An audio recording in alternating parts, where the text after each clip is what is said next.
One night, when the sky is filled with brightly shining stars, just outside what appears to be a castle, we see massive destruction like there was just a battle there. Suddenly, a hand emerges from the rubble, and the man underneath pulls himself out. A voice talks about how a star that doesn't shine in the highest peaks of the night sky and is stuck under the ditches where nobody looks is still a star if it wishes to shine, and still embraces light in its heart. Clearly, they're referring to the man who just rose out of the dirt. The man uses his sword to get back to his feet and gasps for air in the cold night. The scene shifts, and we see the man standing in front of a building, staring longingly at the sword placed on a wall.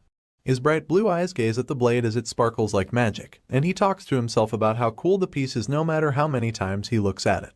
He's interrupted when a voice calls out to him.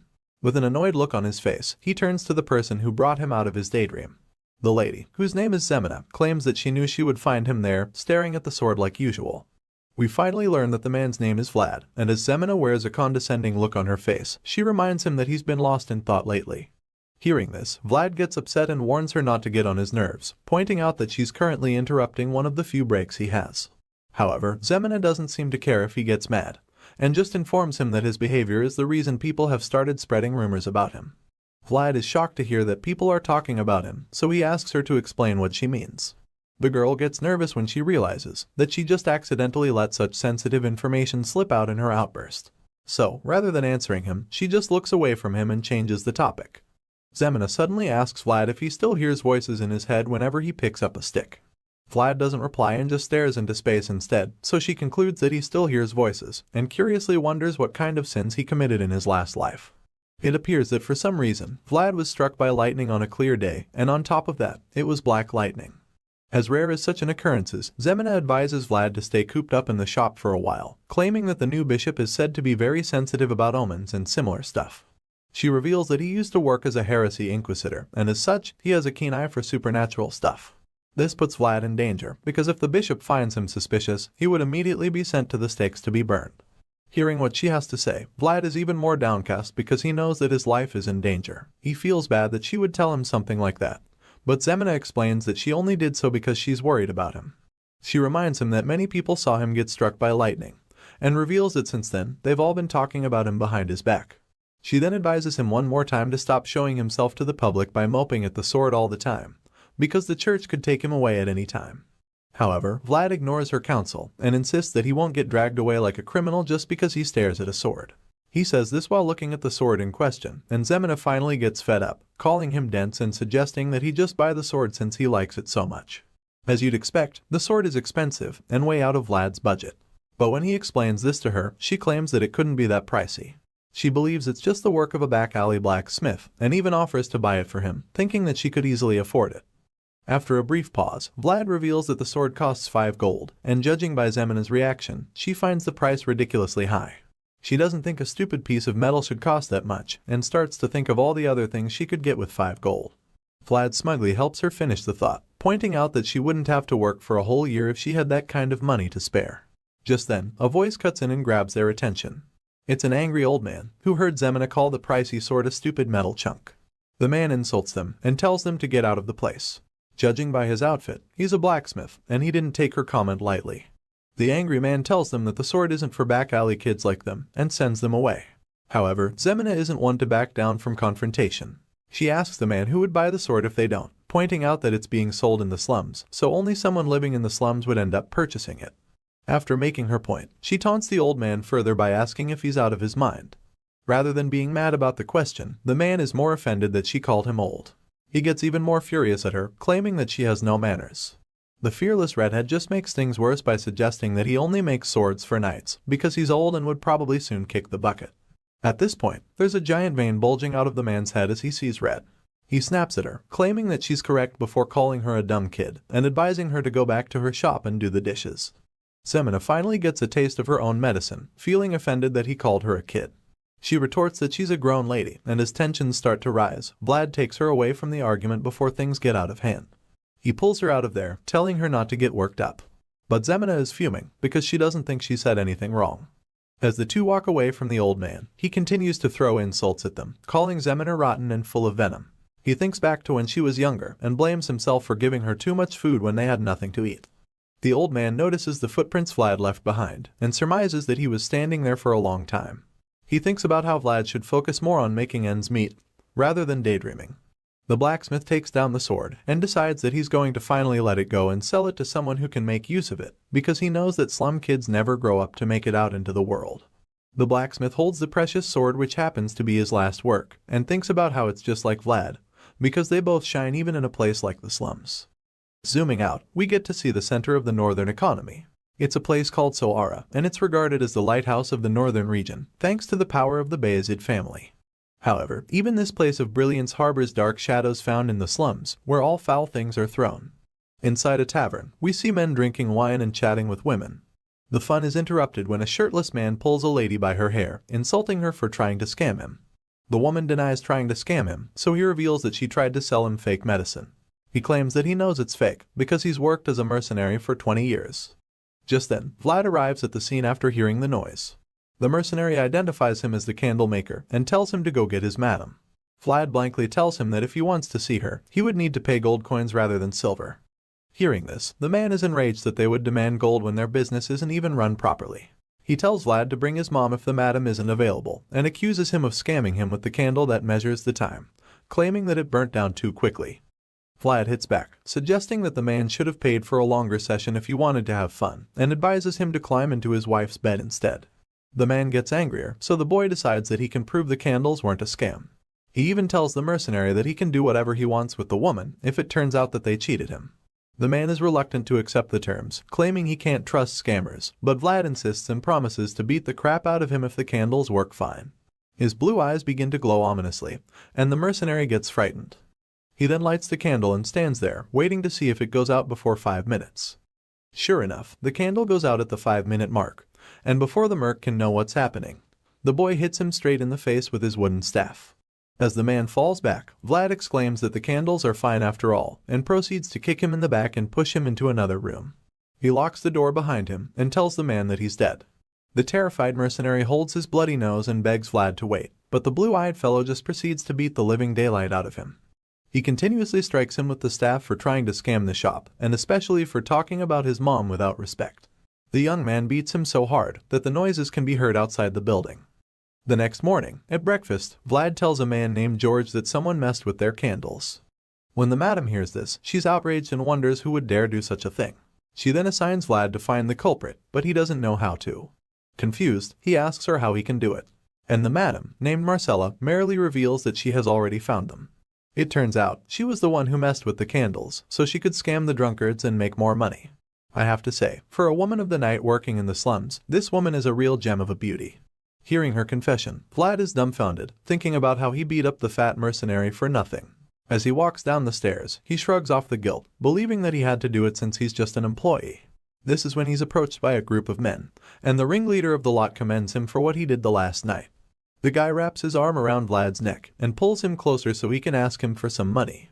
He heard that Vlad got some tips from selling candles last night, and claims that they needed some money because they're all broke. Vlad snaps at the guy named Burley, and his eyes start to glow once again. Burley teases him, telling him not to get scary, and explains that he's not just asking for money. He's just here to make a fair trade. Hearing this, Vlad is perplexed, so Burley reveals that he has something to give him in exchange for some money. Suddenly, he pulls out a little boy by the hair and claims that the kid is a stupid and unskilled pickpocket. Vlad recognizes the kid, and Burley offers to give him back in exchange for 40 silver. Vlad immediately asks about the kid's fingers and ankles, so Burley assures him that he didn't cut them off but only taught the thief a lesson. Eventually, our hero gives Burley and his goons the silver, and then states that they should just kill the pickpockets next time rather than come to him. The kid is terrified to hear this, but Burley claims that him and his gang aren't murderers. As they leave, Vlad reminds Burley that he's scamming his family and coworkers, but the guy is just excited that he managed to exploit someone using the vagrant kid. After they leave, our hero scolds the boy named Ned. The kid apologizes, claiming that he tried to play it safe, but Vlad just tells him to leave after confirming that he didn't break any bones. Ned thanks him before leaving, and afterward, our hero thinks about how his dream of acquiring 5 gold has just been postponed once again. Later, Vlad visits a man named Harbin, who works for Captain Hoover, more infamously known as the Whale Hunter. He tells the man about Ned and how he didn't lose any fingers. That seems to surprise Harbin, as he recalls the time when he lost his fingers and got his ankles cut for stealing. Young Vlad and Zemina watched him bleed, and he ended up becoming a public lesson for everyone else. He then reveals that he heard that the candles were messed with, and Vlad is surprised how he already knows about that incident. Harvin explains that the rumors have been making the rounds that Marcella is cheating the customers, but he doesn't think she's that kind of a person. Vlad claims that he also thinks the same, but reveals that George already seems to know about it. Harvin suggests that even if they were messing with the candles, they would have a very good reason to do so. Perplexed, Vlad asks what reason they could have, and the fingerless man explains that they most likely need money urgently. On that note, he warns Vlad and tells him to be careful, because there's only one reason an organization would need to rake in money quickly. And he claims that it must be because they're planning a war against another organization. George, the Whore's Knight. Black Bear, the Swine Butcherer. Dice, the Gambler. Captain Hoover, the Whale Hunter. And One-Armed Jack, the Money Bug. These are the 5 bosses who dominate the slums of Sowara. All the darkness of life now slowly approaches Vlad through the shadows. Vlad is in grave danger, and this becomes very evident when Moneybug and his gang come to his shop, looking for his boss. Vlad just stares at him in bewilderment. He can't believe that Moneybug himself would come to the shop. He fixes his gaze on One-Armed Jack, and wonders if the preparation for war have started already. He's drawn out of these thoughts by one of Moneybug's subordinates yelling at him. The ponytailed guy with a scar on his face calls Vlad a brat for not responding to Moneybug and asks him where his boss is. Immediately, a frown appears on our hero's face, and he tells them that he doesn't know where the boss is because he's just a candle seller. Mr. Ponytail seems to have a very short temper because he insults Vlad again and smashes the table while threatening him. The force from his punch sends the candles flying, but even at that, Vlad remains unfazed. He just stares the guy down, showing that he isn't afraid. The workers, on the other hand, are terrified, especially the ladies watching the entire altercation. They all watch with their jaws on the floor, waiting to see what happens next. Suddenly, Vlad gets on one knee and begins picking up all the expensive candles that fell to the floor and got broken. He even tries to get the Ponytail more riled up by suggesting that he's closed for the day. Hearing this, Ponytail is visibly irritated and frustrated that the young man keeps ignoring him. While picking up the broken candles, he suddenly tells the guy to get his feet away. He finally pushes the guy to his limit, so he tries to kick him while he's on one knee, but our hero just uses his trusty wooden staff to strike his leg in midair. Ponytail loses his footing, and with bold determination, Vlad lands another powerful strike on his face. It sends him falling to the floor, and everyone watches as gobsmacked upon seeing it. Moneybug, on the other hand, appears to be amused. With his glowing blue eyes, Vlad glares at his defeated opponent and holds the staff against his face, representing the back alley's unchangeable rule, which is that the winner stands up high, while the loser lies down below. Seeing this, Moneybug's men are outraged that he would do that to their colleague in front of them. They are about to charge him, when Moneybug tells them to stop. The boss waves his hook in front of his men, and they're confused as to why he isn't letting them fight. The towering man explains that he actually likes Vlad, and he even proceeds to applaud the candle seller. Even though he has only one hand, he is so impressed that he can't help but clap for Vlad. He implores him to be more understanding of the noise, and the candle seller just replies saying that he doesn't discriminate against the disabled. This dude has no chills. Rather than getting offended, Moneybug finds the comment hilarious and immediately bursts into laughter. He tells Vlad that he would like to have a private chat with him later. The red-eyed boss touches the young boy's face with his hook and asks to be reminded who he took away before, but Vlad just retorts that the person must have died early since he can't remember. Their little exchange is interrupted when one of Moneybug's men calls out to him. Both of them turn around and are surprised to see George and his men standing before them. George teases Moneybug, claiming he would have served him grilled meat if he knew he was coming. But the mountain of a man just dismisses the gesture, reminding George that they're not that close. Regardless, George regards him as his guest and suggests that they go upstairs. Jack claims that he would prefer good liquor over meat, so he asks for some to drink. The knight's green eyes glow scarily as he assures Moneybug that Marcella doesn't disappoint when it comes to hospitality. The intruder's red eyes glow with the same murderous vibe as he suggests that they have a taste of the liquor if that is the case. One of Moneybug's men helps Ponytail back up, and the boss and his men make their way upstairs. After the tension is toned down, Vlad heaves a sigh of relief, thinking about how he almost died a few moments ago. Later, he finishes gathering all the broken candles and wonders how many the Ponytail asshole broke.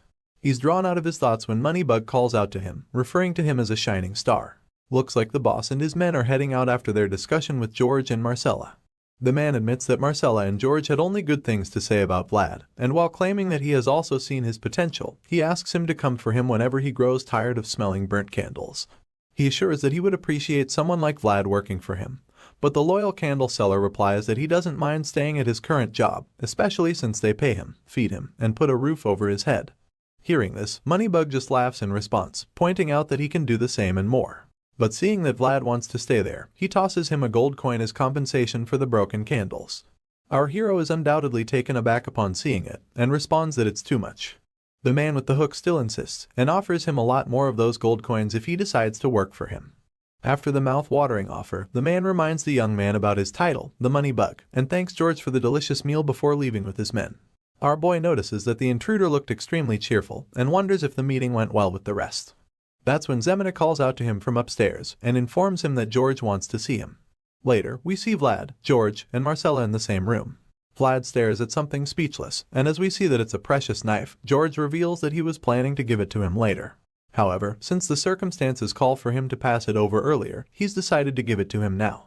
He tells Vlad to keep the dagger with him at all times, and as the blue-eyed boy receives it, he can tell from the mood in the room that George's and Moneybug's conversation was most likely a total disaster. He looks all over the room and sees all the men brooding with low spirits. Even Marcella is in a foul mood, so he knows that some trouble is brewing. This is when George also tells Vlad that he should stop selling candles. Confused, the boy asks what else he should do if he can't sell candles. Sensing his anxiety, George reveals that they got a tip about one-armed Jack bringing in people from the outside into the slums. He believes that the men are mercenaries who used to be knights, and Vlad chimes in to remark that the men are just like George. With a worried look on his face, George confirms it, implying that he is afraid. The thing is, one-armed Jack already led an overwhelming number of dangerous men. But even then, the former knight George was too much of an obstacle to overcome, since he was like a wolf inside a flock of scared sheep. However, since Jack has brought in mercenaries and swordsmen who are individually as skilled as a knight, the balance keeping everything together before has now been destroyed. George admits that they're already at a disadvantage, and explains to Vlad why they need him on their side. Vlad, however, is surprised that they regard him so highly. George informs him that he will be given his first mission soon, and the information takes him so off guard that he's visibly dumbfounded. Overwhelmed by the situation, Vlad thinks about Harbin, a disabled man without fingers, who also lost his ability to walk. But against all odds, he used his clever mind to teach himself language and mathematics. Those were the skills that opened doors for him and allowed him to rise through the ranks and now work under Captain Hoover. Vlad uses Harbin as his role model. He realizes that he can learn through effort and that the knowledge will take him to higher places. While the young man is practicing with his wooden staff, he starts to hear a voice again. The voice suggests that he narrow the angle of his elbow as he swings down, and Vlad gets pissed off that the voice is back. I guess you're now wondering how he started hearing a voice in his head whenever he's training. Well, it all started 1 month ago, after he was struck by the jet black lightning. Ever since then, the voice, which he considers as demonic whispers, starts echoing in his head whenever he holds a sword or something similar. Frustrated, he tries to block out the voice, claiming that he would first need to buy some holy water before even thinking about getting that sword from the blacksmith. He struggles to ignore it, and decides that he won't reply to it at all. And so, he holds his staff again, and tries his best to focus his mind and strength to strike down. But just when he's about to do it, the voice interrupts his thoughts yet again, telling him to narrow the angle of his elbow. He accidentally listens to the voice, and is surprised to see that the result of the strike is significantly better. In fact, he realizes that the strike followed the path of a sword, a road that can turn him into a master if he walks down on it. He feels as if he's holding a real sword, and finally starts to wonder what the hell has made its way into his mind. The scene shifts to somewhere in the cold snowy mountains, and we see a man cleaning the blood off his sword. He talks about how one can't fool experience, and admits that he can now feel how cold the winter air is in his bones. Judging by his outfit, the man is a knight. He hears noises coming from the bushes and surmises that someone is hiding in there. He smirks as he suggests that the person hiding is either stupid, or being stupid on purpose for trying to fool him. The white-haired knight walks towards the source of the noise, and asks whoever is hiding to come out. There's a brief pause, and after a while, a voice replies to him, asking if he's Sir Stanga. The scar-faced knight sees the person, and immediately identifies him as the one they call Vlad, after seeing his unique blue eyes and blonde hair. Sir Stanga reveals that he's heard about the guy from the slums, especially because people have been talking about him a lot. He comments on his blue eyes and blonde hair, claiming that those who didn't know any better would think he's a noble. Vlad doesn't say anything about that, but just goes straight to the point of his visit. He gives Sir Stanga a sealed letter from his boss, George. The knight opens the letter, and upon reading it, a small smile of amusement appears on his face.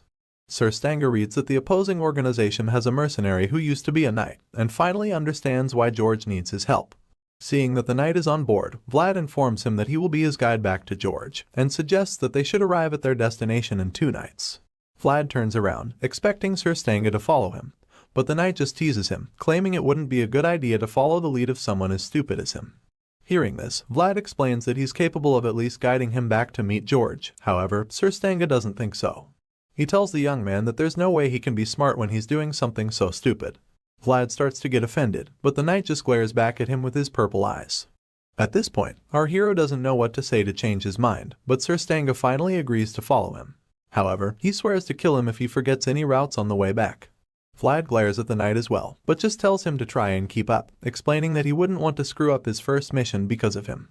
The blonde-haired guide turns away for the second time and begins walking, leaving the knight baffled that he didn't even seem intimidated by him, even when he intentionally made himself look threatening. In fact, Vlad blatantly ignores his threats, and it amuses Sir Stanga a bit because he concludes that it's his boldness that makes George like him so much. The knight hasn't spent a lot of time with our hero, but he can already tell that he's a child worthy of being nurtured. Later that night, the duo stops at a small cave to rest for the night. They start a fire and just sit there in awkward silence. After a while, Stanga notices that Vlad keeps looking at him from time to time, so he gets uncomfortable and confronts him about it. He asks the young man why he keeps looking at him like it's his first time seeing a retired knight. The kid sheepishly admits that it is in fact his first time seeing one up close. Sir Stanga asks Vlad if he's a country bumpkin, but in response, he asks the retired knight where he's from. Stanga tells him he's from a place called Dikia, and Vlad exclaims, commenting on how that place is so country. The knight finds it a bit offensive and quickly changes the topic, reiterating his earlier threat to kill him if they get lost along the way. With a very mean look on his face, he warns Vlad not to lose his way, and promises to slice him in half if he does. However, just like before, our boy isn't even slightly frightened. He just tells the knight not to say such scary things either way. While unwrapping some beef jerky he brought with him, Vlad reveals that he once heard that all jokes made by knights are threats. Sir Stanga doesn't even reply to him, because he's more interested in the meat. He admits that it looks very fresh, and asks the young man if his share is in there somewhere. Our hero responds that George didn't give him much, and asks him if he doesn't have anything to eat. Stanga replies that he does, revealing the small few pieces of meat he has as he looks at them in dissatisfaction. Vlad then puts his meat on sticks and begins to roast them with the fire. The smell is so good that Sir Stanga's mouth starts to water just thinking about it. In his desperation, he offers to answer any question Vlad asks him in exchange for a piece of jerky. He then tells our hero that it's a rare opportunity and urges him to grab it. With a mouthful of meat, Vlad looks at him curiously, contemplating whether or not to take the deal. Eventually, he breaks the silence and blankly asks Sir Stanga how many pieces of jerky he wants, explaining that he should just ask if he wants some. Stanga gets offended again, so he explains that his pride won't allow him to do so. He reveals that knights only get something when they give something in exchange, before folding his arms and closing his eyes, implying that he isn't ready to compromise. Seeing this, our boy reminds him that he's a retired knight. However, Stanga reveals that he's gone by that belief all his days, and isn't ready to change that now. In the end, Vlad decides to ask him his name, and he responds. The kid then asks him his age, and the knight reveals that he's 42 years old. Stanga suddenly realizes that Vlad hasn't given him any meat in return for the answers, so he calls him a brat. Our hero just ignores him once again, and proceeds to ask the next question. He asks the retired knight if he knows how to use aura. Upon hearing this, Stanga smiles and admits that Vlad only looks innocent on the outside because of how much he knows. Stanga then tells him that not all knights are able to wield aura, and explains that using aura is a different thing entirely from just possessing it. Our hero senses that Stanga is trying to dodge the question, so he blankly asks him again whether he can use aura or not. The knight smiles and then hesitates, causing Vlad to become so anxious that he even offers to give him all the beef jerky in exchange for his answer.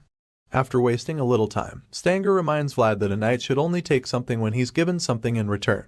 As such, he decided to show him something special. He pulls out his sword and grips it tightly in front of his body. He then closes his left eye, which has a scar on it, and our boy asks him why he's closing it. Stanga responds, telling him that it's because he needs to bring forth his world from deep within his soul. With the eye still closed and beginning to glow with a magical blue color, the knight tells our hero to watch him carefully. Just then, the sword begins to glow as well, and Stanga tells him that this is the essence of knights. The bright blue light starts beaming even more, and the aura shines so much that Vlad is forced to cover his face. Later that night, the both of them make their way to a city. The retired knight complains about feeling gross, but Vlad tells him that it's better if they look dirty and inconspicuous than look like knights and draw attention. However, it turns out Stanga isn't even talking about his appearance. He laments that he's actually talking about his mood, and explains that he has a lot of pride as a knight and doesn't like the idea of them passing through a hole. He asks Vlad why they have to go through there, so the guide explains that he was instructed to escort him back in secret.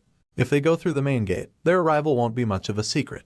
But even after Vlad explains this to Stanga, he still grumbles like a 5-year-old. The young man encourages him to keep moving and promises to prepare a bath for him when they arrive at their destination. While walking through the secret passage, Stanga points out how quiet it is and admits that it bothers him. Vlad replies, telling him that the place is dead silent because it's that time of the night. Just then, the two stumble upon something that shocks them. Before them are several dead men. Stanga asks if the place always has things like this, and of course, our boy responds that it doesn't. Looking at the corpses, Vlad figures that the men probably fought each other. He suddenly suggests that they split up, and promises to tell Stanga where the secret back door is, which is used strictly by the members of his organization. Hearing this, the knight looks concerned about him, and asks the kid where he will be going. Vlad then reveals that he would be passing through the main gate, claiming that it would be wiser to split up the attention. As Vlad starts walking away, he tells Stanga that they will meet up later. After some time has passed, our hero arrives at the shop, and is shocked to see the place has been turned upside down. And then, he sees a wounded George with bandages all over his body, and Marcella is standing by his side and tending to him. When the Horror's Knight sees Vlad, he commends him for making it back safely. Unfortunately, he also reveals that Moneybug attacked them first. He had already anticipated that, because he knows that those who hold money are usually on another level of strength. A worried Vlad looks at George, asking him if he's okay.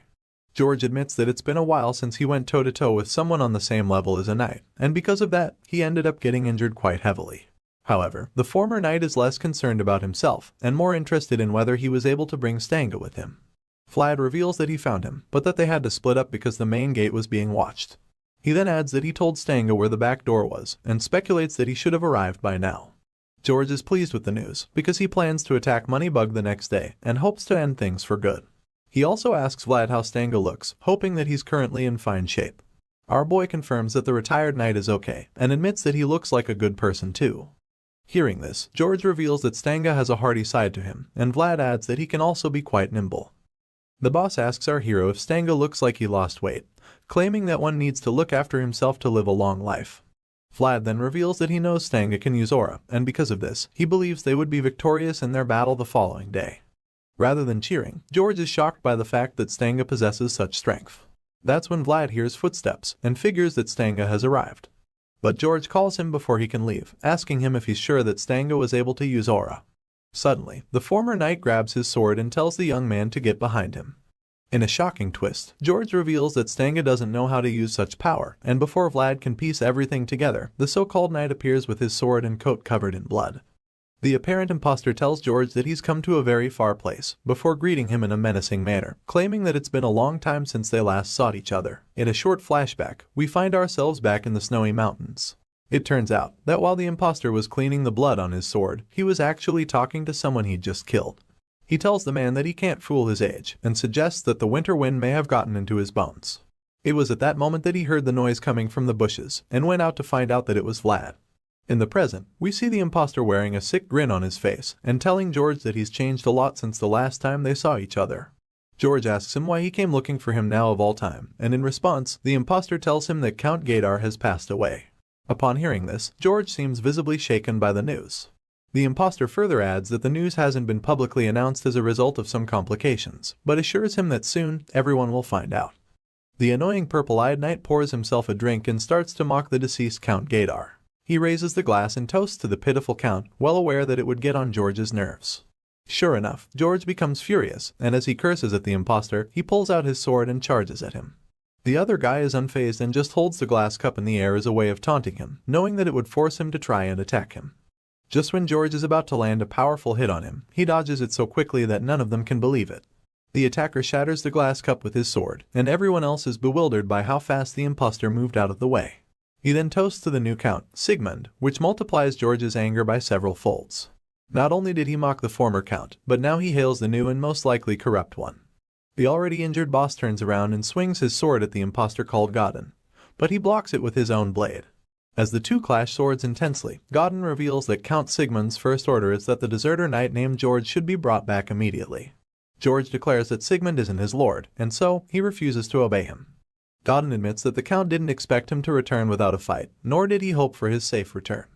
The two powerful sword swingers go back and forth with their duel, but Godin proves to be a lot more agile. He dodges George's attempt to strike his feet, before evading another powerful swing to his torso. As the fight gets even more intense, Vlad tells Marcella that it isn't safe for her to be there. While the heavyweights go at it, Vlad grabs Marcella and quickly leads her outside, helping her escape before she gets hurt. When they get outside, the men who are downstairs suddenly call out to Vlad, asking what all the noise upstairs is all about. Vlad spots Burly and immediately orders him to get all the men upstairs at that moment. He also tries to explain the situation and inform them that their boss is in the middle of a deadly fight, but before he can complete his sentence, George is sent flying downstairs. Vlad and Marcella can do nothing but watch in horror as he plummets down below. The men downstairs are also too stunned to move, and they all watch George fall from the great height. Meanwhile, just when George is about to hit the floor, Godin bursts through the wall, wondering why George is still making the naivest choices ever. Finally, the boss crashes to the ground with great force, and as he lies there in pain, the men surround him, confused at what the hell is going on. Their murmurs are interrupted when poor George starts to cough. Godin watches from above as the former knight struggles to get back up, and his purple eyes glare at the boss as he waits to see what he will do next. Just then, a dagger is sent flying towards Godin's head, and it's not just any dagger, it's the one George gave to Vlad. Godin manages to block it with his sword just in time, causing it to bounce away and sink into the wooden floor. Vlad's blue eyes match Godin's glare, and after a short staring contest, the knight charges at the injured boss with his sword. As he jumps down to deal the finishing blow, Vlad yells for George to get out of the way before it's too late. The boss hears this just in time, and musters the power to leap out of there before Godin can kill him. He manages to dodge the strike, while the silver-haired knight sinks his sword into the floor. Afterward, George falls to his knees again and grabs his weapon. Godin gets back up, and asks him why he didn't just follow the orders he was given in the past. George replies, telling him that he couldn't carry out such terrible orders, because he's a human being with a sense of honor. Hearing this, Godin corrects him, reminding him that he's a knight and not just an ordinary human being. This makes George furious again, and he starts growling in rage. His men join him too, and when Godin sees that he's outnumbered, he decides that the night has dragged on for too long. The imposter closes his left eye and says that now he just wants to rest. Vlad sees this move and recognizes it, so he knows that Godin is about to use his aura. He runs as fast as he can, trying to stop him from doing it. But before he can get there, Godin's sword and eyes are already glowing, and the aura is activated. Blue lines start to appear on George and his men, implying that they are the targets of the attack. Unfortunately, they can't do anything to stop it, and the bright, powerful energy that is released blows back our hero and kills all of George's men. By the time the dust settles, Godin is gone, and all of George's men are lying lifeless, covered in blood. Vlad groans as he gets back up, and is horrified to see the result of what just happened. Everyone else is dead, and all we can see is George's face dripping blood to the floor. Our boy is broken when he sees his mentor's demise, and thinks back to when he was younger. He remembers how George was the first to offer him a helping hand, when he was just a boy rolling in the back alley dirt. The knight was the first one to acknowledge Vlad, when no one else saw his potential. And as time went on, he became the strongest person Vlad had ever known. But now, that strongest person had been killed, and as the blue moonlight quietly approaches, we see Godin holding George's head in his hand. The imposter had beheaded the only father figure that our hero had ever known. Vlad stares at George's head, probably hoping that it's all a dream. But the more he looks, the more he realizes that his world has been shattered to pieces by this villain that he brought into his home. Devastated, he grabs George's sword and yells in utter distraught. But just when he's about to strike with the sword, he hears the voice in his head, telling him to stop at once. Regardless, he swings the blade with great force, but Godin easily dodges it. Even if the attack wasn't a threat, the knight is shocked to see that Vlad knew how to swing in the sword path. He's perplexed, because a gutter kid from the slums shouldn't know how to do that. I guess he doesn't know that this gutter kid was struck by jet black lightning. Regardless of his curiosity, Godin is impressed, and he admits it. Unfortunately for him, Vlad doesn't care if he's impressed, he only cares about killing him. The enraged kid charges him for the second time, yelling at him to die. Just then, Godin blasts him with an attack, but Vlad manages to quickly twist his body and deflect it.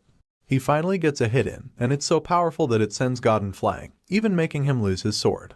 The imposter gets back to his feet and is stunned by what he just witnessed. He concludes that Vlad must have been born with a gift and believes that it's the reason he was able to instinctively twist his body and deflect the attack. But even though the boy managed to deflect it, it's clear that his body got hurt from twisting and turning so quickly. He falls to the ground and groans in pain, but the voice in his head tells him to take it easy. It urges him to breathe and not to lose his focus. Vlad holds the side of his stomach and continues to groan as he curls up on the floor. Godin watches the kid struggle on the floor and thinks about killing him now. He contemplates snuffing out the light and potential Vlad possesses, but ultimately decides that it would be too much of a waste, even though he knows that the child could return with an even sharper sword. The knight thinks back to when he and George were still friends. George had once told him that he found pleasure in watching over those with great potential, and the memory pops a faint smile on Godin's face. He calls out to Vlad, who's still wincing in pain. He tells him that a knight only takes a fair price, and a perplexed Vlad asks him what he's talking about. Suddenly, Godin tosses back 2 slices of beef jerky that Vlad gave him in the cave. He tells him that his name isn't Stanga, and he's not 42 years old either.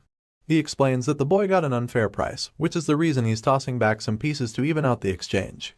However, he declares that he will still be taking George's head back with him. Vlad stares in horror once again at his master's bloody severed head, and listens as the impostor says that he would be taking it away, because it's a fitting price for him as the victor. He says this with arrogance and pride, staring Vlad down and waiting for his response. The heartbroken kid is filled with rage, and scowls at the impostor before vowing to kill him. Godin just scoffs at the statement, and looks away in disappointment. He tells Vlad that he shouldn't even think about asking for the second price for the beef jerky, especially with the way his life is at the moment. After that, Godin turns and starts walking away, leaving our hero fuming with rage. Vlad stays on his knees and tries to stand up. At this point, he's gnashing his teeth and stuttering as he vows to kill the bastard who beheaded his master. But the impostor just ignores him, and walks out of the shop holding George's head like a trophy. Vlad yells his name, but he's ignored once again as the knight keeps walking away with a straight face. He finally walks through the hole he made in the wall earlier, and our hero warns him of the day he would come back to kill him. After Godin's rampage at the shop, Zemina helps an injured Vlad get out of the place. She holds him up as he limps out and groans in pain continuously. Throughout, he keeps his hand placed on the source of the pain, and at some point, it stings him so much that he falls to his knee. Vlad just stays there, sweating and panting, trying his best to overcome the excruciating pain. The scene shifts back to a few moments prior, and we see that he's now back inside the shop. Marcella bluntly tells him to get up as he curls up like an armadillo.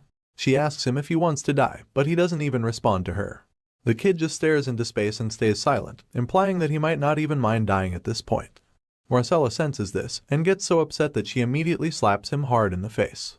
She tells him to get his acts together, and then asks him if he knows what the difference is between the guys who live in the center of the city and those who live in the slums.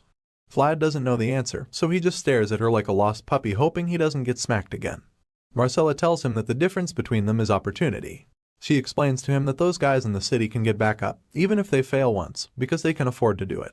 Unfortunately, for the losers in the slums like them, it isn't the case. Marcella tells Vlad to look around the wrecked shop filled with corpses of their own men. She asks him if they look like they can afford to fail as well, pointing out that the destruction is the result of just one failure on their part. She explains that they've been bound to a tragic fate that sentences them to death if they fail even once. Because of this, Marcella tells Vlad that he shouldn't let the chance, that comes once in a lifetime, slip out of his hands. She goes closer to him and holds him up by grabbing his shoulders, making her point very clear to him. And now back to the present, we see that our hero has a new look of determination on his face. Zemina, seeing that he's in pain, asks if he's okay and suggests that she should slow down to make it easier for him. However, Vlad refuses and insists that they have to keep moving. He refuses to allow himself to end things there. He wipes the beads of sweat on his face and prepares to get back to his feet with Zemina's help. Unfortunately, that's about the same time when one of their enemies spots them. He immediately alerts the others, revealing that he's found George's little minion who they've been looking for. All of a sudden, Vlad is filled with adrenaline and begins to run for his life, even though he was limping just a few seconds ago. Zemina runs as well, and the boy pulls her by the hand to ensure that he doesn't leave her behind. He urges her to run as fast as she can, and as the enemies pursue them with their swords, he thinks about how their home has been destroyed. Even if they were just 2 young birds, the time had come for them to soar into the sky on their own, since their nest is no more. They both manage to escape from their pursuers, leaving them confused. The killers with swords turn in circles, trying to figure out which way the kids went, but their efforts are futile. In frustration, one of them curses the kids, calling them little rats, while another suggests that they escaped into another alleyway. In the commotion, the leader of the gang suddenly orders the goons to inspect every corner, promising to reward them handsomely if they find the kids. The gang leader's face is revealed, and we see that it's the ponytail guy who Vlad humiliated back at the shop when Moneybug first arrived. Turns out, his little encounter with our hero cost him a few teeth. And because of that, he desperately wants to have his revenge. He wants Vlad to pay for the shame he made him feel back at the shop. Hearing that they would be rewarded, the men are remotivated to keep searching.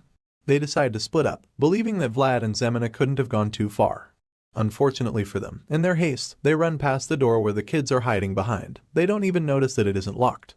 Meanwhile, Vlad and Zemina are hiding quietly behind it. The boy is holding his dagger, while Zemina is covering her mouth with her hands, so her muffled cries don't give their position away. Vlad listens closely as the men who run past and continue searching.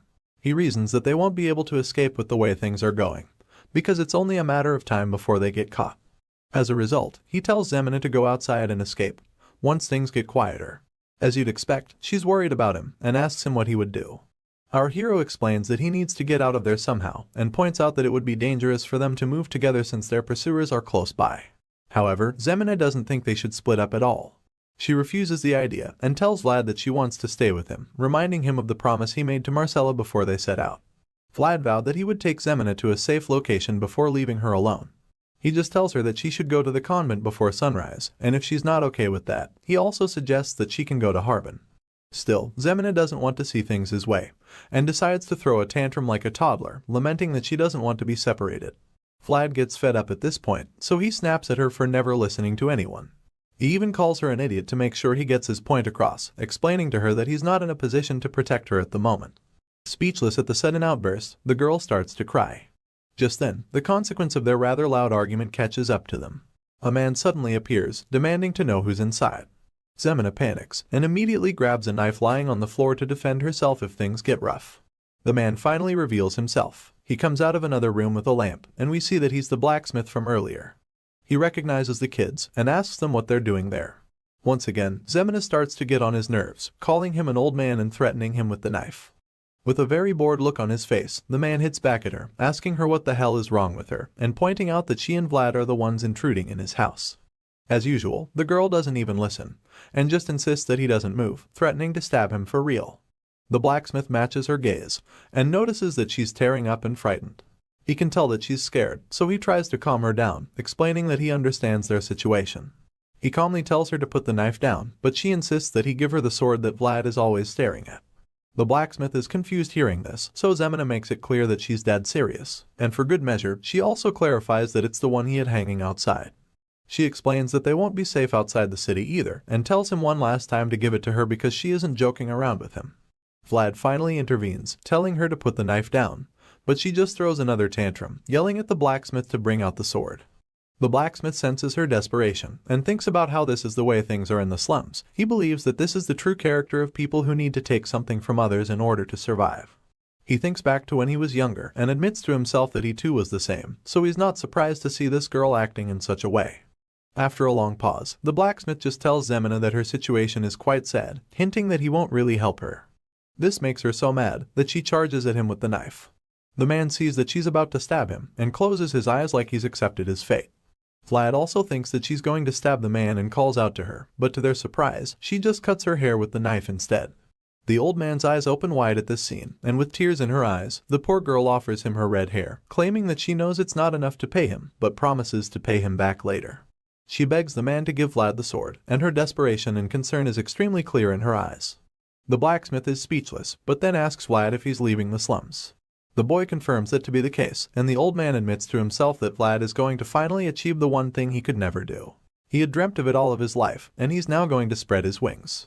The blacksmith is touched by the kids, and although reluctant, he agrees to help them at the end. The scene shifts, and we see the old man carrying a wagon of dirt and trash, while Zemina wears a hood to disguise herself as she pushes it from behind. He tells her that it's the only way out of the city, even though she complains about the smell. Suddenly, some goons that the blacksmith recognizes confront them, asking him why he's taking out the trash at such a late hour. He immediately snaps at them, cursing them and reminding them that they were the ones who blocked all the alleyways with their stupid fight.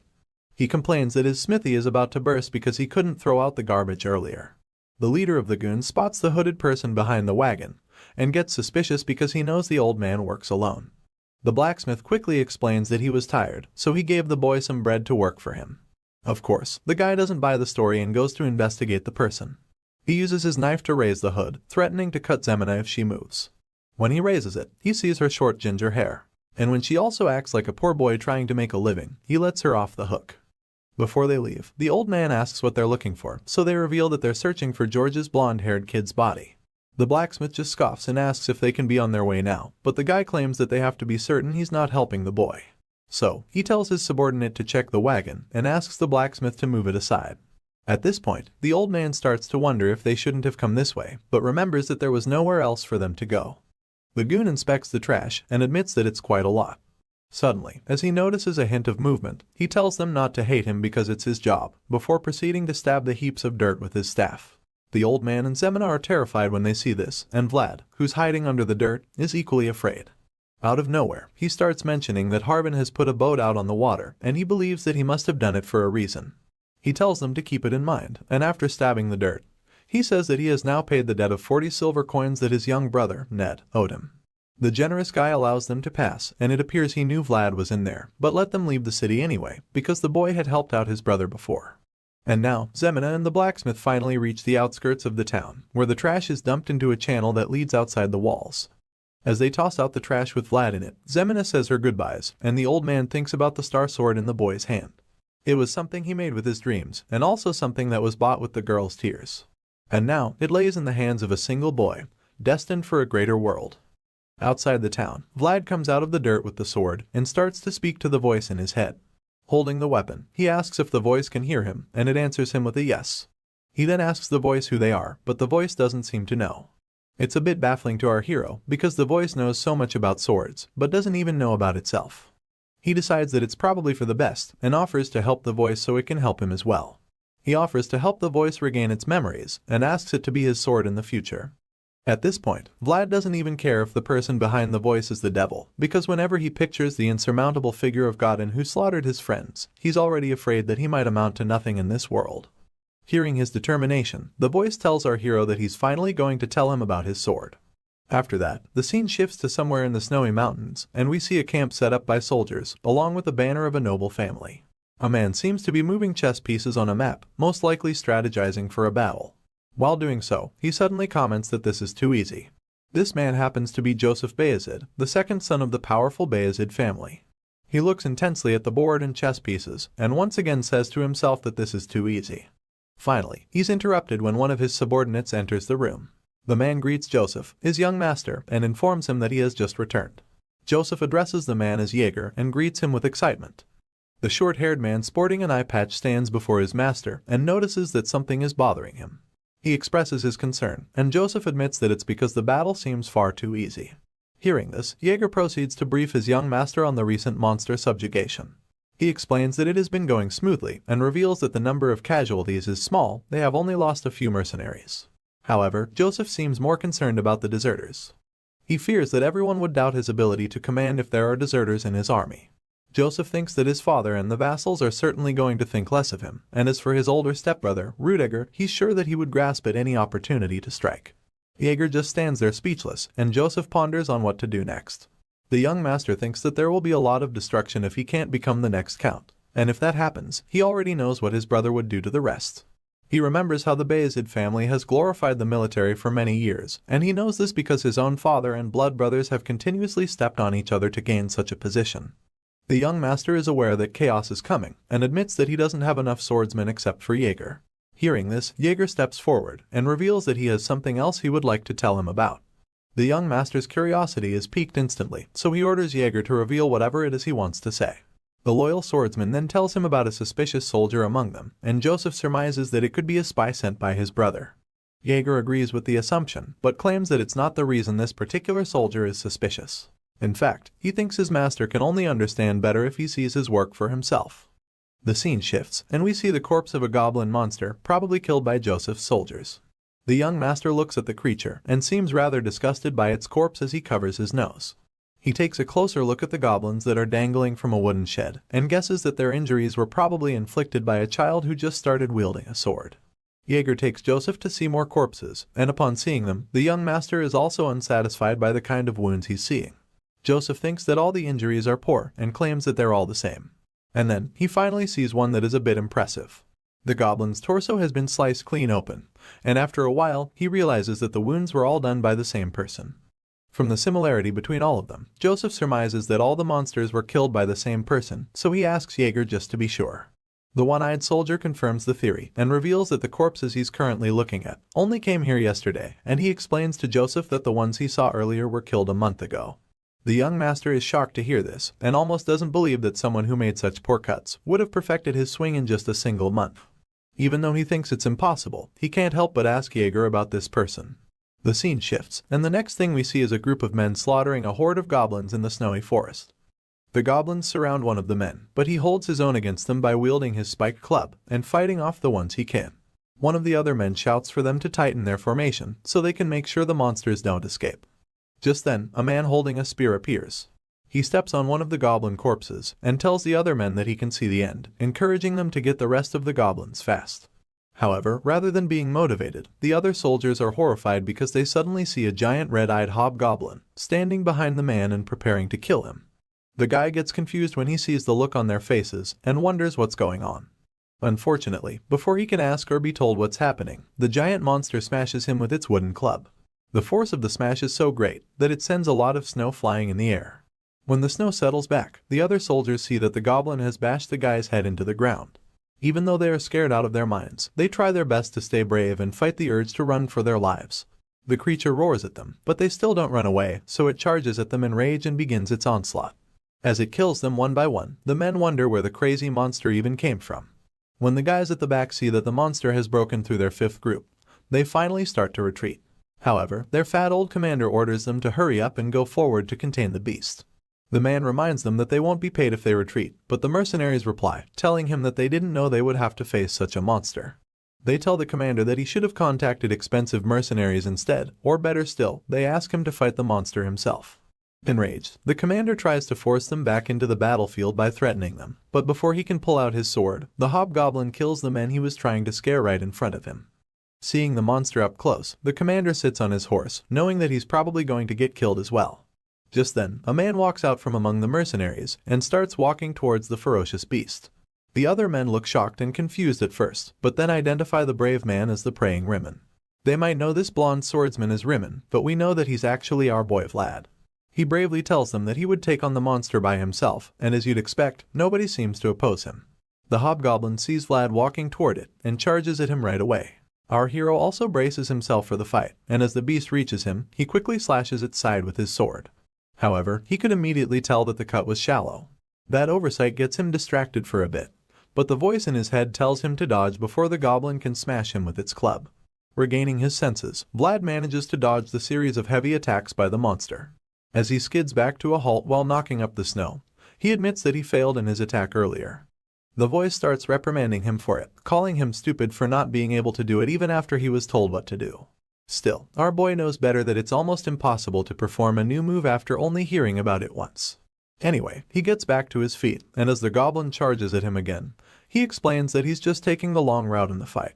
The hobgoblin swings its giant club at him once again, and once again, Vlad manages to dodge it just like before. The monster gets frustrated after missing so many times, and attempts to unleash a powerful slam on him to finish things off for good. It smashes the club on the ground, causing a huge snow explosion. But when the snow clears, it realizes that it missed once again. The bamboozled creature just stands there in shock, and in that moment of vulnerability, Vlad takes the opportunity to finally cut the monster properly with his sword. As he stretches his arms, the sword begins to glow. And by the time the monster sees him coming, it's already too late for it to survive. The panel shifts back to Jaeger and Joseph, where Jaeger informs the young master that the person responsible is called the Praying Rimmon. Joseph finds the name intriguing and asks his one-eyed subordinate to investigate this soldier immediately. Of course, the swordsman takes the instruction without hesitation, and as he places a hand on his chest and bows his head, he assures his master that he will carry out the investigation without delay. After Jaeger leaves, Joseph remains in one spot. He stares at the goblin corpses that have been cut open, thinking about how they were killed. Because in his mind, it doesn't make any sense at all. From the cuts on the goblin corpses that were brought in 1 month ago, he could tell that the swings were crooked and sloppy. Joseph finds it difficult to believe that they were done by the same person, because it shouldn't be possible for anyone to master the path of the sword in only 1 month. A small smile appears on Joseph's face as he wonders whether the boy in question is a true genius of this era. That's when the panels take us back to our hero, finally slicing clean the torso of his enemy. His eyes are ice cold, and it's clear that he has already stepped onto the path of a true sword master. Elsewhere in the snowy mountains, we see the mercenaries loading up the many hobgoblin corpses on their wagons. One of them talks about how his side of the place is filled with the trash, and another admits that it's the same on his end. Apparently, the mercenaries thought that there would be treasure somewhere around because of the many hobgoblins that were in the forest. One of the men calls out to Vlad, who's now going by the name Rimmon and also happens to be their captain. The mercenary praises Vlad for his impressive display during his battle with the giant hobgoblin. It's not a surprise, however, because it seems Vlad always does great during their encounters with monsters. The guy keeps showering Vlad with praise, but he doesn't seem to care. In fact, he's a bit irritated by the guy's chattering, so he tells him to stop talking and just focus on loading up his kills. Vlad's latest fan reveals that he already did that and points out that no one would even dare to take his kills for themselves anyway. The man asks Vlad what they're going to do next, explaining that they're almost done with the work on the ground. Feeling excited, he asks Vlad if he would like to do any other work with him. The look on our boy's face shows that he's not interested, but the fan is eager to try his luck. He's about to tell Vlad what a great team they would make by combining his brains and Vlad's swordsmanship, but Vlad bluntly cuts him off, stating that he doesn't believe in working with frauds. Hearing this, the guy is speechless and also offended.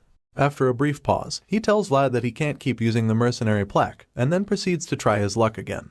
He's about to tell him about a good blacksmith that he knows, but once again, Vlad angrily shuns him. He gets upset and calls the guy by name to show that he isn't messing around. Vlad tells the guy, whose name is Goth, that blabbering can get people killed. He decides at the back of his mind that he would warn him if what he's about to say is just a suggestion. However, if it's some kind of threat, our hero makes up his mind that he'll kill Goth. Seeing how pissed off he is, Goth treads with caution, and explains that he was only trying to say that Vlad should be earning a lot more than some petty change, especially when he's so skilled. Since it was just a suggestion, Vlad tells Goth to shut up and keep cleaning, warning him that he will lose his head if he doesn't. The terrified fanboy quickly heeds Vlad's not-so-friendly advice and runs away before he gets decapitated.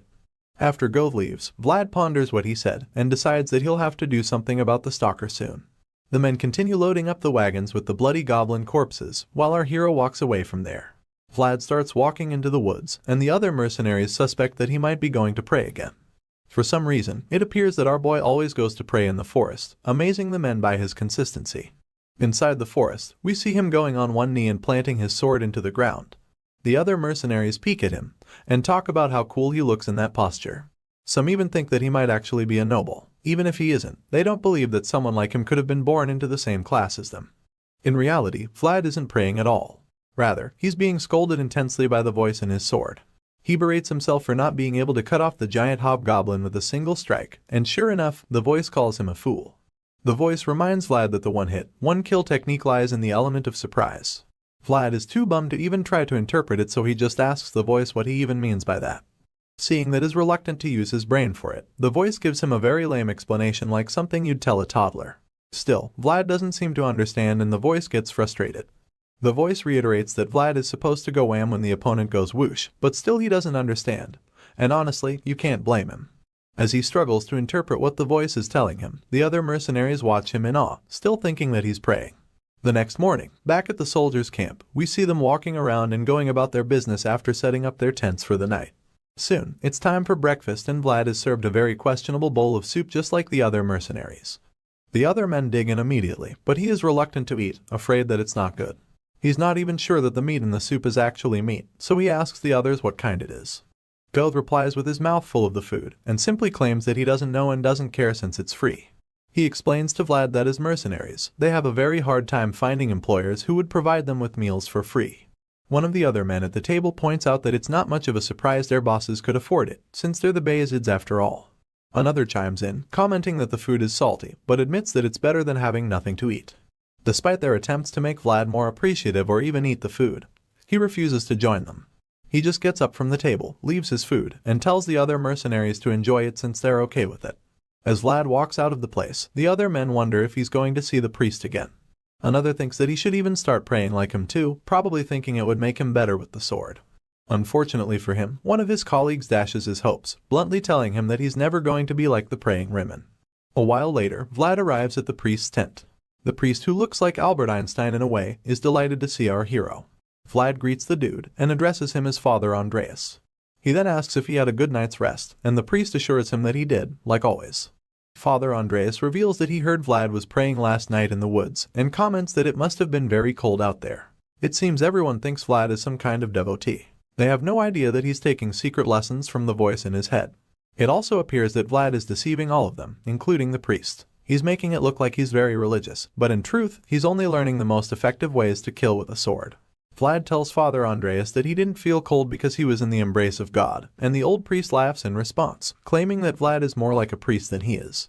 Just then, a little priest in training named Jean enters the room and informs Father Andreas that his meal is ready. Father Andreas thanks Jean and asks Vlad to join him for breakfast. He holds the young man's shoulders, making him sit in a chair, and on the table there's a scrumptious steaming breakfast. Vlad tries to refuse, explaining that he didn't come to eat, but Father Andreas just ignores him and takes his seat. Jean does the same, and when everyone is seated, the priest starts the prayer. Jean closes his eyes like the innocent kid he is, but Vlad has his eyes wide open. Father Andreas sneakily opens one eye to check what he is doing, but when he does, he sees him praying with his eyes closed. Seeing this, he thinks that Vlad is an honest believer who hasn't lost faith even in such a lowly place. Father Andreas believes that he needs to lead the young man, who he knows will always taint his hands with blood during battle. He believes that it's his duty and a fate that God has charged him with. The priest finishes the thought and closes the prayer as well. Then, he says that they can eat, and Vlad thanks him for the prayer. On the table is some rare wheat bread and some soup. Upon seeing this, Vlad is delighted that he can finally eat real food, instead of the strange concoction that the other mercenaries are eating. He is about to take his first bite when Father Andreas interrupts him, asking about his swordsmanship. He claims that he's heard a lot about it, and reveals that Sir Joseph Bayezid might also have heard about it. Father Andreas tells Vlad that Sir Jaeger visited him 2 days ago to ask about the blonde-haired swordsman. Hearing this, our hero gets a bit nervous, so he asks the priest to go on with his story. Andreas smiles sheepishly at Vlad, and tells him that after Sir Jaeger came to see him, he recommended him to the main troops, telling him that he looks forward to seeing how Vlad would grow up. Vlad is less than pleased to hear this. In fact, he even seems worried. The innocent priest goes on to tell him about the Bayezid family. He explains that they're a renowned family in the north, and points out that just being able to work for them will put him in a much better environment than the one he's currently in. After the chat with the priest, Vlad becomes very uncomfortable. He goes back into the snowy forest where he allegedly prays, and laments to the voice in his head. He's afraid that he might have drawn too much attention to himself by being so good with the sword. However, the voice tells him that they didn't have a choice, because his kind of swordsmanship can only be learned through real experience. The voice then tells the boy that the real problem started when he got too close to the priest, but our hero just quietly states that he did it because he had to be sure the voice wasn't an evil spirit. The voice already knows what Vlad is implying, and asks him if he's finally gotten his answer now that everything has gone south. Still, Vlad just thinks back to the reason he befriended the priest in the first place. Father Andreas is said to be someone who is reputable, and also possesses great divine power. So much so that he was offered the title of the bishop. He thinks that if someone as spiritually inclined as the priest couldn't sense anything off about him, then he's probably sure that the voice isn't evil. Either way, that's currently not the main concern at hand. Vlad asks if they should run off before Sir Joseph comes looking for him, and the voice suggests that the Bayezid family might turn a blind eye to his false identity, since he's a very skilled swordsman. Even if that happens by some miracle, Vlad fears that they will eventually find out he killed a mercenary for stealing. When that happens, he'll be charged with faking his identity and murder at the same time. The voice uses this opportunity to taunt Vlad, telling him that he's pretty evil after all. The boy quickly snaps at the voice talking through the sword, and reminds him that he's also an accomplice to those crimes. Seeing that the odds are against them, the voice suggests that running away would be the better option, pointing out that the excuse of self-defense only works when one has a witness. Hearing this, Vlad agrees that they would both run away at night. He also suggests that they take Goth with them so that they can obtain a fake plaque. The plan sounds very difficult to the voice, and he expresses his concern to Vlad. But just then, the voice senses someone approaching from behind. From the aura the person is giving off, the voice confirms that the person is an advanced knight at the very least. Vlad swiftly turns around, grabs his sword, and goes into battle mode at once. However, when he does, we see that the person is actually Sir Jaeger. The green-eyed knight is surprised that Vlad could sense his presence, and admits that the guy is even better than he anticipated. Our hero maintains a fighting stance, while Jaeger informs him that Sir Joseph would like to see him. Hearing this, Vlad thinks that he should have booked the meeting himself while he had the chance, because now he'll be in big trouble if he doesn't act properly before Sir Joseph. Even though he's very nervous, the boy calmly tells Sir Jaeger that he's honored to be summoned by the young master. Vlad decides to play the poker face, knowing it's an undeniable skill in a card game. Sir Jaeger asks Vlad if he was expecting him, and the young swordsman tells him that he found out from Father Andreas, but admits that he didn't think he would come so soon. Seeing the boy's confidence, Sir Jaeger finds it interesting that such a young kid isn't intimidated by him at all. And then, he asks the boy to follow behind him. When he turns his back, Vlad contemplates making a break for it, but the voice tells him not to try it because a knight of Jaeger's level could kill him before he can even take 3 steps. Vlad accepts his fate when he realizes that he has no choice, so he obediently follows the knight. A while later, they arrive at Sir Joseph's tent, and the young master reveals that he's pleased to finally meet the popular praying Rimmon.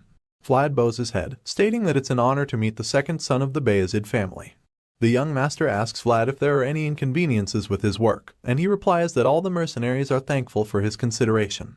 Sir Joseph finally addresses the issue of Vlad's blonde hair and blue eyes, claiming that he used to think he was the son of some fallen noble family. So just to be sure, he asks Vlad if his name is actually Rimmon, and without any doubt, our hero confirms. Just then, Joseph closes the blue book he was reading, and tells Vlad that he should have told him the truth. Suddenly, Sir Jaeger lands a mighty slap on our boy's face, and the young master reveals that he hates liars. The blonde swordsman wipes his cheek as Sir Jaeger stares him down, and in a surprising twist, Sir Joseph reveals that he knows our hero is actually someone named Vlad from the city of Soara. Vlad rubs his chin to reduce the pain from the hard slap, and tries to act unfazed by the fact that the young master knows his true identity. Sir Joseph reveals that from his research, it's been confirmed that Vlad's mother was an unmarried woman. However, they couldn't find out anything about his father. The young master then asks Vlad if he knows who his father is by any chance. Naturally, our hero gets offended and rudely tells Joseph that he's very funny for asking the son of an unmarried woman if he knows who his father is. The next thing we see is Sir Jaeger kicking his leg and sweeping him off the floor. Vlad falls to the floor groaning in pain, and the angry advanced knight tells him not to forget his manners. The boy scowls at Sir Jaeger with anger, but doesn't say anything in response. Sir Joseph suddenly intervenes, saying that there should be no need for violence. He admits that his question was pretty funny, even though it was also insensitive. The young master walks toward Vlad and stands over him. He says that he already knows why Vlad ran away from Soara, and then asks the young swordsman to tell them where he learned to wield a sword. Vlad stays mute and just scowls at Joseph. The young master looks into Vlad's angry blue eyes and claims that they are hiding way too much. Suddenly, Sir Jaeger pulls out his sword and attempts to strike our hero from behind. He quickly senses the imminent danger and bites his lip, before reluctantly revealing that he had a teacher who trained him how to use the sword. Vlad, still on one knee, tells Joseph that the mysterious teacher came to him and then disappeared like lightning. Joseph is surprised to hear this, but Vlad continues to tell him more. He tells Joseph that the teacher didn't disclose his name and only told him about a lone man's ever-winning secret, never to be disclosed to anyone else. Vlad says this while staring intensely at Joseph, and seeing his face, the young master is taken aback because of how unwavering the kid's gaze is. After a brief pause, Joseph just says okay and apologizes to Vlad for the rough treatment. Hearing this, Vlad starts to wonder if his clever lie worked. The young master interrupts his thoughts, explaining that he's currently in a very tight spot. As a result of this, he's decided to make Vlad of Soara an offer and asks the blonde swordsman if he doesn't want to rise to a higher place. He suddenly starts saying things that grab Vlad's attention. From power to freedom, survival, and knighthood, Joseph tells Vlad that he can give him all of these things. Our hero just looks up in awe as the second son of the powerful Bayezid family tells him that he would like to offer his support. The scene shifts, and the next thing we see is two men clashing wooden swords. They're sparring with each other, and we quickly realize that it's the advanced knight training Vlad. Meanwhile, the other mercenaries watch in admiration as two skilled swordsmen spar. One of them wonders how the young kid is holding his own against the experienced knight, but another just comments that Jaeger is definitely going easy on Vlad. Regardless, they all admit that Vlad is exceptionally skilled and envy him, claiming that he's so lucky since he is already set for a blossoming future. The fight persists, and we find out that Vlad truly doesn't give Sir Jaeger a hard time at all.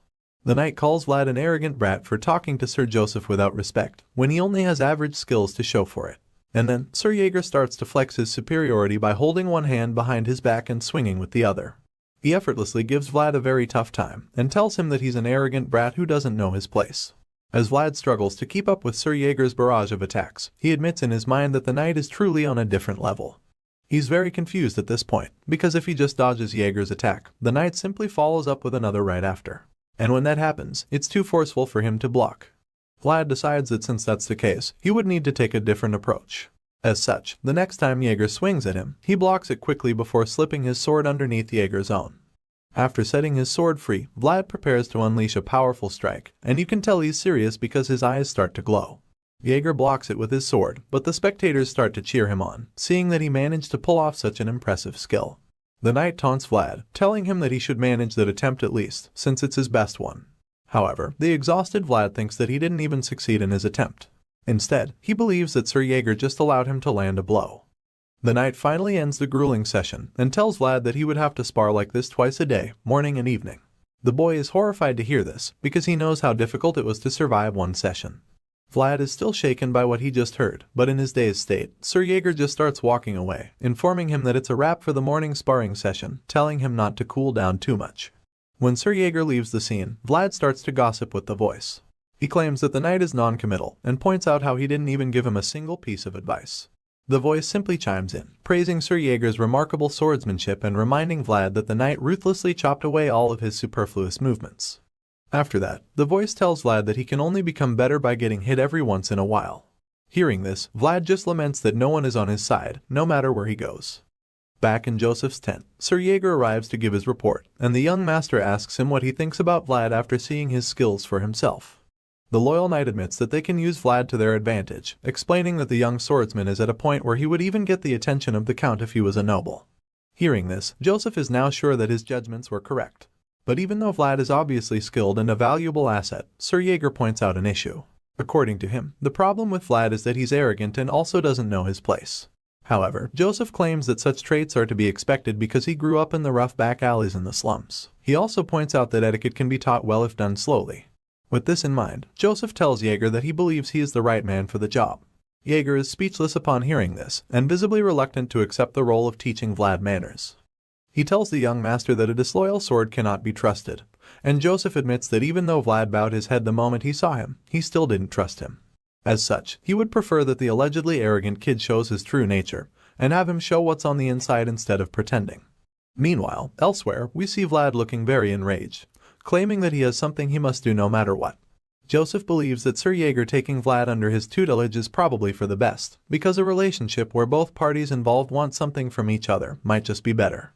Even though Jaeger isn't fully in support of the plan, he has no choice but to do as his master commands. Joseph feels like Vlad isn't even quite the wolf. He simply believes that the kid is cocky, untrustworthy, and full of himself. He tells Jaeger not to rush anything, because he'll need time to build a huge metaphorical cage for Vlad. He wants the cage to be so big that the wolf, in this case, Vlad, would eventually think he's been freed when he's still under their control. Later that evening, some of the mercenaries head out into the cold forests. The men are still finding it difficult to come to terms with the fact that their former captain is now serving under Sir Jaeger. Goth regrets not charming his way to get Jaeger's attention when he had the chance. He thinks that Vlad is very lucky to have found his way out of the expedition team, especially now that the weather has become unbearably cold. His brooding is cut short when the new captain, Sir Roderick, scolds him and orders him to get his acts together so he can do his job well. Goth doesn't like this stuck-up captain at all and thinks that he only just patrolled by so he wouldn't have to check on him for a long while. He decides to get some sleep, but is immediately woken up when he hears Roderick's voice. Goth sees him talking with a woman who claims that she's looking for her kid. Roderick tells the woman that she must be crazy because there are no kids here. However, all of a sudden, he stops talking, and the sudden silence makes Goth get worried. He fearfully goes to check what happened to the captain, but when he gets close, Roderick suddenly starts walking in the opposite direction, which leads out of camp. Goth is horrified when he sees a dirty aura surrounding Roderick's body as he walks deeper into the forest like he's been possessed. At the start of this episode, we see our hero groaning and complaining while rubbing his shoulder. He feels like the advanced knight should have gone easier on him, but the voice in his head doesn't think so. In fact, it tells him that he's been given a golden opportunity to train with Sir Jaeger. The voice then goes on to remind Vlad that there is a long line of people who would gladly pay to spar with an advanced knight like him, pointing out the value of such an opportunity.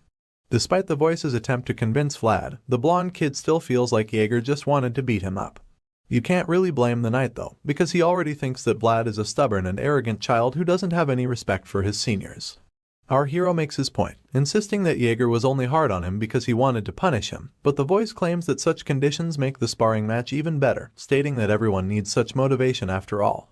It makes sense when you think about it, because the motivation to stay alive and not get beaten to death will probably make Vlad fight a lot better.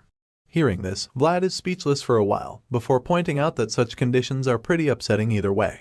While he's arguing with the voice, someone suddenly whispers from the bushes to get his attention. The boy turns around, and the owner of the voice reveals his location, which happens to be behind a tree. Vlad is quite surprised and confused when he sees that the person is actually Goth. He asks the man when he returned, because he doesn't think the rest of the expedition squad is back yet. Before saying anything, Goth looks around suspiciously, almost like he's scanning the area of any unwanted listeners. When he's sure that the coast is clear and no one is watching, he finally reveals that he's planning to run away from the camp at nightfall. As you'd expect, Vlad finds it unbelievable, so he asks him to explain what the heck he's trying to pull. Goth makes things even more mysterious when he suddenly tells Vlad to remember that he's only visiting him out of concern as a friend. He makes a vague statement, and then suggests that they meet later and have some fun. Not surprisingly, Vlad gets confused because he's starting to think Goth is just saying nonsense at this point. But the man protests that he isn't and claims that he saw something in the woods with his own eyes. Finally, he tells our hero that the woods they're supposed to explore are cursed. Vlad is alarmed and intrigued upon hearing this, so Goth goes on with his theory. He points out how they've been having a lot of deserters before. However, now, the mercenaries no longer run away because the Bayezid family pays well for their services and also provides them with all the necessities. Vlad agrees with him, but that's when Goth reveals the real shocker. He claims that those so-called deserters weren't actually deserters. Rather, he believes that they are missing people who were taken away by the cursed woods. At this point, Vlad seems like he's become even more worried. The man claims that he saw it with his own eyes. He saw the ghost that took people into the woods. After a brief moment of silence, Vlad suddenly smacks Goth on the head, calling him a rascal for concocting such unrealistic theories. While receiving a good smacking, Goth tries to convince Vlad that he's telling the truth. Of course, our hero doesn't believe him until he reveals that he saw the knight get taken away the previous night. This time, Vlad immediately knows that Goth is talking about Sir Roderick. The man confirms it as well and reveals that while he was returning, he figured out something incredible, which is the fact that all the missing guys had black hair. A while later after that shocking revelation, we see Goth cursing and swearing in regret. He seems like he's terrified of something, and we quickly find out that it's because his little undercover mission has been foiled. Sir Jaeger arrives on his horse with the rest of the mercenaries, while the dumb idiot leads the way. He quietly curses his own goodwill and regrets not running away with his stuff when he had the chance. Now, everyone knows about the curse in the woods, and he's been instructed to lead them to the place. While Goth mumbles like a coward in front, Jaeger notices his weird nature and asks Vlad if he's sure they can trust him. Our hero admits that he doesn't trust the man at all, but he knows for a fact that he's definitely not crazy. Hearing this, the knight just thinks about how young Master Joseph believes that this little mission is an opportunity. Rather than a worthless expedition, discovering a specific trend in the woods might be a lot more beneficial. However, Jaeger admits to himself that their little investigation bothers him. He thinks about how all the missing people had black hair, and as you'd expect, he's pretty uncomfortable going on such a mission when he also has hair of the same color. Just to confirm, he asks our hero if the information about the hair color is correct. Vlad replies to him, saying that 3 knights are positioned at the post in case something happens. Of course, as an advanced knight himself, Jaeger finds it hard to believe in the abilities of others. Because of this, he realizes that despite his worries about having black hair, he has no choice but to stay in the front as the vanguard. Because Sir Roderick is already missing, it's clear that someone more skilled than him needs to step forward. Jaeger is deep in thought regarding this situation when Goth brings him back to reality by revealing that they've already reached the expedition camp. There, Jaeger meets a man named Irun, who introduces himself as Sir Roderick's subordinate. The knight asks him if he's sure that their captain is nowhere to be found, and whether they have checked the entire forest. Irun responds, confirming that they haven't even found a single trace of the man. He claims that even with ex-hunter mercenaries taking the lead, they couldn't find a single footprint to follow. Hearing this, Jaeger realizes that he has no choice but to check out the woods himself. Still mounted on his horse, he orders the mercenaries to search the area in groups of 3 and spread out as far as the eye can see. Of course, the mercenaries all adhere to his instructions and begin the search. Sometime later, we see Goth trying to challenge Vlad, and doubting his character for ratting him out when he came to him in good faith. Enraged, he calls our hero a fraud, who takes advantage of people's good nature. In response, Vlad just tells him to stop talking and focus on the search, while also promising to compensate him later. The two come across Jaeger, who asks them if they found anything, but Vlad claims that they didn't. The knight gets upset and calls them useless country bumpkins, but our boy defends himself, pointing out that he's from the city. Hearing this, Jaeger asks the boy how he found missing people in the back alleys. Vlad tells him that it's always been pretty simple, because all you had to do was grab someone, and beat them up till they tell you where the missing person is. After hearing this fucked up strategy, Jaeger becomes even more certain that Vlad is really useless. That's when he suddenly notices that the sun is setting, which means that nightfall will soon be here. Not knowing what else to do, he wonders if he should return to the camp. Jaeger ponders on it for a moment, and suddenly notices the river. He asks Vlad and Goth if the mercenaries searched beyond the river, and Goth claims that he doesn't recall anyone doing so. After all, it wasn't even in the path of the expedition. The advanced knight thinks about how there's no trace in the woods, even though they've searched it twice already. Which means that there's probably no way for them to find Sir Roderick, or the strange woman that Goth mentioned he saw in the woods. With this in mind, he orders the men to gather around to inform them that they'll be crossing the river. Goth obeys the instruction without hesitation, and signals the other mercenaries to gather around. Jaeger takes the first step on the ice, and confirms that it isn't completely frozen. Vlad points out that it's probably because winter is over. Either way, he feels that it's strong enough for them to get to the other side of the frozen river. Jaeger agrees with him, but suggests that splitting up and crossing separately will be much safer. The other mercenaries meet up with Go thinking that he found Sir Roderick. However, he explains that it's not the reason he called them. And this is when Jaeger informs them that they'll have to expand the search area by crossing the river. He admits that it's not completely frozen, and decides that they'll divide themselves into 3 groups before crossing it. Once again, all the mercenaries are on board with the plan and express their agreement. Naturally, it doesn't take long for the prepared soldiers before they split up in groups and walk across the frozen river. Along the way, Go starts to act strange, which our hero doesn't fail to notice. He asks Go what's the matter, and the man expresses that he's starting to get a bad feeling that something is about to go wrong.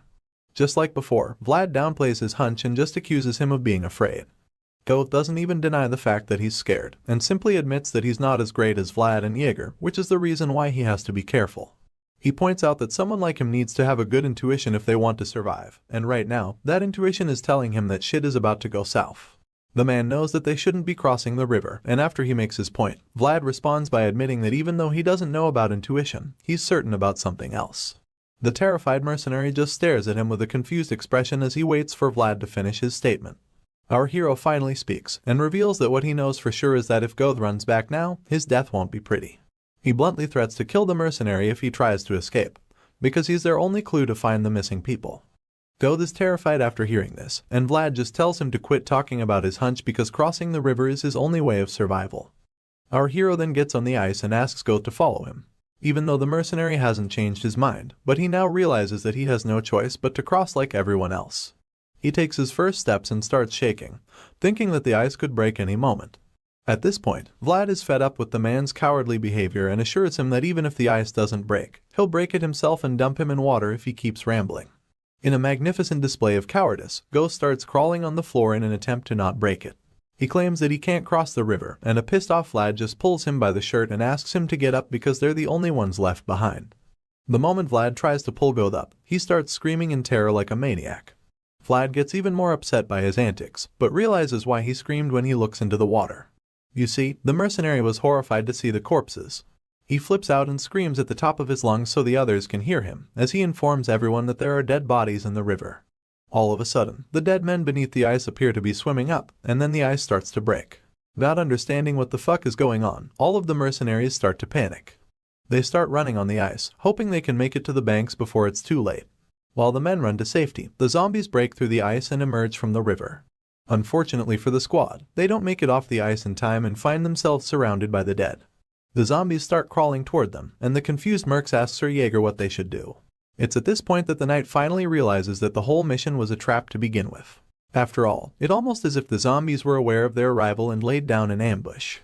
Unfortunately, they fell right into this trap, and found themselves stuck in night and darkness, the territories that were never meant for the living. While Vlad, Jaeger, and the other mercenaries are confronted by the undead army, the scene shifts back to the main camp. There, we see the priest praying to the Lord and thanking him for looking after his people. With the little priest in training by his side, he prays to the Lord to guide them with his light, so that they can stay on the righteous path. All of a sudden, the priest stops praying, and the boy kneeling beside him becomes worried. He calls out to the priest, and suddenly, the place starts to shake. The water in a chalice starts to rumble as well until it floats out and starts moving in the air, leaving the priest in a state of bewilderment. The dark water continues to move in the air until an ominous woman appears. She emerges from the dark fog that forms around the camp, and starts walking around to look for her child. The fog surrounds this strange woman as she walks around the whole camp. Meanwhile, back on the icy battlefield, we see that a massive fight has blown out between the living and the dead. Unfortunately, the man they came looking for has already been transformed into a zombie, and is now mindlessly fighting against his former men. The undead Sir Roderick roars as he tries to hit the cowardly Gove, and rather than running away or standing up to the enemy before him, Gove just screams like a lady, probably thinking it would make some difference. Thankfully, before his former captain can end his life, Vlad arrives just in time to save him by slashing zombie Roderick with his sword. Unfortunately, the moment he does that, the other agitated zombies charge at him with blistering speed. Our hero quickly sees them coming, and braces himself for another round. As his eyes begin to glow like a white walker once again, Vlad strikes a beautiful sword stance to get ready. With mind-boggling speed, he slashes all the zombies in his path. Meanwhile, the coward just screams in fear as the severed body parts of the zombies fly all around him. Not for the first time, Vlad gets irritated by Gove's behavior, so he calls him a rascal and instructs him to get up and fight with a spear. Of course, the mercenary insists that he can't do it, he's too terrified to fight the dead. Vlad gets angry at this because the grown-ass man is now practically a liability on the battlefield. He curses in his mind, but the voice in his head tries to calm him down. It tells him not to get worked up and advises him to pick a direction before making any attempt to escape. Hearing this, Vlad looks forward and sees 3 zombies coming out of the water with their gaze locked on him. Naturally, that makes it clear that he can't go forward. Now he's starting to wonder if Sir Jaeger is safe either, because the both of them got separated during the ambush. Elsewhere on the ice, we see the senior knight effortlessly slicing up the zombies like he's making an undead salad. Unfortunately, even a great knight like him gets tired at some point, and when he sees a zombie take out one of his men right in front of him, he admits that there's no end to the undead men. At this point, he can't help but thinks that whoever thought of the trap had already planned everything out in advance. Even though he doesn't know who was the mastermind, but he's certain who the intended target is supposed to be. With that in mind, Jaeger's left eye begins to glow with a green color underneath his eye patch. He decides that there's no time to hesitate, and his sword begins to glow as well. It appears that he's using aura, because his eyes and sword are glowing with the same color. The aura surrounds the knight, and by using the power, he's able to take on all the zombies confronting him, annihilating all of them in a single go. In a bright and insanely epic display, Jaeger wipes the floor with the undead. The spectacle is so intriguing that other mercenaries on the ice stop to watch the legend do his thing. They're delighted to see him in action, and are even more motivated to fight after seeing that they have someone like him on their side. In the middle of his intense fight, Jaeger calls out to Vlad, asking him to fulfill his contract. Our hero, who is dealing with another zombie, is alarmed when he hears the knight calling out to him. While fighting off the undead men around him, he yells back to Sir Jaeger, asking the advanced knight what he wants him to do. Surprisingly, the plan turns out to be very simple. He just wants Vlad to defend the right post for as long as he can. He tells him to fulfill his contract as a hired sword and protect young Master Joseph at all costs. Without hesitation, Vlad receives the order and fights the remaining zombies in his path to find his way out of the icy battlefield. As he runs out, he tells the cowardly idiot to come with him, who's already yelling for him to wait. While Vlad leaves the battlefield, we see that Sir Jaeger's left eye is glowing so brightly that it produces a green flame underneath his eye patch.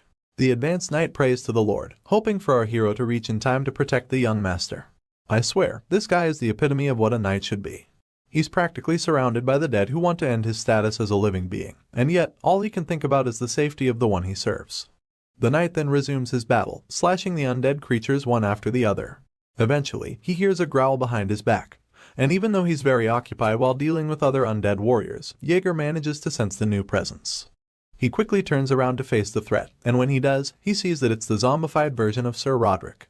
The knight apologizes to his former comrade for being late in his rescue, but Zombie Roderick and the rest of the undead army are already beyond saving as they aim for his life. Meanwhile, back at the main camp, young Master Joseph is sitting in his tent alone, looking pretty bored as usual. Even though he's reading a book, you can tell that he probably wants to be elsewhere. Suddenly, he's interrupted when he hears someone yelling.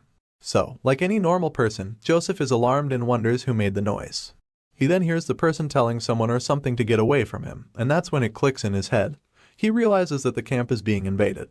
Joseph gets up from his chair and prepares to leave, but then someone enters the room and calls out to him.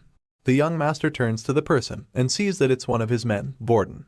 The young master asks Vorden what the commotion is all about, but the guy is still trying to catch his breath, so he stutters. It appears that he doesn't even have an explanation, so Joseph gets upset and asks him if he ran into his tent without first finding out what is actually happening. Vorden is guilty as charged, but he pretends like that's not the case and claims that he ran into the master's chambers to check if he's safe. He claims that Joseph's safety is of utmost priority, but the young master knows that he's lying. Even if nothing else was going to give it away, the fact that Vorden ran into the tent without a sword or weapon proves that he didn't come to protect the young master. Joseph confronts him for not arming himself before coming, and Vorden's empty sheath is now on full display, finally making him realize that his sword is missing. If this had been any other regular day, the young master threatens that he would have hanged this imbecile. Hearing this, Vorden immediately starts begging for forgiveness, and while that's happening, Father Andreas and some other men enter the tent as well.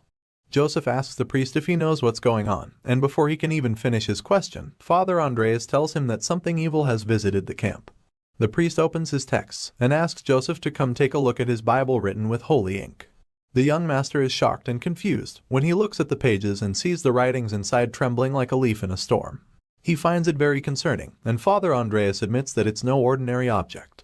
The uneasy young master asks the priest if there's a way they can stop it, but the father simply replies that he's not an exorcist. Even then, he assures Joseph that he will try to unleash all of his divine powers to ward off the evil. But despite that, he admits that the being they're currently facing is so evil that he might not be of much help. This makes Joseph more nervous, and he starts thinking deeply of a possible solution. Joseph knows that none of the remaining knights can be of much use, but he realizes that they are his last line of defense. As such, he gets up and instructs the knights present to come with him and help him take down the enemy. He takes the lead, and they follow behind him with straight faces, suggesting that they're ready for business. When Joseph comes out of his tent, he's shocked to see the thick fog covering almost everything in sight. Unfortunately, this fog is more ominous than he could ever have imagined. It turns out that the fog not only covers the vision of mercenaries at the camp, it also possesses them and forces them to fight for control over their bodies. The strange woman from earlier is certainly responsible, because the men seem to be possessed by a spirit that calls them her children. Even though they try to fight it, there's not much they can do against the supernatural. While covering his nose to avoid inhaling it, Joseph asks Father Andreas if the fog makes people delirious. The priest doesn't know exactly what it does, but one thing he's sure of is that it's not a natural phenomenon.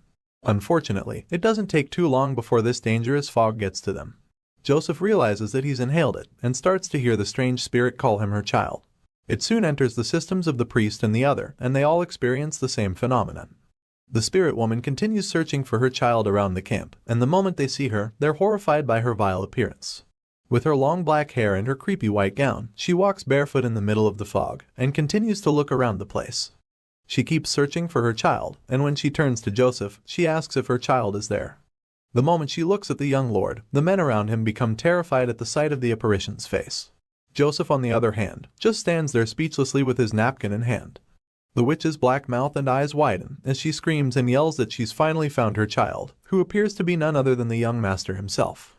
The terrifying witch lady stretches out her hands and charges at our hero and the others, while screaming desperately for her boy child. But suddenly, there's a barrier in front of her. We see that Father Andreas is on his knees praying, as a magical shield forms to keep the witch out. But while he's doing that, his horrified little priest in training is screaming and crying the whole time because of how scared he is. The young master just stands within the magic barrier and wonders if in the end, there's no other way for Sir Jaeger to face the possessed lady trying to attack them.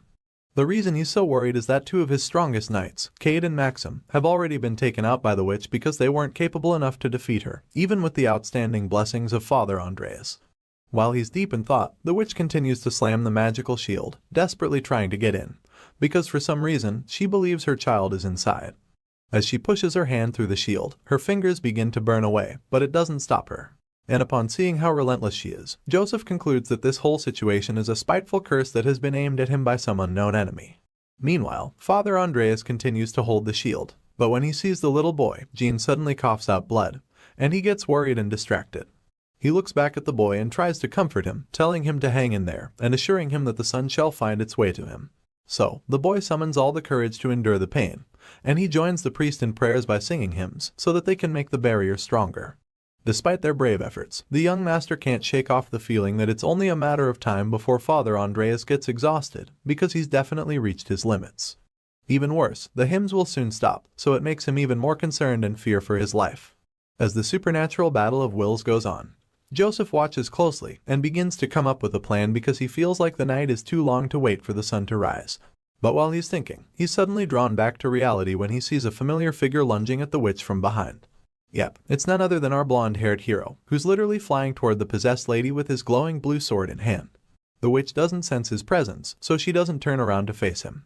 But even at that, Vlad is forced to stop his attack when the voice tells him that the witch is animated by the curse, and that a normal sword can't cut through her. As such, our hero stops and hides behind a rock to ask the voice what they should do to defeat her, and the voice asks in return if he can currently use any aura. However, Vlad quickly points out that he can't, so the voice becomes confused.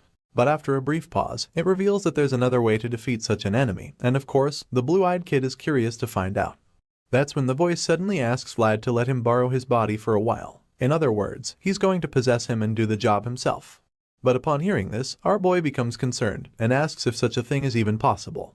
In response, the voice reveals that he's certain he can use auras, but what he doesn't know is if he'll be able to manifest them within the blonde-haired hero's body. And he fears that even if he succeeds at it, he won't be able to move for a while, which is never a good thing in a heated battle against a powerful enemy. The voice honestly tells Vlad that he doesn't recommend such a risky plan, but the young hero knows that if he can't kill the witch, then she'll certainly kill him. And to him, that's enough reason to take some drastic actions.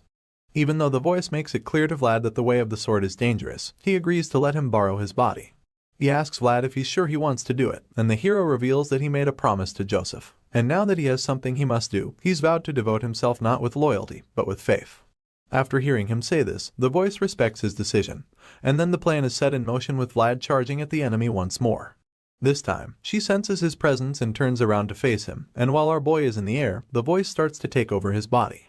It tells him to close his right eye, and he does, so it doesn't take long before his possession begins. The voice transports Vlad's consciousness to a place he calls the world of voices, and after that happens, our hero's body begins to glow brightly just like his sword, as it becomes filled with aura. Using this power, Vlad suddenly gets close enough to the witch, and with great force, he cuts through her like a piece of bread. Everyone around is shocked to see this, and they all gasp in disbelief. But while they're doing that, Vlad falls to his knees and starts yelling in pain, because the voice is still sending powerful surges of energy into his body. The young master sees this and becomes extremely worried, so he calls out to the hero, hoping to get his attention. But all of a sudden, Vlad's eyes turn white, and he calms down. Even though the blonde-haired kid is no longer screaming in agony, he's certain that what he just saw were traces of aura. And although he doesn't know how he achieved it, he's certain that the young kid must have paid a huge price for it. His thoughts are interrupted when he sees the witch getting back up and starting to call out for her missing child again. Unfortunately, our hero is still weak and unable to move because of the possession. On top of that, the witch is stretching her hand toward him. Determined to save him, Joseph rushes out and tells Father Andreas not to stop the hymns, but they're so shocked at his sudden decision that they try to call him back. The young master quickly gets to Vlad and helps him to get up, while encouraging him to hold on to him. We see our hero groaning in pain, but he manages to move slowly with Joseph before the witch can get to him. Enraged that he got away, she gets back up and grabs a hold of Joseph's leg before he can run away. The young master tries to free himself from her grip, but he finds it extremely difficult, making him think that he's a weakling who's not even capable of getting out of this situation. Just when Joseph feels like it might be over for him, Borden grabs his cloak from behind and pulls him out of the witch's grasp, tossing the young master and our hero to the other side where the priest is. The angry witch yells in rage and despair once this happens, and as Joseph lands on the floor safely, he admits that this is the first time he's glad to have Borden by his side. Of course, the knight is happy to receive validation from his master, so he thanks Joseph. And while the two are exchanging kind words, our favorite blonde-haired swordsman picks up his blade. From the way he's groaning, it's obvious that he's not fully recovered. But that doesn't matter to him, because he suddenly asks Father Andreas to bless his sword, implying that he's ready to go back into the battlefield. Vlad insists that they have to send off the creepy witch, so after a brief pause, the priest agrees with him and decides to do it. Suddenly, he presses his palm against the edge of the blade, allowing it to cut him. And as his blood is smeared all over it, he presents it to our hero, informing him that he's just given him a firm blessing. Immediately, Vlad takes it from the priest, thanking him for his blessing, before walking back into the action. As our boy bravely heads out to face the evil witch and finish her for good, Father Andreas and Jean watch anxiously from behind, praying for him to come out victorious. The injured witch is still lying on the floor and unable to get up, so when Vlad finally gets to her and stands over her with his sword, she begins to beg him, but not exactly for mercy or to spare her life. But rather, she's begging him to find her missing child. Looking at the horrific and nightmarish face of the woman, he sees something unexpected, even though it is only for an instant. Vlad sees a memory of women locked up in a dark prison. While the women were incarcerated, their children were placed outside the cages and laid on the cold floor to die. They beg for their children to be returned to them, but unfortunately, that never happened. Rather, what Vlad sees in the horrifying memories of this woman is that she could do nothing but wail in agony as her child was freezing to death right in front of her eyes. Just like she does now, the woman stretched out her bruised hands from the iron bars, trying to reach her child in vain. At this moment, our hero finally understands the woman's pain and why she's been cursed with the burden of searching for her child for eternity. However, he believes that it's time for her suffering to end, so he takes out his sword and buries it in her head, telling her to rest in peace. As the blood flows down her face, the monstrous demeanor she's had for so long suddenly disappears, and she reverts to her human form. With tears rolling down her face, she looks up at the hero, thinking that perhaps he might be her child all along. While Vlad is busy exorcising the curse, the scene shifts to somewhere else, and we see an ominous-looking hooded man sitting in the forest with a strange box between his legs. Judging by the dark aura surrounding the man, and the black mysterious fog he's conjuring, it's easy to conclude that this guy is probably responsible for all the paranormal shit that has been going on recently. The evil man continues to control the dark fog, and as he nurtures it to grow bigger, a sick twisted smile appears on his face to confirm that he's definitely a villain. Just when the dark cloud is about to grow as big as he wants, the stuff starts to disappear, and he's instantly alarmed. This villain is shocked at what just happened because he's probably never had his plans foiled before. But unfortunately for him, today isn't going to be one of his better days. Confused by the fog's disappearance, he concludes that the evil thoughts he's been feeding off from the desperate woman have suddenly stopped. That's right, the moment our hero stabbed the woman in the head and reverted her to her normal self, this weirdo's spell was automatically neutralized. As a result, the sorcerer begins to imagine that someone must have defeated the puppet he's been controlling, and the thought of it bothers him a lot, because he can't even imagine anyone on Earth strong enough to do something like that. However, he suddenly remembers that there's only one knight who knows how to use aura that efficiently. But before he can even say the name, the man responsible appears in front of him, and we find out that it's actually none other than the green-eyed advanced knight, Sir Jaeger. He reveals himself to the evil sorcerer and confirms that his suspicions were correct, because he's finally seen the rat controlling the puppet. As the evil wizard sees Jaeger standing in all his might, with aura covering his entire body, he begins to shiver in fear. The guy looks like he's about to pee his pants, because he knows just how dangerous the man before him is. Jaeger plans to finish off the sorcerer for all the trouble he's caused, and of course, the evil magician also knows that he's done for. However, before we can see the advanced knight unleash the punishment, the scene cuts and we're fast-forwarded to the time where Jaeger is meeting with the young master. When the advanced knight arrives, Joseph asks him if the face he's looking at belongs to the one controlling death from darkness. And that's about the same time we find out that this brooding knight with no chills decapitated the sorcerer, and is now presenting the head to his master. While holding the bloody head by the hair, Sir Jaeger replies, saying that it seems that he's the one. Apart from that discovery, Jaeger also believes that the box that the headless man had is probably the cursed object that the woman from the previous night came looking for. With the head in one hand and the chest box in the other, the knight concludes that the box itself became the woman's missing child's coffin. After receiving the heartbreaking news, the young master instructs Sir Jaeger to hand the box over to Father Andreas so that he can investigate the matter when they return to Varna. Of course, the ever-loyal knight acknowledges the order and assures his master that he'll do it. But before he leaves, Joseph engages him in conversation for a bit. The young master talks about how the expedition, which was supposed to solidify his power, turned out to be a complete failure. And of course, Jaeger agrees with him, admitting that he's also ashamed of the way things turned out. The two men stand on a cliff, and Joseph looks down at the camp below, before stating again that he surely failed. Nevertheless, he decides that they have to return home while treading with light steps. And the moment he says this, Jaeger suddenly asks him if he found the blonde hero useful. Joseph looks at the knight with a side-eye for a brief moment, before a knowing grin appears on his face. And then, he reveals that he thinks he might have found the person who would replace him as the sword.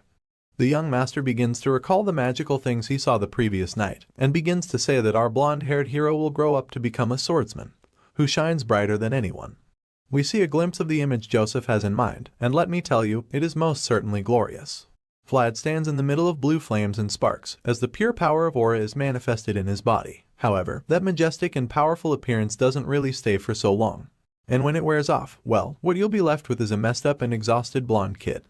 The scene shifts, and we see Vlad waking up finally, with his hair looking like a bird's nest where the chicks were fighting, and his pupils looking small like those of someone under the influence. It appears that the shocked look on his face is because he's just been told that he passed out for 3 days, and that he's just waking up. He can't believe it, so he asks the voice in his head to confirm. And of course, the guy up there casually confirms it, advising him to be more careful in the future. As the voice goes on to say he didn't expect the recoil to be so extreme, Vlad just sits in bed like a zombie, still stunned by what he's just been told. Soon enough, he manages to shake off the feeling of shock, and admits that it's a relief either way. Because now, he wants to wrap up matters at the camp so that he can return right away with the others. When he says this, the voice informs him that Joseph and the others are actually waiting for him to recover before setting off on their journey back. As our hero uses the sword to anchor himself and sit up, the voice also informs him that the young master seemed to care quite a lot about him. Vlad manages to get on his feet and goes outside. But when he pulls the covers of his tent out of the way, he realizes that there's no one around because the camp is completely deserted. Initially, he's surprised to see this, but then he quickly concludes that it makes sense for them to run away after seeing what went down the previous night.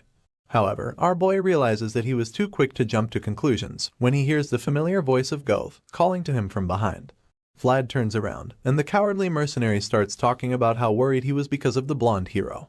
Hearing this, Vlad is unable to hide his joy. He immediately starts teasing Goth for how he wanted to run away before, but ended up being the one who stayed back the longest. Even though most of the mercenaries have fled the Bayezid camp, Goth agreed to stay back with a few others. The reason was simple, and it's the fact that they were promised a raise in their payments until they return.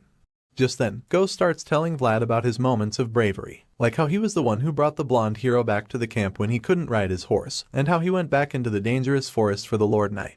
It turns out that the reason he's saying all of this isn't even to impress Vlad or anything, but it's simply because he wants our hero to put in a good word for him and make him look good in front of the young master later. Of course, Vlad nonchalantly tells the merc that he'll try his best to do so.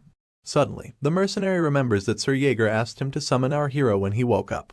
And since Joseph is in the barracks, he urges Vlad to hurry up so he can have enough time to say good things about him. As soon as our boy hears this, he turns around and bids Goth goodbye, but the merc just reminds him again so he doesn't forget. At this point, Vlad is getting pissed off by his behavior, and he starts to wish that God would just make him shut up. Just then, the scene shifts, and we're taken to Joseph's tent where we see him hosting Vlad. While pouring a glass of red wine, he tries to make small talk and ask our hero if he can drink. I don't really know his real age either, but my man assures the young master that he can hold his liquor, pointing out that he used to work in a brothel and a bar. Even though he's had a taste of alcohol, he admits that he's never had fine liquor before. And upon hearing this, Joseph reveals that the bottle in his hand contains a nobleman's drink. Before pouring Vlad a glass, the young master claims that he wants to thank him first, because he knows that the boy could have just run away when things got rough, but instead, he decides to stay and fight till the end.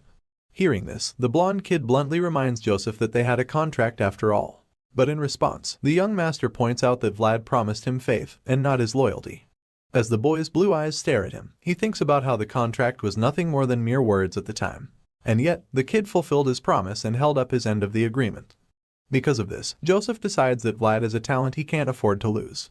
But then, he suddenly corrects himself and confirms that the kid is more than that, because he's actually a talent he must have on his side. Finally, after thinking about all of this, Joseph pushes a glass of wine to Vlad and tells him that it's time for him to fulfill his own part of the contract. But this time, he's going to reward our hero as per his accomplishments.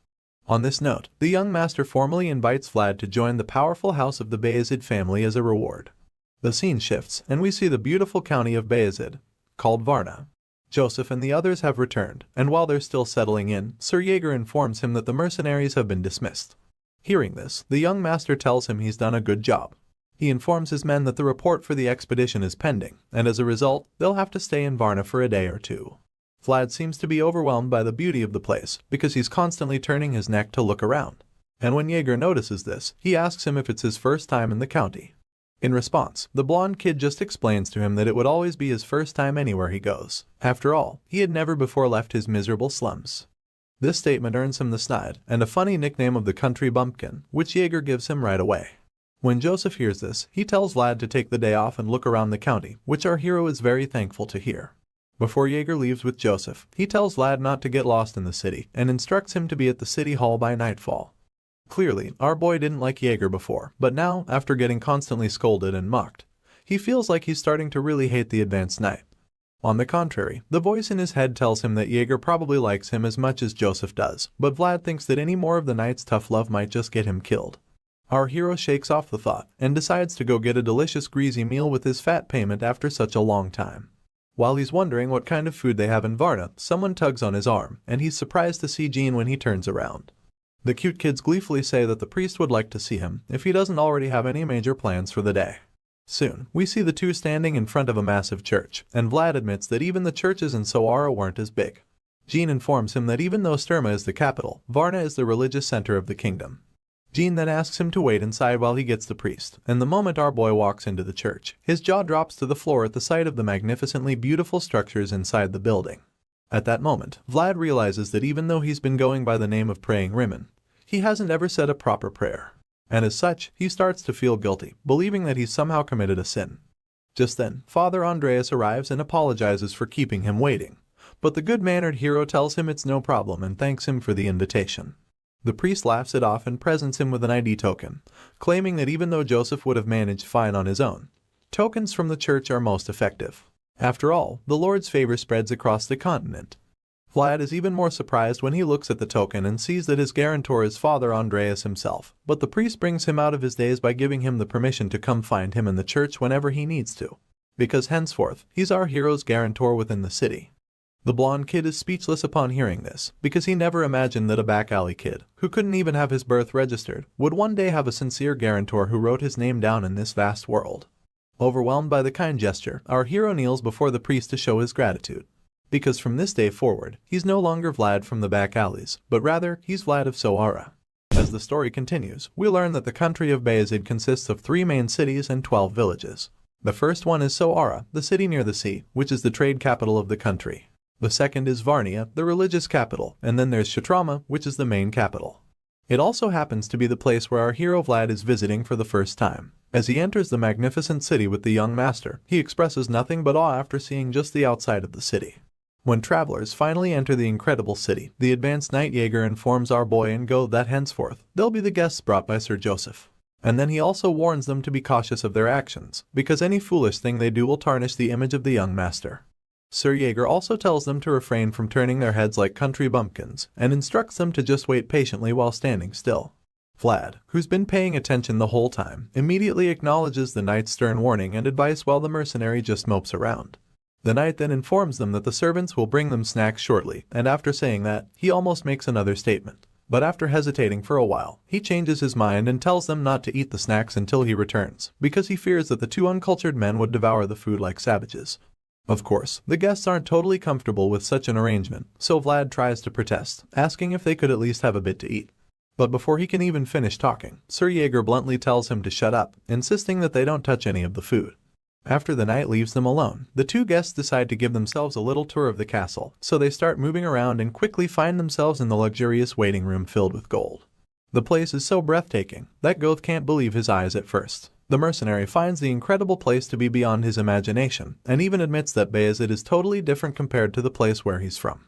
He makes the confession, and our boy, who's equally astounded by the beauty of the place, agrees with him completely.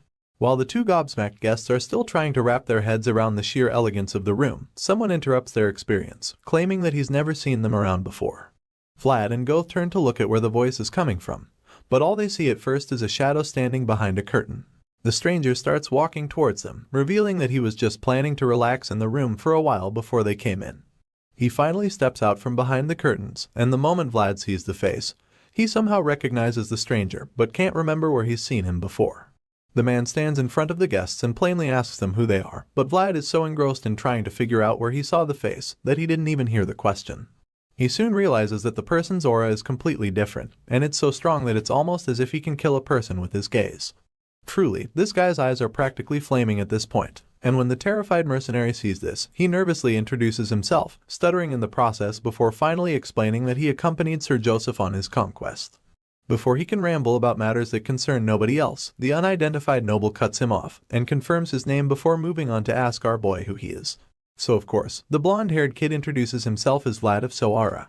Hearing this, the noble finds the kid a bit interesting, because he's never heard of him before. But in truth, there's something else that intrigues him.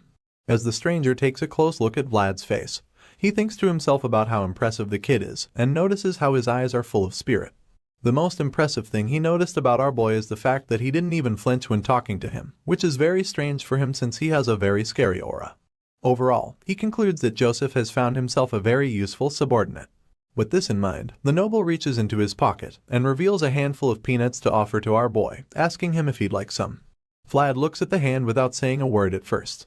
After staring at it for a while, he finally reveals that they've been instructed not to eat anything, and upon hearing this, the nobleman is shocked and confused. Seeing his confusion, Vlad gets impatient and blankly explains that they've been told not to eat any food from the place. But while he's saying this, a look of horror appears on Goth's face because he's starting to wonder if Vlad has lost his mind. Dude is shocked to his bones, and quite scared as well because he can't fathom the idea of declining the hospitality of a noble.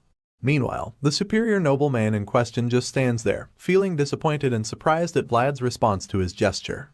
This little scene ends up confirming that the first thing Vlad of Soara did upon arriving at the Bayezid family estate was to decline the hospitality of Lutger Bayezid, the family's eldest son. Goth literally turns white in embarrassment and fear after our boy's little display, and at the same time, Lutger decides to help himself to the peanuts, admitting that they're tasty. The scene shifts, and the next thing we see is a man writing on a paper, hearing the name Vlad for the first time. It turns out that this man is Joseph's father, who's being informed about the guests that are currently in his home. The focused father doesn't look away from what he's writing, and he then points out how the young master had never brought anyone home aside from Sir Jaeger, who was assigned to him by his mother. Because of this, he suddenly promises to reward Joseph if he succeeds in raising Vlad as a Bayezid family knight. The young master thanks his old man for the offer and bows to him in respect. While he's still in that posture, his father continues talking, and reveals that he's well aware that wielding a blade isn't Joseph's strong suit. But regardless of that, he sternly reminds his son that he's currently inside the Bayezid territory. The young master acknowledges the advice and assures his old man that he won't forget. The father then proceeds to reluctantly ask him about his health, and the son replies that he is fine, earning the pardon to leave the room.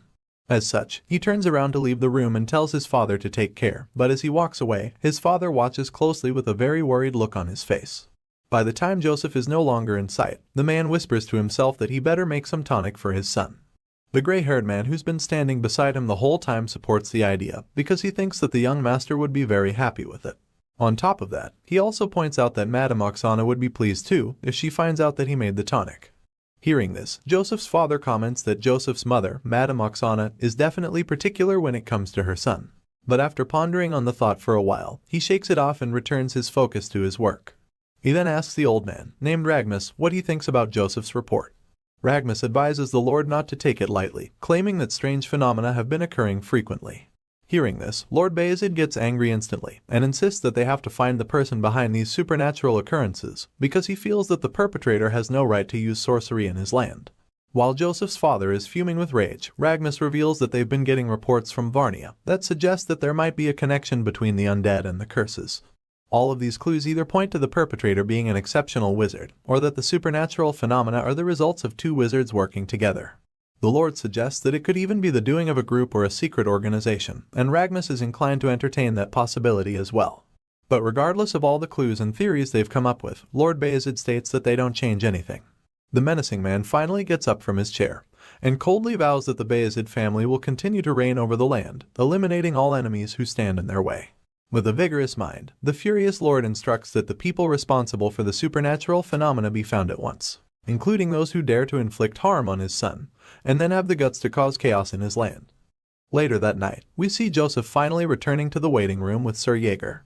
As you can imagine, the starving guests have been waiting for the young master and the knight to return, so when they see the men at last, their moods are instantly lifted. Joseph admits that his little plans took longer than expected, and politely asks the guests if he made them wait for too long. But Goth, who's so excited to see him, quickly tells the young master that they are fine and that it was not a problem at all. When Joseph calls Goth by his name, the mercenary can't contain his joy because he literally can't wait for what the young master has in store for them. Unfortunately, the joy is short-lived when Joseph suddenly tells him that their rewards will be discussed the following day. Goth realizes that his starving and waiting all day was for nothing, but while he's still being consumed by the feeling of disappointment, the young master tells him that a servant will guide him to his room so he can get some rest. Unable to say a single word in response, the man begrudgingly leaves the room and tells the other three men that he's leaving, probably hoping that they would call him back. Unfortunately, that doesn't happen, and the moment he's out of the room, the remaining men decide to have a chat. Joseph initiates this discussion by sitting in his chair and crossing his legs while fixing his gaze on our hero.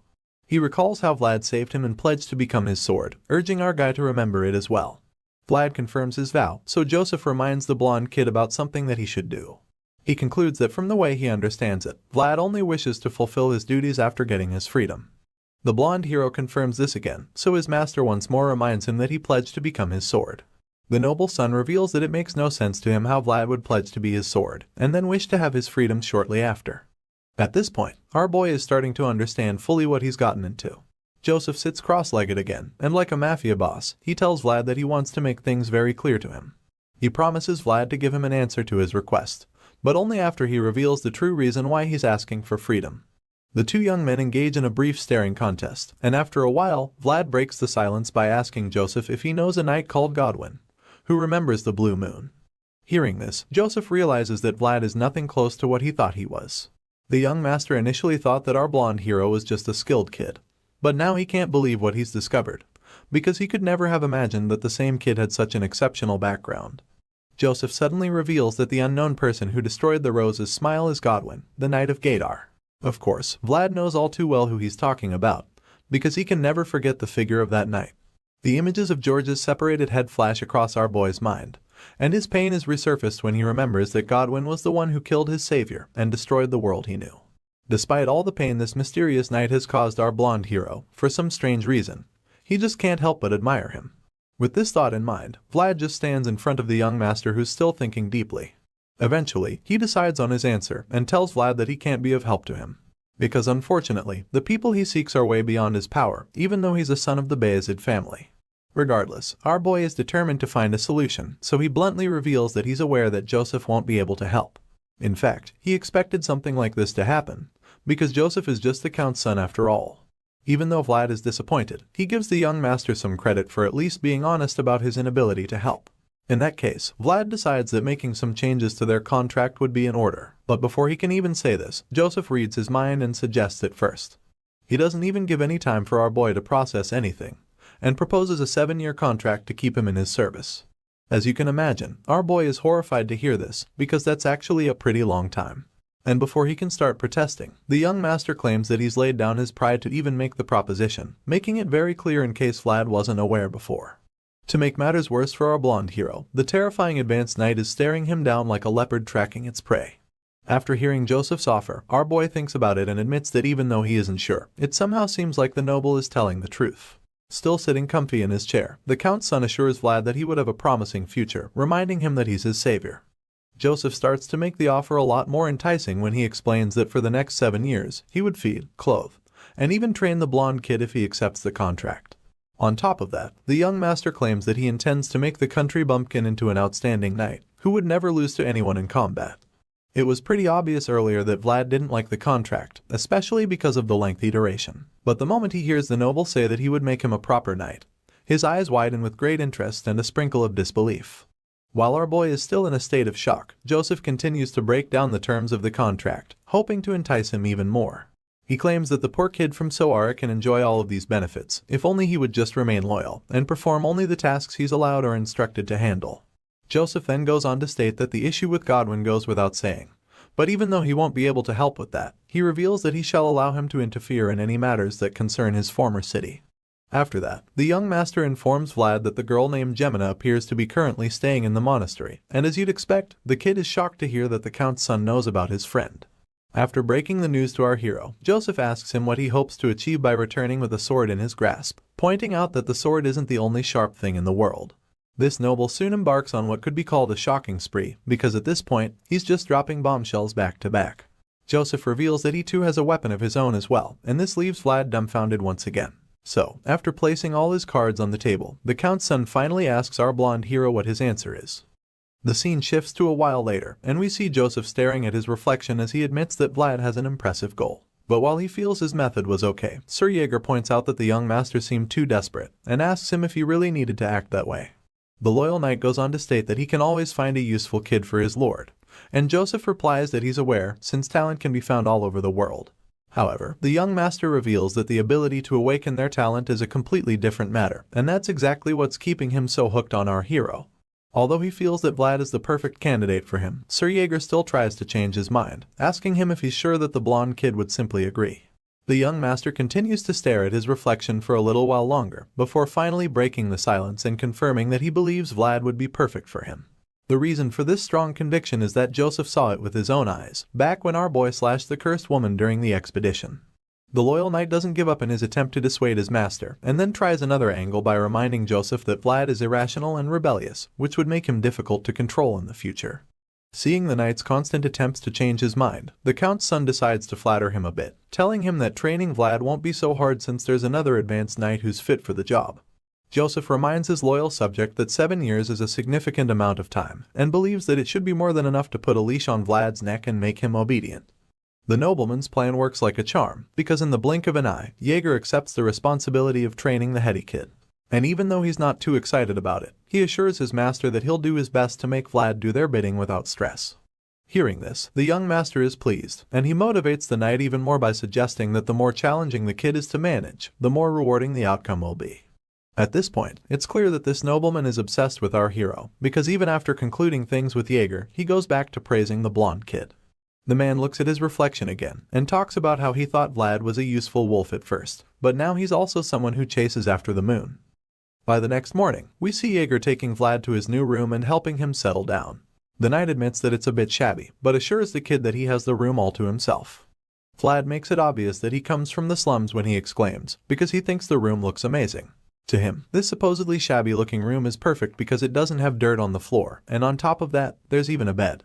It's practically a palace in his opinion, and as the knight hears him say all of this, he quickly remembers that the kid is actually from the Alice. He's not used to such behavior because their trainees usually come from affluent backgrounds, which makes them struggle to adapt in the training grounds. With all that has happened in that short while, Jaeger suggests that Vlad won't have any issues settling, unless he decides to cause any trouble. The kid already knows that the knight is referring to the peanut incident with Sir Lutcher, so when he starts judging Jaeger with his eyes, the latter shifts the blame back, claiming that he didn't even expect Vlad to obey him since he listened to him before. The little combo is cut short when Jaeger suddenly leaves, but not before telling our boy to meet him at the military exercise hall after he's done eating, because they'll start their sparring sessions together. Just when the knight is about to leave, a lady calls out to him, calling him her loyal knight. For someone who's always brooding and stern, Jaeger gets incredibly flustered just by hearing Lady Oksana's voice. The nervous knight quietly informs Vlad that she's Joseph's mother, and then urges him to pay his respects the way he was taught earlier. Thankfully, our boy doesn't mess it up, since he just imitates the senior knight as he greets the lady. The noblewoman greets them back, and asks if Vlad is the child she's heard about. Jaeger confirms it, claiming that Sir Joseph took him in personally. Hearing this, Lady Oksana looks at our boy intensely with her bright yellow eyes, and it makes him so uncomfortable that he starts blushing for everyone to see. After her little trick works its charm, she thanks him for saving her son, and the flustered kid stutters as he tells her that he was only doing his job. I guess even the heroes can't resist the charm of a MILF. Regardless, she promises to bestow a reward upon him, because he's achieved something much greater than he realizes. With his cheeks still bright red, he bows before her in thanks, before she suddenly rubs his head to compliment the color of his hair and his eyes. Like most mothers, she begins to talk subtly about his appearance, suggesting ways to make him look better, before eventually promising to arrange clothes for him. At this point, our boy is so overwhelmed by her affection and calming aura that he's literally struggling to hide how much blush can show on his face. Thankfully, the motherly woman leaves them at last, telling Jaeger to keep up the good work. After she's gone with her maids, the two guys catch their breath, and the knight asks Vlad why he was so restless. The kid responds that he's never met a noble woman before, and Jaeger comments that he did well for his first time. After all, Lady Oksana has a knack for making people lose their edge. After the little chat, he excused our hero to go and have his meal. The scene then shifts to the dining hall, and there we see a bully spitting into our hero's soup while his minions cheer him on. The troublemaker insults him with the gesture, before proceeding to claim that he mistook Vlad for a trash can because he smells like garbage. Rather than giving them the reaction they want, the blonde kid skillfully scoops out the spit and throws it away before continuing his meal while thinking about how they're acting up even faster than he expected. The bully and his gang are enraged and confused by his calmness, but while they're pondering on what next to do, our boy remembers Jaeger's warning not to tarnish Joseph's image. So, he tries to think of a way to deal with them without getting the Count's son involved. The ringleader leaves in a huff and calls our hero a bastard, telling him to get ready for a hazing soon. But before he can exit the area, our boy suddenly asks him what his name is. The bully is shocked to hear this, so Vlad repeats the question. This time, sending chills down the guy's spine with the murderous intent laced all over his face. The troublemaker is instantly terrified, so he stammers a bit as he reveals that his name is Sobanin. Vlad then repeats the name, claiming that he'll remember it, also making it sound as if he had marked him for death. Sometime later, we see the family head taking a stroll outside with his right-hand man. They get to a point where they see people training below, so the noble suggests that they stay and watch for a bit, to which his trusty assistant completely agrees. Looking down at the training ground, the family man sees something that catches his attention, and it turns out that it's none other than our favorite blonde-haired swordsman. The old noble asks if he's the kid that Joseph brought, recalling that he heard the boy was blonde. He keeps staring at our hero, and even admits he's pretty good-looking. But he's suddenly interrupted when his assistant calls his attention to something else. It turns out that someone standing on the other far side is watching the training session in secret. However, this peeper isn't just any stranger because they quickly recognize him as the advanced knight, Jaeger. Apparently, he's a bit anxious to see how the blonde swordsman under his care would perform during his first training session. The king totally understands this, but he's also quite eager to see just how skilled this new guy actually is. Soon enough, an intense sparring session begins, and we see our boy clashing wooden swords with the other knight in training. With a cold and emotionless demeanor, he swings his sword over and over at the opponent, forcing him back with each strike and giving him a terribly hard time. His opponent groans as he's forced to defend himself without any breaks, and it makes the spectators wonder how such a young kid can be so fierce in combat. Vlad's bright blue eyes lock in on his target, as he unleashes an onslaught of sword strikes which shouldn't even be that easy, seeing that his opponent is much taller than him. Despite how impressive his technique looks, the family head just states that our boy is sloppy, which comes as a surprise to the old man standing beside him, who already feels that he's amazing. He asks the king if he really thinks that, so the latter says that something does shine through. The family head feels that it's praiseworthy, because even though Vlad is clumsy, he's still trying his best to use what he has learned. While he's saying this, we catch a glimpse of his scarred fingers and knuckles, suggesting that they were probably acquired from years of training with the sword. Meanwhile, Vlad continues to dominate his opponent on the training ground, and at the same time, he urges himself to always keep in mind that all swordsmanship starts from his footing. The location of his feet plays a very vital role in sword combat, because it turns out that if he's able to deceive his opponents with his shoulders and his gaze, then he can control the opponent with his movements. Our boy uses all of these skills accurately by first controlling the location of his feet, dropping his shoulders, and tricking the opponent with body movements. At the same time, he keeps his blue gaze locked in on the guy, and our boy uses all of these tricks to lure his opponent in. Sure enough, his plan works, and the guy tries to land a powerful down slash on him, but Vlad skillfully dodges by jumping backward. His black-haired opponent is exhausted and frustrated after missing what looked like the perfect chance. But before he can catch his breath or recover from his mistake, Vlad comes in hard with a power-packed counterattack. The kid lands a devastating hit on the black-haired guy's side, and the force is so much that he screams in agony. You can't blame him though, because that hit looks like it probably damaged some of his internal organs. After literally incapacitating him, Vlad grabs him by the hair and identifies him in one of Savanin's henchmen. Now, it becomes a lot clearer why our boy was fighting like he had a personal vendetta against him. Vlad drags him by his hair and balls his fist like he's about to punch him into the future. The blonde kid reminds the guy how he enjoyed laughing at him earlier in the cafeteria, and then dares him to try snickering a bit more now. Bro's eyes are glowing with power and rage at this point, and after making his point, he lands a killer punch on the henchman's face. The single blow breaks his nose and leaves blood all over his face. This terrifying sight leaves the other students in a state of shock as they watch on in horror. While the pummeling goes on below, the king's right hand is equally concerned because he doesn't feel that they should just let Vlad beat the shit out of the other guy. However, the family head doesn't seem bothered by this, so he simply tells the old man to let them be, pointing out that to become a knight, such a level of spirit is required. Besides, he says that Sir Yeager seems to be enjoying the beatdown, and his right-hand man agrees when he sees the advanced knight watching with so much concentration. As Vlad continues to reshape his opponent's face with his fist, one of the other students finally has enough of it, so he yells at the new guy to stop hitting him. However, the blonde swordsman just ignores him, which he doesn't take lightly.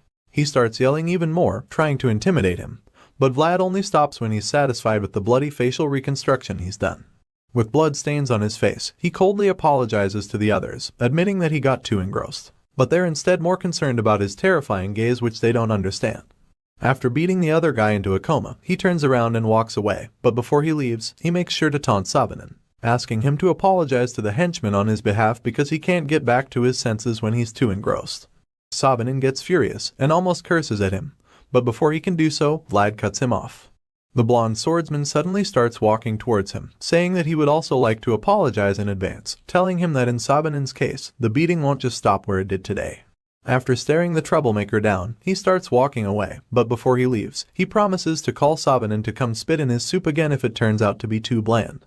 Vlad walks away after dropping such a cold line, leaving Savanin very uncomfortable because he now knows what a crazy bastard the newcomer can be. At this point, he's convinced that Master Joseph brought in a mad dog from the back alleys, but Vlad just smiles back at him like a psychopath, proving his point even further. The scene shifts, and we see a cleaned-up Gove looking sharper than ever while enjoying this meal. At the table, he suddenly asks Vlad if he's really been beating up other vassals, saying that it's a rumor spreading like wildfire among the servants. The swordsman just evades the question by asking Gove about his work as a stable hand, and how difficult it is. The mercenary immediately hops on the topic, saying that he's no ordinary stable hand, because now he works for the great Count Bayezid. Gove is about to start bragging about the experience and all that, but then he suddenly realizes that Vlad managed to distract him from the important discussion at hand. He then reveals that he heard Vlad beat the crap out of guys all over the manor, and reminds the blonde swordsman that it's a crime. Vlad does not seem bothered in the slightest, and he just asks Gove why he's so surprised. The blonde kid reminds Gove that he has always been a criminal, and says that simple assault is going easy on them. Hearing this, Gove is stunned, but he just listens to what he has left to say. Vlad continues to try to justify his actions, claiming that he didn't even hit the guys in an obvious way, and points out that they were the ones who picked a fight with him earlier.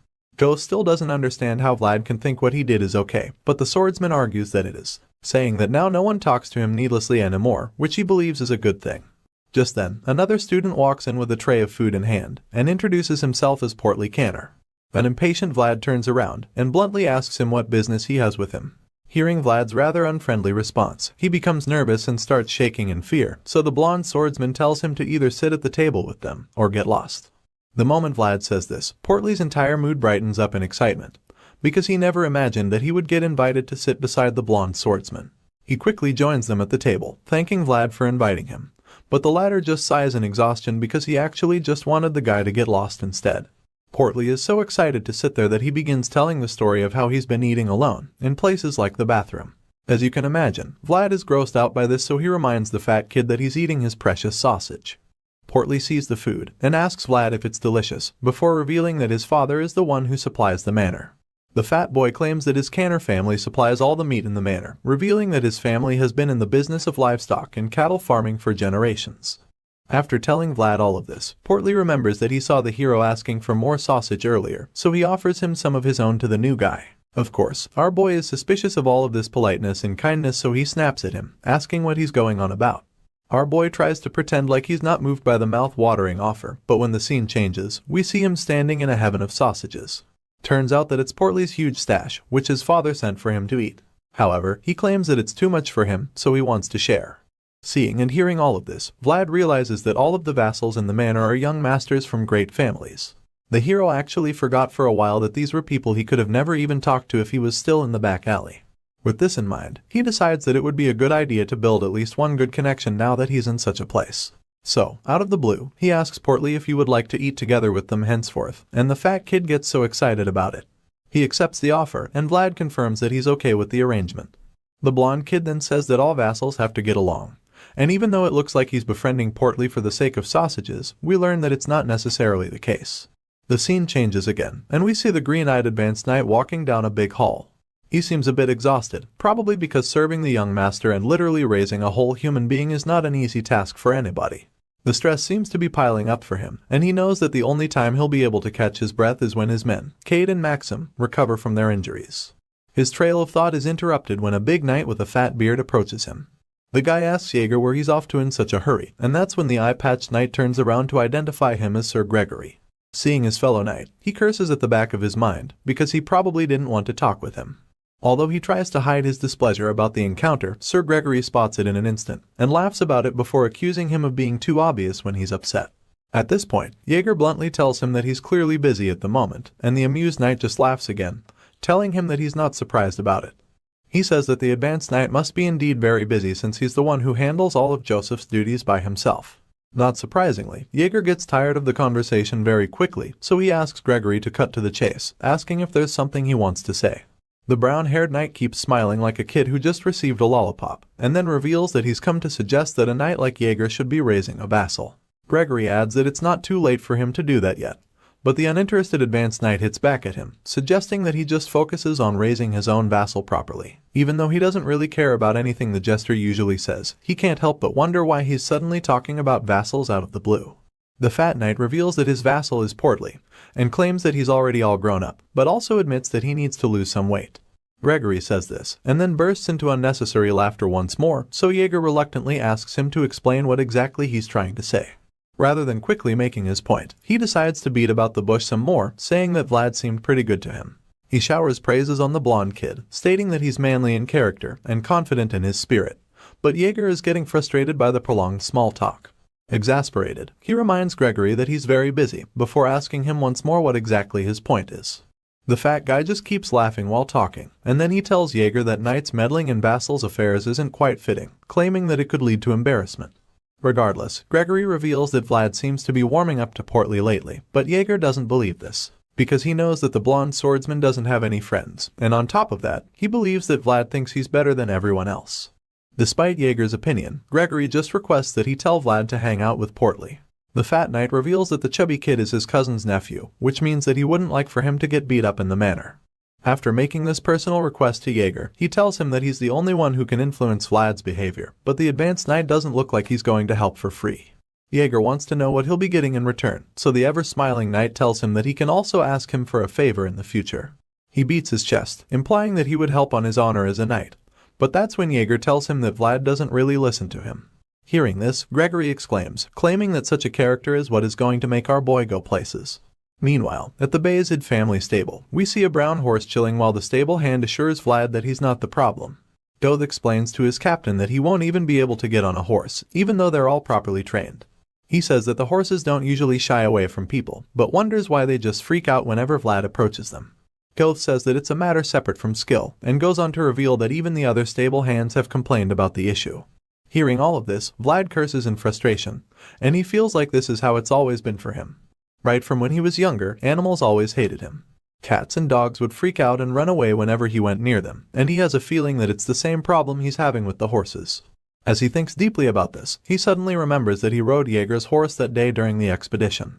He reminds Goth of the night they fled the undead, but then he admits that he was at the back while Goth did most of the riding. The mercenary quickly informs him that the advanced knight's horse is very expensive, and Vlad is disappointed when he hears this, because he feels like it would sound stupid if he said he could only ride expensive horses. He begins to get frustrated at this point, recalling how Jaeger insisted he learn horse riding at all costs. While the two are brooding over the failure, someone suddenly walks into the room. It turns out to be a maid sent by Lady Oksana who has summoned Vlad. The blonde kid is beyond surprised to hear that she has called for him, and as the scene changes to a very expensive room, we see the green-haired noblewoman talking with our boy. She says that she wouldn't have imagined he grew up in the back alleys because of how he looks now. It turns out that he's wearing a very amazing outfit for a nobleman, and Lady Oksana feels that it suits him very well. The woman tells the clothmaker not to fit it too much since he's 17 years of age and still growing.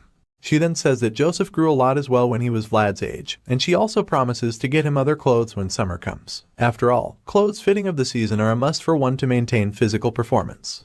Vlad's cheeks turn bright red by the time she's done talking, and all he can do in response is to bow his head and thank her genuinely. However, she waves his thanks off, and reminds him that she should be the one thanking him because he saved her son's life. The insanely polite lady then apologizes for calling him when he was probably busy training, and then she gives him permission to leave. Hearing this, Vlad thanks her once again, and exits the room. Once he's outside, he sighs in relief, feeling that the lady is just difficult to be around for no particular reason. Taking a look at his new outfit, he starts to wonder how much it's worth. It is so comfortable that it doesn't even feel like it belongs to him. But then he looks at his old clothes in his hand, and remembers that they weren't even his in the first place. He walks down the hallway, and thinks about how he shouldn't get used to this new life. Vlad begins to feel out of place, because even after he tries so hard to get to the Bayezid family, he still feels like he doesn't belong there. The blonde hero even feels like he's gaining weight, and it's like flesh clinging onto his soul. His episode of self-pity is interrupted when he looks out the window and sees something that catches his attention. Vlad is taken aback when he sees Savanen beating one of the other vassals to a pulp. He beats the guy, while calling him a pig and asking him if he forgot what it felt like to get bullied. Savanen seems very furious that the kid started having fun, just because they allowed him to live quietly.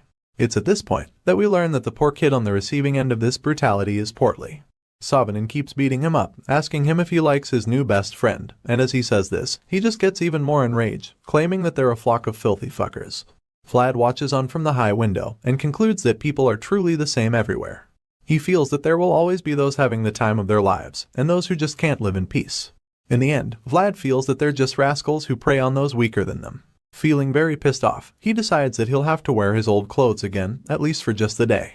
Later that night, he knocks on a door, and when the person inside answers the door, we see that it's Portly.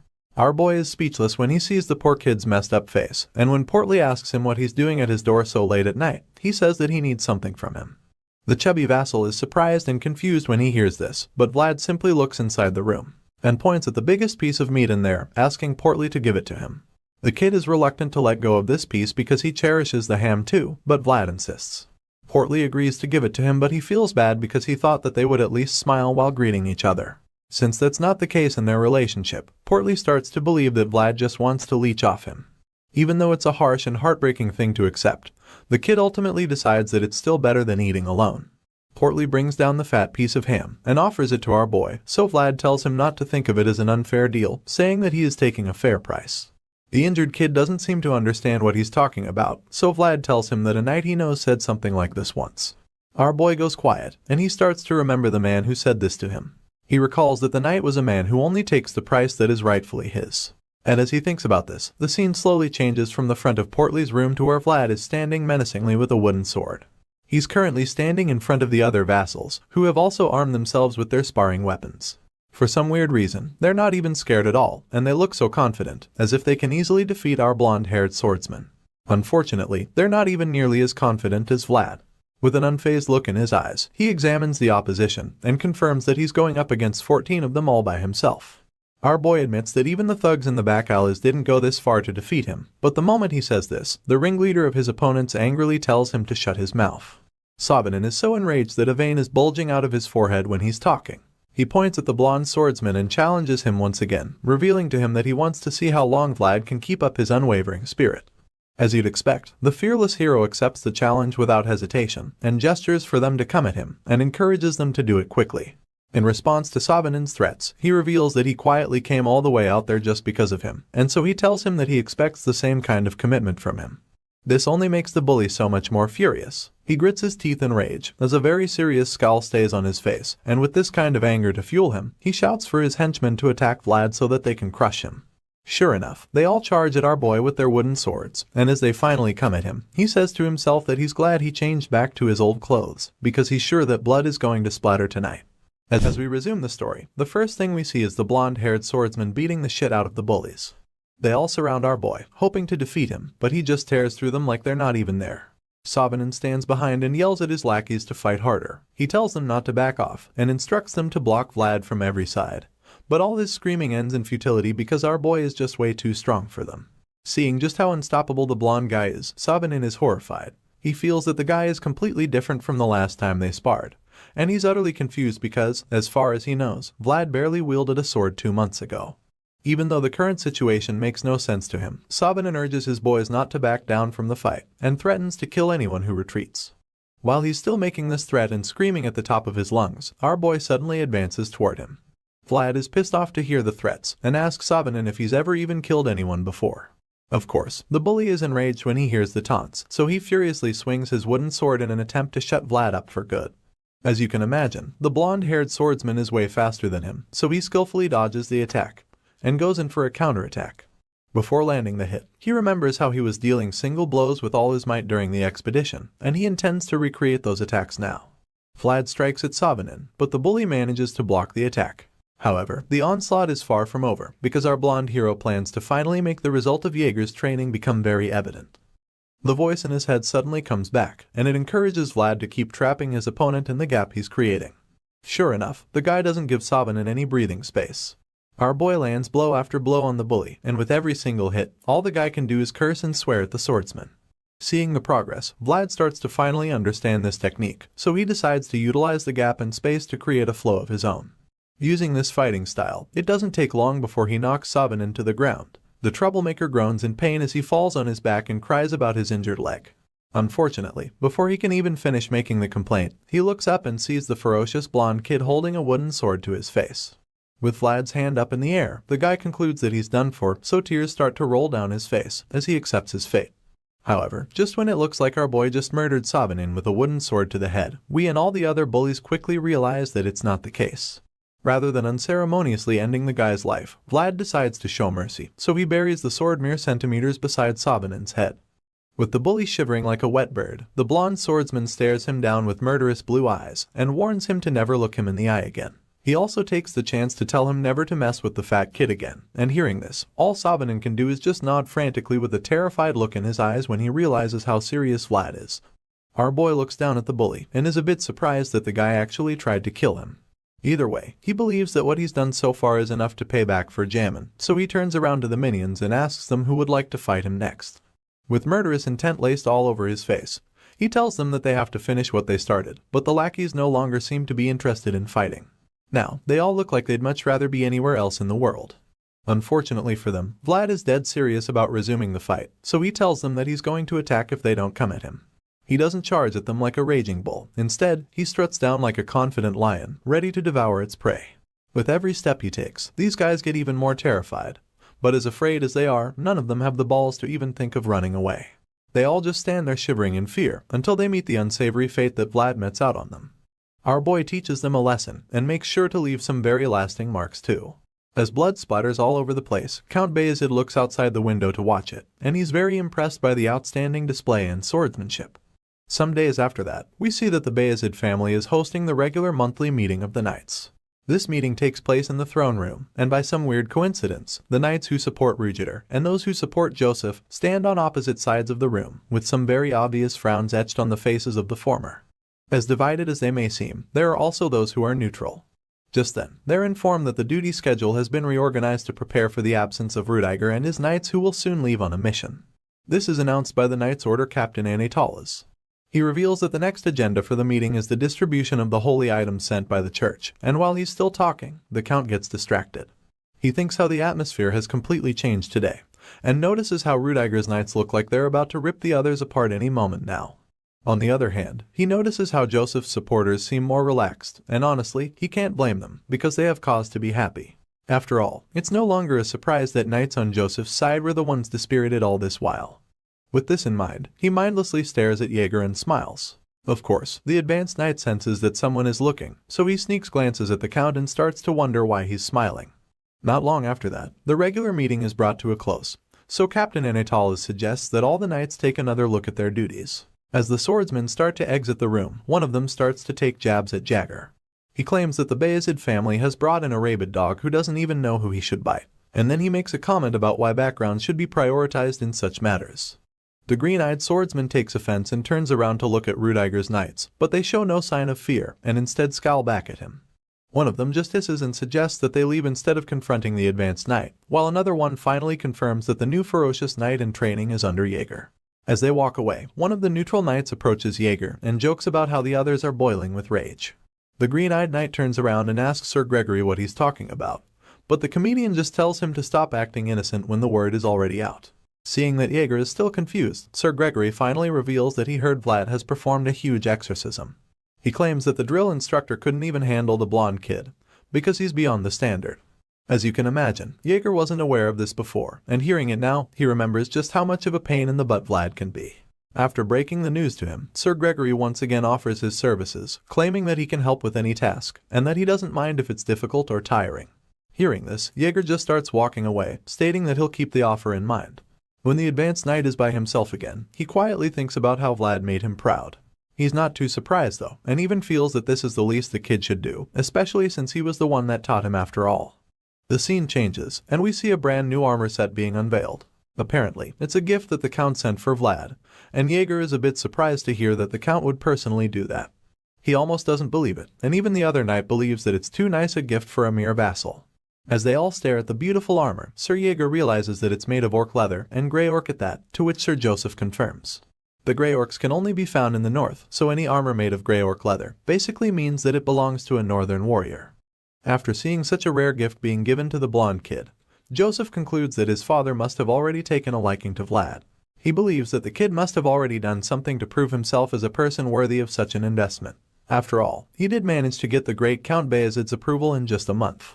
Hearing this, Jaeger agrees with the young master, claiming that, at the very least, there's not even any vassal around who can rival the blonde kid. Sir Joseph responds, admitting that he has also heard about that, and reveals that the rumors are already widespread. Regardless of Vlad's incredible success in such a short while, the young master reminds his knights that they can't sit idly. He suddenly pulls out an envelope with a red seal on it, and when Jaeger asks him what it is, he vaguely states that it's the next step. After breaking the seal, the advanced knight opens the paper to read its contents, only to find out that it's no ordinary invitation. Joseph then asks his trusty knight if he can respond to it. Of course, Jaeger is more than happy to do this for his young master. Besides, he also happens to have been pent up, cleaning after the kid lately. Hearing this, Joseph is delighted, so he confirms that everything has been concluded, and decides that they will be going to a place called Dermer. The scene quickly changes to a sunny field, and we see a horse-driven cart passing by. Inside the moving cart, we see the young master Joseph sitting across from our boy, Vlad. The nobleman seems excited about the journey and decides to give the young swordsman a little lesson. Joseph reveals that Dermer is famous for its lemons and says that it's a city that they should be grateful for, and this is because the northerners barely get to taste fruit. Besides that, the city is also one of the gateways to the central regions, and the young master reveals that this is why the place is so important to the northerners. After hearing this, a curious Vlad asks if that is the reason Sir Jaeger is taking action. In response, Joseph confirms this and reminds the kid that crisis is always an opportunity, especially when it's not their crisis. This so-called crisis is revealed to be the Heinel family succession dispute, and Joseph believes that an invitation from the legitimate heir which he received is basically a cry for help. After the young master breaks this down, Vlad is left dumbfounded for a bit, and then admits that he finds the world of nobles to be very complicated. Seeing the confusion and exhaustion on the kid's face, Joseph simply summarizes the entire journey and drama as a fight for the land of Damer in the end. Vlad finally understands this, and is quite baffled that this dispute is actually between family members, who are bound by blood for that matter. Once again, Joseph notices Vlad's reaction to this, so he explains to him that having feuds with those related by blood is a long-standing tradition of the nobility. The scene suddenly changes again, and we get to see the rightful heir to the Heinl family, who happens to be a young lady named Alicia. The uncle of this blue-haired girl in Heinl turns out to be one of her oppositions, as he claims that she was born out of illegitimate relations. Of course, this is a very convenient story to tell the people. After all, he would certainly become the next Baron Heinl if Alicia mysteriously disappeared for any reason. Alicia is the only child of the former Baron Heinl, but now that his throne is empty, her inherent limitations as a woman has weakened whatever right she had to succeed him. In the end, she had no choice but to prove her innocence through an honorable duel organized by the church. The young master reflects on Alicia's unfortunate story and thinks about how she could be a relative that is distant, but close and yet not too close at the same time. Joseph thinks back to his roots and admits that his maternal bloodline makes him no more than her 8th cousin. Regardless of how distant the relationship may seem, he's still certain that it's enough to establish some form of kinship between them. As such, Joseph believes that they can take the chance to make the Heinl family indebted to them, and as he reveals this, he informs Vlad that his father, the Count, is also fully in support of the plan. Hearing all of the complexities involved in noble family politics, Vlad is a bit overwhelmed, but he still acknowledges what an impressive plan it is. As the thought runs through his mind, he sees Sir Jaeger, who's riding a horse beside the cart, and confirms that the knight is certainly honored. Vlad doesn't seem to really see why Sir Jaeger is the one that the head of a family would invite to defend his honor. As our boy just thinks about that, Jaeger suddenly senses something off. He turns to look at the blonde kid through the window and asks him what that insolent look in his eyes is about. Vlad quickly denies doing anything wrong, but the advanced knight just seems to be looking for beef with the kid at this point. He expresses his annoyance that a lowly vassal like Vlad would dare to ride the carriage comfortably while the knight he's serving is riding a horse. Hearing this, our boy seems to be feeling embarrassed about it, so just admits that he has nothing to say for himself. The angry knight just responds, saying that he was finally ready to go around with pride when he heard that the blonde swordsman crushed the other vassals. But now, seeing that the kid can't even ride a horse, Jaeger is beyond disappointed, and he's furious because he feels that he's just been wasting his time teaching a moron. The advanced knight is so pissed off that he continues to lash out at the kid from the outside, and even when our boy moves away from the window, he can still hear the loud scolding. As ashamed as he probably is, he just consoles himself by saying that he'll probably be able to ride an expensive horse. However, Jaeger doesn't seem to think that argument even makes sense. He quickly stomps on that idea, claiming that he's the one who should even ride an expensive horse, because he's more of a noble than the kid from the back alleys. Jaeger screams this loud enough for it to sink into Vlad's head, but when he's done yelling, our boy suddenly starts to feel something strange happening to him. It's coming from inside his armor, and he wonders if something is wrong with him, because his heart has been beating like crazy over the last few days. The confused swordsman places his hand on his chest, and begins to wonder if it's a result of all the nagging. He quickly concludes that it wouldn't be much of a surprise if that's the case. In front of him, Sir Joseph won't stop talking, and to his side, Jaeger nags at him every chance he gets. However, as much as he would have preferred this first theory to be the real reason for the sudden sensation, he quickly finds out that it's actually an earthquake. Just then, the vibrations start to get even stronger, and the other knights outside confirm that the ground is rumbling. Jaeger realizes this as well, and when he notices the panic around him, he suddenly instructs everyone traveling to stop moving.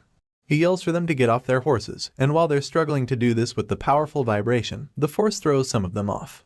Vlad quickly tells the young master to get out of the carriage before he can get hurt, and it's safe to say Joseph didn't expect that. After Vlad saves him, he casually tells the kid that his sincerity is admirable, but tells him not to panic too much. This just confuses our boy, but before he can dwell on it, the other knights sigh in relief, seeing that the powerful earth tremor has passed. Vlad is a bit excited, and reveals that this is the first time he's experiencing an earthquake, but that's when Joseph breaks it to him. The young master informs him that it wasn't an earthquake, and then urges him to look at the trail of damage left behind. Truly, it looks nothing like an earthquake, but appears to be some kind of giant mole at work. Although our guess was pretty close, Joseph reveals that it's actually a giant deathworm. He claims that the creature is a remnant of the fallen dragon, and our boy finds this news very intriguing. In fact, he's delighted to hear this, because a smile forms on his face as he admits that it sounds awesome to him. Soon, they arrive at the Heinl family's soul city, Damer, a very large settlement with huge fences and pillars keeping it separated from the outside world. When their carriage enters the city, they all get off at the Heinel estate, and that's when Sir Joseph tells Vlad that he's free to move as he likes henceforth. Hearing this, our boy is quite surprised that the young master wants to allow him to roam the city all by himself. After Vlad expresses his confusion, Sir Joseph simply tells him that he can take Goth along with him if he wants. But the main thing he hammers on is that he should travel as freely as he likes, and make sure that he sees as many things as possible. Even though the young master has already said this twice, the young swordsman is still extremely suspicious about the fact that they really said he can move freely. Bro is still not sure he can do that, and when Joseph sees his strange reaction, he asks if he's not satisfied with it. Without thinking twice, the blonde kid claims that he's very okay with it and would love to go sightseeing. But before he can even say anything else, the young master cuts him off. Joseph tells Vlad to think about why he brought him to the city with him, and reveals that an honorable duel is a rare event to see. It's even more special this time around because this honorable duel is a team event. Moreover, he explains that there are knights from a vast array of backgrounds in the city of Damer, and so, he finally instructs the young swordsman to watch these knights closely, and observe anything he can. Our boy is taken aback by this instruction, but Joseph has something special planned. He knows that seeing something even once can be more memorable than hearing it 10 times, so he's planning to foster the young knight in training properly with this method. Joseph honestly hopes that Vlad will be able to expand his world through various experiences, but Jaeger just tells our boy to avoid getting beat up in some random alley. The advanced knight also informs Vlad that they have to warm up and spar later in the evening. But while he's still talking, the young swordsman shows some attitude when he tries to make them know he's not stupid. Unfortunately, Jaeger doesn't rate him highly, and even admits that he's lost all faith in our boy, especially since he can't even ride a horse. Once again, a wave of shame washes over the blonde kid when he hears this same gist again, and after Jaeger is done mocking him again, Joseph tells him that he must report back every evening. Apart from that, he instructs him to tell him immediately about any unusual movements or behaviors he notices during their stay in the city. When the young master and the knight finally leave, Vlad finally soaks in the fact that he has some free time to himself after so long. So, he decides to have a look around the building, and quickly notices that it's smaller than the Bayezid mansion. The place also looks quite old to him, so he wonders if they even maintain it at all. The story about them being famous for their lemons starts to make less sense now, because it looks like they don't even have any money on hand. Just then, our boy suddenly grips his sword, and the moment he does, the voice starts talking again. It claims that it has been in the city of Damer before, and reveals that it remembers the tree on the hill which can be seen not too far away. A smile appears on Vlad's face when he sees the tree, and that's when he admits he'll need a place to pray after quite a long time. The scene changes, and we see the mysterious leafless tree standing quite tall in a graveyard. "I shall give you the sword and you shall give me the memories," is a quote that we see, and at the same time, someone we can't see yet reveals that it's time for him to give back since he's been taking for too long. Meanwhile, back inside the Heinel family mansion, Miss Alicia welcomes the visitors and thanks Joseph for coming all the way after receiving her invitation. The young master responds with a smile, claiming that of course, he must answer since it concerns the crisis of the rightful heir. He then reminds them that the call of blood is the most important after all. Joseph assures her that Count Bayezid has already allowed the visit and intervention. He informs her that the only thing that remains is her decision. In response, the young lady reveals that she has already made up her mind, and then tells him that everything will be done according to the Count's wishes. However, this is only if she comes out victorious in this honorable duel that will decide her fate and the future of the Heinel family. Hearing this, young Master Joseph assures Alicia that she has nothing to worry about, and then adds that this is because Bayezid's sword has always promised victory. After the bold declaration during the meeting in the dark room, Joseph and his men exit the place. On the way out, the other knight comments that they shouldn't take Alicia lightly, and Joseph admits that her temperament as a matriarch was very visible. He can see that she's properly holding herself together, and recalls how she kept the upper hand throughout their meeting. Regardless, Joseph confidently tells his men that their plan will remain the same. Looks like a team fight tournament is about to start soon, and it has Alicia's future on the line. As we resume the story, and we see our armor-clad hero standing in a graveyard, and staring at some of the headstones there. His thoughts trail off, and he thinks about how all that remains are memories. Maybe that is why humans are so obsessed with leaving traces behind. It makes sense since looking back at these traces as scars can make the memories of that day come to mind. Vlad stares longingly at one of the graves, and wishes that he could do something like this for his mom as well. Seeing some of the wilted leaves that are on it, he starts to think that the place isn't being looked after well enough. So, he decides to clean it a bit, by wiping away the dead leaves on it. He suddenly stops however when he thinks that the sword might want to say something about his action. He reminds the blade that it's just common courtesy to greet the owners of the land, but the voice from the sword denies saying anything. However, Vlad already knows what he has in mind, so he just unsheathes the blade and allows the sword to look at the grave to its heart's content. After all, he didn't even go to see the knights he was supposed to just so he could visit the graveyard. In response, the voice from the sword thanks him, confirming that he wanted to see it all this while. Our boy kneels before the graves and bows his head with the sword planted in the earth. He stays in this position for a while, and suddenly a spirit appears behind him. It turns out that this ghost is the one inside the sword, and as Vlad maintains his kneeling position, the spirit begins to recall some of his memories. He remembers that the tree in the cemetery was smaller back then, and he starts to wonder when it was that he saw it last. With our boy still kneeling there, more memories come back to the spirit, and he suddenly recalls that he was at the tree with someone the last time he was there. Unfortunately, his recollection is interrupted when he sees something that takes him by surprise. He quickly informs Vlad that something is watching them, and that it recognizes him. The blonde swordsman is shocked to hear this, but before he can fully process everything, the spirit asks to borrow his human body for a while.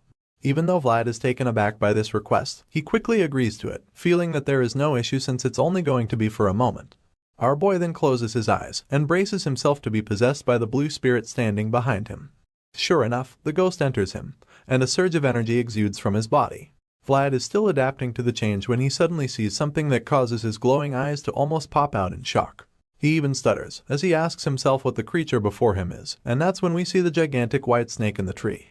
While our boy has no idea what it is, the ghost that possessed him informs him that the snake is a spirit too. This blue-eyed serpent locks its gaze on Vlad, and the blonde swordsman is still perplexed as to how it could be a spirit. It's so weird to him, and it makes him admit that he's been seeing way too many strange things lately. Just then, he notices that the serpent spirit is looking at him, so he informs the spirit inside his body.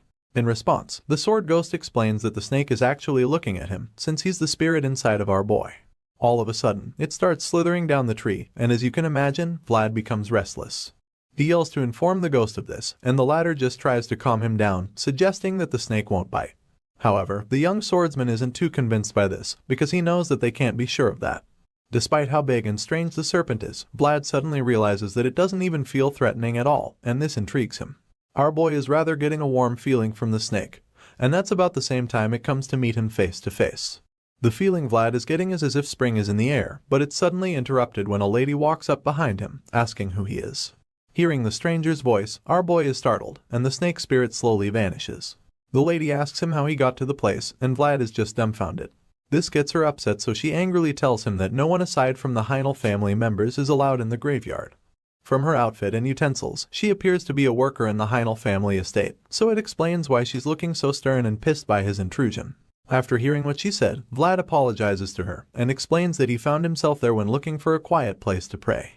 The blue-haired lady finds it strange that he came there to pray, and when he sees the questioning look on her face, he quickly pulls out his badge to show her that he's actually a vassal of Sir Jaeger and not some suspicious person. Our boy places it in front of her face, and she carefully inspects it, before finally agreeing that he's not someone she should be wary of. After getting her approval, Vlad smiles in relief and thanks her before an awkward silence follows. The two just stand there staring at each other, and the blonde swordsman finally realizes that it's rude to stand by a nobleman's grave after all. At this point, he knows that he's messed up, so he's just hoping that the lady doesn't say anything that would put young Master Joseph in a difficult situation. His fears are pretty valid because this would get him in trouble, and most likely earn him some serious punishment from Sir Jaeger. So he decides that he has to tell her something that would stop her from talking about their little encounter to anyone. When no other clever ideas come to mind, the young knight in training suddenly asks her if he can be of help to her, and of course, this takes her by surprise because she literally just met the guy. She's still in a daze when he asks her if she's a maid, and if she's here to tend to the grave. Once again, this catches her off guard, and before she can even respond, he tells her that he actually cleaned it up a little before she arrived. The maid is still just staring at him with crossed arms, so he just keeps talking, telling her about how leaves were piled up there.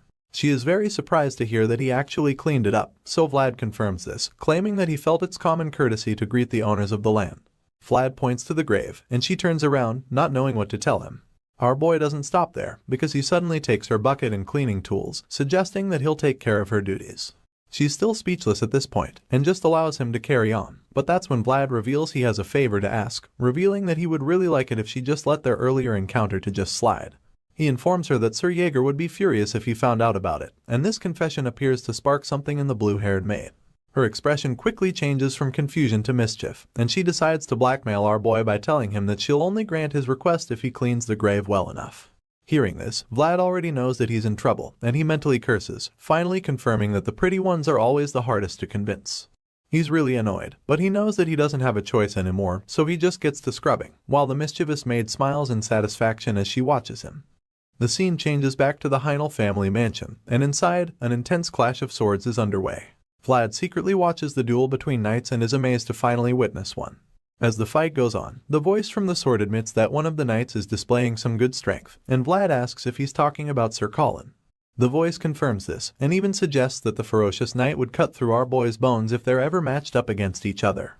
The blonde swordsman doesn't even protest, and just admits that Colin is indeed strong. He's so amazed that he finally realizes why the brute knight is called the Dirty Boar of the Midlands. Regardless of this, Vlad reveals that he finds the other knight, Sir Pablo, to be more impressive. The voice agrees with him, adding that he has excellent shield techniques and is seasoned enough to parry most attacks. The curious kid keeps watching, and can't believe that a warm-up sparring session before the main event can be this intense. It's pretty overwhelming to him, and he starts to wonder if one really has to be that good to be a knight. The voice reminds him that not all knights are amazing by pointing out how Sir Vorden is also considered a knight. Hearing this, Vlad agrees and accepts the fact that not all knights are the same. Still watching the duel intently, our boy starts to think he finally understands things, even though he didn't know them back when he was in Sora. He feels that he now understands what his place in the vast world is, and sighs in exhaustion, knowing that he still has a long way to go on this journey. The day of the duel finally arrives, and we see someone helping another knight tighten his armor. It turns out that it's Vlad who's helping Sir Jaeger with this armor, and the advanced knight just orders him to tighten it more firmly. He obeys the instruction without hesitation, but his mind trails off as he turns to look at the reason for their visit in the first place. It's a mean-looking blue-haired man, and Vlad is surprised to learn that he's Indra Heinl, the one trying to take away his niece's claim to the throne. Our boy is drawn out of his thoughts when Sir Jaeger tells him to keep his eyes open for the fight, because after all, it's not every day he'll get to witness a genuine duel between knights. Before Jaeger leaves, he tells Vlad not to fret about what happened the previous day, and even though the knight doesn't know exactly what happened, the kid is still bewildered that he knew he was hiding something. When Jaeger sees our boy's reaction, he teases him for being shocked, before explaining that the fear is written all over his face. At this point, Vlad admits that the duel he witnessed in secret was very shocking. After all, the skill of the knights he watched was literally monstrous and overwhelming. However, Jaeger just states that a child should start by walking, trying to make Vlad understand that he's not ready to run yet. He explains that the higher a person's goal is, the longer their path to walk would be, and even though this isn't sweet news to the young swordsman, he admits that he understands. This moment is interrupted when someone yells out for everyone to show their respects. Vlad sees the princess approaching, and identifies her as the master of Heinl, before realizing that he's not even seen her before. From what he's heard, she's quite young, and the moment she enters the room, Bro realizes that he's fucked up real bad because it turns out that the so-called maid he met the previous day is actually Princess Alicia Heinl. Vlad almost starts crying at this point, and the voice in his head just tells him to add the crime of insulting a noble to his list of offenses. Hearing this, he can't do anything but curse since he's already knee-deep in trouble. Alicia is then escorted from the entrance to her throne, and as she walks down the middle, all the knights bow to her. She gets to where Vlad is standing, and he tries to blend in with the others, but her blue eyes lock in on him, making him terrified because she managed to recognize him. At this point, he can't do anything else than to keep bowing, since the jig is up already. This mischievous princess smiles knowingly until she gets to her throne, where she enters serious ruler mode. After she's seated, the priest appears, and says that they can proceed now that the parties of the duel have arrived. He claims that the gods who look over the place shall attest to it, and states that the rising shall be the evidence. We see that the duel with everything on the line is about to go down. It's the battle that would determine Alicia's fate as heir to the throne, making it an honorable yet brutal duel between her side and her uncle's side. You can tell just how intense this battle will be when you see the knights on either side staring each other down. Before the duels begin, we learn that the noble blood is clear blue, because it shoulders the responsibilities, duties, and karma that the warm red can't. However, Alicia isn't ready to let her blood run cold yet. Soon after, we see the young princess throwing the towel, and yelling in fear to stop a bloody duel between two knights. Alicia stops the fight, claiming that she surrenders just so she can save the older of the two knights, who clearly took most of the hits. However, the injured swordsman just stands there, while still panting heavily, and refuses to give up. He's covered in cuts and losing a lot of blood, but he still refuses to surrender, claiming that it's not over yet. The priest informs this injured knight named Sir Duncan that his master, the princess, has already thrown in the towel, so he urges him to admit defeat. The younger and stronger opponent encourages him to put down his sword, claiming that it was a good fight, and still recognizing him as his captain. Sir Duncan hears this and is speechless, because he didn't expect that the young knight would still call him captain. The old man closes his eyes, feeling defeated, and remembers how he trained his vibrant opponent, and raised him to be the future of the House of Heinl. However, what he didn't expect was that he would return as the sword that would cut his master. As this thought runs through Sir Duncan's mind, he just feels ashamed, and that's about the same time that the priest announces that the victor of the duel is Mr. Andres Knight Sir Chard. Hearing this, Sir Colin, who's also under the uncle, just laughs and commends Sir Chard for providing a good head start. Andre just smiles, revealing that he is impressed as well, and while he's still feeling this confidence, the priest calls for the next two proxies to come forward. At first glance, it's easy to see that this would be an insane duel, because Sir Jaeger will now be going up against the big brute, Sir Colin. The two knights stare each other down, and the priest reminds them for the last time that using aura is forbidden. Of course, this is good news for Colin since he has the advantage of size and strength. The priest once again explains that the fight will end whenever a proxy or his master surrenders. The second thing that can bring the duel to an end is a situation where one of the knights is severely injured to the point that he can't continue the fight. After the rules are announced, Sir Jaeger looks back at his worried vassal who's watching him closely. The green-eyed knight can see the anxiety in Vlad's eyes, but he thinks that the kid should have a good look at the duel instead of trying to run when he can't even walk. Jaeger points to his open eyes, which is basically a way of telling him to watch closely. This is because the green-eyed knight has decided that his duel will be their class for the day. The advanced knight bravely unsheathes his sword, and he prepares to begin the duel, while revealing that our boy's study material today will be none other than Sir Colin, also known as the Warhog of the Central Regions. Not surprisingly, the bigger knight makes the first move, by attempting to land a powerful downward slash, but of course, the calm and confident swordsman effortlessly blocks the strike before retaliating with a similarly devastating hit. However, Sir Colin is up to the task, and when he sees that Jaeger's strike had only one step difference, he becomes very confident that he can win the duel. So, he lifts his blade and prepares to take another mighty swing, this time trying to make it a bit faster and a bit stronger. Unfortunately for him, his skilled opponent casually dodges the first mighty strike, so he tries another one, which just ends with him missing again. Even with one eye, Jaeger can see all of Colin's moves, and it's almost like he can see what the brute is planning to do next. However, this doesn't deter the wild boar of a man because he just keeps swinging as fast as he can. Even though he's yet to land a single blow, Andre is pretty glad to see that Colin is as strong as the stories say he is. The blue-haired uncle isn't too bothered by the lack of hits, because he believes that his brute is overwhelming Jaeger and forcing him into a corner. One of the other knights on Andre's side hears this, and is pretty disappointed that they would even think something like that. He knows that Colin isn't overwhelming shit, and it makes him wonder if he's the only one that can see the strange turn that the momentum of the fight is taking. He's even certain that Colin must be feeling it too right now, and sure enough, the killer boar starts to get frustrated, wondering why he still can't reach Jaeger after several attempts. The guy is sweating at this point, and already getting exhausted, but the green-eyed knight just fans the flames of his fury by playing the role of a matador. With a cold and fearless look in his eyes, Jaeger says "ol" in other words, and this just wakes up the wild boar inside of Colin. The word infuriates him, and he charges at the one-eyed knight, calling him a son of a bitch. Of course, this is all part of Jaeger's plan since he anticipated Colin's uncontrollable outburst, so just when the giant knight tries to land a killing blow on him, he takes a lower position that gives him a perfect opening for the real finishing strike.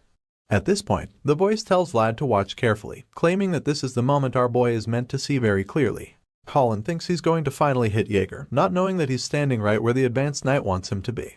Jaeger blocks Colin's strike with blistering speed, and ends up creating a gap between them. The voice takes up the commentary role at this point, and informs the kid that it's an inevitable gap formed when a hit is blocked. He further explains that it's what you call a counterattack technique, and Vlad already knows that it's a technique used to launch a follow-up attack after blocking the first hit. Sure enough, this is exactly what the green-eyed knight had in mind, so the next thing we see is that Colin is on his knees. The brute is terrified and exhausted, because he now realizes that Jaeger is on a totally different level. A level that seems insurmountable to him, so he just accepts his defeat, and the priest announces that Alicia's proxy, Sir Jaeger, has won this round. Hearing this, the princess sighs in relief, while her uncle and his men scowl in rage. Like the champ that he is, Sir Jaeger walks back victoriously to where his vassal is, and when he reaches Vlad, he immediately asks the boy if he had a good look. In response, the blonde swordsman smiles smugly, revealing that he did, and thanks the advanced knight for giving him the opportunity to learn. Despite Sir Jaeger's victory, the contest isn't over, because Alicia and her uncle are currently tied on the number of wins. So, that's why the last duel is required, and for this tiebreaker, the blonde knight from earlier will be going up against the purple-haired one from Alicia's side. The blonde swordsman introduces himself as Sir Pablo of Arnstein, and he expects his opponent to do the same before they duel. Unfortunately, this purple-haired swordsman isn't the type for such, and he just asks the knight why he's so awkward. To him, there's no need for all that formality since they already know each other. Regardless of the mockery, the blonde guy proves that he's one of those uptight knights by insisting on formality, so the purple-haired knight is forced to finally exchange greetings with the guy, introducing himself as Jubert of Shazad. The voice in our boy's head sees Jubert and admits that Alicia certainly found a good hand. He says that while Pablo and Colin are on the same level, Jubert is way out of their league. In a shocking twist, Jubert suddenly turns to face Joseph and Alicia, which confuses them because he should already be fighting on the princess' behalf.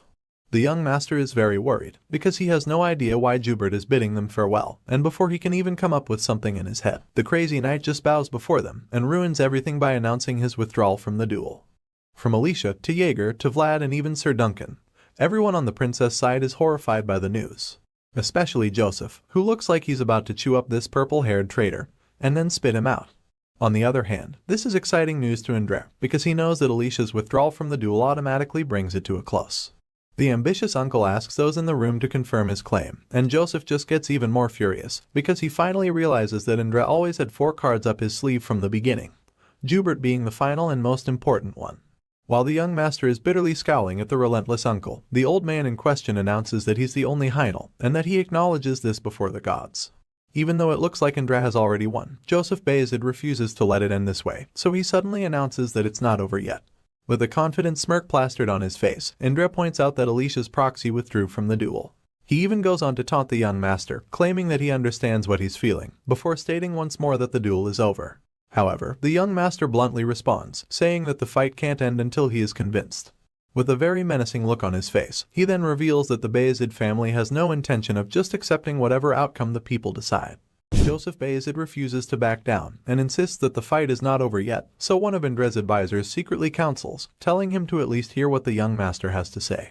The advisor reminds Indra that Mr. Joseph Bayezid is a representative of the North, and that since their own knights are subject to the center, things could escalate. He tells Indra that a conflict between the North and the center could ensue if things go wrong at this stage, so the blue-haired menace realizes that his advisor is right. At this point, the uncle is pretty confused, so he asks the young master what he should do now. Hearing this, Joseph is relieved a little, but he also knows that the best-case scenario is already out of the picture, so he decides that all he has to do now is avoid the worst-case scenario. Joseph knows that only a sure-shot defeat can bring the next best result, and only after that can they plan for the future. With all of this in mind, the young master responds to Indra, asking the ambitious uncle to allow the duel to proceed, and claims that they cannot allow Miss Alicia's reputation to be tainted by a forfeit.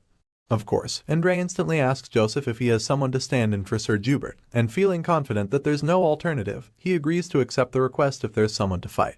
The blue-haired man knows that Sir Duncan is the only one of Alicia's knights remaining, and there's also an unwritten rule that guests can't bring too many knights. As such, Indra is delighted and confident, because he believes that there's no way a duel can even take place anymore. However, the young master just stares the uncle down with a challenging look in his eyes, as he reveals that he actually has someone to fight in Jubert's place. Indra is incredibly shocked and confused to hear this, but Joseph of the House Bayezid suddenly presents to everyone a mighty warrior, in the name of Princess Alicia's honor, and we finally get to see who he's talking about when he suddenly points at our boy, Vlad of Soara. Even though the blonde kid didn't expect this, you have to admit that he sure looks confident and strong. Not surprisingly, Indra refuses to accept this challenge. He fumes in rage, explaining that Vlad isn't a knight, and then claims that he isn't worthy of fighting in a duel. However, Joseph counters this argument by reminding the ambitious uncle that anyone wielding a sword can fight in a duel of honor. Regardless of this point, Indra insists that it can't work because Vlad's opponent is a real knight, and explains that it would be an insult to Sir Pablo if he's made to fight a vassal. Once again, the young master counters the arguments, but this time he snaps at Indra and his men, asking them if they had the honor of the House of Bayezid in mind when they let all of this happen. They're all stunned as he angrily scolds them for trying to taunt Bayezid House with such a shallow trick, and after that, Joseph vouches for Vlad's reputation. At this point, Indra is forced to comply, so he allows the duel to happen, feeling that the lowly vassal won't be able to do anything significant. Meanwhile, Sir Jaeger is already preparing Vlad's armor for the duel, and the kids still can't believe that he'll be fighting, with a real knight for that matter. Jaeger just confirms this in such a carefree manner, like it's not a big deal. Vlad asks to be sure that he won't die in the duel, so Jaeger assures our boy that he'll interfere if the worst comes. Hearing this, Vlad isn't exactly relieved because he knows that the worst is still pretty bad for him, but Jaeger doesn't even say anything in response.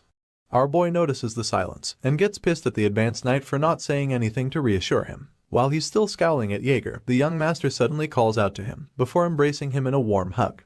As you can imagine, the blonde kid finds this pretty weird, so he gets uncomfortable, and tells Joseph that he really doesn't need to do all this PDA. However, while he's trying to say this, he gets interrupted by Joseph whispering in his ear. He tells Vlad to just hang in there for 10 minutes. This might look like a warm and fuzzy hug, but it's all part of Joseph's plan. The young master reveals that he has a plan and has already given Borden the orders. All they need is for our boy to buy them some time, so Vlad asks him if 10 minutes will be enough. In response, Joseph admits that the more, the better in this case, so Joseph confirms that he understands the assignment and promises to do his best to help out. The hug finally ends, and as Vlad walks away with a determined look in his eyes, the young master tells him to be careful. Our boy walks up to Princess Alicia's throne and then bows before her. The princess acknowledges him, so he turns to face his opponent, the mighty Sir Pablo Arnstein. The two fighters face each other, and our boy introduces himself as Vlad of Soara as he pulls out his sword. But Pablo just glares at him in response. The knight is so furious that he drops his shield immediately, and then tells our blonde swordsman that he's not even worthy of hearing his name. Pablo calls Vlad an unworthy brat, claiming that the duel was no longer one of honor the moment he arrived. The knight might think like he's the only one who feels insulted, but he has no idea how mad he just made our boy, because Vlad hates it when people talk about worth. The blonde swordsman thinks back to his life in Soara and wonders why people always hog beautiful and shiny things. Even though he comes from a place of no worth, it doesn't mean that he has any intention of ending up as a nobody, so with this in mind, he wields his sword and boldly asks Pablo what makes him appear lacking. At this point, our boy's eyes are glowing with intensity, implying that the knight just struck a nerve. Vlad asks Sir Pablo to tell him what makes them so different from one another, and despite seeing the power in the kid's eyes, he just taunts some more, claiming that the Bayezid standards have really fallen. Of course, our boy isn't going to let that one slide, but before he can respond, Sir Pablo tells him that he can ignore the rules of the duel. The knight unsheathes his blade and challenges Vlad to fight with everything he's got, but claims that he'll still nip this fight in the bud. At this point, our boy is beyond furious, so he charges at the knight with all he's got. After all, this is the day he deserves to shine. Vlad takes a massive swing at Sir Arnstein, but the more experienced knight blocks it and a heated sword clash ensues. The two swordsmen hold this position for a while before Pablo suddenly notices something strange with Vlad's sword. As such, he pushes the kid away, but of course, our boy just charges at him again, determined to win, because, for the first time in his life, he lifted a sword, not for himself, but for someone else. The blue-eyed swordsman rushes to deliver another powerful attack, and the voice in his head advises him to aim for Arnstein's left, the same place he was shielding earlier. Vlad takes the advice, but Pablo barely manages to block the attack. The voice admits that habits are scary, and after our boy's brilliant attempt, Andres starts to get a little worried, because he sees how quick the blonde swordsman is and realizes that he's no ordinary kid. Meanwhile, Pablo isn't backing down either, but even though he promised to end the fight quickly, he can now see that Vlad is a natural, especially because of his ferocity, which is like that of a starving wolf. As terrifying as the kid looks right now, the more experienced knight still believes that he'll win, so he admits that Vlad has great spirit, but the look in his eyes implies that it won't be enough to win.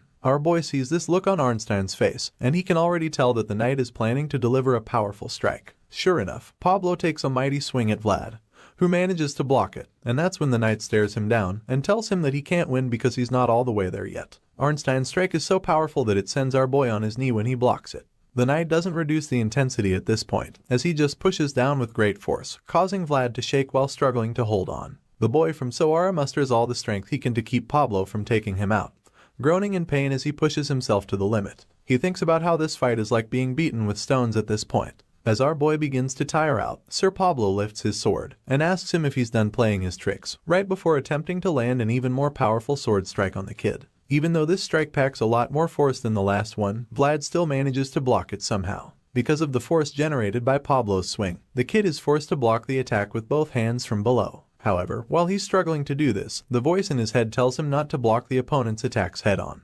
Instead, it tells Vlad to try to parry the attack somehow. Of course, our boy is determined to take this advice, so when the powerful knight takes another big swing at him, he tries to deflect it, and it doesn't exactly go as planned. This time around, Pablo's strike sends him flying in the other direction, and he crashes into a wall. Vlad screams in agony as his back slams into the worm, but he still doesn't fall to the ground. Rather, he lands on one knee like a true knight and prepares to get back up, just as Pablo intends to finish him off for good. The more experienced knight walks up to him like a lion going to meet its injured prey, and as our boy struggles to get back up, he just stares at this kid like there's something running through his mind. All of a sudden, he calls Vlad's performance impressive and admits that even though it's too early, the kid is still worthy of resisting him. Our boy isn't exactly flattered by this confession, because he still hates when people talk about worth. Pablo suddenly lifts his sword to finish things and admits that it's such a shame he had to meet the promising young swordsman under these circumstances. He He tells Vlad to come find him later, but as you can imagine, our boy isn't one to give up that easily. The voice tells him that he's worked hard, and it kind of triggers something inside of him, because his eyes glow even brighter all of a sudden. Vlad sees Arnstein's sword coming down at him to end the duel, but he refuses to let this happen, so in a shocking and unbelievable twist, he deflects the attack with his sword at the last minute. Everyone watching is shocked, including Jaeger, who was preparing to interfere. Indra and his men watch with dropped jaws, and so does Princess Alicia, who can't believe what she just witnessed. Sir Pablo is equally taken aback, and wonders if Vlad just used a counterattack technique. Sure enough, the blonde swordsman is using just that, a technique he learned from the one and only Sir Jaeger. While Pablo is still coming to terms with what just happened, the people watching are trying to make it make sense. They can't understand how a mere squire managed to stop a seasoned knight's sword strike, so Indra convinces himself that it must have been a coincidence. He refuses to believe that Vlad meant to do it, because he sees the exhausted blonde, and concludes that he can't even lift his sword. Truly, our boy is almost completely drained at this point, and we see him panting heavily like someone who's about to collapse. But despite this tiredness, the boy from Soara isn't one to give up, and from the look in his eyes, you can tell that he's ready to keep going. Sir Pablo overhears the murmurs behind, and what Indra said.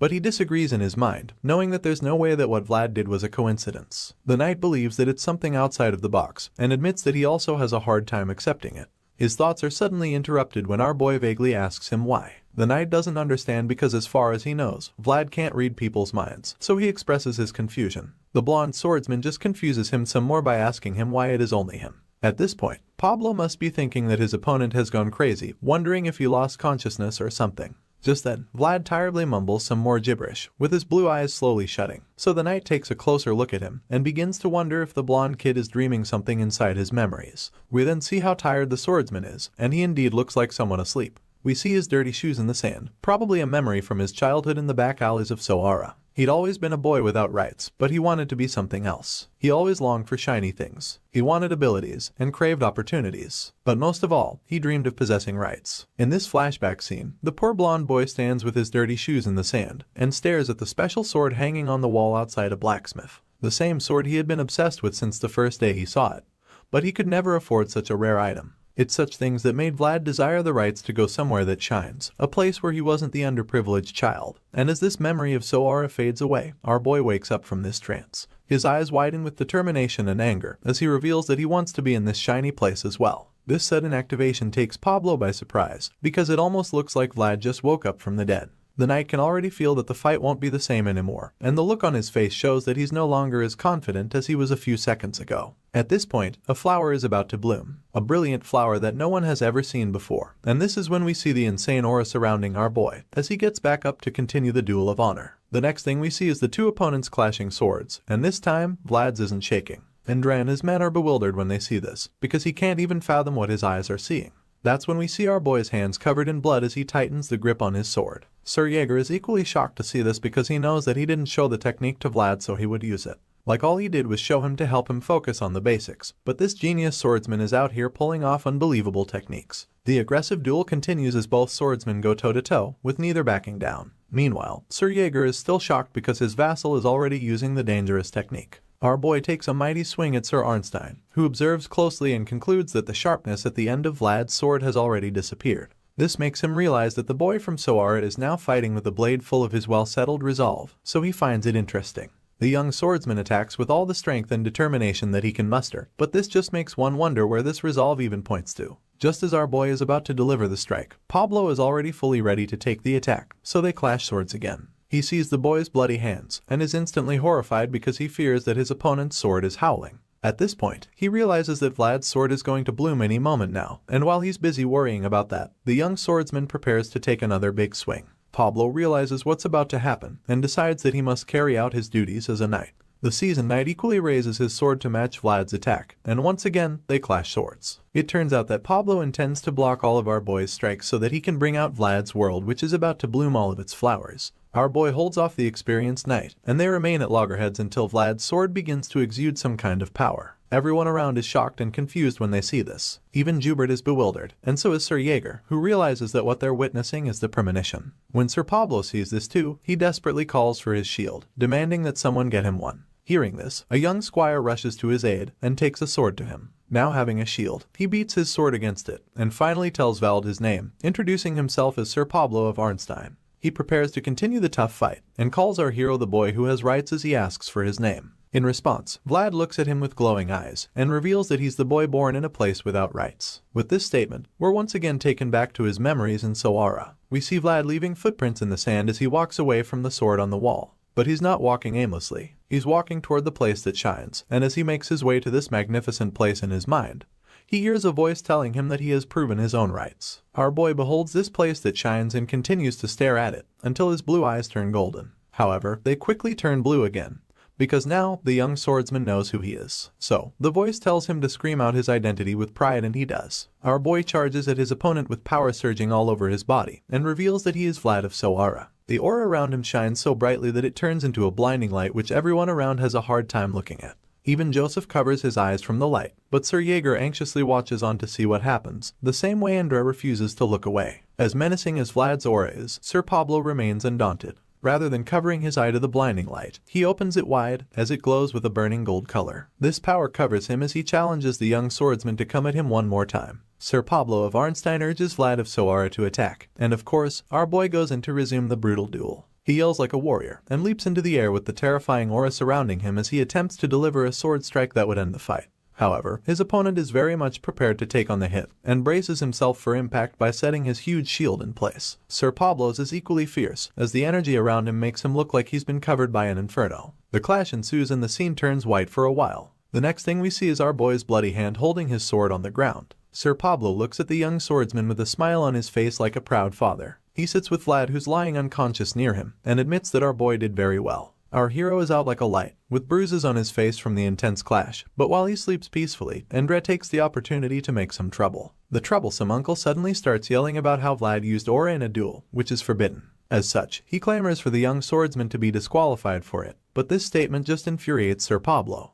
He's disgusted by the pathetic bastard called Andra. He fixes his gaze on the blue-haired nuisance, and is surprised that even after seeing such a beautiful flower, Andra only thinks about the fruit that will bear when the flower falls. Just then, Sir Pablo turns to see Joseph Bayezid and Sir Jaeger walking up to him. They're both aware of what Pablo did during the duel, knowing that he facilitated the blooming of Vlad's flower, so they thank him for acting out his duties as a knight. Hearing this, Sir Pablo explains that he only did what he was supposed to, and admits that it was an honorable moment helping Vlad bloom as well. After that little exchange, the young master turns to the priest there and asks him to confirm if Vlad actually used aura. The priest claims that it's correct, revealing that it was indeed aura. Hearing this, Joseph then asks the priest to pick out which is the higher concept between the divine rules of a duel and the swordmaster's code. The priest is caught off guard by this question and almost looks like he just saw a ghost. It turns out that the swordmaster is a title that has been possessed by only one person in the history of mankind. There is a code attached to this honorable title, and Joseph reveals that code is both honor and duty, adding that it is also related to royal authority. After explaining this, the young master turns to the blue-haired uncle and his men. He addresses Indra Heinel and tells him that rule and code are butting against each other. So, he asks the uncle to choose if honor comes first, or if duty takes priority. He explains that no one there can say either of the two comes first, and as such, he believes that what happened must be reported to the Holy See in the royal palace. After explaining this, the young master concludes that the result of the duel will be postponed until they have a definite answer from there. With that conclusion, we're told that all the young and tender in the world have a deserved right to bloom their flower. We see our boy lying unconscious after his clash with Sir Pablo, and the fact that he has finally bloomed his flower makes one realize how beautiful possibility is. The voice says that all the young who can express themselves as their own world are precious, so he tells all his knights that they must dutifully protect those moments. He tells all those who raise their honorable swords to vow by his name that they will carry out their duties. At this point, we learn that the man speaking is the swordmaster, the founding king, and as all the knights bow before him, he reveals that this is his first code. After the duel, the scene shifts to the Heinel mansion where we see our hero waking up from some much-needed rest. He literally went toe-to-toe with one of the most powerful knights in the land, and held his own too. Vlad finally wakes up, groaning in pain, and we see that his hands are all wrapped up with bandages since he cut them during the fight. Anyway, the first thing he does is call out to Goth, who seems to be standing by the bed. Vlad asks for some water, so the loyal friend quickly pours him a cup. While he is bringing the water, our boy just groans even more, lamenting that all his bones hurt. Vlad finally gets handed the cup, but he's shocked when he opens his eyes properly to see that it's actually the young master Joseph standing in front of him. Joseph doesn't mind catering to his needs for now, admitting that he's just glad that the blonde swordsman seems to have recovered his strength. Vlad immediately apologizes for sending the young master on an errand, but Mr. Joseph quickly assures him that there is no need for that and asks him to make himself comfortable. The swordsman receives the cup of water with his wrapped up hands that now make him look like he's a mummy, and Joseph asks him if the pain hurts anywhere in particular, so Vlad answers that it doesn't. The young master then thanks our boy, admitting that he didn't imagine that the young vassal to do so much in the duel. Joseph then takes a seat beside Vlad's bed and informs him that the duel has now been postponed, all thanks to him. The boy doesn't really understand what he means by that. He was out like a light after the fight, so he expresses his confusion, and Joseph explains that the duel has been delayed without coming to a conclusion. The young master goes on to tell him how the situation got complicated since the rules of the sacred duel and the swordmaster's code got entangled. Hearing this, Vlad is instantly intrigued by the thought of the swordmaster's code, because the voice told him about it once. Joseph elaborates, revealing that to become a knight, one must make a pledge as per the swordmaster's code. He even tells Vlad that a day would come when he will make that pledge, if things go well for him. The whole conversation is so fascinating to our boy, and he immediately begins to fantasize about being a full-fledged knight. With armor all over his body, a huge sword, and a massive horse to ride, Vlad can already see himself as a knight. Joseph wakes him from the little daydream when he suddenly gets up to leave. He hopes that Vlad takes good care of himself, and informs the kid that staying too long in this place might be kind of trouble. However, our boy assures the young master that he's fine already, and is even about to say he's ready to leave, but Joseph stops him right there, explaining that he can't let that happen. He can't let the future knight jump out of bed without fully recovering because he's the kind of person who cherishes things that deserve to be. Elsewhere, we see Princess Alicia staring out her window wistfully. She notices how all the guests are leaving one by one and feels very frustrated that she couldn't even give them a proper word of caution. She asks if Indra left also, but her knight reminds her that her uncle's departure was delayed along with the duel. However, the knight assures her that he has asked the church for personal protection through the priest. Hearing this, Alicia just gets more upset, especially because she now has to see all those who tried to push her to her downfall leave in peace. She claims that it feels like her heart is being crushed, but while she's expressing her sadness, the knight assures her that there will be time for revenge later. The old knight tells her that these difficult times require her to toughen up, and then reminds her that it's important she establishes complete control over Dermer in the meantime. Sure enough, the determined princess admits that she has to do just that. She suddenly asks him how the lemon harvest is going, and unfortunately, he informs her that it's not so good. Alicia is worried that production keeps falling, so she asks if they should switch to planting more barley instead. However, Sir Duncan suggests that they just wait and see, explaining that can't just change the industrial structure so easily. The princess agrees with him, knowing that it's indeed a difficult decision to make at this point. She sighs in exasperation, feeling that even after clearing mountain-like trails, there's always another mountain waiting right in front of her.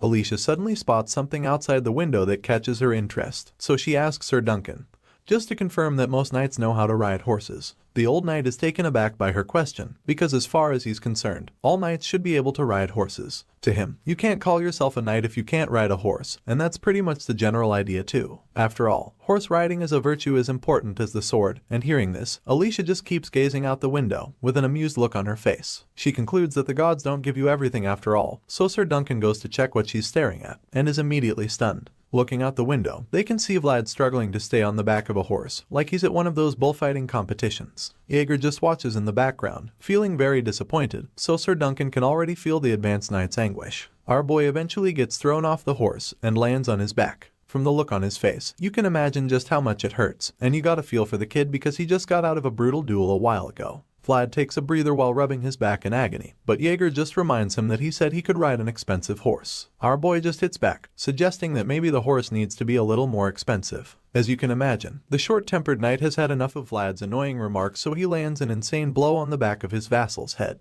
As he punches him, he advises the kid to think a little before speaking. Vlad groans in pain, before arguing that he was able to get in the horse the last time he tried. However, it was Goth who steered at that time. While our boy is trying to explain this, his loyal friend Goth chimes in to defend him, claiming that he actually got on the horse. Upon hearing this, Sir Jaeger realizes just how serious the situation is. He initially believed that he'd be able to teach Vlad how to ride a horse by himself, so now that nothing is working, he starts to wonder if the horse might actually be the problem. He sees Goth trying to get the horse back to Vlad and realizes that the animal is even backing away from his vassal. Heck, this horse is even shooting death glares at our boy. Jaeger starts to think that maybe there's something ahead that the horse is afraid of, and since he doesn't know what that is for now, he draws the curtains on their training for the day. Vlad asks if they'll practice tomorrow, and surprisingly, the advanced knight suggests that they skip training for the following day too. Our boy is very confused when he hears Jaeger say this, so he asks the knight when he'll learn how to ride a horse. In response, Jaeger explains that they're delaying that part of the training for now, so Vlad reveals that he's heard those words way too many times since he arrived in Damer. The hot-headed knight bluntly asks him if he has a problem with it, so Vlad decides to get on Jaeger's nerves by claiming that he does have a little problem with it.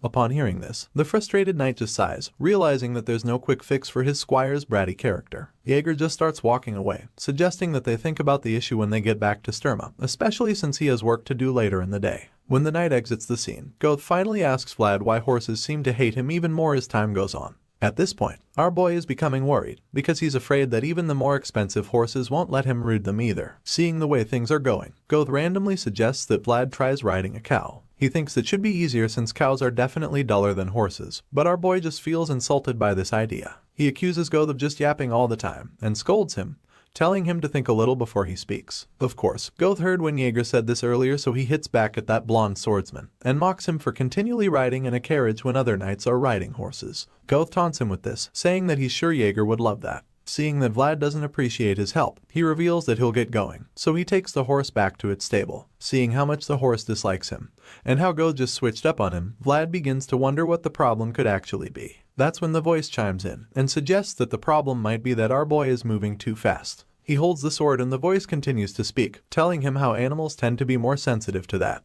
Perplexed by the situation, Vlad asks the voice what he should do, so it tells him that he needs to learn how to control his momentum. The voice explains that this is one of the ways to control the mental world, claiming that if he can use aura freely, then he can control his momentum. This whole idea is a bit too difficult for Vlad right now since he can't even consciously draw his aura out. And even when he does, the aura itself is pretty faint. In response, the voice assures him that this is natural, explaining that using it in real battles requires training and mastery. The voice then reminds him of Jaeger's words, which is basically saying that he should try running before he can walk. Vlad takes in all of this, and just sighs, feeling a bit overwhelmed. He suddenly remembers that they're supposed to return to Sturma after the farewell ceremony the following day, so he stares at the tree on the hill and wonders if he should go back there one more time before leaving Damer. Inside the mansion, the purple-haired knight Jubert convinces himself that the Lord will understand after hearing his condition, even though he failed his mission. He walks down the halls with this at the back of his mind, feeling that you can't actually blame the sea for making waves after all. In his defense, the stuff that happened during the duel was kind of an unfortunate accident. After all, nobody could have predicted that Vlad's flower would bloom that day. The more Jubert thinks about it, the more ridiculous it is to him. The fact that a lowly vassal could cause so much commotion is something he still can't comprehend.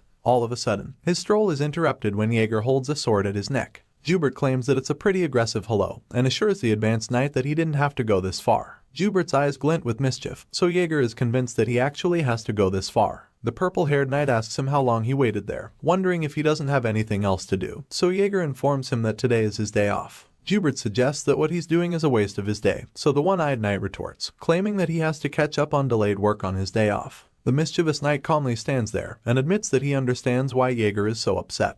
But then again, he claims that he had no other choice, so the advanced knight taunts him, calling their encounter a coincidence because he also doesn't have much of a choice right now. All of a sudden, Jubert uses his finger to slowly push Jaeger's sword away, claiming that the situation must be really upsetting. He then reminds Jaeger that they have the same job, so he expects him to understand this at least. But the green-eyed knight reveals that he's just following orders, because if the master tells him to bark, then he has to bark. The two knights suddenly begin to draw out their aura. Jubert's eyes begin to glow, and the same happens with Jaeger, and they both stand each other off. The cunning knight tries to intimidate Jaeger, but bro doesn't back down, so Jubert takes the hint and stops using his aura. He raises his arms in surrender when he sees that Mr. Eye Patch means business, and then claims that Jaeger's warning is enough. Even though Jubert just surrendered, the advanced knight doesn't move the sword away from his neck, so he decides to use his words. The purple-haired guy suddenly talks about how wrong it is that people call them swordsmen. But just when he thinks he's about to say something to pacify Jaeger, he tells the green-eyed knight that he's also a dog that only bites when his master tells him to. With a very condescending look in his eyes, he tells Jaeger to enjoy his day off if he's done barking. He's confident that the knight won't hurt him, because he knows that the slightest amount of bloodshed would be a declaration of war against the Shazar family. However, before he can even finish this sentence, Jaeger punches him right in the face, knocking him to the floor in the process. Jubert groans as he hits the floor, while the green-eyed knight just taunts him, claiming that one little bite is fine since his lord is a nice man. He says this, and then charges at Jubert again. The crafty knight tries to mock him, asking if the punch to the face is enough for him, but Jaeger just delivers another deadly punch. This time, he goes straight for his guts as he reveals that he's not yet done beating him. At this point, Jubert is struggling to breathe. She falls to the ground again and begins to cough uncontrollably. Jaeger tells Jubert that he expects him to understand why he's doing this, since they're in the same industry after all. The crafty knight eventually gets back up and finally admits that this beating should be enough for him. Hearing this, the advanced knight admits that he hopes they can meet again, especially since he can't make him pay completely for mocking Joseph while they're still in the Heidel mansion. Jubert slowly gets back on his feet, holding his belly, and boldly agrees that they'll meet again sooner or later. He says this because he knows that the empire is falling apart, and this means that people will band together even if they don't want to, so the chances of meeting again are pretty high. The mischievous knight limos away from Jaeger and just waves him goodbye, saying they'll see each other soon. Hearing this, the advanced knight just agrees, thinking about how that time is surely coming. The time when the sword will be needed more than ever, and a time when their lands will be ravaged by war and death. Meanwhile, outside the mansion, we see that our boy has returned to the tree in the graveyard.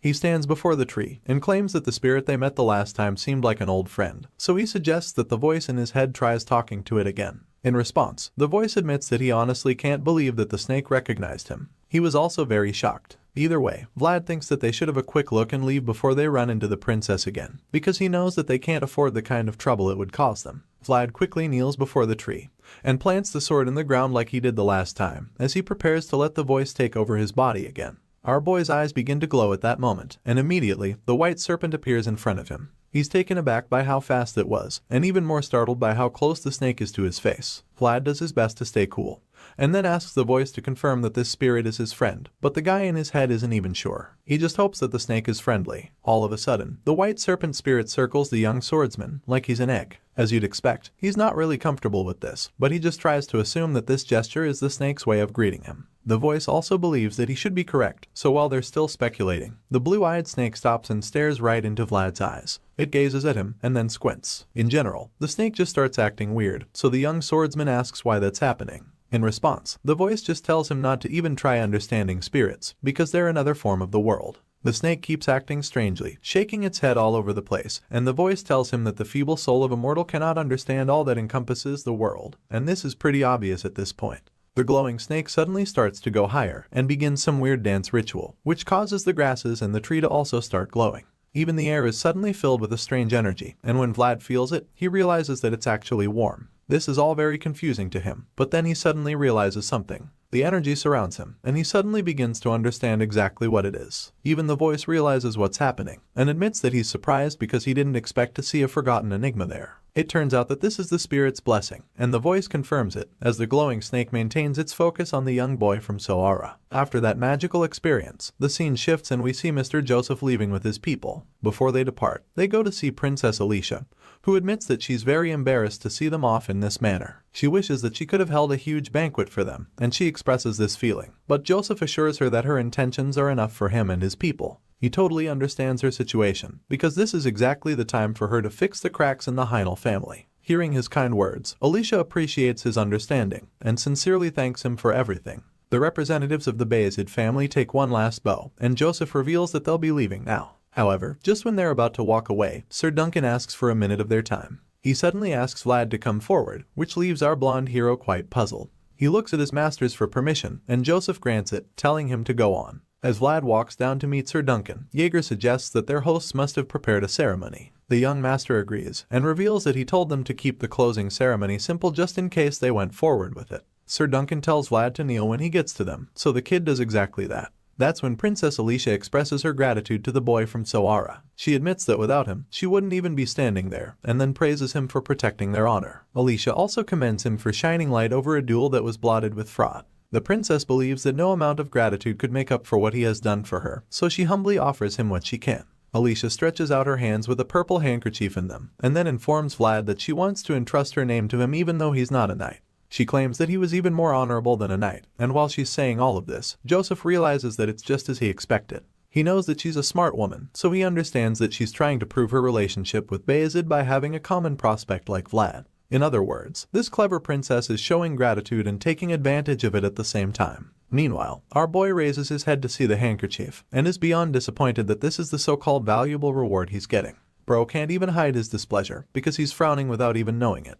He's not sure if he's just supposed to accept the handkerchief from her. I mean, he's still pretty new to all of this knight stuff. Thankfully, he quickly remembers the time that Jaeger told him to always accept stuff from nobles, because it's proper courtesy. The memory rings in his head like a bell, and he also remembers how he got lectured the time he refused Mr. Rudiger's peanuts. As such, he's not willing to receive another beating from his brutal master, so he accepts the handkerchief and thanks the princess for it. Man's probably wondering what he'll even need the piece of cloth for, but then again, it's proper courtesy, so it's not like he has a choice. Anyway, it seems that our boy might still be in trouble, because the moment he takes the cloth from Alicia, everyone around gasps in shock. Jaeger looks like he just got a headache, while Joseph just gets nervous because he forgot to tell the boy from the back alleys how to act around nobles. An equally exhausted Sir Duncan finally informs Vlad that he just accepted the gift the wrong way. The blonde kid has no idea what the old man means. Well, it turns out that there are two ways a lady passes on a handkerchief that symbolizes her honor. The first way is by hanging the piece of cloth at the end of the sword, while the second method is by passing it to him from hand to hand. At this point, Vlad realizes that he messed up, and as he turns around to see all the judging eyes, he nervously asks how he's supposed to do it. We also learn that these two methods have different meanings, because while the first one at the sword end is for honor, the second hand-to-hand method is for love. After the awkward moment, Princess Alicia gets flustered as her cheeks flush red, but Vlad is still trying to process everything. Man's so confused right now, because he doesn't know that he basically just confessed love to the princess. Either way, Vlad decides to be Vlad and mischievously claims that he'll use the handkerchief well, wondering why the guys at the back are making such a big deal out of it. On the carriage ride home, the young master admits that he hasn't been that flustered in a long time. He also feels that he's at fault for not teaching the young squire, and he also jokes about how the wandering minstrels won't have to worry about making a living in Damer for a while. Our boy apologizes for what happened, but Jaeger still scolds him, telling him to always look at him first if he's ever to receive something from a noble in public. He agrees to keep that in mind, but Joseph suddenly congratulates him. Our boy doesn't get why, so the young master reminds him that he's now a man honored by a high-ranking noble lady Alicia. In other words, the boy from Soara has now risen to the rank of an honorary knight. At the start of this series, our hero was just a boy from the slums, and now he has progressed all the way to the rank of a knight. The story resumes, and as you can imagine, the young boy from Soara is utterly shocked when he hears that he will become an honorary knight. However, the young master casually explains that Vlad will be treated like a knight in places where Alicia's name is recognized and revered. This is still really big news to the young blonde swordsman. He can't believe that he will be made a knight of any sort, at least not at this age, and it's such a crazy feeling that just overwhelms him. While he's trying to comprehend the current situation, Joseph chimes in again, suggesting that Vlad's knighthood will basically be limited to Damer since Alicia just became a baron. At this point, our boy finally understands the situation, and almost seems relieved when he realizes what being an honorary knight means. He knows that becoming a real knight can never be that easy. Vlad holds the purple handkerchief that Alicia gave him as he ponders deeply about everything. The young master interrupts these thoughts by reminding our boy that he got the gift because of a mistake, and he also advises him not to lose the handkerchief, because it's actually Alicia's honor and not just a random piece of cloth. The young swordsman anxiously asks Joseph what would happen if he lost the handkerchief, and the young master coldly informs him that he'll have to take responsibility for himself, because he was the one who accepted it with his own hands. Hearing these words, fear grips our boy, because he can tell from Joseph's eyes that the consequences of such a thing will be more than the young master can handle. With this in mind, Vlad holds the handkerchief tightly and resolves not to lose the special cloth at any cost. Just then, Joseph pulls out a small piece of paper that looks like a contract. He claims that the issues ended abruptly and informs Vlad that he won't be needing the piece of paper anymore thanks to him. The young swordsman deduces that the paper is a promissory note, and the young master confirms this, revealing that the paper is a certificate that says that Alicia borrowed 10,000 gold. That's a huge sum, so Vlad is taken aback by it, and that's when Joseph explains that the gold was money to secure Alicia's soldiers in case she lost the duel. If she had lost the duel, she would have been forced to surrender herself because that would have been the only way to save herself from her uncle. However, the young master also reveals that Alicia didn't actually borrow the gold. Upon hearing this, Vlad asks if there's a reason Joseph brought Miss Alicia, since he already knows that losing the duel means losing the right to succeed. In response, the young master explains that his cause is like a spark in the ashes, which one right encounter with the wind can rekindle. In other words, if Alicia is within the grasp of the Bayezid family, then Andre can't help but feel pressured. At this point, Vlad is starting to understand this game a bit, after seeing how nobles live their lives looking for justification. His thoughts are interrupted when he suddenly senses something strange behind him. Joseph notices Vlad's expression, so he asks the young swordsman what's wrong, and the blonde kid reveals that he heard something from the woods to the west. Elsewhere in the forest, it all looks so peaceful at one moment, but then all of a sudden, huge dust clouds erupt in the horizon, and that's when we see the army of horse riders coming toward Joseph's convoy. Vlad sees this through the window and is immediately horrified by the army of bandits headed their way. Our boy quickly raises the alarm to inform the others and pulls out his sword as well to prepare for the imminent battle. However, just when he's about to lift his sword for the fight, Joseph stops him and quietly tells him to put his blade away. Vlad is pretty confused, but the young master just wears a smug look on his face and assures the kid that he made preparations for this even before the duel started. In a surprising twist, it turns out that the bandits weren't actually coming to fight or rob the young master's convoy, because the next thing we see is that they're bowing to Joseph. Their white-haired leader of the bandits informs the young master that they ran a bit late because they were trying to collect the fair price for something. The scar-faced dude remains on his knee and presents Joseph with a bloody sack. Seeing this, the young master asks if that sack is what he requested because he knows that he ended up asking for something else. Joseph tells the guy that he did a good job and asks him to stand up. The scar-faced bandit leader gets up and immediately spots Vlad standing near the young master. The man wonders if he's the young vassal who received Lady Alicia's honor by hand. Apparently, word about what happened has already spread all over the land, and when he says this, Joseph simply confirms it. The young master is surprised that the news spread so fast, but he tells the bandit leader that he can adore the blonde swordsman later. Our boy gets nervous just looking at the scary bandit's face, and it gets even more frightening when the white-haired stranger somewhat glares at him. Vlad becomes pretty terrified when he sees this. He realizes that the aura he senses from the guy is nothing like what he felt from other nights. Instead, what he can sense is similar to the smell of danger that the back alleys of Sowara reeked of. With this in mind, Vlad feels like his instincts are telling him that the scar-faced man is not one to be trifled with. Joseph suddenly asks the bandit leader to follow the convoy if he's coming back to Sturma, but the scary guy politely declines, claiming that he and his men have to get back a bit quicker. After all, they're using horses. Joseph is a bit disappointed, but he lets them go and thanks the leader for his services once again. In response, the guy claims that he was merely loyal to his duty as Bayezid's hidden sword, which is most likely just a fancy name for an assassin. Hearing the strange title for the first time, Vlad is a little confused and quite frightened, so he starts to wonder who the hell these people are, because it's pretty obvious now that they're not your regular bandits. Besides that, he's also really curious about what's in that bloody sack they brought with them. The young master turns around and notices Vlad looking at it, so he asks the kid if he wants to know what the sack is. The young swordsman immediately admits that he is a little, so Joseph vaguely tells him that it contains the world of nobles, which is the world of the cold, brutal, and unforgiving. We get an idea of what's inside even though it was already kind of obvious with the bloodstains on the back.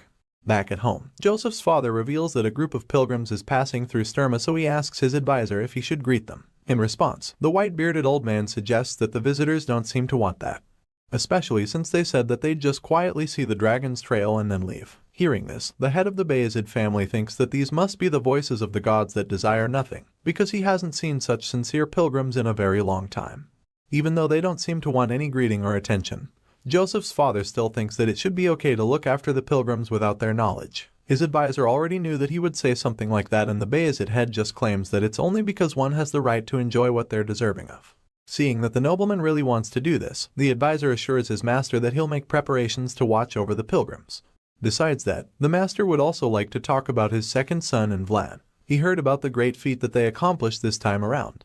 The advisor confirms this, revealing that there was even a word in the report that would even make an old man's heart race. Count Bayezid is intrigued by this and links it to the swordmaster's first code. He feels that it's a nostalgic word that he hasn't heard in a very long time. Elite education began with the selection of those with proven blood and talent from the start. So, these young swordsmen were practically diamonds in the rough that were managed with care during their training. That's why it's rare for a situation to reach such extreme points that would require the call for the first code. Joseph's father feels that it must have been a rare sight in today's times when knights are nurtured so preciously, and the advisor suggests that the master would have loved it if he had been there to see Vlad in action. The count agrees, but he claims that he's not the only one who would have loved it, because he's sure that a few other people would have loved it as well. Thinking about our boy's feat, the golden generation of Bayezid comes to his mind, and he feels proud just thinking about it. Joseph's father believes that at this rate, the old guys will come with treats in their hands for the newbies, and upon hearing this, the advisor reveals that he's sure Joseph would love that. The head of the Bayezid family closes his eyes and thinks back to the time when his second son was practically gasping for air. He thought that Joseph had given up at that time, but the young master surprised him by crawling through the mud holding him back until he brought a shining thing into their home.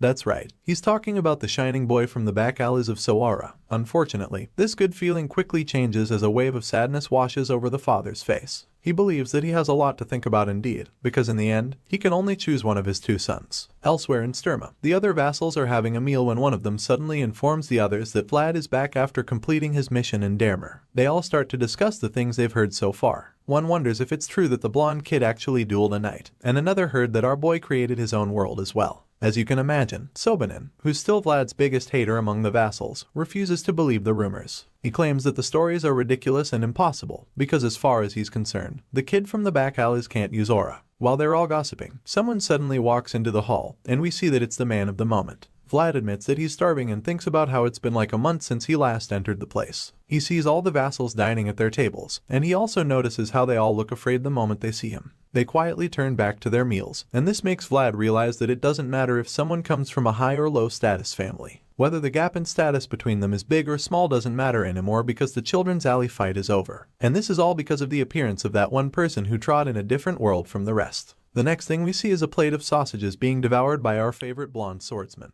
Vlad munches down on the food, making it obvious just how much he missed the place. Unfortunately, he's not able to enjoy his meal in peace with all the other vassals staring at him and whispering about him. It's starting to get on his nerves because it's becoming too uncomfortable to deal with while eating. When he says this, the fat kid eating next to him informs him that it's going to be like this for a while, especially since everyone here roughly knows what happened in Dermer. Vlad causally locks his finger as he realizes just how quickly the rumors spread. The vassal is pretty much our boy's only friend in the place, so he's the only one who cares enough to ask Vlad what his plans are for vacation. The blonde swordsman is taken aback by the talks of a vacation, so his buddy realizes that he didn't know and then informs him that the vassals get a vacation period twice a year. He explains that all the followers have received holidays this week already, so this makes Vlad wonder if he's going to get one too. After all, he's quite new here, and he's not even a disciple from a precious household. On top of that, he doesn't even have anywhere to go for any kind of vacation. Upon hearing this, the chubby kid's face lights up, and he doesn't even hesitate to invite Vlad to his family home for the vacation. It obviously won't be a problem because his dad is the one officially inviting Vlad to the house. The kid nervously admits that he's never actually taken a friend to his place before, and Vlad can already tell that he had no success on previous attempts. At this point, his determination to convince Vlad increases, so he assures our boy that the serving part for guests is done properly at his house. He claims that they even provide unlimited freshly roasted meat. The offer sounds good, but Vlad still has to think about it to know if it's worth coming over. Seeing the hesitation, the chubby vassal suddenly remembers that Vlad once said he was looking for horses. He reminds our boy how he once revealed what his household does. As such, he explains that his family can arrange horses from anywhere near this area, and of course, this finally catches Vlad's attention. He's intrigued, but then the kid reveals that they even have some horses that have better pedigree than Jaeger's horse. In other words, they have more expensive horses, and upon hearing this, our boy immediately agrees to spend the vacation at the guy's place. Vlad is a bit too serious about it, but the fat kid is just happy that he gets to have a friend over at his place for the holidays. Later that afternoon, we see Sir Jaeger beating the shit out of our boy in the name of intense training. The advanced knight casually uses his sword to slap Vlad in the face during their sparring session. But of course, the relentless swordsman doesn't go down that easily. From the look on Vlad's face, you can tell that the pain is taking a toll on him, and Jaeger notices this, so when the kid tries to attack, he counters it and tells Vlad to focus. The green-eyed knight is literally playing right now. The guy holds one hand behind his back, and uses the other to frustrate all of Vlad's attempts to land a hit. Despite being countered over and over again, our boy doesn't give up. He keeps throwing everything he's got at the advanced knight. But Jaeger just seems upset when he sees that the kid is trying to do something beyond his abilities, so he lands a killer strike on Vlad's back. Under normal circumstances, such a blow should paralyze a man, even though they're just using wooden swords. However, our boy survives the brutal hit. He obviously needs some time to recover from it, so he finally falls on his knee to catch a breather. While he's resting, Sir Jaeger reminds him that he told him not to try something if he knows he can't do it. Apparently, Sir Jaeger is mad because he feels that Vlad now thinks he's big enough to try things that are beyond his capacity since he dueled with a knight in Dermer. Our boy is stunned when he hears this, but he doesn't say anything. He's probably still trying to catch his breath. Unfortunately, Jaeger gets even more upset and concludes that the vassal is ignoring him. The blonde swordsman is shocked again when he hears this too, but still, he's too stunned to speak. Jaeger glares at him angrily, and when he realizes that the knight means business, he becomes afraid, so he quickly apologizes to Jaeger. After the apology, Jaeger tells Vlad not to come to the training ground if he feels like he's being forced to do it. Furthermore, the advanced knight also makes it clear that he doesn't want Vlad to come to him anymore if he now feels that he can train without him. After these short statements, he draws the curtains on their training for the day and walks away, telling Vlad that he can leave. Our boy is obviously in a bad mood, so he quietly walks away in the opposite direction. Sir Jaeger looks back at his vassal and admits that the young swordsman's results for far shine as well as his achievements. The advanced knight is certainly proud of him for this, but he feels that Vlad's qualities are still unpolished. And just like sand on a seashore, Jaeger thinks that our boy is still weak enough to be blown off by a huge wave at any moment. This bothers Jaeger because he knows how dangerous it is, but what can he do except guide the kid? Elsewhere, we see Vlad walking down one of the hallways with his sword. The voice in his head suddenly speaks up, reminding him that he told him to focus on the basics. The voice claims that he would have been angry at Vlad as well, but the young swordsman explains that he was just trying to bring out the aura again. The voice responds by reminding him that not all knights can use aura. He also explains that this doesn't mean that knights who can't use it have a low level. The man in his head informs this that aura only manifests the possibility that one can rise higher. He also tells Vlad that he shouldn't forget that it hasn't been long since he wielded the sword. In essence, he's just trying to tell the boy from Soara to be patient with himself, because a great flower only blooms with a solid foundation after all. He goes on to assure our boy that Sir Jaeger wouldn't have scolded him if he wasn't worthy, so he advises Vlad to think over what the advanced knight told him again. After receiving this little pep talk, our boy calms himself down and sighs as he decides to take the advice. Our boy is already used to contempt and ridicule, but he feels really bad about today because what he saw on Jaeger's face was a look of disappointment. He thinks back to the expression he saw on the advanced knight's face, and it feels even worse than being hit in the back with a wooden sword as far as he's concerned. The voice in his head makes the already sad moment even worse for Vlad by reminding him that he couldn't even bring up the vacation thing because of how mad Jaeger was. Our boy is really pissed when he remembers that he didn't get a chance to talk about the vacation. But he quickly calms himself down and discards the thought, feeling that he shouldn't even care about a vacation in this situation. He looks at the sword and smiles, thinking that he should practice swinging it today until he clears his mind of any thoughts. Later that night, when everyone else is probably sleeping, the young swordsman goes to the woods and begins swinging the sword endlessly. He grips the handle firmly and takes big swings, following the path of the sword. He does it to the point that he creates a huge slash in the earth. By this time, he's pretty tired, so he pants heavily and catches his breath. The voice in his head suddenly suggests that they wrap up the exercise for the night. But Vlad is surprised that he wants to end it already. The voice informs him that he already met the daily quota a while ago, and explains to him that he'll only exhaust himself if he burns too quickly. As you can imagine, the stubborn boy from the back alleys doesn't want to hear this, but the voice keeps trying to change his mind. He reminds Vlad that everything he's been working hard to achieve ever since will all be in vain if he ends up suffering an injury or even worse. After hearing all of this, the young swordsman finally agrees to call it a night even though he's not too happy about it. He stares up at the moonlit sky, feeling troubled at first. But after a while, he starts to feel something different. It's more like a feeling of confidence that washes over him as he stands outside that night. He finally starts to see reason with the voice in his head as he realizes that he only just obtained something that shines. While he's literally glowing under the night sky, Jaeger comes outside and sees him from the balcony. Seeing the young boy shining so brightly, he can't help but watch him. He sees how Vlad's gaze doesn't shift from the moon shining down on him, and this sight makes that advanced knight feel something inside of him. When Vlad doesn't shift his gaze, Jaeger looks up at the sky as well, and concludes that his vassal is like a wolf that chases the moon. The knight and his disciple just keep staring at the moon that night, and while they're busy stargazing, the scene starts to shift slowly. In a pretty cool transition, the scene changes and the next thing we see is the night sky in a place called Trinova, which is actually a county of another place called Ravnoma. Unlike Sturma, which is currently peaceful enough for Jaeger and Vlad to stare calmly at the moonlit sky, Trinova is presently on fire. The county is burning on the inside and the outside, and as the flames consume all the structures around it, all that can be heard are the screams of the residents and the crackling of the fire. As you might have guessed, this isn't some natural disaster, and the city is actually under attack. Inside the throne room, we see that a massacre is underway. Bloody corpses of knights lie all over the room, and the last living knight is suddenly confronted by the killer. He's already seriously injured, but this mysterious assassin had been wondering where he was just so he could finish the job. With a bloody sword in hand, the unknown killer walks toward the knight, and suggests that the wounded warrior was only fulfilling his last duty. The injured knight pants heavily, and struggles to talk as he points out how the killer ultimately came all this way to find him. It's at this point that we get to see who this ominous assassin is, and surprisingly, it turns out to be Godin, the same dangerous man who killed Vlad's boss back in Soara. With his dying breath, the injured knight tells Godin that he doesn't need to follow orders blindly just because the saying goes that the Lord's name comes before honor. He reminds Godin that the knights of the former Count Gadar weren't like that, but the ruthless assassin just informs him that it's the reason all those knights are dead now. In response, the injured knight tells Godin that his light will also go out one day, but until then, he wants the killer to pass one last message to Count Gadar, saying that he'll be waiting in hell. The moment he says this, Godin raises his sword for the finishing blow, and assures the dying man that he will pass the message, before sending him to the afterlife. Vlad is surprised when he hears Master Joseph telling him about a vacation. He probably didn't expect this kind of news because he had already made up his mind to focus on his swordsmanship without any breaks. However, the young master informs our boy that he will in fact be going on a vacation because he's been invited by the Canor household. He asks to confirm this, and Vlad is surprised that Joseph even knows about it. He is about to ask the young master how he even found out, but before he can even finish talking, Joseph explains that rumors spread quickly. Apparently, Sir Grigory's vassal, Patri, has been babbling all about it in excitement. Upon hearing this, Vlad immediately realizes how the news got to Joseph. Patri probably blabbed about it to Sir Grigory, who then told Jaeger, and of course, the advanced knight ended up telling the young master about it. At this point, he's already sure what's going on. Joseph claims that he was going to give Vlad a vacation anyway, so now he feels that there's no reason to send him when he's already decided where he wants to go.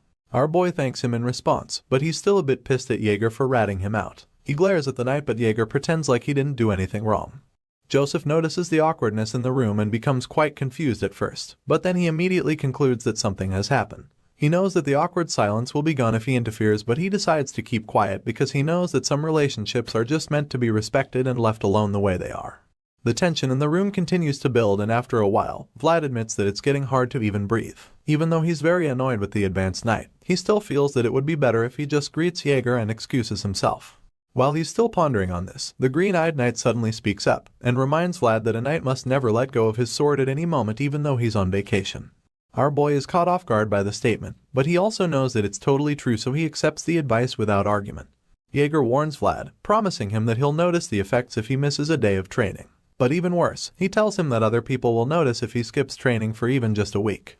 The advanced knight knows that Vlad is not the lazy type that would need to be told about training even if he's not told, but he feels that it won't do any harm to remind him because he won't go astray when he's constantly being kept in check. With this in mind, he simply tells his young vassal that they'll see when he gets back from his vacation.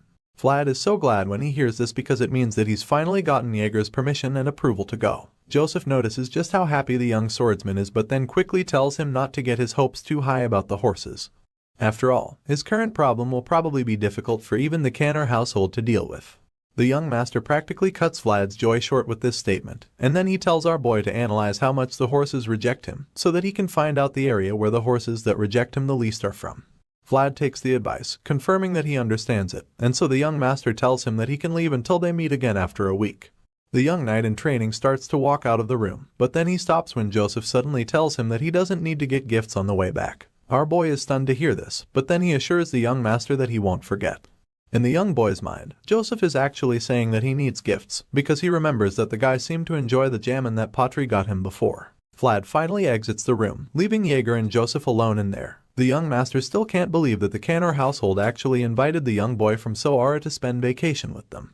Jaeger already seems to know why Joseph is so concerned, so he suggests that Vlad might meet a certain someone if he's lucky. The young master agrees, recalling how both Vlad and this mysterious person are both really notable figures. In response, Jaeger asks what would happen if someone was keeping an eye on Vlad and this person, which leaves Joseph speechless for a bit until he finally comes up with an answer. Joseph suggests that anyone who would keep tabs on them would also be the kind of person to simply ask for something when they want it.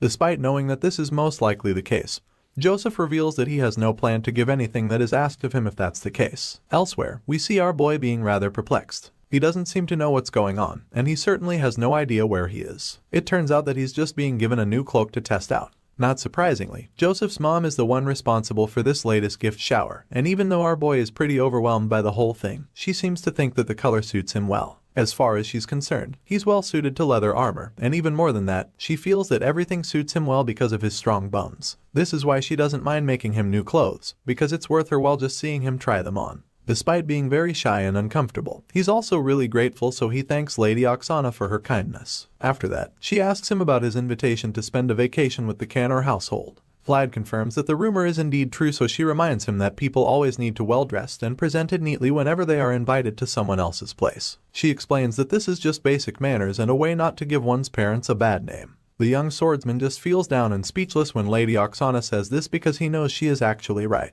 But then she drops another bombshell by telling him that he shouldn't give her a bad name. In other words, she's telling him that she's pretty much his mother. Lady Oksana embraces him again, but he is so stunned by what she just said to even move. It's like he's frozen in shock and his eyes just widen as he tries to process everything. As for the mind woman, she just gives him a warm smile in response. Her yellow eyes shine as she looks at Vlad and he immediately gets flustered. Bro is blushing so hard that his ears are even turning red at this point. As such, he just accepts her advice and assures her that he will not give her a bad name while he's away on vacation. Vlad bows his head as he says this, and while he's still in this position, she surprises him again by informing him that she'll assign a tutor to him when he returns from the vacation. After all, she doesn't want him making any more mistakes like when he received a lady's honor with his hand. She suggests that such a blunder should only happen once, and our boy is so embarrassed when he remembers what he did, so he nervously asks her to forgive him. Lady Oksana informs him that the title of a knight is similar to that of a semi-aristocrat, and for this reason, he needs to learn the appropriate way to act at all times. When she says this, he takes the piece of advice and promises to keep it in mind.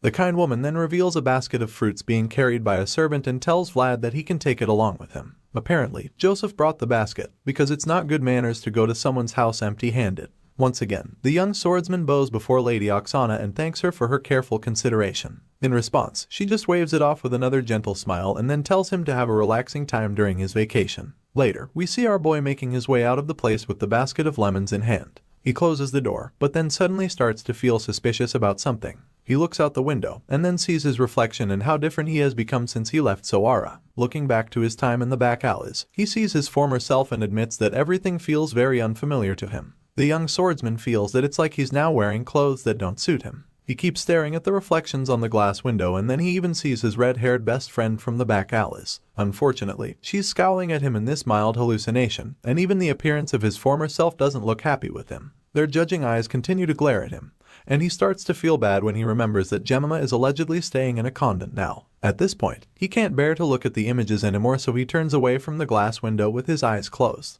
Vlad can only hope that she's doing well right now, because he believes that she'll also be wearing clothes that don't suit her since she's in the convent. With this in mind, our boy walks away from accusing reflections and makes his way down the hall. Elsewhere, people are talking about the new attendant that is getting famous in the Bayezid household. They've also heard about how the genius vassal pulled out Aura in Dermer, but that's not all they've heard about him. From the rumors going around, they've also been able to discover that Vlad is incredibly handsome. We finally get to see that the people gossiping are actually sisters in the convent. Some of them are busy talking about how good-looking the talented vassal is, while a redhead among them is busy scrubbing the floor. All of a sudden, the other sisters start describing what they've heard about Vlad's appearance, talking about his blonde hair and blue eyes. The person scrubbing hears this and pauses suddenly. The sisters feel that he could be of a noble origin, and since he pulled his aura at such a young age, they think that he could also become a knight who represents the north. The redhead disregards the little gossip when he hears them suggesting that our boy is of noble origin. It turns out that the sister scrubbing the floor is actually Jemima, Vlad's old friend. With all the things they're saying about the vassal talent pulling aura and becoming a knight in the near future, she concludes that it can't be Vlad because she feels that there's no way he could have grown so rapidly already. But then again, she feels that it would be nice if he's alive and doing well. At this point, Jemima is distracted, so the other sisters notice that she's no longer working and try to bully her. They ask her if she's just playing around and remind her that she hasn't donated.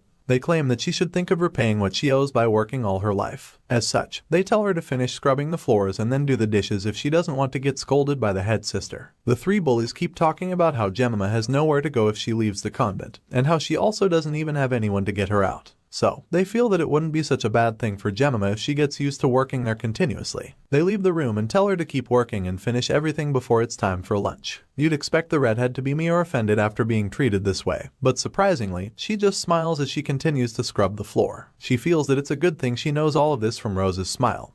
But then again, she starts to feel bad when she remembers something. Jemima remembers that this place isn't for everyone. Just as she's thinking about this, a memory starts to play back in her mind. In this flashback, we see the head sister talking about how the convent is one of the places closest to God. She explains that they cannot house girls who put themselves in filthy places. Apparently, she's talking about the lowborn girls that she doesn't want in the convent with her. However, the spokesperson, Marcella, who brought them, insists that the girls are all virgins and that the bishop watched over them. Regardless, the head sister claims that they can't just take in all the girls all of a sudden. However, Marcella doesn't want to hear that crap, so she snaps at the head sister and reminds her of how much money she has donated to the convent. She's very upset because she knows that the sisters can feed the girls for 10 years and still have money remaining with the amount she's donated. The head sister tries to argue, but she's at a loss for words. Before she can come up with a counter, she's cut off again. But this time, it's by Jemima, who's asking Marcella where she is going to be staying. However, she tells them not to worry themselves, and after that, she leads them into the convent, not minding what the head sister has to say. But just then, the head sister stops her, and then tells her that she can't enter the sacred building.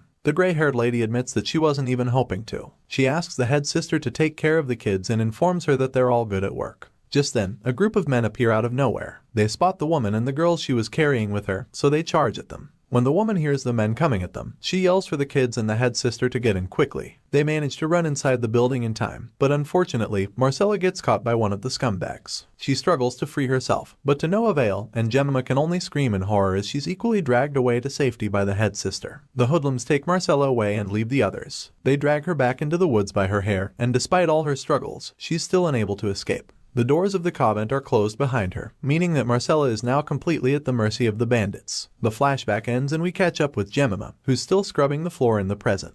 She starts to sob as she recalls this memory, and also cries when she remembers Vlad. Elsewhere, we see our boy standing outside a house looking dumbfounded by the sight in front of him. He's left in awe after he sees the Canor household mansion, and finally realizes why they're said to have so much influence in Sturma even though they're not a noble family. He had a feeling they were wealthy, but what he's looking at right now is just insane as far as he's concerned. As he enters the gate with his chubby friend, he's greeted by an old man along with several other servants. This old-timer turns out to be the family butler, which explains why Patri is so excited to see him again. He runs toward the man with outstretched arms until he gives him a big warm hug. The kid admits that he missed the old man since it's been a very long time. The butler reveals that he's also happy to see the boy after such a long time. Patri quickly asks after his father. The butler informs him that his dad is currently welcoming the guests that suddenly arrived. Since the man of the house is currently occupied, the butler suggests that Patri and his guests look around the pasture, which is the pride of their household. Vlad politely accepts the offer, claiming that he's cool with it, so the old man thanks him for being considerate. However, Vlad has one special request, which is to see where the horses are first because he has big expectations. Of course, the butler doesn't have a problem with that, so he assures our boy that they'll do that in a while. He claims that the lord of the house will introduce the horses personally, but admits that it's not a bad idea to take a look at them before then. With this in mind, the old butler shows them the way to the place where the horses are kept. Our boy was probably hoping to get better results with the horses by coming to the Canor family estate, but unfortunately, there's not much progress because the horses here find him just as repulsive as the others before. It's like they're all terrified of him, because the moment he starts getting close, they freak out and run for their lives. Heck, even the cattle run away when they see our boy. Vlad is obviously disappointed with this turn of events, but all he can do is just stand there and allow the embarrassment to consume him. Bro feels like he should just die already because not only are the horses still running away from him, but now even the cows won't let him ride them. As for the sheep, well, they don't want him either, so when the butler sees this, he realizes that it's a really serious problem. The old man feels that it's probably supernatural, so he asks Vlad if he's visited the church for this matter yet. As you can imagine, the young swordsman doesn't think it should be that bad, so he assures the butler that it's not a curse because his guarantor is even priest Andrea. The old man is surprised to hear this, but Vlad just ignores him because he's too busy going crazy from his current problem. He watches the farm animals continue to run away from him, and he starts to feel that it doesn't even matter if he uses aura. He can't ride horses anyway, so what's the use? He starts to see himself eating dust and running after other knights when they're all making cool cavalry charges. He says this, feeling devastated, and Patri is also hurt by this. So, he decides that he's going to help his new best friend at all costs. He promises to show Vlad all the horses in their pasture until they find one that suits him, because he believes that they'll surely have the right one for him. Our boy has his hope renewed a little when he hears this, and Patri assures him that they'll get him a horse he can ride. He reveals that there are beautiful horses Vlad hasn't seen yet. The horses with a good pedigree that the lord of the house brought. Patri promises that he'll play with his dad to show Vlad the horses, and then suggests that they look at the others tomorrow. The chubby friend encourages our boy to just enjoy his first dinner in their house, and later that evening, we see that the Canor household welcome feast is being prepared. Patri shows Vlad the kitchen full of people roasting all kinds of meat, and the young swordsman confesses that it's indeed a spectacular sight to behold. There's nothing moderate about the Canor household after all. Just then, Patri notices that his father is back, Lord Orson Canor, and apologizes for not being around to welcome the special guest personally. Our boy greets the Lord as well, and introduces himself as Sir Jaeger's squire. The Lord just laughs excitedly in response, claiming that he already knows since the rumors about the genius vassal have already spread all over Sturma. Lord Orson welcomes him once again, knowing that his guest is the boy who activated the Swordmaster's discipline. As far as he's concerned, Vlad is a new star who has been born in Sturma, and he's glad that Patri has made a great friend. Orson suggests going inside to chat while the meal is being prepared and expresses his delight to be hosting such precious guests. At this point, Vlad remembers that he wasn't the only guest to arrive earlier, so he wonders who the others are and if they're going to sit together. Patri suddenly reveals that all the other guests are Bayezid natives, so this makes our boy a lot more curious. They finally enter the hall, and Vlad is bewildered when he sees a familiar person sitting comfortably inside. He wonders what the man is doing there, and it turns out this guy has also been waiting for Vlad because he suddenly wears a creepy smile and reveals that it's been a long time since he saw the blonde kid. Realizing that it's Sir Lutcher, Vlad and Patri bow to greet him, and our boy admits that he wasn't expecting to see him. Lutcher invites Vlad to join him for a meal, claiming that the food looks too good to refuse. The swordsman is embarrassed at this point, and immediately regrets rejecting the nuts that Lutcher offered him back then. He looks around and notices everyone glaring at him, so he concludes that they all hate him for insulting the first son of the Bayezid family. Besides that, he also beat up their squires earlier, so they have more than one reason to hate him. However, he feels that he'll gain nothing if he's intimidated by them, so he decides to man up, and accepts Lutcher's offer, claiming that he's been waiting for it. Lutcher is intrigued when he hears this, so he smiles mischievously, and then asks if they can see the same time tomorrow, since Vlad is on vacation. Our boy is taken by surprise with this question, and then Lutcher suggests that they go somewhere together when they meet. The next day, Lutcher and his knights ride horses out to a desert-like place for some reason, and Vlad is extremely bored because he's been dragged along. Just then, a beast woman from the Liu family named Dorothea confronts him. She accuses him of staring at her and asks if it's his first time being with a beastman tribe. He bluntly claims that there's always a first time for everything, so she aims that it would have been weirder if he had actually seen them before. She heard he's from Soara, so she wants to know how he became one of the Bayezids. In response, he suggests that him being a Bayezid is just as weird as Lutcher's mage being a beastman. She gets offended by this and then asks him if he's ever really used aura, because she doesn't get how he can't ride a horse. I mean, even chubby Patri can ride one, but Vlad tiredly informs her that things just happen in life. Dorothea insists that his case is too much, but he's already tired of her babbling at this point, and starts to regret coming on vacation. He wonders why it's falconry out of the blue, and the beast girl disturbs him again to see if he's listening to her. Vlad asks her if all beastmen are this talkative, so she accuses him of being racist for asking something like that. He then asks if all mages are talkative, so she claims that he's discriminating against her job. Lutcher finally comes to the rescue when he tells Dorothea to give Vlad a break. However, the beast woman just calls our boy a bastard and accuses him of making shitty expressions whenever he looks at her. Lutcher just blames her for pestering him so much, which leaves her defeated. One of the knights suggests a spot, and Lutcher agrees with it, since they can get a better view on all sides. Patri thinks that they might have come hunting, but the grumpy swordsman doesn't care. Besides, he doesn't think they're here to hunt, because they've not let the falcon out of its cage. Just then, a knight calls Lutcher's attention to something in the distance, and that's when they see that it's a group of pilgrims. He didn't expect to see them, so he tells his men to raise the flags to show the people their intentions. The Bayezid family banner is raised, and Lutcher decides that it's now time to start finding prey. Elsewhere in the plains, we see a herd of horses, but while all the others are grazing together, one of them is singled out. The black majestic horse stays on the cliff like the kind of all the others, but while it's just chilling, a bolt of energy hits it from under the earth. Right at the start of this episode, we catch up with Lutcher's army as they track the group of pilgrims from across a cliff. While the pilgrims are walking on foot and pushing their wagons along the wilderness road, Lutcher and his bandits follow them closely, but they don't make any form of contact. It's almost like they're just stalking the travelers, without any intention to actually approach them. Seeing this, Vlad begins to feel bored. As far as he's concerned, this little experience is not hunting, but rather, it's more like an escort for the pilgrims. As such, he concludes that Lutcher didn't even come to this deserted place for the falconry in the first place. However, while he's still grumbling and complaining at the back of his mind, the wagon he's sitting in suddenly bumps into a huge rock, and the impact from the collision is so great that he almost gets thrown off. At this point, the motion sickness starts to set in as the little journey gets even more frustrating, so he decides that it would even be better to walk. Our boy starts to get off the wagon, and when Patri sees this, he asks him if he's okay. He already has an idea what's going on, so he asks Vlad if he feels like puking. But the young hero claims that his condition isn't that bad. But then again, he has no choice but to admit that his heart has been thumping continuously for a while. At this point, Vlad is already even sweating and holding his chest because of this feeling. As our boy continues the journey on foot, Patri asks him if it's because the carriage was shaking so much, but Vlad doesn't even know what he can blame, so he concludes that he'll probably be fine if he just walks for a while instead. As he looks around, he realizes that the view of the place is actually pretty good, and it seems that Patri has already been thinking about this for a while, because he claims that he's been wanting to show it to our young swordsman. The chubby friend reveals that the grassland they're currently on stretches all the way to Varna. He claims that monsters even appear sometimes, but he thinks that it's nothing to worry about this year, and that's all that's to Sir Joseph. As they reach a point on the cliff, Vlad expresses his shock to hear that Sir Joseph is the one to thank for no longer having monster troubles. Our boy doesn't understand how the young master is involved in such a thing, so Patri reveals that the current peace is a result of the subjugation from last winter, which Vlad also participated in. Upon hearing this, a smug look appears on our boy's face because he remembers just how impressive his performance was in it. He decides to get a little cocky too by suggesting that he has a little stake in this beautiful scenery as well. Before the chubby kid can even respond, they're both distracted by a sound coming from the distance, and Vlad gets concerned immediately. He wonders what could be causing the noise and the dust in the air. That's when we see a herd of wild horses running through the plains, right in the direction of Vlad and Porty.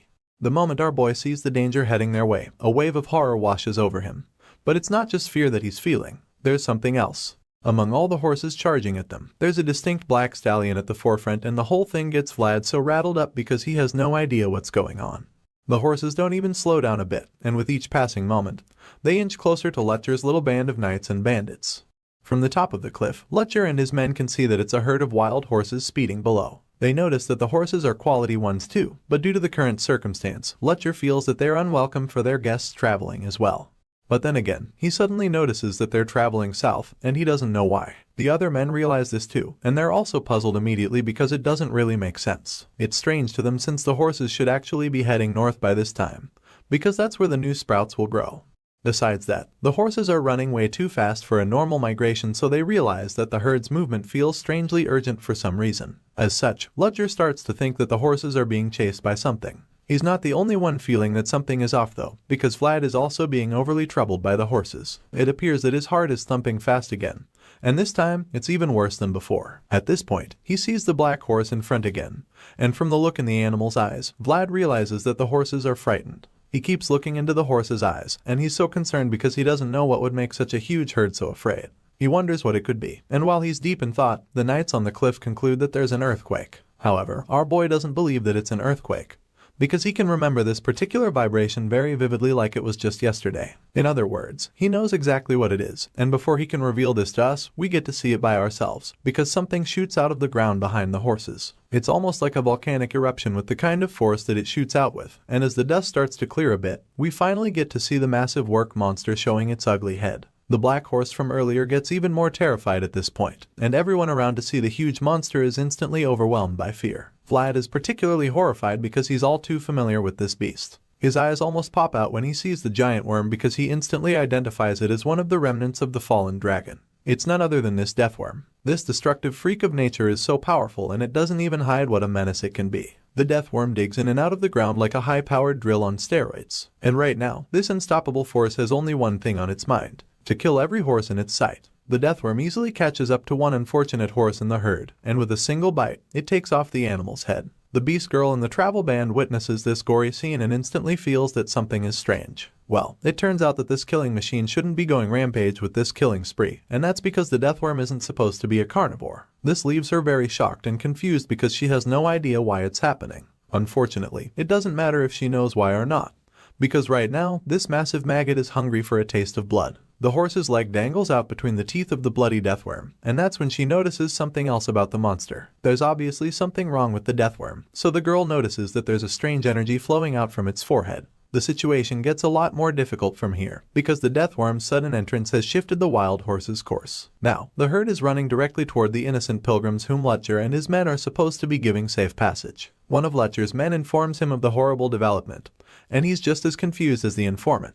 The strange energy continues to radiate from the deathworm's head, and as such, the horses refuse to slow down. The horses keep running for their lives, and unfortunately, they're still headed in the direction of the pilgrims. As you'd expect, the massive bloodthirsty worm follows the herd, which just puts the pilgrims in even more danger. The innocent pilgrims begin to run for their lives, but it's only a matter of time before they're either trampled upon by the horses or devoured by the deadly monster at the back. As a result, Lutcher decides to take action immediately. So, he calls out to Dorothea and asks her what the deathworm reacts to, since she's the expert around. Unfortunately, this expert is as terrified as anyone else. She does not seem to have any plan, and it also looks like the deathworm doesn't have any weakness she knows of because it doesn't have eyes or ears. However, she knows that it reacts to underground vibrations, so that would be the only way to get its attention. Lutcher notices that the beast girl is already shitting her pants in fear, so he demands that she pull herself together and then find a way to lure the deathworm away from the pilgrims. Hearing the first Bayezid's son give such a stern order, Dorothea snaps out of her fearful state and takes up her assignment.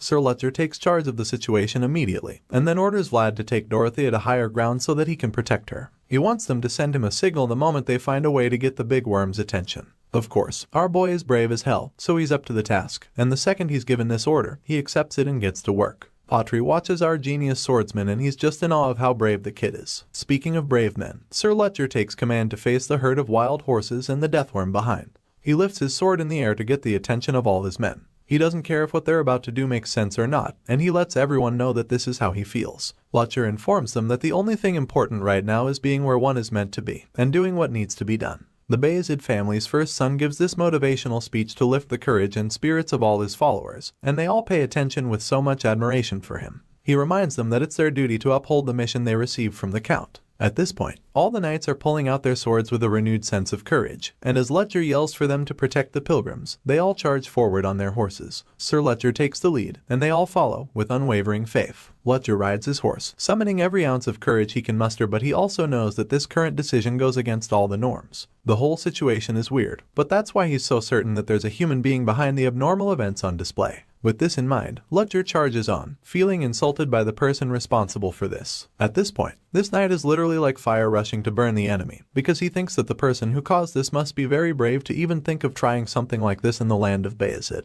While Lutcher and his loyal warriors are going head-to-head with the dangers, we see Vlad, Patri, and Dorothea staying on the higher grounds. The Beast Girl tosses a bag of mysterious jewels on the ground while the boys are busy watching the action below. She's trying to remember which one of the jewels is the vibration engraving because she's forgotten the color. Vlad doesn't seem familiar with the concept either, but that's when the voice in his head informs him that engraving is a type of mystery with divinity and aura. The voice reveals that mystery fulfills the Trinity, and at this point, things start to make sense, and he realizes that she's Sir Lutcher's mage for a reason. After all, she probably wouldn't have access to such magical items if that wasn't the case. Suddenly, a fiery tornado emerges from under the ground, and this makes Vlad and Patri turn around so they can actually see what it is. The moment they look over at the flames, they're horrified, because they quickly realize that it's not just fire, but actually the death worm emerged from under the ground with flames. However, that's not even the craziest thing, because they also see that Sir Lutcher is actually fighting off the deadly worm within the flames. It's an unbelievable sight to behold, and this just makes Vlad realize how amazing Sir Lutcher is. Our boy is flabbergasted, and concludes that the knight is on a completely different level from anything he's seen before. However, the voice in his head doesn't seem so impressive. He tells Vlad that the attack is shallow, and this starts to make sense when we see that Lutcher actually didn't prepare well enough for this face-off. The deathworm makes the knight look so tiny, and even though Lutcher has activated his flaming sword, he can also see that he's at a huge disadvantage here. He's like, damn it at this point, because there's almost no way for him to defeat the massive worm now that it's made itself so huge. Regardless, he refuses to give up.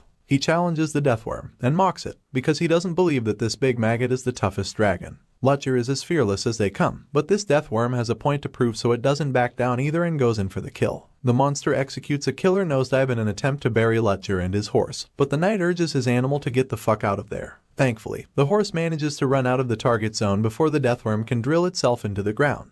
The other knights see that it was an extremely close call, so they're all concerned about their leader. They also Lutcher if he's okay, but he just reminds them that they shouldn't let their guard down. He knows that the deathworm isn't the kind of beast to run away from a fight so easily, so he wants all his men to stay sharp in case of an ambush or something like that. Vlad watches the whole thing and he's so tense at this point. The voice in his head equally admits that the situation is getting complicated, because no matter how excellent a fighter is, he can't do anything about an opponent that's underground. Lutcher also knows this, so he refuses to sit around and wait for a sneak attack. As such, he orders his men to get busy and seek out the deathworm, because he's very certain that the creature is just hiding somewhere and waiting close by. The knights under his command are still as loyal as ever, so they acknowledge the instruction and get to work immediately. As the men begin to search the area, Sir Lutcher can't help but feel so restless. He turns around frantically, wondering where the hell the deathworm could be hiding. Just a few seconds after the search begins, one of the men yells out to inform Lutcher that he's found the deathworm. Unfortunately, it's headed right for the innocent pilgrims they've been trying to protect. That's when the Bayezid son turns around to see the deathworm speeding toward the pilgrims from under the ground.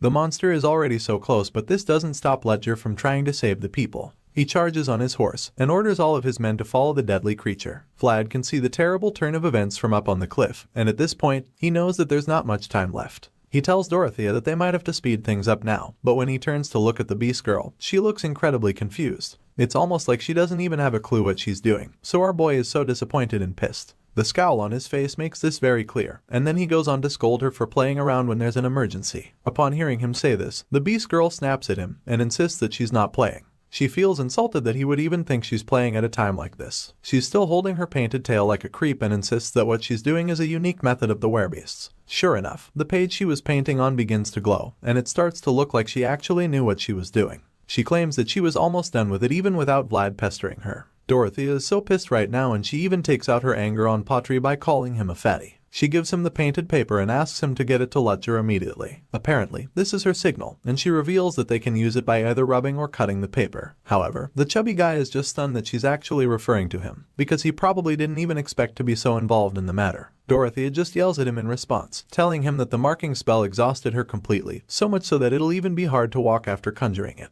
As for our boy, well, he can't even ride a horse, so there's no better person to deliver the message with the way this currently is. The voice in Vlad's head reminds our boy that he'd still be slow even if he could ride a horse. After all, a deathworm is faster underground than it is on land, and because of this, the voice concludes that Lutcher's knights can't even come close to chasing it down with their horses. Upon hearing this, our boy gets so serious all of a sudden because this means that there's only one way for him to save the pilgrims from the monster before it's too late. He snatches the paper from Porty's hand and dashes off, leaving them confused. They're stunned when they see him running away, but he doesn't tell them anything other than the fact that this is their last resort. Dorothea is so weak that she can't even stand up or go after him, so she just sits on the floor and desperately asks him what he's going to do. But he just ignores her and jumps down the cliff, which just pisses her off to the point that she concludes he's a lunatic. I mean, you can't blame her because he literally just jumped off a cliff without even giving it a second thought. Vlad slides down the hill, thinking about how Mr. Joseph and Lutcher are both vying for the position of the family head. On top of that, the knights on Lutcher's side are elites of Bayezid, so there's not really any need for a vassal like him to take action in a situation like this. However, the mere thought of that damn creature just won't stop bothering him. He can still remember it down to his bones. Vlad can vividly remember how it feels to have his home destroyed by a huge world you can do nothing about.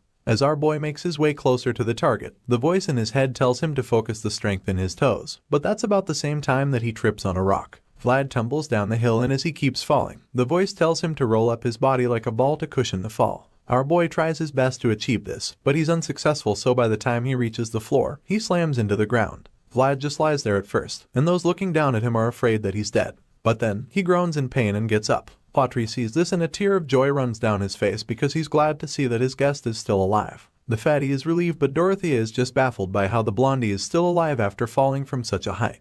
Vlad manages to get himself up together and admits that he didn't even expect to feel okay. He wipes the dust off his body and feels like he should have broken a bone or two. At this point, our boy feels a weird feeling again, and that black horse from earlier turns toward him. It's almost like they are connected in a way. The young swordsman starts to glow with a bright blue light, and the horse just keeps staring at him with so much longing in its eyes. The voice in his head then reveals that this is the blessing, and claims that he would have died from the fall if it wasn't for the snake's blessing. Our boy sees his body glowing so brightly, and it's all so awesome to him. The voice in his head admits that it is indeed awesome, and then suggests that they visit that tree later. With renewed energy, Vlad jets toward the target again, assuring the voice that they'll get another chance to go there. But for now, the only important thing is sending the message to Lutcher and then saving the pilgrims. Just then, our boy notices something strange about the pilgrims, and that's when he sees a certain old man pushing the wagons, so he stops right in his tracks. Vlad realizes that this old man is Priest Andreas, and he's shocked that the father is the one leading the pilgrims.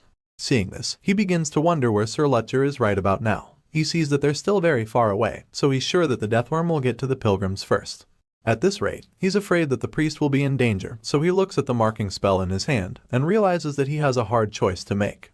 The voice in his head calls the situation a coincidence and then reminds him that it comes in the form of fate and forces people to make a choice. Our boy curses out when he realizes how tough the choice is, but while he's deep in thought, the deathworm inches closer to the pilgrims. Vlad knows that he doesn't have time to be hesitating. He decides that he needs to take action immediately, and if he's going to do so, then he can't hesitate. With this in mind, he activates the spell by himself, so as he imbues the sword with the magic, he stabs the earth and challenges the bastard deathworm, revealing that he's here and ready for a fight. This sends energy through the earth, but the voice still feels that it's not enough. He tells Vlad to amplify the vibration so much so that it amplifies his world. Our boy does just that, and continues to amplify the vibration in the earth. This triggers a massive surge of aura out of his body, and he remains in the kneeling position for a while. Vlad continues to strain his body, hoping to bring out the kind of power that would destroy the deathworm.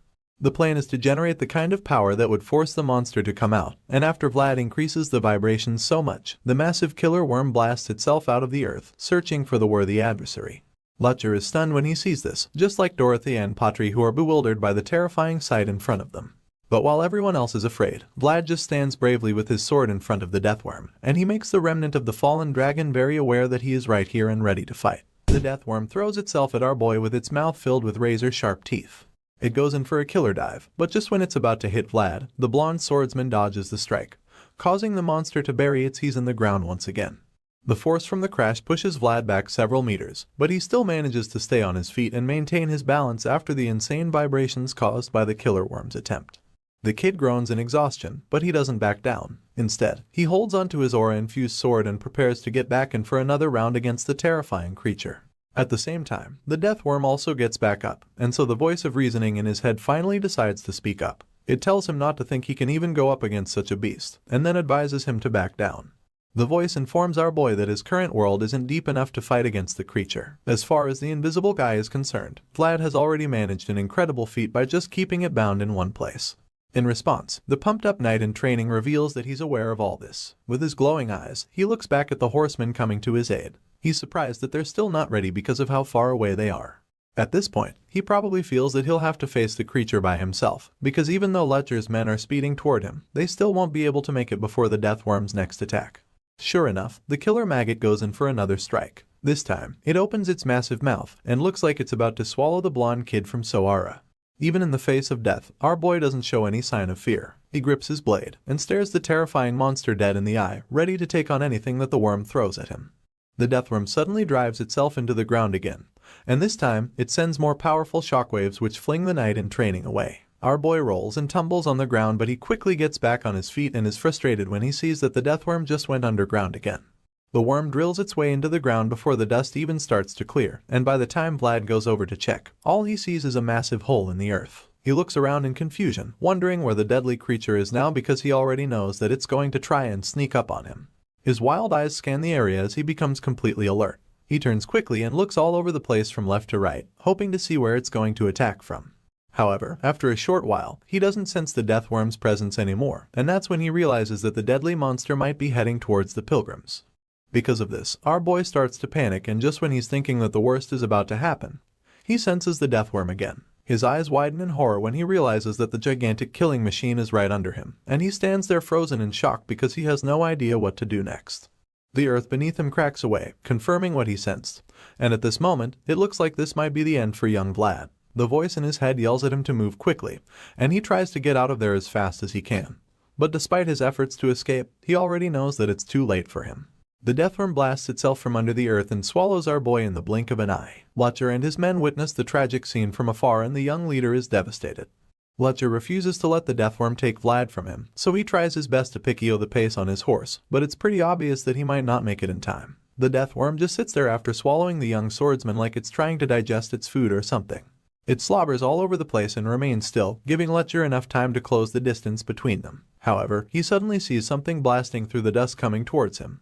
To his surprise, it's Vlad, and what's even more shocking is the fact that the kid is riding a horse. Not just any horse, but that mysterious black horse we saw earlier. Letcher's eyes almost pop out when he sees this, but it turns out that he's not the only one baffled by this.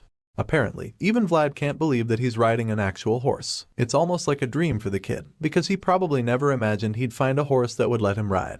The voice in his head is also taken aback by this sudden turn of events, so he decides to guide our boy by telling him to look at the horse's forehead through his world. Without hesitation, Vlad does just that, and sees a strange aura radiating from the head. Our boy feels like he knows what it is, and the voice completes the thought by revealing that the horse is actually a spirit. Just then, that strange smoke-like aura turns into some kind of glowing sickle attached to the horse's forehead. This makes it look like a unicorn, and as it charges forward, the voice is surprised to see that Vlad has found himself a horse with one horn blood mixed in it. The scene becomes bright and shiny again all of a sudden, and we see the kid having the time of his life as he rides the magical horse through the fields. Vlad is so excited that he can't even stop himself from laughing out loud. His laughter fills the air, and it's almost like he's in a dream. He starts to imagine what a horse's point of view looks like. The powerful horse springs into the air, and all he can think about is how crazy it feels to be able to ride such a fast animal. His little daydream is interrupted when Sir Letcher and his men suddenly catch up to him. Letcher asks our boy if he's alright, feeling pretty concerned, so Vlad assures him that he's good. The knight glances at the sword in Vlad's hand, and he's surprised to see that the boy has already imprinted on it. It's glowing with mysterious symbols on it, and he remembers how the young swordsman threw himself at the ferocious monster without hesitation. Because of this, he's intrigued by the boy's mindset of being ready to risk everything for others. He didn't expect such a trait from a boy this young, and so he concludes that Vlad has thrown himself into action with the discipline of a swordmaster. With this in mind, Sir Letcher finally commends our boy for his great and courageous decision earlier. He claims that the boy executed his duty more honorably than any of the other knights here.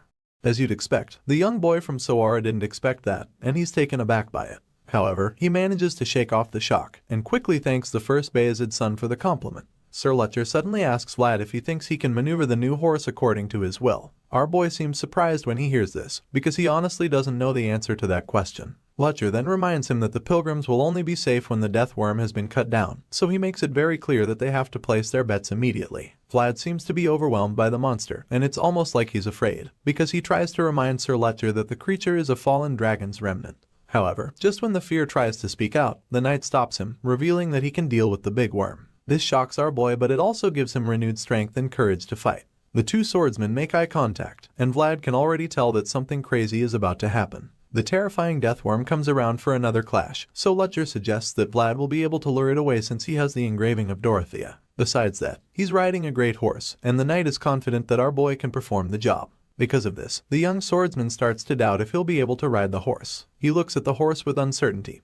and the gentle creature stares back at him with a very vulnerable look in its eye. Because of this, he finally realizes what is going on. This makes him understand that the black horse is here to save its herd as well. With this in mind, he gets some extra motivation and courage to keep fighting. So, he springs forward with the horse, feeling that they should give it a go together. The black horse gives him the kind of energy he's expecting, so he's confident enough to tell Sir Lutcher that he can actually lure the giant deathworm away. Upon hearing this, the knight orders the young swordsman to go around the hill and return to him. He claims that he'll be ready on the other side when Vlad gets to him, so our boy blasts himself into action without any form of hesitation. Vlad rides away from the rest of the knights and bandits, so of course, the giant deathworm follows him immediately. He looks back at the monster and sees it following him with incredible speed, so he's glad that the plan is working perfectly. As such, he urges the horse to run even faster, and when the others see how the black stallion blazes through the grass, they're astounded by the incredible acceleration. Sir Lutcher is impressed when he sees it too, and a small smile creeps up on his face because of it. He's glad to see that both Vlad and his new horse are great together. After all, that's going to ensure their victory over the deathworm. Speaking of the deathworm, it's still hot on Vlad's tail, and despite the horse's insane acceleration, it manages to cover the distance in a short while. The voice in his head tells him to put the sword down, and explains to him that he has to let his existence flow through the engraving's vibrations. Vlad looks at his glowing sword and does exactly what his voice tells him. He puts the sword down, and drags it along the ground as the horse speeds along.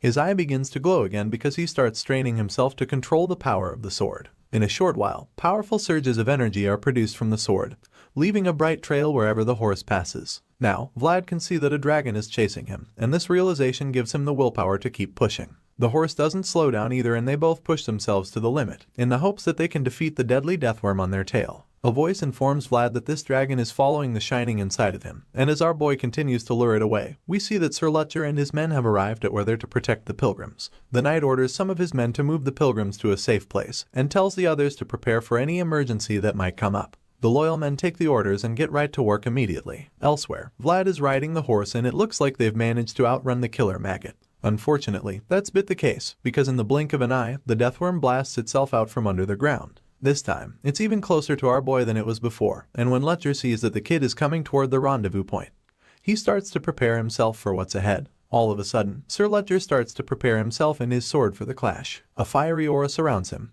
and in the midst of it, he taps the blade of his sword with his finger. The next thing we see is a huge pool of magma, which suggests that this is actually Sir Lutcher's own world. Vlad is still dragging his sword along the grass, and creating a glowing trail for the deathworm to follow when he's suddenly stunned by what Lutcher is doing. He's dumbfounded by it, and when he takes a second look at the flood of molten magma around the knight, the voice in his head confirms that the guy momentarily expanded his world with this move. He informs Vlad that this is a method used by only knights that can deeply observe themselves, and as we can clearly see, Lutcher Bayezid is certainly one of them. The voice admits that the guy actually turned out to be a much greater knight than he thought initially. Now, there can see that the once seemingly gentle leader is in fact ferocious. Vlad listens closely to all of this with his mouth wide open because he's still in awe of Sir Lutcher's power. He probably never imagined that the gentle guy would have so much power inside of him. But now, Vlad realizes that the knight is easily capable of burning down his own world. Anyway, in the real world, we see that Vlad is still being hunted down by the deathworm. It's just a few feet away from catching him at this point, and although the black horse has amazing speed and stamina, it's only a matter of time before the relentless beast gets them. However, the high-speed chase is suddenly interrupted when the killer maggot senses something that distracts it completely. The creature suddenly slows down, allowing Vlad and his horse to extend the gap. This should be a good turn of events, right? Well, not exactly, because our boy notices that the monster stopped chasing them, so he turns around to check what's up. That's when he realizes that the deathworm is now heading right for Sir Lutcher. The voice sees this as well, and curses out because he knows that the dragon's remnant just detected the threat of Lutcher's world. The knight is still busy concentrating his power, so he probably has no idea that the destructive worm is speeding toward him. By this time, our boy already understands the gravity of the situation, so he's just as frustrated as the voice in his head. He curses out as well, and finally snaps in anger. He decides that he can't let things continue like this, but he also knows that he's far too weak to get the maggot's attention away from Sir Lutcher. He's so confused, and then suddenly, the black horse turns around so swiftly that he almost falls off. He struggles to hold on and is perplexed at how the creature just changed course without him doing anything. He yells out, trying to regain control of the horse, but it just ignores him and starts running after the death worm at full speed.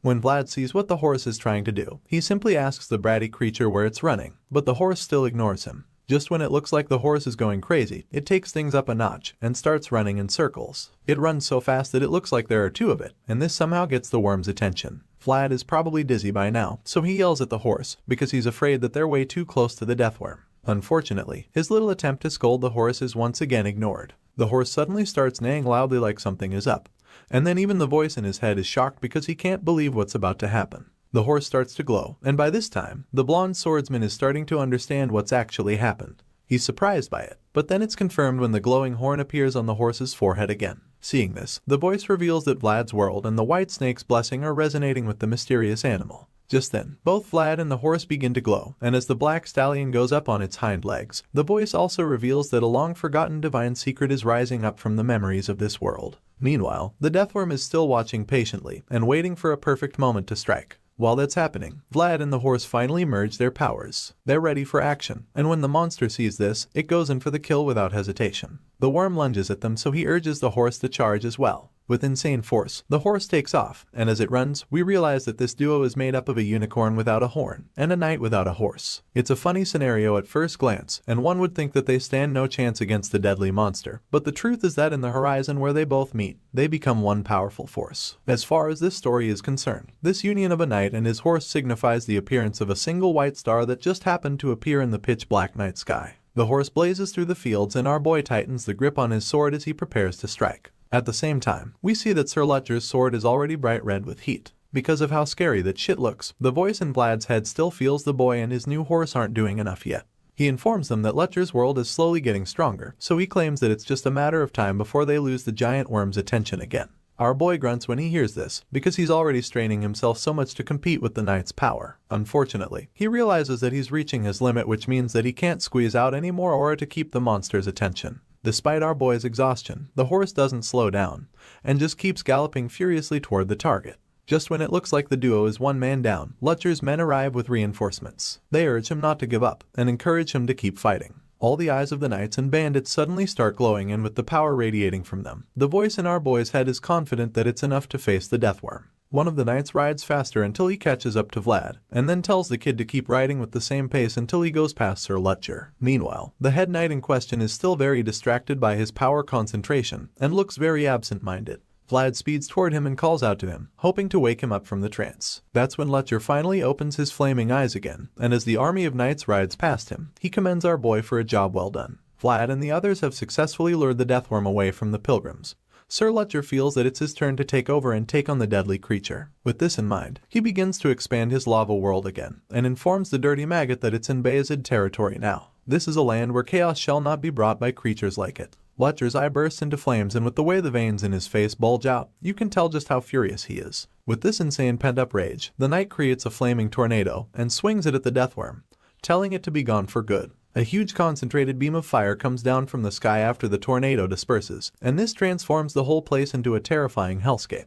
With the firepower generated, Lutcher blasts the deathworm. The flames are mighty and extremely terrifying to the point that all the pilgrims watching are horrified by the sight. On the other hand, the knights under Lutcher's command are just excited to see their boss displaying such incredible power. As for Vlad, he's just stunned because he finally realizes that this is the world of a knight that has the ability to contemplate over himself a true world. The deathworm is continually burnt by the unlimited flames, and as our boy witnesses the insane show of power on display, she admits that this is a sight light years away from common sense. Seeing the knight's world is like watching a mountain that goes up to infinity to him. The kid is left in a state of awe, and he begins to wonder if God can even do something like this. He thinks about Sir Jaeger and Sir Pablo too, wondering if they're even up to this level. Then finally, he asks himself the big question, will I be able to do this too? The voice hears his thoughts and assures him that he's capable of such insane powers, but that's only if his world is so unspeakable to the point that nothing can ever cause it to waver. After a while, we see that Letcher has completely vanquished the monster, and as he watches the remaining flames burn wildly, Vlad appears behind him, asking if he's okay. The knight smiles as he welcomes our boy back,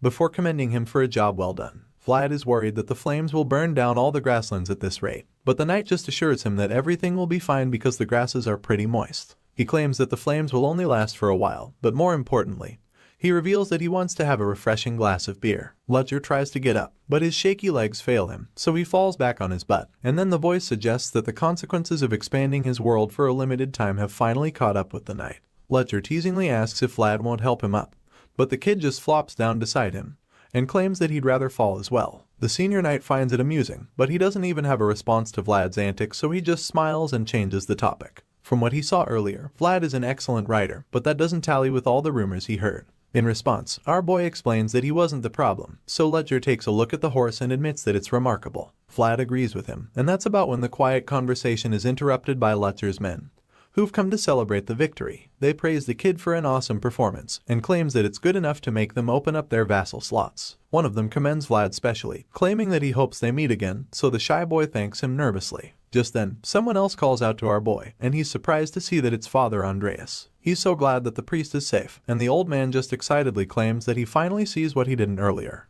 During Vlad's clash, he saw a bright light, and even though he had seen it before, he wasn't sure what it was. It was like a light that pierced through the pitch-black darkness. All of a sudden, the old man goes on his knees and holds the boy's hands, leaving him stunned. He then thanks our boy, calling him Vlad of Soara. The young knight is so confused by this, but the priest goes on to pray to the Lord, claiming that the boy who received God's will has acted solely on it. Still on his knees, Father Andreas prays for the Lord to comfort the young boy who protected his world, and prays that he blesses the shining boy with his pity and compassion. On this day, countless hearts turned into a single light, all because this young boy's world expanded. As the story continues, we catch up with a certain character back in Bayezid on a warm evening. The sun is setting and the lighting is perfectly sitting on the noble family's mansion.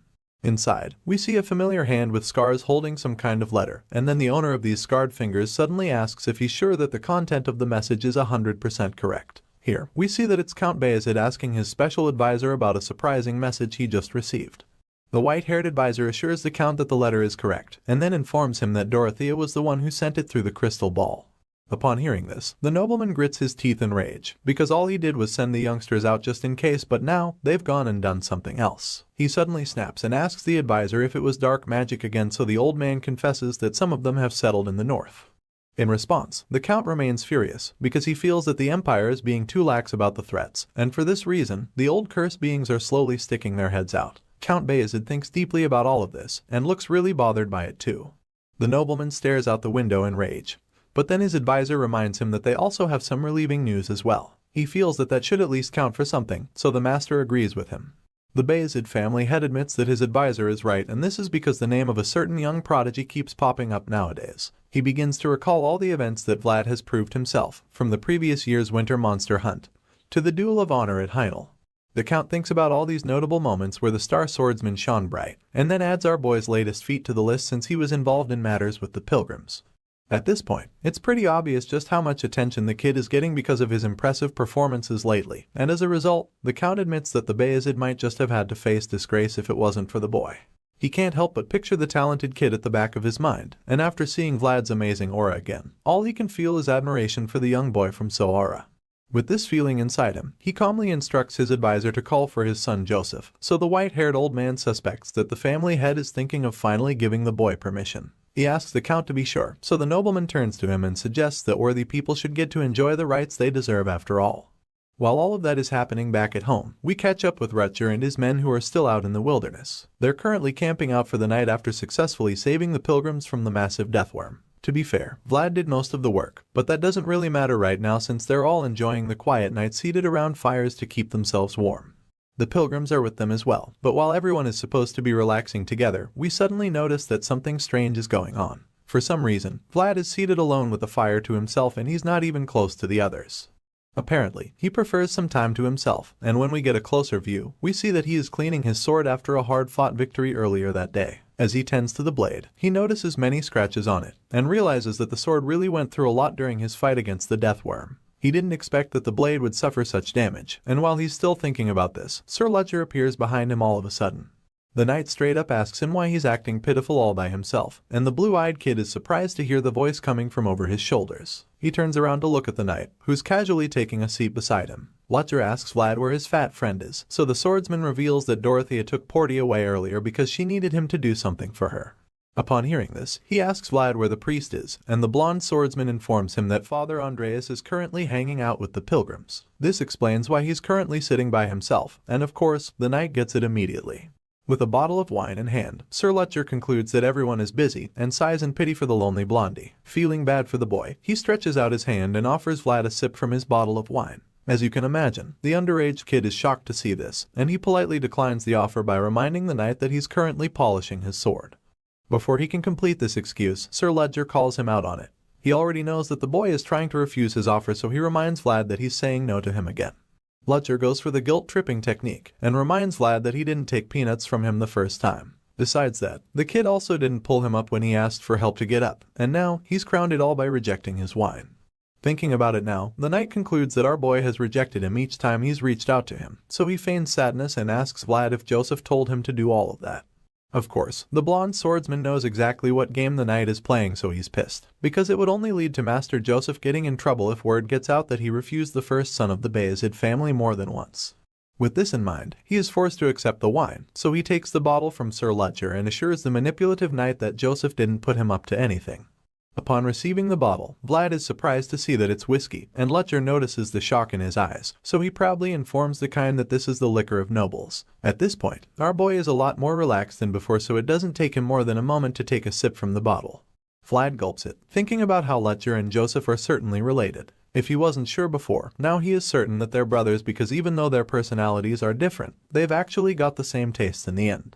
The boy from Soara enjoys the whiskey so much that he downs the whole thing, and while he's busy going bottoms up, the knight stares at his sword for a while. Looking at the blade, Ledger suggests that Vlad has it checked properly when they get back home. This statement finally forces our boy to drop the bottle. He wipes the excess off his face, feeling a little dumbfounded at first, before informing the Bayezid first son that he actually visited the family's blacksmith a few days ago, who told him that the handle of the sword needs to be taken off. Ledger finds this a little suspicious because he doesn't understand why they need to take off a perfectly fine handle from a sword. In response, Vlad explains that the blacksmith said the handle was attached to the blade recklessly. Because of this, he either has to find the person who made the sword or he'll have to take the handle off completely. With his bottle of whiskey back with him, Sir Ledger just teases the kid, suggesting that the owner of the sword is as reckless as the blade itself. He says this while gulping down his liquor, but then suddenly stops drinking when Vlad informs him that he's not going to take the handle off. The knight is pretty confused when he hears this, so the kid explains that he can't do it because he doesn't want to lose the sword. Vlad begins to remember the people back in Soara, like the old blacksmith who made the sword and, of course, his red-haired best friend. The boy lifts the sword, claiming that it holds so much within that he can't let go of it, and this leaves Sir Ledger speechless for a brief moment. He stares at the boy in awe, and then finally regains enough consciousness to keep trying to persuade him. The knight reminds Vlad that he still needs to repair the sword even if he doesn't want to lose the memories, especially since it's already starting to look pretty dodgy already. In response, the blonde swordsman agrees with him and then insists that it's the exact reason why he has to travel back home in search of the person who made the sword in the first place. Upon hearing this, Ledger asks the boy where this mysterious blacksmith is, but Vlad is reluctant to admit it at first. Our boy keeps his mouth shut after hearing the question. But then again, he decides to reveal that the person who made the sword is in Soara. The knight isn't too surprised to hear this. In fact, it makes a lot of sense to him because he's heard our boy call himself Vlad of Soara several times. Ledger teases the kid, but deep down, he knows that the boy is a special talent from the Shining Soara, best known as Vlad of Soara. The senior brother thinks about the name and can't help but admit what a fitting nickname. To him, this is just the perfect title for the future swordsmaster, because earlier on the battlefield, the boy actually shone the brightest. The image of Vlad fearlessly riding the majestic black horse earlier flashes across Ledger's mind, and it makes him reason something. After replaying the memories of the day in his mind, Ledger finally understands that this was the reason his younger brother has been running around everywhere. Vlad keeps lifting the sword with so much determination in his eyes, so the knight gets up and suggests that he should be able to get the sword fixed soon. At first, our boy doesn't really understand what the senior knight means by this question, so he expresses his confusion. That's when Ledger tells him that someone will acknowledge it sooner or later if he hopes for the repair desperately enough. Vlad is once again when he hears this, and this time, he can't even hide the confusion laced on his face. While he's still looking up at the senior brother in a daze, Lutcher pats him on the shoulder and begins to take his leave. However, before he exits the scene, he makes sure to tell Vlad that he's been doing a good job living up until now. The statement catches the boy off guard, so he's surprised and sits there while Sir Lutcher finally leaves. The knight tells Vlad to sleep early and informs him that they'll be leaving straight to Sturma the following morning. Our boy watches as Sir Lutcher walks away and immediately admits that the leader is right, because he believes that someday he'll actually be able to fix his sword. Vlad thinks deeply about it, knowing that the sword is the reason he has a place to return to, and with this feeling, the memories of his life in Soara begin to play back in his head. He remembers his boss back then, and his life back in the bar, which just leaves him very emotional and almost pushed to tears. From a cliff, we can see him still sitting alone with his fire while the rest of the knights and pilgrims have fun on the other side. Just then, the black horse he rode earlier returns and watches him from the top of the cliff. The animal remains quiet, and the more it stares at him, the more we see how connected they are. They practically have the same kind of energy radiating from their bodies, suggesting that they are probably meant for each other. Back in Sturma that same night, we catch up with Lady Oksana, who's quietly doing some stitching and embroidery to pass the time with one of her maids. She doesn't appear to be an expert just yet because she's still asking the maid if her work is good enough.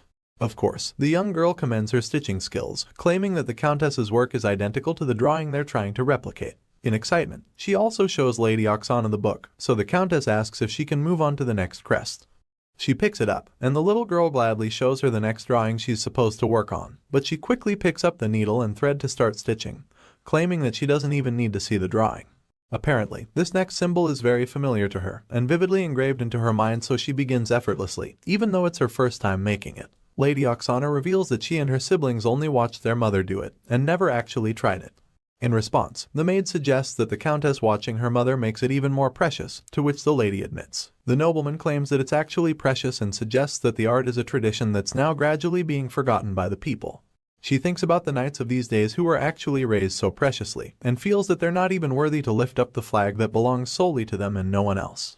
Speaking of the knights, the scene changes to the next morning when we see that Lutcher and his men are already prepared to begin their journey to Sturma. As usual, the red-caped son of the Bayezid family leads the way, and as they set out, one of his men calls his attention to a marvelous sight. The guy is so amazed, claiming that he's never seen anything like it in his life, so Sir Lutcher actually turns around to see the huge herd of wild horses running nearby. The horses are literally running side by side with the knights and the pilgrims, so the guy is stunned since he would never have imagined something like that would happen. Seeing all of this, Sir Lutcher calmly admits that it's a rare sight indeed, and suggests that it might be the first and the last time it's ever going to happen. As the herd slowly departs from them, the red-caped leader glances back at Vlad with a mischievous look on his face. Our boy is back to life without a horse, and so he's stuck inside the carriage while the rest of the knights ride their horses like real men. He seems pretty bummed about it, and Lutcher notices it, because he believes that the kid and black horse must have been special like no one else to each other during their short encounter. Now, it's all over, so they have to return to their lives without each other, and as you can imagine, Vlad is taking it a lot harder than the wild horse. He's thinking the same thing as Sir Lutcher, and he looks out the carriage with a long face, knowing that it's now time for him and the amazing stallion to part ways. The powerful horse blazes through the plains, and our boy tries to contain the pain he's feeling because he knows that he has a purpose to fulfill. Besides that, the horse also has a duty to lead its herd, so it really can't work out between them. All of a sudden, the horse stops in its tracks as it reaches the edge of a high cliff. It's forced to stop following the knights and their convoy, so it gets on its hind legs and makes an iconic stance for Vlad to remember. At this point, it's clear that this is goodbye for the two of them, and our boy already knows that this is it, the last time they'll see each other. Tears fill his eyes as he looks at the horse one last time because he knows that they can only be together up until this moment. It's pretty heartbreaking to watch the boy say goodbye to the animal, but while he's still in his feelings, Father Andreas pops out of nowhere, telling him not to feel too sad about it. In response, Vlad pretends that he was only saying goodbye for the sake of it. But the old priest already knows that it's not the case, so he bursts into laughter and suggests that it's indeed difficult for humans to be truthful most of the time. To the old man, their lives are like a cycle of hellos and goodbyes. The goodbyes bring one to tears, while the hellos come as happiness as far as the priest is concerned. The old man then admits that the scenes from the previous day were a truly amazing encounter even in his eyes, and for this reason, he wonders when the young star will get to see the amazing horse again. As sad as everything looks, Father Andreas doesn't believe that this is the last time that Vlad will see the stallion, because he knows that the depth of connection isn't just decided simply by the time spent together. Hearing all of this, our boy cheers up, knowing that the priest is right. A smile creeps up on his face once again, as he realizes that they'll actually get to see each other again someday. He's sure of it. With this new sense of belief, Vlad is ready to leave the horse behind for now, and as his traveling party goes farther into the distance, the black stallion just keeps watching. Later that night, a storm rocks Sturma and the house of Bayezid seems to be having it really rough, with lightning and thunder all over the mansion. The Count sits in his office looking really frustrated. But it's not exactly because of the storm. Apparently, he's received some troubling news about the fall of Count Revnoma, so he's still trying to come to terms with the whole thing. He covers his face like the most frustrated person ever and listens to his advisor, who confirms that they just received the urgent news. The nobleman already knew that the West's activity had been strange for a while now, but he never expected that it would end up like this, so it makes him wonder how and when Count Gadar's house even acquired such strength. Apparently, the houses of the West made an alliance with Gadar as the center of the plan, so now it seems that even Ravnoma, the true leader of the West, got defeated by being outnumbered. He didn't stand a chance since he didn't have enough people on his side for the battle. Now that things have gotten this bad, Count Bayezid finds it surprising that the royal family hasn't done anything about it. In response, the advisor claims that they can't usually find out anything about matters that concern the center. The frustrated ruler gets up from his chair with this realization, and thinks about how the north has a stronger color than any other region because it was free from the royal family's influence thanks to the unshakable wall built around it. Consequently, they were ignorant of the happenings around them, so it led to the fall of the Count family. Bayezid can't believe that a guardian of the Pact family would fall so easily, and because of this, he feels that the rules and traditions of the past have become meaningless thanks to the new holders of power. The nobleman fears that these are turbulent times, and his advisor agrees, claiming that the empire should know where to draw the line. Count Bayezid is afraid that the fall of Count Revnoma's family is the sign of a new age, and as he looks out the window, he realizes that they're more trouble to handle. It turns out that the so-called pilgrims are actually refugees from Ravnoma, and now they've come to Sturma with the old pact. Elsewhere, Vlad discovers what happened and he's torn because he doesn't know what to do next. Helping pilgrims was meant to be a good thing, but now he's helped Lutcher and he knows that Joseph won't be happy about it. He can already imagine Sir Jaeger's face, so he's sure that the green-eyed knight might even beat him to death this time around. Well, it's not like he can do anything to change his fate, so he knocks on Mr. Joseph's door. The young master asks him to come in, and informs him that he's a day early. Joseph is strangely calm, and claims that he's heard a little about what happened. He asks the kid if he's hurt, and Vlad explains that he's fine. But the young master still advises him to take care of himself, which he agrees to do. The blondie is quite confused because it looks like everything is alright. Joseph looks normal, but upon closer inspection of his face, Vlad realizes that he's screwed because the hidden frown becomes more visible by the second. Joseph starts talking about Soara, claiming that he doesn't know much about the back alleys there, but reveals what he heard about a conflict and asks our boy if it's true. He's surprised to be asked such questions but suggests that it's true, and then Joseph asks him if he can't send a letter back to Soara, which baffles the kid some more. When Vlad asks what he means, Joseph finally talks about Jemima, calling her the boy's lover in the convent. But the swordsman clarifies that they're friends. Joseph claims that he's known all along and suggests that Vlad can't send letters back home because he's afraid of people they're getting hurt. The young master claims that he would like to solve that problem but points out how much effort is required. He suggests that the man named One-Eyed Jack is valuable, and Vlad confirms because he knows that Moneybug has formed connections with the most powerful people in Soara. Suddenly, Joseph starts talking about how much Vlad has gone through for him, and suggests repaying him accordingly as per their promise to each other. The kid is confused, so Joseph shows him the flag that represents a knight's honor. In old times, knights went around carrying flags like this, and the young master was bummed that he could never possess one. For this reason, he resolved to have a knight who can, and now our boy has checked all the boxes. Joseph believes that Vlad is a knight worthy of carrying his own flag and promises that the Bayezid family will give him their full support. After all, he's the man who received Lady Alicia's name and also a vassal of the Bayezid family. As such, Joseph wants him to raise his head with pride under his own flag and return to his hometown with it. The young master wants Vlad to go slash the worthless people binding him, so he can find his true freedom and then come back to him. Sir Jaeger gives his approval in silence, and after seeing this, the young boy from Soara is deeply touched. Our boy thinks about all he's been through to get to this moment, from the unadorned sword given to him by the girl and the old man, to the identity token given to him by the priest. He was even given the handkerchief with the noble lady's name on it, and now he's been presented with his very own flag, with the family's crests on it. All of these would go on to form the boy's roots, and all of these were the boy's accomplishments as well. Vlad is so honored when he thinks about all of this, so he gets on one knee like a true knight, and with tears running down his face, he promises to do as his young lord commands. The story continues with a scene in the Count's throne room. We see Father Andreas standing in front of a huge chest with chains tied all over it. Behind him in the huge crate, the pilgrims are all on one knee to show their respects to the nobleman. The leader of the Bayezid family stares at the chest wrapped with chains and is surprised to see that it's the proof of the pact. By this time, the box is glowing with a menacing red aura, making it pretty obvious that whatever is in there isn't exactly a friendly object. The Count is reluctant to accept the reality, but when he finally asks if it's the proof of the pact, the old priest quickly confirms it, revealing that the dragon's fragment is even inside the chest. Within the mysterious box lies a fragment of the prime dragon of perfection, a massive dragon with scales like gold. The magnificent beast was taken down by the founding king, and Father Andrea makes sure to remind the nobleman of all of this. As you can imagine, Count Bayezid's interest is piqued and he just hums in response, not knowing exactly what to say. It's a pretty dumbfounding piece of information, and for that, such a rare item is in a chest sitting in the center of his throne room. He's just left speechless.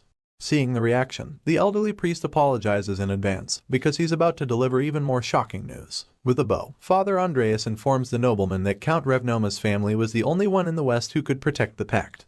Hearing this alone, Count Bayezid figures out what's going on, so he reveals that he understands clearly. The leader of the Bayezid family already knows that the old priest is asking for assistance now that Count Revnoma's family has been defeated, so he immediately promises to give the pilgrims his knights. The nobleman is determined to assist them and vows to help them move the proof of the pact as safely as possible to the best of his abilities. He also knows that they're probably really tired after quite a tedious journey, so he kindly asks them to make themselves comfortable in his mansion. The Count claims that he would even like them to stay as his guests until the preparations are done. Upon hearing all of this, the gentle priest thanks the Count, and with all of that out of the way, the pilgrims get right to business. The hooded men cover the ominous chest with a white tarp, and then quickly loft it out of the room. Count Bayezid watches the hooded men make their way out of the room with a scowl on his face. It appears that he's troubled by something, and we're not the only ones who can see the gears turning in his head, because his advisor also notices his bad mood. As such, the old man decides to calm his boss down, telling him that he shouldn't worry about what's troubling him. In response, the nobleman shoots up from his seat, but his advisor just reminds him that the pilgrims didn't have a choice. Count Bayezid suddenly starts walking down the steps from his seat, still feeling very upset, claiming that he already knows all of that. The nobleman believes that from the West's perspective, the only guardian house of the pact equal to them would be the ruler of the North. He feels that the ruler of the North is the only person those in the North even consider a threat. Well, you can't really blame the Westerners for thinking this way, because from what we can see, the Iron Duke, Timur Baronov, looks like one mean motherfucker. With his glowing red eyes and massive blade, there's no doubt that the ruler of the North is a formidable force. Count Bayezid keeps bothering himself with this feeling, and even though he knows that there's really nothing he can do about the situation, he can't help but think about it, because it's currently a burden that refuses to get off his shoulders. The nobleman zones out as he stares out the window, thinking far and wide. But then he's suddenly drawn back to reality when he sees something very shocking on the other side. The Count's eyes pop out in disbelief when he sees a familiar flag, and then admits that he hasn't seen it in a very long time. The advisor hears him thinking out loud, so he curiously asks what the matter is, and then quickly goes to have a look for himself. Looking out the window, the white-haired advisor realizes what is making the Count so intrigued, and he too is quite taken aback by the sight. So much so that he also admits that he hasn't seen that flag in a long time. We finally get to see the structure keeping the two old men glued to the window, and it turns out to be the crest that Lady Oksana was sewing earlier. It's the flag that she made for Vlad, and as the Count watches the waving flag on the moving carriage, he feels that the kid should have at least rested a while before setting off again. The advisor also sees Vlad leaving and suggests that perhaps the boy couldn't just help himself. He's a knight after all, and with this in mind, Count Bayezid totally gets it, claiming that he wouldn't be able to control himself either. I mean, the kid just got his own banner as a knight, and not just any kind of banner, but the flag of the powerful Bayezid family, so you can't really blame him for wanting to show it off immediately.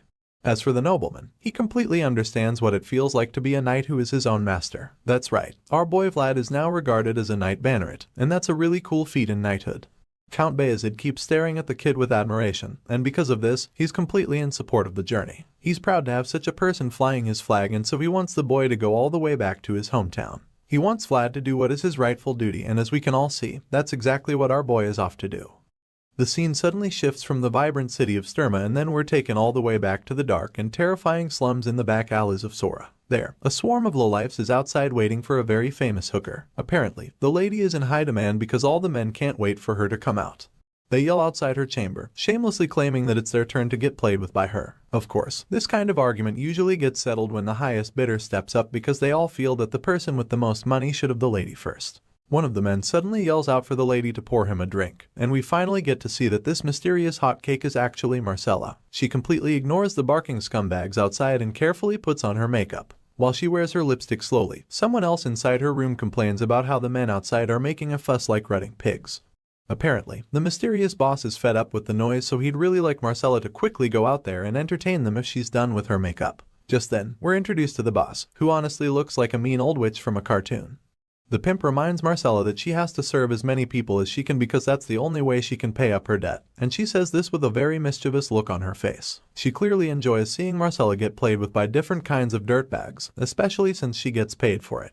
The highly demanded lady just glares at the old woman, probably wishing she could squeeze the life out of her with just her eyes. The fearless old hag is obviously a tough nut as well because she just scowls at Marcella in response. An intense staring contest ensues, but it comes to an end when the mean old lady suddenly grabs Marcella's face.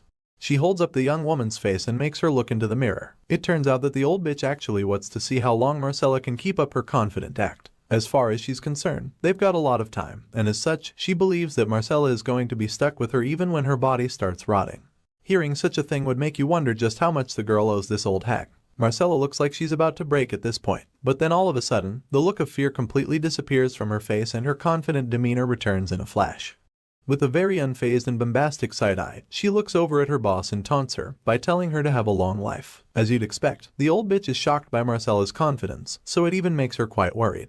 She's really confused and disappointed that the young lady is still her confident self even after she's been stepping on her all this time. Seeing that Marcella isn't going to break anytime soon, she gives up her attempts to intimidate her and just walks away.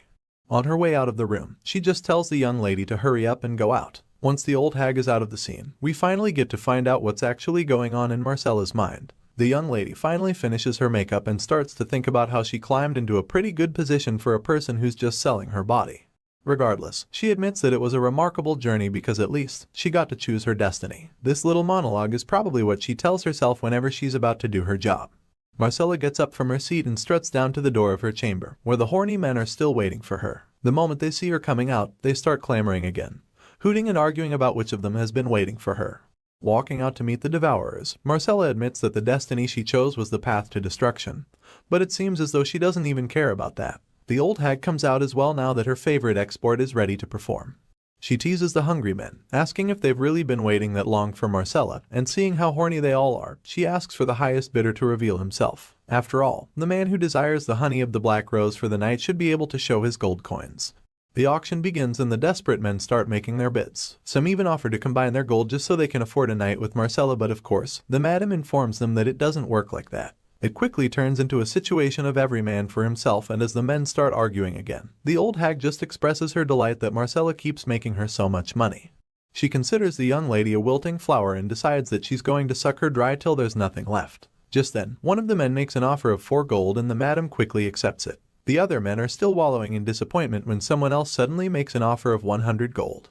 The entire place goes dead silent after that offer, because everyone is too shocked to even speak. The silence is finally broken when the madam chokes on her smoke and starts coughing. Everyone else turns around to see the filthy rich person who would even make such an offer in the first place.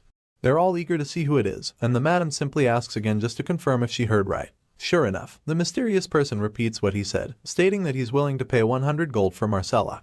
The guy was up the creaking stairs to reveal himself, and this sends chills down Marcella's spine because the sound is so familiar to her. She recognizes it all too well, because it's the same sound that brought destruction to her nest a while ago.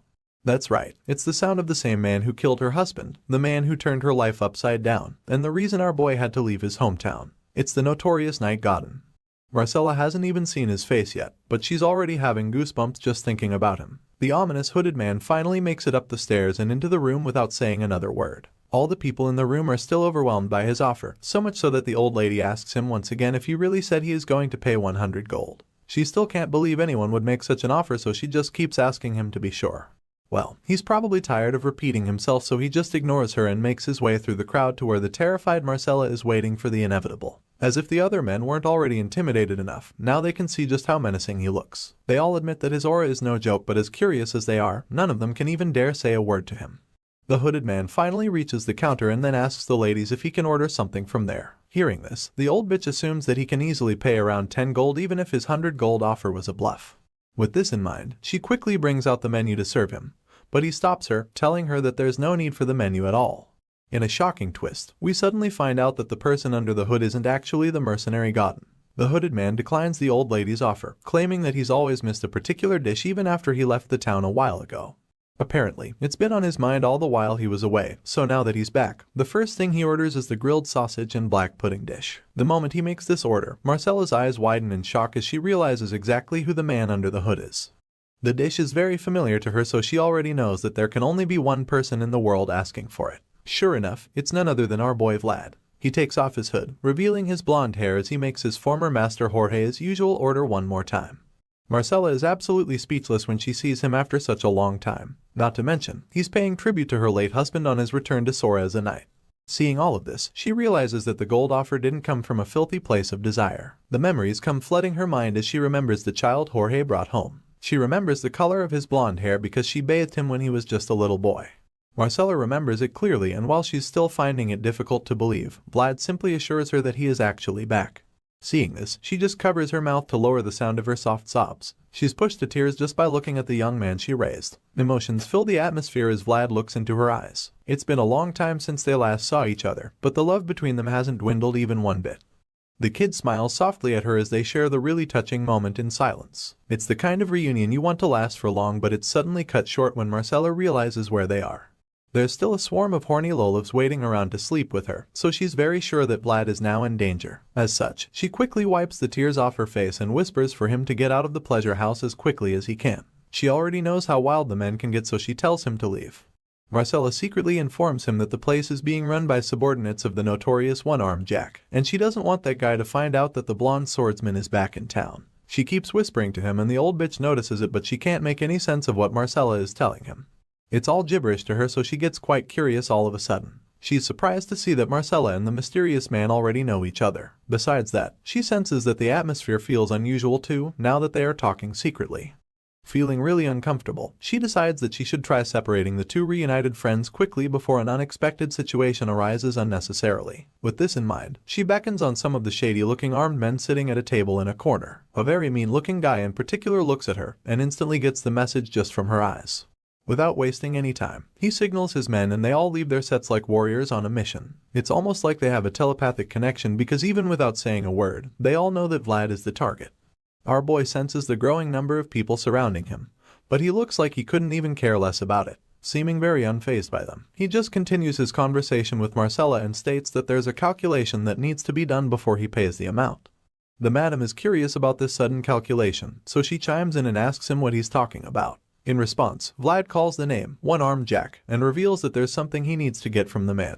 As you can imagine, such a statement won't go down well with the guys who run the establishment, because they're subordinates of One-Armed Jack. The scar-faced guy is particularly enraged when he hears this, so he draws his sword and urges the others to deal with Vlad for saying such a thing. He feels that the kid is ridiculous, so he calls him a crazy bastard. He's mad that Vlad would even call his boss's name like that. But while he's still ranting, the young knight decapitates him on the spot. The guy falls flat on his back right in front of his men, and in a matter of seconds, the floor is full of blood. The old lady is horrified when she sees the pool of blood, so she screams, but Vlad just shuts her up immediately. Sure enough, she zips it instantly, and then our boy threatens to take it from her as well if he doesn't get enough from the bastards. You'd expect the other guys to cower after seeing their leader lying lifeless on the floor, but that's not the case because they actually draw their swords, determined to deal with him. They feel that he's just yapping and demand to know who he is and where the hell he came from. Our boy braces himself for the fight coming, holding nothing but a small dagger. But then, it's not any ordinary dagger. It's the last dagger of his late master Jorge, and this is what he calls himself as well. The other guys are dumbfounded when they hear this, so they stare at Vlad in shock, wondering what he means by that. It only takes a few seconds for them to remember that the man in front of them is Jorge's old boy, so they're even more confident that they can take on him. As much as they're surprised to see him, they also begin to underestimate him. The guys feel that their master would give them piles of gold even if they can get just his head. They claim that he should just keep hiding even if he manages to somehow survive them. Despite all their threats, our boy is unfazed, so he tells them to just come at him and stop babbling. He wants them to try as much as that day, back then when they tried to kill him. The moment he says this, he starts to release a terrifying aura which leaves all the thugs absolutely shocked that it's the same kid they knew a while back. Right now, he doesn't look anything like the boy they once knew, and instead, he takes the form of a bloodthirsty wolf. With such a terrifying demeanor, they're all afraid to even move, so he decides to attack them instead. Vlad takes out all the men who even dare to draw their swords in front of him. At this rate, he's working with one scream per life. Our boy is practically in beast mode at this point because he's not sparing even a single soul. He's ready to take the lives of all the men, as many as the tears that Marcella shed because of them. Our boy decides that he won't stop until a fair wage is paid through their blood. While the young knight is busy making a bloody salad with all the guys at the pleasure house, the scene changes and we find one-armed Jack drinking himself to stupor in his home. For some reason, he's thinking about Jorge. He feels as though that the Sora back alley has been like it belongs to him ever since Jorge disappeared. However, he still isn't satisfied. He wants more and feels that he should rise higher because he believes that he can't just stop there. This is the same reason why he's not hesitated to take what belongs to others. The insatiable man was determined to keep using the corpses of his enemies as scaffolds to go higher and higher. But even after rising to the end, one-armed Jack realized for the first time that the back alley life is determined by the ones up there. The guy thinks about all of this and just goes back to his drinking. He drowns himself in the alcohol, remembering how he firmly believed that everything can be obtained only through victory. Nevertheless, even though he has failed, he consoles himself with the fact that he's gotten to the position he is today. As much as the victor in the power tussle was Jorge, the one who died was also Jorge. With this in mind, he accepts the fact that the same thing could happen to him one day, and that his fate would be decided by someone up there. He curses the damned world he lives in, and just then, his men barge in with bad news. They inform him that they've been surrounded, but he's too drunk to process it all at once. The guys reveal that the entire back alley has been overrun by soldiers, so much so that even their back door has been blocked.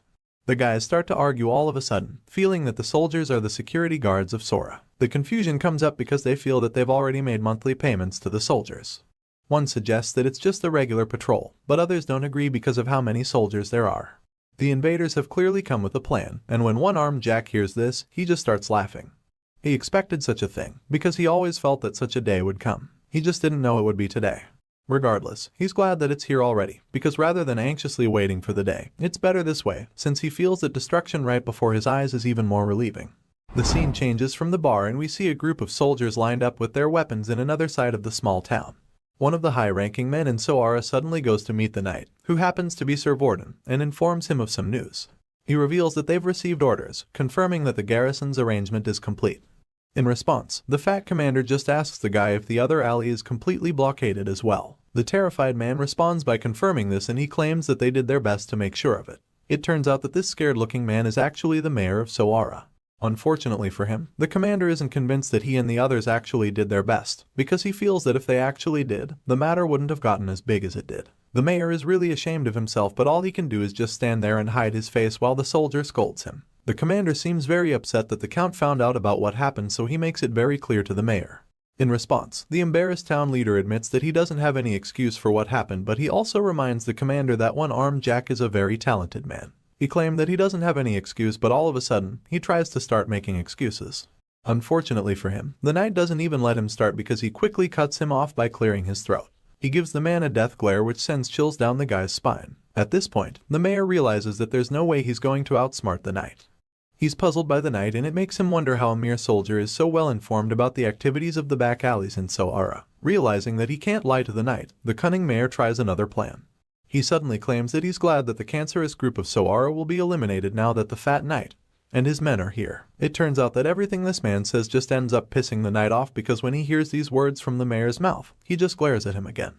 As far as this soldier is concerned, the cunning man is the cancer. He's very angry about the whole situation because he doesn't even believe how a mere back alley boss can be controlling such a huge system. The knight feels that the mayor is the reason why one-armed Jack has so much power. After all, the only way someone else can have so much power over a place is if the mayor is condoning all the activities and hiding them under his title.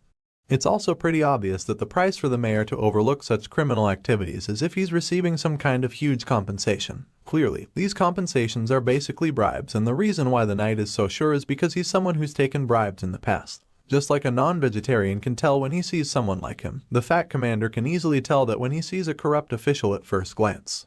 The mayor is still really unsettled right now, and so he tries to change the topic quickly by asking the knight when the other knights will arrive. The ones that will go inside are yet to reach the city, so the mayor is really concerned about that, especially the knights from the house of Bayezid who have been sent to the city. He's still talking when all of a sudden, the fat commander informs him that the knight from Bayezid is already around. The mayor is shocked when he hears this. As if on cue, a knight emerges from the darkness. This mysterious knight has blood all over his boots, suggesting that he just got out of a bloodbath, and the fat commander quickly introduces the mayor to him. The corrupt leader is horrified when he sees that it's just one person who came, so he quickly turns to Swordsman and asks him if the lone soldier will be okay. He's afraid that the knight from Bayezid will be able to handle the situation, so he suggests that his knights and Sora take care of the job since he's already deployed the best of them.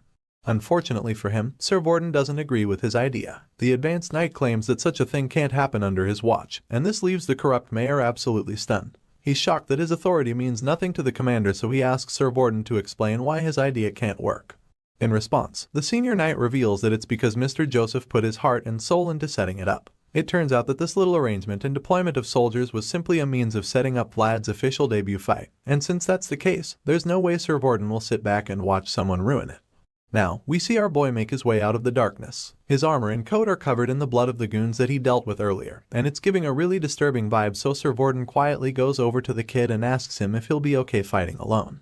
He whispers this to our boy so that the mayor doesn't hear him. The senior knight informs Vlad that there are over 50 enemies waiting inside, and then reminds the kid that he won't be able to face Mr. Joseph's wrath if anything bad happens to him. Because of this, he wants to be absolutely sure that the young knight knows what he's getting into. In response, Vlad calmly assures Sir Vorden that he'll make sure he doesn't take the blame even if he gets hurt by any chance in there. Unfortunately, this doesn't make the fat commander any less worried because he practically just explained how he can't let the kid get hurt under any circumstance. At this point, he's starting to get really uncomfortable because he doesn't even know what Vlad is going to do next. To make matters worse, our boy doesn't even respond to him, and just keeps staring at the huge building in silence. After a while, Sir Vorden realizes that nothing he says is going to change the boy's mind, so he sighs in exhaustion as he decides to let Vlad go. Before that, he reminds the kid that he promised to protect him from any punishment if things go south, and Vlad confirms it. Hearing this, he quickly gives our boy the banner he's been holding, claiming that Mr. Joseph asks him to give it to him in front of everyone. Sure enough, the other soldiers are standing right behind him, so they see the little ceremony as it goes on very clearly. The senior knight gives Vlad the banner and he receives it without hesitation. Our boy buries the pole into the ground, allowing the banner to spread out.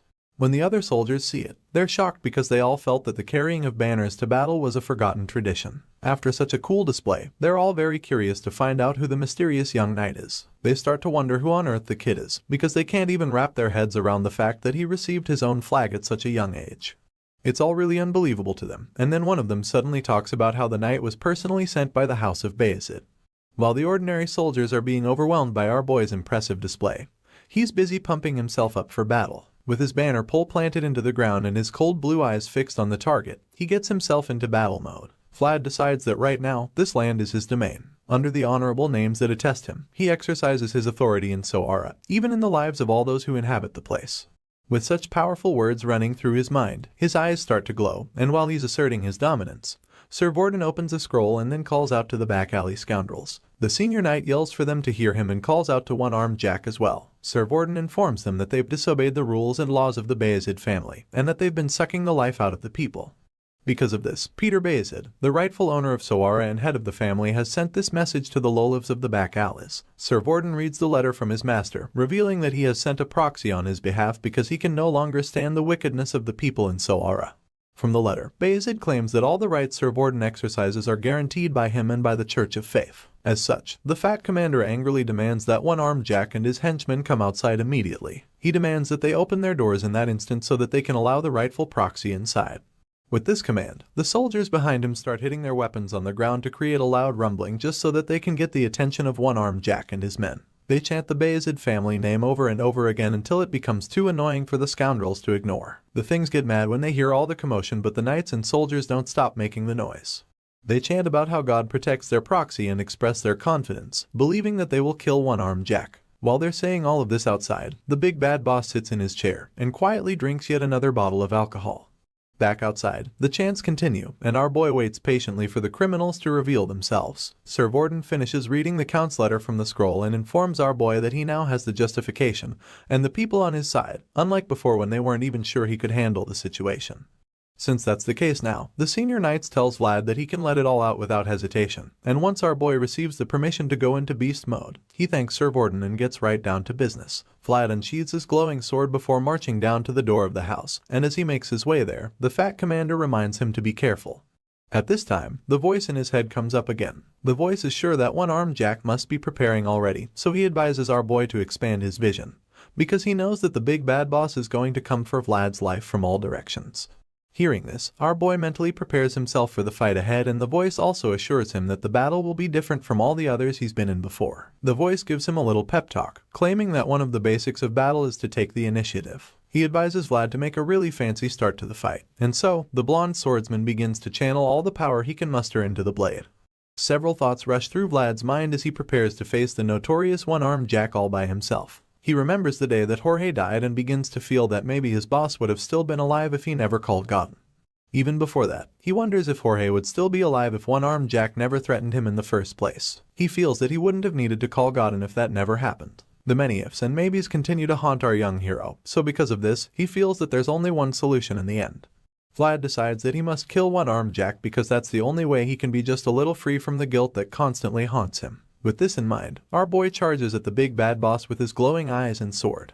Vlad lands the first powerful strike and the locked door comes crumbling down in an instant. All the goons who were guarding the place are sent flying all over the place. The blast from the strike leaves the place in a mess, and when Vlad finally enters the building, all the goons are injured and disoriented. Vlad realizes that one-armed Jack's world is eating into his own, so he concludes that this is the reason he must put an end to this right now.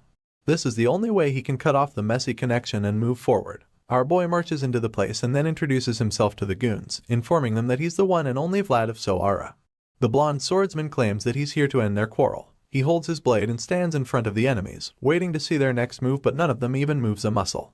They wait in silence, so when Vlad sees this, he points his sword to the big bad boss and calls out to him. Our boy raises his glowing sword, informing one-armed Jack that he's back in Soara, and as you can imagine, he's back for revenge. Vlad yells out several times before the one-armed mafia boss finally decides to respond. He sits in his chair and listens carefully to the voice, only to discover that it's actually really familiar. With this in mind, he finally gets up from his chair and slowly straightens himself up as a sinister laughter erupts from his lungs. Apparently, he's already recognized Vlad's voice, so now that he knows that his opponent is a kid, his confidence goes off the roof. He finds it amusing that the blonde boy from the back alleys is the rightful proxy that has been sent to get his head. Not surprisingly, he's heard a lot about Vlad's amazing feats, but it doesn't make him any less confident that he can defeat our boy. One-armed Jack realizes that the rising star is the one knocking on his door, and so it makes him very excited because he relishes the challenge. While the big bad boss finds the whole situation to be some kind of easy game, our boy is very determined to prove the one-armed villain wrong. He fixes his gaze up into the house and waits patiently for his opponent to reveal himself. It appears that the bad boss's overconfidence rubs off on the goons all of a sudden because they instantly get the courage to fight their adversary. One of them loudly encourages his mates to attack the blonde swordsman, disturbing their peace, so of course, they all rush towards Vlad with their weapons. The men charge at our boy bravely, feeling that they've got the upper hand, and of course, Vlad doesn't hold back either. He equally throws himself at them with his trusty sword in hand. Not surprisingly, the blonde knight overwhelms them with his speed and strength immediately. The thugs are horrified when they see how ferocious he is, but at this point, it's already too late for them to retreat because he rips them apart mercilessly. Our boy slashes through all of them with the speed of light, leaving a bloody trail of dismembered body parts in his wake. One of them tries to sneak up on him from behind, but the insanely quick swordsman senses the attack coming and counters it immediately. Vlad turns around in the blink of an eye and slashes the guy's head clean off in that moment. The severed head flies across the room, splashing blood all over the place before finally landing on the floor. When the other thugs witness this gory display, they finally realize that it's the same ruthless blonde kid that once walked the streets of Soara. They're all very familiar with him, and it appears that they all hold one grudge or the other against him, so this only makes them more determined to bring him down. With this in mind, they charge at our boy with nothing but the intention to surround and defeat him. They refuse to back down from the fight and use their numbers to try to intimidate him. The goons successfully surround the young knight, and once they see that he isn't attacking either, one of them encourages the rest to pounce on Vlad together once they get the chance.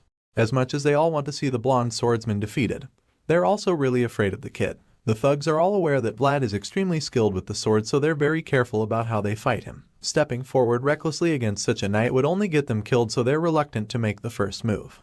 After a few moments of keeping the terrifying swordsman at bay, the goons realize that they're not ready for what comes next. None of them is ready to strike, and Vlad just casually waits for the next unfortunate person to try him. It does take long before they start begging each other to step forward. But even then, nobody is willing to sacrifice himself. I mean, that's literally what it is right now, because anyone who's crazy enough to challenge Vlad all alone is practically digging his own grave. The whole thing gets really boring quite quickly, especially since the star swordsman is eager to give one-armed Jack a taste of his blade. Seeing that none of the henchmen are brave enough to step forward, he decides to take matters into his own hands. The blue-eyed killing machine cuts through their murmuring all of a sudden with a cold statement. He calmly tells them that there's no need for them to think so hard about their next move.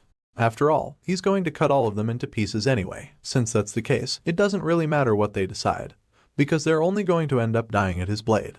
Surely, there's no way such a terrifying promise didn't send chills down their spines. Unfortunately for them, our boy is a man of his word, so the moment he says that, he goes in for round 2 of his killing spree, and this time, it's even more incredible.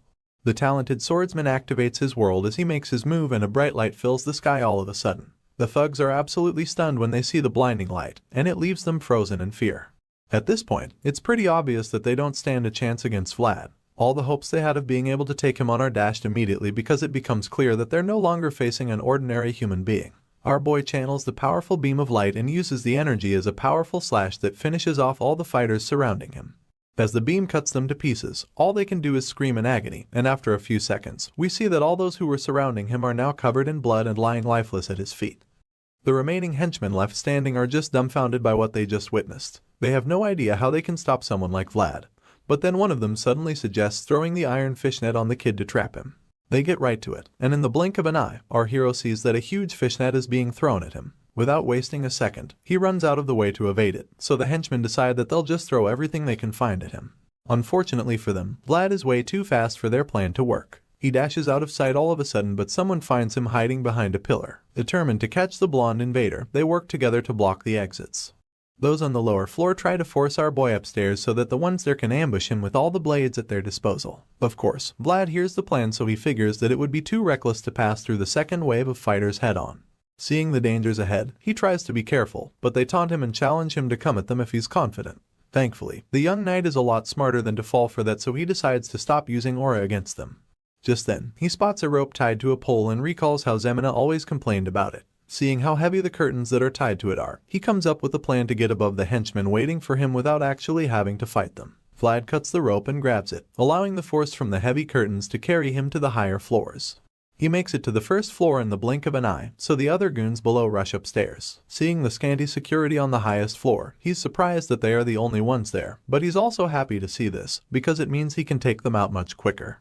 Vlad lunges at the sons of bitches and they don't hold back either, but of course, it only backfires on them because they're no match for the extremely skilled swordsman. He stabs the first guy in the neck and it just reminds him that the sword's blade is sharp beyond limits. To make matters worse for them, they're attacking him stupidly, so he just swats them like flies. They're so bad at fighting that he feels Sir Jaeger's wooden sword is probably way more dangerous. After the little massacre, the star swordsman sighs in relief, feeling that he's done with that. But then he suddenly senses an attack coming at him. His insane senses and reflexes allow him to dodge the arrow shot at him in the nick of time. But this doesn't stop the archers from shooting at him even more. The other henchmen encourage them to keep shooting, because they want to make sure that the knight doesn't reach the highest floor. The archers shoot everything they've got. Over and over, they release their arrows, but our boy just runs toward them and jumps over the railings to reach them on the other side. While still in the air, he practically breaks some of the arrows shot at him, before killing the archers with deadly slashes as fast as the speed of light.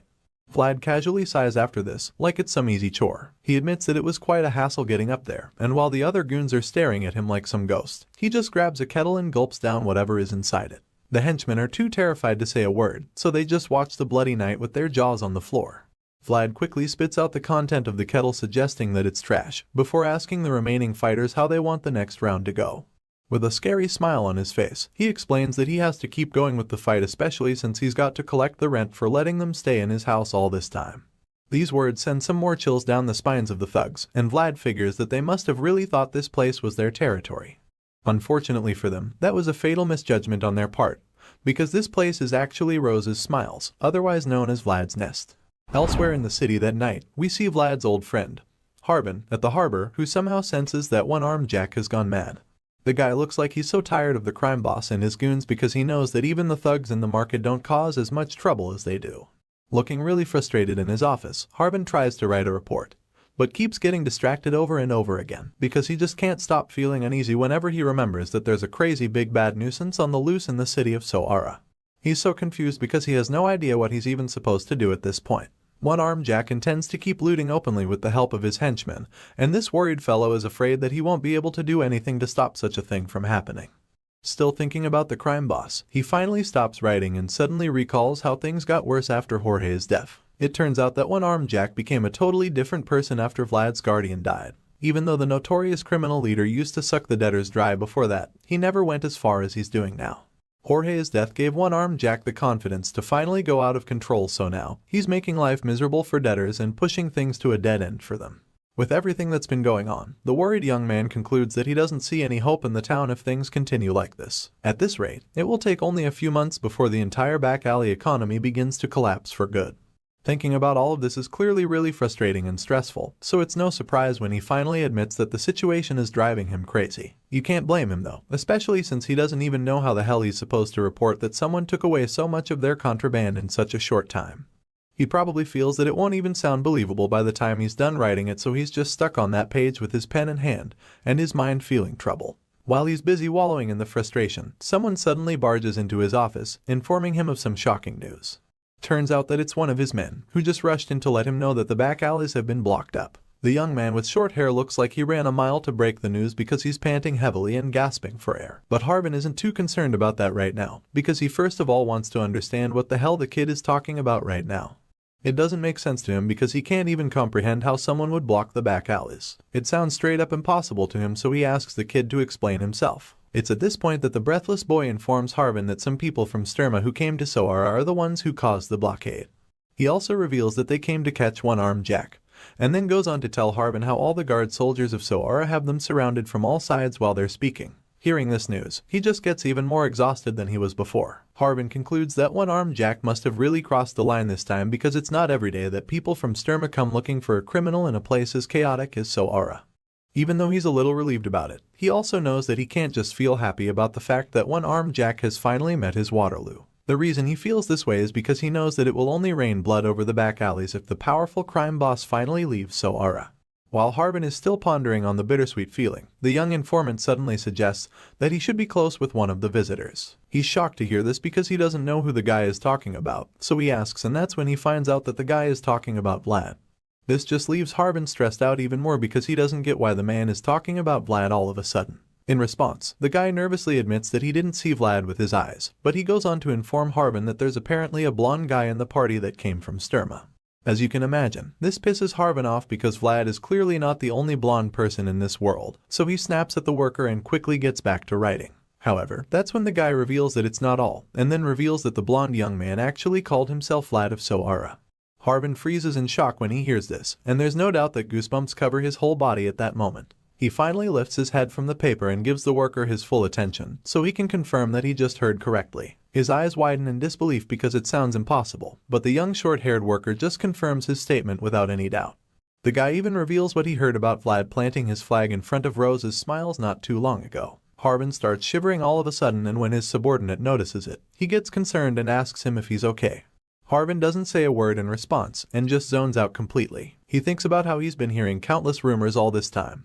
It's no surprise that our young hero's exploits reached his ears over the last few months, but Harbin clearly chose not to believe them back then. He heard of how Vlad's aura manifested during Damer's Duel of Honor. Harbin also heard the story of the young vassal of Bayezid who accomplished an amazing feat in the hunt of a deathworm. Clearly, he's aware of the tales of the newest rising star going by the name Vlad of Soara, but he just didn't want to believe them. However, right now, he realizes that everything he heard might actually be true, but he still doesn't want to believe the rumors yet. So he finally gets off his chair and storms out of the office with his walking stick so that he can go and check things out for himself. While Harbin is getting ready to go play detective, we catch up with our blonde hero, who's still in the middle of a bloody battle at the Rose's Smiles.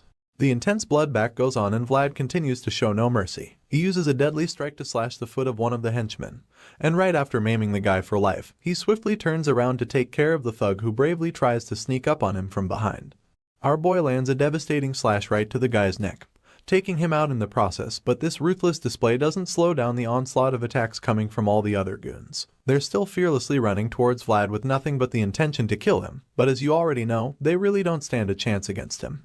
Equally motivated, Vlad dashes forward with insane speed and charges at the incoming attackers so that he can slay them with a single slash. That's exactly what he does too, because before any of them can even figure out what's going on, he slashes them at the same time, with the same slash and with the speed of light.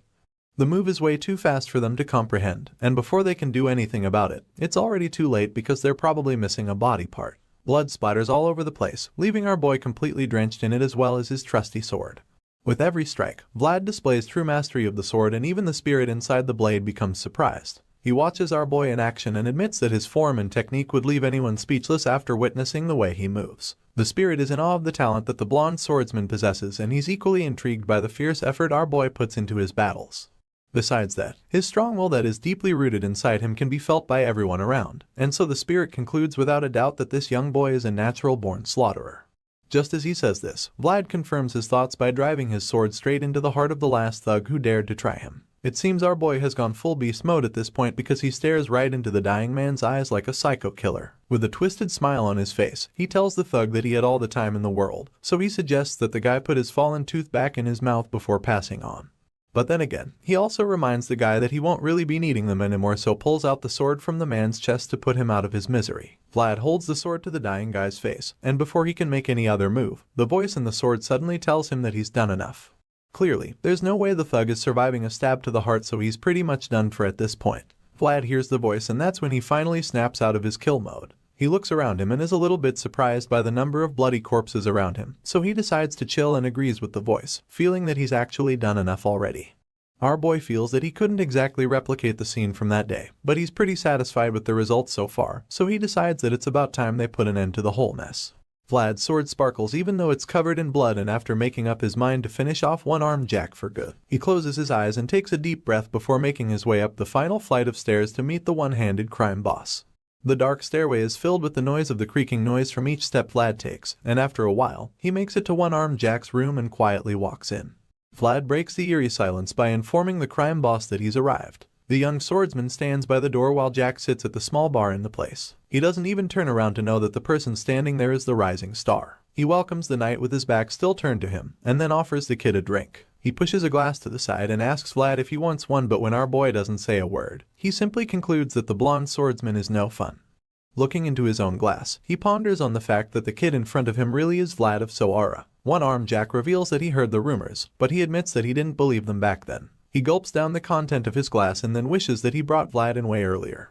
Seeing the intruder in his place, the bad boss feels that he should tell his manager to beat the shit out of Vlad. But then again, he's well aware that it can't happen because he's very sure that the blonde kid has already killed the manager. One-armed Jack finally gets up and then starts laughing all of a sudden. He's glad that his manager got killed by someone he knows at least, so it's a lot less annoying than it should be. The crime boss admits that he kinda left our boy on the back burner because he didn't want to deal with the kid.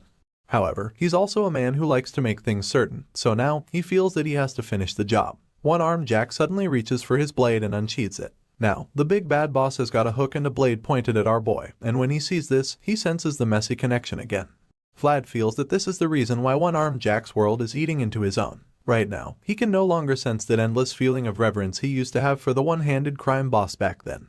Now, he's certain that the one-armed Jack's world is not capable of holding him, and with this feeling in mind, he lifts his sword and prepares to face his opponent head-on. Right before making the first move, Vlad informs the crime boss that he's about to strike, so of course, the big guy is excited to see what skills the kid has got under his sleeves. Our boy charges into attack, and as he dashes forward he can't help but think about how the one-handed man's existence is like that of an enemy to him. Even though that's the case, he decides that he's going to give his all in this fight just so he can treat the crime boss with respect one last time. Vlad goes in for the kill and makes the first powerful strike, which Jack blocks. He tries to increase the power behind his attack and the big guy keeps resisting it. However, our boy is just too strong for him, so it does take long before he forces the crime boss back. The two warriors are pushed back by the impact generated by their strikes, and just when Jack thinks he's getting a breather, Vlad comes back at him hotter than the first time. Our boy puts everything he's got into the second strike, and shows no mercy to the old man because he knows that this is the way to show respect in the back alleys. It's their way, and so he refuses to hold back in this clash. Once again, Jack blocks the strike, but this time around, it's just way too much for him to push back. The big man's knees begin to shake as he struggles to stay on his feet against the relentless knight. Eventually, his body gives in and so he's forced to go down on his knees because he realizes that the kid is just stronger than him. At the same time, Vlad simply intensifies the strength behind his attack, determined to defeat the big bad boss, because that's just how things work in the back alleys. They're brutal beyond bounds. One-armed Jack grunts and groans as he keeps struggling to hold the ferocious swordsman back. It looks like it's all over for the big crime boss because a look of fear washes over his face. Unfortunately for our boy, that's not the case, because all of a sudden, the big guy summons enough energy to push him away. It's almost like Jack got possessed by a spirit that gave him a massive power boost, and even Vlad can't believe it when he gets shoved away.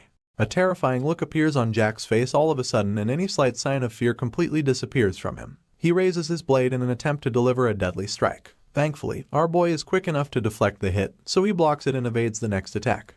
One-armed Jack admits that it's all shocking to him, because he never imagined that the rising star who used to wield a wooden sword has changed so much beyond recognition. Seeing this, the crime boss concludes that Vlad surely had to be this good at least before even daring to come back to the back alleys.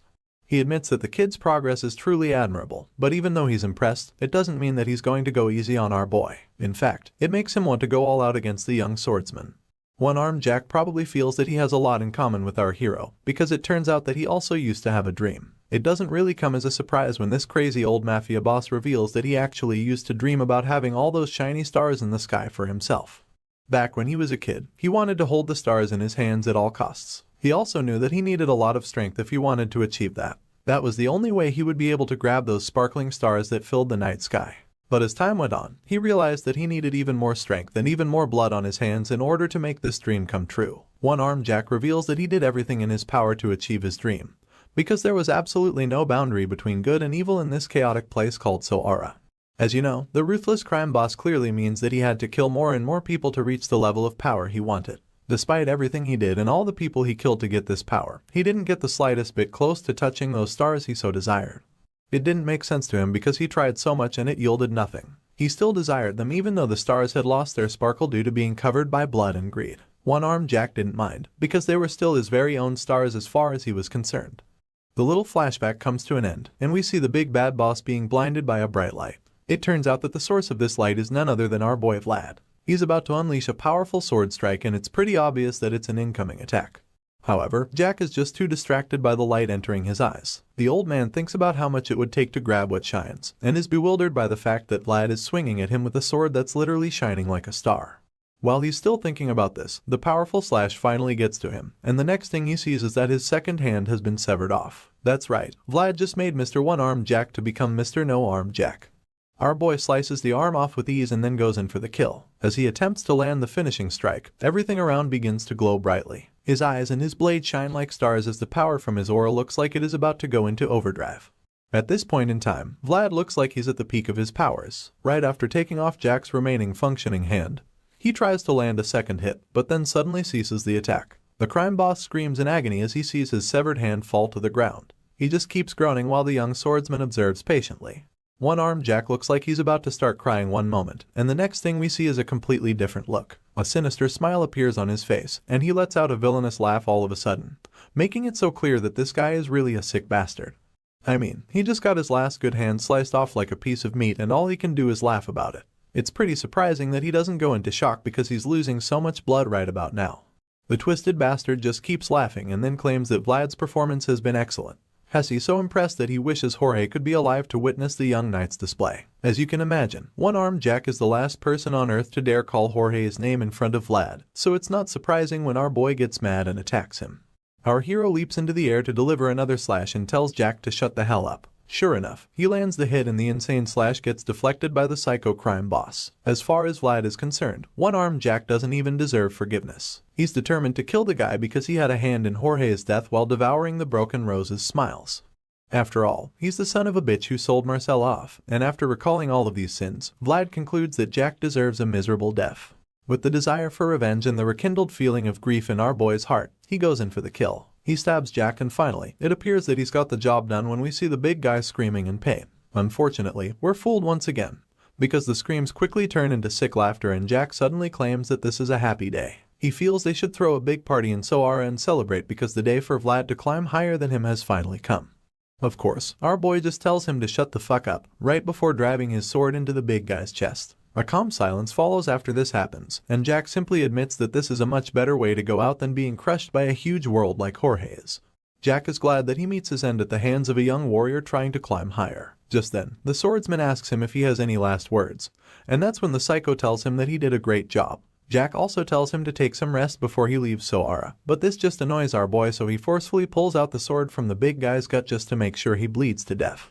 While struggling to stay on his feet, Jack claims that Vlad has done enough to finish the job. He admits that he's lived an evil life but he doesn't regret it because it was fierce regardless. With his dying breath, he brags about what a great job he did even though he got taken out by a rising star. One-Armed Jack concludes that he had a great life before finally calling Jorge's name one last time and then falling to his death. Vlad watches the big guy plummet down from the high floor and ponders on what just happened. Revenge is sweet, so it's only natural for it to be done. But still, the young knight can't help the lingering bitterness in his mouth. He should feel glad and relieved that Jack is finally dead nor that he's avenged Jorge, but right now, he doesn't have that feeling of fulfillment in him. Our boy looks over at the counter and sees the drink Jack left for him, for he gulps it down and sighs in exhaustion. The moment he drops the empty glass, he remembers what Jack said about how he'd climb higher, so he thinks about it for a bit before suddenly dropping a coin on the counter. He's returning it to his late boss, because he believes that a knight should only receive what he's paid for, which is something that Jorge taught him. Vlad leaves the empty glass with bloodstains, as well as the bloody coin to pay for his drink, before walking out of the place for good. Our boy leaves Rose's Smiles, a place where people who pass by stop and stagnate like water for a bit. On the way out, he glances at Jack's lifeless body and thinks about how today, a stagnant drop of water flowed outside of this world, leaving a small ripple in his own world. The story continues a few moments after Vlad's epic victory over one-armed Jack. While our boy is still in the building, Sir Borden becomes a little worried because he notices that it's suddenly ominously silent inside Ether Rose's Smiles. As you'd expect, it makes him really curious too because he has no idea what on earth is going on inside there. Mere seconds after this thought, the senior knight suddenly sees someone walking out of the burning building. He's absolutely shocked, and the fact that Vlad made it out alive is both relieving and worrisome at the same time. Our boy walks out victoriously with his sword covered in the blood of all the henchmen and villains he slayed inside. Sir Borden is speechless when he sees the cold look in the kid's eyes. It's such a terrifying look, so much so that all the other warriors are equally afraid. They all freeze in fear because it almost looks like they've just seen a ghost. It turns out that our boy is also covered in blood from his head to his toes, and this explains why the soldiers are so terrified. They can't believe that it's all blood on Vlad's body, but it's true, and what's even crazier about it is the fact that only a few drops of the blood actually came from him. The soldiers stare at him with a look of horror plastered on all their faces. It's absolutely unbelievable that the blonde knight managed to take down over 50 people all by himself. Even though they can see it with their eyes, they cannot help but admit what an insane feat it is. The soldiers just keep staring at our boy with the same fear in their eyes. They don't even know how to react to such an accomplishment, and they're also really afraid to get close to Vlad. Not surprisingly, Sir Borden is just as speechless as all the other soldiers at the back. The fat knight has known the kid for a while now, and he's aware that Vlad is a prodigy, but it's like the boy just keeps outdoing himself over and over again, to the point that no one can even guess his limits. Sir Borden stares at the boy as well, and admits that what he feels for the young knight is now beyond respect. As far as he's concerned, the feeling he's having now is more like fear, and honestly, you can't blame the fat man for thinking this way. The boy literally just massacred a whole gang of deadly henchmen all by himself, not forgetting the fact that he defeated the notorious and dreaded one-armed Jack as well. Vlad notices that the others just keep looking at him in silence, so he sighs in exhaustion, which somehow makes them even more afraid for some reason. Realizing how terrified they are of him, he decides not to go near them, so in the blink of an eye, the blonde swordsman turns around and starts walking away from them. Sir Borden is shocked by this, but he doesn't say anything. Our boy is a few steps from disappearing into the shadows again when someone finally summons the courage to speak up and then calls out to him. The kid turns around when he hears his name, and that's when he discovers that it's Harvin who called him. He calls Vlad again, which leaves the young knight very puzzled. The swordsman ponders it for a bit, and it's clear that he remembers the name.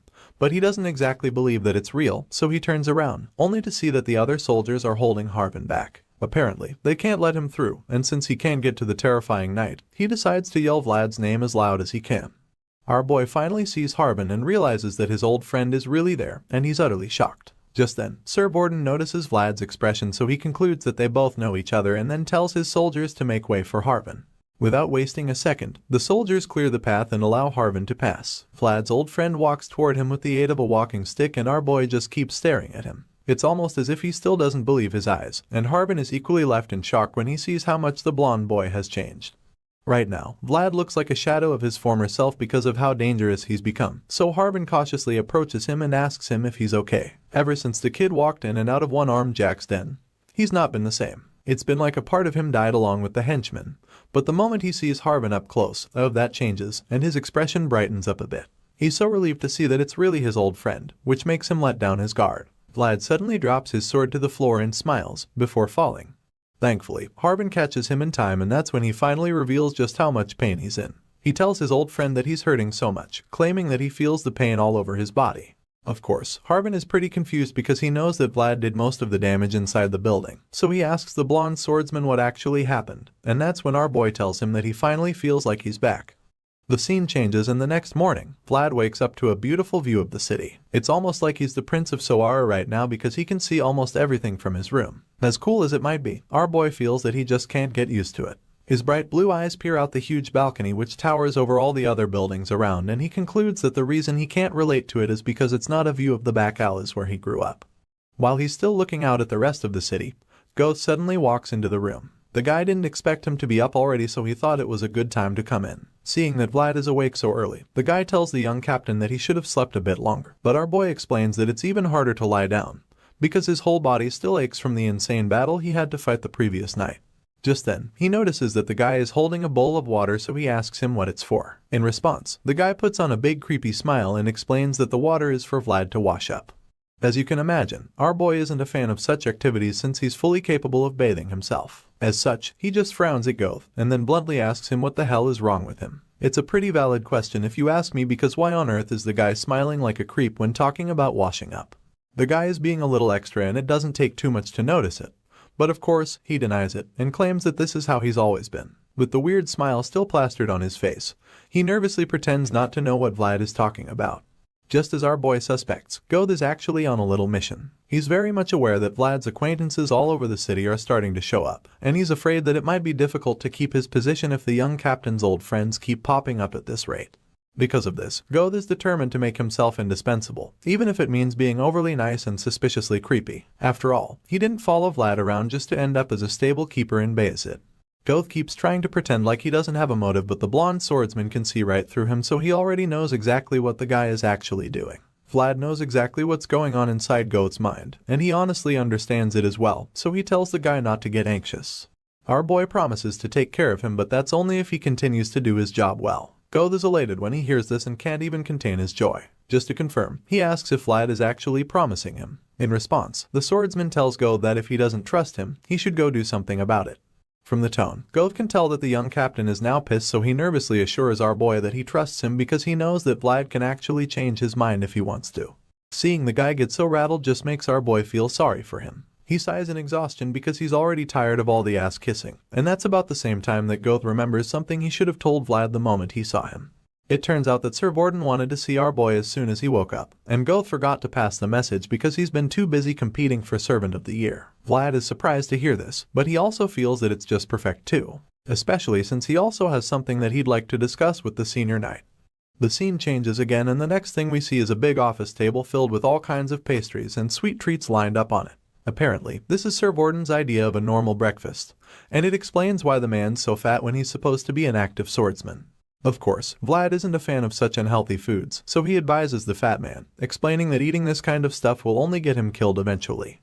Unfortunately, it's already too late for this man to take any kind of advice concerning his diet because he's clearly fallen in love with junk food. Sir Vorden responds to the kid's comment by claiming that he'll also die if he doesn't eat the food. He picks up a slice of cake and stares at it like it's the love of his life before taking a big bite. As you can imagine, he didn't summon our boy to give him health advice, so he goes straight to the point and shows Vlad the mountain of documents piled up on a table in the corner. The fat man claims that he needs to go through all of them and admits that he won't be able to see the end of it, so he's invited the young prodigy to help him out with some work. Sir Vorden really doesn't see anything wrong with his diet since his brain needs a lot of sugar to function properly, so this is probably the excuse he's been giving for eating sugary snacks all the time. Sir Vorden reveals that one-armed Jack's shadows enclosed even the deepest parts of the back alleys. The blonde knight isn't too surprised to hear this, and he feels that actually makes sense since the tyrant was born and raised in the back alleys, before going on to dominate everything in the place.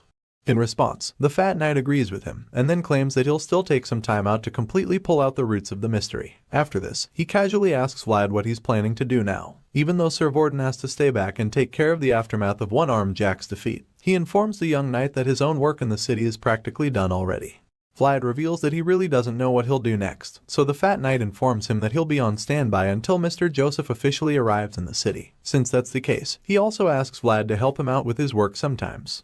Our boy immediately asks if there's actually anything that he can help with, claiming that he doesn't know much about documents and all that kind of paperwork. It turns out that the fat man was way ahead of him. Vorden claims that he already knows all about that, so he picks up a paper and hands it to the kid. Our boy reads the sheet of paper and is actually surprised to see that he'll be on standby in Soara as the captain of the guard. That's right, he's got a new job, and he's also going to enjoy some perks like representative authority. He doesn't know what the hell that means, so Sir Vorden explains that it simply means he has the right to arrest people who break the law. The senior knight finds this particular ability really exciting because it's basically a warrant that lets him beat up criminal offenders to a certain degree. From what Sir Vorden tells him, he learns that Master Joseph wants to use this little victory as an opportunity to clean up the back alleys for good. The young master's mission is to uproot the weeds and then replace them with decent substitutes, and the senior knight informs Vlad that this is the next step in Joseph's master plan. Our boy is still a little bit overwhelmed by the whole thing, but the fat man assures him that he's the right man for the job. After all, nobody knows the back alleys better than the one and only Vlad of Soara. After hearing all of this, the kid reluctantly accepts his new office, admitting that it actually makes sense to put him in charge of something like this. Seeing that the blonde swordsman is on board, Sir Vorden informs him that he doesn't have to start right away. He reminds our boy that he still needs to take a break for now, and use some time to catch up with his old friends in the back alleys. The fat man even encourages him to invite his girlfriend over, but Vlad doesn't find the joke even slightly funny. With a blank expression laced on his face, he reminds the fat joker that Zemina is just his friend. Hearing this, Sir Vorden also takes the chance to reveal that he applied for a visit to the convent already. He actually thought that they'd be granted permission immediately, but the people at the convent asked him to wait a few days. As such, the guy expects Vlad to keep his fingers crossed and promises to inform him as soon as he receives the good news. Our boy is taken aback by the pleasant surprise, and immediately thanks Sir Vorden for his efforts. He didn't expect the fat man to be so thorough, and is really impressed because he didn't even ask the senior knight to help him out with it. At this point, there's no more news to give our boy, so Vlad decides to head out, but before he can take a step, he suddenly remembers that there's one more thing he has to discuss with Sir Vorden. Out of the blue, he suddenly asks the senior knight if the rest of One-Armed Jack's henchmen are in prison. The fat man reveals that all the goons are behind bars, claiming that they made sure to apprehend all of them even though they were scattered all over the place. Upon hearing this, the young knight suddenly asks if he can go see the henchmen who were arrested, which shocks Sir Vorden. He didn't expect that Vlad would want to visit the prison, so he quickly asks the kid why he's asking for that kind of permission. With a very stern tone, Vlad explains that there's someone he needs to find. He's so determined to find this person that he vows to search the entire back alleys if he doesn't see the person in a jail cell when he visits the prison. Later that night, Vlad arrives at the place where the guards inform him that One-Armed Jack's henchmen are locked up in the innermost part of the prison. He thanks them for their services before making his way into the dark place. It doesn't take too long for him to come across some of the prisoners. Even though they've been locked up in cells, they've already heard about his vengeful killing spree. The moment they see the blonde-haired knight strutting into the prison, they recognize him. After all, he grew up around most of them while he was still in the back alleys, and now they've given him a new name, Jorge's Dagger. The inmates are shocked when they hear that such a person is walking along their halls. They can't believe that the proxy from Bayezid is there with them, and they're also very confused because they have no idea why someone like him would come to a place like this. All of a sudden, a very terrifying idea pops up in their minds. They're suddenly very afraid when they realize that it could be that Vlad has come to the prison in search of all the people who attacked Rose's smiles that day so that he can have his revenge. Just thinking about such a possibility is enough to make the hardened criminals shit their pants, especially since they've already heard how he massacred over 50 men all by himself, not forgetting the fact that he went on to kill the infamous One-Armed Jack shortly after that. All of a sudden, Vlad stops in front of the cell and stares into it, shifting his gaze from one inmate to the other as he scans the tiny room. His blue eyes shine into the room and the terrified prisoners rush away from the bars as fast as they can, because none of them wants to be a scapegoat. Our boy remains quiet for a moment and almost looks disappointed, but then he suddenly notices someone at the back and realizes that it's the exact person he came looking for. Out of all the inmates, the guy is the only one who doesn't seem afraid, so Vlad decides to have a little chat with him before anything else. He claims that the guy is already dark enough and complains that he could barely recognize him because of how he's squatting at the back. The guy is shocked to hear Vlad's voice, because he probably hasn't been paying attention since. So, he looks up at the blonde swordsman, and that's when fear creeps up on him immediately. He starts sweating all of a sudden, but it turns out that he's just scared for nothing because Vlad hasn't come to hurt him. In a shocking twist, our boy casually promises to free the guy in exchange for 40 silvers. It turns out that this short-haired guy is Otter, the person who allowed Vlad to escape from Soara that night when Zemina was hiding him under a pile of trash in a wagon. The guy is absolutely stunned, while the young knight just keeps joking around, talking about how he also accepts credit if there's no coin. Otter can't believe his eyes, because, in a place where dark-skinned people like him are shunned, the first person to reach out to him turned out to be someone who hadn't lost his light even in the likes of trash. The guy remembers Vlad very well, as the boy from that night who needed to escape from the city. The scene changes and we see our boy arriving at the convent in a carriage. The nuns are excited when they see him, and they all admit that it's so awesome because of how handsome he is. Judging by his blue eyes and blonde hair, they're so sure that he's the vassal from Bayezid. While peeking through the window, the sisters just keep gossiping, talking about all the rumors they heard saying that the vassal had already become a knight. They're convinced that he must already be a knight because they feel that it's the only reason the headmistress would personally escort him into the convent.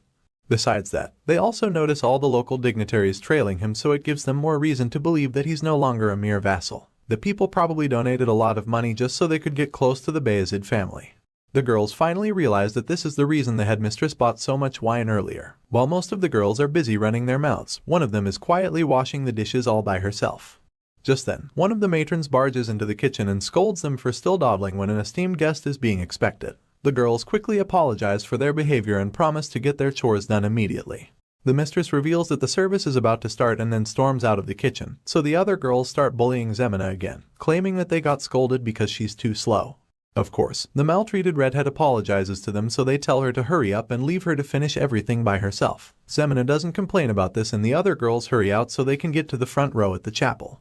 A while later, at the church, the headmistress introduces Vlad to the rest of the sisters. Father Andreas has already vouched for the blonde swordsman, and coupled with the backing of the Bayezid family, the sisters can't help but fall in love with him. As far as they're concerned, he's like a knight from a fairy tale, with his beautiful blue eyes and luscious blonde hair. Just then, Vlad scans the room for a bit, and when the girls notice this, they all begin to assume that he's looking at them. In reality, the handsome visitor is discreetly searching for Zemina, and he's pissed when he doesn't find her because he specifically asked that all the nuns be gathered in the chapel. With the introduction out of the way, the headmistress decides that it's time to pray, so Vlad gets on his knees like the knight he is, and the girls just fall in love with him even more. All of a sudden, we see Zemina running toward the chapel, and it appears that Vlad senses her presence because a small smile creeps up on his face. The redhead reaches the church and is relieved to see that the service isn't over yet. She quickly gets in line and joins the prayer, and at the same time, our boy resumes his search. The moment he sets his eyes on Zemina, his countenance changes. Rage comes upon him and he hisses without caring what they think of him. The headmistress asks him what's wrong and he immediately expresses his annoyance, claiming that Zemina is way too thin. It's so bad that he wonders if they even feed her at all. Enraged, he just keeps grumbling and then walks away from the altar. He speeds towards Zemina, who sees him and almost can't believe that it's her childhood friend. Initially, she sadly accepts that there's no way it's Vlad, but then he stops right in front of her and calls out to her. The redhead looks up at him and nervously asks him what it is. At this point, our boy takes a close look at her, and that's when he sees her bruised hands and filthy clothes. This just makes him even more furious, so much so that he starts inspecting her clothes, scolding her because he can't believe that she lets them starve her and wears dirty clothes. The other girls gasp in shock when they realize that Vlad and Zemina know each other. The angry knight ignores them and keeps examining his old friend's appearance. He almost breaks down into tears, and that's when Zemina touches his blonde hair for the first time in a very long time. Now, she finally believes that it's him, so the tears just flood down her face at that moment. Seeing how much she's suffered in the convent, Vlad decides that it's time to screw the damn procedures so that they can get her out of the hellhole. The girl just keeps sobbing, so he takes her hand and tells her that it's time to go home. And just like that, the girl who had no home heard those words for the first time in her life. Vagrants of the back alleys, with no home, no parents, and no food. To the two of them, the only home they ever knew was the company of each other, and as such, they were both each other's family. The only family they ever knew. The story continues with Vlad and Zemina in a carriage riding home. The red-haired girl still looks really traumatized despite being rescued from the convent, so much so that she doesn't even utter a word on the ride. Instead, she just holds a pillow and clutches it to her chest, feeling really scared, probably because she thinks that the blonde swordsman is still mad at her. After a while, Zemina summons the courage to lift her head and actually look straight at Vlad's face, which is about the same time that he stares back at her. Apparently, he's just been waiting for them to lock eyes, and now he's finally caught her stealing glances at him. The girl looks so nervous to the point that it starts to make our boy feel uncomfortable, so he bluntly asks her why she's acting this way. In his mind, he expected that she would celebrate being rescued from the hellhole where she was abused, but she's just cold. Despite being very nervous, Zemina finally attempts to speak up, so she tries to ask him something. But before she can finish her question, Vlad cuts her off and asks her why she keeps glancing at him. He's clearly exhausted by the awkward silence in the carriage, so he actually wants to know what's going on in the timid girl's mind. In response, Zemina tries to explain why she's been staring at him, but she's still too nervous to actually say what it is, especially since she gets distracted by the blonde swordsman's appearance. It's all so much for her to take in, and she's having a hard time coming to terms with the fact that he's the same boy she grew up in the back alleys with.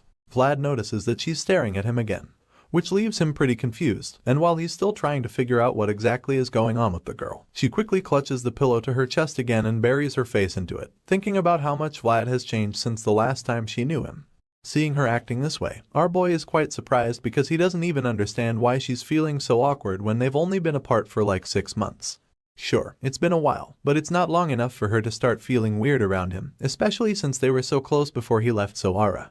Of course, the shy girl still doesn't say anything even after he asks her this question. She keeps her face buried in the pillow as she sits opposite him. At this point, Vlad is fed up with her behavior, so he decides to just pretend like she's not there, and rather than trying to make her talk, he looks out the window. Once he's finally done trying to make her comfortable with him, Zemina surprisingly lifts her head to stare at him again. It appears that she just can't help herself anymore because he's just so different from what he used to be. For starters, he's now a knight with shiny armor and a huge sword, which is quite unbelievable. Right now, Zemina is pretty convinced that the blonde swordsman is a noble because of the way he looks. She gets so nervous that she clutches the pillow once again, and starts feeling really uncomfortable to the point that it looks like she's about to cry. All of a sudden, Vlad puts something inside her mouth, which leaves her absolutely confused. He pushes the things into her mouth with his finger and looks her in the eyes, before informing her that she's been really out of it for a while. He tells her that she should eat the stuff so that she can snap out of her bad mood, so she agrees, even though she doesn't know what she's actually about to eat. Zemina asks our boy what it is, so he reveals that it's actually caramel and tells her that he got it from a knight that he knows. As you can imagine, the girl is shocked that he just gave her such a delicious treat because she knows how expensive it is. The redhead gets scared because she feels that he must have stolen it, and Vlad just gets exhausted when he hears her say this. The young knight just wants her to feel better, so he simply tells her to think whatever she wants. He clearly doesn't have the strength to explain more things to her, so he just lounges on the seat and relaxes, knowing that the caramel is about to cheer Zemina up. Sure enough, the redhead starts smiling merely seconds after taking the sweet, and then Vlad secretly opens one eye to peek at her. Unfortunately, he's shocked to see that she's shivering and trembling all of a sudden. By the time he opens his eyes to really see what's going on, Zemina is already bawling her eyes out. At this point, our boy is so confused because he doesn't even know what else to do. Perplexed by her erratic behavior, he curiously asks her why she's crying again, and that's when she tells him that it's because he came too late. The Eugenite is speechless when she says this, and he even tries to comfort her, but she just turns away from him and continues to cover her face with the pillow. Seeing that Zemina is still too upset, the young knight decides to just give her some space for a while. Not knowing what else to do, he looks out the window so he can clear his head, and after only a short while, he notices that the weather is actually really nice. Apparently, after this, Vlad and Zemina continue the carriage ride home in silence, and while that's happening, we're suddenly reminded of the fact that everyone is worthy of embracing a star in their heart no matter where they were born. Speaking of where people were born, we're taken back to Vlad's birthplace all of a sudden. That's right, it's the back alleys of Soara, and on this particular night, we get to see a familiar character from the slums. It just so happens to be the same blacksmith from when our boy was younger. As much as everyone is worthy of embracing a star, releasing that star is another matter entirely because it's just not that simple for many. This blacksmith is one of those many people. The man looks pretty miserable right now, and as he stares at the coal and molten lava in his furnace, he can't help but think that it looks just like him. In his mind, he's no better than the red-hot liquid in the furnace, since they're both withering away useless, without accomplishing anything. Right about now, that's exactly what the blacksmith thinks of himself, and after wallowing in self-pity for a long time, he finally decides that it's time to call it a day. After all, drifters don't even stop by his shop these days. Before closing up shop for the day, the old man glances at the spot where that special sword used to be hung, and it makes him remember Vlad. It's been a while since he saw the blonde boy, and now he wonders if our boy is doing well, and starts to recall how admirable the young knight was as a kid. As much as this blacksmith felt this way about Vlad, he also used to think that the boy was very pitiful at the same time. It's been 6 months since he heard from the blondie. He has no idea where the kid is, so the man can only hope that Vlad didn't freeze to death or something. While he's thinking about this, a familiar voice interrupts his thoughts. The guy walks up to the blacksmith, seemingly surprised that the old man is closing his shop already. As you must have guessed already, this mysterious character is actually Vlad. But the grumpy blacksmith hasn't figured that out yet because he's too busy feeling sorry for himself. He doesn't even turn to look at who the potential customer might be, and just walks back in, telling Vlad to come back later because he's actually closed for the day. In response, our boy tells the old man that he can't come later, explaining that he'll be busy the following day. He insists that he needs the blacksmith's attention right now, making the old geezer understand that it's pretty urgent. Hearing this, the grumpy man finally gives our boy his attention, but it's mostly because he's curious to find out what exactly it is that a back alley folk could be busy with. As far as he's concerned, people from around here always have enough time on their hands, so it intrigues him that this guy needs his help so urgently. At this point, Vlad tells the old man that his sword needs repairing, revealing that it's been a long while since the last time that it was fixed. Hearing this, the blacksmith is stunned and pretty confused as well, because that was the last thing he expected to hear this time of night. With a gentle smile on his face, Vlad informs the old geezer that the other blacksmith said they can't fix the sword, before handing the sword over, assuring the grumpy man that he is the only person that can fix the blade. It's at this point that the man turns around to see the young admirable boy he was just thinking about. The only difference this time is that Vlad isn't just a boy anymore. Now, he's a knight and a very respected one at that, so you can't blame the blacksmith for being dumbfounded. Few moments ago, the guy was just hoping that Vlad didn't freeze to death somewhere, so the fact that he's seeing the young boy standing right in front of him now is pretty unbelievable. The old man is shocked as hell, but he's also pretty relieved that Vlad is doing alright. He just keeps staring in shock after several seconds, and it becomes obvious that he's still dazed, so our boy decides to help the old man out by asking him if he can repair the sword or not. Sure enough, this question snaps the blacksmith out of his little daze, so he quickly regains his senses and admits that he can actually fix the sword. The unhappy blacksmith hasn't had any work in a long time, so to see such a beautiful gig come his way tonight, he grabs the opportunity with both hands. Excitement fills his heart when he finally realizes that all of this is really happening, so he gladly invites Vlad inside his shop to have a seat. This old man is more than ready to take on the job, so he happily leads the way into his store and then takes the sword from our boy to examine exactly what the problem is. The old geezer takes the sword and begins to observe it. Seeing all the many scratches on the blade, he admits that he's really pleased to see that the young knight has been using it well. The blacksmith notices a striking scar, so he's curious to find out where it came from. He asks Vlad, and our boy reveals that it was from when he was hunting goblins last winter. The blonde knight admits that he wasn't used to the sword back then, so it explains why he chipped the blade. The blacksmith notices another scar which he's equally curious about, so the young swordsman reveals that it happened during the Duel of Honor in Damer. The curious old man doesn't stop there either, because he just keeps finding one scar after the other. He asks Vlad about another one he just saw, and so the young knight tells him the story of how he recently had to act as bait in order to catch a deathworm. During that little adventure, the sword got scratched on the ground while he was trying to lure the deathworm in. After hearing all of this, the old man is shocked that this sword has experienced such things. From monster hunts to duels of honor, this blacksmith is left speechless, because he would never have imagined that the word would be used in such a heroic manner. Dumbfounded, he just keeps staring at his reflection on the blade, feeling overwhelmed by the fact that the sword has even been involved in the hunting of the remains of a fallen dragon. These are all amazing adventures, and the blacksmith can't help but admit that he's proud of the young blondie. He's very proud of Vlad because the kid didn't waste his star, like most people. Unlike the miserable blacksmith who has been wasting away in the back alleys, our boy has been diligently fulfilling his duties, which is something that not many people can boast of. Vlad's return is such a joyful moment for this old man, and the fact that he's gone on such awesome adventures makes him even more excited. The blacksmith bursts into laughter all of a sudden, claiming that he's even happier now than he was when he made his life's greatest work, which is the sword in question. With so much joy and excitement in his heart, the blacksmith tells our boy to wait there for him while he goes to repair the blade in a jiffy. Without wasting another second, the man rushes to the fiery furnace and then pumps air in it to feed the flames. The old man gets right to work in the furnace with short breaths as if the fire would go out any moment now. As he places the sword into the fire, his passions flare up once again after a very long time. This blacksmith hasn't felt this kind of passion or fulfillment in his craft for what seems like ages, so it's a really beautiful scene to see him so happy to repair our boy's sword. Just like that, the star that was losing its light was shining once again. The following morning, Vlad goes to have a word with Harbin. It's been a long while since the two friends actually had a chat, so they took the opportunity to catch up. Harbin is surprised when he hears that our boy actually had the loan certificate of Rose's smiles that one-armed Jack had before he died. In response, our boy just smiles cheekily, claiming that it was a fair exchange between him and the crime boss. Of course, Harbin knows exactly what Vlad means by that, so he just laughs in response, before finally asking the young knight if he wants to run Rose's smiles now that he has the deed and other documents. Without skipping a beat, the blonde swordsman denies having any intention to run the place, clarifying that he already gave it back to Marcella. Even though she can't start running the place right away, Vlad is confident that everything at Rose's smiles will be sorted out in no time. In response, Harbin agrees with him, admitting that his decision makes a lot of sense, especially since the entire place is still covered in blood. Since our boy's plan is to leave the business for Marcella, Harbin is pretty curious because he doesn't know what Vlad has planned next. He wants to know if the young knight will be going back to Sturma, or if he's going to stay back in with them in the city.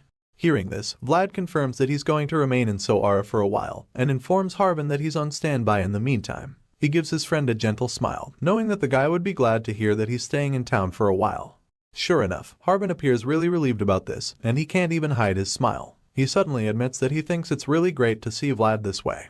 It's really cool to him that his childhood friend is now a man who follows the orders of a noble family, and that's when Vlad reveals that they also asked him to look into something during his free time. Our boy suddenly tells Harbin that he's been asked to investigate one-armed Jack's hidden assets as well as anything they didn't manage to retrieve. After all, he's aware that a money bug was digging holes all over the place. Sure enough, Harbin is more than happy to help with that, and Vlad suggests that it shouldn't be any other way. He goes on to tease Harbin about it, especially since he gave him some really expensive whiskey earlier. Our boy suddenly remembers that Marcella said she was looking for the other girls as well, but then Harbin suggests that they've all been sold off already. Even though it's a possibility, Vlad still believes that the girls must be around somewhere. All of a sudden, Harbin starts to feel that there must be a connection between the hidden gold coins and the missing girls. He's certain that something deeper is going on.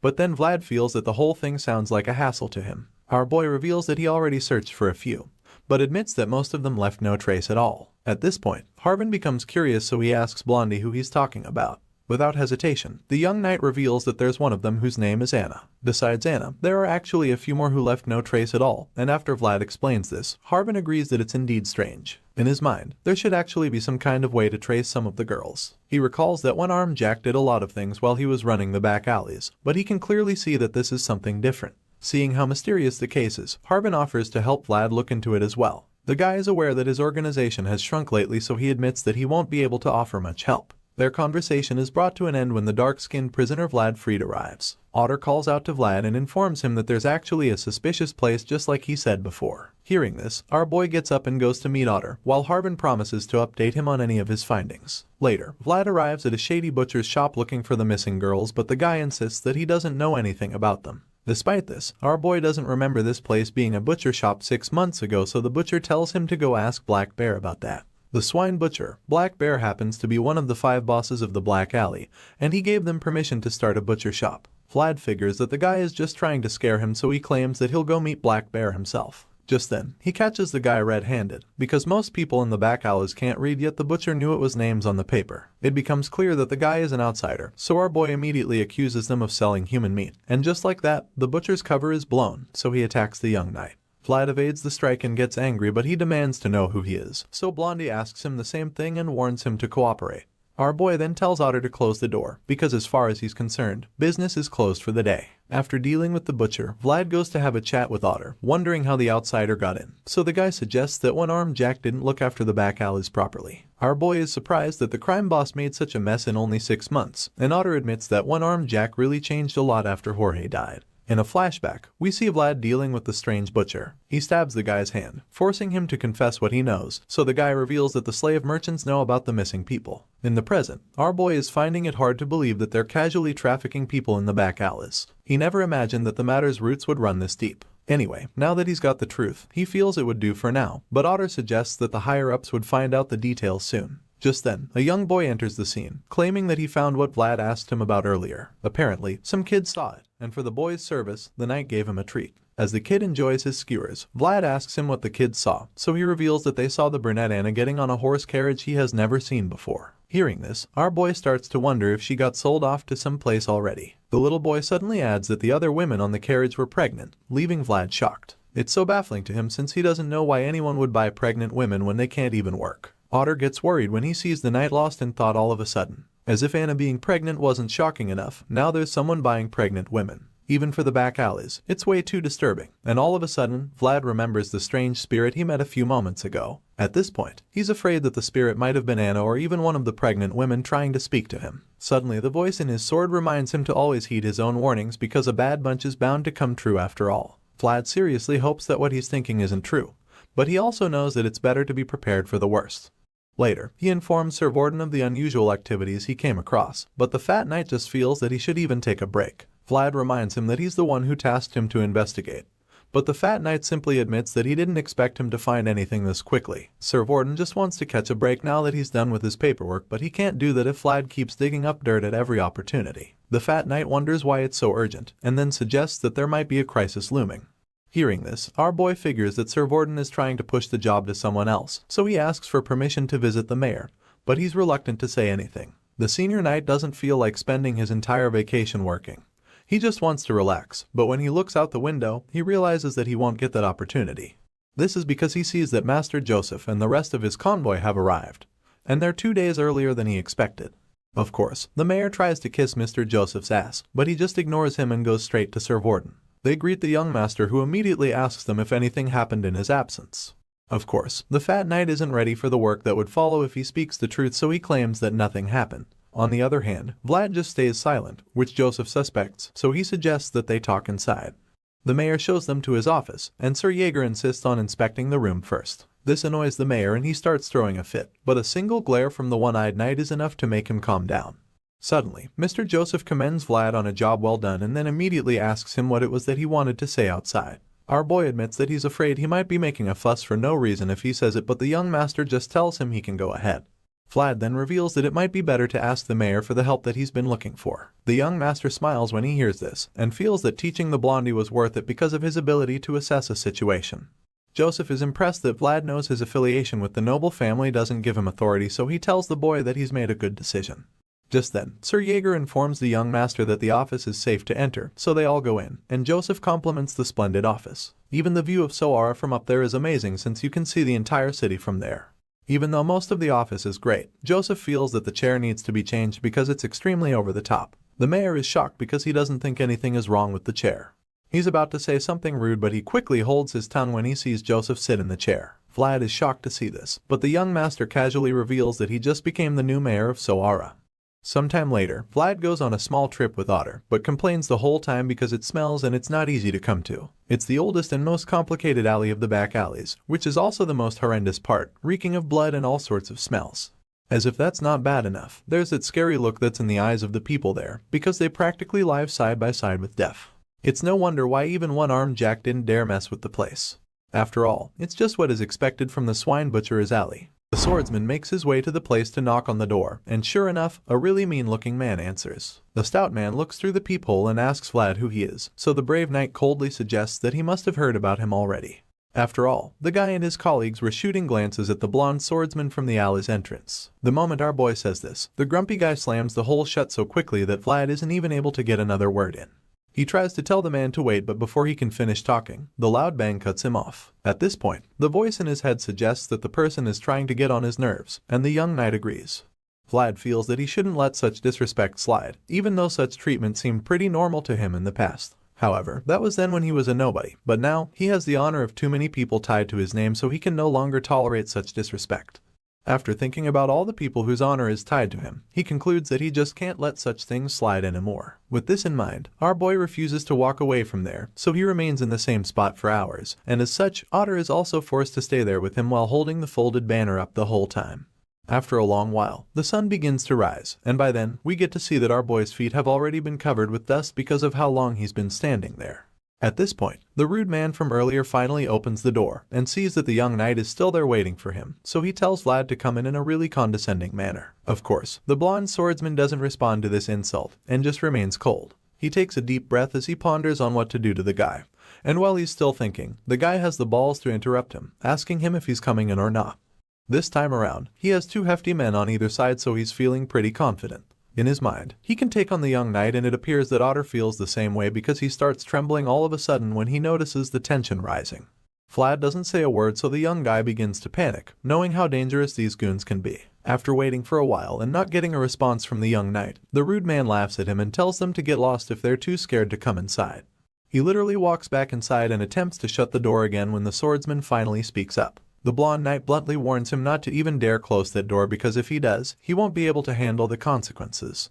The big guy is shocked when he hears this because he had already written our boy off as some scared little kid, but the truth is that he was sorely mistaken.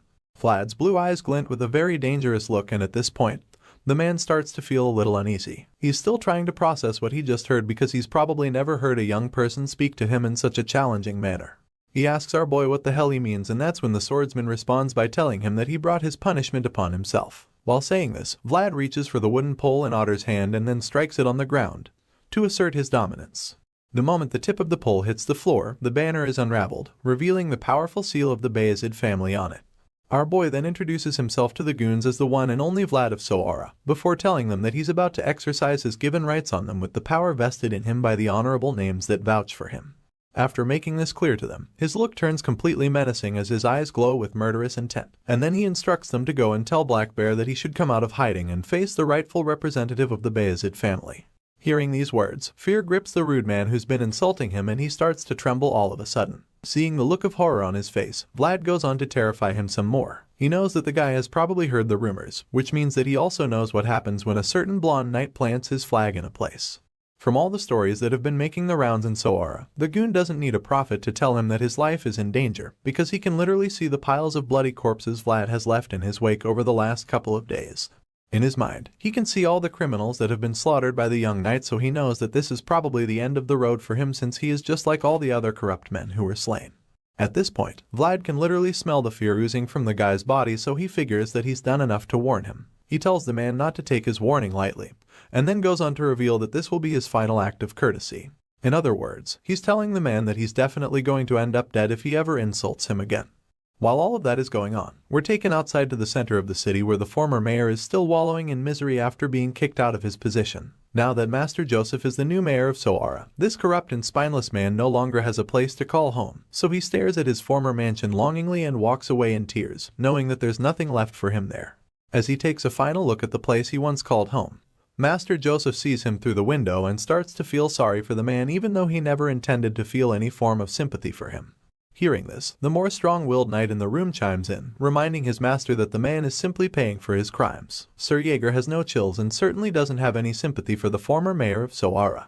The green-eyed knight goes on to confirm that the man won't be able to escape the punishment waiting for him in Sturma now that all the corruption in his administration has been exposed. In response, the young master agrees, feeling that his right-hand man is right. He knows that the ex-mayor deserves all of this, but he still feels sorry that his actions have pushed forward the punishment waiting for him. Speaking of corrupt men, the young master suddenly remembers that he hasn't gotten any news back about Black Bear. He asks for updates. It's at this point that Vlad answers, revealing that the swine butcher has agreed to comply as best he can. Hearing this, Master Joseph admits that things are going well so far, because he knows that Black Bear must have been pretty stubborn. In response, Vlad just suggests that having a common background helped him to get the message through to the crime boss. However, the young master doubts this, and he feels this way because he knows that Black Bear is a boss ruling over an entire district. Joseph doesn't believe that having a common background was the key factor, but he's still pretty impressed by Vlad's performance so far. He knows that the kid must have had a hard time dealing with an unfamiliar situation, so it's really impressive that he still managed to complete the mission excellently. With this in mind, the young master concludes that his intention of nurturing Vlad into a refined knight is going really well. Seeing that the blondie did a good job, the new mayor commends him, and then he steps forward to take the stage so that he can address all the people in the room with him. Right now, Master Joseph has 5 knights, 1 mage, 10 of the administrative staff, 30 elite soldiers, and 1 squire who just happens to be our blue-eyed swordsman. As far as Joseph is concerned, all of these men are his vassals who share his fate, so if he becomes the next head of the Bayezid family, then they would also move up the ranks. On the other hand, if Joseph falls out of contention for the throne, then they fall with him too. To everyone, Soara is the final stepping stone, so he vows to ensure smooth governing of the city henceforth. He promises to do his best, but in the meantime, he'll be too busy to focus on matters. The young master knows that he's not yet prepared to face the darkness that permeated every corner of Soara, but he also knows that it's impossible to be prepared for everything. Joseph decides that everything he does in henceforth will be a stride forward because he knows that it might just be his last chance. With all of this being said, he entrusts Sir Gregory with the task of selecting members for the investigative team on the spot. The hairy knight thanks him for trusting him with such an important task, and that's when we get to see why he was chosen. Apparently, Sir Gregory has always been neutral in the family, so the young master is confident that the knight won't be blinded by the conflict between the Bayezid brothers. Joseph is certain that Gregory is the right man for the task, even though the knight isn't exactly one of his people. Since the mission involves trailing people, Sir Gregory picks Sir Cade first since the man is excellent at tracking people. After that, he turns to our boy, claiming that he'll be counting on the rising star, even though Vlad is absolutely surprised to hear his name being called. The scene shifts suddenly and we're taken to a really creepy mansion belonging to the Baron of Uthman, which is located in a place called Mashiam. The house looks like the haunted mansion you usually see in horror movies, and to make matters worse, there's a storm outside. Inside, there's a very sick boy lying in bed while his parents are close by, looking extremely worried and desperate. It seems that they've invited some kind of healer, but the father wants to be sure that whatever ritual they're about to do will really save their little boy's life. The mysterious lady assures the lord of the house that her technique will work, and even though the man is a little skeptical, he's too desperate to say no. After all, it's not like he has a better idea. After much hesitation, the man finally agrees to it, telling the woman that he's willing to pay any price, as long as it will save his son's life. At this point, we see the man's face and the tears running down his cheeks. The hooded healer notices his pain too, but she tells him that he shouldn't be in too much agony, reminding him that God cannot watch over everything. The floating lady finally reveals her face and we see that she's probably a witch with her eyes glowing with a sister purple color. She starts conjuring her spell, spreading the ominous energy all over the room, and then she tells the heartbroken father that people like her exist simply because God cannot watch over everything by himself. Elsewhere, we catch up with Vlad and the rest of the investigative team standing under the rain during their stakeout. Sir Gregory can't help but admit that the weather is terrible, which means that they won't be able to proceed with their mission in such conditions. Hearing this, our boy agrees, claiming that it's too bad, and the man reminds that man that life never goes as planned. They stand side by side, looking over the rest of the city, and that's when Vlad catches the man popping a pill into his cup. He's speechless when he sees this, not knowing what it is, and then Sir Gregory sees him looking, so he asks the young squire if he wants a sip of the alcohol since he feels that a little bit isn't such a bad idea. Besides, the weather is cool too. But as you'd expect, Vlad declines the offer and simply heads into the bush to gather some branches. Hearing this, the senior knight informs him that all the branches are already drenched, which means that starting a fire will almost be impossible. Despite knowing this, the blonde swordsman still insists that they should give it a try, and this makes Sir Gregory wonder if the kid is really Sir Jaeger's squire. Not surprisingly, Vlad goes into the forest and quickly realizes that the hairy knight was right. All the branches are soaked and useless, so he starts to feel that they'll end up shivering in the rain the whole night. While he's imagining the worst, the other knight arrives with better branches covered in cloth, suggesting that they should work since they're hollow inside. Our boy is relieved to see this, so he thanks Sir Cade and offers to carry the wood from him. As our boy collects the branches from the young knight, an awkward silence follows, and it appears that Sir Cade is reluctant to say something he has in his mind. All of a sudden, he thanks Vlad for something, claiming that he didn't have the chance to say it earlier.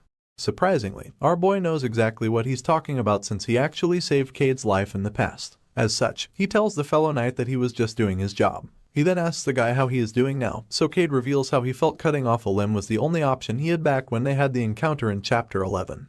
Just then, Sir Gregory arrives, and confirms once again that he chose the right men for the job, because he knows that there aren't many knights who would agree to do this kind of work. Hearing this, one man comes to both Vlad and Cade's minds, and you can't blame them since Sir Borden has proven to be the laziest knight they know. Anyway, Sir Gregory is glad that they're willing to work with him, especially since they're no longer knights, but mercenaries. He informs them that they're now in Baron Uthman's territory, and thanks to Black Bear's cooperation, they've been able to trail their targets, but they still don't have any solid evidence. Even though they're still in the north, this place is outside the Bayezid's territory, so Master Joseph can't support them beyond that point. After explaining this to them, he informs Cade and Vlad that their job is to investigate the village undetected. For now, Gregory feels they should head back so that they can rest. But on the way back, our boy can't help but recall the sad wailing he heard on that winter day. Seeing the ominous fog covering the Baron's territory, Vlad really hopes that he never has to hear that sound again. After waiting for a while, the knights mount their horses and begin their search for a place to rest. But the fog is still so thick that Gregory is afraid that an ambush is just around the corner. Even Goth is terrified because there's nobody else there, but our boy just feels that it might be too early. Sir Cade suddenly notices that there should be an inn up ahead, and everyone else is relieved to hear this. The knights make their way to the house, and the innkeeper is surprised to see customers coming in at such an early hour. Greg quickly comes up with a cover story about how the rain didn't let them come into the village the previous night. He then requests bowls of hot soup for each of them, but the innkeeper is extremely cautious, so he asks them if they're mercenaries, explaining that they can't just let in anyone due to the disturbing occurrences in the village recently. While Gregory is still trying to convince the man to let them stay, Vlad notices a little girl hiding behind the counter, so he gives her a friendly wave to make her feel safe, especially since she reminds him of Zemina when she was a little girl. Just then, the voice in his head calls him aside, so he excuses himself for a bit. The voice feels that they're at the right place, so he offers to lend Vlad his world to help him look at the girl using it. Of course, agrees to this plan as he uses the otherworldly eye to look at the little girl, and that's when he sees the ominous purple energy flowing around the cross on her neck. Seeing this, our boy is shocked and quite frankly terrified because he realizes that it's a curse. Using the world, he's able to see the dark energy wrap around the little girl's neck in the form of a demonic hand. It's sad how children are always the first to be sacrificed even though they're pure and innocent. Vlad has seen this happen countless times, especially when he was a young boy who would see adults steal from children. Back then, death was the only choice for children who had nothing left. Either they starve, freeze to death, or die from crying and exhaustion while searching for their parents who abandoned them. Despite growing up in such a world, Vlad was still able to make up his mind that he would never grow up to be like those evil men, and he swore that he would never live like that either. An oath must be upheld and knights are upholders, and with this in mind, he knows exactly what to do because in this place, there are children to protect. The young knight makes his way to a lonely church with a bell tower, and the voice feels that they're at the right place because the energy from the necklace stops there. As such, Vlad decides that it's time for them to go in and the voice agrees. He asks if the voice can see anything suspicious, but there's nothing out of the ordinary, and yet, the place feels so ominous and evil. The young swordsman can't help the feeling that something is out of place, and that's about the same time that he senses something approaching him from behind. Vlad is taken aback, but he also knows that he can't make it look like he's here to investigate, so he tries to appear as natural as possible. Knowing this, he quickly goes on his knee and pretends to be praying. But the stranger still talks to him, suggesting that he must be new here. Vlad responds, admitting that he came in the previous morning, and the priest immediately concludes that he's one of the mercenaries who arrived. Our boy apologizes for entering the church so suddenly, but that's when he notices the inverted cross on the priest's holy book. Just like that, it all starts to make sense, and he realizes that the reason everything has been off in the village is because he hasn't even seen a single proper cross since. All the crosses have been turned upside down, and now that he's figured it out, he knows that he has to be very careful around the priest. In response, the priest assures him that he has nothing to worry about because God's embrace is open to all. It appears that this false priest is really powerful, because even the voice can't see through him and his dark energy. At least not yet. The man apologizes if he interrupted Vlad's prayer, but our boy claims that it's fine, saying that he's more at ease now that he has been given permission. He says this and then promises to leave once he's done praying, so the priest informs him that the place is home for all who seek God. He tells the young knight to do as he wishes, and after he leaves, our boy is even more convinced that there's a strange presence in the village because the girl's cross led him to the church. Even though the priest is smiling like a harmless fellow, Vlad knows that he can't be trusted. He can't let his guard down around the man, so he ends the conversation. But that's when the man reveals that a plague has been ravaging the village. The blonde swordsman is absolutely shocked to hear this, but the priest just makes himself even more suspicious by praying that the plague doesn't affect the children. Later that day, Vlad goes to see a man to ask him about the plague. But the guy doesn't seem to be aware of any plague. Our boy informs the man that the priest mentioned it and that it's concerning since they have to be in the village for a few days, but the man insists that he has nothing to worry about. After all, the plague only kills the children. Vlad is shocked to hear this, so he asks how it's possible that the plague affects only kids, but of course, the farmer doesn't know why. All he knows is that it's been ravaging the villages in Baron Uthman's territory. The man feels that God must be angry with them to have let such a curse befall them, even though it's a very nasty one. At this point, the blonde swordsman has gotten all the information he can from the man, so he thanks the guy and takes his leave. On the way back, Vlad thinks about how women are missing in Soara while kids are dying in this place, so he concludes that they're all a series of ominous signs. In his mind, this is definitely not a plague, but he also doesn't have any evidence to prove that. At this point, he contemplates going back to borrow a holy item from Soara, but the voice doesn't think that would be very useful right now. Rather, he believes that the curse was created by a skilled black magician, because only a well-trained priest will be able to identify it, so Vlad wonders how they figured out something that huge. Our boy has no idea either, so it's really frustrating, because he has a strong feeling but no clear evidence. While he's still pondering this, he hears a child talking about how the priest gave them something, and that's when he sees a hooded figure holding an inverted cross in front of the children. The mysterious person gives the cross to the little kids and walks away, so Vlad keeps tabs on him, feeling that he might be able to gather some evidence if he's lucky. Hearing this, the voice warns him to be careful because the hooded man doesn't look like an ordinary person. In response, he assures the voice that he'll be fine, because even before he became a knight, he was a skilled pickpocket for the longest time. Sure, our boy is bragging about being a master thief, but the voice reminds him that it's not exactly something to be proud of. After stalking the hooded man for a while, he starts to feel like they're being lured to the outskirts of the village. At this point, the voice doesn't miss the opportunity to tease Mr. Former Pickpocket because it's pretty obvious that the stranger knew he was being followed. Now that his cover has been blown, he decides that he can't follow the man anymore. Instead, he feels that it's time to retreat and report to Sir Gregory. Unfortunately, the voice doesn't think that the man is going to let Vlad off the hook so easily. Sure enough, he senses the hooded man pulling out his sword, and that's when it becomes obvious that he's coming. Before the young squire can even process this, the man attacks him with the sword. Thankfully, our boy is a skilled warrior, so he's quick enough to take out his sword hoping to block the strike, but he's bamboozled when he's thrown into the air by the force of his opponent. The young knight is taken aback by this, but there's no time to dwell on the shock, so he gets on his feet and runs for his life. While he's running, the voice urges him to keep moving and gives him directions so that he can dodge the assailants' attacks without even seeing them coming. After several attempts to escape, Vlad realizes that he can't outrun the guy, so he's forced to turn around and face him. Just from crossing swords with the hooded man, our boy is convinced that his opponent is also a knight, but he's not some amateur by any means. The knight takes one look at Vlad's sword and notices it glowing. At the same time, the young warrior gets back on his feet to resume the fight, even though he hasn't been able to figure out if his opponent is a former knight or an active one. Since that's the case, he decides to use a rare technique to figure it out. He points his sword at the guy and closes one eye to get a very accurate view. While he's taking this posture, the enemy charges at him once again, but he maintains his stance, knowing that the key to a deadly hit lies in surprise. As such, he stands still and waits for the knight to make the first move so that he can get the perfect chance to land his lethal blow. As he waits, he thinks about how he has only one shot at this. There's only one moment for him to make the right decision, so he locks in completely, with complete focus. His sword begins to glow and he manages to hit the enemy's sword away. Unfortunately, the knight also has some tricks up his sleeve, so he holds onto the sword and activates his secret weapon. The hooded knight's eyes and sword begin to glow with a powerful gold color, so Vlad realizes that he is using aura.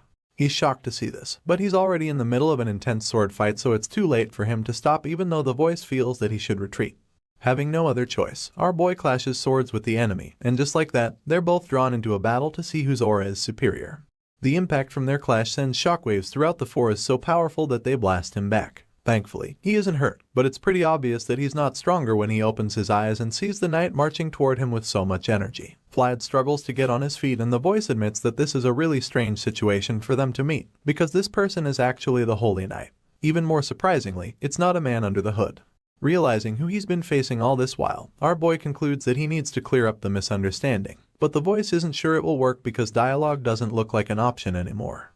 After all, a sword is fast and talking takes time, so he's convinced that the Holy Knight must have made her mind up already, which means that she intends to take him down before talking. Right now, it's obvious that our boy has no choice but to take on this mysterious warrior head-on. It's way too late to back away from the fight now, and talking things out is also no longer an option since the golden-haired swordmaster wants to bring him down. Having no other choice, Vlad grabs his blade and goes in for another round of intense sword clashing. As he charges at the opponent, the voice in his head predicts the incoming attack and quickly tells him to counter the strike before he gets hit. Fortunately, he's able to deflect the hit with his own sword, which is also surging with aura right about now. As much as he blocked the strike, he couldn't help but notice how heavy the woman's attack was. It really packed a punch, and Vlad admits that it's even very different from Sir Pablo's attacks. And honestly, that's saying something. Clearly, this warrior is pretty much his strongest opponent yet, but he has no choice but to keep fighting. It baffles him how she's using so much aura without any sign, and while he's still trying to wrap his head around this, the voice in his head informs him that what she's using is actually a blessing.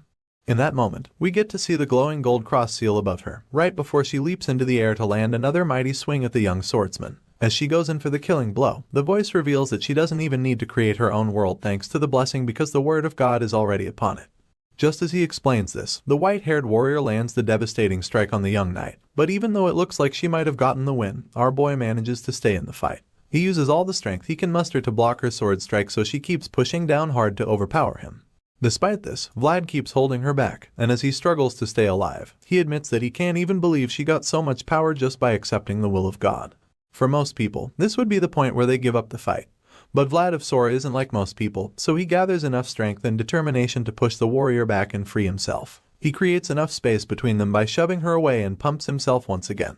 Despite the fact that she's already incredibly powerful thanks to the blessing she acquired, he refuses to be intimidated by her. Sure, the blessing is already pretty overwhelming, but he's very certain that this overpowered knight has a lot of openings he can use to his advantage. In that split moment, he starts to spot several weak points in the warrior's armor. All of these spots are places where he can deal some real damage if he is fast enough, so with this in mind, he braces himself for another clash of swords. He lures her into his trap and sure enough, she charges at him with her sword, thinking that this is where she'll finally take him out. The white-haired knight raises her sword, attempting to bury the blade into her opponent, but she has no idea that this is all part of Vlad's plan to trick her. Just when she's about to deliver the strike, her weak points are exposed and our boy picks the perfect moment to take advantage. The skilled young knight pretends like he was going to block her sword, but then swiftly switches his tactics and points his sword straight for the openings in her armor. The older knight is shocked when she realizes that she has been tricked, but by this time it's already way too late to counter the attack. Her eyes widen in shock, but really there's nothing she can do to avoid it. Or so we think. Vlad's plan works, and he manages to get his opponent into a very vulnerable situation. Bro literally has the sharp tip of his sword pointed at her exposed neck. It's centimeters away from ending her life. At this point, one would think that it's game over for the white-haired knight, but the woman just gives him a cold stare, suggesting that she's not even slightly afraid of him. Apparently, this glare manages to distract the young swordsman because all of a sudden, fear creeps up on him, and this allows the more advanced knight to deviate the path of his sword from her face. Vlad can't believe his eyes when she does this, and while he's still in a daze, she initiates a counterattack to finish him off. Our boy is still in shock that he doesn't even realize when she starts tackling him to the ground. Of course, the voice in his head sees all of this coming, so it warns the blondie to stay focused and regain his balance. But it's really too late for any of that because the big sword lady grabs him and slams him to the ground before he can even process what's going on. The powerful mountain of a woman uses insane speed and force to slam our boy into the hard rocky ground. With such force, some people would be paralyzed while most would just be dead, and you can see just how much pain the kid is in. His eyes widen in shock as his life flashes before him, but thankfully he isn't paralyzed. Determined to come out of this alive, he quickly pulls himself up and starts crawling away. But of course, the big knight isn't going to let him get away that easily. She immediately stops him in his tracks by taking the tip of her sword to the side of his face. Vlad is still in shock because he still hasn't processed what the hell just happened. He doesn't understand how she managed to counter him so effortlessly, so the voice informs him that she did so using armor magic. This is a technique that is unique to holy knights, and it allows them to use plate armor to twist the trajectory of the opponent's sword. This explains how she was able to change the direction of his sword, taking it away from her neck to her armor-plated shoulder. Hearing this, it all starts to make sense to the young knight, and as he sees the scratch on her shoulder plate, he begins to panic. Not only does she have a blessing, but she also has magic armor, so he concludes that this is absolutely cheating.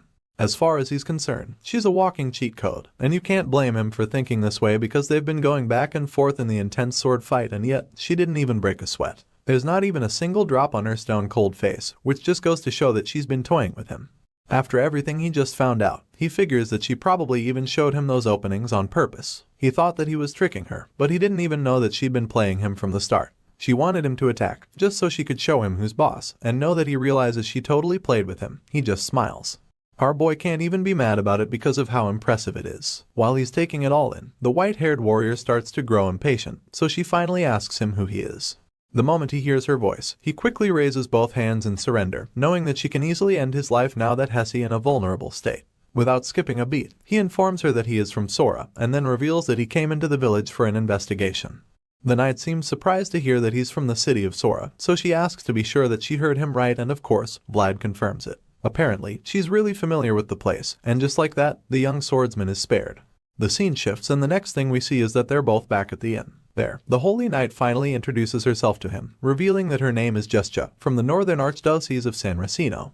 As far as she's concerned, it must be the will of the heavens that she got to meet the Knight of Sora in the village. It's an honor to her, and so is it to the rest of the knights who came for the investigation. Sir Gregory is around as well, and he feels the same way as Miss Justia. Now that everyone is on good terms, the bearded knight suggests that they all sit down and chat, to which the white-haired warrior agrees. It turns out that Lady Justia was also playing detective in the village. She explains how she was investigating strange occurrences happening in the area, and admits that she initially thought it was some kind of plague in the village. It was only after further digging that she realized it was actually a curse. She reveals this to the visitors and claims that she also found traces of something very ancient during her investigation. As you can imagine, Sir Gregory is shocked to hear anything about a curse, probably because he wasn't at the church with Vlad earlier. He's surprised at this theory, because the last time he checked, there's a big church around and that should technically prevent any curses having effect in the village. He doesn't expect anything wicked to be rampant in the area since there's a church, but Justia just responds to him by suggesting that the church itself is the source of the curse. She believes that the so-called holy building gave birth to the curse, and the moment she says this, the knights are left speechless. It's a really bold statement, of course, so they're not sure how to receive it. On the other hand, the voice in Vlad's head agrees with her 100%, and is also very impressed by how sharp she is to have figured it out already. Sir Gregory is horrified to hear this, and realizes that the situation is a lot more serious than he thought. He never expected that a holy knight following the will of God would ever point to the church as the source of an evil curse, so to heed it, he concludes that it calls for alarm. Even though he knows that something needs to be done very quickly, he also knows that this place is not under the jurisdiction of Bayezid. At this point, he's torn because he's not sure what to do since things are increasingly going beyond his authority and capability. The senior knight slams his fists on the table, feeling frustrated, while Lady Justia just stares at him, not knowing what to say. She finally interrupts his little tantrum by telling him to convey her gratitude to the new mayor of Sora. Sir Gregory is taken aback when she says this, so she just goes on to tell him that the mayor's approach of using hidden information was really impressive. On top of that, the manner in which he addressed the situation is really commendable in her opinion. In other words, she's trying to tell the knights as politely as she can that they should back off and leave the rest of the investigation to her. After all, Gregory has already told her that the village is not under Bayezid's jurisdiction. The bearded knight processes her words and wonders if she's demanding them not to dig any further, but he's not sure, so he also feels that maybe she's just being considerate. With this in mind, he remembers that black magic-related matters are the church's domain, and as such, they have no grounds to proceed further. With the current state of things, the knights might not have any choice but to go back home, and Sir Gregory reluctantly accepts the fact. Vlad sees what's going on and just remains silent, because he can tell that a line has just been drawn in the face of the weight held by authority and responsibility. Later that night, Vlad sits by the window as a creepy fills the air and makes it almost impossible to see anything on the outside. He looks disappointed, feeling that it looks like they won't be able to save Anna. All of a sudden, his train of thought is interrupted by the little girl from earlier, asking him if he'd be leaving soon. Unfortunately for her, he feels that they'd be saying their goodbyes real soon, so the little girl starts to tear up when she hears him say this. She's clearly heartbroken, so she asks him why they're leaving already, and the young swordsman just informs her that they're done with their work. From the look on Vlad's face, he doesn't feel like talking. He would prefer to just sit there and brood for the rest of the night now that their investigation has been cut short. As much as he would rather sit there alone and feel sorry for himself, the little girl is determined to make sure that doesn't happen. In response to his earlier comment, she informs him that there's no such thing as being done with your work in this life. Hearing this, the grumpy young knight just scowls at her because he knows that she's absolutely right. He hates it because he would prefer to just stay out of trouble and do as his superior has decided. But now, this brat just hit the bullseye without any warning, and he is forced to see reason with her. Not knowing how else to get rid of the kid, he simply asks if she doesn't have any friends. He doesn't get why she has been at the inn all this time. In response, she simply tells him that her father told her not to go out. When she says this, it makes sense to the young knight since he's aware that the things happening around the village are not normal in the slightest. As such, he totally gets why Anna's father doesn't let her go outside. However, what he doesn't know is that the father is secretly watching him while he talks to the little girl. The poor kid must be really lonely, being forced to stay indoors all the time and having no other friends her age to hang out with, and so it's not really a surprise when she begs Vlad to stay a little longer. She tries to convince him to stay, telling him how the church would soon be sharing gifts. Of course, our boy had no idea about this, so he expressed his shock, wondering if he heard correctly. At this point, the innkeeper chimes in, explaining that the church is going to gather the kids soon and perform some sort of ritual blessing. Apparently, the man is also one of the people brainwashed by the church because he actually thinks that the ritual blessing is something to be thankful for because of the troubled times they've been facing lately. Hearing this, the young swordsman becomes interested all of a sudden, asking the father when they said the ritual would be. In response, the man admits that he heard it would be within 3 to 4 days, and reveals that the priest even plans to gather all the kids. After all of this has been said, the innocent girl begs Vlad to stay until that time. But our boy isn't sure what to do yet, so he just stays quiet and sips his drink. At this point, he begins to ponder on the situation, and remembers how just sent a carrier pigeon to request help. From his experience, he knows that it would take at least 4 days before the holy knights arrive at the village, and that's cutting it pretty close. After considering all of this, he starts to feel that there might actually be a shot of staying until then. With this in mind, he finally suggests that he could stay until the ritual blessing. Hearing this, she gets all excited and decides to give him something like a gift. She reaches into her pocket, so he curiously asks her what it is. Immediately, she reveals a flower ring and hands it to him. But he doesn't really get why she would call it a flower ring when there's no flower on it. He holds the ring made from twisted twigs, and he figures that she must have made it with the ivy growing on the inn's wall. It's actually a big deal when you think about it, since it's a village where not even a single flower is allowed. Just then, Marion's father calls on her, informing her that it's time for her to go to bed. The little girl tries to protest, but her old man doesn't want to hear any of it. He insists that she go up to her room, so she begrudgingly starts walking away. Before leaving, she stops to ask Vlad if he'll really still be around in the morning, and rather than giving her a definitive answer, he just gives her a mischievous smile and tells her probably. Seeing that there's even a chance he'll be around, she gets excited again and makes him promise her that he'll stay longer. The girl doesn't even wait for him to say anything before walking away, but then she suddenly stops in her tracks and it's like something possesses her. In the blink of an eye, she slumbers and loses consciousness. Her father screams when he sees her falling, so he jumps to save her from hitting her head. But by the time he catches her, she already looks like she's having a seizure. At this point, our boy realizes that something very bad is about to happen, so he leaps into action, determined to save the little girl. The voice in his head is also eager to help out, so he offers to lend the swordsman his world, and even though it won't be enough to solve the problem, at least, Vlad will be able to see things clearly and get an idea of the situation. Because the truth is that the curse has been triggered. The father's screams alarm the other knights, so they all rush downstairs to check what's wrong, and that's when they see the man desperately trying to wake his daughter up. Sir Gregory is horrified when he gets to see the curse that Justia was talking about, and while he's busy stuttering, the voice informs our boy that the girl's breath is slipping away. The curse is draining her life force, but only Vlad can see the white smoke coming out of her mouth and flowing straight to the church. He doesn't know how he's supposed to explain this to the others, and while he's still trying to figure this out, Justia suggests that the enemies have sensed her presence. Apparently, the evil ones tracked her to the inn and now the poor girl is suffering for it, so Justia feels responsible and blames herself for being careless. She thought she hid her presence enough and never expected them to sense her level of divine power. All of a sudden, Justia starts walking out of the house and tells the others to explain the situation to the other holy knights if she doesn't return. Seeing everything go out of control, Sir Gregory just groans in frustration, but Vlad wonders why the senior knight isn't doing anything. The young swordsman gets mad when he sees Sir Gregory staying out of it just because of the bounds of authority. Just when they thought things couldn't get any worse, the curse gets triggered all over the village, and all the children become epileptic all of a sudden. The terrified parents scream in pain as they watch their children slip away right in front of them. The entire village erupts with unbelievable pain and our boy is finding it all unbearable. He wanted more than anything to escape from the back alleys, not just so that he could survive. Neither did he seek the sword just because he admired knights. He wanted to make a difference, and if he just sits back and watches horrors like this continue, then it's no better than being stuck in the filthy back alleys. The star swordsman resolves to keep moving forward, so he grabs his sword and attempts to go outside and hunt down the enemy, but before he can, Gregory stops him. The senior claims that he understands how Vlad feels, but he also reminds him that a knight's sword must be as heavy as it is sharp. The old man reminds him that their swords require justification and responsibility, but the pained young man snaps at him, wondering what the whole point of justification and responsibility is if they can't even protect what needs protection. Hearing this, Sir Gregory admits that the kid has hit the mark, and all of a sudden, he asks our boy to repeat after him. Vlad is baffled, but then the old man tells him that the Swordmaster's code is the only justification they can rely on right now.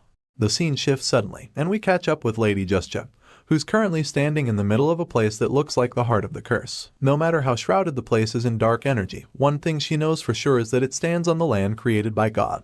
As far as she's concerned, nothing can stand in the way of God's will, so she opens the door of the church, determined to face the enemy, but she's shocked when she sees the demonic symbol plastered on the altar. Seeing the sign, she accuses the false priest of blasphemy. The evil reverend smiles when he hears her voice, claiming that she came sooner than expected and wondering why she came alone. After all, only the two of them can't offer sufficient prayers for the people in the church. Hearing this, Justia realizes that the church is full of alien energy. She can't see or sense any other living beings in there, and that's when the congregation of demons reveals itself to her. The evil forces awaken as the priest laughs manically, claiming that the service can now begin. The demons on the other side start running toward the church like zombies on speed, and as they reach the door, they start pulling it apart. The dead people desperately try to pull the door down, crying out for their lost children, and it becomes clear that these were once the parents of the children that were sacrificed. The Holy Knight is disgusted by the false priest when she realizes what he did, and she can't believe that he has no fear of God. In response, the false prophet tells her that God has very little to do with him, right before dropping his unholy Bible to the floor. The priest admits that God should be feared but claims that he no longer needs to return to the embrace of the Lord. He says this, and immediately reveals the dark powers he has acquired, the same powers that allowed him to birth the curse that ravages the village. Seeing this, Justia realizes that this opponent is a lot more powerful than she can handle on her own, so she goes on her knees and calls upon the glorious commander of the heavenly army to help her, Saint Racino, who stands beside God. In the face of oppression of evil and in exchange for the costly price, she calls on the saint to come save the wretched souls. Justia makes this holy request, claiming that she would be the one to pay that price, and as she does so, her eyes begin to glow as the golden wings of an angel shoot out of her back. The Holy Knight is once again blessed with unimaginable power from the heavens, and in that moment, a bright light appears in the sky and shoots right down on the church. Just when it looked like the place would be consumed by dark energy, the power of God shines down on the church, casting out all the evil forces there. The evil priest sees what's going on and is horrified because he realizes that this is the solemn exorcism. The light can be seen even without eyes and can be found even in utter darkness, but even though this should scare the false prophet, he considers it more like a challenge. The fact that she would call forth such a light without any preparatory ritual is quite impressive to him. However, he's not ready to give up on his evil church just yet, so he claims that every torch has limits when it stands alone no matter how bright it may be. With this being said, he begins to conjure another dark spell, feeling that Justia's spell is the type that comes with a backlash. He informs Justia that what she's using is a miracle that comes at the cost of one's own life, and expects her to be very aware of this. After all, he believes that at the end of that glorious light, only deeper darkness remains. The bright large beam of light shoots down upon the old church and blasts all the evil spirits roaring inside. In the blink of an eye, all the undead soldiers that were so close to attacking Lady Justia are struck down on the spot, and it begins to look like the Holy Knight has already prevailed. Unfortunately, that's not exactly the case because it seems as though the powerful holy beam might have done the job. We suddenly see that the true source of the dark energy is still very much active and determined to keep fighting. Lady Gesture remains on her knee with her mighty sword still dug into the earth because a part of her believes that the holy blast sent by the heavens has saved her from the monsters who were about to devour her. But then, she looks up and scans the church with her gold glowing eyes, only to realize that she's still got a lot of company.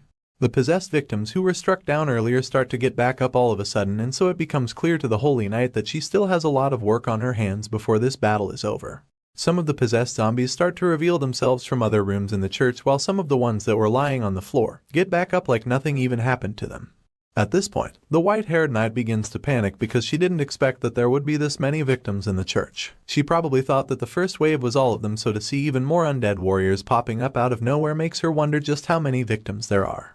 Despite being exhausted, the Holy Knight refuses to run away from the enemies, but at the same time, she's still too tired to get back up and start swinging her sword on all the victims, so she just remains on one knee with her sword into the floor. While she's still in this position, the possessed false prophet decides that it's time to make some moves of his own. Right now, his army is still very strong despite Lady Justice's attempt to get the victims out of the picture. For this reason, the evil priest feels that he's got the upper hand at this point, so he walks up to the Holy Knight with his blade imbued with dark energy and coldly tells her that it's now time for darkness to fall. As far as this guy is concerned, it's his turn to land a hit since the white-haired swordswoman made her attempt by unleashing a holy blast on his evil Church of Darkness. She got her chance to take him down, but she didn't use it properly, so now he's ready to show her how he's going to finish her off. Lady Justice looks up at him from her kneeling position and realizes that it might be game over for her if she doesn't play her cards right. She still has no intention of surrendering despite being really tired right now. The knight is literally panting and gasping for air as she tries to catch her breath, but her gaze is fixed directly on him and the look in her eyes suggests that she's only thinking about one thing, and that's how to kill him. Anyway, the prophet starts walking toward her with so much confidence, feeling that he's got this all in the bag. But then, Lady Justice begins to call on the glorious commander of the heavenly army, Saint Racino, who stands beside God. She's still trying to summon the guy in the sky when the evil priest cuts her off, making it clear to her attempts are pointless. Despite his discouraging comments, Lady Justice completely ignores him and continues to summon the saint in the heavens. She's not even done with the incantation when her eyes begin to glow with the same fiery gold color as earlier, and once this happens, it becomes obvious that her attempts are not as pointless as the priest thought.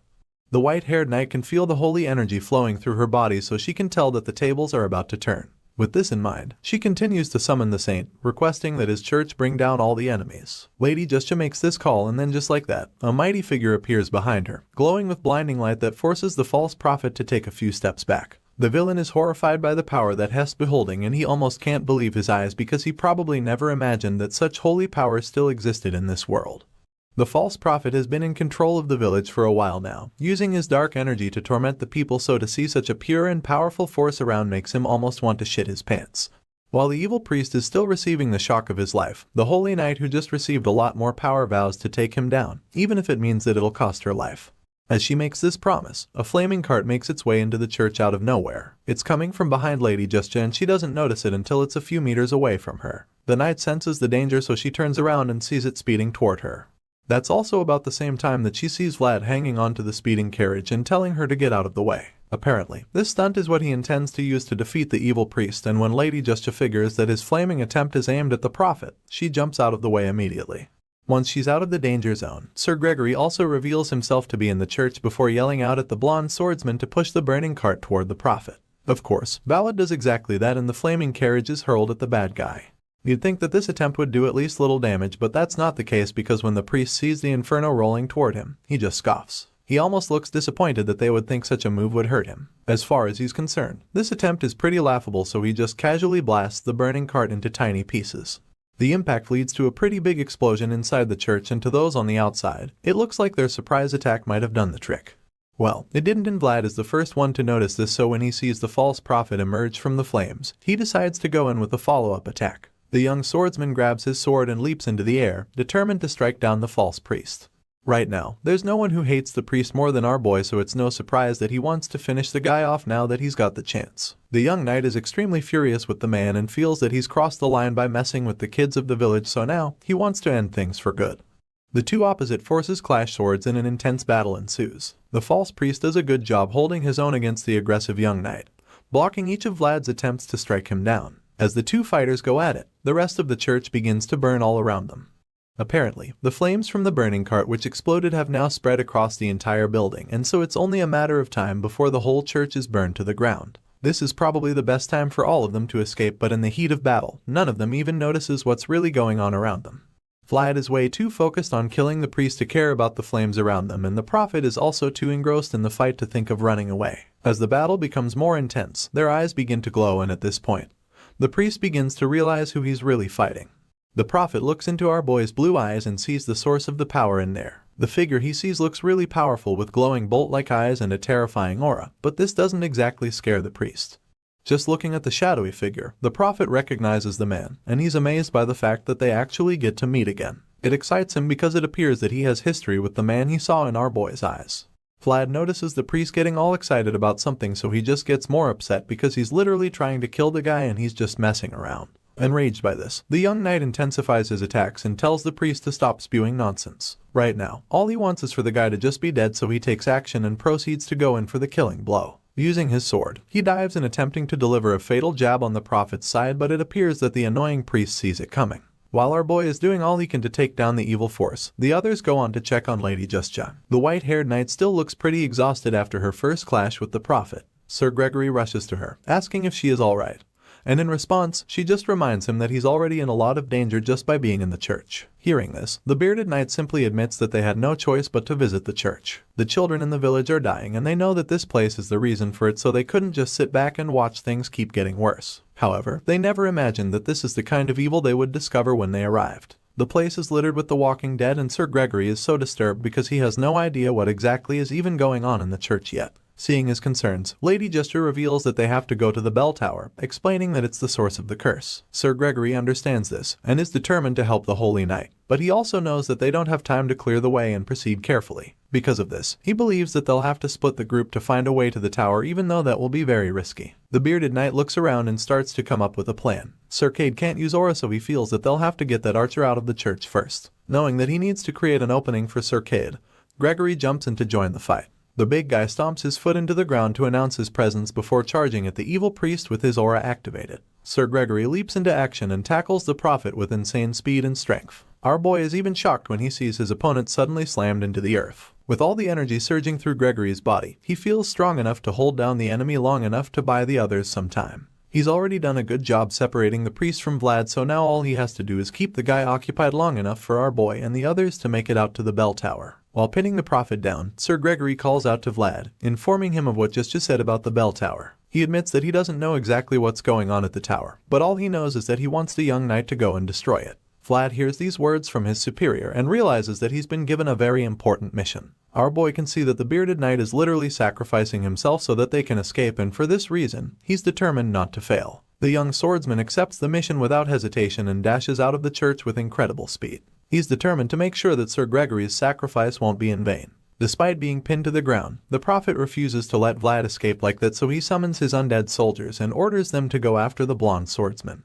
Just like that, the zombie-like victims reawaken and drop everything else to stop Vlad from making it out of the church. Our boy realizes that his task just got a lot more difficult, so he curses out, but this doesn't make him go any slower. The sea of dead people run toward him, so he just charges at them with even more speed, knowing that he doesn't really have an option. It's really the only way for him to make it out, so he forces his way through them, pushing and shoving to clear a path for himself, but he quickly realizes that there's just too many of them. Just when it looks like Hai is about to be overwhelmed by their numbers, a powerful beam of light blasts through the sea of zombies, creating a clear path for him. Our boy is shocked by this because he certainly wasn't the one who released the holy blast of energy. Perplexed by what just happened, he turns around, and that's when he sees Sir Cade working alongside Lady Justja. Apparently, she used her holy energy to make his arrowed strike even more powerful in order to blast the dead slaves out of the way in one shot. Sure, they did a good job clearing the path the first time, but the truth is that there's still a lot more victims in the church, which simply means that their work isn't done yet.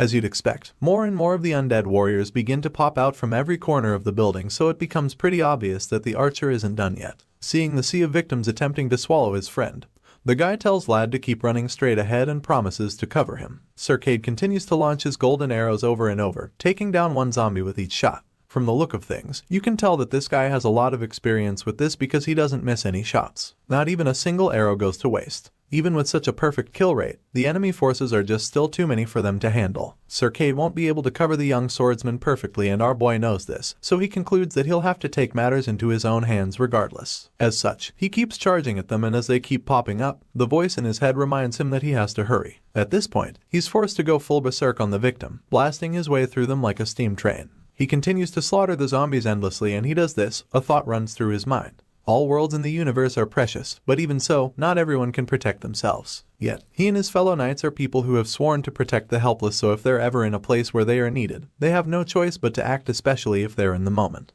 As knights, they're not granted the luxury of hesitation in times of need, so our boy knows that he must burn himself to become the torch that lights up the darkness, and this is the second Swordmaster's code. With this line engraved in our boy's mind, he remains steadfast and continues to fight his way through the sea of enemy forces. At the same time, Sir Gregory is forced to protect himself from other attacks despite having to keep the priest at bay. While holding down the prophet, he suddenly gets attacked from behind by one of the possessed, and when he turns around to defend himself, another one sneaks up on him and strikes him on the back. At this point, he's forced to slam his mighty sword into the ground, hoping to destroy anything in sight.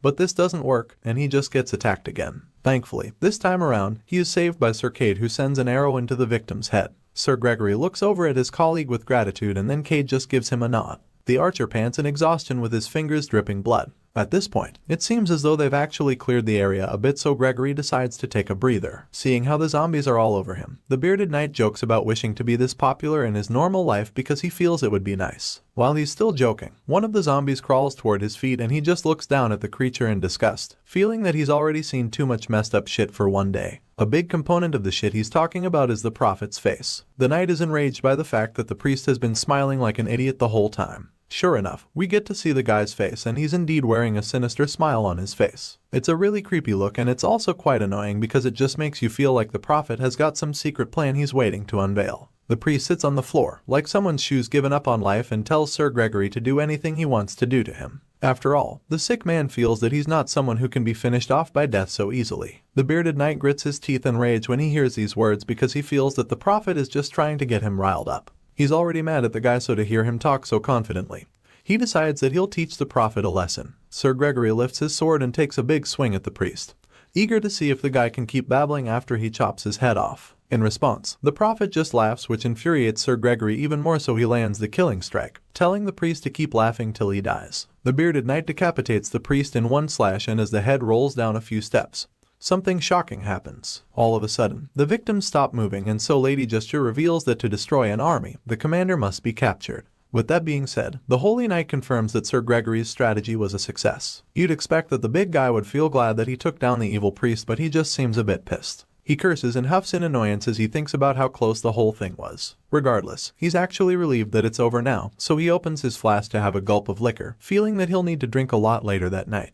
Just when it looks like their job is done, the priest's voice cuts through the air, telling Gregory that there was no wine at the mess. The big guy almost chokes on his drink when he hears this, and the other knights are just as shocked as he is. Their eyes almost pop out of their heads because they're horrified by the thought of a head talking after being cut off. The head continues to speak, and asks for a sip of the knight's liquor. Sir Gregory freezes in shock when he turns around to see the talking head, but it appears that things are about to get even worse. All of a sudden, Cade calls out for the bearded knight to look out, and that's when we see that the priest's body is standing right behind him. A strange blue flame shoots out from the neck in that moment, and then Lady Gesture realizes that this evil fellow is actually the headless knight known as Dullahan. While the rest of the group is dealing with the headless knight back in the church, our boy dashes up the stairs of the tower with so much determination in each stride. He finally gets to the bell at the top, and he can literally see the dark energy flowing all around it. Vlad immediately knows that this is the source of the curse, and the voice in his head confirms that it's the curse of a noble warlock. Now that this has been established, he tells the young knight to give it his all and break the spell at once. At this point, our boy begins to activate his skill, but he gets interrupted when the headless knight appears and tries to attack him. The voice in his head immediately tells him to watch out, but at this point, it's already pretty late because the tower suddenly starts to vibrate like it's about to collapse. Vlad grunts when he sees that everything is about to crumble to the ground, so he jumps off the tower to avoid getting squashed by the heavy stones. The entire thing explodes, all thanks to Dullahan, who wants to make sure that they don't destroy the source of his curse. Meanwhile, Vlad finally makes it to the floor safe and sound. He looks around all the rubble in confusion, wondering what the hell is going on, and that's when he sees that the church has been destroyed. Just then, the headless knight reappears with a glowing ball of energy in his hand. He can't help but admit that he's impressed by what he just saw. As far as he's concerned, Vlad just executed a really cool landing after jumping off the tower. However, our boy isn't exactly in the mood to receive compliments from the villain, so he charges at the guy with his sword, claiming that he always knew the priest wasn't human. At the moment, he hasn't seen any of his friends, so he asks Dullahan where they are because he's afraid they might have been hurt or even killed. In response, the Headless Knight simply states that their lives mean nothing to him, and truly, we get to see the motionless bodies of the other knights lying in the rubble. Dullahan claims that the only thing he cares about is already right in his hand, and it's at this point that we see the curse in his hand. Enraged, Vlad demands that the Headless Knight hand it over, but of course, the villain tells him to take it by himself. Our boy gets mad and charges at the Headless Knight, once again demanding for it, so Dullahan warns him not to push his luck, because he doesn't know when his courtesy towards his peers will disappear. Hearing this, the young knight is puzzled because he doesn't get how they're peers, so Dullahan explains that he's not talking about Vlad, which leaves the kid shocked. In that moment, the Headless Knight goes all out and unleashes a barrage of attacks on the young swordsman. He overwhelms Vlad, who realizes that his opponent is now way too fast for him. The voice in his head confirms that those aren't human moves, and while our boy is still trying to keep up, Dullahan keeps teasing him, calling him slow. Our boy finally has enough, so he unleashes a deadly technique called the armor technique, which catches the Headless Knight off guard. The villain is shocked to see this, and he is even more surprised by the fact that the kid has the spirit's protection. The story continues, as does the intense battle between the Headless Knight and our young hero. Right now, the duel has become so personal to the two knights that they're both determined to keep slugging it out until there's only one of them left. At the moment, Vlad is ready to do whatever it takes to defeat Dullahan, and with this determination to win, he charges at the flame-headed opponent using his aura-infused sword. You know our boy means business when he goes into a fight with one of his eyes glowing.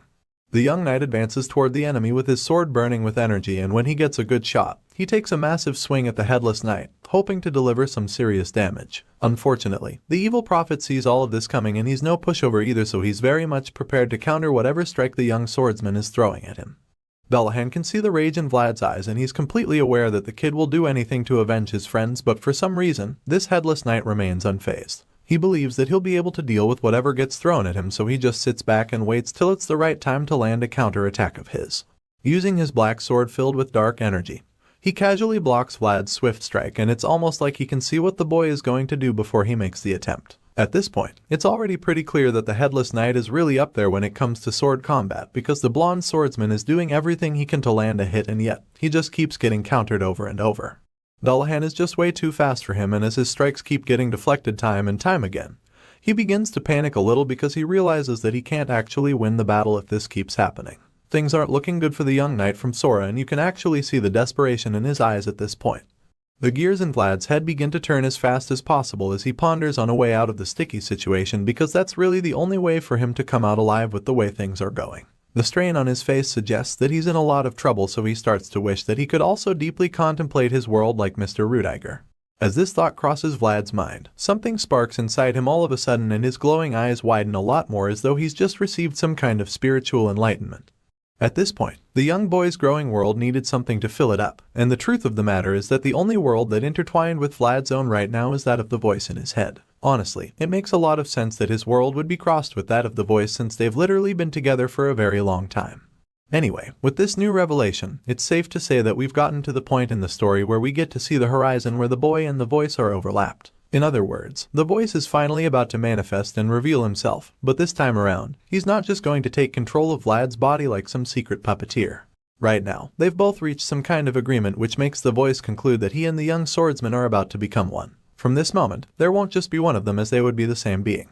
The stakes are high right now because they've come across a powerful enemy that neither of them can defeat alone. They have to merge if they want to stand a chance against Dullahan, and so the voice permits this union, which simply means that he's going to lend the young swordsman his world. The Headless Knight watches the young knight carefully and suddenly starts to notice a few shocking changes which make him panic a bit. All of a sudden, the blue aura glow that was in Vlad's eye begins to disappear, and then it transforms into bolts of lightning. It's at this point that we also see that the voice has manifested his world in the form of lightning, allowing our boy to channel this new energy in his blade. He's been given permission to use this world, and he has every intention of using it to the best of his ability. With the new power he's been granted, Vlad takes his mighty sword filled with overwhelming energy and unleashes a supercharged attack on the Headless Knight. He takes the big swing at Dullahan, knowing that the effects of such a blast will be catastrophic, but before unleashing it, he asks the evil priest once again if he really thought that he'd just sit back and abandon the kids in the village. There's no way in hell that Vlad would leave this place without doing absolutely everything he can to save the innocent children. As a knight, he's sworn to protect those who can't help themselves, and right now, the people in this category are the poor children who have been afflicted by Dullahan's curse. The only way to save them is by getting rid of the headless knight, and that's exactly what our boy has sworn to do. Filled with rage and the desire to protect the innocent, our boy finally unleashes the devastating blast on the evil priest, and even though the guy tries to deflect the attack once again, this time, it's just way too much for him to handle. The huge blast spans for miles, and at the center of it all, we can see the headless knight standing there as the powerful skill keeps him at bay. After such an explosion, one would think that Dullahan would be dead or something. But in a shocking twist, the villain just reveals himself to still be in the fight once the dust starts to settle. As the dirt and smoke start to clear, we see the headless knight standing strong with his sword in hand. The guy is certainly ready for another round, so it makes you wonder what on earth someone has to do to defeat him. After revealing that he's still in the fight, he starts to activate a seemingly powerful attack, hoping to retaliate, and that's when Vlad starts panicking even more. The young knight curses out when he sees that his opponent is practically unscathed because he can't even believe that after all he did, all he managed to do was leave a small scratch. Right now, it's really giving Iron Man and Thanos vibes because you'd think that he'd have done a lot more damage after putting in so much effort into that last attack.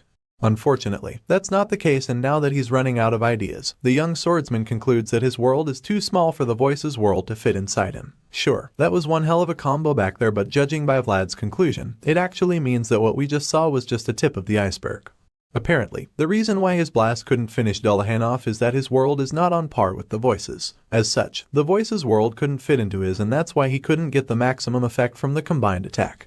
At the moment, Vlad is already pretty exhausted, and you can't blame him because he's been trying virtually everything, but they've all been futile. To make matters worse, he feels like he only has 2 or 3 tries left before he runs out of energy. It turns out that our boy actually inflicted a nasty cut on Dullahan's wrist with that first attack, but it also looks like that is about to backfire big time because the blood seeping out of the guy's body suddenly starts turning into some kind of dark energy, which he's certainly going to use as a weapon. The headless knight laughs at this point, claiming that he went easy on Vlad the first time only because he thought that the kid shared the same style. However, now that he's realized that the boy might actually be a threat, he goes full beast mode.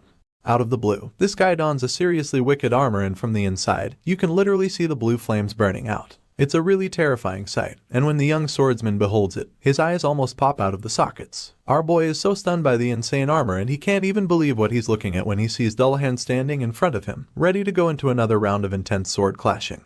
With every swing of the big guy's sword, you can see the dark, terrifying energy flowing out of it, and while our boy is still trying to process the whole thing, the headless knight launches his first attack. Our boy doesn't exactly see it coming, but thanks to the ever-vigilant voice in his head, he's immediately informed before the blast of energy can get to him. Right after that, Dullahan follows up with an insanely swift attack, and once again, the voice in his head tells him to dodge the hit. Vlad tries to move out of the way, but then he just ends up getting blasted with a huge surge from the headless knight. The blast is so massive that it sends our boy flying and raises a whole lot of dust. Dullahan stands still after landing this hit and watches as the dust fills the air. The headless knight observes patiently as the dust settles and wonders how the kid managed to squeeze out his aura to deflect the attack in that short moment. After witnessing such a thing, the headless knight admits that the kid has great potential. As our boy lies exhausted on the floor, Dullahan realizes that what he initially thought about the guy has been disproved by what he's now seen with his eyes. Because of this, the evil priest concludes that our boy has unpredictable potential, and for this reason, he also feels that this will be the best time to cut down the threat. Right now, the blonde swordsman is exhausted and vulnerable, so it's the perfect opportunity to end him because Dullahan knows that he'll only end up being a thorn in his flesh if he doesn't deal with him now. With this in mind, he walks up to the exhausted boy and raises his sword as he prepares to drive his sword into Vlad's body. Our boy sees what's about to happen to him, but he's just way too tired to even do anything about it. All he can do is just lie there and watch with a look of horror plastered on his face. At this point, you'd think that this is the end for our young hero, and what makes it even more sad is the fact that he looks like he's already given up. The headless knight raises his sword as he plans to stab Vlad to death, and as he presses the blade down, he tells the boy that he should have just done it moderately. Dullahan goes in for the kill at that moment, and just when the blade is about to penetrate Vlad's armor, something shocking happens. All of a sudden, our boy grabs the tip of the blade with his hand and holds it back, stopping the sword from piercing his armor. While this is happening, the voice in Vlad's head finally speaks out, and for the first time, someone other than the young knight gets to hear it. The voice yells at Dullahan, asking the evil priest if he didn't hear what our boy said before, and after a brief pause, he goes on to remind the headless knight that our hero told him to leave the children of the village alone. With this statement, a huge surge of energy shoots out of Vlad's body, blasting the evil priest into oblivion. The huge surge blows the headless knight away, causing him to scream in pain, and this is about the same time that the young knight starts to get back on his feet. Vlad slowly stands up with a lot of energy flowing around him and then he starts to speak. From the look of things, the person talking is no longer just the boy from Sora. It's the consciousness of the voice in his head, and now the voice admits that he doesn't know who he is right now. All he knows is that he has something to do. The memories of his existence are long forgotten and the only duty he must follow is scratched deeply inside of his soul. In this moment, he realizes that the only reason for his existence was for that duty, and now he's more than ready to do whatever it takes to fulfill that obligation. With all of this being said, the voice finally takes over Vlad's body and decides that it's time for the adults in the mix to have a go at it. He's tired of the Headless Knight picking on young kids, so he would like the guy to try picking on someone his own size. Meanwhile, we see that Dullahan is still getting over the effects of the earlier blast. His entire body is covered in smoke, suggesting that he really took some damage with that hit. However, this doesn't make him any less eager to keep fighting. For now, he still believes that he's capable of defeating the young swordsman. Well, this villain might have to think again because while he is still trying to recover from the first blast, the young knight shoots up into the air to execute another deadly strike. Dullahan is shocked when he sees Vlad charging at him, and even though he tries to counter the attack, he just ends up getting pushed back. Despite being shot back a second time, he still doesn't give up. He tries to get back up so too again, but before he can, Vlad follows up with a supercharged chokehold which he uses to slam the Headless Knight into the ground. The voice feels insulted by the fact that the evil priest would even dare to make a mess with the pathetic skills he's been putting on display. To the young swordsman from Sora, Dullahan's skills might have been overwhelming, but the voice doesn't find them slightly impressive. At this point, the terrified priest realizes that he's outgunned, so he asks who the voice is. In response, he simply tells the Headless Knight that he has no words for trash who uses the blood of children to survive. As such, he concludes that Dullahan should die and begins to activate a killer skill to finish the job. Seeing this, the evil priest becomes even more terrified and has no idea why he's so scared. It doesn't make any sense to him, but he admits that the voice's existence is actually worth fearing. At this point, the Headless Knight senses a savage beast approaching bearing its fangs. He can see the beast taking shape from Vlad's aura, so has afraid that it's coming to devour him. Just when Dullahan feels that it's all over for him, the beast disappears and the guy starts to wonder where the creature went. The evil priest turns around in search of the devourer, and that's when our boy pops up behind him. The voice then teases the villain, asking if he talks so much because of how slow he is. Feeling insulted by this, the Headless Knight tries to punish his opponent by unleashing a deadly wave, but it really does nothing to affect our boy. After seeing Dullahan's attempt, the voice decides to really show the Headless Knight what he's capable of. Enraged, he unleashes a barrage of attacks and then expresses how disgusted he is at the fact that someone like him would dare to mock the potential he holds so preciously. Right now, the Headless Knight is having a hard time comprehending what is going on. He already knows that his body is one that's free from death. Besides that, his body should also reject pain, but now that he's receiving the barrage of attacks the voice has to throw at him, Dullahan is starting to wonder what the hell is going on with him. The evil priest can't understand the kind of vivid pain that seems to be hacking away at his soul. The villain keeps taking all the hits, and from the look of things, Vlad isn't done with him yet. The blonde swordsman is very determined to finish the Headless Knight once and for all. The intense battle continues and Vlad eventually lands a serious blow on the opponent, sending the guy crashing into the ground. Dullahan groans in pain as he struggles to pick himself up from underneath the rubble, and as he just lies there, he can't help but wonder how someone like Vlad even exists in this world. He probably used to think that he was in a league above all others, but after coming face to face with the young swordsman from Sora, he realizes that he's no match for our hero. The Headless Knight ponders on this, and while he's still lying there, Vlad follows up with a brutal stab to the chest. Our boy impales him on the spot, and then the voice sternly asks the villain to hand over something. At first, the Headless Knight doesn't seem to know what he's talking about, so he just stays quiet, but then the voice demands it the second time, and this time, he's a lot more aggressive about it. Vlad raises his fist and prepares to land a supercharged punch on the villain's chest. He lands the blow and it literally sends shockwaves throughout the place. At this point, one would think that the young swordsman would give the guy a breather, but he doesn't stop there. All of a sudden, he goes in for the kill in that instant and digs his fingers into the guy's chest, before slowly ripping it apart. Using this gruesome technique, our boy opens up Dullahan's chest and unveils the same object that he's been asking for. He sees the powerful glowing ball of energy floating within the guy's chest and expresses his satisfaction. The voice is relieved to see the ball, and without wasting another moment, Vlad reaches in and pulls out the curse. As he does this, the voice commands the curse to go back to wherever it's coming from, and this just makes the evil priest yell out in frustration. Dullahan is pretty much helpless while all of this is happening, so all he can do is scream in agony as he watches his precious curse get exorcised. The villain cries out relentlessly, but our boy just ignores it and continues to get rid of the evil curse for good. It's certainly not an easy task, and this is confirmed when we start to see the results of Vlad's actions. As he gets rid of the curse, the energy from the purple glowing balls spreads out across the entire village to all the children who had been afflicted before. The life force that was stolen from the innocent kids is finally returned to them, leaving all the parents very confused and shocked. As the energy gets sucked out of the evil priest, all he can do is sigh in exhaustion, confirming that he's given up already. After this, the voice suddenly admits that there's something he knows for sure, but the problem is that he can't remember what it is exactly. It turns out that he's referring to the method used to kill bastards like Dullahan. In response, the evil priest claims that he wasn't on the same side as the curse, stating that he thought they were both beings that escaped from death. Hearing this, the voice casually responds, stating that there are also other methods to use even though he's forgotten the main one. With that being said, our boy gets back on his feet and stands over the half-dead villain. This is about the point when the voice decides that he'll just rip out all of Dullahan's limbs. The reason he settles on this technique is because he feels that severing all of the guy's limbs is literally the same as killing him. Obviously, the Headless Knight knows just how terrible such a thing would be for him, so he's not ready to suffer such fate. Not knowing what else to do, he starts crawling, attempting to run away, but it's clearly futile and he just ends up being dismembered by the young knight. By the time there's only one limb left, Vlad prepares to finish the villain off finally, but just when he's about to slice it off like the others, the Headless Knight raises his remaining arm as if he's about to surrender. The guy screams a strange word Lamishtu, which leaves the young swordsman really baffled. Vlad is still trying to understand what he's seeing when all of a sudden, a barrier of dark energy surrounds the villain. The wave of energy encircles the Headless Knight, who just keeps crawling like a man on a mission. The barrier prevents our boy from getting any closer to Dullahan, so all he can do is watch in confusion as the villain crawls away. Just then, the Headless Knight starts calling out to the strange presence called Lamishtu once again, and then many huge hands stretch themselves out as they try to catch Dullahan. Vlad just watches curiously, wondering what Dullahan is doing. Apparently, the Headless Knight felt that the Supreme Presence would save him, but he quickly learns that he was wrong because when he gets close enough, Lamishtu begins to devour him.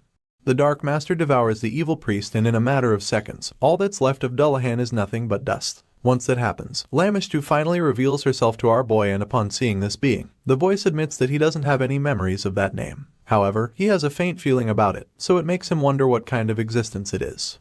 His thoughts are suddenly interrupted when he realizes that he's still the one controlling Vlad's body, and he's surprised that he actually managed to go overboard with the whole possession thing. Even though he might have taken advantage of the kid a bit, he also admits that our boy's growth is really brilliant. The voice is proud that Vlad's body managed to last this long and concludes that he'll apologize to the kid when he wakes up.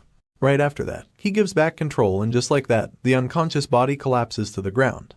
Vlad's body just lies there throughout the night until the sun starts to rise, and that's when we see the ruins that remain of the church. Elsewhere, in Mashium, at the barony of Uthman, we see a dark figure sitting on a chair. It turns out that while our boy's soul was shining, the traces left behind were merciless. The ominous lady can sense that he's using a kind of magic that has been around for a long time, and it really intrigues her. Other than that, it's also pretty clear to her that the things of the past are moving. She can feel that this is the time to make a move. It's a time where cracks of opportunity have appeared, so she concludes that the chaotic age she's been waiting for is finally here. With this in mind, she orders her knights to take whatever they want from the corpses of Baron Uthman's knights. After all, the Baron has already paid the price for his son, who will now be brought back to life. The witch has met her end of the bargain, so now it's time to reap the reward of her services. Now that she's brought the Baron's son back to life, she believes that Mashium should be the new harbour of darkness, which basically means that she and her dark knights will be staying in the land for the time being. The story continues days later, and we're brought back to the small village. Here, we see our boy for the first time after a while, and he's looking rather unkempt and frustrated for some reason. Apparently, the young swordsman is just waking up after sleeping for 3 whole days somehow. This isn't the first time it is happening since he arrived at the village, so it kind of bothers him since he's supposed to be an active knight protecting people and all. Even though it's not exactly the best look for him, you can't really blame the kid since he just survived a deadly battle against a really powerful enemy. Thankfully, he came out victorious after his fight with Dullahan, so he deserves some rest at least. While Vlad is still trying to understand how he managed to sleep for 3 days straight, his buddy Goth enters the room, telling him not to feel too bad about it. He tells the young knight to be glad that the grueling fight is finally over, especially since he almost didn't make it out alive. Goth claims that Vlad was looking like a piece of ragcloth when he first found him after his battle against the Headless Knight. With that being said, he goes on to reveal that he went through a lot just to get our boy back to the inn. Goth literally had to drag the unconscious knight along the ground the whole way back.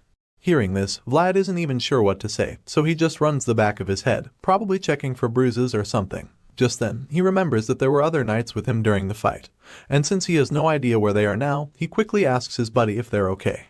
Goth's facial expression changes immediately, and you can already tell that he's got some bad news. The guy reluctantly admits that things aren't good, and confirms that the captain is in the worst condition among all of them. It's unsettling news indeed, but Goth wants Vlad to get enough rest, so he tells the young knight not to worry about the others.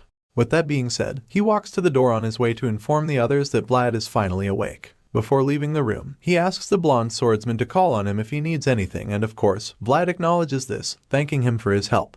Goth exits the room after this, leaving the young swordsman alone with his thoughts. Vlad just sits on the bed in silence as he processes everything that he just heard. Things aren't perfect, but our boy is relieved that everyone is alive at least. He's glad about this, and so is the voice in his head, who admits that it's the most important thing. Now that he's sure none of his friends was killed in the battle, he starts to recall the events of the fight. The voice suggests that the barrier which was deployed by Justia was tough enough to last till the end. This explains why the knights were able to survive even after the whole church was destroyed in the explosion. The fact that her protective shield held out for so long makes the voice conclude that Lady Justia is incredibly powerful. Of course, our boy agrees, and he also suddenly realizes that the current conversation seems quite familiar to him. He seems surprised by it and admits that it's pretty strange for him to be able to talk to the voice without having the sword with him.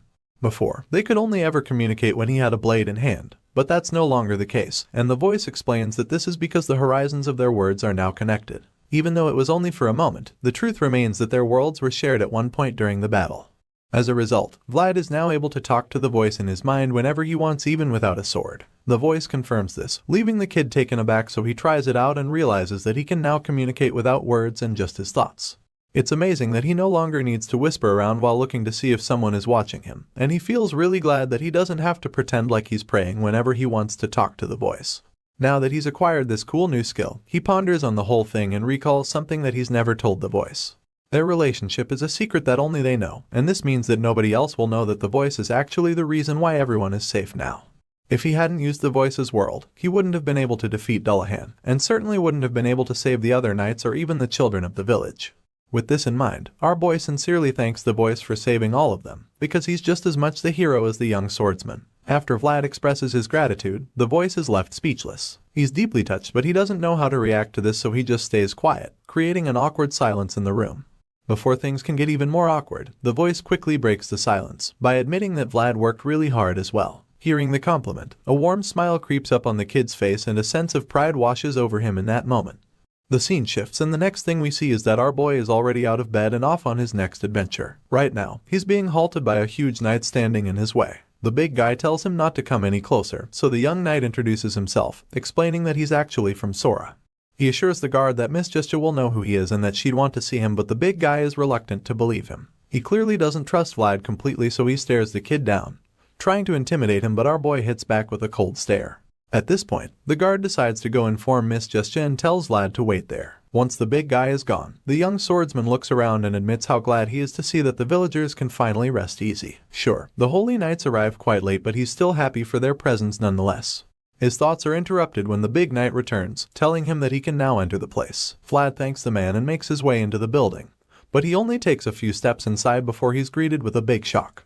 The moment he looks into the dark hall, he's horrified by the numerous corpses covered on the floor. He didn't realize that there were so many victims earlier because of how chaotic things were, and now that he can see how bad things are, he's almost pushed to tears.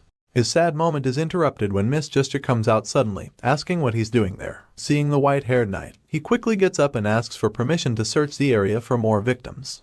In response, the holy knight just tells him that Sir Gregory has already confirmed all the missing women. Even though this should be enough for our boy to leave, he insists that he has someone in particular he's searching for, and Miss Justia finds this a little surprising. She doesn't know what to tell him at first, but then admits that there might still be remnants of the curse around. As such, she concludes that it wouldn't hurt to let him check one last time. With this in mind, she gives him permission and tells him to come get her blessing when he's done searching. The young knight thanks her and gets to work immediately. He lifts the tarps one by one to check, and it doesn't take him long to find the lady he was looking for. He's horrified when he sees her face and immediately feels bad because a part of him actually hoped that he wouldn't find her lying there with the other deceased.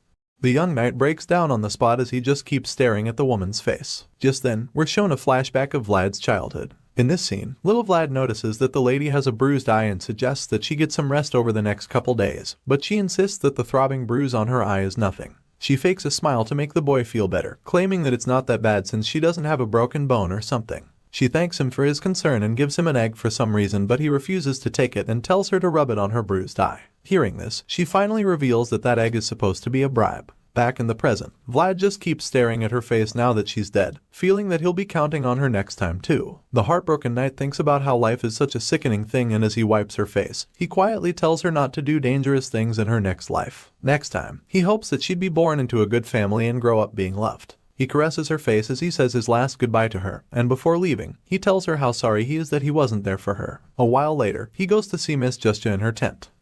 She did tell him to come for her blessings when he's done searching for his missing lady. Inside the tent, the white-haired knight makes some tea so she can listen to what Vlad has to say properly. She wasn't exactly conscious when Vlad's battle against Dullahan finally came to an end, so now he's telling her how it all went down. So far, the young knight has told her how the villain got sucked into a black hole that suddenly appeared, and of course, she wants more details. The holy knight gives him the hot cup of tea, asking him to spill all the beans, but our boy explains that he's already told her all that he knows. He claims that he was too busy with the fight to notice anything else, and that he was trying so hard to deal with the villain's barrage of attacks. Hearing this, Lady Justia starts to get a bit suspicious, so she just stares at him with a questioning look on her face, waiting to see if she can force anything else out of him. While she's staring at him, he casually sips the tea, using it as an excuse to stay quiet. At this point, the voice commends him for making the story up. It sounds really believable because there's a good mix of lies and truth in it.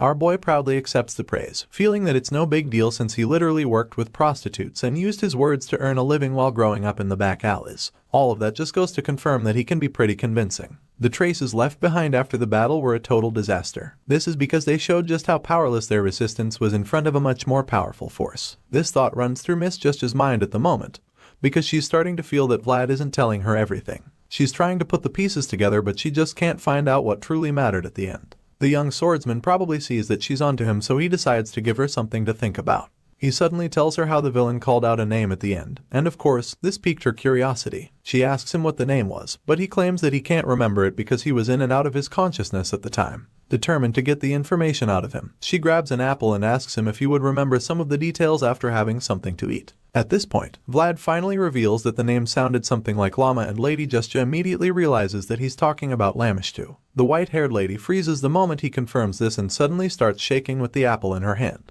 She's literally trembling, but somehow manages to keep her cool as she thanks him for his cooperation. Even though she tries to hide her reaction, the knight is sharing enough to notice her shaky hands, and this leaves him puzzled. While he's still trying to understand what's going on, the white-haired knight suddenly stands up, assuring him that San Racino will not forget how hard he fought on that day. Now, Miss Justia has gotten the kind of information she's been looking for, but it's a little overwhelming, so she quickly excuses herself before the young knight can notice anything else. She walks out of the tent without another word, while Vlad just watches her in confusion. Once she's gone, the voice admits that it's a relief that she doesn't suspect him. Yeah, that's a good thing, but Vlad is currently more concerned about the strange expression she put on display after hearing about Lamishtu. As far as our boy is concerned, it was like she became a completely different person all of a sudden, and he finds this really disturbing. The scene shifts once again, and this time, we're taken to the mayor's residence. In there, Joseph Bayezid, who is also the new mayor of Sora, hosts an unexpected guest. He pours some tea for the visitor, wondering when he arrived in the city. The guest turns out to be an old man named Lamond, who claims that he's actually been around for a while. Hearing this, the young master states that he would have come out to receive Lamond if he'd informed him of the visit beforehand. Lamond responds by calling himself the lowest ranked person at the moment, suggesting that he wouldn't even let the young master go through such a hassle just for his sake. Besides that, he's come to talk about more important matters, so he quickly changes the topic and cuts to the chase by immediately asking Joseph where the young boy is. The new mayor informs Lamond that the young knight is currently out on a mission. He reveals that Vlad traveled to the Uthman barony and suggests that they should receive some news from the kid very soon. Hearing this, the old man is surprised to hear that the young swordsman is already going on missions despite only being a servant.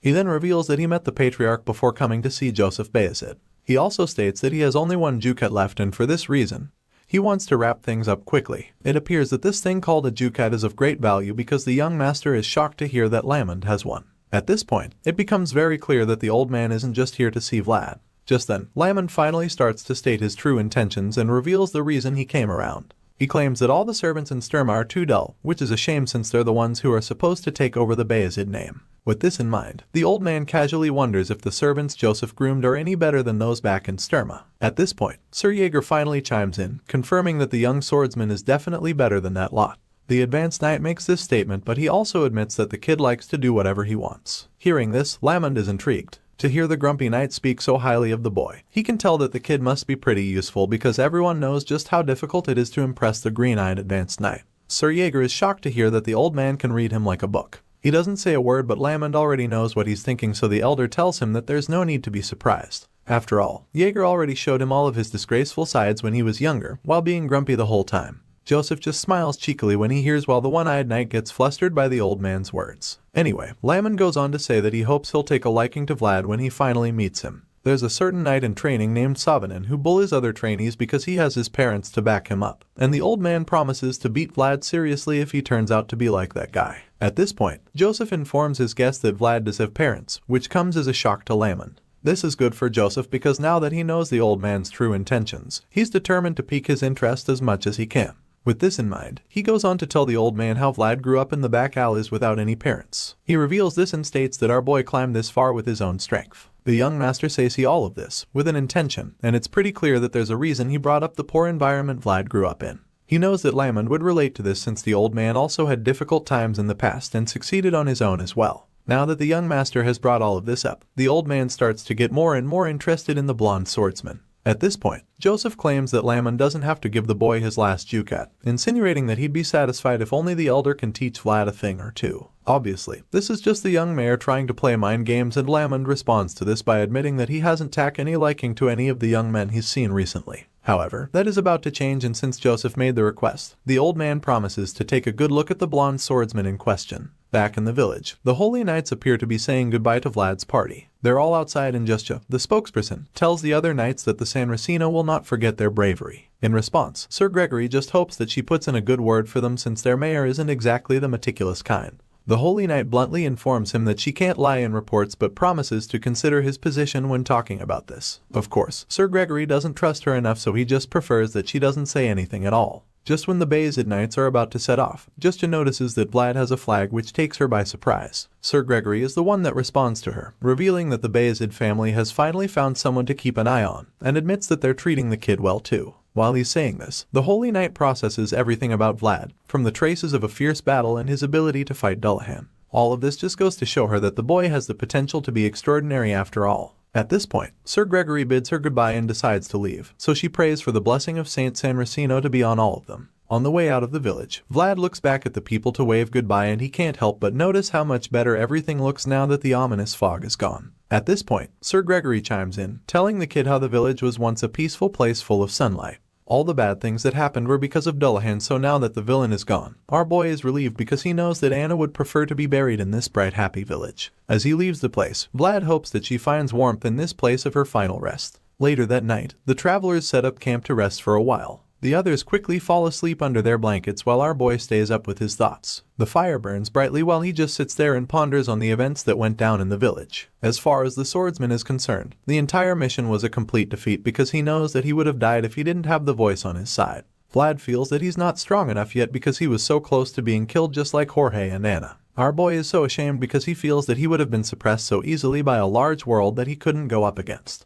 As he wallows deeper into the realm of self-pity, Gregory pulls him out of his thoughts just in time, asking him what he is thinking about so intently. Of course, Vlad isn't too comfortable talking about it, so he claims that he was pondering on various things. Gregory can tell that he's lying, so an awkward silence follows. Vlad suddenly suggests that there are too many incredible people in the world, and admits that he doesn't think he can last while living among all those people. Hearing this, Sir Gregory assures him that everyone has such thoughts at least once in their lives. There are no defined answers to these thoughts, but the bearded knight reveals that he's already made his own conclusions to them. Vlad asks what it is, and the man simply tells him that he needs to keep burning. There's no method to keep a fire from wavering when the wind blows, but as long as there are flames, then it can always burn again. With that being said, he encourages the kid to hang in there, over and over again, so he can burn endlessly. This makes a lot of sense to our boy, and it reminds him that there's no shortcut to becoming as strong as all those ahead of him. He knows that he needs to keep burning and just focus on the present, because if he's going to face the enormous world approaching him, then he'll also need to have an enormous flame. Sir Gregory and his crew finally return, and young Master Joseph commends them on a job well done. He compliments them for their diligence in carrying out the mission,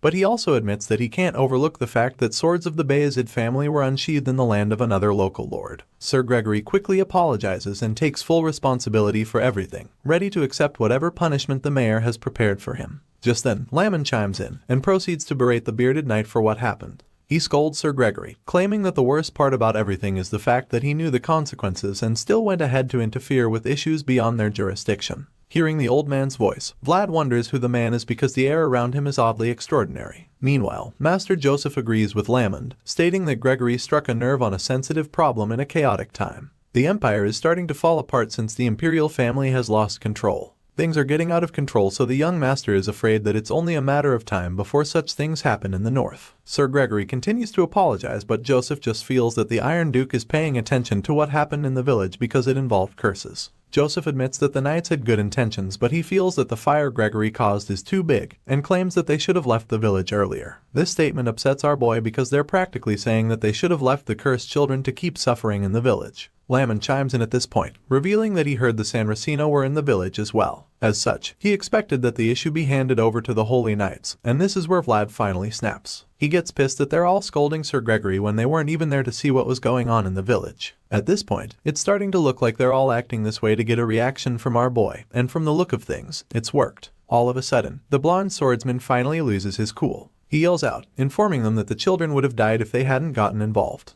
This outburst takes everyone else by surprise, and Vlad just turns around to glare at the nosy old man. Lamond is excited to see Vlad's fearless reaction, and it makes him wonder where Joseph found someone like him.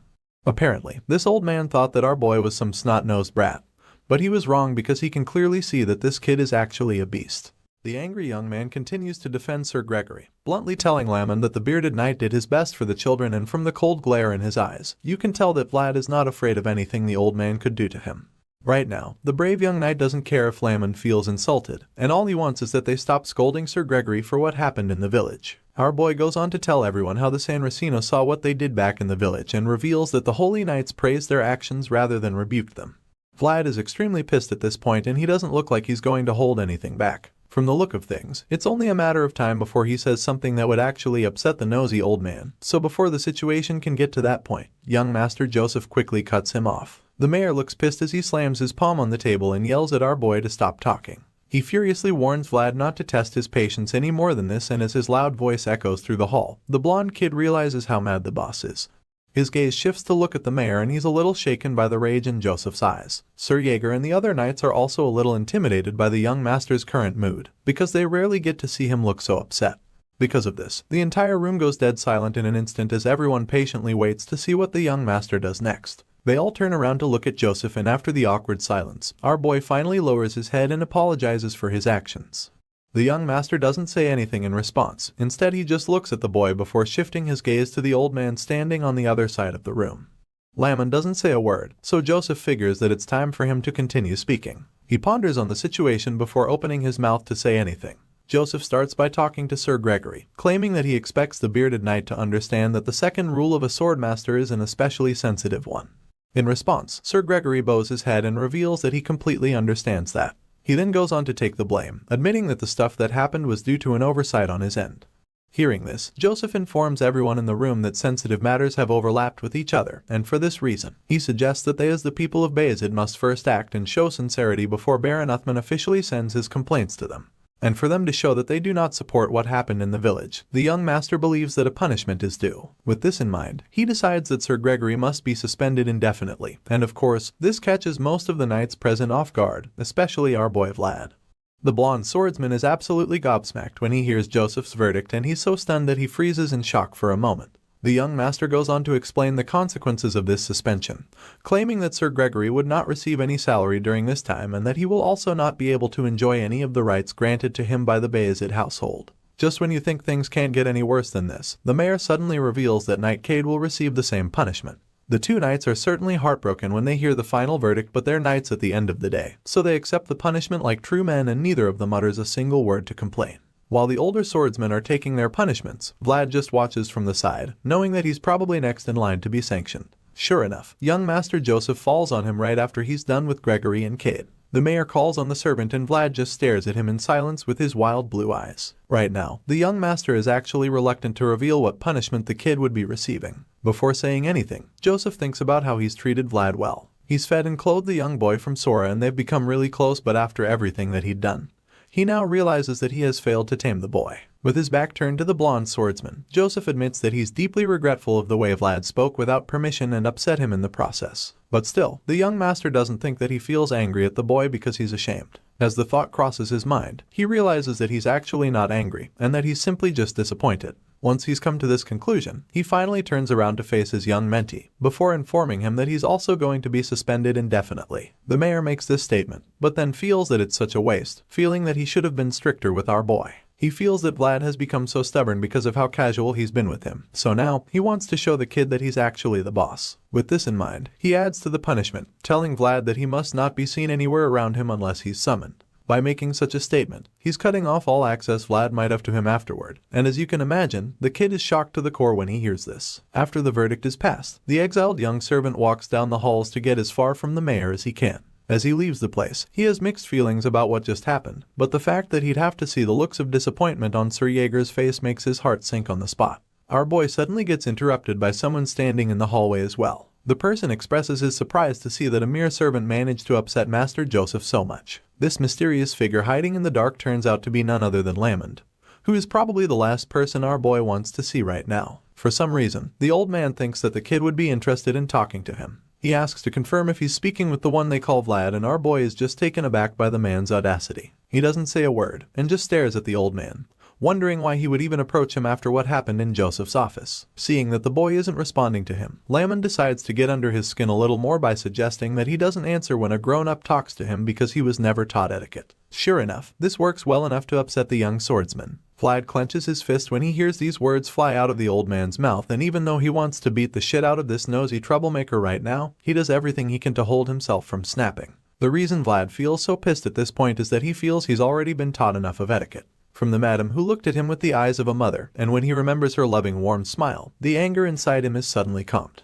Our boy refuses to prove Lamond right by lashing out at him a second time, so he maintains his composure and calms down. He opens up his fist and places a hand in front of his chest as he lets the anger wash away from him. Once he's calm, he looks up and introduces himself as Vlad in a polite manner before asking Lamond who he is. The kid's tone is extremely calm and respectful, but the look in his cold blue eyes makes the old man a little wary. The gaze is so cold and it almost looks like the eyes of someone asking for an opponent's name before starting a duel. To make things look even worse, Vlad appears to have his hand reaching for his sword, so the old man concludes that the boy is challenging him to a fight. With this thought in mind, a sinister smile cracks wide open on his face as his old blood starts to boil again. Apparently, this is what he's been looking forward to because it's been so long since someone managed to make him feel such energy. Now that our boy has finally started talking to him, Lamond feels that he at least owes the boy a response. Seeing that the kid wants to know his name, he responds to him, but he doesn't give a name. Instead, the old man claims that he doesn't have any name that he can go by right away, and as you can imagine, our boy doesn't even know what to say to that.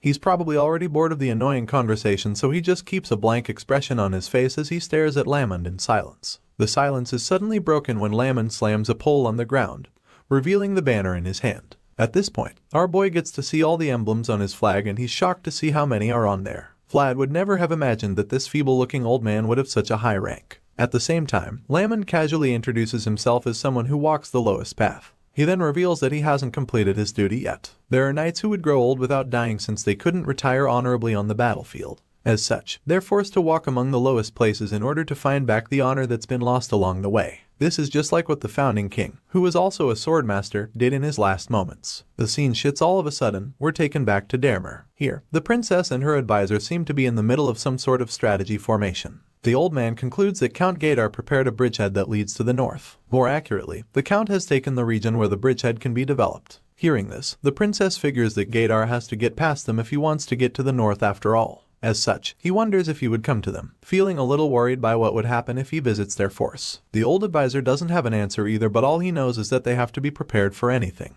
This makes the princess really worried because she knows that the center is blocked and it would only be a matter of time before they see that the west has closed in already. With this in mind, she concludes that she must write a letter to Count Bayezid before it's too late. After all, she's sure that he will help them now that they need it most, since he has a reason and a duty to do so. In response, her advisor tells her that she's right and points back to the map on the table, revealing that the next point of attack would be Bayezid County, once the enemy forces manage to get past Dermer. The princess is really afraid at this point, but she's also glad that she gave Vlad her handkerchief. The advisor chimes in at this point, admitting that he keeps hearing rumors of the blonde swordsman recently. He feels that the boy is growing up to be a fine man since that's the case, and the princess agrees, suggesting that he might have also made acquaintances with the San Racino as well. This news relieves her a bit because she knows that nothing bad can ever come out of being closer to the church. Hearing this, the old man teases her a little, suggesting that she looks really proud of him. The young lady blushes in response, knowing that it's true, because she invested in him after all. The man agrees with her, claiming that she did really well too because thanks to her continued attention to his movements, their spy network has also grown much stronger. It's grown so much that at this rate, people might start to say that Dermer's famous products are actually spies and not the lemons they've claimed.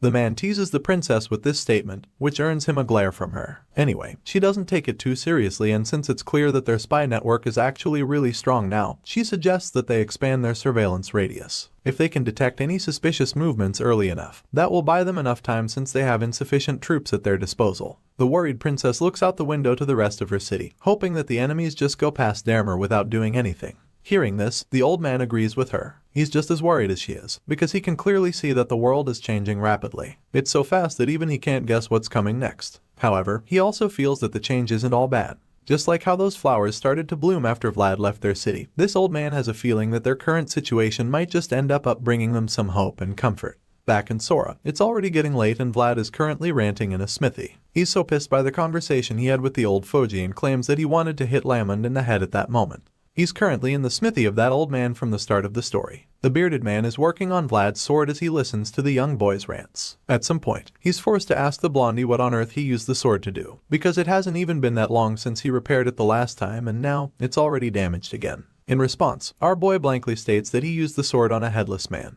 He admits that Dullahan was a really tough opponent, but the blacksmith doesn't understand what he even means by a headless man. Seeing how confused the old man is, Vlad tries to make things clear, but he doesn't know how to explain. At this point, the kid feels like the more he sees in the world, the more he fights with beings that he's never seen or heard of before. Because of this, he's starting to feel like that's just his fate. While he's still feeling bad for himself, the old blacksmith suddenly interrupts him and suggests that it's time he changed the sword already. Vlad is surprised to hear this suggestion because that's the last thing he was thinking of doing. The blacksmith feels that the sword isn't as good as it used to be anymore and even claims that it's only a little better than the half-assed swords used by mercenaries. With that being said, the old man goes on to say that our boy would even be lucky to use the worn-out sword to cut through monsters he comes across in the future. It's only made of normal iron and judging by what he can see, the person who made it the first time is just an average blacksmith. The blonde boy is surprised to hear this, so he asks the man what he's even talking about. At this point, the old man decides to spell it out for him, stating that if he uses something that's beneath him, that thing will eventually break. The blacksmith holds the old worn-out sword in front of the boy so he can see what he's talking about, and it's like our boy finally starts to get it.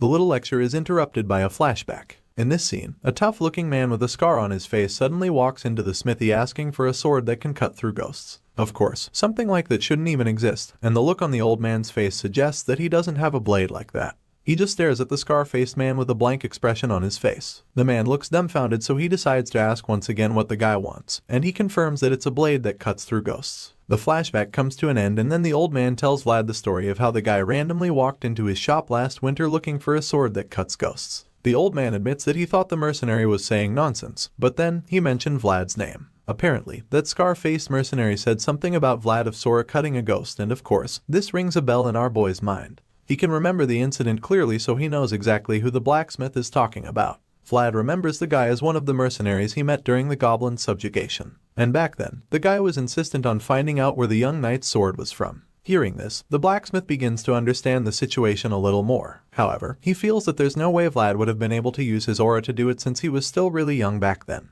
This explains why the mercenary came to ask if there was anything special about the sword. The old man admits that he felt really relieved after the stranger walked into the store talking about Vlad because this was the only way he could confirm that the blonde kid was still alive. However, he also admits that it's truly amazing that the boy managed to accomplish all those great feats with the sword. Once again, our boy doesn't really understand what he means by this. In response, the man simply hands him the sword, but he doesn't say anything. He feels that the boy will keep growing as he overcomes the numerous trials ahead of him. But even after all of this, the sword would remain the same forever. Nevertheless, if it breaks, then that won't be the only thing that breaks. The old man had hoped that his sword wouldn't weigh the young kid down, and he knows that the blade wouldn't want that either. The white-haired man explains that he's not asking him to change the sword right now, but all he wants is for Vlad to at least think about it. With that being said, our boy asks the man if he takes custom orders, but in a shocking twist, the old man reveals that this sword is his last work. As far as he's concerned, the boy should go find another blacksmith. Even though Vlad thinks that he's all grown up now, in times like this, the blacksmith feels that the young man definitely still behaves like a kid. To dread departure is a privilege that young people have, but it's become a normal thing for an old man like him. The blacksmith suddenly asks Vlad if he'll bring the sword back to him soon, and the kid responds, stating that he doesn't have any urgent need for it. But just then, he remembers that he might have to use it soon. Hearing this, the blacksmith decides that he'll sharpen the blade soon. With that being said, he gets right to work and Vlad just watches him quietly. A while later, Vlad is given back the sword and he can literally see his reflection on the blade. He's really impressed because it looks brand new and the blade even looks sharper than it was before. The happy boy thanks the old man in excitement and tells him that he'll be counting on him too. The blacksmith isn't too happy to hear this, so he quickly warns Vlad not to come too often because he actually needs to catch a break. Of course, our boy wouldn't want to be abandoned like that, so he promises to bring some good quality meat for the old man next time. But the blacksmith isn't satisfied with that arrangement since he knows that the meat won't be tasty if that's the only thing he brings. With that being said, our boy quickly promises to bring some good liquor as well the next time he stops by the shop. At this point, the old man bids Vlad goodbye, claiming that he's looking forward to it. As our boy walks away into the dark alley, the man starts coughing violently, suggesting that he's no longer as strong as he used to. He realizes that he needs to rest for the day and that he really gave his all back then. Before going back, he looks over at the boy again and realizes how the way he walks carries certainty and confidence. The geezer is happy to see this anyway, because now the boy is able to easily walk out of this mire called the back alleys. With this in mind, he goes inside his house and goes to bed. Meanwhile, Vlad keeps walking through the dark alleys and that's when we see that someone is secretly following him while hiding in the shadows. It turns out to be Lamond, but just when the man thinks that he's outsmarted the young swordsman, our boy quickly senses that someone is on his tail. In a split second, our boy turns around to confront the mysterious figure following him and Lamond realizes just how good Vlad's instincts are. He now understands why this kid was given the armor of the Bayezid family and he's really impressed. Our hero asks Lamond why he's been following him, but the old man denies it, claiming that they just happen to be walking in the same direction. At this point, the kid starts to get pissed because he knows that Lamond has been following him since he left the city. He's annoyed right now because it's like the geezer has been trying to mess with him since they first met. Lamond relishes this sharp energy and he's also impressed by the fact that Vlad has control over his anger. With this in mind, he's confident that the boy will be capable of even greater things than he thought. It's clear that Vlad doesn't let anger get the best of him, so Lamond figures that the boy must have rebelled on purpose the first time they met. Back then, he didn't even say anything too annoying, so Vlad could have easily kept quiet, but he didn't. Seeing the old man getting worked up thinking about all of this, Vlad casually tells the geezer to say whatever is making him unhappy rather than beating around the bush. Seeing how fearless the kid is, Lamond is delighted because it's been a while since he encountered anyone with such raw words. Intoxicated by the challenge, the old man reaches for his sword, claiming that blades are better than words, and when Vlad sees this, he decides that he'll have to stand up to him. He doesn't know who he is or why he's doing any of this, but he knows that Joseph vouched for him as a former knight of the Bayezid family. With all of this in mind, our boy takes the first swing, which Lamond blocks with ease. As the two clash swords, the old man admits that Vlad has got some good skills, but our boy just stays quiet and continues to throw everything he's got. The old man deflects everything over and over again, so Vlad realizes that he's using the tip of his blade to cut off all the attacks. It's not a coincidence, and our boy can tell that the veteran has seen through his movements already. After only a few exchanges, the young swordsman can tell that Lamond has clashed with countless swords.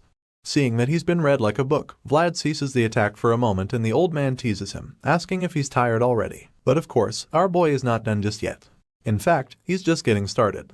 Vlad grips his sword and charges forward as he activates his aura, and Lamond is taken aback by this because even back in the days of turbulent times, there were only a handful of people who could use aura this vivid at this age. But now, this young boy from Sora is using aura so casually, and the veteran can't help but admit that this is insane. An intense sword fight ensues and Lamond honestly looks like he's enjoying the whole thing. Vlad goes in for the kill with a sweeping move. He takes a big swing with the aura-infused sword, but the old man casually blocks all of his attacks over and over again. Lamond keeps blocking our boy's slashes time and time again, so Vlad decides to go in for a killing blow, but unfortunately, he's not fast enough because the old timer effortlessly dodges the strike. The heavy aura-infused sword slams into the ground with so much force and the old geezer laughs in excitement. He relishes the challenge because it's probably been a while since he had such a good fight. The man ponders how he likes Vlad's spirit, but right after that, our boy manages to land a hit that sends the man flying a few meters back. The impact pushes Lamond a few steps away and the blonde swordsman wastes no time in capitalizing on the opportunity. Seeing that his opponent has been somewhat destabilized, Vlad attempts to go in for the kill once again. He lunges at the old man with nothing but the intention to finish him off, and in his mind, he decides that he can't afford to let Lamond get away. Sure, his techniques and experience might not be on the same level with that of the veteran, but that doesn't make him any less determined to defeat the old man. In fact, he's confident that he should be able to overwhelm the geezer with his strength since he's a lot younger and technically a lot more vibrant. At least, that's what he thinks. With this in mind, Vlad charges at the sneaky old man and they clash swords once again. The two get locked in this position and a battle of strengths ensues. They stare each other down with their swords clashed together, and at this point, it becomes a test to see which of these two swordsmen is superior when it comes to pure physical strength.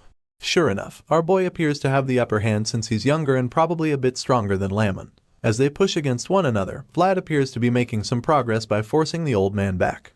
He appears to be overwhelming the geezer because Lamon's feet start sliding backwards, suggesting that he's the weaker party in this department. The old man can see this, so he laughs over it, talking about how time is such a cruel thing. On the other hand, our blonde hero can also sense that he's winning this little battle of strength, so he taunts his opponent, claiming that he'd like to see how long the old man can keep that smile on his face. Hearing this, the old man admits that Vlad's strategy was good, but the look on his face suggests that he's more than ready to keep fighting all night. The intense clash of swords continues for a long while, and it becomes really clear that these two opponents are currently at stalemate. Nobody is backing down at the moment, and both swordsmen remain in that same position, neither showing any signs of getting tired. At this point, Lamon teases our boy, suggesting that he's not bad for an old man, and then informs Vlad that this little dance is physical strengthening for him. Unfortunately, the young swordsman appears to be having a tougher time than the old geezer. Judging by the groans on his face, it doesn't look like he's got the kind of stamina that Lamon is armed with. To make matters worse, it seems as though the old man is even getting stronger by the second. He senses the aura coming from Lamon's sword and notices that the strength is unlike what he had a few seconds ago. Seeing the look of shock on our boy's face, the old man taunts Vlad some more, telling him that it's still far too early for him to be surprised. As far as he's concerned, the young swordsman can use the same kind of power if he manages to adapt it quickly enough. Just then, Lamon proves that he really is in a league of his own by using his bare hand to grab Vlad's sword. He holds the blade imbued with aura using nothing but his bare hands, and this should be totally impossible, so the blonde hero is shocked to the core. While he's still taking in the shocking scene in front of him, Lamon uses one hand to push his sword down, and just like that, he's on his way to disarming the young knight. Just when it looks like the fight is about to be over for the blonde warrior, he makes a bold and risky move which turns the tables and leaves the old timer in shock. Sure, Lamon just managed to tie his sword down with one hand, but before he's completely disarmed, he swiftly grabs a small knife from his back and lands a deadly slash on the old man. The geezer is absolutely stunned when he sees what just happened, and he can't help but admit what a smart brat our boy is. He scoffs at the situation, and even though he's pissed, he's also really impressed by what he just witnessed. As far as he's concerned, it was a really smart decision for Vlad to have abandoned his sword, especially since that's not an idea that a knight would be able to come up with after going through proper training. In other words, our boy was extremely bold to have made such a decision, so this veteran is blown away by the balls on this kid. Right now, Lamond is convinced that Vlad must possess the heart of a beast, and this just makes him that more eager to keep fighting. This old man loves a challenge, and right now, our boy is a really worthy opponent. With the excitement filling his mind, he balls his fists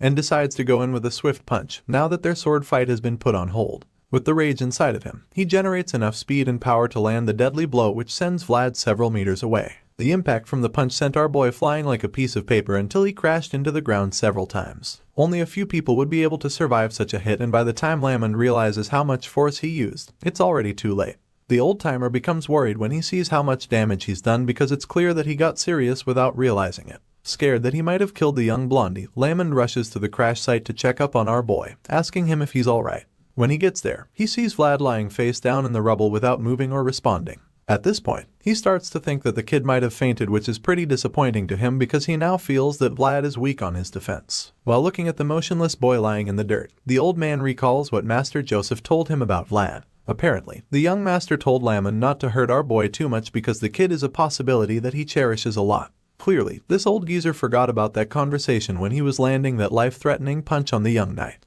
Realizing that he messed up big time, he starts to regret his decisions because the boy in question is still pretty unconscious. It looks like Lamond just knocked our boy out cold, and now he's wondering what he would tell the young master when he's asked what happened. While the old man is busy thinking of a cover story, Vlad opens his eyes, confirming that he's still very conscious. His glowing blue eyes are laced with rage, showing that he's still able to fight. As he lies on the floor, he thinks about what Sir Gregory told him concerning the flames. He remembers that there's always still a chance in any situation as long as the flames don't go out completely. Right now, his flames are still burning, and that means that he's still got a shot at winning this duel. With this in mind, he leaps from the ground with the speed of light and charges at the old knight that just made an attempt on his life. Vlad bolts toward Lamond and grabs his robe before he can realize what's going on. The old geezer is stunned to see that this boy still hasn't given up, but before he can do anything about it, Vlad lands a devastating headbutt on him. Both their heads clash with so much force that little shockwaves appear. It's crazy how neither of them have their skull cracked open, but it seems that our boy took a bit of damage from it.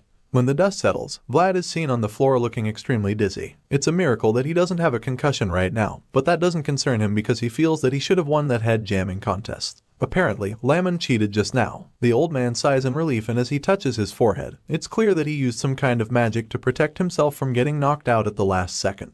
Turns out that Vlad's attempt would have been very bad for him if he didn't activate the protective shield. Either way, he admits that the kid is very talented, and for this reason, he decides that Vlad just passed his test. Unfortunately, our boy is legitimately unconscious this time around, so he's not awake to hear the verdict. The scene shifts and we're taken back to Sturma, where the head of the Bayezid family is informed of all the recent happenings. His advisor tells him that Lamond is in Sora and reveals that the old geezer seems to be interested in Vlad. Hearing this, the nobleman is intrigued, but he doesn't seem too surprised either. The advisor suddenly states that the news is a relief, and Bayezid agrees with him on that. He goes on to explain that Lamond was a knight of the previous patriarch, and admits that the geezer is difficult to deal with even for him. The nobleman recalls how Lamond sighed and left in disappointment after seeing the quality of servants he had in Sturma, and admits that he didn't really feel good about that experience. So now that the veteran has seen some potential in the blonde swordsman, Bayezid is relieved because he feels that they have recovered some pride on that front. At the same time, he's not sure if he should sigh in disappointment, since the only thing they had to interest Lamond was Vlad's talents. Hearing these concerns, the white-haired advisor simply reminds the patriarch that the times have changed.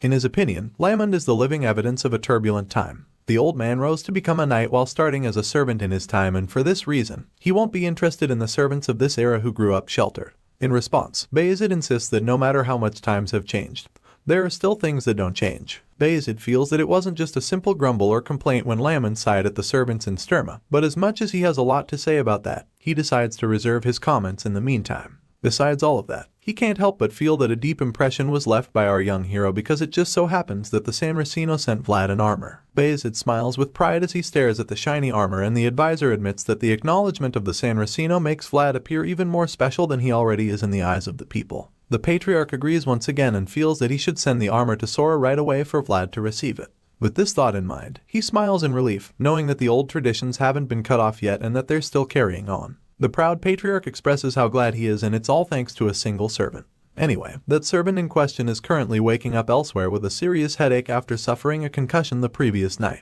From the bruises on our boy's face, you can tell that he got really roughed to by that old man. His head still hurts badly, and all he can think about is how insane that fight was the night before. Vlad begins to recall everything and immediately admits that he's never seen anything like what Lamond did last night. He can't believe that the old geezer was able to use the aura on his body and not on his sword. As these thoughts run through Vlad's mind, the voice in his head chimes in, suggesting that Lamond is someone he can really learn a lot from. After all, talents reveal themselves in various forms, and this veteran has proven to be very talented. In response, our boy seems to agree, suggesting that the reason people respect Lamond so much is because of his strength and competence. It's all starting to make more sense to Vlad now, because the first time he saw the old man, he probably assumed that the guy was a feeble old-timer with no talents. However, he can now see that that's very far from the truth, and he now understands why people like Joseph respect him so much. While he's still thinking about this, Jemima kicks the door open and barges in with a pile of clothes in her hands. She's surprised to see that he's awake, because she just assumed that he was talking in his sleep or something. As you can imagine, our boy doesn't appreciate her barging into his room like that, so he corrects her, reminding her to always knock on the door before entering. Of course, the talkative redhead is quick to defend herself by pointing out how she doesn't have any spare hands to knock since her hands are full with his heavy clothes. At this point, Vlad curiously asks why she's even doing his laundry in the first place, claiming that he would have done it himself. In response, she teases him by calling him sir, and then informs him that laundry is all part of the services that her tavern provides. As far as she's concerned, they're expected to do this much, and even more since he's a guest living on their most expensive floor after all. The swordsman is puzzled when he hears this and isn't sure what to believe because of how serious she sounds. Just in case she means what she just said, our boy quickly informs her that he doesn't have that much money to pay for their unnecessary services. Before he can finish, she cuts him off, telling him that it's all free because him staying at the tavern is already helping them a lot. Jemima folds his clothes on the table and informs him that Rose's Smiles is now a tavern, stating that a lot of assholes still come around unaware of this change. Hearing this, our boy wonders if his presence alone would be enough to pay for his time at the place, and Jemima claims that Marcella said his name would be valuable enough. After all, he has the mayor of Sora and the second son of the Bayezid family backing him after all. On top of that, they're all convinced that he's a full-fledged knight already, but he quickly corrects her, stating that he's not, and then warns her not to go around saying that. Jemima is surprised to hear this, and while holding Lady Alicia's handkerchief, she points out why she thought he was already a knight. At this point, Vlad starts stuttering and sweating nervously because he's afraid that something might have happened to the princess. Out of the blue, Jemima suddenly tells him that she feels a sense of satisfaction from cutting her hair and helping him wield a sword. In her opinion, he's made it really big in life. Not knowing how to respond to this, Vlad just tells her that he's thankful for that. But then Jemima bolts out of the room, leaving him with that thought and feeling of gratitude. Valuable individuals shine regardless of where they are, and people will always want these brilliant individuals. Speaking of brilliant individuals, remember that black stallion Vlad teamed up with to defeat the death worm? Well, we're about to find out what the horse has been up to. Apparently, after he passed down his role as the leader of his groups, he went his way to look for the boy as he remembered what happened that day. Unfortunately, he was stopped by those who wanted brilliant individuals. On his search for Vlad, the black stallion was ambushed by a group of hunters, and despite his best efforts to escape, the men were determined to capture him. They chased the stallion on their own horses until they caught up to him, and unfortunately, the brilliant boy that rode him wasn't around on this day. This tragic experience is something that the horse must go through on his own, and it's a lot harder because the hunters are determined to capture him. Elsewhere, we catch you with our boy who's currently having dinner. Lamond is still trying to appease him for almost killing him in an alley, but Vlad isn't having any of it. The old man claims that he's already apologized before, but seeing that the boy is still not satisfied, he promises to give him something good so he won't be angry anymore. Unfortunately, this doesn't convince the blondie, especially since he knows that there are many things that money can't buy. The gloomy kid eats his meal with a frown on his face as he admits how much he liked his old armor. In response, Lamond claims that he understands because he knows that it's an armor that is only given to servants who show promise. He even claims that he hugged his own armor tightly when he first received it. This just pisses Vlad off because the geezer ruined his armor knowing how special it was to him. At this point, Lamond just feels really guilty, so he asks our boy to go somewhere with him. Of course, Vlad asks where they're going, and the old man claims that they need to show Joseph how useful he is. He tells the kid that he'll be seen as nothing more than a troublemaker if he just fools around during his suspension. The veteran is really good with words, so this statement is enough to convince the blonde boy. Even the voice agrees, knowing that Joseph holds Lamond in high regard. Now that they're on the same page, Vlad asks how he is supposed to show his usefulness, so Lamond tells him that they should do something together, claiming that they'll report on it later. Extremely curious, he asks Lamond what they'll be doing together, and the clever old man just responds with a mischievous grin on his face, asking him if he likes horses. The scene shifts once again, and the next thing we see is that the two are on a trip through the wilderness. In the wagon, Lamond talks about the rumor of a black horse that was seen wandering in Sora until it disappeared one day like it was possessed by a ghost. Just then, Goth chimes in, claiming that he heard the rumors, and then reveals that people call it the spirit horse. This is the first time Vlad is hearing of such, so he is really surprised, and Goth admits that he has a bad feeling about their trip. At this point, Vlad becomes worried because he's afraid that the spirit horse has something to do with the headless knight, since Dullahan was able to possess the women in the village. With these concerns arising, the voice in Vlad's head concludes that Dullahan and the rumors might be related if truly it's a spirit horse. Feeling that their journey might be a lot more dangerous than they initially thought, our boy asks Lamond if it's okay to be lying around so casually. However, the nonchalant old man insists that there's nothing else for them to do while following the merchants. Vlad still feels that they should be vigilant at least, but the geezer simply tells him to rest up, certain that the horse would come looking for them. This makes Vlad curious and even more restless, so Lamond informs him that this so-called spirit horse isn't just fast but also has some strange behaviors. Of course, Vlad asks what they are, so the man tells him how the horse watches from afar when people on horse carriages pass by. This puzzles our boy, so Lamond just assures him that the spirit horse is no ordinary horse since it knows what it's doing. All of this just makes our boy uneasy, and he starts to think that the investigation squad would have come to Sora to check for suspicious trails if it's really a horse controlled by evil people. Knowing how Vlad is, Lamond can literally hear the boy thinking intently, so he reminds him that there's nothing he can do even if he thinks so hard. As far as he's concerned, they'll all know the truth when the time is right. Lamond then shuts his eyes again like he's about to doze off, and then reveals to us that he only brought up the rumor of the horse so that he can observe Vlad up close over the next few days. This is a little test for our boy, and if Lamond likes what he sees, then he'll teach the kid something. All of a sudden, he asks Vald how long it's been since he started using aura, and the swordsman claims it's been about 3 or 4 months. Hearing this, the geezer casually admits that our boy's progress is really fast, even though he finds it interesting that Vlad still hasn't found his own color despite all that. The blonde kid is taken aback by this statement because he's never heard anything about his aura having a specific color. At this point, Lamond reveals that aura is a manifestation of one's heart and explains that he hasn't found his color because his world hasn't been decided yet. With this enlightenment, the eager boy curiously asks what he has to do to find his own color. He almost startles the old man with his anxiety, and Lamond is surprised that he wasn't taught anything about aura. Vlad claims that he was taught only the basics, so Lamond concludes that Sir Jaeger probably has a reason for not telling the kid anything yet. So, he decides not to teach Vlad too much yet. With this in mind, he tells the boy to show more of himself to the world and not to hide it too much, which just confuses Vlad even more. The veteran feels that he should create something to bring out his inner world, claiming that this is what knights call the key. Lamond reminds Vlad that the knights who use aura weren't using it alone. He wants our boy to think carefully and recall if they did a specific action.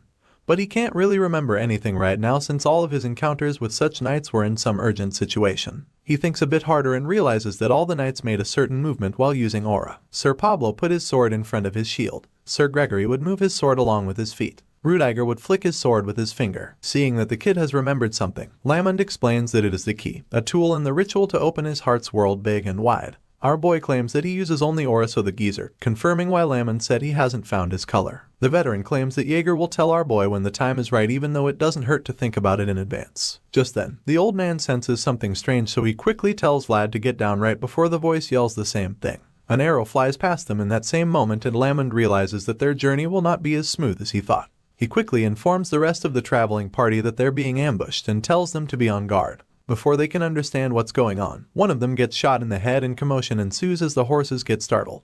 They don't know where the arrows are coming from, but then one of the knights locates the huge group of bandits on the horizon. Seeing this, Lamond tells Goth to get the horse running quickly and to hold on tightly so it doesn't escape.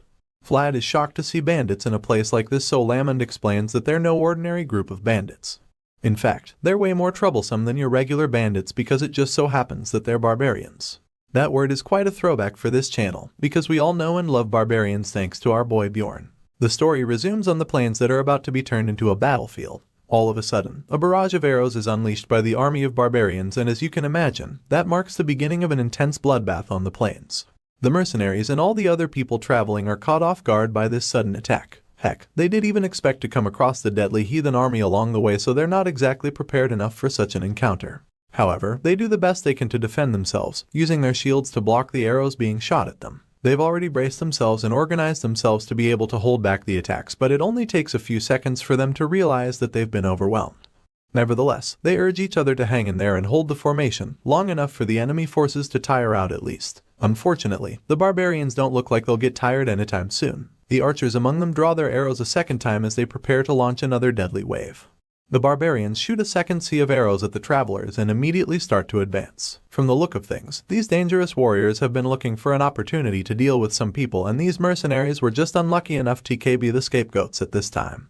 The heathens have gravity on their side at the moment, and they're bent on using it because all of a sudden, they start charging at the stunned mercenaries with blistering speed. Our boy and his little group watch the whole thing unfold from afar. They're at the back of the pack, so they're able to quickly get themselves hidden and safe from the wrath of the barbarians. Lamond seems to have known something would happen because when the heathens start their onslaught, he's not surprised at all. He already knows that they would be the ones to start attacking the mercenaries first. This explains why he decided to travel with the merchants who were at the rear of the traveling convoy. As such, they've bought themselves some time, and so they'll be able to come up with a plan before they're surrounded. Seeing all of this, our hero is pretty confused. He has no idea what the barbarians are doing in this part of the country when everyone knows that they live beyond the northern borders. He can't wrap his head around the whole thing, and the old knight agrees with him, admitting that it's weird indeed. Lamond claims that he's never seen anything like this before, since they barbarians have never been known to cross this far out in the past. This sudden turn of events makes the old knight pretty upset because he was thinking that they'd finally get the chance to enjoy an easy trip. Unfortunately, they've been faced with the opposite, and now they have no choice but to draw their swords and clash blades with ruthless heathen warriors.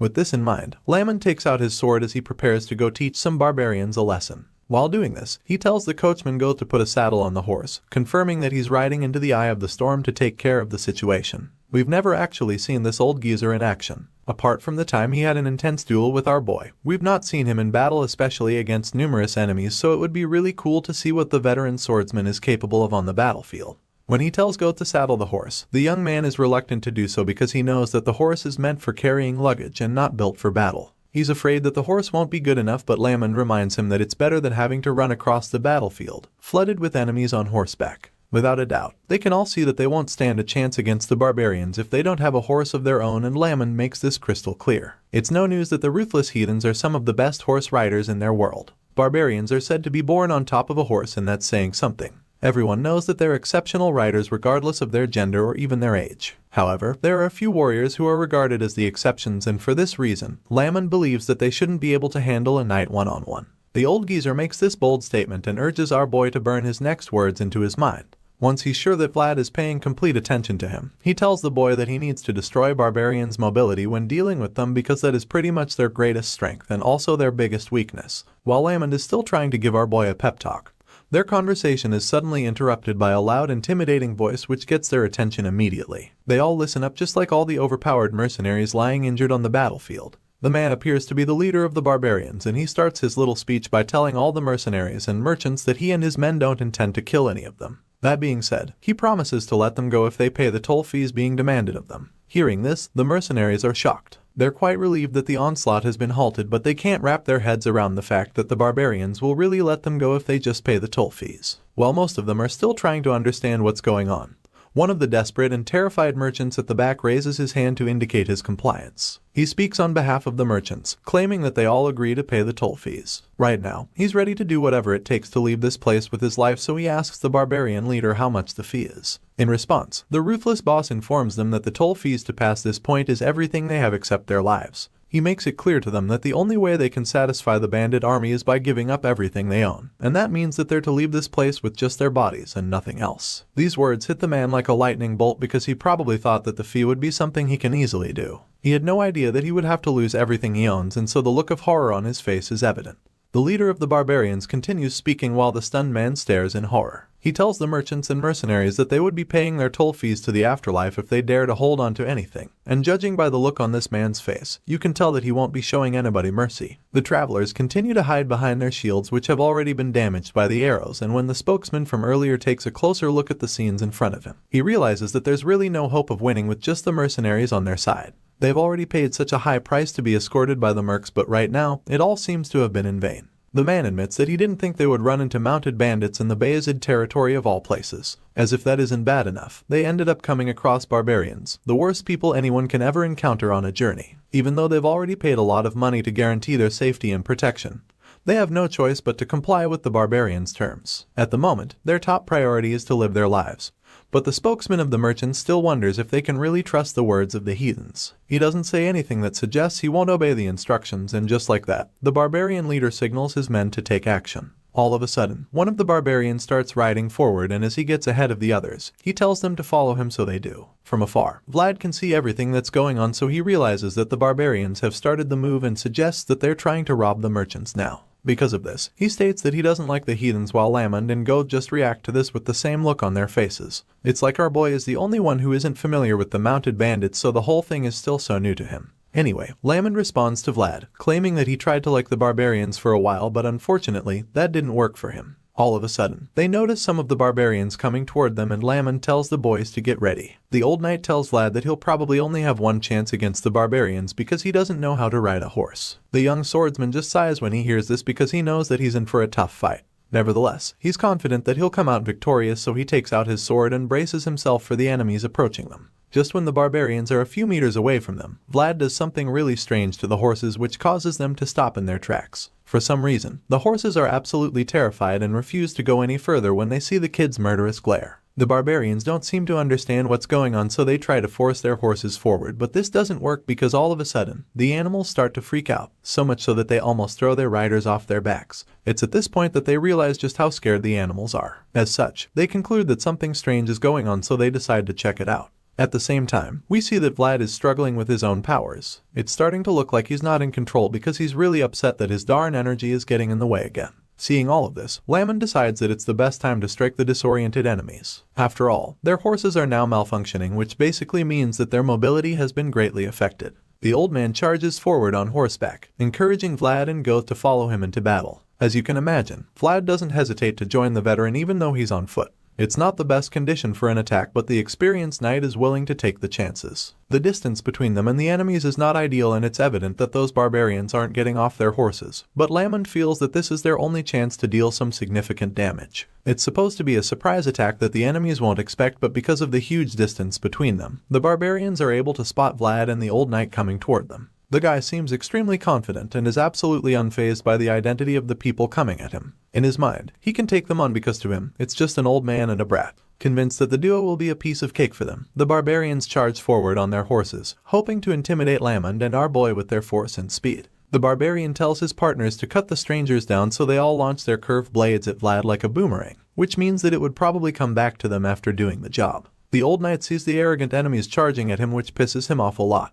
He's annoyed that these shitheads would even dare to force him into a fight, so he decides that he'll teach them a lesson. That being said, the veteran knight blasts himself at the barbarians and shoots them off their horses before they can even see him. Lamon moves faster than they can even comprehend, and before they know it, he's already in front of them. Using incredible power, he takes out the first two bandits with deadly slashes of his sword. The others are stunned when they see this because they immediately identify this power as aura. As such, they figure out that the old man is a knight, and so they start to wonder what on earth a knight is doing in a place like this. Judging by the looks on their faces, they're all afraid, and this is confirmed when they start turning their horses around all of a sudden. These barbarians begin to retreat as fast as they can, determined to put some distance between the knights and them. They're not ready to take any chances because they already know just how dangerous knights are when it comes to a clash of swords. Even though these guys are quick to turn around, their plan to escape is instantly foiled when Vlad ambushes them. Our blonde hero sneaks up on them from above like a ninja, and when they see him right on top of their heads, they realize that they're done for. The first barbarian to see Vlad on the attack is so terrified that he freezes in fear, and the young knight just makes things worse for them by telling the scumbags that they're not going anywhere. Hearing this, the enemy's eyes pop out in fear, and before he can even process what he just heard, our boy ruthlessly decapitates him and knocks him off the horse. Vlad kills the first man in the blink of an eye, and when the last colleague spots his buddy's head lying in the sand, his fear level shoots up immediately. He's so stunned that he just remains frozen in shock. He doesn't know whether to try escaping or trying fighting back, so he just stays on the same spot as his horse, which is also pretty terrified of the young hero already. Just then, Vlad turns around and glares at the barbarian, sending chills down his spine. The guy becomes extremely afraid when he sees the look on our boy's face, and in that moment, all uncertainty in his mind vanishes because he immediately decides that the only fight option would be to run for his life. That being said, the heathen in the group rides his horse away from the scene as fast as he can, and he's lucky that our boy doesn't have a horse because there's no way he would have left that place alive if things were different.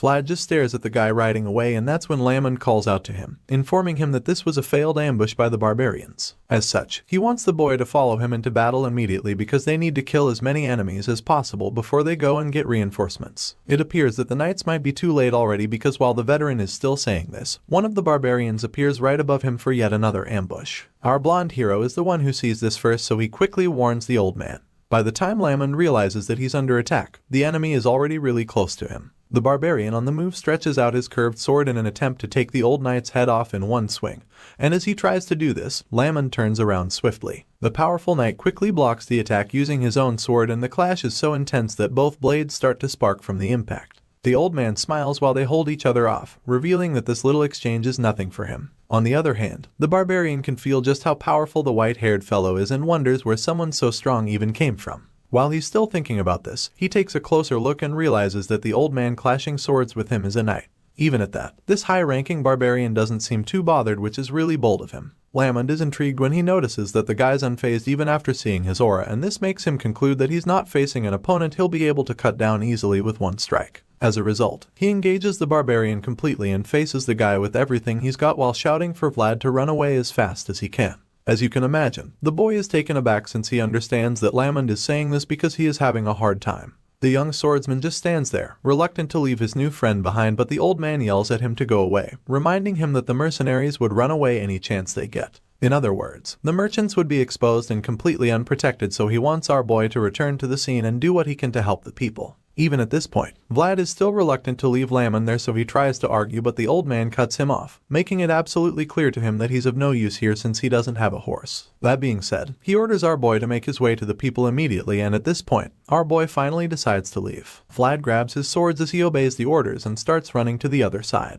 Unfortunately, before he can even start moving, another high-ranking barbarian starts riding toward him with murderous intent. The big guy blazes toward our boy with insane speed, and the blonde swordsman is caught off guard for the first time in this battle. Thankfully, his instincts kick in at the very last second and he's able to deflect the sword slash with his own blade. The impact pushes him back a lot as the horse jets past him. He almost falls to the ground but manages to scrape along the sand long enough to regain his balance. As you can imagine, this attack sends dust flying all over the place, making things a lot harder for our boy, who is unfortunately on foot. He groans and admits that the attack was pretty heavy. The impact is even greater because the speed of the horse was added to the attack, and after thinking about this, he realizes that he's in for a really tough duel. Vlad sees the barbarian turning around to come at him for round 2, and the voice finally comes to help him out since he can sense the boy's tension. The voice tells Vlad to calm down and advises the young swordsman to stand his ground against the enemy. But these words of encouragement don't seem to be doing a lot since our boy is already panicking because he doesn't have a horse. He wishes he could ride one because he's at a serious disadvantage right now, and while he's still thinking about this, something strange happens all of a sudden. Vlad's eyes begin to glow as if he just sensed something, and even the barbarians suddenly see dust clouds forming in the distance. They're confused because they have no idea who it could be, and they wonder if the warriors from another group came back. That guess doesn't sound correct to them because from what they can see, it doesn't look like the dust clouds are being formed by more than one person. After pondering for a while, they start to see things more clearly, and that's when they realize that there's only one black horse and it doesn't even have a rider. Our boy hears the sound and a smile creeps up on his face because he already recognizes the black horse running toward the battlefield. The barbarians are also familiar with the horse, but it doesn't look like they have any good memories together. They alarm each other when they see the horse, claiming that it got away from them the last time they tried to capture it. Now, the horse is coming to them by itself and they're determined to catch it this time around. It turns out that this majestic horse is really famous around here and they call it the Son of the Grasslands. All of a sudden, the barbarians change their objective because they're no longer so concerned about robbing the traveling merchants. At the moment, they've seen a much bigger prize, so they organize themselves and prepare to chase the horse with their numbers. They gather themselves, determined to capture the Son of the Grasslands, and as they start going toward the horse, we realize that the powerful creature isn't backing down either. You'd expect the horse to start running the opposite direction when it sees them attacking with their swords and ropes. However, that's not the case because this horse is actually charging fearlessly at the barbarians right now. They attempt to capture it with their ropes, but they all miss for some reason and are unable to make an accurate hit on the target. The Son of the Grasslands runs past this first wave of heathens without stress, and the men are pretty disappointed in themselves when they see how effortlessly the creature got away from them. The horse blazes past and continues to run away from them, but they're determined to win this prize, so they urge each other to go after the horse still rather than just standing around there. Clearly, the Son of the Grasslands is the fastest horse around, so they're unable to close the gap during the chase, and while they're still at it, our boy climbs a platform so that the horse can see him because he knows that his old friend is coming to help him out. Our boy calls out to the horse, giving it his location, and judging by the way his eye is glowing right now, you can see that he is somehow connected to the creature since its eyes are glowing as well. The horse stops in its tracks all of a sudden when it sees the aura radiating from the young swordsman's body high on a cliff, and that's enough for the Son of the Grasslands to start speeding toward our boy. Now, it's evident to everyone that the boy and the horse are teaming up, so when the barbarian sees Vlad running toward the black horse, he gives chase, attempting to foil this little reunion. Our boy runs as fast as he can, but the horse behind him catches up easily, and just when the heathen is about to slash him with his curved sword, the boy jumps off the cliff hoping to escape.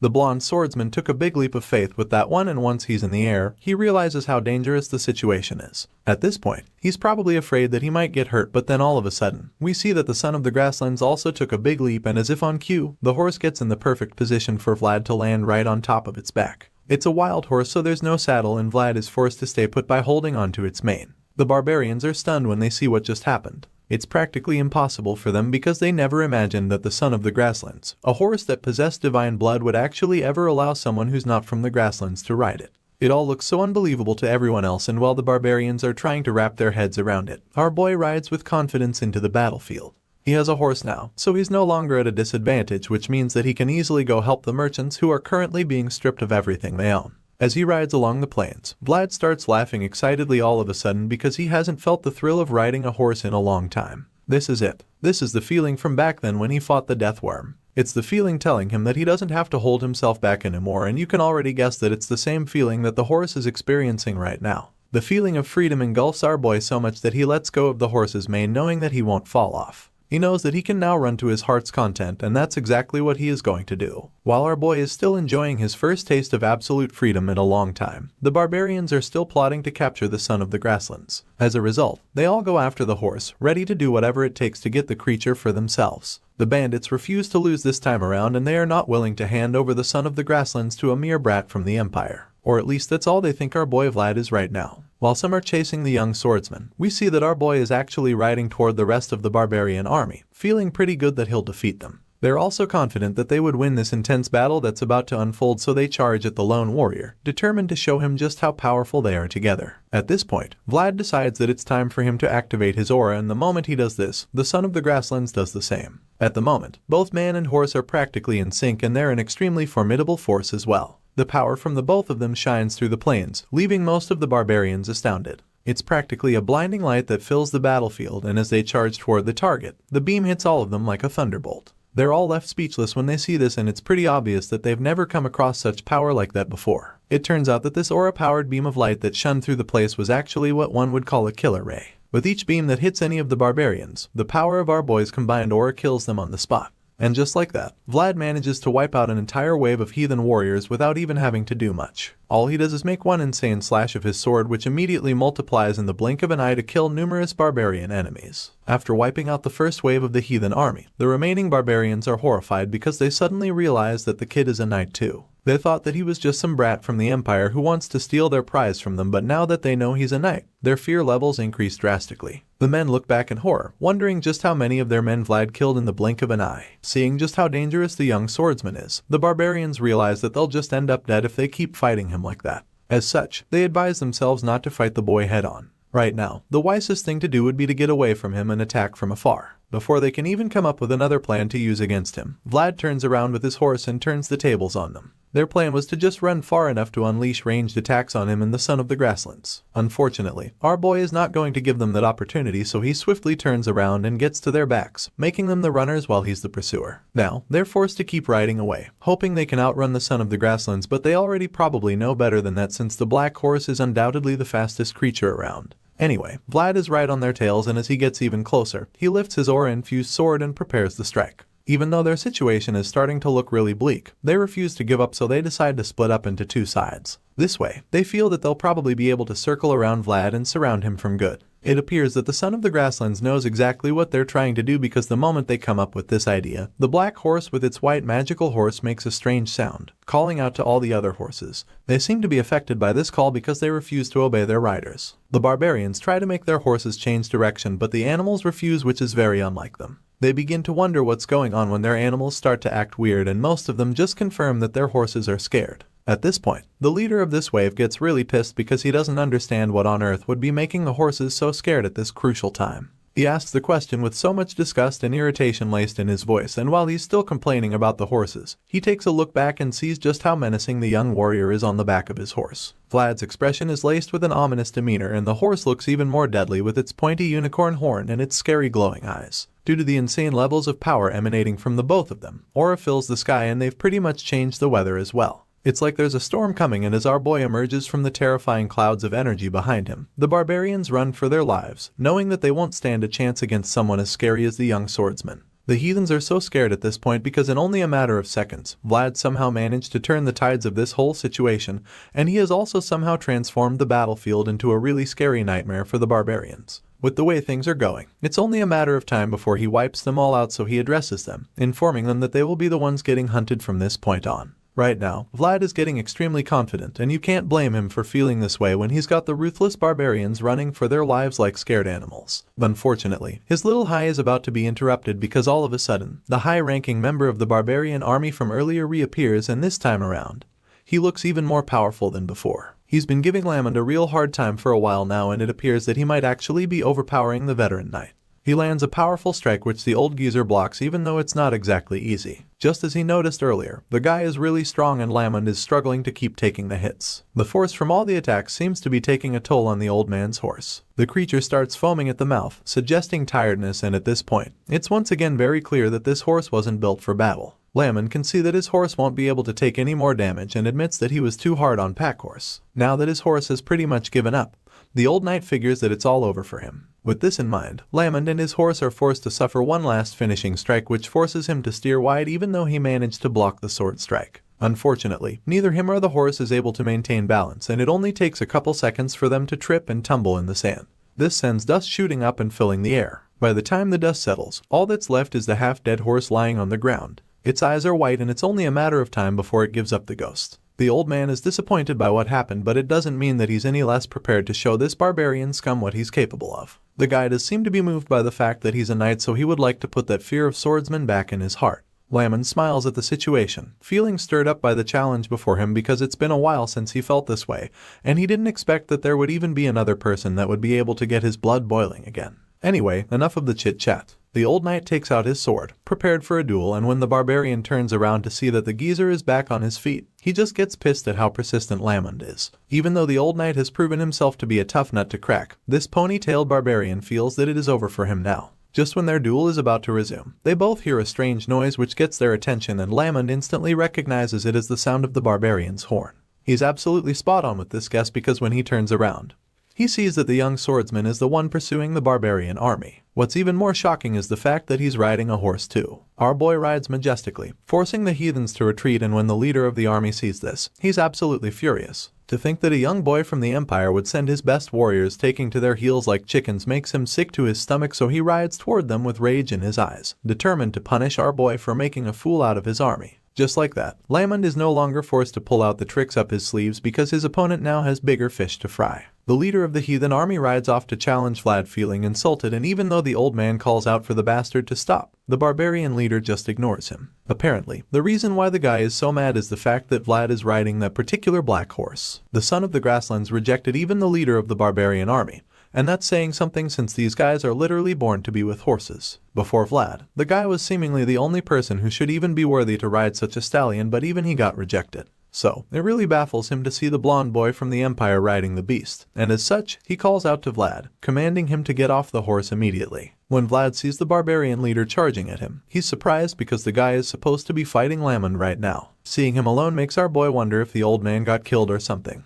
But then he takes a closer look and spots the old geezer at the back. Our boy heaves a sigh of relief at this point, because he was afraid that Lamond might be dead. While he's still mentally celebrating, the barbarian leader yells at him again, ordering him once again to get off the horse, because he believes that the son of the grasslands is not a horse that someone like Vlad can ride. Hearing these words, our boy is really pissed, so he hits back at the guy, warning him not to fuck around with the wrong dude. I mean, who the hell is he to tell our hero what to do? Enraged by Vlad's bold response, the barbarian leader yells furiously for the boy to shut up. He's beyond angry right now, and Vlad can tell because he suddenly sees a huge wave of red magic radiating from the guy's body. It's at this point that the voice in his head reveals that some of the barbarians can use magic to engrave their own world. Hearing this, the young swordsman suggests that this heathen army leader is at least on the level of a knight who can control aura, and that means he's certainly no pushover. While our boy is still busy assessing his opponent, the angry barbarian vows to take his life as the price for sullying a divine horse, and as you can imagine, Vlad accepts the challenge, stating that he'd like to see him try. At this point, both men are boiling with rage and fuming with aura, so the next thing coming is an intense battle which they don't fail to provide because right after all the yelling, they charge at each other like two deadly jousters ready to risk it all. The two warriors continue to go at each other after the first clash. They ride side by side and continue to clash blades in the process. The barbarian leader uses his curved blade to land hit after hit, while our boy uses his aura-infused sword to counter each strike over and over again.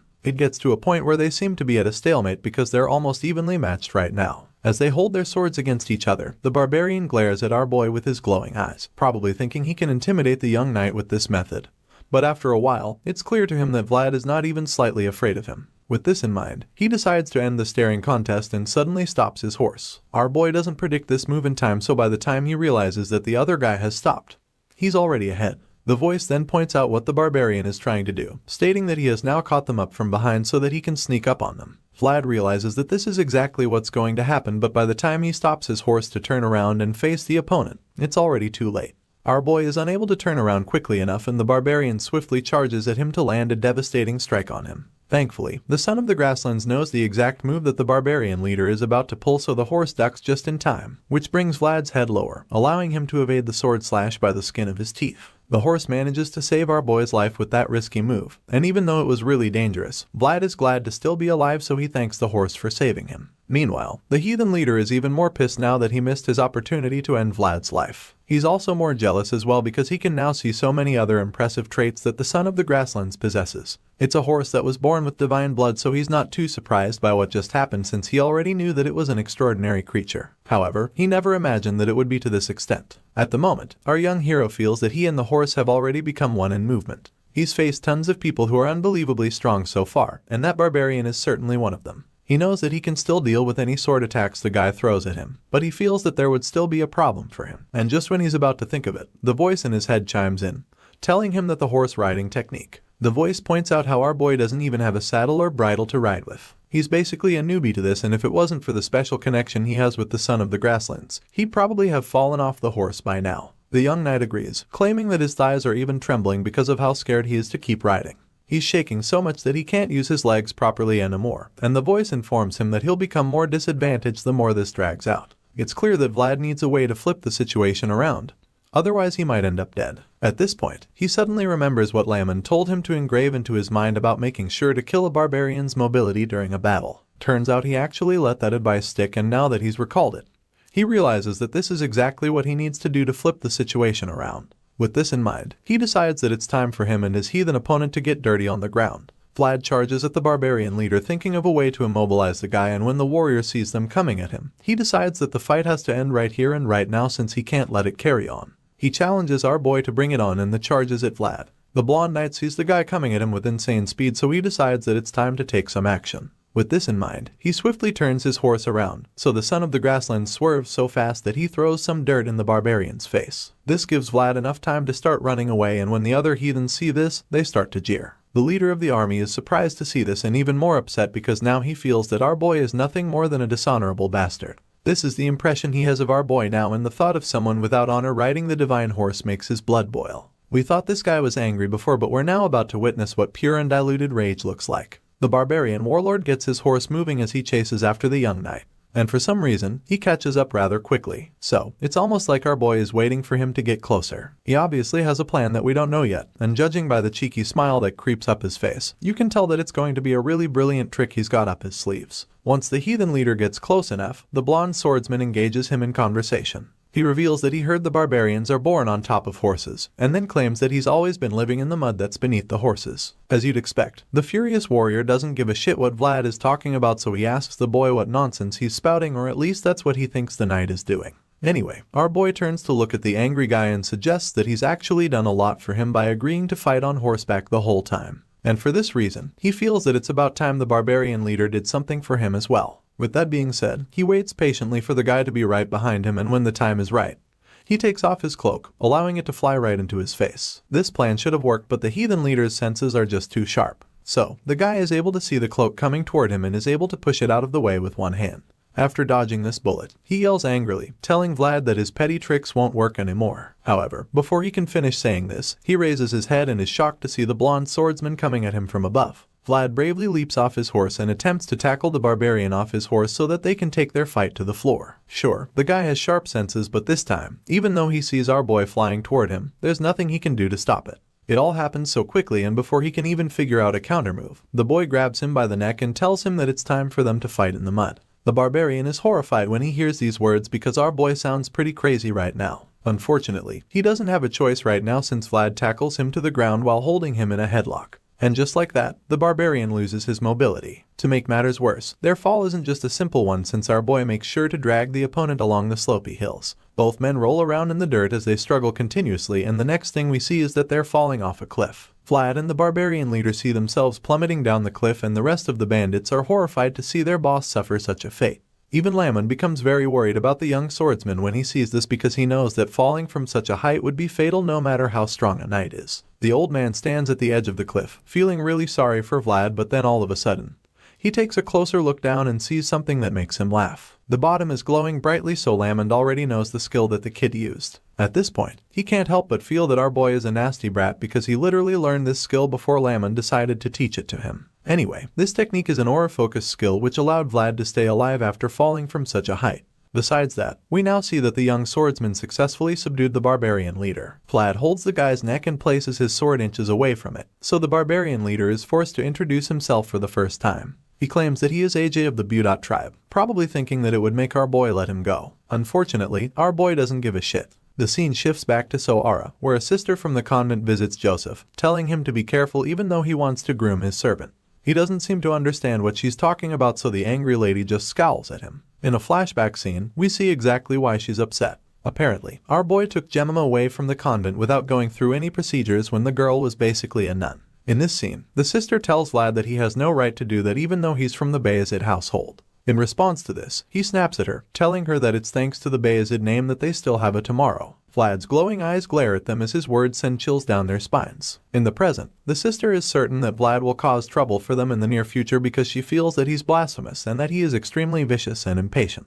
The mayor just stays silent after she's done talking, and then she suggests that Vlad will sully his honor. However, Joseph doesn't agree. He already knew that Vlad disrespected the convent and there was enough time for her to come report him all this while, so he doesn't get why she's only doing that now and warning him about the kid. Now that San Racino has given the boy who was born in the back alleys recognition, the same boy has even been endorsed by the respected priest Andrea. Joseph feels that all of this is intentional since there's only one person who can move the convent head, and that person is Bishop Pierre.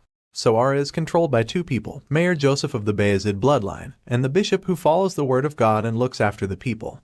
However, the delicate balance is being swayed. The achievements of Joseph's vassal will definitely give him more influence, so he can now see the opposition's intentions more clearly, because he now realizes that he was their target right from the start. The story continues with Master Joseph having a chat with a visitor in his office. Basically, they're judging the actions of his vassal, Vlad of Soara. While it's true that Vlad gave the opposition a reason to do this, the mayor also believes that certain boundaries ought to be kept. Young Master Joseph feels that they must all know that he's not obliged to do anything just because of his servant's misbehavior. With this in mind, he wonders if there is some kind of other hidden intention behind all of this. While the mayor is thinking about this, he's suddenly drawn out of his thoughts when someone knocks on the door. The person apologizes for disrupting the meeting, and that's when he finally lifts his head to see who's there. It turns out to be none other than Sir Jaeger, who reveals that the stabler that went with Sir Lamond has returned. The usher goes into the room, and the young master just remains speechless for a while as he curiously waits to hear what the stabler has got to say. Seeing the look on Goth's face, Master Joseph immediately figures that the report must not be a good one. Sure enough, the stabler finally opens his mouth to speak, revealing that the barbarians have appeared. The sister from the convent is absolutely horrified, but the mayor just looks pretty unfazed since he was already expecting bad news. He calmly turns to the messenger and asks the guy where the barbarians are right now. In response, Goth reveals that they're on the roads connecting Soara and Varna, claiming that they're already attacking the people there. At this point, the mayor asks the stabler another important question, which is if he ran away to come back all by himself. Hearing this, Goth gets nervous and quickly clarifies that he didn't abandon his companions. He explains that Sir Lamond was the one who gave him the order to go get help. He goes on to state that Vlad has already taken the barbarian captain hostage and that he's holding his ground back there. The mayor is a little relieved to hear this, but he's also pretty curious about what happened to the mercenaries who were supposed to be protecting the merchants. In response, Goth reveals that the mercs retreated the moment they found an opening to do so, stating that they would all be dead if it weren't for Sir Lamond and Vlad. At this point, Master Joseph takes in all the information and figures that only Vlad and the old knight are protecting those who were ambushed. The stabler confirms this, and the sister from the convent just looks pissed that the young swordsman doesn't have the kind of bad reputation she was hoping for. The mayor sees the frustration on her face, and it makes him crack a small smile. Anyway, now that his boy has successfully made the nosy lady look a bit stupid, he figures that it's time for him to help the blondie in question. So, he asks Sir Jaeger to personally lead the mounted troops on a rescue mission to go help out Vlad and the others. He tells Goth to guide them as they embark on the mission and also urges them to move swiftly. Both men understand the assignment, so acknowledge the order and get right to business. Once they're gone, the mayor resumes his little chat with the sister, suggesting that his vassal is pretty great. Of course, this is just to piss her off even more, and it works. She doesn't seem to get what he means by this, so he elaborates some more. As far as the mayor is concerned, Vlad is still following God's will and protecting the young lambs despite being of lowly birth and having an impatient personality. At this point, the sister realizes that she can't really disagree with him on that. She begrudgingly admits that he's right, and Master Joseph decides to capitalize on that. He feels that he'll still have to meet Bishop Pierre eventually, but if they're going to, then he wants this sister to pass a message to the man of God first. The lady listens anxiously to hear what he has to say, and he claims that he's truly grateful for the bishop's concern over him. And to conclude his message, he states that he'll visit the man of God soon. A wave of horror washes over the sister when she hears him say this, because she's afraid of what might happen if the two men meet. She has every reason to be worried too, since he intends to face the bishop head-on when they finally meet, and as you can imagine, that's going to be one hell of an encounter. The scene changes at this point, and we catch up with our boy who's back in the wilderness. He's still on a journey with Sir Lamond and the merchants, and it's safe to say that he looks really exhausted. While riding on his horse, he takes a look to the side and notices another small army of horsemen riding together. From what he can see, he's convinced that more of the barbarians are gathering there, and the old man confirms this. He claims that quite a lot of them are heading south, but this is quite unusual to him, because if they were normal mounted bandits, then they would have run away the moment their chief got caught. As a result, Sir Lamond concludes that their hostage must be a really highly ranked warrior. The guy's currently tied up in the wagon, looking quite unfazed by anything that's going on. He probably feels that his warriors will soon come to rescue him, and this is a possibility that the old man fears too, since the barbarians are still hanging around. Sir Lamond feels that this is getting bad, and he's afraid that they'll be in big trouble before they even reach Soara if things continue at this rate.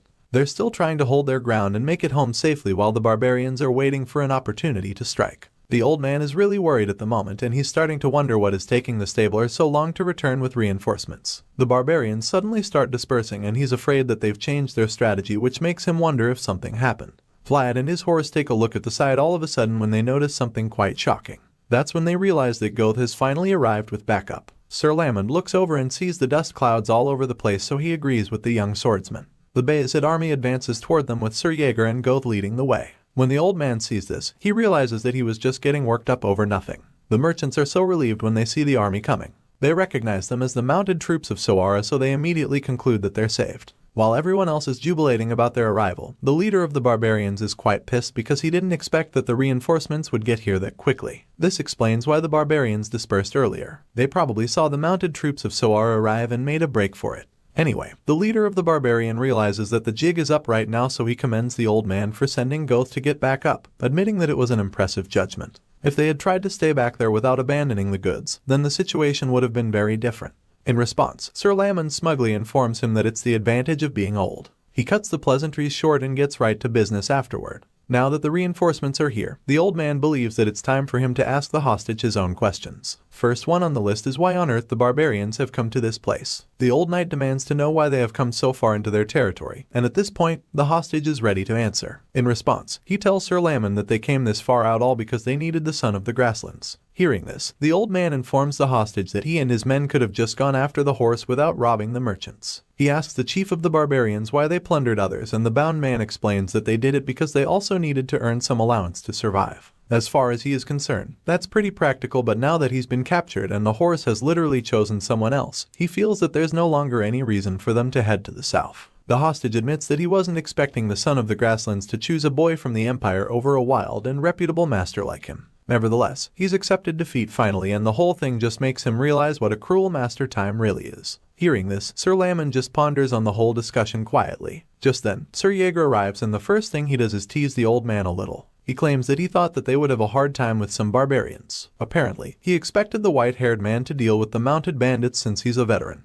As you can imagine, Sir Lamon takes offense when he hears this, so he snaps at the one-eyed knight, stating that the bastards would have run off to Varna by now if he had a military horse to ride on. At this point, Sir Jaeger can see his point, so he changes the topic and admits that he's just glad they're all safe, whatever the case may be. Now, his job is to take them back to Sowara. Just then, they look to the side once again and notice the barbarians still hanging around. Sir Lamond asks Jaeger what he will do with the mounted bandits now, because it seems that they have their own situations right now. In response, the green-eyed knight reminds the veteran that they're already in chaotic times. That being said, he believes that they need to avoid the anxious barbarians. However, first, he intends to have a chat with them. He suddenly starts riding in another direction, claiming that he'll persuade them to leave the Bayezid territory. Sir Jaeger's eye starts glowing all of a sudden, and you can literally see the aura coming out from under his eye patch. The hostage looks pretty scared when he sees this, and Jaeger just approaches him, claiming that just wants to talk the way any civilized man would. His sword equally starts brimming with energy, which just makes him look even more terrifying. As you can imagine, the other barbarians are just as terrified as their captured leader when they witness the power of this green-eyed knight. The leader is overwhelmed by the aura and admits that the world they're beholding has a completely different depth from anything they've ever seen. As such, the barbarian leader fears that the one-eyed knight could slaughter all of them if he wanted to. The leader watches the glowing knight ride slowly toward his men, and with fear in his heart, he immediately yells out for all of them to retreat. The hostage starts shouting all of a sudden, telling his barbarian army to go back before Sir Jaeger gets to them. The mounted bandits hear their leader screaming at the top of his lungs, and when they realize that he wants them to retreat, they're a little confused. They're reluctant to leave him and wonder why he'd give up so easily. Sure, they're afraid of Jaeger, but they still believe they could beat him. Well, their chief definitely doesn't think so, and that's why he's screaming at them to get the yell out of there. He's so pissed that they're still talking and can't believe that they can't tell the situation even at this point. Despite his best attempts to get them out of there immediately, they're still reluctant to leave. They're torn and unsure of what to do, because if they retreat now, then their chieftain would probably end up dead. Even though they want to save him, they also know that they're currently in the front yard of Sowara, which just puts them in a very vulnerable position since they don't even know when more reinforcements will arrive. Besides that, they already know that there's one more knight to face, the one-eyed swordsman with a really terrifying aura that's currently closing on them. They already had their hands full before when it was just Vlad and the old man. But now, they're faced with a knight that seems to be even more dangerous, so it's pretty evident how bad their odds are. With everything looking pretty bad for them, one of them decides to retreat and come back another time. The guy doesn't feel that the people of Sowara will harm their leader, because he believes that they wouldn't want to start a war with the barbarians. That being said, the other mounted bandits begin to see reason in his point, and more of them decide that it's best to just do what their chief told them to. As such, they all mount their horses and retreat before Sir Jaeger can get to them. As they flee the scene, they yell at their leader, pleading with him to survive, vowing that they'll meet him again one day. Once the barbarians are out of the picture, Sir Lamon just teases Jaeger for calling himself a civilized man when he was clearly about to choose violence with the rest of the barbarian army. In response, the green-eyed knight just hits back at the old geezer, pointing out how the end result is a clean one regardless. While the others are bickering, we see that our boy is being showered with praise from the merchants who are grateful for his help. Then thank Vlad for protecting them and saving them from the mounted bandits. The black horse doesn't look like it's really a fan of all the noise judging by the look on its face, and then all of a sudden, it gets up on its hind legs with Vlad caught off guard.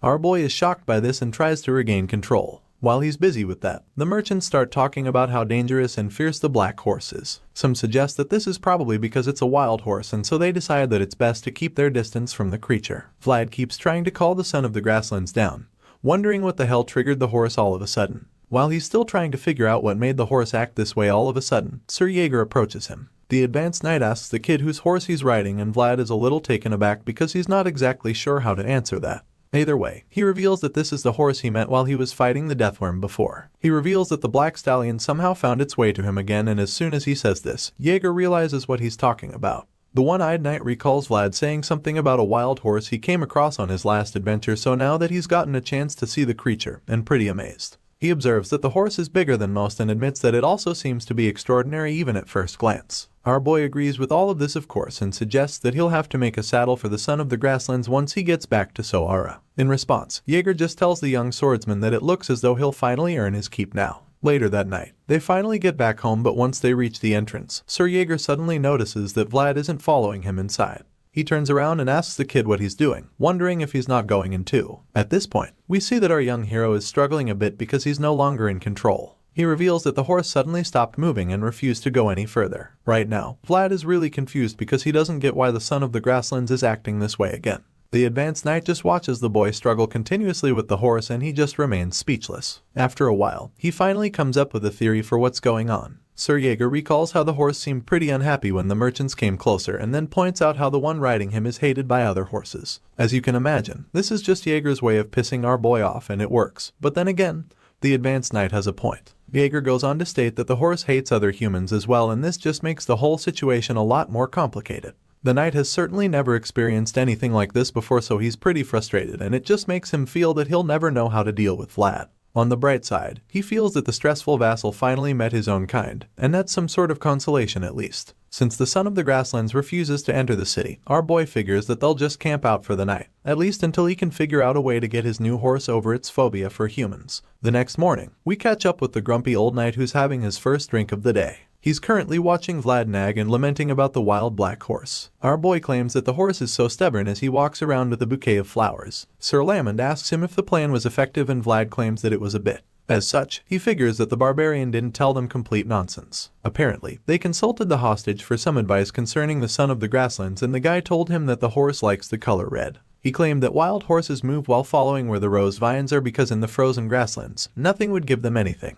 The rose vines opening up in reaction to hot energy is a signal that is linked to survival according to the barbarian. Vlad took the advice and tried it out, but it turns out that the rose vines he got might not be enough to do the trick. Hearing all of this, Lamond feels that Vlad should be able to find a solution pretty easily since he knows what the horse likes now. Hearing this, the kid ponders on the whole thing for a moment and then realizes that his plan might work better if he's able to get more red colors. The old man supports this theory, and our boy suggests that he can also make things better by making it bigger too. To this, Sir Lamond admits that these are usually better when they're big, so he also supports this. At this point, Vlad goes on to say that it would be perfect if his little temptation is also moving. Hearing this, the old man doesn't seem to get what he's talking about anymore. The geezer looks pretty lost after Vlad says this, but before he can get some clarification, they're both distracted by the familiar redhead walking by. It's Jemima, of course, who seems to be doing laundry at the moment. The reason they both can't get their eyes off her is because her shiny red hair is like the perfect thing for the plan. Sir Lamond feels that she is definitely worthy of being called a rose, and since they're both thinking the same thing right now, he fears that the kid might not be able to pull it off. He asks Vlad if he'll be fine, since he knows that he and the girl in question don't seem to have a very good relationship anymore. In response, the blondie just assures the old man that Jemima has always been grumbling ever since they were young.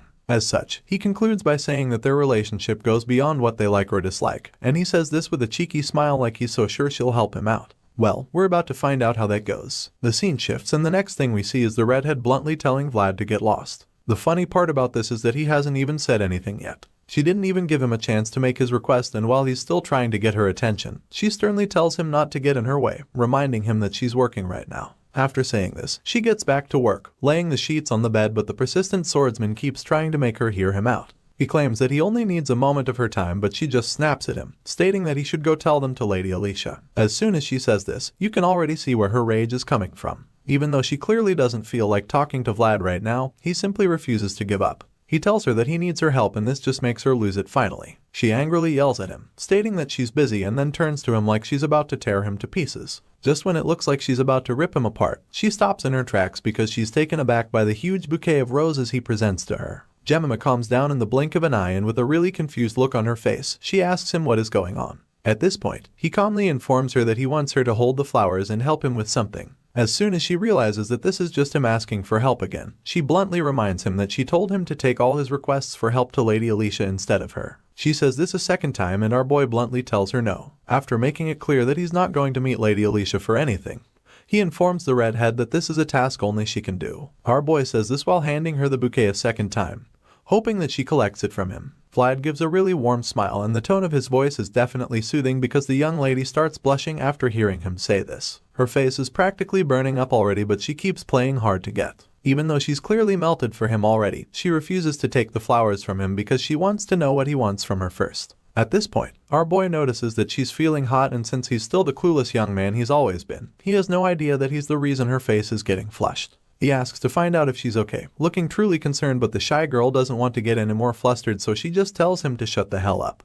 While that's going on, the scene changes and we catch up with young Master Joseph and his right-hand man Sir Jaeger. They're currently on a little excursion to the underground prison in Soara, and after a long walk down the hallway, they finally reach the end where their target is. Upon reaching there, the young master introduces himself as mayor to the big guy sitting in the cell. Not surprisingly, it's the barbarian leader they captured not too long, and since Joseph is yet to meet the guy, he figures that this visit is necessary. In response, the prisoner introduces himself as AJ of the Budot tribe. The barbarian is bound with some really big chains, and judging by the defeated look on his face, it doesn't seem likely that he'll try to escape. However, this expression quickly turns into a smug look. The guy smiles, claiming that it's an honor to be visited by the mayor of Soara, and then he reveals that he has a few things he would like to ask. In response, the young master sincerely hopes that his trip down here doesn't turn out to be a wasted one. While saying this, Joseph takes a hard look at the prisoner and is moved by what he sees. The young master has seen numerous people trying to act cold-hearted or dignified at a time like things, but he's only seen a rare few who are true like this barbarian leader. Judging by what he just witnessed, he concludes that this man is the real thing, so he's eager to have a chat with him. Master Joseph admits that he initially thought this was something like a traditional ritual of the Budot tribe, but he later realized that it's actually forbidden for him to capture a wild horse. Now that he's realized this, he admits that he finds it really interesting because he believes that all worlds ought to be left alone so that they can shine in their own way. Therefore, what he's trying to say is that wild horses that shine only when they run should stay in the green grasslands and be left alone. He quotes all of this to the barbarian leader, stating that the people of the Budot tribe were apparently the kind who valued such principles, at least before this whole mess started. AJ remains speechless inside his cell with no idea how to defend himself because he's pretty guilty of going against their tradition with all that's been said. Since he has nothing to say, Joseph just continues to berate him, telling him that he broke the law, risked his life to cross the Iron Duke's territory just so he could come to this place. Apparently, the young master doesn't believe that the barbarian clan leader would go to such great lengths to break the law of his people when he's meant to uphold it. As such, he's convinced that the barbarians had another reason for trespassing, so he demands to know what it was. At this point, AJ slowly gets up to look the young master dead in the eye. With his hands chained to the wall, he walks up to the bars and admits that he thought about all this while he was locked here. The barbarian army leader claims that this could be better for him, stating that he's someone who will take charge of the future of the Budot tribe. As such, he goes on to reveal that there's only one reason why he would break the taboo of their tribe and try to capture the son of the grasslands. That being said, he finally drops that bombshell, stating that he did all that because they needed the fastest being they knew. As soon as he says this, he roars at the mayor and attempts to reach him with as much force as he can, but the chains hold him back. He blames the people of Soara for ruining his plan, and that's when he looks up to see the tip of his sword inches away from his forehead. Jaeger stretches the sword into the cell, ready to end the prisoner if he tries anything funny. Meanwhile, Master Joseph is pretty curious about what the barbarian just said, so he asks him what he's talking about. In response, AJ just keeps burning up in rage, and once again, he asks the mayor what the hell the people of Soara have done to cause the dragon to go on a crazed frenzy. Hearing this, Joseph gets a little nervous because he seems to know exactly what the guy is talking about now. Apparently, there's a dragon that has been quiet all this time and now it's going on a rampage. The barbarian keeps losing his shit, angrily asking Jose what he did to the dragon's fragments. The mayor also appears to know what he's talking about. He knows about the dragon's fragments. As far as he knows, the West's evidence of path has been safely transferred over to the Iron Duke. Even though everything should be good on that front, he can't help but wonder if it's related to the rampage of the dragon somehow. While he's still thinking about this, his thoughts get interrupted all of a sudden because AJ sternly demands that the blonde boy who defeated him be brought to him. As you can imagine, the mayor isn't exactly a fan of that arrangement, so he asks the guy why he wants to see Vlad. In response, the barbarian explains that the only being that can catch up to the fastest dragon is the son of the grasslands, which happens to be in our boy's possession right now. AJ is convinced that the black horse must have chosen the young swordsman over him for a very good reason, which means that Vlad has something special in him. Hearing this, Master Joseph begins to understand what the barbarian is trying to say, so he claims that he'll think over the request. Of course, AJ knows how urgent the situation is, so he tells the mayor that he needs to hurry, feeling that he should probably know that as well. The remnants of the fallen dragon have inherited the blood of the most perfect dragon. The barbarian reveals that so far they've lived without realizing that they're dragons, but also states that something has definitely changed which puts everyone at risk. AJ fears that whatever happens will certainly go beyond their territory once the threats realize that they're dragons. After making this clear, the barbarian prisoner asks the young master once again what his people did with the dragon's fragments. He says this with a really desperate look, and it becomes quite clear that this problem is a lot more serious than the mayor could have imagined. The scene shifts to Vastopol, the main city, specifically the Baronoff dukedom. A blue flag is seen high up there, with the symbol of a fist on it which is surrounded by some kind of flames. A white-bearded man stands at the top of one of the towers in the castle and looks out to the snowy mountains. He notices that the fallen dragon is crying and he looks pretty concerned about it. This white-haired old man happens to be the Iron Duke, Timur Baronoff. While he's looking out to the windows, his thoughts are suddenly interrupted when one of his subordinates barges into the room, claiming that something is happening to the dragon's fragments. The old guy says this with a lot of urgency in his voice, and when the Duke hears this, he becomes really worried as well. The old man informs his soldiers that their familiar issue has started again, and in order to deal with it, he needs the mages first. Duke Baronoff asks what the mages are doing, and one of his men informs him that it's not looking great this time around. It appears that they're unable to calm the dragon down with just magic. As such, the Duke tells them to call the priests who can engrave prayers. They all get to work, and while they're at it, the Duke asks if the Holy Knights have arrived. In response, one of his men informs him that Knight Captain Gunther is on his way. Hearing this, the Duke asks that the knight be brought to him as soon as he arrives. While everyone else is doing as they're asked, Duke Baronoff rushes to the source of the concern. He gets to the door and he can hear the loud noise coming from the other side.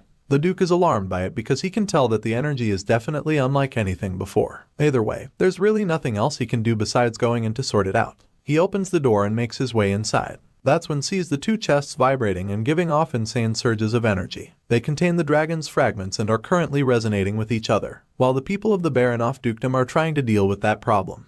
The scene changes and takes us back to Soara, where the people are still going crazy about the young swordsman. A sea of people makes its way to Vlad's residence with all kinds of gifts for him. However, when they arrive, a young lady informs them that he isn't around because he went out on a mission. As you can imagine, the visitors are disappointed to hear that their favorite blondie isn't around. They feel that they're too late and start lamenting about it. One of them talks about how he had to prepare a gift for Vlad because he wasn't able to greet him at the convent. While they're all moaning about this, the lady just thinks that maybe she shouldn't have added Sir to Vlad's name earlier. She feels that she might have gotten caught up in the atmosphere. But then again, she realizes that this might be a chance for her. The rumors that Vlad has saved the merchants from the barbarians are spreading quickly, and so she figures that she might spread his name even more with this opportunity. With this in mind, she addresses the crowd once again, telling them that Vlad has been pretty busy of late.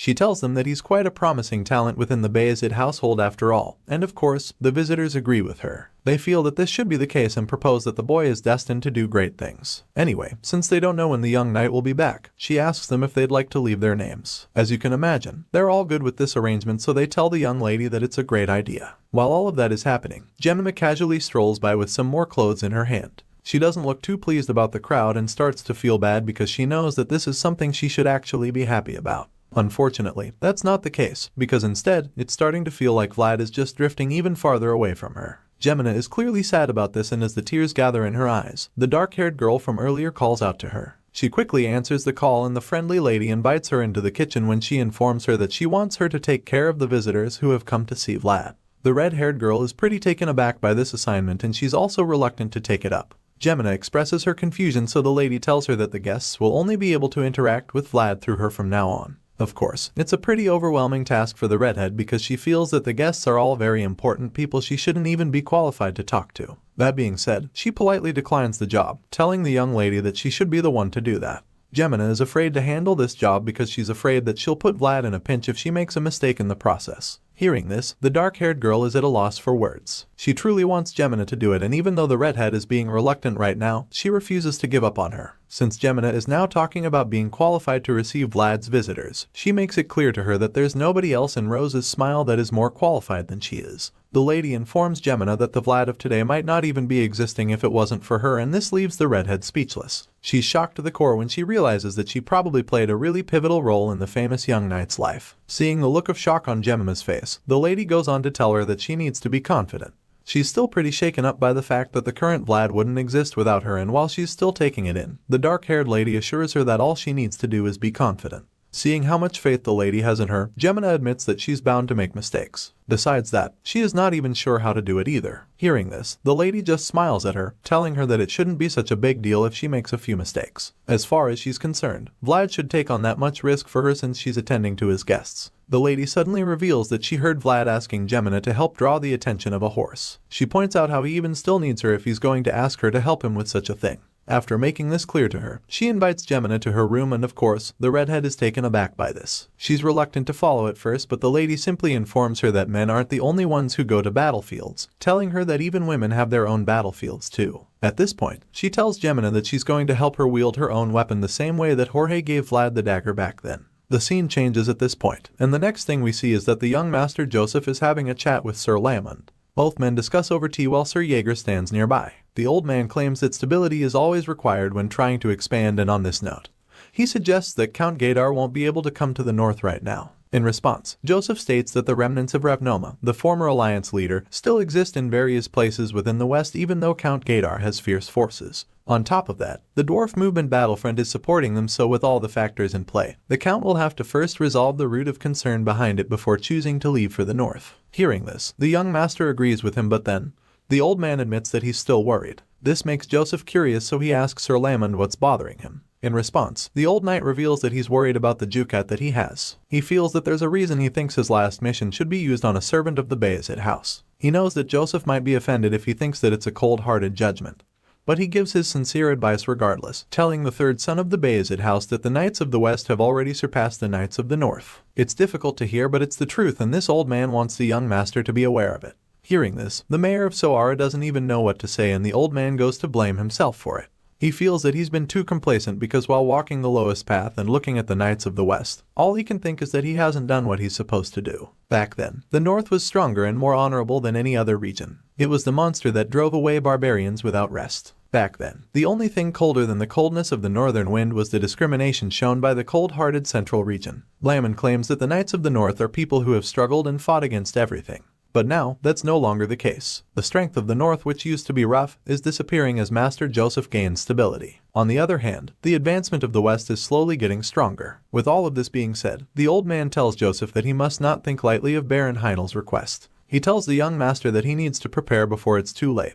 After hearing all of this, Joseph agrees with the man completely, even the part where he said that the current North is different from the old North. Even so, he still believes that the North has kept producing strong fruits in recent years. While Sir Lamond is very worried about everything that's been going on, the mayor seems to be very hopeful. This hope seems to be contagious because after a couple of seconds, the look of fear starts to slowly get replaced with a calmer expression. The old knight believes that a new generation will always rise up to take over the old generation's place after all, and while saying this, the one person he thinks about is the young blonde knight. Speaking of the blondie, we finally get to see what our boy has been up to. He's still struggling to get the horse into the city, but when he returns to the entrance, he's taken aback by how many people are out there. He wonders why there are so many of them, and the voice suggests that they all came around because there's something interesting here now. Vlad isn't sure what the voice is referring to by this special something, so the voice tells him to think about everything he's done so far. The voice reminds him how they tried covering the horse's eyes to bring him into the city. They tried dragging it with brute force, right before attempting to lure it with food, which also didn't work. Our boy even had to lower his head and beg the horse, which he doesn't deny. The voice talks more about this young boy whose name is increasing in value greatly, stating how the same boy who has been made helpless by a horse, and concludes by saying that it is definitely interesting enough to have all these people gather here. However, our boy doesn't think that it's interesting enough to create such a crowd in the city. Just then, Gemina calls out to him, wearing a red dress like a bride. Clearly, this wasn't part of the plan, so he asks her why she's wearing that. The voice suddenly informs him that she's wearing the combat uniform of a woman and claims that he's very impressed by how thorough her preparation is. Hearing this, Vlad figures they can go ahead with the operation, so he tells Gemina that it's time. She's clearly been waiting for his signal, so she finally takes off the veil to reveal her beautiful red hair, which leaves all the men around mesmerized. They're all amazed by how beautiful she is and admit that she really hid herself well. Even the horse starts reacting the moment Gemina reveals her face, and while the son of the grasslands is attracted to her, she's not exactly a fan of the situation. Gemina feels that the horse is even scarier in person and admits that it's so pressuring you have so many eyes on her. But then again, she knows that she has to see it through till the end, because if she hesitates because of such an insignificant fear, then it would mean that she doesn't deserve to stand by Vlad's side.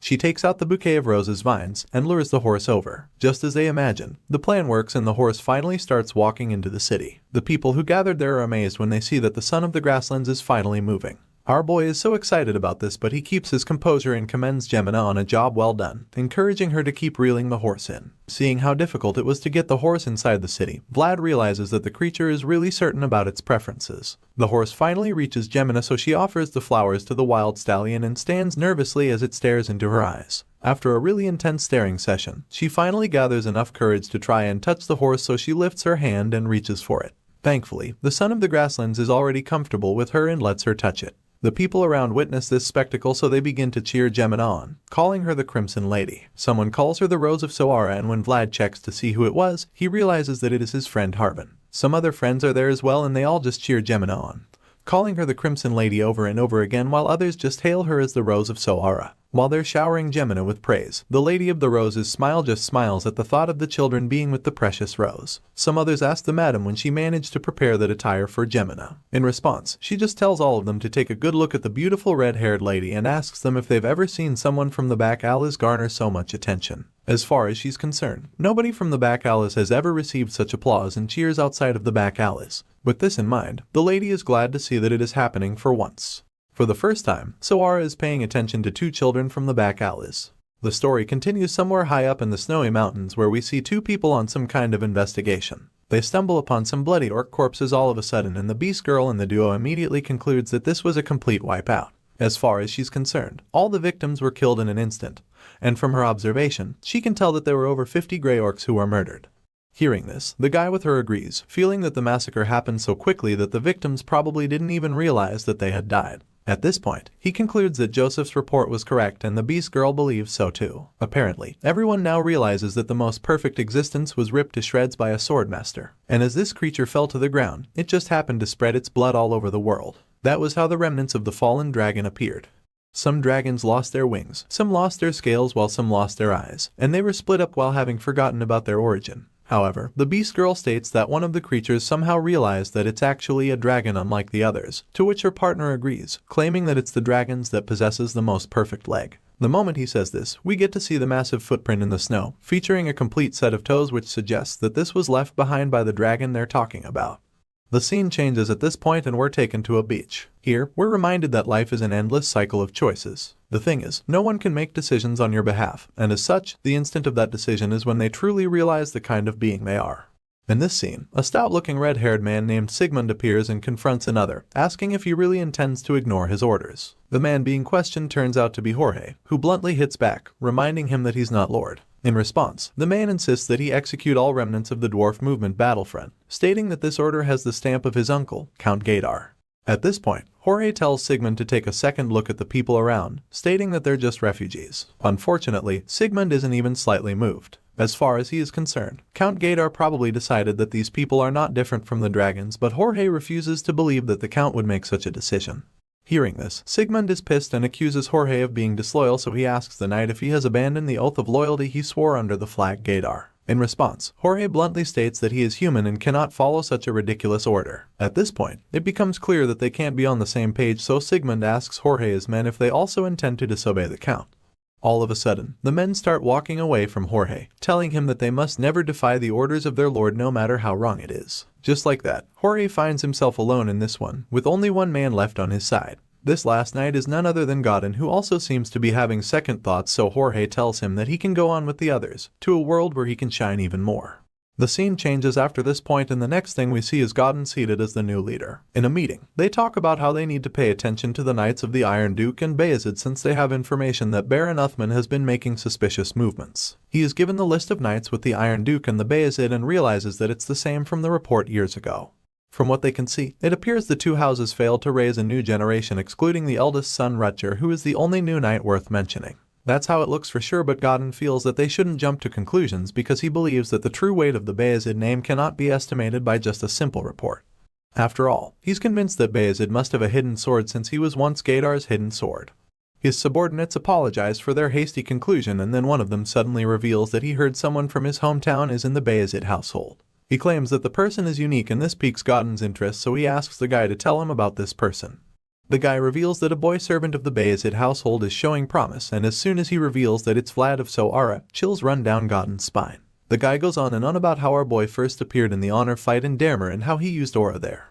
At this point, his colleagues are equally shocked because it should be impossible for a servant to be able to use aura. Some of them start laughing because it sounds ridiculous, feeling that the Bayezid house is just making up stories after failing to raise a new generation. While they feel that it's all a lie, Godin quietly ponders on the name he just heard because it's strangely familiar. It doesn't take him too long to put the pieces together and realize that Vlad was the gutsy kid that fought him when he killed Jorge. Godin is pretty amused by this because he remembers how much he wanted to bring Vlad with him after their encounter since the boy shined with potential that day. He's not completely certain that Vlad is the kid making waves in the Bayezid house because he can't say for sure that the kid is still alive. In that moment, the scene shifts and we catch up with the dramatic young knight in question. At the moment, he looks like he's on the verge of death because he's absolutely exhausted. The voice in his head just scolds him, telling him to eat his food and stop whining. Apparently, he feels so tired right now because he had combat guidance with Sir Jaeger in the morning before his aura and body strengthening technique training with Sir Lamond in the afternoon. As if his day isn't already tedious enough, he also has a training progress discussion at night, so judging by his packed schedule, he's afraid that he might end up dead if things continue at this rate. After he's done complaining, the voice simply tells him that he's very lucky and states that he should be thankful that they're even teaching him. In response, he tiredly admits that he knows and explains that it's the whole reason why he's still forcing himself to do everything he's asked. Just then, Goth enters the room with a big bag on his back, asking Vlad if he's been doing okay. Our boy is confused because he doesn't get why Goth is carrying luggage. It turns out that Joseph asked him to stay there henceforth, which Vlad still doesn't understand. Vlad recently got a house for his new horse, and since Goth is the stabler, he's required to be wherever the horse is. Our boy is not so sure about this arrangement because he doesn't know if Goth will be able to handle his horse. In response, the guy just reminds our boy that he's the stabler of the Bayezid house, so Vlad wishes him luck, which gets him a little worried. He asks why he would need luck to take care of the new horse, but the blondie doesn't have energy to even talk. Just then, Goth tells him that Sir Joseph has asked him to come back, which leaves our boy in shock. He wonders why, so his pal figures that the young master wasn't to lift the punishment. A while later, Vlad arrives at Joseph's place and immediately regrets believing what Goth told him because judging by everything in front of him, he can already tell that this isn't an atmosphere where the young master would lift his punishment. If anything, he might even be in more trouble than before because he's been summoned before everyone like as if he's on trial. The young master reminds our boy how he defied orders and saved the children back in one of Baron Uthman's villages. Our boy admits this despite the young master's stern appearance. Joseph suddenly asks the boy if he would still defy his orders if the same thing were to happen again. This question catches Vlad off guard and Joseph just keeps staring at him. Our boy remembers that he swore to be truthful to the young master and not his loyalty, and for this reason, he can't lie about his answer. As such, he reveals that he would defy his orders a second time if he was in the same position. This response could very easily end up being the reason he gets thrown out of the Bayezid house, but for some reason, it's exactly what Joseph wanted to hear. The young master reveals that this is the reason he chose Vlad, claiming that while honor is the light that helps others shine, conscience is the light that helps the young boy shine. Joseph believes that conscience is the compass that helps one back to the correct path after losing their way, and right now, he's convinced that Vlad has found his own path. For this reason, he unveils a new armor for our boy, hoping that it helps to protect his conscience. Seeing the shiny breastplate, Vlad is stunned because he recognizes it as the armor sent by San Racino. As an organization that has crafted the most iron armors, he can tell that this one must have been made with various techniques. Our boy is a little sentimental about his current armor, and the young master completely understands because he knows that every scar on it is proof of the path he's taken up until now. Nevertheless, Joseph assures him that the new armor is proof of the path he's found now. Vlad doesn't really understand this, so the young master asks him to come take a closer look. He does, and that's when he sees the title engraved on the armor, naming him the Defender of Children.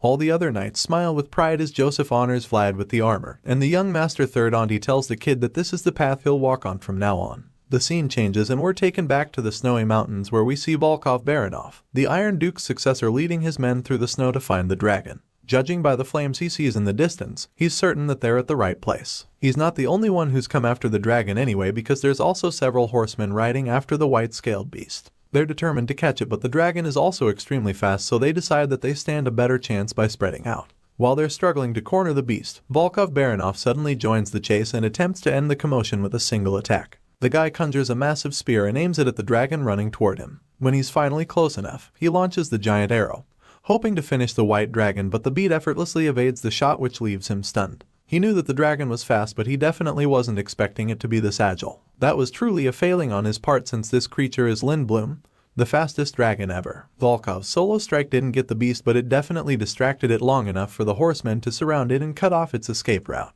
At this point, the dragon realizes that it's been cornered, so it figures that the only way to escape now is by engaging the hunters. With this in mind, the beast prepares to unleash a breath of fire on all of them, and when they see this coming, they spread out, hoping to evade the blast. Volkov, on the other hand, refuses to let the dragon shoot fire at them and instantly launches another massive magical arrow at the beast. This foils the dragon's attack as it's forced to retreat in an attempt to evade the furious man's attack. The dragon starts running away and the pursuers go after it, but it's just too fast for them to catch it. Volkov watches the beast get away from him and his men, and all he can do is curse in frustration as his target escapes again. While all of that is happening, we catch up with young Master Joseph and his older brother, who just paid him a visit. The guy enjoys some tea and talks about how no other place has tea this good. Joseph knows that this guy hasn't come to chat over tea, so he bluntly asks his big brother what he has come for. In response, Rutger tries to pretend like he didn't come with an agenda, but Joseph can see right through him, so he admits that he didn't just stop to say hi. That being said, he reveals that it seems that what the barbarian said was correct. Hearing this, Joseph immediately realizes that this means a dragon is indeed coming. Joseph's big brother goes on to explain that if the West has the Deathworm, then the North has the Lindworm. He claims that the coldest and quickest dragon in existence dwells in the coldest place amid the ice-cold northern wind. The mayor is taken aback by this because he feels that it is not the season for the dragon to start migrating, especially since it doesn't always migrate just because of winter. Unfortunately, Rutger explains that there seems to be some kind of change in the pattern, since the Deathworm last time was also different from any other time. On top of that, the Lindworm has already tasted the blood of the Grey Orcs, which means that they have to take the dragon out before it rampages even further. With this in mind, he quickly asks his big brother which way the dragon is descending from, but Rutger admits that they can't figure it out because it's way too fast and it's not easy to find its traces. Hearing this, Joseph concludes that they should get right into action. His big brother agrees with him and reveals that it's the reason why he was tasked with the Lindworm conquest. As such, Joseph asks what he can help with, claiming that Soara will provide as much support as possible. At this point, Rutger demands an appointment of knights along with a thorough reconnaissance. Hearing this, the young master figures that it's a logical demand, so he asks his brother how many knights he would need for this mission. Surprisingly, Rutger claims that he needs only one knight, which Joseph finds very suspicious. As far as the young master knows, he should need multiple tenacious swords to be able to face a dragon. But as weird as this request sounds, he also knows that he can't deny it because the situation requires his full support. Joseph asks if one knight will really be enough for his operation, and Rutger simply explains that a skilled sword works well enough since Lindworm is very different from the Deathworms. Hearing this, the mayor asks which knight he would like to assign, and just when Rutger is about to reveal this, our boy enters the room, claiming that Sir Joseph summoned him. The mayor doesn't seem to remember calling on Vlad, but Rutger looks really excited to see the blonde swordsman again. It's been a while, and he's glad to see the greatest dragon herder of the North again. Later that night, Vlad has a chat with Jemima about the new task he's been assigned with, and reveals that it will take more than a month. In response, she simply states that it's a good thing he's busy and admits that he's been doing well lately. Just then, a gentle smile creeps up on her face and she tells him that their missus would have liked to see him like this. Vlad doesn't seem too happy to hear this, so he turns to her and asks her why she would suddenly talk about that, to which Jemima claims that it just came to her mind out of the blue. Either way, Vlad doesn't seem pleased at all. It's been way over 10 years since the woman passed away, and even though Jemima doesn't remember her mother, she remembers Vlad's. She remembers how Vlad's mother didn't abandon her child in such a despairing situation, unlike her own mother who left her. Hearing this, Vlad claims that he can't even remember his own mom either. Just then, Jemima pulls the last thread on the crest she's been making. She reveals that she's done with the third crest, called San Legino. She shows it to him, feeling really proud of herself, and admits that the Countess's skills were too good, but unlike her, he feels that the crest stands out a bit. Moving on from that, Jemima asks him if the dragons are really dangerous, and he confirms this, stating that the creatures are pretty much living disasters. Since it's going to take at least a month, she figures that he's going to return during winter, which he agrees with. Hearing this, she reluctantly gives him a handkerchief, which catches him off guard. He asks her what it's for and immediately realizes why she just gave it to him. He figures that it has something to do with him taking the princess's handkerchief a while back, and so he teases her for keeping it in mind all this time. As you can imagine, the redhead is pretty embarrassed and refuses to admit it, so she slaps him in the face and insists that she gave him her handkerchief because it's made of pure cotton, unlike the former silk one which he doesn't know how to use. With her cheeks burning red, she tells him to have a safe trip and then storms out of the room before he can say anything to her. Once she's gone, he nurses the bruise on his face with the new handkerchief, and all he can think about is how mannish Jemima is. While wiping his face, he catches a glimpse of something on the handkerchief that makes him smile. It turns out that she actually engraved her name on the piece of cloth, and Vlad is truly touched by the gesture. The story continues as our young hero finally sets off on his latest adventure. Vlad, Rutger, and the rest of the party make their way through the snowy forest in search of the lindworm.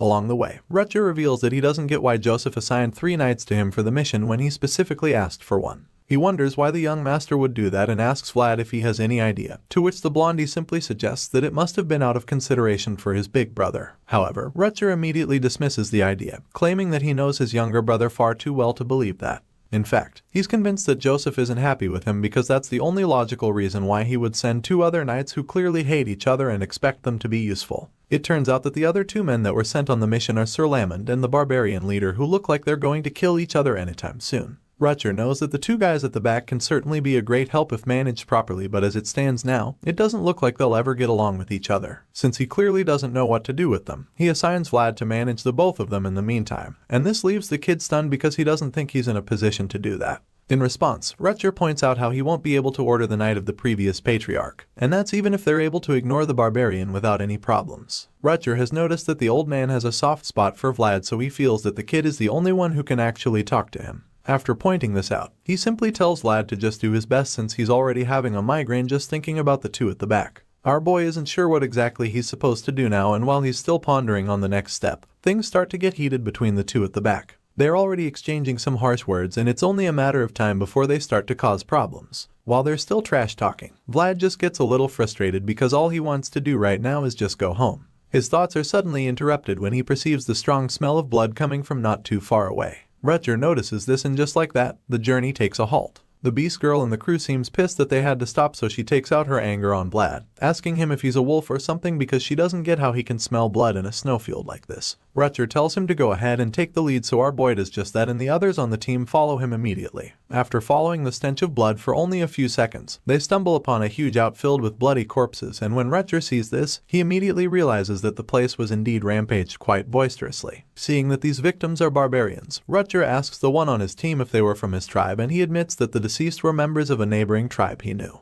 Even though it's supposed to be a relief, the guy reveals that his tribe isn't far away too, since this neighboring tribe came all the way to the north. At this point, Lamond admits that it's all strange to him because the massacre looks like it was done with a sword, but then again, he's convinced that it wasn't done by a northerner. Rutger agrees with him on this, feeling that there's no need to commit such an extreme massacre since it's been a long time since they stopped the struggle of washing blood off with more blood. With all of this in mind, he concludes that this strange occurrence can only mean that an uninvited guest has arrived here. As the journey continues, they finally get to their destination, and Rutger is relieved that they were lucky enough to get there before it turned into a snowstorm. He informs Vlad that this place is the northern core of the Bayezid County, which is called the Barenheim Fortress. As they ride over to the fortress, our boy notices something strange, which is the fact that the place has 2 flags. Apparently, Rutger wasn't aware of this new development because he's shocked when the young swordsman points it out. After taking a closer look, he's horrified to see a familiar red flag, and judging by the look on his face, they have some unwanted company waiting for them in the fortress. While Rutger is busy grinding his teeth, Vlad is just pretty confused.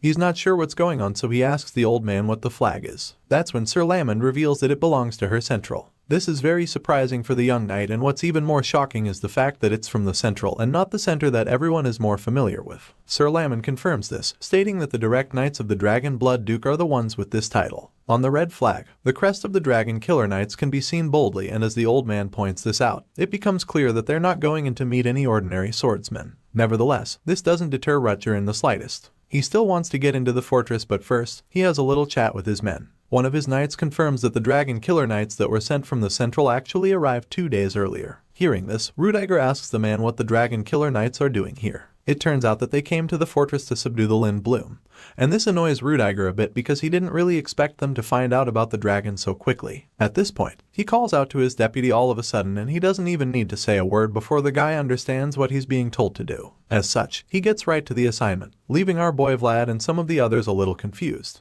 The blondie still doesn't really get what's going on, so he asks once again who exactly these dragon killer knights are. In response, Sir Lamon simply states that they're knights whose purpose is to kill dragons. He reveals that they're also acknowledged by the Emperor, and this organization happens to be run by one of the central nobles, the Dragon Blood Duke. In other words, these knights will definitely be involved in any matters relating to dragons by the law of the Empire. Hearing all of this, our boy is pretty amazed because it's suddenly clear that some really powerful knights have come to the fortress. Just then, he senses something strange at the top of the fortress, and after taking a closer look, he presumes that there was a big fire here not too long ago. In response, the old man reveals that the Barenheim fortress itself is a beacon mound of Bayezid. As you can imagine, our boy doesn't know what this means either, so he asks the old knight what he means by that. Sir Lamon simply answers him, saying that the fortress stands to steal and be stolen. It is also a place that needs to be rebuilt after being burnt black. The old man claims that this place is a humongous wall to the barbarians and monsters, but a fortress of indomitable will to Bayezid County. After hearing how passionate the veteran knight is about this place, Vlad is no longer surprised by how angry Rudiger is that the dragon killer knights would just raise their flag without permission on the pride of Bayezid.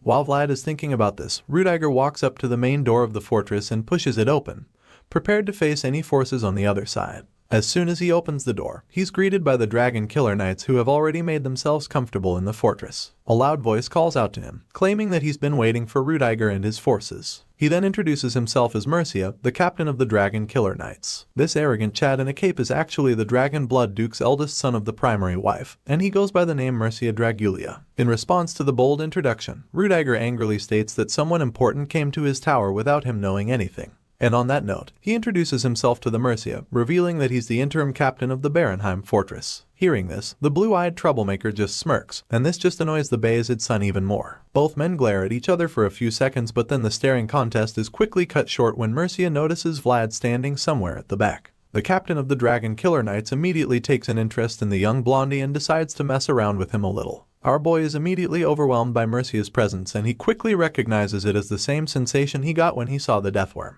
Our boy has no idea why he's getting the same ominous vibe from the Duke's son, and while he's still trying to process the whole thing, Mercia locks eyes with him. Apparently, the arrogant intruder can sense the intimidation that Vlad is feeling, and this makes him smirk again.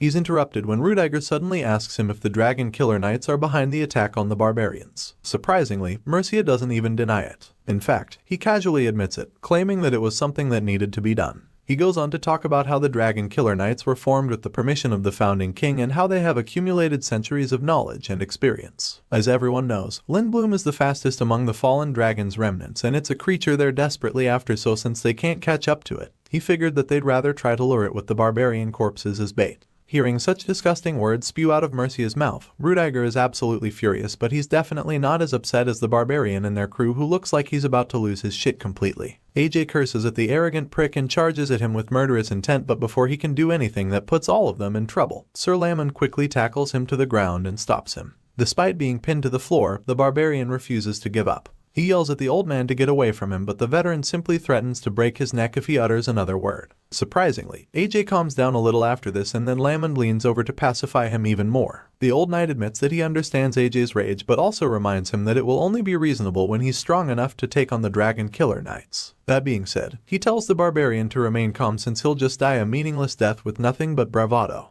While all of this is happening, Mercia just finds the whole thing amusing. He concludes that the son of Bayezid raised a mannerless subordinate, and then throws a jab at the beast girl on the team, calling her a cat. The guy insults them even further, wondering if Rudiger has tamed them by now, since those of lowly status tend to forget their place. Hearing this, Rudiger just hits back at the arrogant intruder, stating that his followers are standing exactly where they're supposed to be regardless. That being said, he decides that it's time for Mercia to stand where he is supposed to. At this point, it's pretty clear that things are starting to get heated, and the Dragon Killer Knights equally look like they're ready to start clashing blades. They reach for their blades, but this doesn't faze Rudiger in the slightest. He fearlessly activates his terrifying flame aura and starts walking toward the intruder. The Dragon Killer Knights are immediately overwhelmed by his power, so all they can do is tremble in fear and watch as he marches toward their captain. They let Rudiger pass without any resistance, and then the Bayezid son climbs up to stage face to face with Mercia, who is still smiling for some reason. He looks the intruder dead in the eye and bluntly asks him who the hell gave him permission to raise his flag on the Barenheim fortress. In response, the unbothered brat casually reveals that he made a request, but since nobody moved, he got his subordinates to raise it.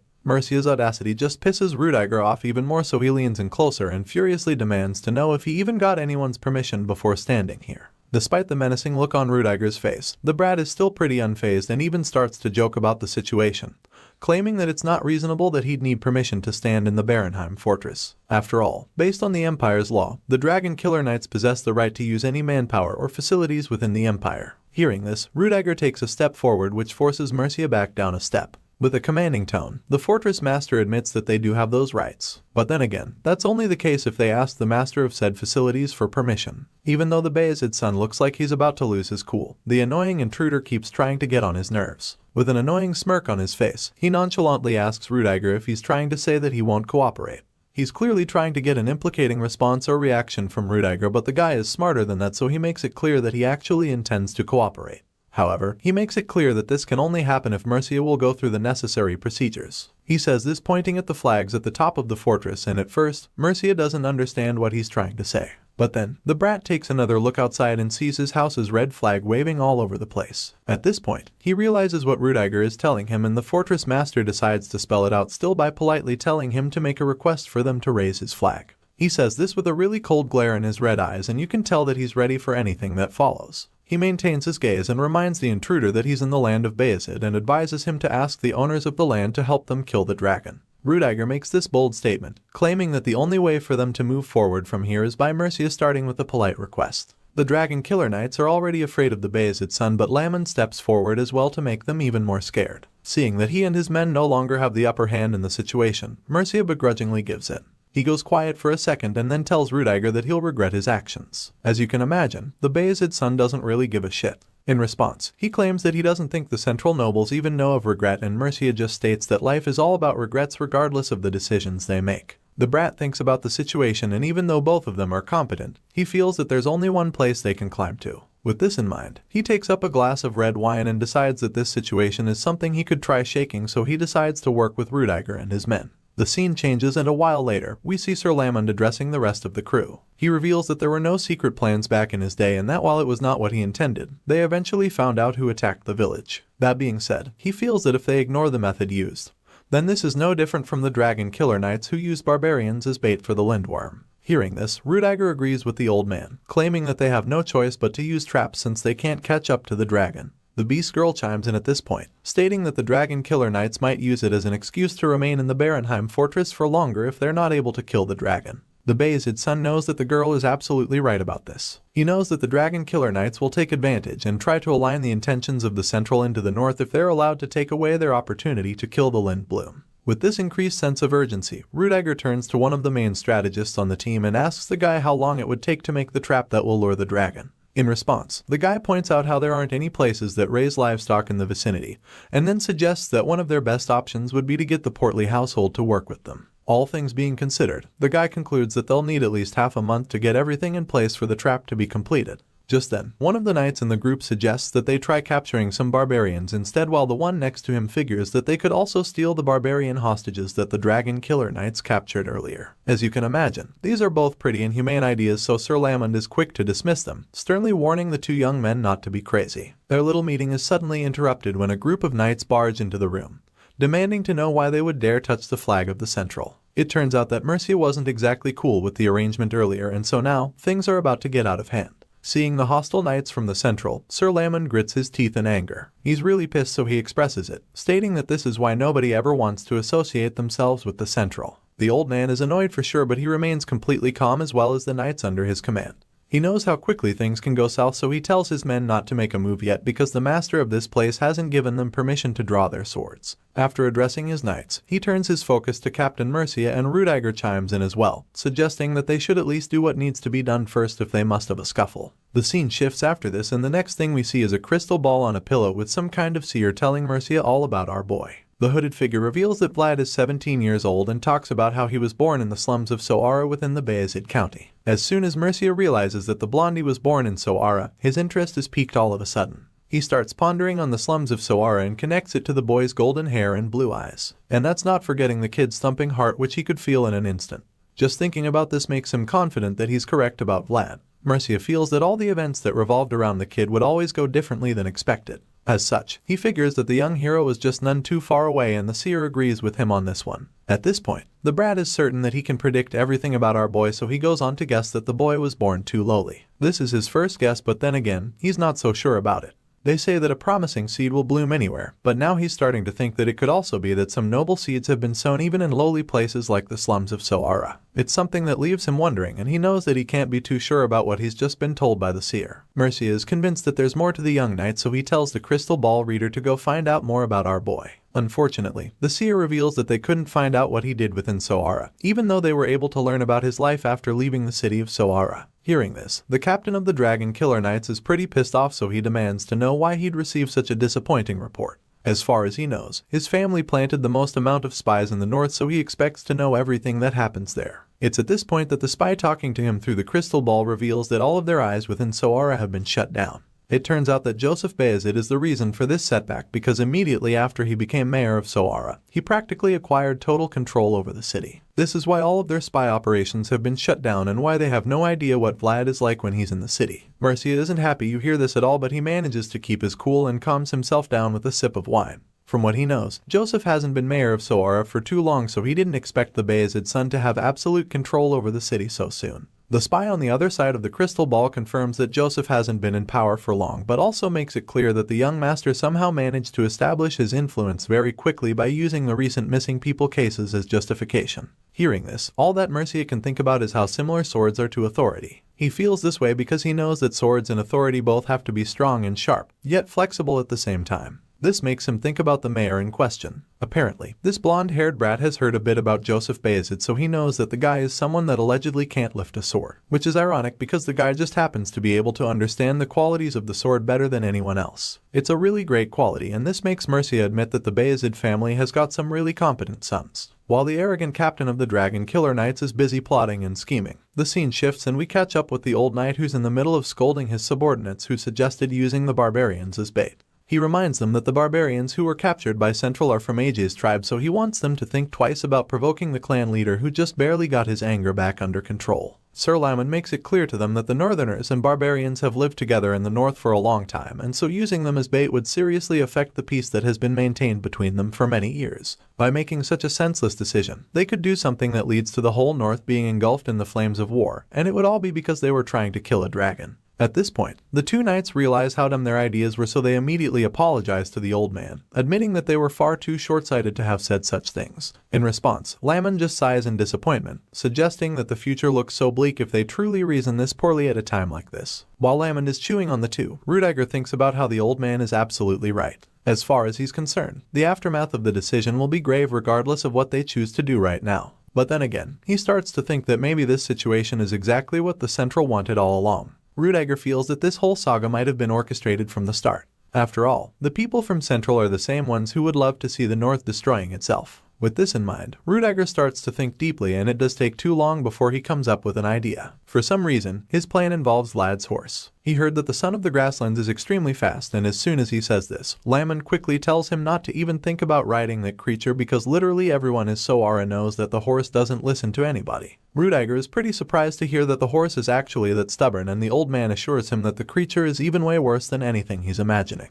This is pretty frustrating for the Bayezid son because he quickly discovered that this plan too is already a no-go. He was thinking of borrowing the horse to try and cut down Lindblom by himself, but now that he clearly won't have the means for that, he's starting to see what those intruders deserve to be called dragon killers. As much as it annoys him, he can't help but admit that their way of hunting the dragon was so clear and precise. From the look of things, they're the only ones capable of bringing down a creature like the Lindblom because of how insanely fast it is. Just thinking about this makes Rudiger even more annoyed. He curses out in frustration and wonders if they really have no choice but to play into the hands of Central like that. Right now, he desperately needs a way for them to deal with the dragon without Mercia, and his men getting involved or even getting in the way. If only they could at least know the location of Lindblom, a big part of the problem would be sorted out. The fortress master's thoughts are interrupted all of a sudden when one of his guards runs into the place calling out to him. He quickly answers the messenger, asking him what the matter is, and that's when the guard reveals that there are people outside the fortress requesting for the gates to be opened. The news of these unexpected visitors just leaves Rudiger even more frustrated because he has no idea who the hell could be out there this time around.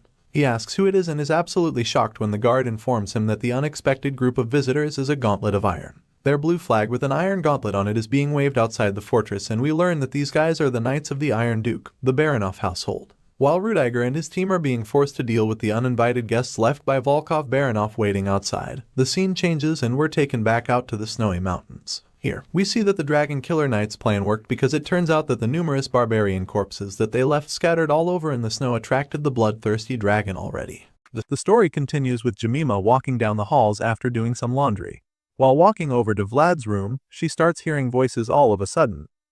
She doesn't get what's going on, so she enters the room to go have a look for herself. The redhead knocks on the door and our boy answers pretty quickly, looking shocked to see her standing there. He asks her what's up, but she just stares at him in confusion because she should be the one asking him that. She heard voices coming out of his room, but after looking inside, she couldn't see anyone else. Jemima is even more baffled now because there's nobody in there with the blonde swordsman. Before Vlad can even say anything, Jemima throws the clothes at him and shoves him into the room. She quickly shuts the door behind her and then starts interrogating him. There's no one around, so she doesn't get why she can hear people talking, and this makes her wonder if Vlad is still talking to ghosts or something. Our boy looks a little baffled by this question and she's definitely suspicious of him, but he tells her that he wasn't talking to any ghosts. Jemima would like to believe him, but she definitely heard people talking, so she tells him to change rooms. Of course, our boy is shocked by her drastic decision. He asks her where he's supposed to go, so she tells him to go to the end of the hallway. As far as she's concerned, no one else can find out what the blonde swordsman is like right now. So he doesn't feel bad about it. She promises to move to the room next to his. She says this because she feels that Vlad can't keep hiding anymore. Hearing this, our boy is a little astonished. Gemina is saying that she's willing to become his accomplice for his sake regardless of whether she's in the shabby alleys or shining in knightly armor. The red-haired girl has always been concerned about him, and it makes him feel truly grateful. After telling him the new course of action, she gets off the bed and takes the clothes from him, but not before reminding him to go to church. Vlad is hesitant for a while, but then before she leaves the room, he calls her and asks her if there's something she wants him to get for her. He promises to buy it for her, and as soon as he says this, the redhead is taken aback by the offer. She hadn't even thought about it before, so when he asks her, she stops to ponder on it for a bit. And just when Vlad thinks she's about to come up with a request, she teases him instead, telling him that he should take care of himself first. She says this, leaving him stunned, and just as she walks out the door, she advises him to at least grab some equipment or something. Our boy is stunned for a second, but he's not too surprised since he already knows what Jamina is like. He smiles as he watches her leave the room and informs her that he was only putting the offer out there. His thoughts are suddenly interrupted when Goth comes around to inform him that everything is ready for their next assignment. Our blue-eyed hero is surprised that the guy got everything ready so quickly, but he's also glad to hear it, so he gets right to business while Goth follows closely behind him. The scene shifts and the story continues in a small-town casino where our boy is in the middle of a high-stakes gambling game with some other guys. The roulette wheel spins extremely fast, and as it stops, one guy yells in frustration because it's just not his day. Vlad stares intently at the wheel as his thoughts trail off. The voice in his head feels that they should have come here sooner because there's no better place to train dynamic vision or reflexes. Our boy agrees as he activates his aura, using it to really examine the game. Vlad didn't even know that combat techniques could be used like this before now, and it's such a cool discovery for him. Focusing with the eyes makes time feel slower, and while he's still staring at the ball in the wheel, he notices something that catches him off guard. Of course, he's the only one that notices it, and when he expresses his shock, the voice confirms that the movement he just saw was something outside expectations. At this point, our boy takes another look at the guy running the game and realizes that there's some foul play. He figures that there must be a trick in the game, but he's not too surprised since scams in gambling houses are a given anyway. The guy running the game suddenly turns to Vlad, and when he sees the glowing blue eyes glaring at him, he begins to panic. The man knows that Vlad is onto him, and the young swordsman couldn't be happier to catch him in his scam, because this is the perfect time to start the fight he's been looking for. Unfortunately, before he can get to it, someone else appears behind him. The man in the purple suit comes out of nowhere and asks Vlad if he's enjoying himself. Our boy is taken aback by this, so he turns around to answer the guy. Judging by the two massive bodyguards standing behind the man, it's pretty clear that he's one of the people running the establishment. He claims that they would have prepared a proper welcome for him if he had told them that he was coming around, but Vlad knows the real meaning of this statement. It almost sounds like the man is saying that he needs permission to even be hearing, and even though the creepy man claims that it's not the case, his ominous laugh suggests otherwise. The man adjusts his glasses and then informs the young knight that they'll be escorting him upstairs, now where their boss is waiting for him. Vlad is a little pissed to hear that their boss is waiting for him. He finds it insulting that the man sits in a comfy chair expecting him to climb up and grovel before him. At this point, the man in the purple suit tries to say something, but before he can even get a word in, Vlad makes it clear to him that he's no longer some back alley bum. The guy with the glasses gets a little nervous at this point, but one of the big guys standing behind him doesn't seem to be intimidated by the swordsman. He tells Vlad that there's a limit to how far he can go with this behavior, even though he's now a knight, and before he can even finish talking, someone else suddenly shuts him up with a powerful kick to the side. The force from the kick sends the big guy falling to the ground as he groans in pain. Just then, we see Goth along with the other members of Vlad's new crew. It turns out Otar was the one who knocked the man down with the powerful kick, and now that they've gotten everybody's attention, Goth informs them all that the young knight in their midst is just carrying out his official duties. After making the announcement, the hooded barbarian eagerly asks Vlad if they can kill these guys, feeling that it would be okay if they did. At this point, the guy in the purple suit is really terrified because he never imagined that an actual barbarian would be in the mix. It doesn't even make any sense to him because he doesn't get how there could be a barbarian in Ara. Now that our boy has made it clear to these guys who they're dealing with, he orders them to go upstairs and tell their boss to come down. He also informs them that all operations in this gambling hall are shut down from now on. As you can imagine, Mr. Purple Suit over here tries to protest because this is obviously where he makes a living. He angrily hits back at Vlad, asking the young knight what the hell he means by that, but the blue-eyed swordsman calmly reveals that he won't repeat himself. And then, for the last time, with a terrifying look in his eyes, he tells the thugs to bring their leader to him. A few days later, Sir Gregory comes around to see how the newest knight is doing. The big man is really impressed with Vlad's progress because it turns out that the young swordsman has been making waves lately. He heard that the boy completely wiped out 2 back alley organizations already, and that's a really big feat. Our boy simply responds humbly as he greets the senior knight. The man then hands him something called Jamin as a gift, claiming that it's the pride of House Canner. Apparently, Portly also gave it to Vlad once when they were still kids. Our boy confirms this, admitting that he shared the Jamin with Lord Joseph, who really liked it back then. In response, Sir Gregory just laughs, suggesting that there isn't anyone who doesn't like it. Vlad receives the gift and thanks the man, claiming that he'll really enjoy it, but he's also confused because he doesn't understand why the senior knight is giving it to him. Vlad wonders if there's something that Sir Gregory wants to ask of him, and the big guy just exclaims with guilt laced all over his face. He didn't think that his bribery would be so obvious, but now that Vlad knows what's up, he figures that it's just better to make the request now. The man is hesitant at first because this is Vlad's territory, and if he steps in publicly, it would look like he has a personal agenda, but our boy assures him that it's okay and tells him to say whatever it is he has in mind freely. So, Sir Gregory finally reveals that it's about the man called Black Bear. He's the boss who runs the meat trade in the back alleys, and our boy confirms that it's indeed him, wondering what the matter is. The senior knight reveals that Black Bear was involved in a kidnapping incident a while back and points out that the boss has got quite the shady background. That being said, Sir Gregory finally asks Vlad if he'll be willing to take down Black Bear together with him. Hearing this, our boy is taken aback. A wave of realization hits him as it becomes clear to him that this is what Gregory meant by a personal agenda. It only takes Vlad a few seconds to put the pieces of the puzzle together to see what's really going on here. While the young knight wants order in the back alleys, Sir Gregory is more concerned with expanding Portly's influence in the meat industry. What they both want can be obtained from Black Bear, so our hero doesn't mind going along with the plan. He's down for it, but first he'd like to know if it will be a warning or a subjugation. In response, Gregory claims that giving a man like Black Bear a warning will be acting too soft. Hearing this, our boy is really glad. He thinks that it's perfect that they're on the same page, and he is eager to come up with a plan for this new assignment, because he was planning to deal with Black Bear anyway. At this point, Sir Gregory is equally ready to get started, so he assures Vlad that he'll coordinate with the forces under his command, stating that they'll begin within 2 to 3 days. The young knight is okay with this arrangement, so he acknowledges the senior's plan. In the meantime, Sir Gregory asks if there's anything he can help Vlad with, and our boy simply requests a bottle of whiskey.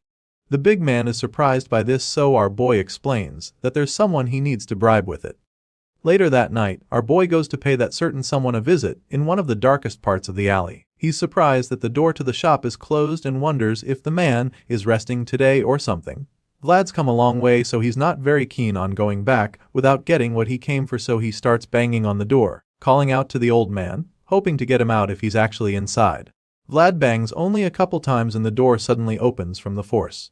As soon as he enters the place, he's surprised to see that it's actually empty. At first, he's a little worried that something might have happened to the old blacksmith, but he decides to investigate a little first. He makes his way around the workshop and eventually reaches another room where he finds the old man lying down. Vlad came all this way with the good liquor and meat he promised the last time, but now, as he stares at the old man's lifeless body, he realizes that he came too late. Our boy takes a moment to honor the blacksmith and then tells him a bit about where he's been. He tells the man that he was at the northern border all this time. He admits that it's a beautiful place where the snowy mountains rise up to touch the skies, and endless fields stretch before them. Our boy tells the man how he fought a dragon as white as snow there too, and how this sword he forged stayed by his side until the very end. Vlad takes out the broken sword and stares at his reflection on it for a while. There's so much the young knight wants to say, but in the end, he knows that there's only one sentence that's needed. So he says it, placing the sword in the man's hands to rest and telling the old blacksmith thank you for saving his life. A plain sword, born from the dream of an old man, was completed by the hands of a boy. And just like that, the blade that once hung toward the heavens had finally returned to the old man's embrace, shining brighter than anyone else. The scene changes and the story continues at the old blacksmith's funeral. Our boy made sure to give the man a proper burial and a suitable funeral. It's the least he could do for the man who saved him in the back alleys. As you can imagine, it's not exactly a big funeral, but at least, the most important people are present for it. Vlad, Jamina and Harvin stand there in silence to honor the old man one last time before leaving. Harvin is surprised to learn that Vlad spent his first paycheck to buy a gravestone and a tomb marker for the old man's final resting place. On top of that, he did this in one of the expensive cemeteries near the monastery. As you can imagine, our boy doesn't mind doing any of this. All he wanted to do was help the blacksmith to finally get out of that back alley in the end, even if he isn't alive to see it. On the tombstone, our boy had them write that it belongs to the best blacksmith in Soara. It's pretty valid since the old man was the one who forged the sword that cut down a ghost and pierced a dragon. Unfortunately, this old man left behind no name for the world to know. Harvin reveals that he asked around the back alleys for the man's name, but nobody knew his name. As sad as that might be, our boy figures that it doesn't even matter. As far as he's concerned, all that matters is that he remembers him as the best blacksmith in Soara and the one who saved him. After the funeral, Vlad and the others make their way home, and along the way, they come across a group of kids hiding under a bridge. Harvin can't help but notice them, so he asks Vlad what's up with them. Our boy admits that the kids have been like that lately. Obviously, the kids are starving and probably have no homes, so the young knight knows that they probably want to beg. With this in mind, he feels that they should go ahead and ask for alms if they want to, but instead, they always just peek from after wherever he goes. Hearing this, Harvin finds it funny that Vlad really doesn't know why they're acting like that. Of course, our boy still doesn't get it, and his old friend concludes that he must have forgotten what his childhood was like. That being said, Harvin just smiles and reminds Vlad that there was a time when they used to have wild, fearful eyes, just like those kids too. His brown-eyed friend reveals that this winter is even colder than the last, so he can understand what the poor children are going through. Harvin claims that many of them will freeze to death in the end, and Vlad agrees with him. With this in mind, the young knight figures that even one blanket might be enough to get them through the night, so he starts thinking of how to help them out. Before he can do anything, Harvin quickly reminds him that he only has 1 gold left from this month's wages, since he spent the rest on the old man's funeral. In response, our boy admits that he wasn't planning to save much this month anyway. With the last gold on him, he feels that he can get blankets for the children, and their friends too, to help them get through the winter. Hearing this, Harvin figures that he can't argue with the decision, but he tells Vlad that he should tell the children to say a prayer for the old man while handing out the blankets. As far as he's concerned, 1 prayer per blanket isn't a bad deal at all, since he'll be broke after. Hearing this, Jamina claims that she'll talk to her madam about the children too. After all, a full belly helps one beat the cold, so it wouldn't hurt to get the kids a good meal. Vlad smiles, feeling good about what they're about to do. They can't do much yet, but at least they can change things little by little. To see them like this proves that though the plain sword was buried with the old blacksmith, the star he forged still lights up the back alleys even if its name and form have changed. After burying the old man and helping the starving kids with food and some warmth, Vlad sets out on his mission to take down Black Bear with Sir Gregory's forces and the rest of his crew. As they advance into the domain of the meat trade boss, it becomes more evident why they have to take the man down. The senior knight is overwhelmed by the state of the place. It's filled with blood, bones and rotting meat, which makes it far more horrific than he'd heard. It's so bad that he's convinced that a place will likely spread across every corner of the back alleys when the weather gets warmer. Before now, Sir Gregory was only planning to shut down the site, but after seeing what Black Bear has turned the place into, he realizes that they'll need a more decisive solution. In response, Vlad assures him that he doesn't need to worry, which leaves the senior knight taken aback. Seeing the man's confusion, the young knight assures him that Black Bear will give them the justification they need to wipe it all out. The bearded knight is surprised by our boy's confidence, but Vlad informs him that the back alleys is never a place one can deal with half-heartedly. Hearing this, Sir Gregory smiles because he's glad to know that they're on the same page once again. He likes how direct the young swordsman is, so they continue to make their way to Black Bear's headquarters. Once they're there, Vlad decides that it's time for them to get started, and the senior knight reveals that he's ready. That being said, our boy makes his presence known loudly to the inhabitants of the place. He introduces himself as Vlad of Sora and reveals that he has come to arrest the one who has disturbed the city's order, the one known as Black Bear. He then takes out a scroll containing the charges made against the boss, from murder, fraud, to human trafficking, as well as the crime of deceiving the rightful rulers of the noble city. Vlad announces all of this and once again calls out to the man, demanding that Black Bear come out immediately so he can face just judgment. Despite this verbal approach, there's no response from the meat trade boss. There's not even a single sound made, and it makes you wonder if there's even anyone inside the building. After a few seconds, there's still no answer, so Sir Gregory figures that Black Bear and his men would prepare to fight. He feels that it's going exactly as Vlad expected, claiming that Black Bear has just given them the justification they need to bring his empire to the ground. Our boy stares intensely at the door of the building, waiting carefully to see if it bursts open. At the same time, Sir Gregory informs him that Black Bear's men will be heavily armed and ready for a fight the moment that door opens. The criminals all know that getting captured would mean execution, so they would rather fight to the death than let themselves be arrested. Our boy processes everything the senior knight just told him, and after a few seconds of pondering, he calls on Otar and Age to come with him. They're kinda the strongest in the force besides Gregory, who is an experienced knight. For this reason, he decides that he will take the lead along with Otar and Age. As you can imagine, the barbarian is more than happy to get his blades covered in blood, so he steps up quickly and follows Vlad to the door. He eagerly asks Vlad how it's going to be this time, wondering if they're just here to scare off the bad guys again like they did in the gambling den. He hopes that's not the case and suggests that they might actually get to warm up a bit judging from the charges. In response, the blonde swordsman simply asks him what he thinks they're here to do. Our boy reveals that these guys are the ones who sold a pregnant woman and her unborn child as materials for black magic. Hearing this, Age's blood begins to boil. His eyes turn red as the veins in his head bulge immensely. At the same time, our boy harnesses that inner rage he's feeling, and his blue eyes begin to glint with murderous intent. Now, it's clear that they didn't come here to just scare off Black Bear and his men. These are the kinds of criminals who are killed on sight, and since the boss refused to surrender himself when he had the chance, Vlad and his forces now have all the justification they need to wipe them out for good. That being said, Aja and Vlad burst into the house with full force and proceed with their massacre before the thugs can even know what's going on. Once they're in, the bloodthirsty barbarian decides that just killing these men won't be enough. As you can imagine, they're all shocked to see an actual barbarian standing in front of them, because the last time they checked, there weren't any in Sora. To make matters worse, Aja isn't any ordinary barbarian because he's from the Buddha tribe. Black Bear's thugs recognize him, and for some reason, they're still convinced that they can defeat him, so as he speeds toward them like a raging bull, they charge at him as well, determined to stop him.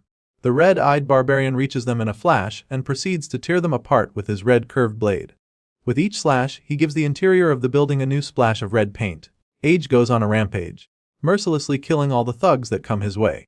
The men conclude that he's a beast and are determined to take him down, even though they probably don't stand a chance.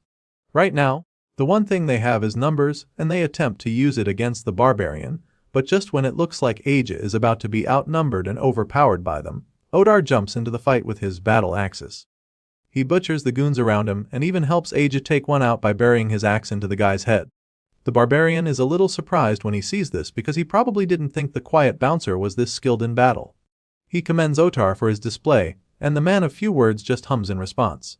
After only a few seconds, Otar and Ag wipe out the first wave of Black Bear's forces, and all that's left around them is a pile of bloody corpses. As you can imagine, that's not all the men they'll have to fight, and it wouldn't really be a battle without Vlad getting in on the action. The leader of the Black Bear's forces scolds his men for standing back and orders them to surround and attack the enemies all at once. While he's still yelling, a powerful bright light shines into the room, and you can already tell that it's coming from Vlad's world. Our boy overwhelms them with his power, and they're all stunned by it. They stand there frozen in shock as the horror washes over them, and then the young knight declares that any of them who's still standing on two legs will be cut down immediately. The power of Vlad's world terrifies them, and as they look up at him with fear laced all over their faces, he orders them to kneel before him. Eventually, Black Bear's men are overwhelmed by the sheer power of Vlad's world and they have no choice but to kneel. They surrender to the power and then Sir Gregory's forces take over to apprehend them. Right now, all the men on the ground floor are on their knees and the soldiers round them up. At this point, the senior knight suggests that the rest of them head up while the soldiers finish sorting out the thugs down there. Our boy agrees with this plan, and so he proceeds to head upstairs with the bearded knight and his team. On the higher floor, our blonde swordsman leads the way and the others follow until they reach a locked door. Vlad walks up to the door and boldly pushes it open, but his eyes widen in shock when he sees what's inside the room. Our boy is shocked because it appears that some kind of deliverance ceremony is going on. There's a priest laying hands on Black Bear, which is really strange because our boy never thought the gang boss would be the religious type. The priest welcomes Vlad into the room, and even though the young knight is stunned, he quickly wraps his head around it and asks the man who he is. The priest then turns around and reveals that he was sent by the bishop, claiming that he came from the church by the bishop's command. As you can imagine, Vlad isn't too pleased by this shocking twist, but he keeps his cool. He informs the priest that he came all the way here by the order of the mayor. He informs the priest that the man he's praying for is Black Bear, an obvious criminal, but before he can finish making his point, the priest cuts him off, disagreeing with him. The man tells him that there are no criminals here anymore, claiming that the sins of Black Bear have been absolved in the name of the Lord. The shady-looking priest then proceeds to show Vlad a scroll, revealing that it's the sacred pardon through which the crime boss was forgiven. Indeed, God is everywhere, but now, it's clear that that light doesn't shine equally on everyone. It descends first upon those at the top and grants more to those who already have much. That is the God and church that those at the bottom have always seen, and as sad as it may seem, it's the harsh reality. Of course, the young knight is left speechless when he sees the pardon. He finds it hard to believe that they'd even consider something like that for a man like Black Bear, and it's absolutely ridiculous to imagine that this might mean that the man is now innocent. As crazy as it all sounds, the priest insists that this is the case. He claims that Black Bear is now innocent and that the bishop issued it himself. Sir Gregory finds it hard to believe that Bishop Pierre issued it personally. The senior knight is horrified by the information, wondering how it could be. He wonders why someone like the bishop would help some back alley boss.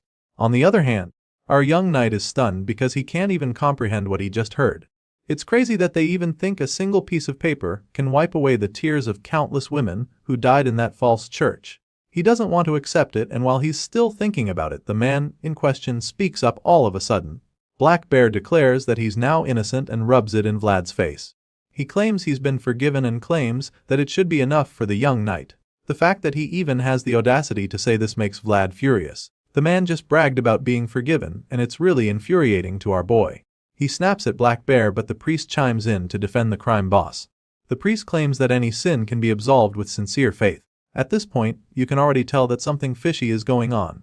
Black Bear speaks up once again, supporting the priest on what he said. He starts gloating as well, claiming that this must be a wasted trip for the young knight and his crew. Hearing this, the young hero just stands there in shock. He doesn't understand how this could happen. The women that Black Bear sold out trembled in fear and died in the darkness. He doesn't get how the church could allow a man who led those women and children to their death to still have the audacity to smile. After all he has done and all the sins he committed, Black Bear was still left to walk free. Vlad feels that this is wrong and he can't even understand why the priest would support such a decision. Our boy asks the man if someone can truly be forgiven, no matter what, as long as they have sincere faith. In response, the priest assures him that this is in fact the case. He claims that if one receives forgiveness from God and the church, then they can be declared innocent no matter how heinous their crimes may be. Hearing this, our boy takes a moment to process what the priest just said and then speaks to Sir Gregory something.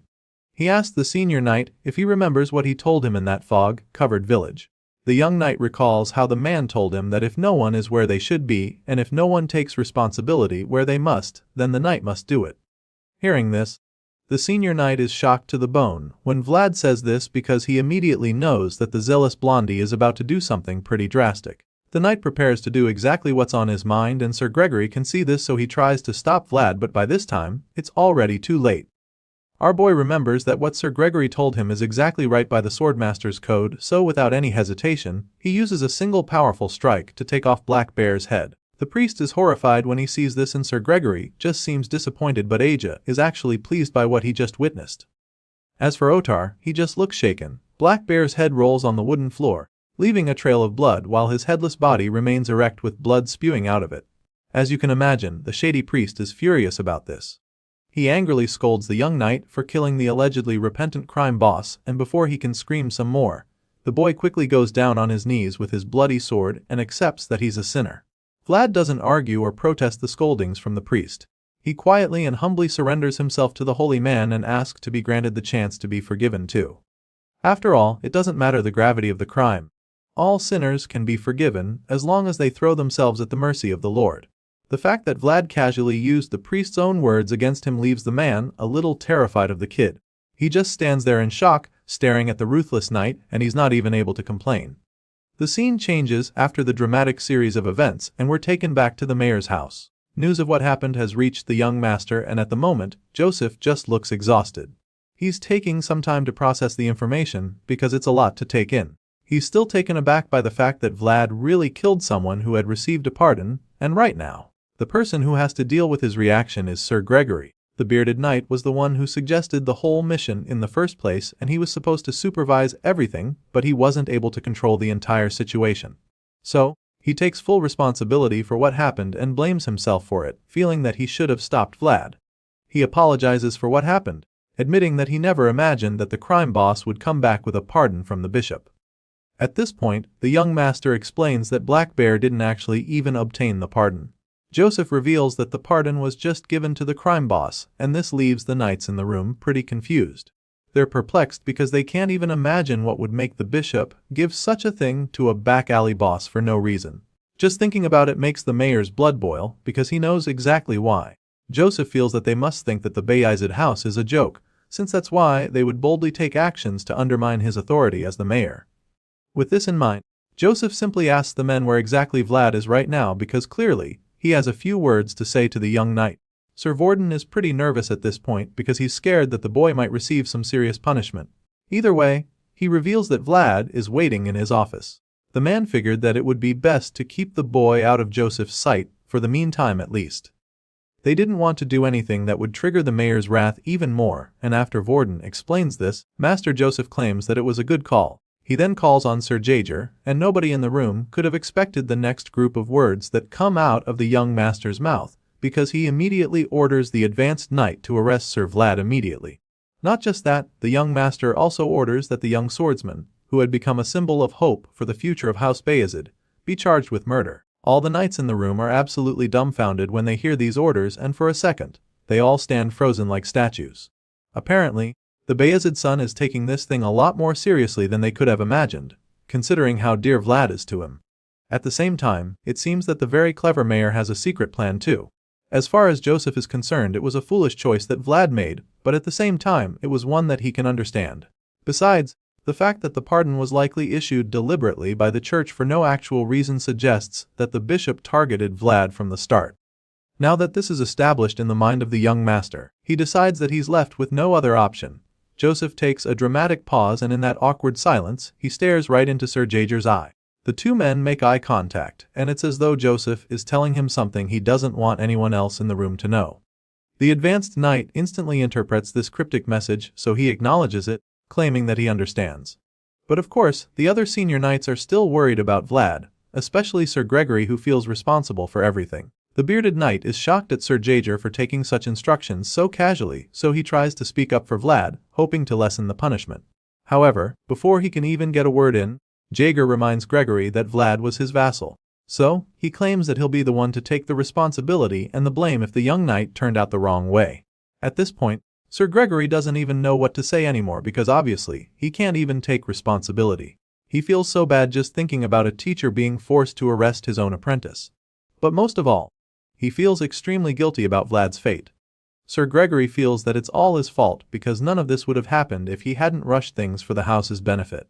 Well, since he's beating himself so much about it, he'll also have the chance to atone for his sins, because the young master isn't letting him off the hook either. Since the bearded knight was one of the people involved in this matter, the mayor decides that he'll have to take responsibility as well. Sure enough, the guilt-ridden man doesn't even argue or try to protest. He accepts the decision, claiming that he's ready to take full responsibility. In response, Master Joseph just thanks him for his quick thinking and proceeds to tell him what his punishment will be. The mayor hands Sir Gregory a sealed envelope with a letter inside and orders him to go to Varna at once and deliver it to someone. Apparently, he expects the senior knight to know who he's talking about, but Sir Gregory is a little taken aback by the order. Joseph tells him to hurry up with the assignment because the sooner he delivers the letter, the better. However, he's still not sure who exactly he's supposed to deliver it to, but then after taking a look at the envelope, a wave of realization hits him. It becomes instantly clear to him what he's supposed to do, so he promises to go there as quickly as he can. Once that is out of the way, Joseph orders Sir Vorden to summon the mage, claiming that he needs to contact his father, as well as San Rosino. As for Maxim and Cade, he instructs them to cancel all missions they've got planned immediately. He also asks them to assemble only the most capable soldiers for him, and with this final order, all his knights get right to business. The young master had expected a day like to come, but he never thought that the enemies would move so brazenly. It's clear now that Bishop Pierre used Vlad as bait to effectively declare war on him and the rest of the Bayezid household. So, if that's the case, the mayor of Ara figures that he has no other choice but to respond as a true Bayezid. He can tell that a storm is coming, but he feels that it's for the best, because the time has finally come to reclaim a city free from all bindings. A city that truly belongs to Bayezid. The story continues with the shady priest from earlier reporting the news to Bishop Pierre, who is now seemingly the Bayezid family's biggest opposition. The bishop is surprised to learn that the young knight actually cut down Black Bear without hesitation, and when he asks if that's truly the case, the priest confirms it. As you can imagine, the priest is pretty terrified because he knows that the bishop will be upset, but rather than lashing out, His Grace is actually very calm about the situation. He admits that the young knight is even more intense than he had heard. With this in mind, he asks to confirm if Father Andreas is actually the one who vouched for the young Sir Vlad. The terrified priest confirms this at this point, claiming that it's what he was told as well. Hearing this, the bishop concludes that they made the right call by shaking the kid up after all. Just as Joseph thought, the bishop actually came up with this scheme just so he could set Vlad up and get him to fall into a trap. Now that Bishop Pierre has successfully done that, he hopes that the rest of his plan goes well, because then he'll finally be able to eliminate the rising star from Ara in one go. As far as the bishop is concerned, the second son of Bayezid has just dared to challenge him by relying solely on bloodline. Besides Joseph, Bishop Pierre also considers Father Andreas an enemy as well, because he feels that the man is a thorn in his side who pretends to be a devout clergyman. This is what he thinks of the two men, so you can imagine how pissed he was to find out that there's now a knight from the lowest gutters who's backed by the both of them. With this in mind, the bishop decides that there's no reason to stand by idly any longer. As far as he's concerned, his will is the will of the papacy, and the will of the papacy is the will of God. This is the bishop's conviction, so he orders the shady priest to send word to the mayor of Ara. He demands that Joseph Bayezid must show guidance to the foolish knight, who dared to ignore his pardon. But that's not all. Bishop Pierre also orders the priest to prepare their secret weapon. As soon as the scared man hears this, he's taken aback because it probably sounds drastic. He's reluctant to believe it, but the bishop confirms that this is what he wants. It's the thing they've been preparing ever since Pierre was posted to Ara long ago. It's the one they say was struck by the black lightning. The bishop insists that it's unthinkable for Vlad to emit aura and become a knight, and he doesn't care how gifted they say the young blondie is. And for this reason, he concludes that there might be a dark shadow dwelling within our hero. Bishop Pierre is convinced that the truth will come to light soon enough, and he believes that all those who vouched for Vlad won't be able to escape unscathed either when that happens. The scene shifts, and we're taken back outside where a small army arrives at Vlad's doorstep. From the banners they're carrying and the cape on their leader's back, you can tell that they're from the church. Sure enough, the man at the front makes his presence known, announcing that they have come under the authority of the bishop. The white-haired knight states how Sir Vald disregarded the pardon issued by the bishop and claims that the offense is equivalent to rejecting the will of God. The man states that it is a grace offense that may even be considered blasphemy, and on that note, he loudly demands that the gates be opened to them immediately. The white-caped messenger reveals that all of them inside will be treated as heretics if they do not obey and open the gates. In response to these statements, the door is suddenly opened and the visitors are greeted by one of the Bayezid knights. The guy teases the visitors, claiming that they're making a ruckus this early in the morning, and of course, the big guy with the cape doesn't appreciate the mockery. Without wasting a second, he reaches for the sword and asks the man who he is. That's when the Bayezid servant introduces himself as Maxim, Knight of Lord Joseph. And then, he informs the visitors that Rose's Smiles is under investigation as commanded by the mayor.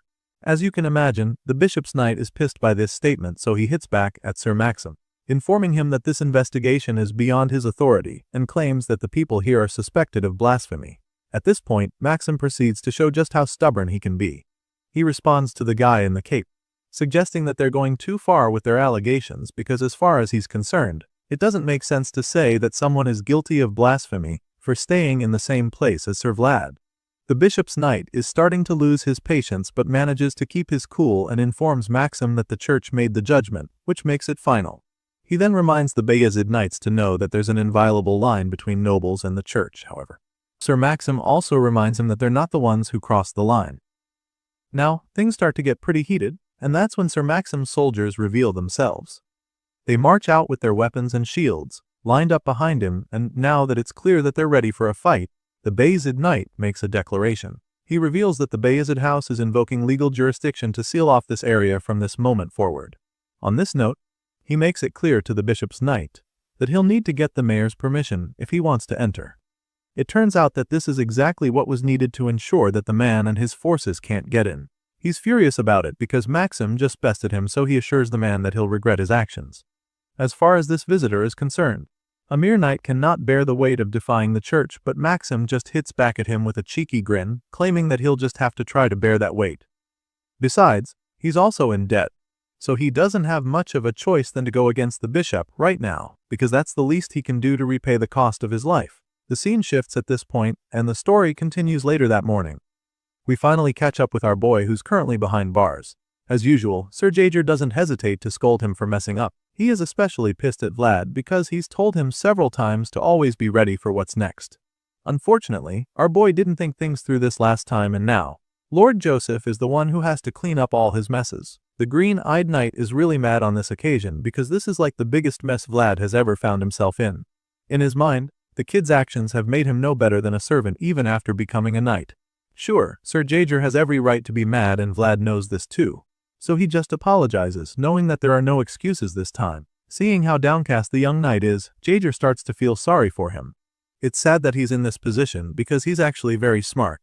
The senior knight feels that Vlad wouldn't have even fallen for such a sly trap if only he had just widened his vision. But just as this thought crosses his mind, he suddenly realizes that it's actually wrong. Sir Jaeger is well aware that this same kid has been running around so much on different missions, and as a result, he lacked the experience to understand the delicate balance between nobles and the church. Maybe if Vlad wasn't so busy with missions, he'd have had the time to learn about all the politics. Unfortunately, that was not the case, and Bishop Pierre took advantage to pick his target perfectly. Now that he's done berating the kid, Sir Jaeger informs him that Lord Joseph is buying him some time. However, the young master can't do so much, so the best they can hope for is a well at most. He informs Vlad that he'll soon have to testify at the church and tells him to get ready for that. Our boy acknowledges the instructions, feeling pretty shitty about everything going on, and Jaeger feels the same way. Sadly, this green-eyed knight isn't good with expressing his emotions or being soft with his words, so he just stays quiet for a while before offering to go get the boy a thicker blanket to help him through the cold night in his cell. As the advanced knight walks away, the voice speaks to Vlad, telling him that he shouldn't blame himself. The voice assures him that he did what had to be done, but after seeing where the action landed him, Vlad doesn't even know what to think. He just stays silent for a while before finally getting his words together. Our boy also believes that it was clearly the right thing to do, and even now, he still doesn't think it was wrong. But at the same time, he can't believe that it wasn't his fault. Seeing where it landed him makes him finally understand just how different the world of the back alleys is different from the world of knights after all. Hearing these words from the incarcerated young knight, even the voice is at a loss for words. Just then, Vlad begins to recall some of the lessons that Sir Jaeger taught him. He remembers when the advanced knight told him to always remember that a knight's sword must be heavy because it is sharp. Back then, he didn't get what his one-eyed teacher was trying to tell him, but now, he thinks that he finally understands what that phrase means. Our boy sits alone in the cold cell as the snowflakes start to pour down on the town, and that's where the scene fades out. Days later, we see the cunning bishop looking out his window with disgust laced all over his face. The sight before him makes him finally understand why the Bayezid house insisted on holding out for a whole week. Apparently, there's currently a protest going on outside his residence, with many people of the city clamoring about how unjust Vlad's trial is. The people protest furiously, insisting that Black Bear deserved death because he was literally a crime boss who allegedly sold off pregnant women. The protesters believe that Vlad did what had to be done, and they're furious that the knight is being treated like a criminal. As far as they're concerned, this bishop grants pardons to murderers, and so they urge him to stop insulting their knight, Sir Vlad, the pride of So-Ara. As if that's not enough, the protesters start talking about how they can't accept a bishop sent by the Paypak. This is the North, and so the people of So-Ara make it clear that they want a bishop who carries northern blood. As you can imagine, Bishop Pierre is irritated by this uprising. This development is clearly against his interests, and his true ideology of So-Ara becomes a lot harder to hide. In his mind, the behavior they just showed simply proves why people say that northerners are no different from savages. As annoying as the protest is, he also finds it amusing that the Bayezid house thought they could shake him using public sentiment. With this in mind, he concludes that all these displays are just cheap tricks, destined to fail, no matter how much effort they put into them. As far as the bishop is concerned, this trial will be a stage to represent the will of the papacy.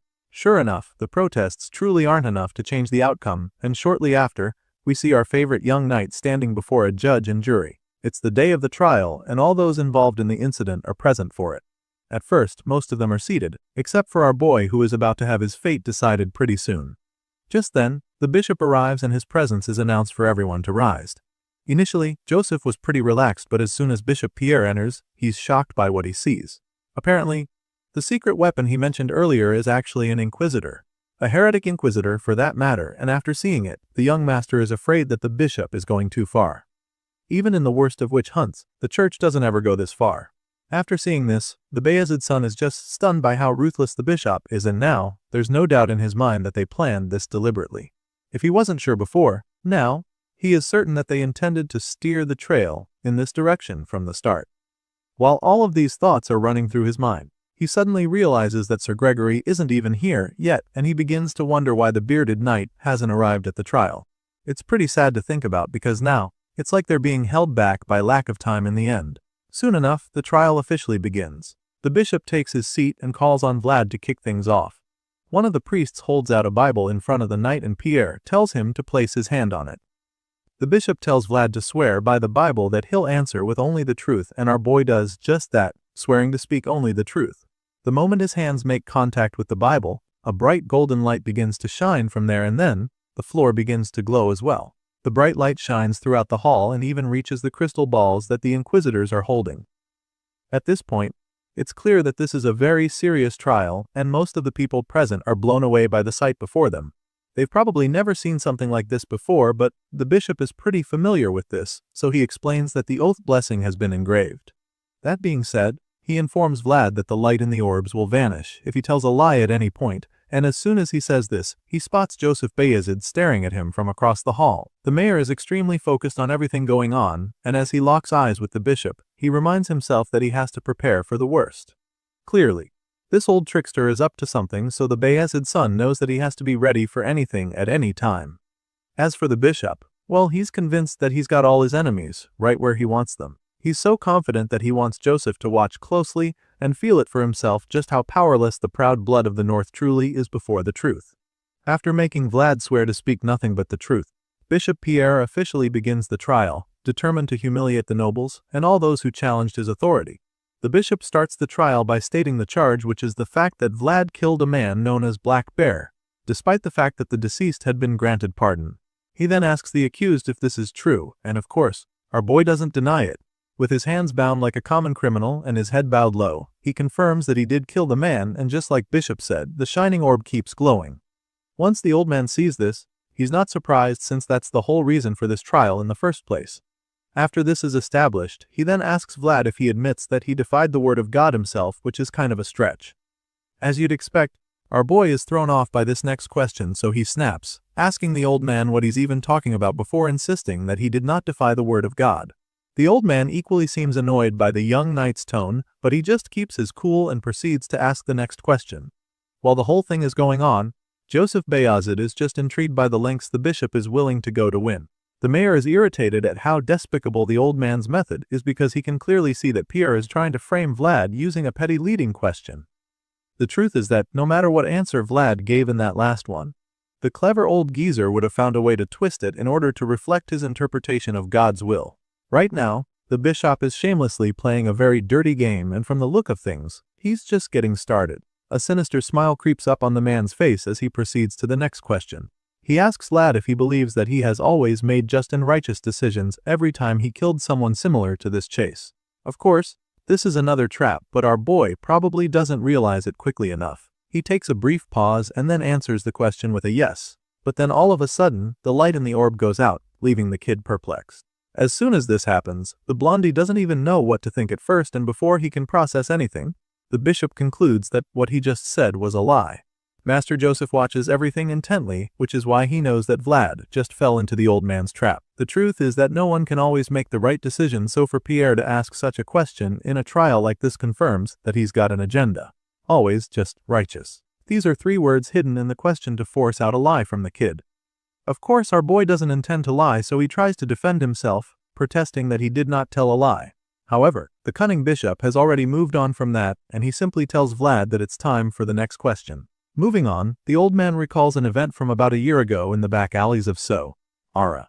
The bishop reveals that there was a report of a boy who was struck by a black lightning bolt.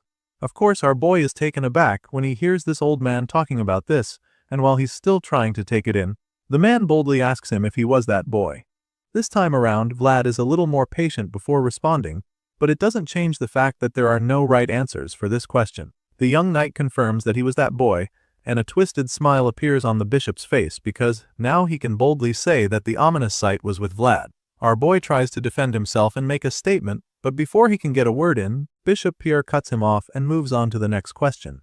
While Vlad is still trying to process what is going on, the bishop goes on and asks him if he heard any kind of voice after being struck by that lightning, or if he received any revelation from an unknown entity.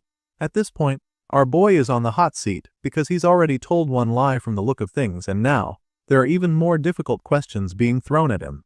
As for the people at the trial, they're just stunned because it's pretty shocking to learn that their favorite knight is marked by an ominous sign. Some refuse to believe, but it's not exactly easy to defend the young swordsman when he's unable to answer the question. It's a pretty big deal right now because it would mean that all of Vlad's achievements up until now were just because he was possessed if it turns out to be true. Just like the others in the hall, Joseph Bayazid is equally starting to panic. The young master knows that it's true that Vlad showed growth beyond common sense in the past year. But still, he doesn't believe that that alone can be used as proof that he was in communion with something heretical. Besides, he saw the truth with his own eyes many times. Joseph saw that the boy's sword shone with a radiance incomparable to anything else. While he's torn about the situation, the bishop is equally running out of patience because he's eager to prove that the kid is a fraud. The old man demands an answer from Vlad, wondering why the swordsman isn't saying anything, and of course, it's because our boy is currently overwhelmed by that question. He doesn't even know what to say right now. If he says yes, then he becomes a heretic, and if he says no, he'll just be accused of lying again, which won't be good for him at this trial. No matter how he answers, it will go exactly how the bishop wants. Just then, the voice in his head tells him to say yes, informing him that lying right now is more dangerous. He tells the boy to just say that the lightning caused some after effects and that he lost his mind briefly. Right now, this seems to be the best call, because if he says no, it will be taken as a lie, and if that happens, he won't even get a chance to explain himself. Vlad knows that there are 3 questions left, and with the way things are going, he might have you reveal the voice's true identity if things take a turn for the worst. In response, the voice simply tells him not to worry, revealing that he has a way to keep his identity hidden, which just leaves our boy confused. Meanwhile, the bishop is already running out of patience. He tells the boy, wondering what he's doing and why he hasn't answered the question yet. He has to answer right now to avoid any more suspicion, so the voice tells him to believe. At this point, Vlad finally responds to Bishop Pierre. Just when he's about to answer if he hears a voice, the trial is suddenly interrupted by someone who comes in, demanding that the whole thing be stopped. Joseph and everyone else in the hall are taken aback by this interruption, including the cunning bishop who was so close to getting the confession he's been waiting for. This unexpected guest just happens to be Father Andreas, who loudly insists that this whole trial is unfair. Vlad is shocked that the priest is here while the bishop is simply furious when he sees the old man and his students. Bishop Pierre snaps, stating that Andreas has no right to be here or even speak of fairness in this trial. However, the priest hits back at his grace, reminding him that he's the one who vouched for Sir Vlad of Ara. He was the one who picked up that name, which lay unnoticed in the dirt, and then offered it before God's name. Father Andreas explains that the bishop should have come through him first if there has been any suspicion about the young knight. At this point, Pierre realizes that he can't stop his nemesis from being present since the man knows his right too. So, he begrudgingly grants him permission to enter. Once that's done, Father Andreas walks to the middle of the hall to meet Vlad where he is standing. The boy is so glad to see the priest that he's at a loss for words. The father then holds his hands and commends him for doing well so far, but now, he wants Vlad to leave the rest to him. That being said, he asks Bishop Pierre to repeat the question, revealing that he will be the one to answer in Vlad's place from this point on. Apparently, there's nothing wrong with that either, so the bishop doesn't even protest. He just proceeds to explain the situation to Father Andreas, and then repeats the question, asking if Vlad heard any voice or received any revelation from an unknown entity after being struck by the black lightning. The old man almost seems taken aback by the question, but he wouldn't want to put his client in any more trouble, so, after sneaking a glance at the boy, he comes up with a clever response. He claims that all of Vlad's actions henceforth will be accompanied by that voice, and Pierre attempts to capitalize on this answer, asking if the priest is suggesting that the voice came from something unholy. However, Priest Andres is familiar with his game, so he quickly cuts him off and suggests that the voice is from God who resides in the skies above. As you can imagine, this statement leaves the bishop absolutely furious because it almost sounds like blasphemy. But then again, Father Andreas reminds everyone at the trial that Sir Vlad has cut through pitch black darkness with blinding light over the last year. He protected the pilgrims from the remnants of a fallen dragon, and even saved the lives of children from heretical beings. After making all of these points, Father Andreas asks the bishop to consider how rare it is for a knight to be simultaneously vouched for by himself and even San Rosino. At this point, the people at the trial are a lot more relieved because they begin to understand that the voice wasn't something unholy, but rather the voice of God. It does seem logical, especially since one of the young knight's guarantors is none other than Priest Andreas after all. Regardless, the bishop is determined to prove that Vlad is working under the influence of a dark power. He reminds everyone that the boy was born in the back alleys, a lowly place, and suggests that God wouldn't give his blessings to such a person so easily. Unfortunately for him, Father Y quickly counters this point, reminding him that a certain Lord Frozen was also the child of a fallen noble family, who endured countless hardships from the bottom and rose up. He became the one and only swordmaster too and the founding king of the empire. On this note, the priest explains that God's blessings are not given based on where one is born, but on where one chooses to go. This response leaves the bishop speechless, so he just gives up and proceeds to ask the next question. Now, he tries to bring up Vlad's past, stating that the boy has committed countless crimes in the back alleys of Ara, and then asks if it's true. In response, the priest simply states that that was more akin to emergency relief. The bishop almost loses his mind when he hears this because he doesn't get how a crime can be called emergency relief. Unfortunately for him, Priest Andreas has an answer for all his questions today. He asks the bishop if he has ever laid his eyes on the reality of the back alleys filled with stealing, robbing, and sometimes even killing. It's a place where tragedy is the only option to survive. But he also makes it clear that this isn't just Vlad's story, because it's the daily life for everyone in those alleys. If the church regards them with compassion and offers warm support, that endless chain of tragedy could be broken, and the priest makes this very clear to the bishop. At this point, His Grace is starting to get frustrated because he's getting countered over and over again. Still, he insists that the knight's rate of growth is simply unbelievable. It's baffling to him that someone who only recently picked up a sword has already awakened Aura, fought knights, and even killed a dragon. Once again, Father Andres calmly responds to this, revealing that on that day, a mere mercenary who ran through the pitch-black night to fulfill his duty tore open the night sky with a miraculous, pure white light. The priest is confident that he's not the only one who saw the radiant world of Sir Vlad, so the bishop asks if there is any witness present, because it's just a claim if there's no witness to back it up. This is Joseph's cue to weigh in on the trial, so he presents the evidence he's got, claiming that it's a testimonial written by honorable knights themselves. Knight Duncan of Heinel, Holy Knight Justia of San Rosino, and even Volkov Baranov, the heir of the Baranov family, rulers of the north. Joseph reveals that all of them have testified to Sir Vlad's achievements. However, the bishop is reluctant to accept all of Vlad's defense. This bishop went through a lot of trouble to weave a tight net of accusations, like doubts about the boy's faith, his lowly origins, his questionable past crimes, even suspicions about whether his talents were fabricated. But now, it's clear that he will have to reveal his true secret weapon, so he orders for the seal of binding to be brought forth. Just then, a group of knights make their way into the hall with the seal, and the people are shocked because these men are paladins of the Vatican. They're stunned because they can't imagine what would require paladins to be involved. Once the seal is brought out, the bishop reveals that he has one question remaining and claims that he won't ask it with words but rather reveal the truth of this matter through direct action.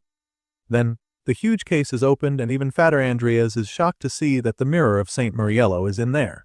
It's a holy relic of the Vatican that reflects all truths of a person who gazes into it. And on this note, Bishop Pierre reveals that the exorcism ritual is about to begin. Father Andreas feels that it's absurd to engage in an exorcism ritual because as far as he's concerned, Sir Vlad's innocence can be proven through truthful testimony. Unfortunately, this bishop is no longer interested in anything they have to say, stating that he's someone who has the duty to clear up even the slightest doubt. Seeing the state of things, Joseph Bayezid just gets frustrated because it's clear that the bishop is spinning the situation in his favor. The old man is determined not to lose, and he doesn't mind taking drastic measures. The main problem now is the fact that it becomes a mark of disgrace once an exorcism ritual is performed on someone. It's a stigma that will follow him for the rest of his life, and now that Joseph knows this is a possibility, he realizes that the purpose of this trial has changed. The truth no longer matters to the bishop, and all that remains is the intent to burden everyone who stands as a witness for Vlad. From the very beginning, this trial was just a pretext to seize control of the North, and now Bishop Pierre is inching closer to that goal. The old man tells the inquisitors to prepare the sacred prayer, and it becomes very clear that things are getting out of hand, so Father Andres tries to suggest something else. The priest reminds the bishop that there is still one holy relic left that can reveal the truth, feeling that they shouldn't treat the sacred artifact of the Vatican so lightly. Unfortunately, the bishop is already sick and tired of Andreas, so he snaps at the priest, warning him to mind his words. To him, seeking out the presence of evil is a trivial matter to the priest, and he doesn't appreciate that. On this note, Bishop Pierre explains that Vlad only needs to stand before the relic without deceit if his soul is truly clean. At this point, our boy's guarantor realizes that there's nothing else he can do to stop the bishop. If one uses the existence of evil as justification, then refusal itself becomes a confession that evil resides within, so he breaks the news to Vlad. He admits that he can't stop the exorcism, but tells the young knight not to worry, because the relic merely reveals the impure presence within. He assures Vlad that his faith in him is unwavering because he has seen our boy's true self. On the other hand, the knight doesn't look too confident. The bishop starts losing his patience again, wondering why Vlad is hesitating to stand before the relic. Now it's clear that there's no going back, so our boy steps forward and the voice assures him that it's going to be okay. As you can imagine, the boy is scared, but the voice tells him to step forward proudly, just as he has always walked toward the light. Our boy finally summons the courage to do it, and after taking a deep breath, he steps forward. As soon as he stands before the relic, the world around him changes and a powerful knight with a white cape appears. The boy is shocked, and it's even more mysterious because he still can't see the knight's face. But that's when the voice speaks to him again and the face is revealed. The voice claims that at last, he finally understands what that emotion was in the blacksmith's eyes.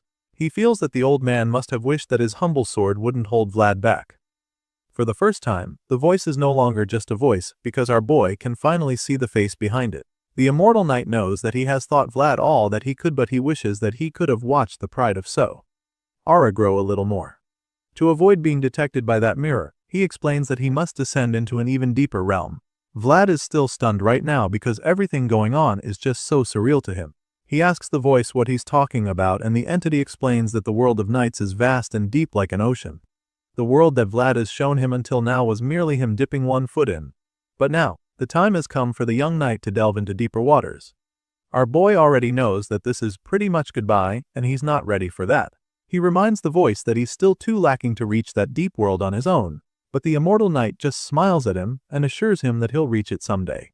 However, now it is time for him to go alone. The voice tells him that he's the only one who can forge his own complete world.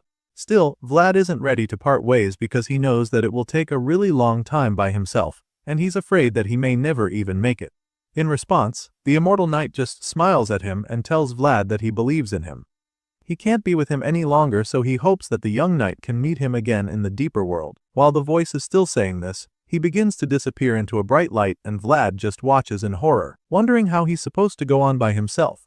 Finally, the voice bids him farewell until they meet again, and in the blink of an eye, he's gone, leaving nothing but the bright light behind. Our boy reaches for the knight, desperate to hold on to him, but that's impossible, so he begrudgingly accepts his fate. He closes his eyes and his conscientiousness returns to his body in the human realm, where the bishop is busy barking at him. The old man is furious at him for closing his eyes in front of the mirror, so he orders him to open them and look into the mirror. Vlad takes a deep breath then, because now he understands what he must do, and as he opens his eyes, he vows to meet the voice again no matter what. As soon as he looks into the mirror, his eye begins to glow and the mirror shines with a blinding light that leaves everyone around in disbelief. The bishop is almost terrified by what he sees, and all the people there equally have their jaws on the floor. Father Andreas did say he has faith in Vlad, but he probably never expected the kid to pull off such a magnificent display of purity. The blinding white light fills the large hall and most people are forced to close their eyes. It's a really special moment to see the mirror of Saint Mariello bathed in the light of dawn. It is a noble light that only those with not a single speck of shame can possess. And truly, it's a really mind-blowing sight. But it doesn't end with the mirror because all of a sudden, the clouds start to move. The white clouds up in the sky start spiraling in a circle above the cross on the roof of the cathedral. People outside are blown away when they see it, and everyone stops to stare. From the crowd outside the church to the people in the town square, to the marketplace, the harbor and even the back alleys. Everyone in the city of Sohara can see the pure white clouds circling up in the sky. It's such a bewildering sight to see, and even Jemina gets to see it all the way from Rosa's smiles. Back in the cathedral, the trial takes a very different turn, leaving the bishop feeling frustrated. He's blown away by the young knight and extremely confused. Now, our boy finally speaks up. He claims that he doesn't see a single thing he's done wrong and asks the accusers why they are all messing with him and cursing him like this. He asks why they are trying to take everything away from him, and as all the emotions build up inside him, he bursts into tears, screaming that he hasn't done anything wrong. As soon as Lad makes this loud cry, a massive bolt of white lightning comes down on the cathedral to blast the mirror. Now, the light coming from the relic is even more blinding and a lot more terrifying, because it's almost as if the heavens are angry with the bishop for what he's done. And now it's clear that the boy has done no wrong. All he did was survive. He merely did what needed to be done. As the storm rocks the entire city and lightning hammers down on the cathedral, the final witness to prove Vlad's innocence is revealed to be the lingering voice that has always been with the boy. And all the people could finally see without a doubt that this child is truly the pride of Sohara. After everything that happened outside, Bishop Pierre is absolutely livid. He stares furiously at the shattered mirror of Saint Mariello, completely lost for words. The events that just played out before him are truly unbelievable, and he finds it difficult to fathom the fact that a holy relic granted directly by the Vatican was just shattered simply because it reflected the soil of a mere fledgling knight. After pondering deeply for some time, the bishop suddenly asks one of his disciples if anyone saw what was reflected in Vlad's soul, because he is now convinced that it was not an evil being, since the inquisitors would have noticed if it was. At this point, the servant informs the bishop that those outside saw lightning strike the church spire at the end of the trial, and so, the young man suggests that it could be a presence strong enough to influence reality. However, the bishop is still very uncertain, as he couldn't tell what the presence truly was. It shined brightly, so he doesn't think it's an evil entity, but at the same time, it was way too intense to be called a blessing from God. The old man is truly bothered by what he witnessed with Vlad and concludes that they have to report this directly to the Vatican. Even if it's not of evil origin, the bishop still feels that an anomaly of this magnitude will surely be of interest to them. Bishop Pierre believes that this is the best way to go, especially since there's a chance that Vlad will be summoned to the tribunal again when the Vatican learns of what happened today. While he's still plotting his second attempt to destroy Vlad, he's suddenly interrupted by one of his servants who barges into the hall calling out to him. The messenger reveals that they have just received a telegram from San Rosino, and the irritated bishop coldly tells him to read it aloud.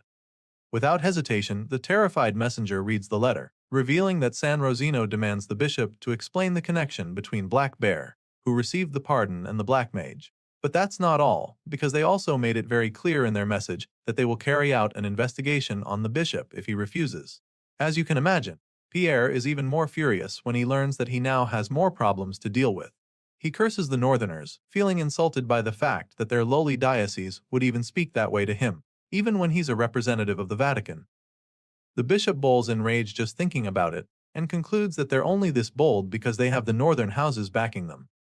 As much as he hates to admit it, He knows that even the Vatican's authority won't be able to stop San Rosino from ruining his life if the northern houses unite. Now, it's pretty clear that he has a big problem, so he instantly begins phase 1 of his countermeasures by ordering his servants to summon a mage for him so that they can send a telegram to Dragon Blood Duke. Back in Sora, we catch up with Lord Joseph and his men. The Bayezid's son is aware that San Rosino has already sent a telegram to Bishop Pierre, and he's surprised by how quickly they took action. It was pretty fast, and so he figures that they must have held a deep grudge against the bishop for a long time. Sir Jaeger agrees, reminding his master that the Vatican's neglect of the northern diocese is well known, so it's no surprise that they'd hit back at the bishop after he attempted to destroy Vlad. Joseph confirms this, stating that the Central's bias and disdain knows no bounds. He doesn't find the new development bad at all because this way, they can secure support from San Rosino on political grounds which would have been a lot more difficult otherwise. But now, a new balance of power is forming and the young mayor is confident that it will favor his side. After all, at a time like this, he couldn't have asked for anything better than the alliance of Northern Lords and San Rosino. With this in mind, the young mayor suddenly asks Sir Vorden how the priest is doing, and the senior knight confirms that Father Andreas is currently resting.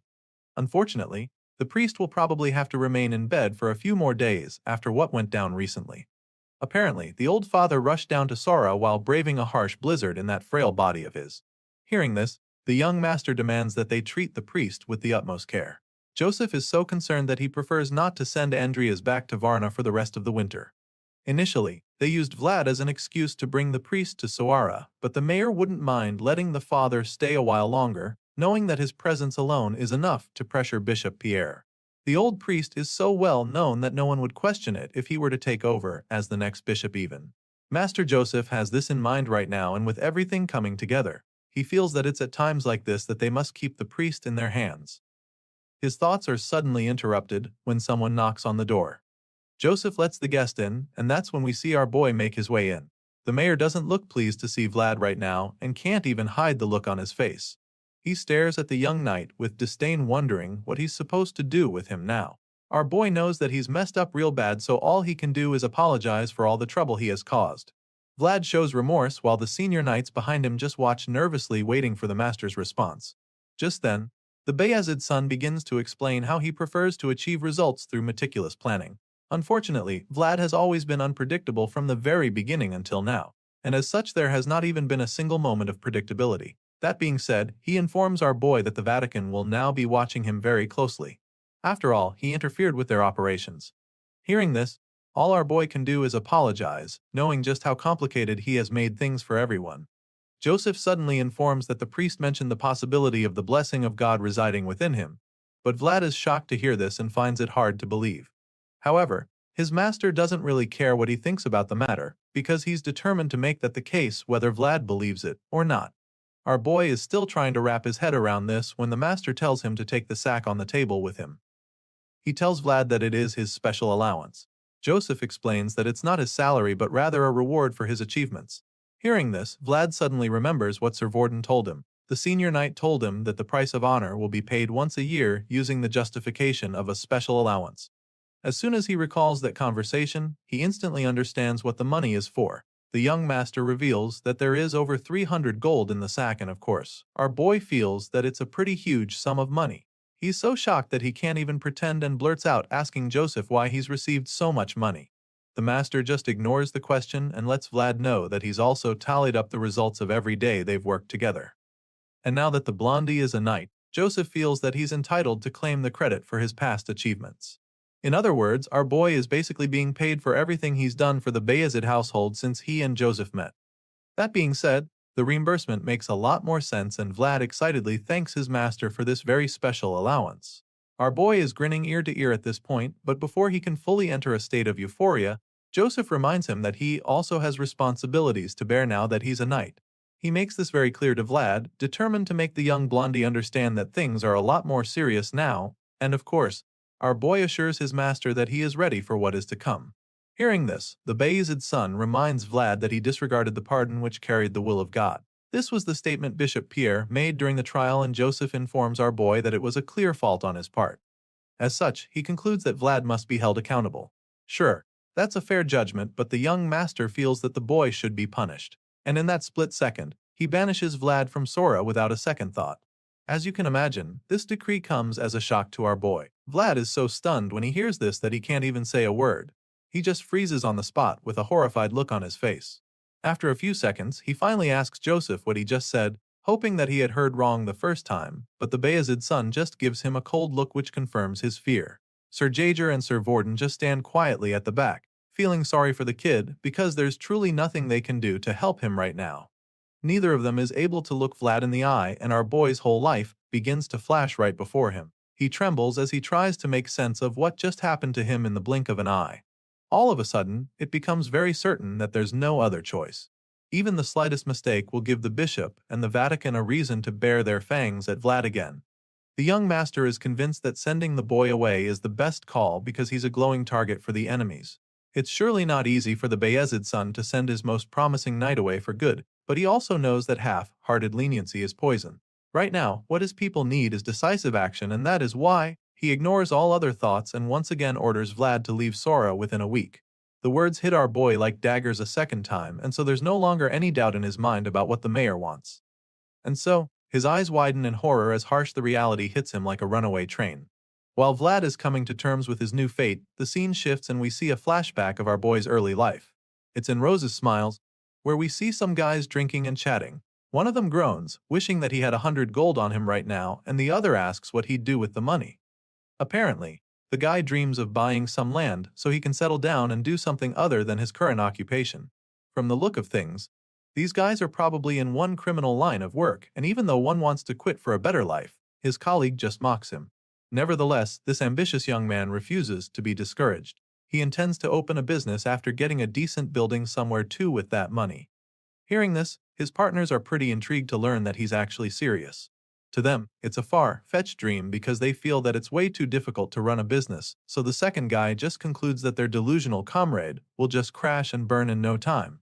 Still, the dreamer is undeterred because he feels that it's way better to fail at business than to keep living by the sword every day. He makes this point and then asks the rookie in the shop to back him up. That's when we see the blonde kid in the corner mopping the floors. He asks little Vlad what he would do if he had 100 gold right now, but the bitter boy just glares at the men and bluntly asks if any of them actually wants to give him the money. From the tone in his voice, the ambitious thug just teases him for having such a sour attitude.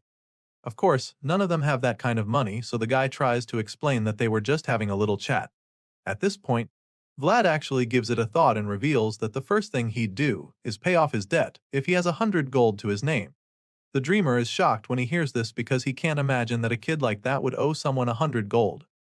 He teases little Vlad about it, suggesting that the kid is looking pretty shady and asks him if he's into gambling or something. In response, the boy explains that it's not debt from gambling and states that it's just a few things he needs to pay back. At this point, the thugs are very curious, so they all turn to the kid and ask what kind of things he's talking about. This is pretty much where the flashback ends, and back in the present, Vlad realizes that there's not much time left before he leaves, and so it's time to pay up that debt he owed. Vlad visits Rose's Smiles and presents a couple stacks of good coins to the madam there. She's taken aback by it, and then reminds him that he doesn't need to worry about the inn fee he owes her for the time she harbored him. However, the young knight insists that she accept the payment, pointing out how she's been spending so much to take care of the street kids lately. He's convinced that she probably poured all her savings into converting the place into an inn. That being said, he urges her to take the money and assures her that Rose's Smiles will flourish again once they're able to get through these tough times. The madam finally gives in and accepts his offer, but she still feels that he would need at least 50 gold out of the money. However, Vlad insists that she takes everything so that she can really improve the quality of service at the inn. She's reluctant at this point, so the young knight tells her to think of it as an investment on his part, claiming that she can give him a cut of the profits in the future. Hearing this, she promises that she'll work really hard then because she wouldn't want her investor to take a loss because of her. The lady is grateful for his huge assistance, but also really exhausted just thinking about the work she'll have to put in now. She was previously thinking about leaving the whole place to Jemima and take a break, but now she has to remain there. Vlad is surprised to hear this and tells her that he can't bear to see Rose's Smiles go under while he's still around. Madame Marcella can see how much he cares, so she urges him to take better care of himself if he's really that worried about them. To her, it's baffling that he's already leaving again when he only recently just got back from his last mission. Apparently, our boy hasn't told her that he's been banished. He probably doesn't want her to feel sorry for him, so he just assures her that he'll return safely this time too, and she's confident that he will be fine. All of a sudden, the young knight thanks her and she's taken aback, because she doesn't get what he could be thanking her for. Just then, we get to see another flashback of when Madame Marcella took our boy in. And so, he thanks her for bringing color back into his gray lifeless world, and basically for everything she's ever done for him. After stopping by at Rose's Smiles to say goodbye, Vlad returns to the mansion in Suara where he pays a visit to Father Andreas and his young disciple.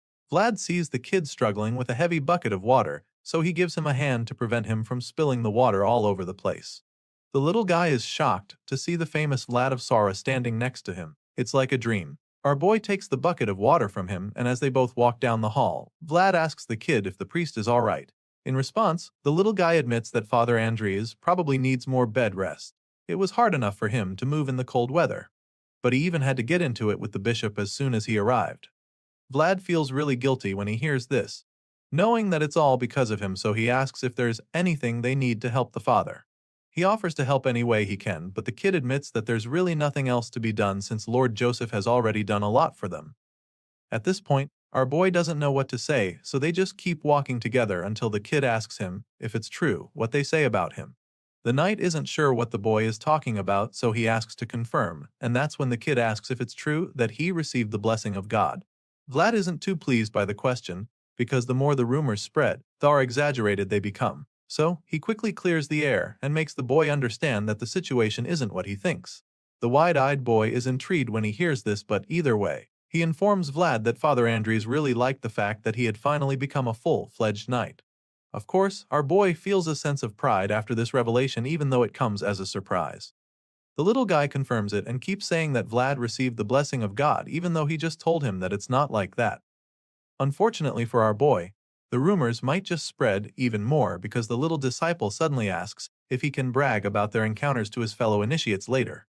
He wants to tell everyone how he once prayed together with Vlad, and thankfully, our boy doesn't see a problem with that. He tells the little guy to go ahead even though he's not sure if that's even much to brag about. He then gives the boy the bucket back and tells him to go on, so the young disciple thanks the knight for listening to him. They part ways at this point and Vlad starts to get a little frustrated. He initially wanted to go find Father Andreas, but now that the priest is bedridden, he doesn't think it would be a good idea. With this in mind, he turns around and after taking a few steps, a harsh reality suddenly hits him. Unlike before, when he has a permanent companion, his head is now extremely quiet because there's no voice left to respond to. The voice is gone and Vlad realizes how long it's been since he experienced this overwhelming feeling of loneliness. Throughout most of his trials and adventures, he's always had the voice to talk to, but now, he's all alone, and the sad truth is that he has no choice but to get used to it now. The next morning, Vlad joins Sir Gregory for breakfast, and while they're sipping from their jugs, the senior knight just grumbles about how all their adventures together always end with one disciplinary action. There's always a punishment for one of them every time they team up, and the bearded knight is sick of it. Well, not as much as the guy who's just been exiled. Sir Gregory feels really sorry for Vlad and asks him when he's leaving Sora. Our boy reveals that he has only 5 days left, but admits that he might leave sooner if everything he needs is ready before then. The big guy is heartbroken just thinking about it. Even though the end result wasn't great, he still thanks Vlad for making sure that everything they planned was completed. With the Black Bear gone, Kenner family's expansion into Sora is a done deal and negotiations with Lord Joseph are already finalized too, so Sir Gregory owes it all to Vlad, who helped him to make it all happen. Even though it cost him his home, our boy isn't pissed. In fact, he's glad that things even worked out and they managed to get something out of the whole thing. Still, the bearded knight feels responsible for Vlad's banishment, so he admits that he owes the blondie a huge debt. On this note, he informs the young knight that his patriarch, Lord Canner, wishes to repay that debt by sponsoring him for life. Vlad is surprised to hear this, and even jokes about how he'll probably be eating free sausages forever now. The big guy laughs as well, promising to give Vlad so many of them that he'll get sick of them. After the brief moment of comic relief, the atmosphere gets all awkward and tense again, pushing Sir Gregory to make a pretty embarrassing confession. Apparently, that day when they took down Black Bear, the bearded knight felt that Vlad's actions were more knightly than any other knight he's known. The senior knight admits that he doesn't even remember when it was, but what he knows for sure is that Vlad ignored religion, politics, personal gain and ambition that day he took down Black Bear. As far as Sir Gregory is concerned, the young blondie followed only the sword master's code with his actions, which is something that's rare these days. They live in a time where true knights are so very rare and the big guy states this before confessing that he felt ashamed of himself and proud of Vlad that day. Vlad was the only knight who showed true knighthood that night that most knights no longer possess. After making the confession, he tells the blue-eyed hero to take care of himself out there in the world. Our boy is stunned at first after hearing all of this, but then, the look of shock is replaced by a proud smile. The two make a toast, and he promises to take care of himself when he leaves. The scene shifts to the harbor, and at this point it's pretty clear that our boy is saying all of his goodbyes. Next on the list is definitely Harvin, because he's currently standing at the docks with his old friend. The brown-eyed young man is delighted to be spending the day with Lad, especially since it's been forever since he properly saw a ship. They both stare at a pretty magnificent ship, and Harvin can't help but admit that it's one crack-ass vessel. He suggests that it must be tough for the captain to steer because the river is mostly frozen, and that's when our boy chimes in about how the boat is also way too expensive. This statement leaves Harvin stunned because the last time he checked, Vlad wasn't supposed to be an expert on boats. After browsing for boats, the two buddies take a walk, and then Vlad asks Harvin if he still wants to sail. Of course, he still does, so our boy asks if he still intends to go far beyond Sora. The brown-haired guy confirms this as well and then curiously asks Vlad why he's asking all these questions all of a sudden. He's acting strange by suddenly asking to go look at ships and talking about sailing.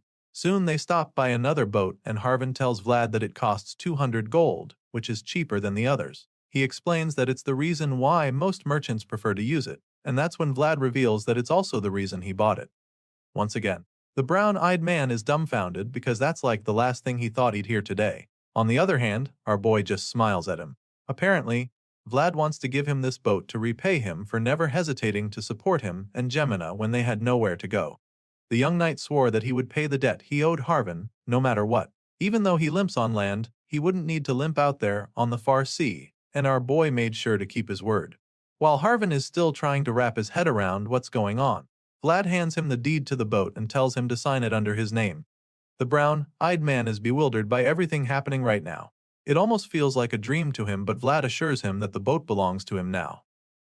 Harvin slowly takes the ship's deed, and the look of bewilderment is slowly replaced with gratitude. He smiles at Vlad as he collects the documents, and our boy goes ahead to give him a hat. He congratulates Harvin on his new boat and calls him captain, which instantly sets the waterworks off. Harvin is so touched as he wears the hat that tears of joy run down his cheeks. After that, Vlad gave a final farewell to the old blacksmith at the cemetery, knowing that they wouldn't see each other for a very long time. He thanked Sir Maxim, who protected the Rose's smiles in his stead, and Sir Vorden, who recited the proclamation for him. He also quietly met with Sir Gregory and Sir Cade, who had helped protect the children's future. And so, one by one, our young hero began to repay his debts and let go of the names etched in his mind, leaving behind those whose debts he could never repay. Time passed so quickly, and soon, it was time for our favorite knight to be on his way. That night, he meets with his old friends one last time.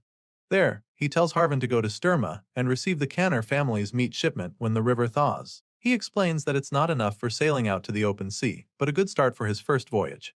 Hearing this, Harvin is surprised and asks Vlad if he has really set up a trade connection already. In response, the knight just tells him to prepare when he can. After that, he asks Odar to help Harvin with his business because it would mean a lot to him. Of course, his jacked-up friend doesn't deny his request, and so they quickly get that out of the way.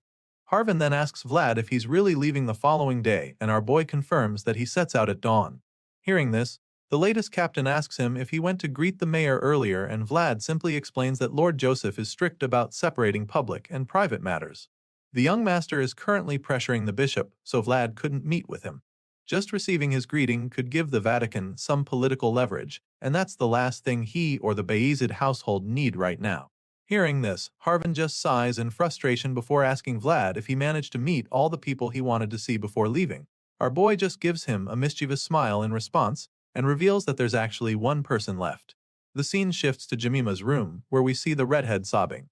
She's probably heard that Vlad is leaving and doesn't know how to handle it. The blondie in question suddenly knocks on her door, urging her to open it up because he wants to tell her something important. She ignores him at first, and once it starts to look like she won't let him in, he threatens to break the door down if she doesn't open up. That's when he finally responds to him, revealing that Harvin told her what happened at Captain Hoover's hideout. This just makes him more eager to get to her, so he tells her to get away from the door, because he's breaking in on the count of 3.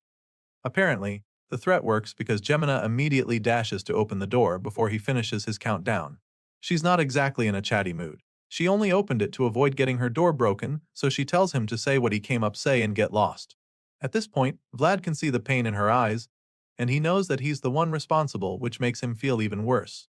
Gemina is so mad at him that she can't look him in the eyes, so he tries to calm her down. He confesses that he truly wanted to wait patiently for her, but that can't work anymore since he's out of time now.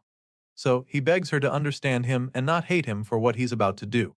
Before Jemima can even wrap her head around what he just said, Vlad throws her over his shoulder.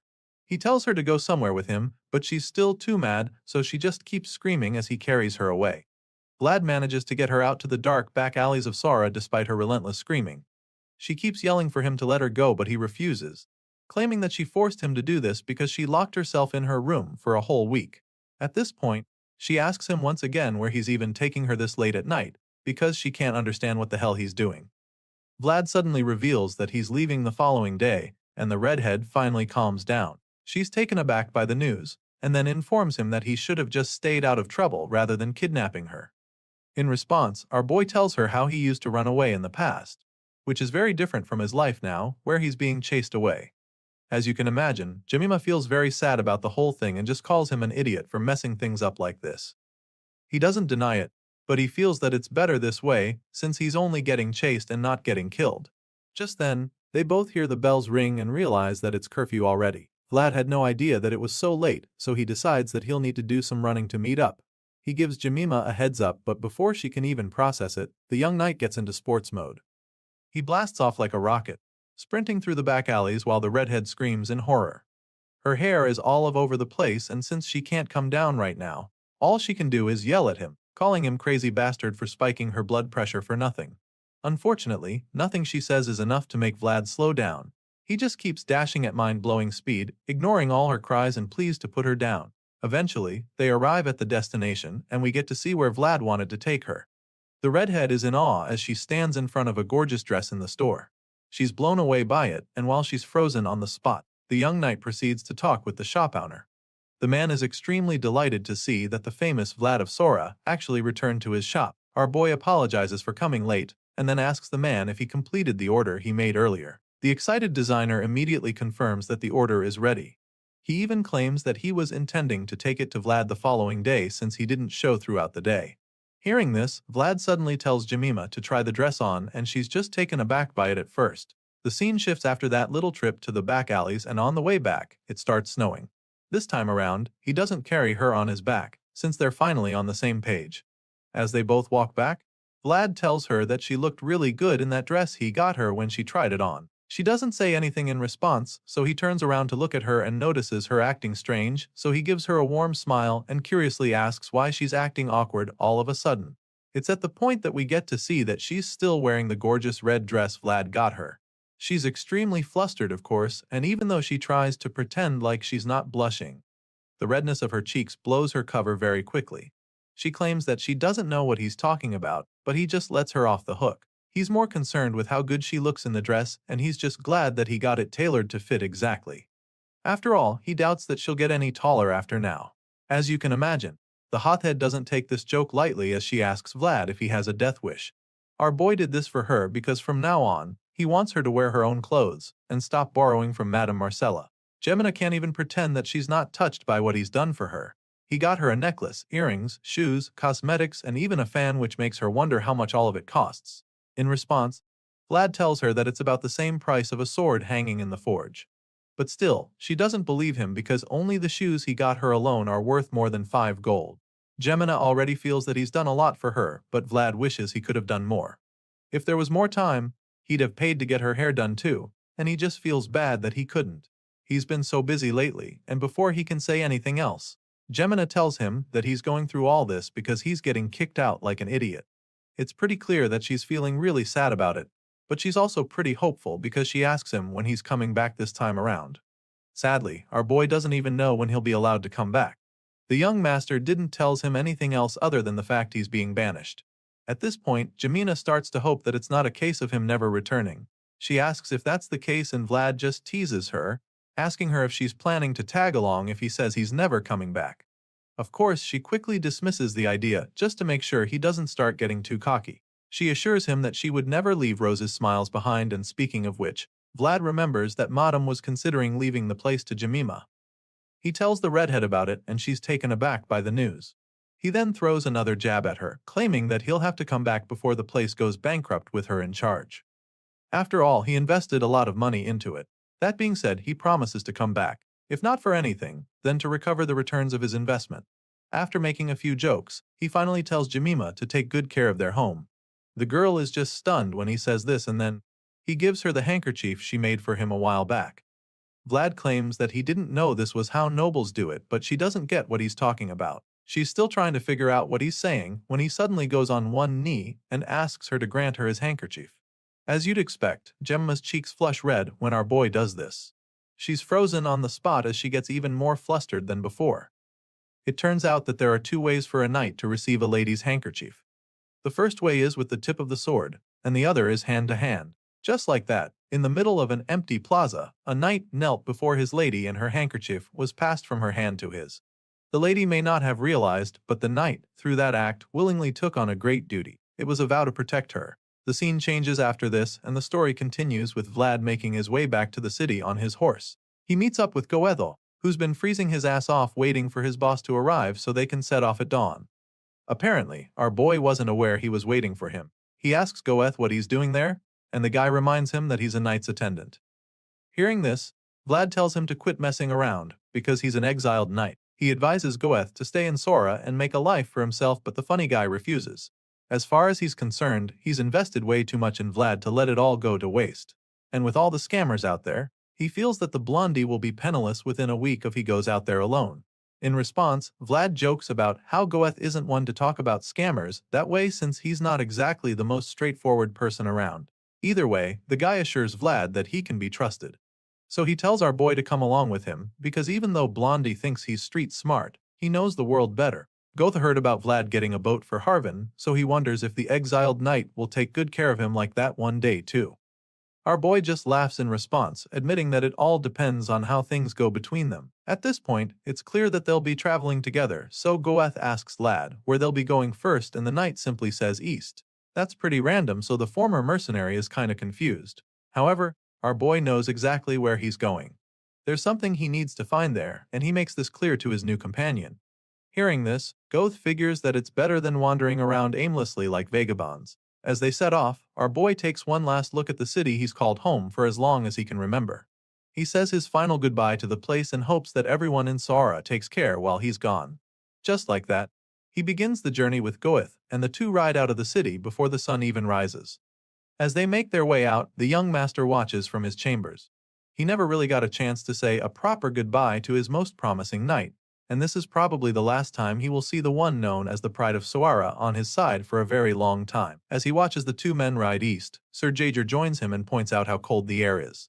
In response, Joseph reveals that his heart feels even colder. In fact, it's not just cold, it's so bad that it aches. He's especially heartbroken by the fact that Vlad didn't even look back. To him, that can only mean that the young knight must have a goal in his mind. That being said, he informs Sir Jaeger that things are going to get busier from here on.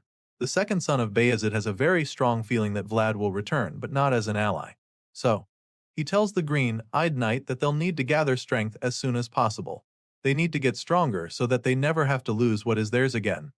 Hearing this, Sir Jaeger offers to follow Lord Joseph on his quest to strengthen their army. But at the same time, he wonders if his master is sure about banishing their most promising knight. From what he knows, Vlad is already unpredictable enough. He feels that Joseph could have just sent the boy on a mission or a set destination rather than exiling him. In response, Joseph claims that he couldn't rob someone who's lived his whole life following orders of the precious experience of finally acting on his own thoughts. As far as he's concerned, he's done Vlad a huge favor, and even more so, he feels that this is also a historic moment for the Bayezid house. A knight who sets off on a journey carrying only his own honor. His actions have revived a long-lost tradition. A tradition they last saw in their grandfather's generation. Sora fostered the young knight, and Bayezid raised him. This knight carrying his own banner has not been seen in ages, but now, our favorite blonde swordsman is walking that same path. After a very long break, the story of our favorite blonde swordsman is back, and it resumes in the northernmost edge of the Empire's central region, a place known as Dobrikity. and it appears that things are getting really heated in this part of the empire. At the moment, a big angry man is slamming the table in frustration because he just received some very bad news yet again.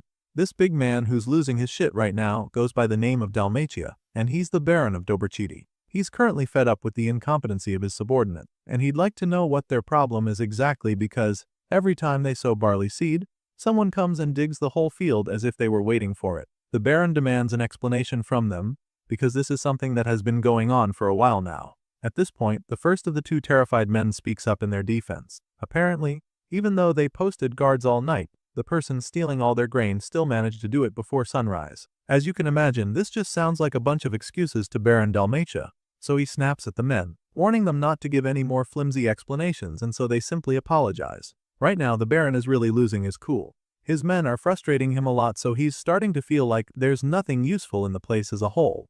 Besides the fact that his men can't guard for shit. The land doesn't have rich soil and the climate of the region doesn't help matters either. With all of these limitations, the Baron fears that the only things they can rely on for survival are the densely packed trees and barley farming. Unfortunately, even their fields are being raided, so it's looking really grim for the people of Dobrachiti, because if they can't even sow at this time of year without being sabotaged, then they'll starve to death. While the Baron is grumbling about all this, one of the men tries to say something about how they have soldiers inside the domain, but before he can even finish his statement, the angry lord hurls a chalice at his head to shut him up. And then, he orders them to slap iron shackles on the domain's people and make them work if they're really that short on troops. They're about to starve to death, so the Baron really doesn't care about those people anymore. He needs all the manpower he can get and take care of their farms, so he doesn't mind forcing everyone to get involved. In truth, the Baron believes that the monsters of the forest are the ones attacking their fields, so he orders for every soldier available to join in the protection of the barley fields. Hearing this, the two men assure the Baron that they'll do as he's instructed and then quietly take their leave. As soon as they leave, the Baron starts to feel his head hurting really bad. The situation is taking a toll on him, and so he's starting to think that maybe he should just hire mercenaries to do the job for him. His men clearly can't protect his fields from the monsters, and just thinking about this makes him even more annoyed. Dalmatia looks out his window to the damned forest and notices how it feels especially eerie today. With everything that has happened in the Dobrachiti Duchy, the people in this region are probably very scared to even go close to the forest because of the rumors. But it just so happens that this is the same forest where our boy and his squire have been living for a while. That night, we see the both of them checking their food supply, and while they're at it, Goethe notices something strange. He asks Vlad what it is, and the blondie reveals that it's actually a pilgrim's certificate, the one that Father Andreas wrote for him. Hearing this, Goethe realizes that the young knight didn't forget to pack the rare and expensive stuff.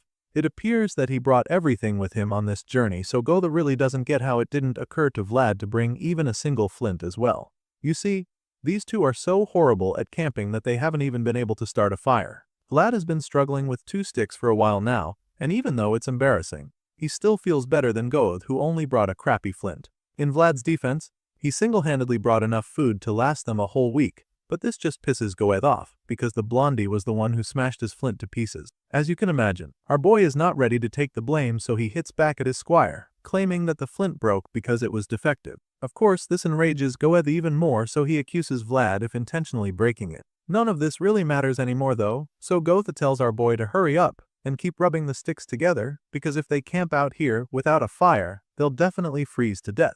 Vlad starts rubbing again, but it doesn't look like he's making any progress, so he just gets frustrated. He claims that he can't do this anymore, and then immediately grabs his sword. All of a sudden, he's standing over Goethe with his sword in hand, and it's a really scary look on his face, so the squire offers to take over the rubbing from him, because he definitely doesn't want to see what Vlad is planning to do with that sword. Just then, the swordsman turns to the nearby bush and calls out to someone in there. He asks them to lend him some flint if they have any, but Goethe is just very confused right now because he can't see who Vlad is referring to. All he can see is the thick bush, and so he's not exactly sure what is going on right now.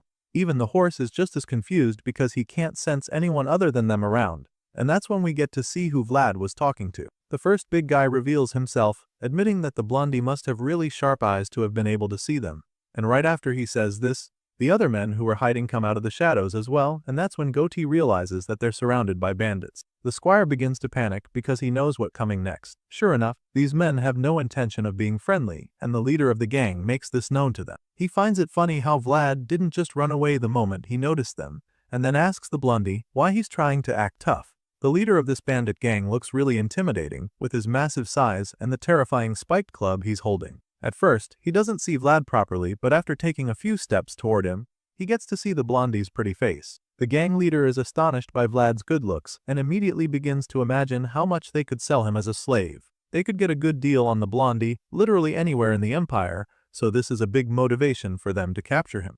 The other bandits are equally excited about the whole thing, so they start wondering which noble house he's probably from to look so clean. With this in mind, they offer to hand him over to his family at a fair price if he can tell them which noble house he belongs to. Apparently, these guys believe that Vlad is as good as captured, so they've already started negotiating with him. After they're done blabbing, our boy takes a brief pause, and then asks them once again if they have flint or not. Clearly, he's not interested in responding to any other thing they said, and this leaves the gang leader in shock. He can't believe that this small guy is even slightly intimidated by him, but Vlad makes it even worse by demanding that they check themselves for some flint. By this time, the leader of the bandits finally responds to him. The big man asks the blondie what the hell he is talking about, wondering if this pretty kid is insane or something. Hearing this, Vlad isn't quick to hit back at the gang leader. Instead, he takes a moment to really observe the man in front of him. He notices that the leader of the bandits is wearing a neck piece made with human fingers. There's quite a lot of them hanging around the man's neck, and this just confirms that this is a gang of ruthless murderers. For this reason, Vlad decides that there's no point talking anymore. He tells them not to bother looking for the flint and takes out his sword, determined to deal with these scumbags. You see, when this young knight left his hometown, he made a decision. Vlad vowed from that moment that he would regain the dulled resolve he had at the start. And right now, he intends to start that practice with these goons troubling him. Vlad activates his world in a flash, and a mind-boggling surge of energy begins to erupt from his body. As soon as he does this, his eyes begin to glow with a menacing glint. This aura makes him look like a giant all of a sudden, towering over the bandits who now feel like ants at his feet. At this point, all of these goons are absolutely terrified. They start trembling in fear as they look up at the hero, who then demands that they hand over everything they have got with them. Unfortunately for them, they're not just about to lose all their belongings and stuff that they stole, because Vlad also wants them to hand over their lives. As far as he's concerned, the lives of these scumbags are worth less than that of animals, and so, he doesn't hesitate to punish them mercilessly for all the evil they've done. The powerful knight infuses his sword with the magic and proceeds to deliver a devastating strike to rid the world of these bandits forever. Just as Vlad is about to finish them off, we get to see the pure and undiluted fear in the eyes of the gang leader, who realizes that this is where his life comes to an end. The scene shifts and we're taken back to the Dobrikiti barony, where preparations have been made to keep the monsters away from their barley farms. At the main entrance of the city, we see two guards manning the place. Just like the Baron, one of the guards can't help but feel that the forest is especially eerie tonight. Looking out at the trees and bushes hidden behind the thick fog, the guards start to fear that something could jump out at them at any second, because the place just looks way too creepy. The first guard playfully talks about it, but his partner immediately warns him not to joke about something like that, because there are already nasty rumors going around. Their little chat is cut short suddenly when they hear a strange noise coming from the forest, so they point their spears in that direction and brace themselves for whatever is coming. Just then, they see someone on a horse emerging from the darkness, and even though they're already pretty scared, they muster enough courage to ask this horseman to introduce himself. From the dark black color of the horse, we already know that it's Vlad, but these guards aren't familiar with the blondie, so they keep pointing their spears at him. Just when they think they'll be able to handle the situation, the horse suddenly snarls at them, which makes them conclude that it's one of the monsters they've heard rumors about. Luckily for them, Vlad keeps his horse in check, telling the angry black stallion that he cannot bite these guards. By this time, our boy has ridden out of the thick fog and bushes, so the guards can now see that it's not a monster but actually a man riding a horse. Still, they're pretty puzzled because they weren't expecting to receive any visitors. While they're still trying to wrap their heads around what exactly is going on, Vlad simply tells them to put away their spears, and then he informs them that he captured the bandits who have been causing trouble around here. This piece of information gives the guards chills because they've heard horrible stories about the bandits living in that forest, and so it sounds impossible that anyone would be able to capture the same vicious criminals who massacred the nearby villagers. Well, as you know, this young knight is a man of his word, so in order to clear their doubts, he reveals his hostages. Apparently, our boy didn't kill all of them. He actually spared a few of them so that they could help him carry the heads of their leader and some others instead. These men have been tied up with ropes, and from the bloodstains all over their bodies, it's easy to see just how much he brutalized them. Anyway, he shows these guards his proof, which just leaves them in awe. At this point, They have no choice but to believe that he wiped out the bandits. And so, he confidently asks to see the Lord of Dobrachiti as he introduces himself to the guards as Vlad of Sora, a knight of Bayezid, showing them the emblem on his sword to prove his claim. As you can imagine, the guards have no reason to doubt him after seeing the symbol on his blade, and even if they wanted to be stubborn about it, the fact that he single-handedly slaughtered the leader of the bandits and captured his men is enough reason for them not to mess with him. Soon enough, the sun finally comes up and we get to see the beautiful village of Dobrachiti in the daytime. Vlad is taken to the Baron, and as you can imagine, the fat man is extremely delighted to meet the man who helped him wipe out the notorious bandits who have been making life difficult for his people. When Vlad arrives, the man can't stop smiling because he never imagined that a knight who has proven himself would ever even visit his small barony. Clearly, he reveres the Bayezid house a lot, so when he heard that one of their knights had come to Dobrachiti, he was honored to host the young man. Baron Dalmatia expresses how delighted he is to have a noble knight in his home, and of course, Vlad thanks the man for his hospitality as well. He bows before the Baron to show his gratitude, but we all know that he really didn't have to because Dalmatia really won't be able to fault this knight. Vlad just captured the men who have been giving him and his people serious headaches, so there's really no way that the Baron wouldn't have welcomed him to stay when he's the lord of this territory. After praising Vlad over and over again for catching the thieves, the Baron finally decides that the formalities are enough. So he tells Vlad to take a seat and make himself comfortable. Of course, our boy actually came to have a word with the Lord, so he happily sits down at the table across from Dalmatia while Goethe stands right behind him like a bodyguard. Once they're both seated, the Baron begins the discussion. He starts by confirming the number of bandits that Vlad actually caught. From what his men told him, there were none of them, but our boy quickly corrects him, revealing that there were actually 19 in total. That's if the heads they carried are counted as well. Unfortunately, Vlad wasn't able to completely wipe them out because a few of them managed to escape. As you'd expect, the Baron is just so impressed that he doesn't even mind that a few of the thieves got away. Man is so happy that he can't even contain his joy. He starts laughing like he just won the lottery and then promises to make sure that Vlad is rewarded handsomely. The young knight thanks the Baron for this, and once the details of his catch have been sorted out, they proceed to chat some more over some wine. Baron Dalmatia engages the hero in conversation as the server fills his cup with wine. Seeing that the young man sitting across from him is a young knight who came carrying a banner, the Baron figures that he is seeking to prove himself. He would like to know if that's the case for our boy, and Vlad reveals that it is. Hearing this, the Lord of Dobrachiti suddenly reveals that there's also something that he would like to ask of our boy. He sees Vlad as a genuine knight who pursues honor, so he believes that the blondie will be interested in the offer he's about to make. The Baron has been praising Vlad since he arrived, calling him sweet names to boost his ego, but our boy sees right through all of this. He knows that this man is just trying to use him for free, and since he's already seeing it coming, he decides that it would be best for him to just take his reward for catching the bandits and get the hell out of this city at the right time. He makes up his mind to do this, but for the meantime, his first mission is to find traces of the voice that used to be in his head. After setting the tone, the Baron starts telling Vlad about how strange things have been happening in his domain lately. This is the season when they should be showing barley, but whenever they scatter the seeds in the fields to germinate, they disappear almost immediately instead. From the look on Dalmatia's face, it's easy to see just how pained he is about the situation. He complains about how the seeds always vanish without a trace even when he posts soldiers to watch the fields all night. For some time, the Baron felt that it was the monsters that were doing it, but he no longer thinks that's the case because if it were monsters or animals, there's no way the soldiers wouldn't notice. As far as he's concerned, it's just too mysterious to be the work of humans or animals, and so, he's starting to side with some of the old folks in the domain who say that the spirits living in the forest are responsible for their misfortune. When this conversation first started, Vlad wasn't really planning to get so engrossed in the whole thing, but after hearing that spirits might be involved, he has no choice but to be very concerned. And so, it's starting to look like our boy might be in this village longer than he planned to. The scene shifts again, back to the same forest, just outside Dobrachiti. There we see a young girl picking wild berries, and of course, she can't help herself, so she tastes a few of them, and they're absolutely delicious. After stuffing her mouth with the sweet fruit for some time, she gets back to filling her basket with them, certain that her mother will like the wild berries too. But that's when she senses something ominous behind her. She doesn't see it, but she can feel the chills coming from the terrifying being lurking in the shadows. The girl slowly turns around to see what's in there, and that's when she sees a pair of eyes staring at her. The massive dark figure just keeps staring at her, and she's immediately paralyzed with fear.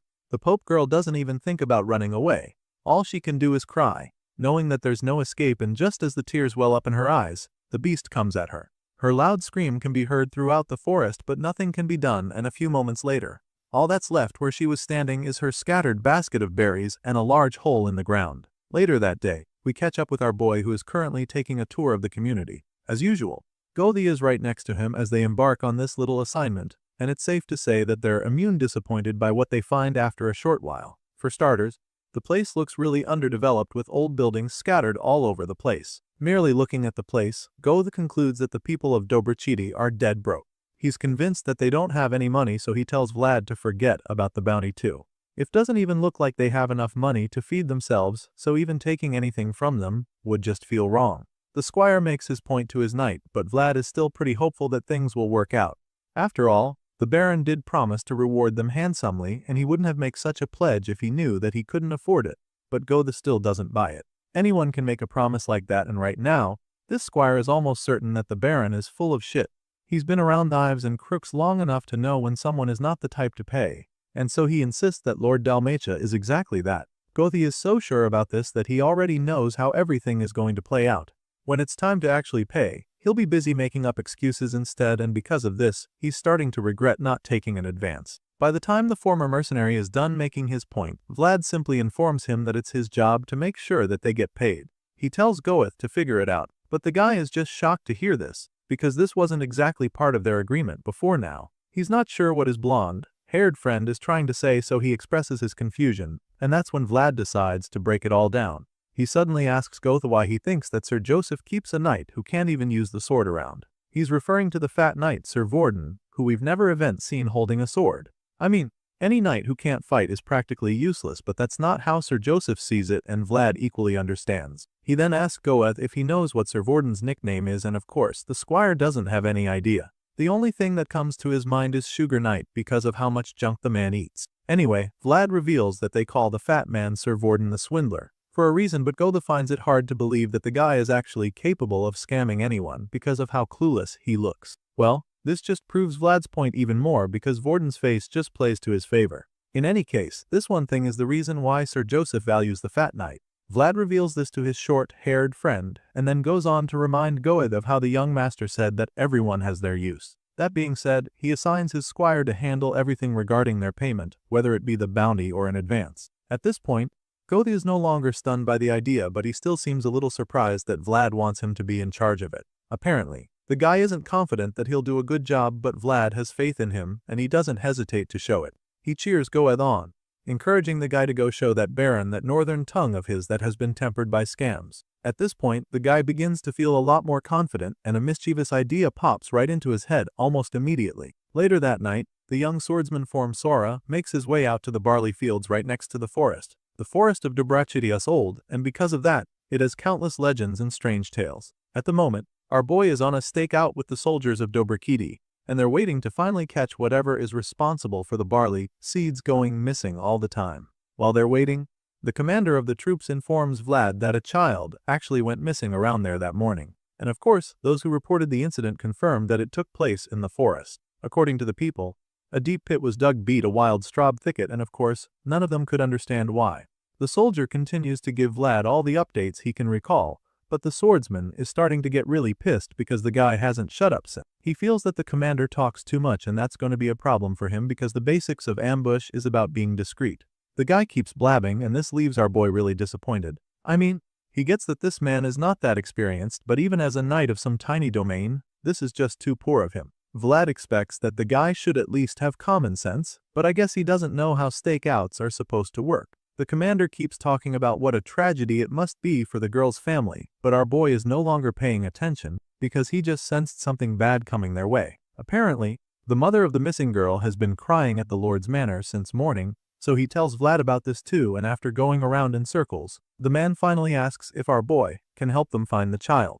As soon as he makes this request, Vlad swiftly covers his mouth with his hand to stop him from saying anything else. The man is confused, so he tries to talk again, but it all comes out muffled. As soon as Vlad hears the mumbles, he's forced to shush the man for real this time, and that's when he gets to see the scary look on the blondie's face. The man is very worried when he sees Vlad looking like this, because he knows that it can only mean that something bad is about to happen. For now, they can't see anything out of her ordinary, so they're all just waiting for Vlad to take action, because he's the only one who actually knows what's going on. The silence becomes even more unsettling, and then all of a sudden, Vlad leaps onto the field like a rocket without saying a word.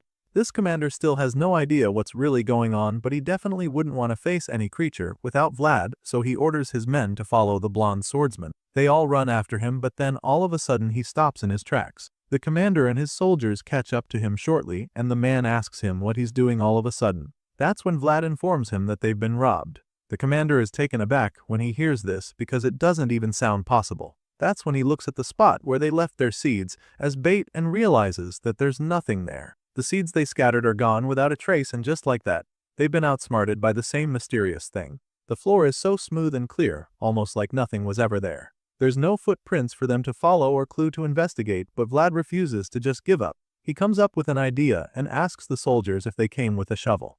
Thankfully, there's one right there, so takes it from the guy and starts digging the spot where they left the seeds. Vlad is absolutely sure that he heard something there, but the problem now is that he did see any movement. There are no footprints either, so it just makes things even more complicated. After digging for a while, our boy gets really pissed. He just got played by this unknown creature, so now he's out for revenge. With this in mind, he asks the commander how far away the place where the child went missing is. It just so happens that the place isn't even far at all. The man informs Vlad that it's actually very close by, wondering why the knight is suddenly interested. As soon as he asks the question, Vlad reveals the insanely deep pit that was left behind by the creature after stealing their seeds. Apparently, they've been trying to catch this barley seed thief with the wrong approach because it's definitely not something that has been coming from the surface. Vlad and the commander look down into the hole, but it's just way too deep that they can't even see where it ends. With this new discovery on the table, our boy can easily conclude that this hole wasn't huge by a human being. This makes him even more eager to find the creature responsible for this, so he urges the commander to lead the way to the spot in the forest where the young girl went missing. The scene shifts back to the small village of Dobrikity, where the Baron is asking for updates regarding the mission. One of his trusted knights has just returned, so he asks the man to tell him what exactly Sir Vlad is doing as they speak.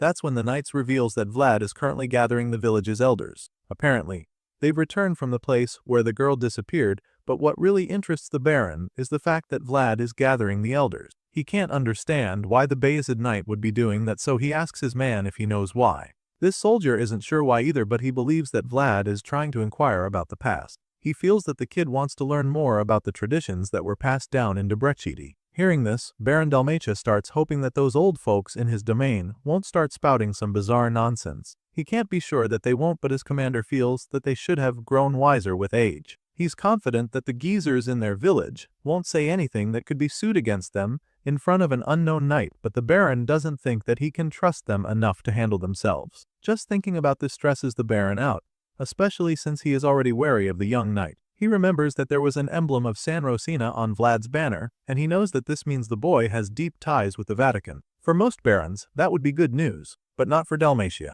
This just makes things very difficult for him because he actually has secrets that he doesn't want Vlad to discover. As much as he'd like to, he can't tell the young knight to stop trying to gather the elders. That would just make our boy more suspicious of this community. Besides, Baron Dalmatia was the one who requested that he help them out with their barley seed thief, so telling him to stop now won't make any sense. This whole thing puts the Baron in a really tough spot because he needs Vlad's help, but he also doesn't want the boy digging around so much. Seeing that there's no other way to go, the Lord of Dobrikity orders that someone be assigned to tail Vlad. This way, he doesn't have to interrupt the operation without cause, and he'll also know exactly when to step in. The Baron gives the order and also tells the commander to make sure that the blondie doesn't go prying into anything strange. While the Baron is busy plotting, we catch up with our boy who's having a hard time getting any useful information out of the elders in the village. Gotha is starting to lose his patience too, because these old geezers keep claiming that nothing comes to mind. Seeing that they're not saying anything, he tries to push them with some emotional blackmail. He reminds them that the poor girl that was captured is probably trapped in a pit somewhere, seeking a helping hand. He urges them to dig deep into their aged brains to find something useful to tell him. Gotha is so determined to get something out of them that he starts getting all dramatic about it. Bro even adds a few tears to really sell the act, but it's like these geezers all have foggy brains. After trying to get them to imagine the girl crying and sobbing in the dark, Geoth doesn't think there's anything else he can tell them. But just when he's about to give up, the oldies finally start to remember a few things. It turns out that this isn't the first time something like this has happened. It turns out that there was a time, years ago, when they noticed their barley mysteriously going missing. One of the elders starts to recall how it happened, and then reveals that they used to hold rites when they were younger. That was their tradition for many years up until the Vatican came along. After the Vatican came and forbade their rites, they stopped doing it, but even then, no child was ever got mysteriously sucked into a hole. The elders confirm this even though a few of the children were taken by wolves at some point. Before these geezers can get distracted or forget themselves again, Vlad quickly asks them what exactly their rites were for. Out of everything they've said so far, this is what really got our boy's attention. However, when he asks them what the rituals were for, they all just stop to mope at him for a few seconds. It's almost as if this isn't something that he should have asked them, because all of a sudden, they can't provide any information. Once it's clear that these elders are trying to be slick, Gotha snaps at them. The former mercenary asks them once again what the rites were for, reminding them that they won't be able to save the girl that disappeared if they don't start talking. The squire goes ahead to show us why he's known for his very slick mouth. These hard-headed old-timers are doing their best to stay tough and not crack, but this ex-mercenary is saying all the right words to get to them. He reminds them that this winter is unusually cold and makes them understand that it will be all their fault if that little one freezes to death in the pit. At this point, these elders are finding it really hard to keep their secret, which explains why the Baron was so afraid to leave them alone with the knight. After much persuasion, the old-timers finally break and one of them reluctantly reveals that the rites they used to do were for an earth spirit. Apparently, there's an earth spirit living in that forest, but this isn't something that outsiders are supposed to be aware of. Vlad and Goethe are pretty taken aback when they hear this, because it's a really big deal. Our boy is so eager to find out more, so he asks the elders to explain what they mean in more detail. But just as he makes this request, Goethe whispers something to him. He quietly and politely asks Vlad to step outside for a while and leave him alone with the old-timers. You see, Goethe knows how to handle people like this and he's proven to be very good with his words, but if Vlad is in the room with them, he fears that he won't be able to get any more information out of them. No matter how young Vlad is, he's still a knight, and on top of that, he's a knight that's bearing the Vatican's emblem, which means that these geezers will be very careful about the kind of things they reveal to him. So far, Goethe has noticed that the elders have been closely keep an eye on how Vlad reacts to what they say. And at this rate, even those who are willing to share will keep their mouths shut. If that happens, they won't make any progress. After listening to everything Goethe has to say, the young knight agrees with him and decides to excuse the elders, but not before telling Goethe to find out everything he possibly can. Thankfully, this ex-mercenary is a professional in this department, so he tells Vlad not to worry about it. As soon as the young knight walks out the door, he's approached by a cloaked fellow who looks like he's been waiting outside. He immediately asks Vlad to have a word with him, and so the swordsman turns around to look at him.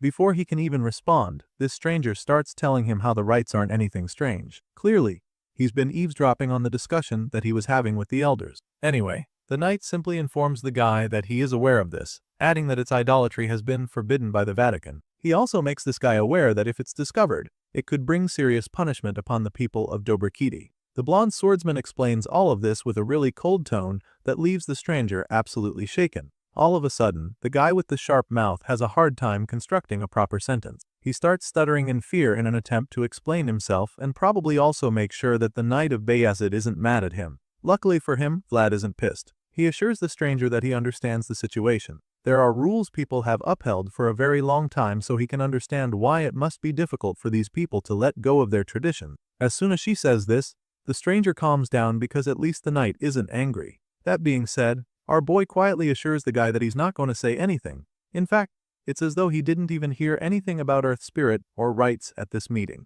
In other words, the young knight from Soara has no intention of ratting these people out to the Vatican.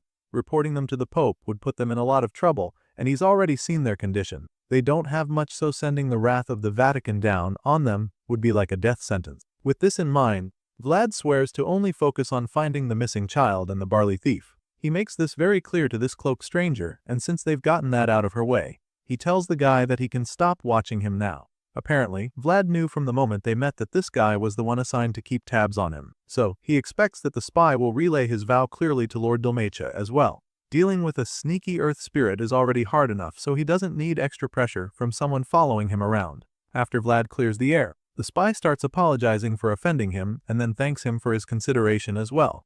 Their little chat comes to an end at this point, and the cloaked spy goes his way. Not long after that, Goethe comes outside to meet Vlad. He calls out to the young knight, and our boy immediately asks him if he found anything useful. And so, the guy begins his report. Apparently, the elders say that this earth spirit isn't a ghost in the scary sense. According to them, it's more like a thing that makes their land fertile if they hold rights for it. At first, This doesn't make a lot of sense, but Goth seems to have gotten the concept. Usually, when farming, they have to dig deep into the ground. So these elders are saying that the earth spirit did the digging for them whenever they held rites for it. As much as it's all adding up, Jude still has a feeling that it might just be nonsense. However, Vlad doesn't think that's the case. After all, there are trees that literally live in trees, and that's not normal. Just then, Gotha remembers the elders saying that the spot Vlad dug in the forest was where they held rites long ago. At this point, they're sure of two things. The first is that the earth spirit likes barley, and that it lives underground. With this in mind, Vlad figures that it must also like dark places. Rites and offerings sound so different, but our boy believes that they're the same thing, so this gives him an idea. All of a sudden, Vlad tells Goeth to go get more barley. The guy doesn't get why at first, so the young knight reminds him that he's already pulled a monster from underground. Apparently, our boy is looking to set the stage for that once again. After the meeting with the elders of Dobrachiti, where he found out that they used to hold rites for an earth spirit, Vlad comes up with an idea to lure the ghost out of hiding in the forest. The young knight and his squire make their way into the dark and foggy woods later that night, but this time they go by themselves without taking any of the village soldiers with them. Upon getting there, Vlad sets a trap for the barley thief, and then waits in the bushes with Goeth and his horse, who are still a little uncertain about the whole plan. The ex-mercenary is not sure that this plan is going to work, and it's because of how Vlad did it. He can understand why the swordsman scattered barley seeds on the road in the form of a trail, but what he doesn't understand is why our boy had to put a lot of the seeds on top of a rock. It doesn't really make sense to Goeth, so he expresses his confusion, and that's when Vlad decides to explain his plan. The blondie reveals that he could still feel the solid touch of hard stone when he was digging the ground earlier. And so, it made him realize that whatever creature this barley thief is, it probably can't break through rock to come up to the surface. With this in mind, our boy is confident that the earth spirit will have to go around the rock and reveal itself in order to get to the barley seeds. I mean, this is a pretty clever plan when you think about it, but Goeth still feels that the spirit might actually be able to break through rock and only dig around it for nothing. Apparently, this ex-mercenary has a thing for always overthinking things. It's obviously a very solid plan, but Goeth just feels the need to be nervous about it and think of the worst way that things can go. Of course, our boy is not a fan of people talking to him when he's trying to prepare an ambush. He's already been outsmarted by the barley thief once before, so he definitely doesn't want that to happen again. So before his squire can even finish talking, the knight shushes him and then quietly tells him that the creature is already here. For the first time, we actually get to see this barley thief in action. It's extremely silent out there, but Vlad is sharp enough to notice when the seeds that they scattered on the road are starting to vanish. Looking closely, the knight realizes that the seeds they left as bait are all getting sucked down under the ground in a flash, and from the look of things, the seed snatcher is headed right for the ones sitting on the rock. They watch closely to see what's about to happen, and by the time the trail ends, only the seeds on top of the rock are remaining. After watching for a while, nothing happens to the rock, and this just proves Vlad's theory that the earth spirit can't break through rock. So now, all he has to do is wait for the creature to reveal itself. Sure enough, only a few seconds later, a tiny hand reaches out to the top of the rock to swipe away all the seeds there, and as soon as Vlad sees the hand of this barley thief, he grabs his sword, ready to spring into action. But just as he's about to charge at the creature, he's forced to stop in his tracks because he's absolutely blown away by what he sees next. With everything they've seen and heard about this creature, Vlad and Goeth were expecting to see an incredibly terrifying monster emerge from under the ground, but that's not the case. It turns out that this barley thief is just a cute mole who just likes snacking on the seeds, so when they eat it for the first time, they're pretty astounded. Gothi is stunned at first, but then this shock quickly turns into rage, because he realizes that those elders must have gone senile to have told him that bullshit story about an earth spirit. As far as he's concerned, there's nothing mystical about this anymore, because now he knows that it's just a mole. Well, he's actually wrong about this, even though that's what it looks like. A small smile creeps up on Vlad's face when he uses his special eye to see right through the physical. Our boy informs his partner that this is not any ordinary mole, because it's actually a creature known as a shining mole. The little guy gets comfortable on top of the rock and begins munching on the barley seeds that were left there, and just when it thinks it's safe, it hears noises coming from the bushes. By the time the shining mole turns around to see what it is, the swift knight is already right on top of it. Before the little guy can even think of escaping, Vlad catches it and grabs him with both hands to make sure that it doesn't escape. The shining mole screeches in shock as it begins to panic, but our blue-eyed knight is extremely proud of himself for finally catching the barley thief. You'd think that this creature would just stop freaking out and calm down after a while, but that's not what happens, because while our boy is holding firmly onto it, it starts shining with a very bright light radiating from its body.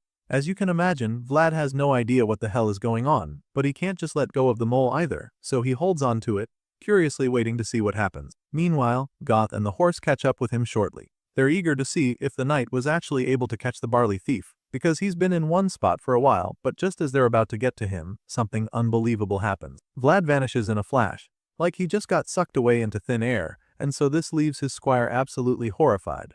Goeth and the horse start looking around for the knight, wondering where the hell he disappeared to all of a sudden. It doesn't even make any sense for him to just vanish like that. So Goeth keeps calling out to his captain. He's about to go deeper into the woods when the horse suddenly calls his attention to something beat the rock. The squire goes to check it out, and that's when he sees the extremely large hole right next to the rock. It's pretty familiar since it's exactly the same as all the ones they've come across before now. As you can imagine, by the time he looks down into the deep pit, the whole thing just starts to drive him crazy because he has no idea what the hell they're up against anymore. Meanwhile, we see that our guy is still plummeting down the pit even after a few minutes. He's been falling non-stop for a while now, but he makes sure to keep his hand wrapped firmly around the little barley thief. Even though he's already pretty scared of what might be down there, he doesn't let go of the mole, and after a long trip down the hole, he finally sees the bottom. As soon as he sees the twigs and vines lying around at the bottom, he braces himself for impact and somehow manages to stick the landing like a superhero. Vlad lifts his head up right after this, and the look of shock in his face just goes to show how terrified he was. He can't even believe that he survived that drop because he was actually afraid that he was going to fall forever in a bottomless pit.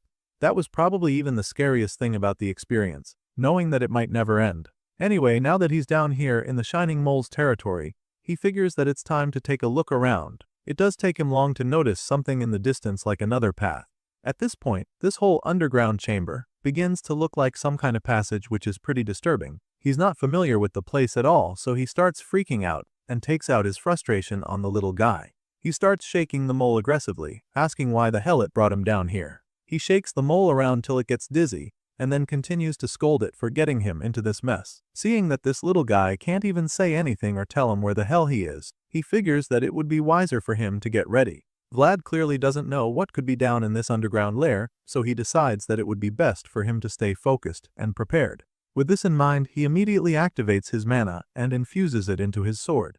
The Shining Mole sees the glow coming from Vlad's sword and is instantly blown away by it. After getting his sword out and ready for action, he begins to take a look around. As you can imagine, he finds it really annoying how nothing in this world is ever easy for him. All his adventures up to this point have involved him having to do things that were practically impossible, and once again, he's found himself in a sticky situation. From the look of things, it's pretty obvious that climbing back up to the surface through that way will be impossible, so that's already out of his option. So, he activates his special eye once again to allow him to check for a better way out. Sure enough, he immediately sees a faint draft around, and so he realizes that there has to be a path that connects to the outside along this same passage. With this in mind, our boy decides to start walking down the path. And as soon as he starts this journey, he scolds the little guy again, threatening to eat him in the morning if he's not able to get out of this hole before sunrise. Of course, this scares the little guy shitless, and that's exactly what Vlad wants right now. Anyway, our boy simply decides to keep going for the meantime. He's already seen a path that this passage leads elsewhere, so that's exactly where he's headed even though he has no idea where it will take him. After walking down the passage for a long while, Vlad becomes a little frustrated because it's starting to look like this route won't take him anywhere. He's been walking for long and still hasn't seen anything to suggest that he's close to the end. Unfortunately, he can't exactly give up since he's already come too far from the starting point. Stopping here would be like suicide, so he keeps walking, but then all of a sudden, the little guy decides to stop glowing. Apparently, the Shining Mole has been like Vlad's personal torch since their tedious journey started, but now, the barley thief has suddenly decided to stop glowing. It's already very dark down there, so our boy warns the mole to light up now that he's still asking nicely. As you can imagine, this little critter isn't in the mood to be anyone's personal flashlight, but the knight has already threatened to eat him, and since he doesn't want to find out if that was a joke or note, he begrudgingly lights his body up again. Seeing this, the young knight calms down a bit, but also assures the little guy that he's getting punished if the light goes out again. I mean, you can't really blame Vlad for being this upset. The long walk is already frustrating enough, and this little barley thief is the reason he is wandering underground after all. He's still grumbling about the situation when all of a sudden, the Shining Mole starts screaming frantically. Of course, he doesn't understand anything that the critter is saying, but he can't just ignore it anymore. As much as he wants to find out exactly what's wrong, he decides to at least get out of this area first, because he can feel the draft getting closer. For this reason, he becomes even more convinced that there's an exit, and just as the thought crosses his mind, he notices something strange ahead. It's light shining down from the surface through a hole, so as soon as he realizes what it is, he starts running toward it. Vlad gets more excited with each stride, forgetting how he was just nagging and lamenting a few seconds ago. Unfortunately, his victory lap is suddenly cut short when he hears a loud rumble coming from above. Vlad stops in his tracks at this point to try and figure out what's going on, and that's when he gets to see the shining mole trembling like a leaf. At this point, the young knight starts to get really nervous because if the little guy who's always underground is this scared, then it must be something very bad. Desperate to find out what exactly is going on, Vlad starts racking his brain. He wonders if the shining mole is just scared of the loud rumbling noises, but at the same time, he can feel that the vibrations have also become pretty intense as well. Vlad stands under the light source, not sure what he should do at this point. He has no idea what's up there causing all of this, but what he knows for sure is that he can definitely feel an incredible power being transmitted. With this in mind, he decides that it would be best if he's very careful.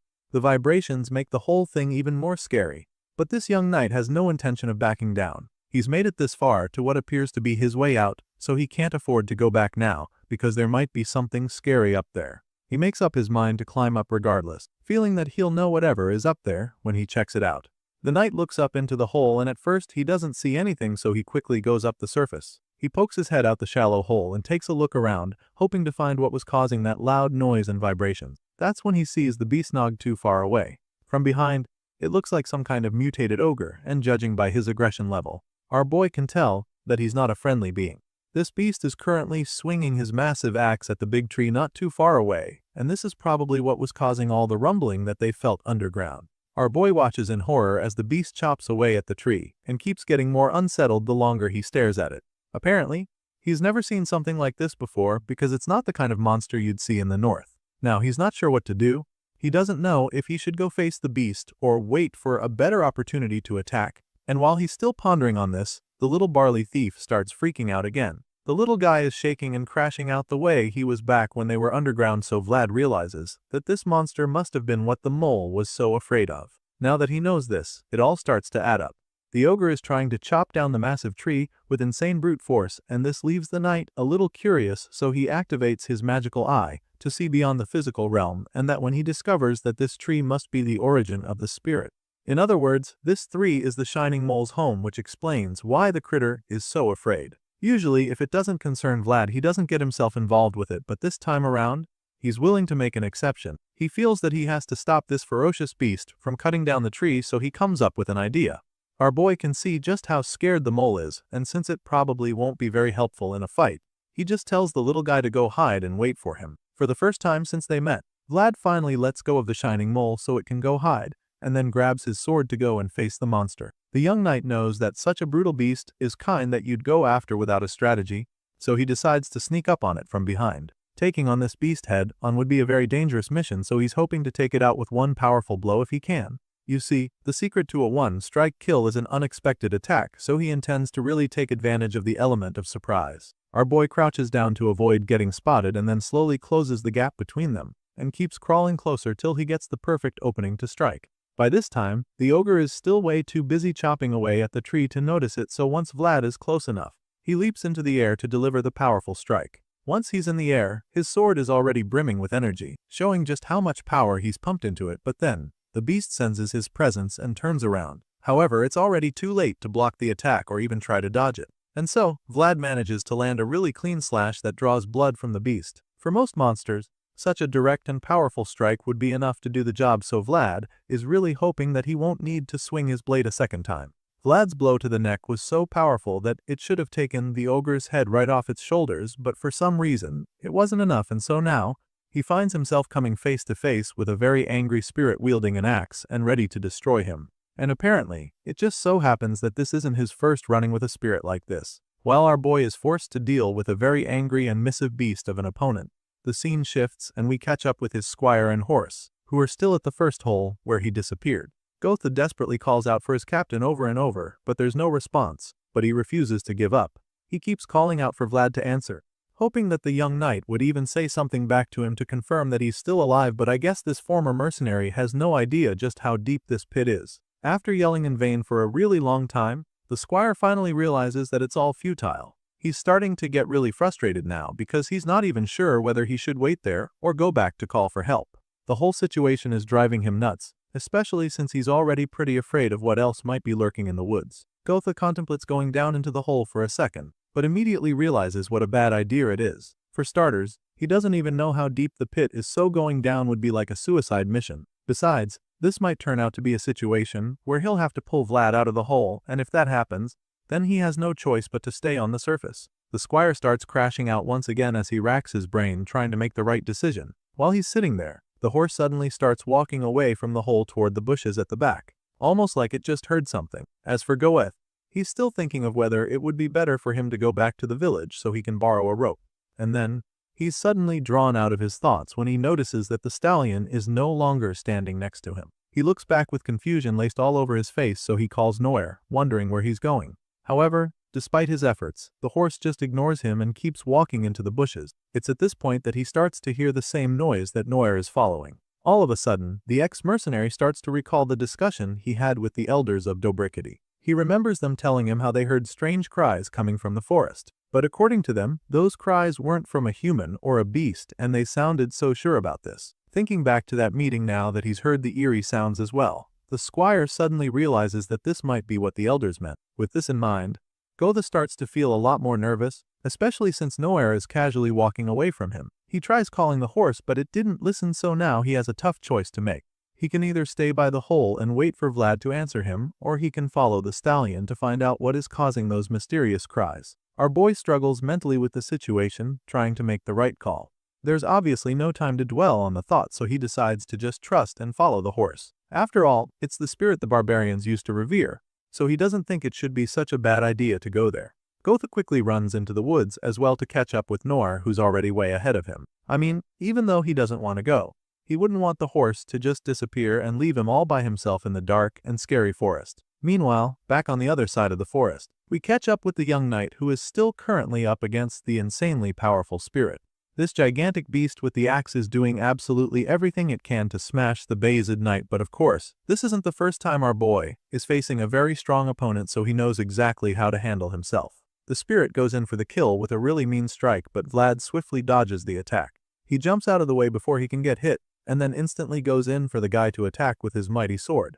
Unsurprisingly, Vlad is able to land a hit with his blade, and leaves his opponent with a nasty cut, but as you can imagine, this is definitely not going to be enough. Sure, he's delighted to see that his attack actually worked, because with that devastating blow to the monster's leg, it shouldn't be able to walk properly from now on. The job isn't done yet, but now that he's successfully immobilized his opponent, he has a much better shot at winning this battle.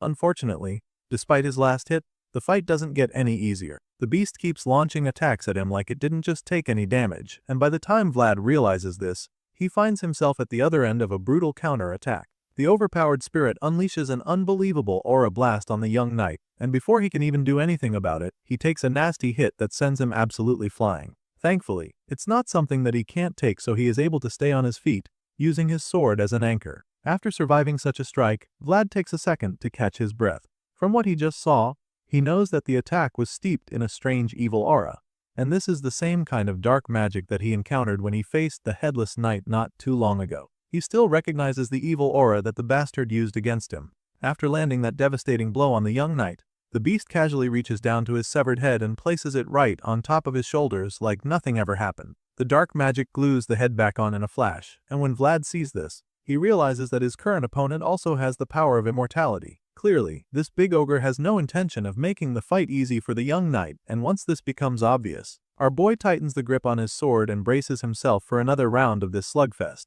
He gets back on his feet, preparing to continue the fight while the massive beast simply uses the time to heal its wounds and regenerate using the dark magic. Seeing that this towering monster is almost invincible right now, the young knight decides that he can no longer afford to throw any more half-baked attacks. They simply won't work against an opponent with this much power. And since that's the case, he has no choice but to recall the only memory that can give him a fighting chance. Vlad shuts his eyes and begins searching through his memories for the moment that the voice permitted him into this world.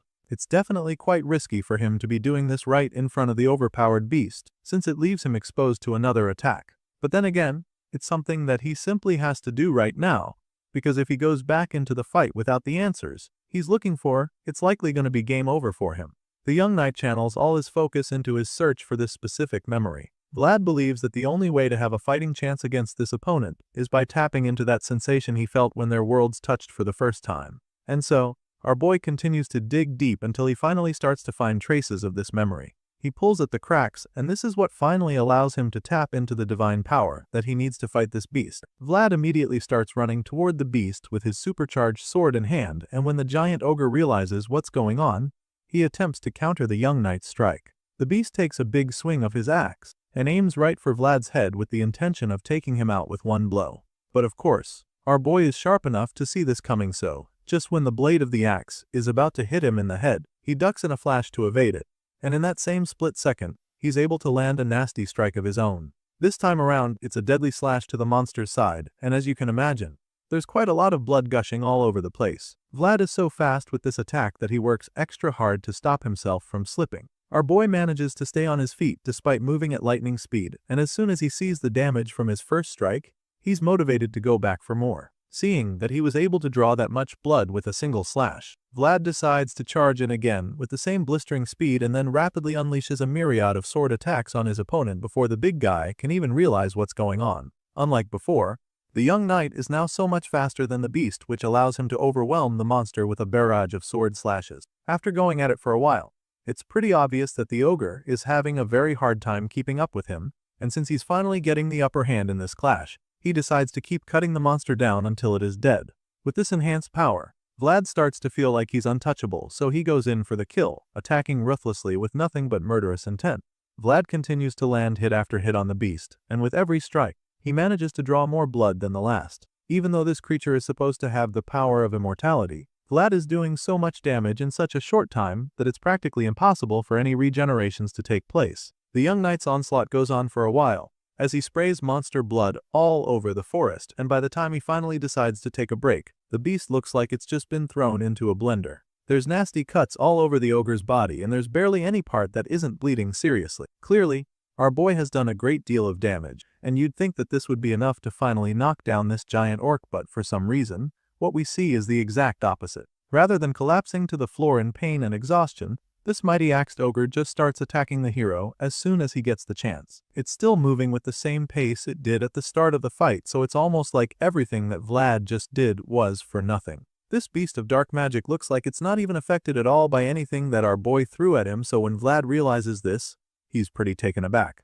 But besides the shock, what he really starts to experience at this point is pure rage, because this ogre is beginning to feel like a thorn in his flesh. The beast unleashes a mighty swing of his axe to bury the knight in the ground, but Vlad sees this attack early enough, and so he's able to jump right out of the way, avoiding the deadly blow. The young swordsman from Sawara has definitely held his own against this overpowered opponent so far, but it's not enough. He landed countless slashes on the giant ogre, and that should have been enough to finally kill it, or at least leave it fatally wounded.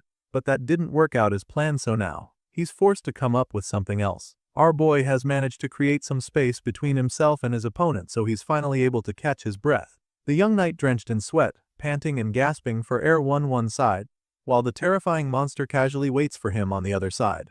Right now, the dark aura seems to be at work again, because all the monster's injuries start to close up once again. All the many cuts and wounds he managed to inflict on the beast start healing all of a sudden, and it only takes a few seconds for everything that he has worked for to just vanish and get reset. The injuries disappear like he never hurt the monster, and so when he sees this, a wave of frustration washes over him. His blood starts to boil when he sees the beast regenerating its body, and he can't help it anymore because this whole fight is already driving him crazy. The young knight literally cut off the arms of this monster, along with the legs, and he even sliced the beast's back during his onslaught. Vlad vividly remembers how he pierced the heart of the overpowered ogre, because that was also when he bursts its lungs with his sword too. But after everything he did to defeat this ogre, this same creature is still standing on both feet, looking like it hasn't even started fighting yet. The evil aura heals the monster while replenishing his energy, while the knight struggles to catch his breath on the other end. Vlad used up a lot of energy during his desperate attempt to finally kill the monster, so he's looking pretty exhausted. Bro literally split this ogre's belly open and pulled its intestines out, ripping the guts apart, but it still didn't die. And on top of that, there's not even a single scratch on its body right now. It's all starting to get very overwhelming for the boy from Sawara, and if he was anyone else, he would probably have given up by now. While still trying to regain the energy he lost, Vlad recalls the voice telling him that he cut down the headless knight. That bastard and the monster use the same kind of dark magic, so with everything he's done so far, he should have been able to take down the ferocious ogre. However, it's still standing, so our boy is starting to think that maybe his world is still too shallow. It's so easy to feel bad about the situation, and it's even easier to just give up, but our favorite swordsman has no intention of doing this. Vlad reminds himself that this isn't the time for self-reproach. He doesn't even have the time for that, so he immediately gets his head back in the game, and then concludes that he only needs to think about how to swing his sword right now. The hero finally regains strength along with his will to keep fighting and determination to slay this beast. Vlad refuses to give up and tells himself that he can actually overcome the monster, and since it won't die no matter how many times he cuts it or stabs it with his sword, then he decides that he will just have to rip all of its 4 limbs off and tear it to pieces without mercy. The knight from Suara resolves to do whatever it takes to come out victorious, and with this in mind, he pumps in another immense surge of power into his sword. The blade starts glowing again with even more white bolts of lightning swirling around it, but for some reason, this doesn't scare the ogre any longer. As soon as the demon sees our boy's sword, he starts laughing, and as you can imagine, the smug look on his face makes Vlad's blood boil even more. He can't believe that the beast would even dare to laugh at him, so he decides to punish it for this act. Vlad points his supercharged blade at the beast, ready to butcher it without thinking twice, but then all of a sudden, he notices something glowing from inside the bushes at the back. This glimmer bothers our boy quite a lot, because he's suddenly worried that there might be another monster just like this waiting in that forest for him. Right now, our boy is incredibly nervous about the whole thing, so he practically stops in his tracks and keeps looking over again at the creature in the woods, trying to figure out what it is. Vlad looks closely at the glowing light coming closer by the second, wondering what it could be, and after a while, the figure begins to take shape. Apparently, it's not some other ferocious ogre that is coming out to attack him, but it's actually his own horse Noir. You'd think that he'd be relieved to find out that it's an ally coming over, but he's extremely shocked and bothered by it.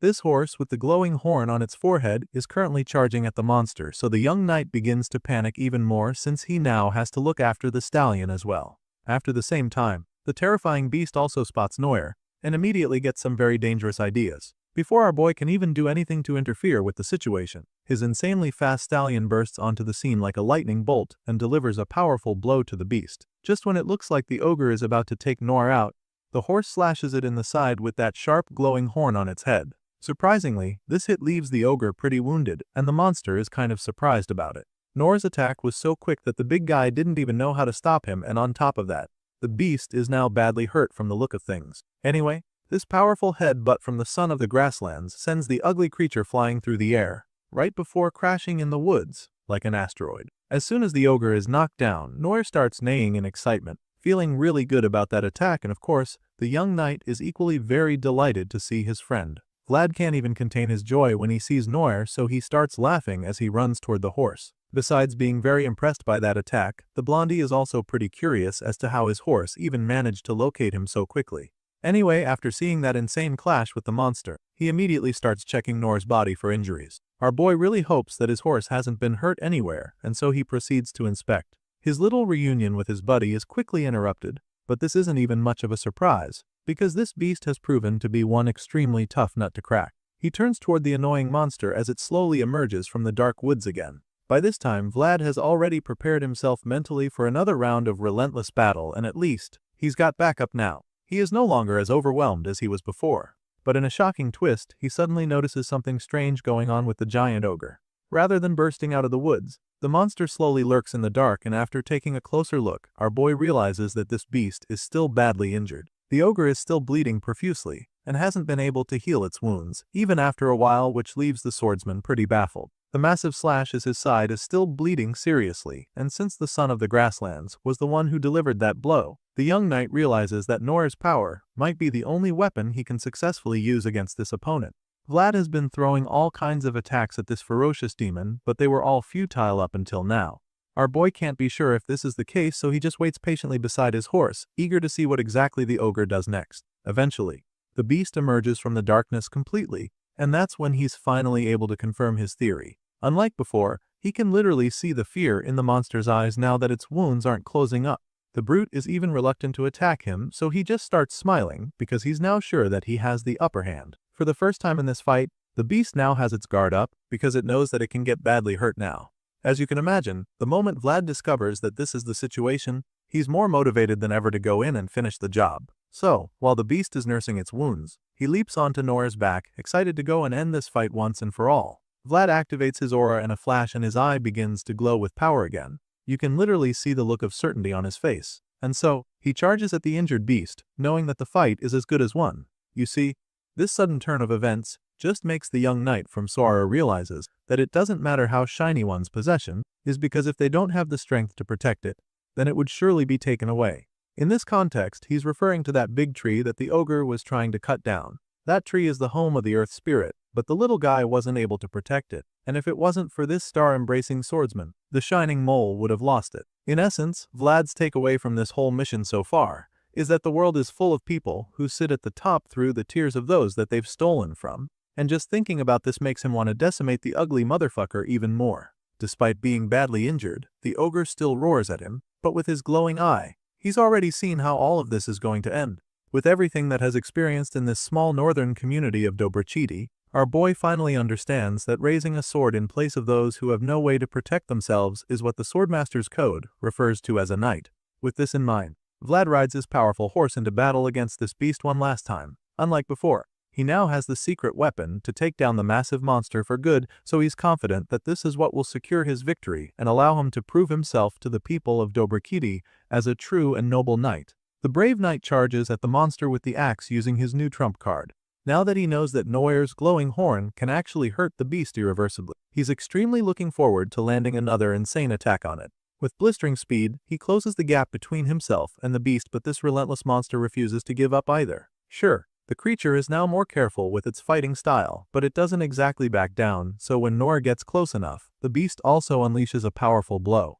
The axed ogre takes a big swing at the knight and his horse, but of course, our boy sees this attack on time, so just when it looks like the monster might actually land the hit, Vlad turns things around in a flash with a magnificent strike to counterattack. While using the slash from his sword, he's able to hurt the monster enough to allow Noir follow up with a more powerful attack. Just looking at this heated myriad of attacks, you can immediately tell that the monster is in a lot of trouble. Right after Vlad uses his sword to land the first blow, blood shoots out of the monster's mouth, and in the blink of an eye, Noir unleashes a mind-boggling blast on the ogre, and this one sends it flying in the air. The blast is so powerful that it almost incinerates the ogre in a flash. The force from the attack tosses the monster like a leaf through the air until it crashes down in the other end of the forest like a meteorite. This crash is followed by an explosion of dust and smoke, leaving the hero curious as to what happens next. Sure enough, the dust clears very quickly, and that's when he sees the monster still on the floor, bleeding from all over its body. The beast is practically helpless at this point since it can't even get back on its feet after taking that nasty hit. As soon as Vlad realizes that the creature is struggling to stand up, he goes in with a second attack to deliver yet another devastating blow. It's pretty obvious that his plan is now working since Noir's attacks are finally getting through and doing the job. Thankfully, there's more where that last strike came from since the horse is more than happy to go for it once again. Knowing that he now has the upper hand, the young knight from Sora launches his horse at the ogre with nothing but murderous intent, and even before he gets to land the hit, the monster looks like it's already surrendered. Just as the knight is about to deliver the killing blow to end the whole fight, he notices something strange going on with his opponent. The ogre's gut suddenly explodes into a bloody mess, which he finds suspicious, so he stops his overpowered horse in its tracks before they can wipe out the monster. Sure enough, Noir slides to a halt a few meters away from the spirit tree, where the ogre is currently standing. A very brief staring contest follows as both sides anxiously wait to see what the other is going to do. Vlad and Noir wait for the monster to make the first move. And that's exactly what happens, because this same monster that's supposed to be dead already suddenly charges at them again. After taking all those insane hits from the knight and his horse, you'd think that this guy won't be able to even move, but that's not the case, because it surprisingly has enough energy to run toward them. Thankfully, there's enough distance between them for our boy to see this charge coming. Seeing the ogre running toward them, he figures that the monster might be attempting to grab them since it can't exactly attack them anymore. Apparently, this is a pretty clever move, but Vlad is confident that he'll be able to handle it. Regardless, the fact that this ogre still hasn't given up, his thoughts are confirmed because he already knew that it wouldn't be easy to deal with this beast. Our young knight knew that it would be hard to take down this monster, but he didn't expect it to be this intelligent. Clearly, this relentless ogre has realized that Noir is the only real threat in this fight, since it's only taken any real damage from the horse's glowing horn. Besides the fact that this monster has figured it out, Vlad is also worried that they can't attack either. You see, the cunning beast is using the tree behind to its advantage, which means that if Vlad and Noir attack it right now, the origin of the spirit will get caught in the crossfire. That would defeat the whole point of the entire fight since this tree is what they're trying to protect. After considering all of these factors, the young knight becomes pretty confused because he's no longer sure what to do. It's a pretty tricky situation since on one end, he needs to destroy the beast, but at the same time, he needs to do it without hurting the big tree behind it. With this in mind, Vlad begins to wonder if he should charge in with his horse or just wait for the ogre to come toward them. Getting caught by this beast wouldn't be good for them either, so whatever decision he's going to make, he needs to do it very quickly. While he's still racking his brain about the situation suddenly becomes a lot more complicated. Vlad already has to deal with the monster running toward him, and then he's distracted by the little barley thief. He suddenly notices the little guy dangling from the handle of his sword, which catches him off guard because he has no idea when the shining mole even got here. He vividly remembers telling the tiny thief to go hide and stay out of the fight, so he tries to get him away. However, the mole refuses to let go of his sword despite his best efforts to warn it. He tells the little guy how dangerous it is and tells him to go back inside the hole, but the mole doesn't listen to it. The little fella just wraps his body around the sword handle, and while our boy is still trying to figure out what the hell is going on, the shining mole starts glowing again. The light is almost blinding, but the young knight is so captivated by it that he can't even look away. His eyes are stuck because this time around the little mole isn't the only thing glowing. Apparently, the power radiating from the little barley snatcher's body is doing something to his sword as well. The elf's amber on the handle is resonating as well, and this mysterious turn of events also has an effect on the big spirit tree a few meters away. The whole stress starts glowing with a bright golden glow, and even the monster is horrified when it sees this. The light from the tree is so bright, and this only shows just how powerful the phenomenon is. The moment the young knight sees what's going on, he immediately concludes that the must be the spirit's blessing, especially since his entire sword is now shining with an insanely powerful golden glow. This aura surrounds his entire body along with Noir, and that's when he realizes what he should do. The glow from this boost is a little overwhelming, so he figures that he will finally be able to cut down the monster for good using the power fork, the spirit's blessing. Right after this thought crosses his mind, the shining mole dives under the knight's armor to hide like it's finally played its part in this clash. Well, I guess you can say that, because this little guy just helped the swordsman tap into the spirit's blessing that will finally bring the slugfest to an end. That being said, the barley thief pops out of the armor a second time and signals for the knight to attack. Vlad sees the little guy pointing his cute, tiny finger and finds it pretty amusing. A smile appears on the hero's face at this point because he's confident that they're finally about to finish off the ruthless monster. And so, he pushes Noir to attack one last time, and the insanely rapid horse blasts off like a rocket. Even at this point, when it's clear that the odds are stacked against it, the beast still refuses to wave the white flag. This ogre is covered in injuries all over and probably on its last breath, but when it sees Vlad charging, it decides to whip out a secret move. The ogre roars at him, taking advantage of the dark energy inside it. If any other young knight was faced with the terrifying look on this monster, they'd probably start to rethink their life choices, but our boy remains unfazed. Vlad refuses to entertain even an iota of fear because he knows that he has an even more powerful force on his side. With this in mind, he activates his world again and his eye begins to glow. This isn't the first time the monster is seeing this, but this time, it's extremely terrified because this isn't just Vlad's aura at play. The young knight is about to unleash the most overwhelming attack yet, because this time around, he has his aura activated, Nor's glowing horn is more deadly than ever, and on top of that, he just received a very potent boost from the spirit's blessing. And so, as far as this monster is concerned, the young knight riding toward it is practically a nuke about to blow his target into oblivion. That being said, it's no surprise when the ogre suddenly turns around and starts running in the opposite direction. The terrified monster takes to its heels, desperate to escape from the insanely formidable force that just appeared behind the young knight. Unfortunately for this ogre, Noir is practically the fastest land creature in this world, so there's really no escaping. The dark horse closes the gap in a flash, and with each stride, the golden dragon backing the young knight becomes even more terrifying. The horned dragon spirit hunts down the ogre, but not before paralyzing it with fear. And just as our boy finally wipes out the monster in the forest, the scene changes and we get to see a room filled with lit candles. In that same moment when the young knight becomes victorious in battle against the monster, one of the candles in the room suddenly goes out. The flame dies mysteriously in an instant, and right after this happens, we're introduced to an ominous character sitting in the room. You'd think that this candle-lit room is some kind of shrine, but that's not exactly the case. It's actually a throne room, and this purple-eyed character is the monarch in this scene. Now that the candle has gone out, The hooded figure sitting on the throne reveals that the light of Dobrachidi has gone out, and on this note, she orders her loyal Dark Knight to go ahead and confirm if this is indeed the case. Of course, this scary knight with a dark cloud for a cape is more than happy to go on this assignment for his master. It's at this point that we finally get introduced to the one that they call Lamashtu. We've heard quite a lot about this dark monarch, and it also has been a while since she popped up in this story. Apparently, she's back in this time. It's looking like Vlad has a new enemy to face. This Dark Knight with glowing eyes is definitely going to be a serious obstacle for the young swordsman from Soara.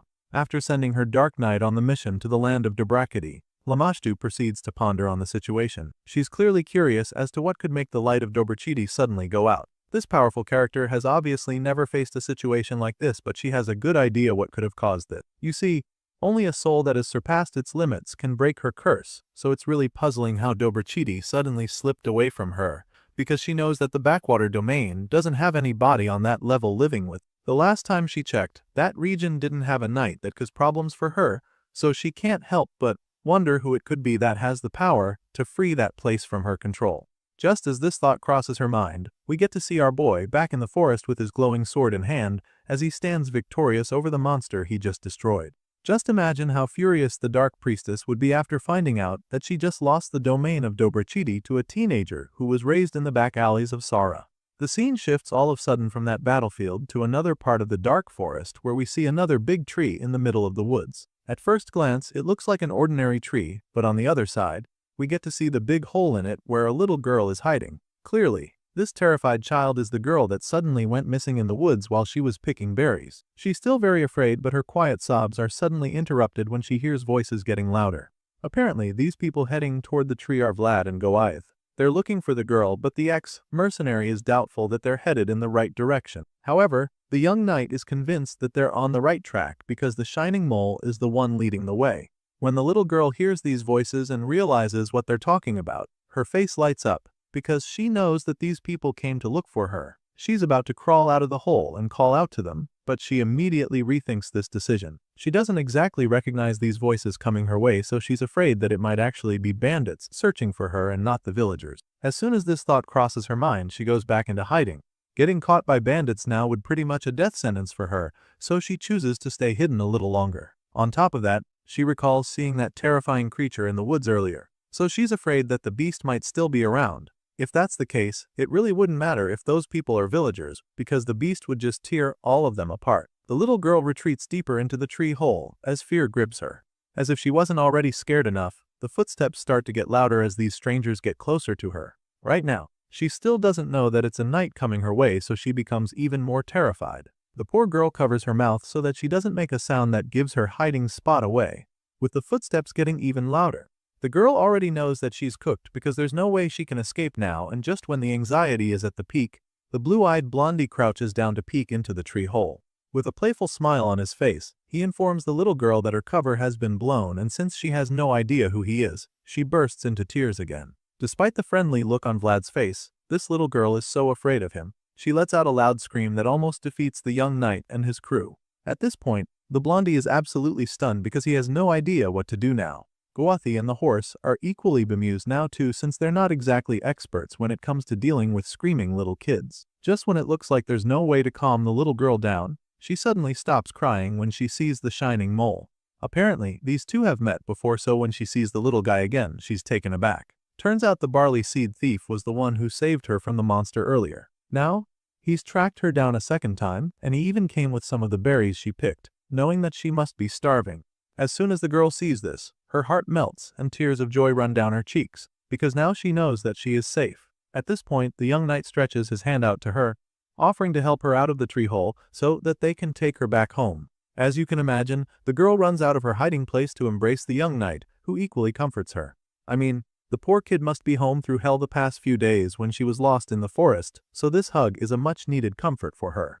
Our boy came into this forest for two reasons. One was to catch the barley thief, and the other was to rescue the missing child, but in the process, he also managed to free the domain of Dobrachidi from a dark power, and even now, he still has no idea what he has done or what dark forces are coming for him. In this world, if one possesses something that shines, then they must also know how to protect it, because those who fail to do so are left with nothing but miserable ruin, and as sad as this all sounds, it's the rule of the land. So, in order to survive, they must begin a wandering journey with no end in sight. As we hear these words, we also get to see a crowd of people carrying their belongings up a hill as they make their way out of their home. For some reason, these people have been forced to evacuate their homeland to embark on a wandering journey, one with no end in sight. The scene changes right after this, and we are then taken to a huge furnace under the ground. There's a dwarf standing there, staring at the flames, but his solitude is suddenly interrupted when a man appears behind him, sounding surprised to see that the fire there hasn't gone out yet. At first, the dwarf is taken aback, but then recognizes the voice and responds, claiming that somebody needs to see it through to the end. The old dwarf makes this statement, and the hooded figure is relieved to hear it, because now he knows that he wasn't too late. Hearing this, the old dwarf is a little puzzled, so he expresses his confusion, and that's when the mysterious man reveals why he has come here. Apparently, this hooded messenger has come to this village to place a commission. Right after saying this, he reveals the bag he brought, and it's pretty obvious that it's filled with something of immense value. The old dwarf is shocked to hear this, but what's even more surprising to him is the fact that this hooded stranger wants to do this right now. This is obviously not a good time, but this mysterious figure doesn't seem to care. The hooded man is determined to get what he wants, so he shows the dwarf just how serious he is by opening the bag to unveil the content. At first glance, it appears to be filled with some kind of strange glowing metal, and to the untrained eye, there's not much that's so special about it. However, this old-timer is absolutely blown away when he sets his eyes on the glowing bars inside the sack. Thanks to his many years of experience, he can immediately tell that this is the metal that only the eternal flame can temper. This discovery leaves the old dwarf mesmerized because he knows just how rare this is. And while he's still trying to wrap his head around what he just saw, the hooded messenger interrupts his thoughts once again. The man calls out to the master of the last furnace one more time and urges him to forge the metal for him. At this point, it's pretty obvious that this stranger isn't going to leave this place without getting what he wants. The veteran blacksmith can also see now that he won't be able to refuse this request. I mean, it's a rare opportunity to get the chance to forge something out of this unique metal, and on top of that, this visitor looks like the relentless type. This old-timer wouldn't want to get on the bad side of this mysterious man, so he decides to accept the job and nervously asks the guy what he would like to forge. And as soon as the smithy asks this question, the stranger slowly reaches up to take off his hood and reveal his face. And just like that, we are introduced to this red-haired knight who has traveled all this way in order to forge the dragon-slaying sword. This fairy knight reveals the kind of blade he would like to have made, and as you can imagine, it's a pretty big deal. I mean, he's traveled so far with a rare metal, so it only makes sense that he'd want to forge a one-of-a-kind sword. Anyway, the blacksmith is thrown off when he finally hears the request, and it takes him a while to get over the shock. But this red-haired knight doesn't look like he has any patience left. His eye is already glowing ominously, and that's never something you want to deal with. The knight makes it very clear to the blacksmith that he wants to slay the prime dragon of perfection, a ferocious monster covered in flames that most men would hate to even run into in their dreams, let alone in real life. This beast is exactly what this red-haired knight wants to slay, and from the determined look on his face, he's ready to do whatever it takes. While that knight is busy trying to go after a beast that is pretty much the stuff of nightmares, our boy takes a moment to be by himself after defeating the monster in the forest and saving the missing girl. Vlad sits by the docks with his sword and stares at the still water till he's drowned in his thoughts. The young knight zones out completely, and he's only brought back to reality when his squire starts calling out to him. Gotha goes to meet him at the river bank and immediately asks him what he's doing there all by himself. Besides the fact that he's alone there, the ex-mercenary is also very curious as to why he's up so early. He expresses his concern while walking over to the young knight, and that's when Vlad reveals that he wasn't able to sleep well. Our boy admits this to his squire, and Gotha isn't even surprised. He totally gets it because he never would have imagined that they would run into such a sinister monster in the central region. It was very unusual, and it didn't make any sense to them. The fact that something like that happened there is already enough to make them lose sleep, but on top of that, the monster's corpse have vanished like smoke right after Vlad killed it. That's also very terrifying when you think about it, so Gotha is also pretty shaken by the whole thing. Thinking back now, Vlad recalls how the monster's remains disappeared into thin wire without leaving a single trace. He remembers how it vanished like it was never there, which makes him so convinced that it was a cleanup job with an obvious intent. And since the monster was reeking of dark magic, he's certain that it had something to do with that headless knight he fought a while back. There's no doubt in his mind that this event is connected to the evil spirits that took over the church in that small village. After pondering deeply on all of this, Vlad decides that they need to report the situation to Sir Joseph as soon as possible. Vlad makes this clear to his squire, but then Gotha reminds him that there aren't any mages here. That being the case, they can't send a message using magic, so the ex-mercenary suggests that they send a courier instead. To him, this is a very good idea, but the young knight immediately kicks against it. As far as Vlad is concerned, couriers won't work because of the season. They're currently in the winter, so travel is already more difficult than it usually is. As such, using the couriers will just take forever, and time isn't exactly on their side right now. With all of this put into consideration, Vlad asks his squire what city east of their current location would have a mage. The young knight is hellbent on using a mage since he believes that it's the only way. Hearing this, Goethe begins to rack his brain, trying to come up with the answers that the knight is looking for. Since they're talking about the eastern region, Goethe figures that the closest city would be Tanobo in Vitskaya's county. And as soon as Vlad realizes that Goethe's knowledge of the area is still spot on, he decides that they'll make Tanobo their next destination. The young knight can't wait to set off, but the sun isn't up yet, so he just tells Goethe to go get things ready to enable them leave first thing in the morning. Of course, the squire is up to the task, and he doesn't wait another second before setting off to get things in order. After Goethe leaves, Vlad drowns himself in his thoughts once again. Our boy is sure of what he's feeling. He definitely remembers dreaming of something very unsettling, but the major problem now is that he can't remember what it was about at all. It's almost as if it was a mirage, but he is certain that it was very real. Just as the thought crosses his mind, we get to see flashes of the scenes from the dream that he suddenly can't remember. We see the abandoned city that those people were forced to evacuate, the eternal furnace along with the red-haired knight whose mission is to slay the prime dragon of reflection. Vlad remembers dreaming about stuff like this, but he hasn't been able to recall the details or make much sense out of it. So he remains by the water and continues to dig deep until he finally remembers the part about someone wanting to slay a dragon. As soon as he's able to pick up this small but important detail from his dream, the rest of it starts coming back to him. He remembers how the red-haired knight from his dream has a familiar voice. It was almost like he knew who it was, but then again, he can't be sure, so he figures that it could also have been a fragment of memory that the voice that used to be with him left behind. Right now, this young knight is torn because he's no longer sure what's real and what's fiction anymore. Before, he had a voice that could help him to discern better in situations like this. Unfortunately, he doesn't have that anymore. Sure, he can still vividly remember the moment when the voice left him for good, but right now, he needs that extra sense of clarity. So, he unsheathes his sword and begins to meditate, determined to hear the voice. Our boy still believes that it's somewhere in there with him, and since he was always able to hear the voice clearly whenever he held his sword, he decides to try it out one more time. Vlad shuts his eyes as he enters a different realm of magic. He's sure that he is still connected to the voice, so he activates his aura in order for them to meet again in a deeper world. As soon as our boy taps into this world, his eyes begin to glow, and he's suddenly able to see the face of that mysterious red-haired knight. His eyes aren't the only things glowing with energy right about now, because even his sword is suddenly surrounded with powerful bolts of lightning coming down from the sky. Vlad keeps his sword pointed up at the sky to make sure that he doesn't break the connection. Unfortunately, this is about how far he can go. He taps into his world, hoping to hear from the voice, but he doesn't get far enough, and so, he doesn't exactly hear the voice speak to him. However, he has seen now that it's possible, so he's confident that they will speak to each other in a deeper world without fail someday. Soon enough, the sun comes up, and as soon as that happens, Vlad and his crew return to the small city of Debrecity to say their goodbyes. Of course, he's returned the little girl by now, so the Baron and his people are all very grateful to him. In just a few days, this wandering young knight has managed to rid their land of bandits, the barley thief, and even a ferocious monster that made the forest a nightmare. With everything he's done for them, they're not exactly keen on saying goodbye to him suddenly. The Baron is especially reluctant about all this, so he suggests that Vlad wait a little until the weather eases up a bit. The knight's departure is so abrupt, so the Baron would like to know if there's a reason why he's in such a hurry to leave. It doesn't sit well with him, so he wonders if their hospitality was lacking or something.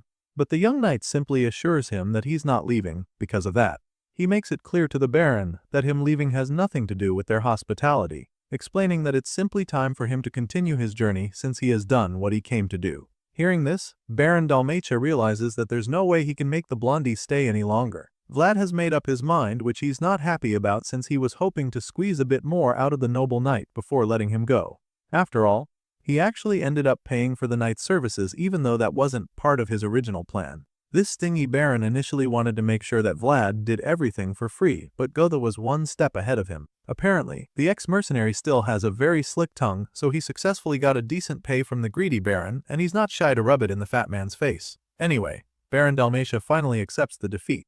There's no changing Vlad's mind, so gives up and stops scheming. At this point, our boy breaks the awkward silence, telling the Baron not to forget what they talked about the previous day. For some reason, the community leader is taken aback when Vlad reminds him about their chat. He laughs nervously like he doesn't want anyone to know about it, and then assures the young knight that he'll take it to heart.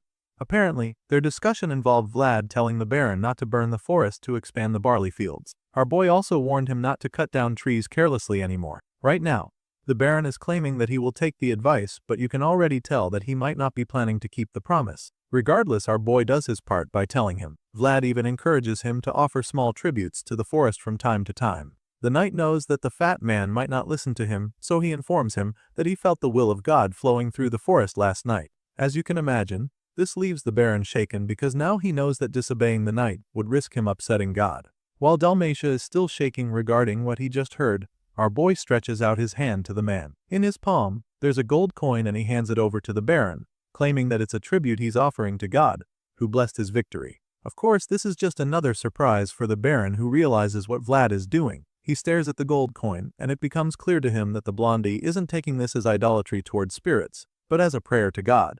It's actually very shocking to the leader of Dobrikiti because it's not what he expected from a northern knight. He thought that Vlad would practically be a barbarian because of where he comes from, so to see him acting so noble, he never would have imagined it. For the first time since Vlad arrived in this small backwater village, Baron Dalmatia actually speaks to him with nothing but sincerity in his heart. The young knight has done so much for the place and definitely earned the people's respect, so Dalmatia proceeds to give him an honorable farewell. The man places his hand on his chest and expresses his deepest gratitude to Vlad for his devotion and consideration. Of course, Dalmatia's men follow suit and thank the wandering knight for everything he's done for them. The Baron also promises to remember the conversation they had last night regarding how they'd treat the forest moving forward. Unlike before, the man actually means it this time around, and our boy can see that it's genuine as well. With this in mind, he equally bids the Baron and his people goodbye, promising that even from afar, he would continue to pray for Dobrikiti's prosperity. He takes a bow while saying all of this, and then looks up at the flag waving high up on the roof. It's the flag with the emblem of the tree spirit on it, and it appears that the people of Dobrikiti intend to honor him for everything he's done by flying it in their village. And so, he bids the banner farewell too. It's practically a metaphor to represent his departure from the forest and in his last moments in Dobrikiti. He thinks about how spirits need presence to live. To most people this doesn't make much sense, but it actually means a lot. You see, in order for spirits to survive, they need the memory of someone who thinks of them. The truth is, things like feelings and emotions are what allow spirits to really exist upon this land. The girl's feelings held within the wild strawberries were truly warm, which is why the little barley thief was able to really enjoy the snack that much. The reason Vlad wants the people of Dobrikiti to care for the forest is so that the spirits and creatures that live there can thrive. By making tributes and offerings to the forest, creatures like the little barley thief can truly thrive there. Our boy believes that bringing these traditions back to life will ensure that the little guy never gets forgotten again. And sure enough, even after the noble knight's departure from the central region, we can still see that the people kept to their word. They remained loyal to the forest, protecting and nurturing it, while making sure that the creatures and spirits there didn't get forgotten. Shortly after Vlad leaves, the people pay a visit to the forest where they see the shining mole, and as you can imagine, the little girl that went missing leads the movement. And so, just like that, a single bright yellow star has returned to the forest of Dobrikiti. Because with each visit from the people, the spirits and creatures are able to flourish. The scene changes and we're taken to another part of the land, but here, the snow pouring down isn't even the most chilling thing about the place. The church is currently on the hunt for someone, and from the look of things, it's very serious. The young master of the Bayezid house looks out his window to see the trouble waiting for him. So, he immediately asks Sir Jaeger for an update on this target. The green-eyed knight then reveals that he heard the person is the biological son of Duke Dragulia, which means that he's the half-brother of the Dragon Killer Knight's captain. In other words, he's the son of the Dragonblood Duke. Hearing this, the young master realizes that if he's Mercy Dragulia's half-brother, then it must be the one they call Radu Dragulia. The story continues with our introduction to the one known as Radu Dragulia. So who exactly is this notorious character, and why are we getting to know him now? Well, Radu Dragulia happens to be a pivotal member of the Dragon Killer Nici, along with Mercia Dragulia. And even though he's young, he has already slain countless dragons as an outstanding knight. And he is also one of the strongest people in the whole empire. As soon as Sir Jaeger tells Joseph who they're talking about, the young master starts to drown in his thoughts. It's now clear to him that this person comes from a family of dragon's blood after all. It's pretty overwhelming for the second Bayezid son because just from Radu's game alone, it would be easy to assume that the Dragon Slayer is even stronger than Rudiger. As intriguing as all of this is, the young master can't help but ask himself the more important question. Which is why in the world are the Dragon Killer Knights in the north again? The clever Bayezid's son begins to brainstorm regarding the strange turn of events. As far as he knows, the fact that they're moving just means that this whole thing must be related to a dragon. And if that's not the case, then he's convinced that their sudden journey to this part of the land must be due to danger that has been created by a dragon. Young Master Joseph is convinced that one of these two must be the reason for their visit, so with this in mind, he asks Sir Jaeger if there were any reports related to dragons recently. Since this is the only thing that could possibly draw dragon bloods all the way out here, he feels that a death worm or lindblom might have appeared again in recent times. Unfortunately, he's not able to confirm his theory right now because his green-eyed knight simply informs him that nothing has been reported regarding dragons or other mythical reptilian monsters. Sir Jaeger reveals this, also confirming that the northern border has actually been quite peaceful since the last conquest that took place there. The advanced knight explains all of this to his master, and the Bayezid's son can't help but feel restless all of a sudden. He didn't receive the kind of report he's been hoping for since he was expecting to quickly figure out why the dragon bloods are here in the north. And of course, this leaves him feeling pretty anxious. The young master doesn't fully understand what is causing the anxiety he's feeling, and he also can't shake the feeling that he's missing out on something important. Joseph Bayezid continues to stare into space as he tries to organize his thoughts, but then all of a sudden, he's interrupted by a loud noise. The door to his chamber bursts open, and as soon as he turns around to see who's there, Sir Vorden desperately calls out to him, informing him that they just received urgent news from Sturma. From the look on the fat knight's face, the young master can already tell that it's definitely something serious, but he wouldn't have expected the next couple of words that Sir Vorden was about to tell him. The fat man reveals that something called Bayezid's eyes have been found moving suspiciously throughout the north. Sir Vorden breaks the news to them with a crazy look on his face to show just how big of a deal it is. And of course, the young master and his advanced knight also have a very serious reaction to the news. As soon as Joseph hears this, he takes a look at the small letter and reads through for himself. And by the time he gets to the end of the note on the paper, he exclaims as if he just finally figured out something. Apparently, the young master now realizes that the content of this letter might have been the root of his worries all along. And so, he's finally able to confirm that his judgment was wrong this time around. You see, Joseph initially had a theory for why these people came to the north, but now he has figured out the truth. Now, he's come to the conclusion that Sora's power wasn't in Radu's interest at all. Sure, he's got his answers, but he also blames himself for not figuring it out sooner. Joseph claims that it's his fault for not being able to understand someone who loved as an exorcist his entire life. Right now, everything is already making sense to the young master, but his knights are still in the dark. They listen to him speak, but they can't understand him, so Sir Jaeger finally asks the Bayezid's son to tell them what he's talking about. At this point, Joseph simply explains that everything going on is due to the fact that the northern churches belonging to the Vatican are moving. He reveals this with a really worried look on his face, almost like the situation makes him helpless. I guess you can't blame him for having such a defeated look on his face, because he is just realizing that the Vatican is working with the Dragon Killer Knights, and it turns out that the destination for their long journey is a place called Moshium, which happens to be the barony of Uthman. The young master reveals the tragic truth to his knights, and as you can imagine, they're horrified by it. Sir Jaeger is stunned at first, but then immediately realizes what this could mean for them, and before he can even say it, Joseph confirms exactly what he's thinking. It turns out that this strange alliance and the journey to Moshium all of a sudden is due to the fact that Bishop Pierre is trying to start a holy war. The young master finally spells it out, and from the look of things out on the street, there's no doubt about it. There's hundreds of soldiers from the church marching onward with one man leading the army, and it's none other than the bishop. While all of this crazy stuff is going on back home, we catch up with our boy who's still on a journey as the wandering knight. They've already left Dobrachiti and are back out in the woods again, but this time around, they're not alone. Apparently, they've made some new friends along the way, and these men were kind enough to share some of their food with the wandering knight and his squire. Vlad and Goeth slurp the soup down like animals that haven't eaten in days. With how hungry they've been, it's even a miracle that they're still using their spoons. Anyway, their new friends are pretty taken aback by their table manner. They urge the two to eat slowly, assuring them that nobody is going to take the food from them, if that's what they're thinking. These guys have also been camping out in the forest, but they've never seen anyone eat like this, so they begin to wonder just how long these two were lost in the woods without food.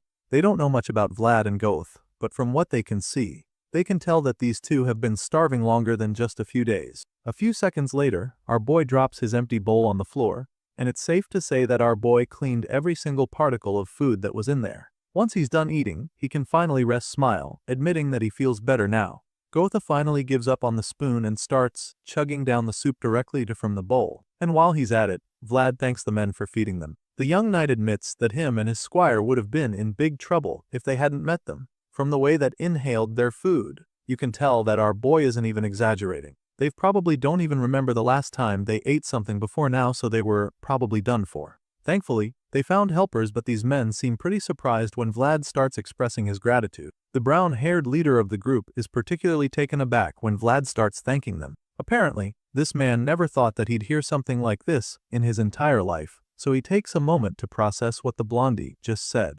Him and his men start staring at Vlad with curious looks on their faces, and it doesn't take our boy long to notice that they're suddenly acting weird.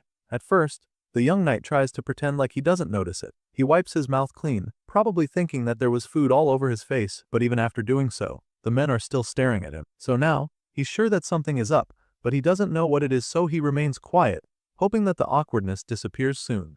Thankfully, the awkward silence suddenly comes to an end when the leader of the group tries to start a conversation. He still doesn't know anything about these two hungry men. He just fed, so he'd like to at least know where they're from. With this in mind, he bluntly presumes that Vlad and his friend are not from the Central. I mean, he's been around here long enough to know foreigners when he sees them, so he breaks the ice with this question, and our boy doesn't hesitate to answer. Vlad reveals that he's from the north, and this intrigues the man a bit. He already knew that the blondie was not from around here, but he didn't think he'd be a northerner, so he's not really able to hide the feeling of shock. Our boy immediately detects the obvious change in the man's tone, so he curiously asks if he just made a mistake by revealing he's from the north. For all he knows, this group might just hate northerners, and by revealing where he's from, he might just have given himself a death sentence. Thankfully, that's not the case, and the brown-haired man assures him that he's good. Still, he finds it amusing how Vlad thought that it could be a problem between them. Anyway, he goes on to explain that he was only surprised because he's never met a northerner in person before. He's obviously heard things about that region and their people, but he has never actually had the chance to meet someone from there and talk to them. He claims that this is why he was surprised, and then reveals why they were staring at him after he thanked them. It turns out that these men from the Central have been considered the ones that live at the bottom, and as a result, they have never heard a word of them misform someone as high up as Vlad, who is not just a northerner, but a knight from there as well.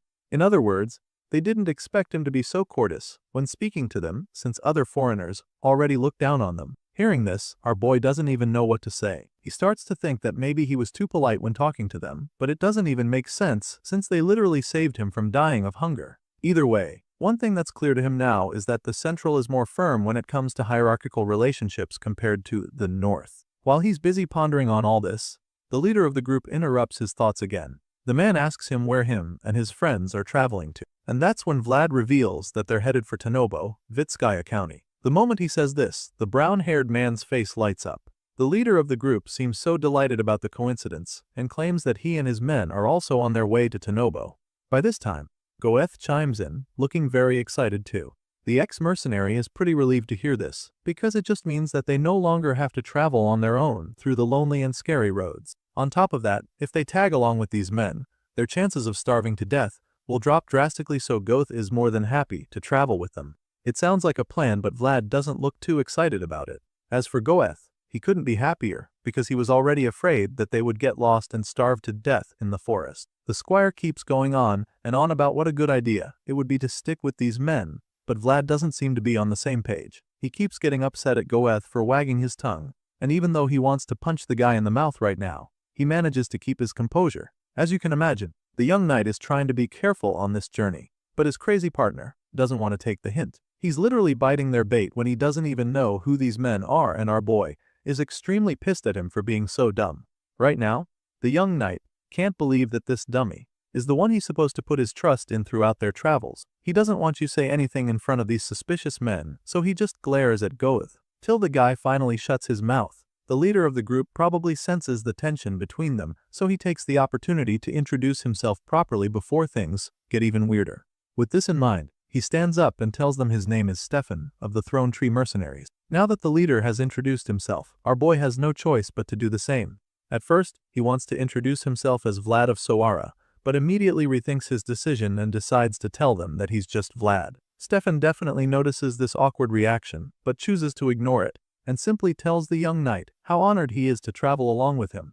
Even though he says this with a seemingly genuine look on his face, our boy probably had no intention of letting his guard down yet, because there's still so much he doesn't know about these mercenaries. After that night, the scene shifts and the next place we're taken to is the city of Tanobo, the main capital of Vitskaya County. It appears that our boy and his new acquaintances have arrived at their destination, and as soon as they enter the city, the young swordsman is blown away by the scenes before him. Stefan reveals that Tanobo is a city that most consider a trading hub with the elves of the east, explaining that this is the reason why many mercenaries drop by here. Vlad takes a moment to process everything he just heard and what he's looking at simultaneously. While he's at it, the leader of the mercenaries also takes a moment to study the blondie. Even though Vlad appears young, Stefan knows that the kid is definitely a knight. There's no doubt about that, so he wouldn't want to get on his bad side. With this in mind, the brown-haired man figures that it would be a good idea to build a relationship with the young knight. He's sure that this would benefit him, and so far, he doesn't think there's a better way to earn Vlad's trust than with a few bowls of soup and some kind words. And so, just as they're entering the city, Stefan offers to go look into some inns around, claiming that he knows a few decent ones. However, our boy isn't exactly keen on letting this suspicious stranger book a hotel room for him, so he tells Stefan that he'll be alright with just a few recommendations. Besides, he's planning on meeting the lord of the city and not here for a vacation. The leader of the mercenaries is intrigued when he hears this. Some people might find Vlad's refusal kinda offensive, but this man is simply impressed. Seeing that the kid came here for serious business, he decides to let him and his squire continue on their way, but not before giving the knight a little pointer. Stefan informs Vlad that the count's estate is the biggest building in the city, and then reveals that he and his men will be staying in the inn at the intersection up front. He also tells Vlad that he's free to come to them if he needs any help, and just like that, the young knight parts ways with the Thorn Tree mercenaries. Vlad thanks Stefan and his men for everything, and the mercenaries simply bow to the knight in return. The leader was really hoping to build a relationship with the knight, but since that's not looking likely right now, all he can do is hope that they meet again. The mercenaries continue on their way, leaving Vlad and Goeth to continue their journey by themselves. At this point, our boy is starting to feel less suspicious of them. They didn't try anything funny the whole time they were together, so he's starting to think they might actually be good guys, and this makes him consider buying them drinks later on. However, his squire seems to have a different idea. For some reason, Goethe feels that they should buy the mercenaries something expensive instead of drinks, and as you can imagine, Vlad immediately asks him what the hell he's talking about. At this point, the ex-mercenary proceeds to analyze the situation. Goethe points out how their equipment they had on were of very good quality. On top of that, their inspection at the castle gates ended rather quickly, and in his experience, this is something that only happens with high-ranking individuals. That being said, Goethe concludes that these men probably hold a position of importance in the central region at least. Thinking back now, our boy realizes that his buddy is actually making a lot of sense. Even though they were absolutely helpless in the forest, those men didn't try to take advantage of them. They didn't rob them or try to enslave them, which was definitely a very good sign. They even fed them and left them safely to the capital. With all of this in mind, our boy finally admits that they're not bad guys and suggests that it wouldn't hurt to get to know them either. Well, that would have to be later though, since they still have an assignment to complete in this city. First things first, they have to meet with the count, and since they already know that it's the biggest building in the city, that shouldn't be too hard, right? Well, it just so happens that all the buildings here are massive, so Goth doesn't think it's going to be as easy as they imagine. Thankfully, they eventually locate the count's estate, and they're sure that it's the right one, because not only is it the biggest building in sight, but it's absolutely not magnificent. Just by looking at it, you'd think this was where the emperor lived if you didn't know any better. So, you can't really blame our boy and his buddy for being absolutely stunned by the beauty of the place. The two of them spend a few minutes simply staring at the building in awe, and their trance is only interrupted when the guard manning the gate approaches them. The man asks them to state their business and introduce themselves, so they do just that.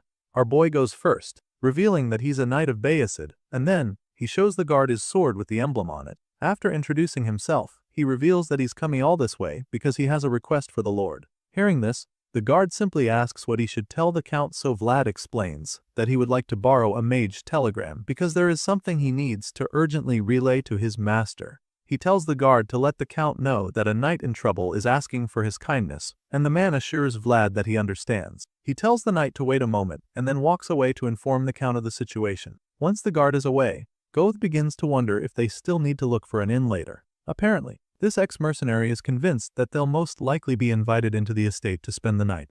Of course, our boy insists that they find a hotel regardless. You'd think that this Count of the Central would quickly respond to the request of a northern knight, but that's not the case. Vlad and Goth remain at the gate for the next couple hours, and soon enough, the sun starts to go down, and not long after, the entire place is completely dark. By this time, they're both already pretty tired, especially Goethe, who's already struggling to stay on his feet. Vlad, on the other hand, remains erect the whole time, despite the delay and disappointment. It's definitely annoying, but this knight exercises an extreme level of patience, and he continues to stand and wait for the Count to come out. Still, he can't help but feel like he experienced this very situation recently, probably recalling how he waited for the barley thief to show up. When the guard comes around again, Vlad finally asks the man when they're going to receive a reply, but the guy claims that he doesn't know either. By this time, our boy is finally starting to lose his patience because it's actually a very simple request that he made. And really, he'd just like to get a response so that he knows his next move. Unfortunately, the guard gives him yet another robotic response, claiming that he needs to wait even more. But now, Vlad is already getting impatient, so he is wondering how much longer he'll have to wait.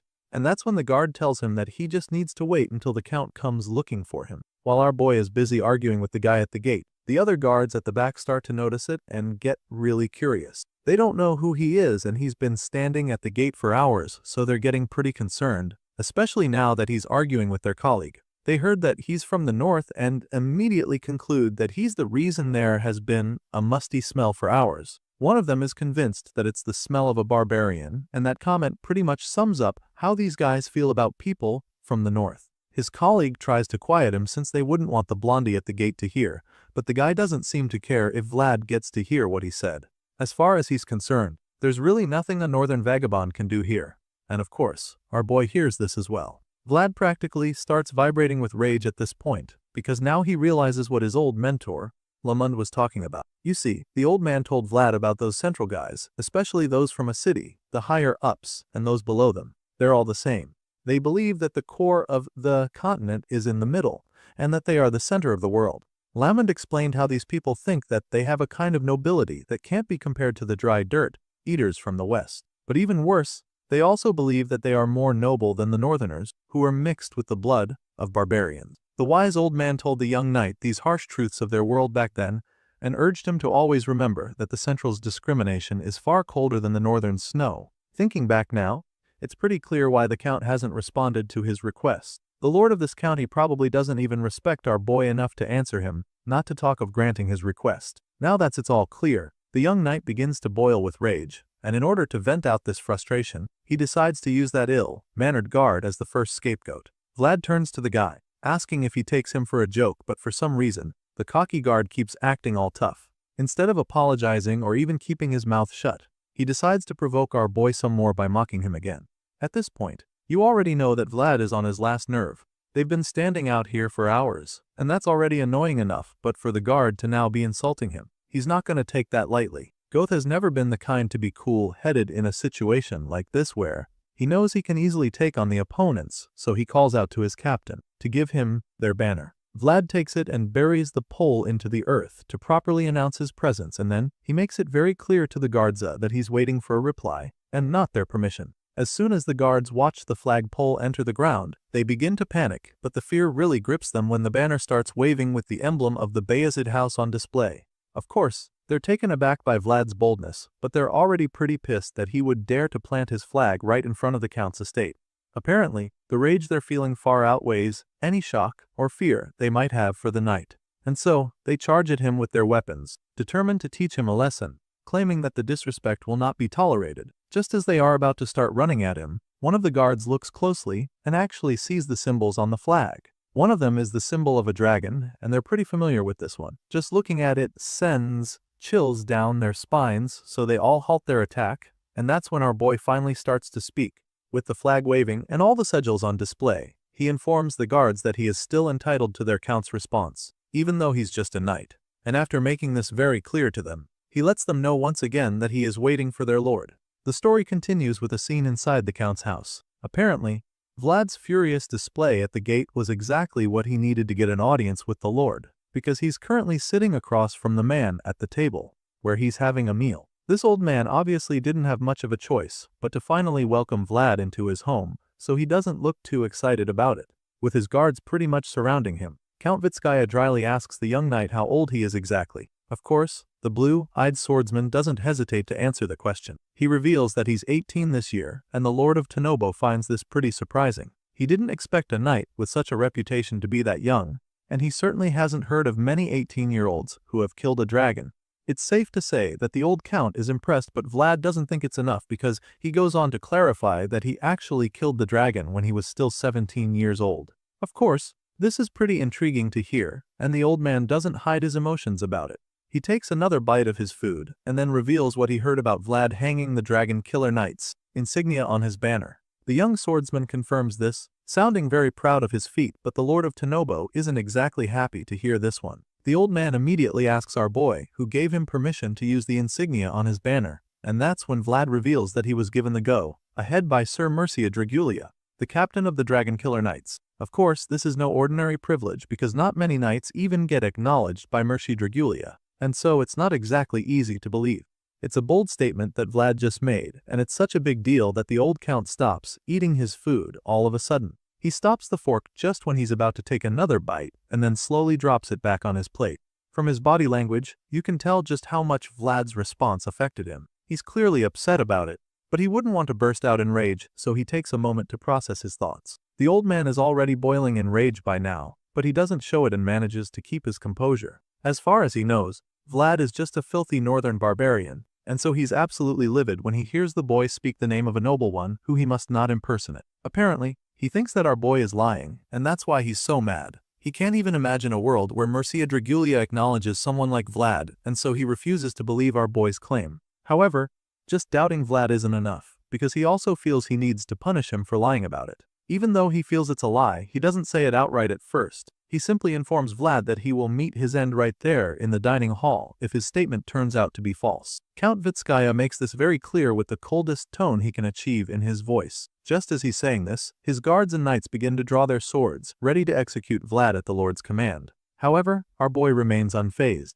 He knows he's telling the truth, so none of the Count's threats can get to him. He simply stares down the old man, locking his gaze with his without a single glint of fear in his eyes. Count Vitskaya does the same, hoping that he can break the young knight's spirit and make him confess, but Vlad doesn't do that.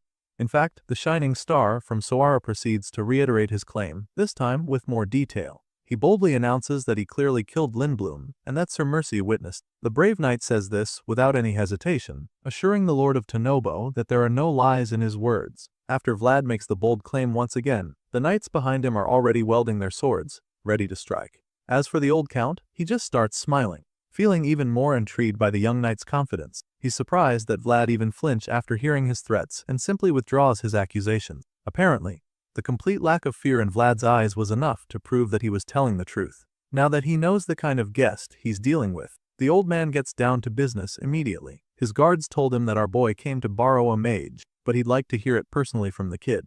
Of course, our boy confirms that this is what he came for, explaining that he has urgent news he wishes to deliver to his lord. Hearing this, the old count takes a moment to ponder on the matter. This request is a pretty strange one to him, so he's in no hurry to make a decision. As far as Vitskaya is concerned, there's no precedent for a northern knight borrowing a magic telegram here in his city. It's quite suspicious, and he'd actually refuses under normal circumstances. But this situation is peculiar because he's very curious about the young man sitting across from him. He hasn't been able to read our boy yet, and so he doesn't want to just make a decision without actually figuring him out.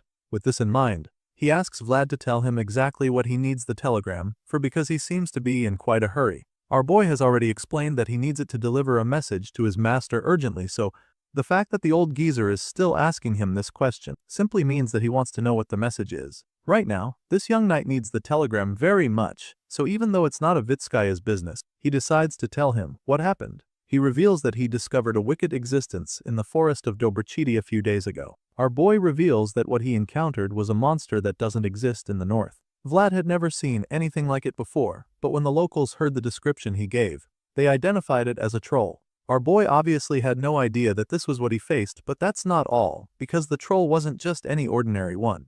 The creature was afflicted with a curse that won't let it die no matter how many times it is killed. Vlad continues to tell his little story, and by this time, the Lord of Tanobo is deeply engrossed in it. He can't help look away from the young knight, and the look on his face also shows that he's very surprised by all this. The part that really gets him is when Vlad says that the troll didn't die no matter how many times he killed it. Just thinking about this makes the old man nervous and he's finding it difficult to believe, so he asks Vlad to explain what he means. Seeing just how restless the old count has become, our boy is more than happy to tell him everything. He reveals that a similar incident occurred in the north in the past, and claims that something unknown is slowly begin to stir. This cryptic message pretty much goes over the heads of the knights and guards in the room. What Vlad just said doesn't make much sense to them, so they're not exactly disturbed by his revelation. On the other hand, the old count is already fully invested in the matter, so much so that he would now even like to know where this evil creature was. While taking a sip of his wine, he asks Vlad to tell him where he found the monster, and the young knight reveals that it was in Debrecity of House Dalmatia. Our boy also reminds Vitskaya that his city is the closest place to that domain, claiming that this is the reason he traveled down there without stopping. After listening to everything the young knight has said, the old geezer begins to ponder deeply again. He knows that this boy obviously has his own business to handle, so he finds it a little suspicious that he still came here to warn him about the impending doom as well. The old man is clearly thinking hard about the matter, but he tries to put on a calm facade so that everyone else would think he's unfazed. Once again, he finds himself locked in a staring contest with the blondie, and the look in Vlad's eyes immediately makes him think that he's being scolded for being a horrible host. With everything that the old man has witnessed, it's pretty clear that this young man in front of him is no vagabond. Our boy has earned the Lord's respect without even realizing it, and just like that, the old man orders his men to bring out the crystal ball and lend it to their guest from the north. As you can imagine, our blue-eyed hero is relieved when he hears this, so he thanks the Lord of Tanobo for the opportunity. However, the old man just apologizes to him for keeping him waiting outside. Count Vitskaya tells Vlad how sorry he is and attempts to justify his action, talking about how plenty of knights have come seeking an audience recently. The old man assumed that Vlad was just another one of them, which is why he left him at the gate. Anyway, now that they've gotten their issues out of the way, the lord of the city tells Vlad that he is free to go and make his report. Of course, the hero is glad to hear this, so he expresses gratitude once again and politely takes his leave. Vlad makes his way out of the room, and the moment he's no longer within reach, the old man orders his men to find out at once if all that he said is true. As you would expect, the men are ever ready to serve, so they assure him that they'll send people to Debrecity immediately to investigate, but before the commander can even finish talking, the old lord shuts him up. Apparently, Count Vitskaya doesn't care much about the evil spirits or monsters in the forest. He calls his commanders useless idiots for even thinking that he was referring to what Vlad said about the creature in the forest. You see, what he actually wants them to find out is whether Vlad was lying about killing the dragon. He wants to know if the man he just spoke with is truly a knight of Basid. In other words, he wants them to find out everything there is to know about Vlad. It appears that this crafty old man was only pretending to have accepted Vlad's claims as the truth. Even though he didn't outright accuse the boy of being a liar, he definitely didn't believe the things he heard, and so now he wants his men to go and do the digging for him. Count Vitskaya is so pissed about the whole thing, so he just transfers the aggression to his men.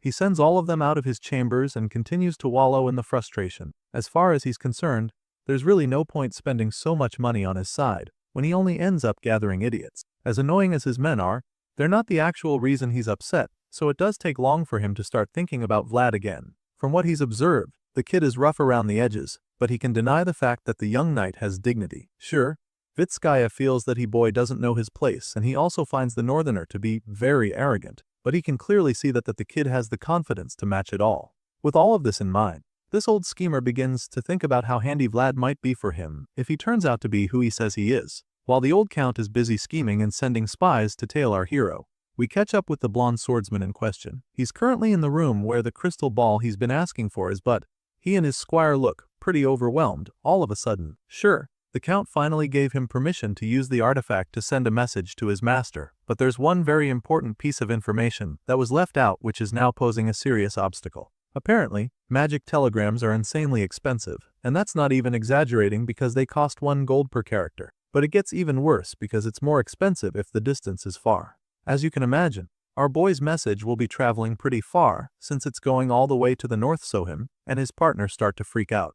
Goth in particular loses his shit pretty quickly, wondering if the mage is insane or something for even quoting such an outrageous price to them. The ex-mercenary is especially bothered about the whole thing because he knows how difficult it was for him to get money from the stingy baron in Debrecity. He remembers how they barely squeezed them gold out of that fat man, so he's not looking forward to burning it all away for a single message. Just when he's about to finally lose it completely, the mage at counter suddenly assures them that they don't have to worry about the cost since guests of the count get to use it for free. You'd think the guy would lead with this piece of information, but I guess he just wanted to give someone a heart attack first. Anyway, now that they know they're not good to pay anything, Gotha calms down immediately. The guy takes a breather, feeling very relieved because he was afraid that a single telegram was going to leave them absolutely broke. Once all the confusion is out of the way, the mage simply asks for Sora's wavelength number so that he start preparing their message. The guy stands in front of the crystal ball, getting ready to do his thing, and that's when our boys express complete and utter confusion.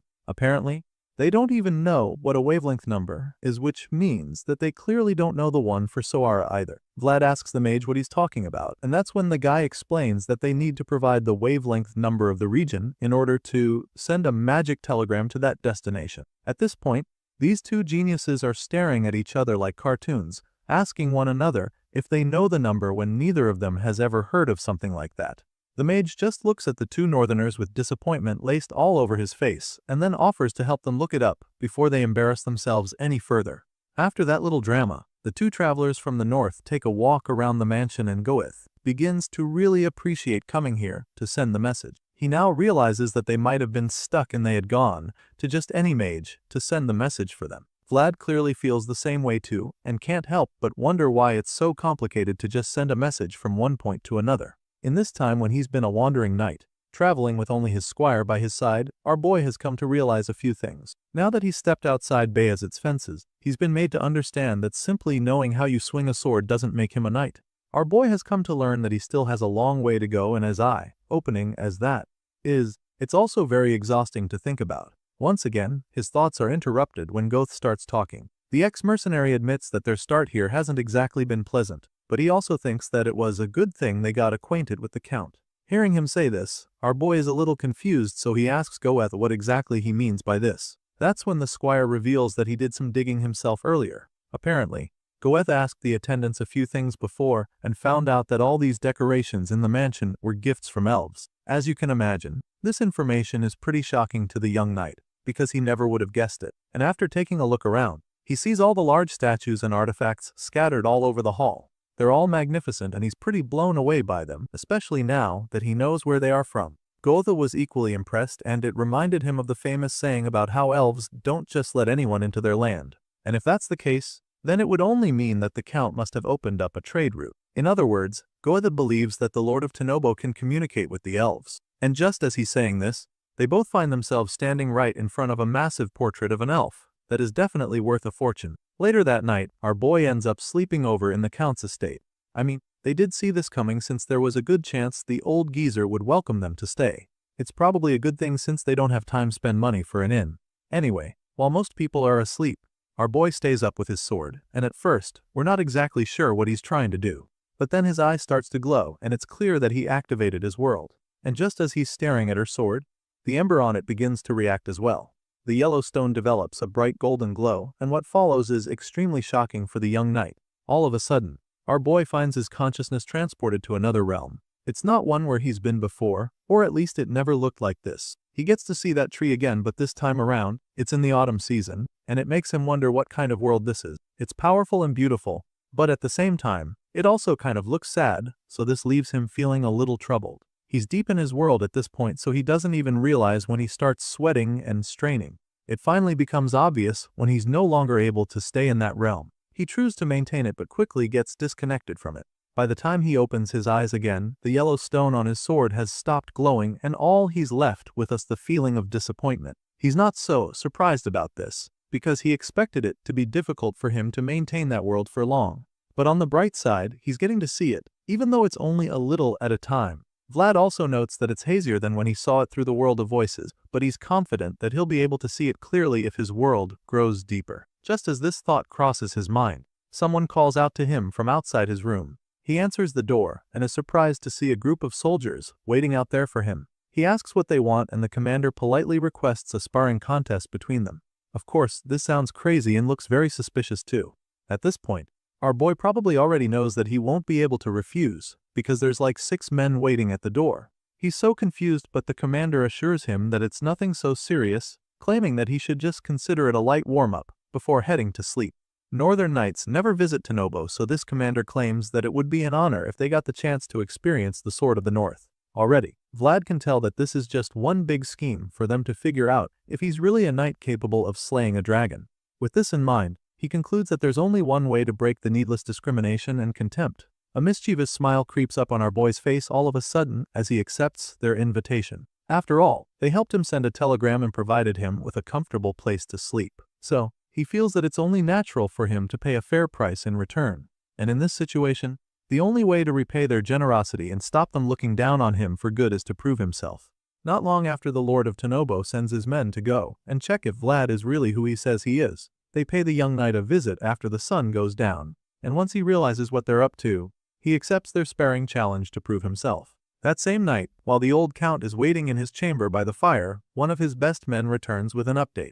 The cloaked knight confirms that their guest from the north is indeed a member of the Dragon Killer Knights, but the old geezer still isn't completely convinced, so that's when the man reveals that they've also verified Vlad's sword skills with their little sparring match. Without stuttering even once, the commander confirms that among the knights that they have left, not a single one can stand against their blue-eyed dragon slayer. After making this known to the old lord, Vitskaya quietly takes a sip of his drink while processing the information he just received. This old schemer didn't actually believe that Vlad would be that strong, so he's having a hard time accepting that report.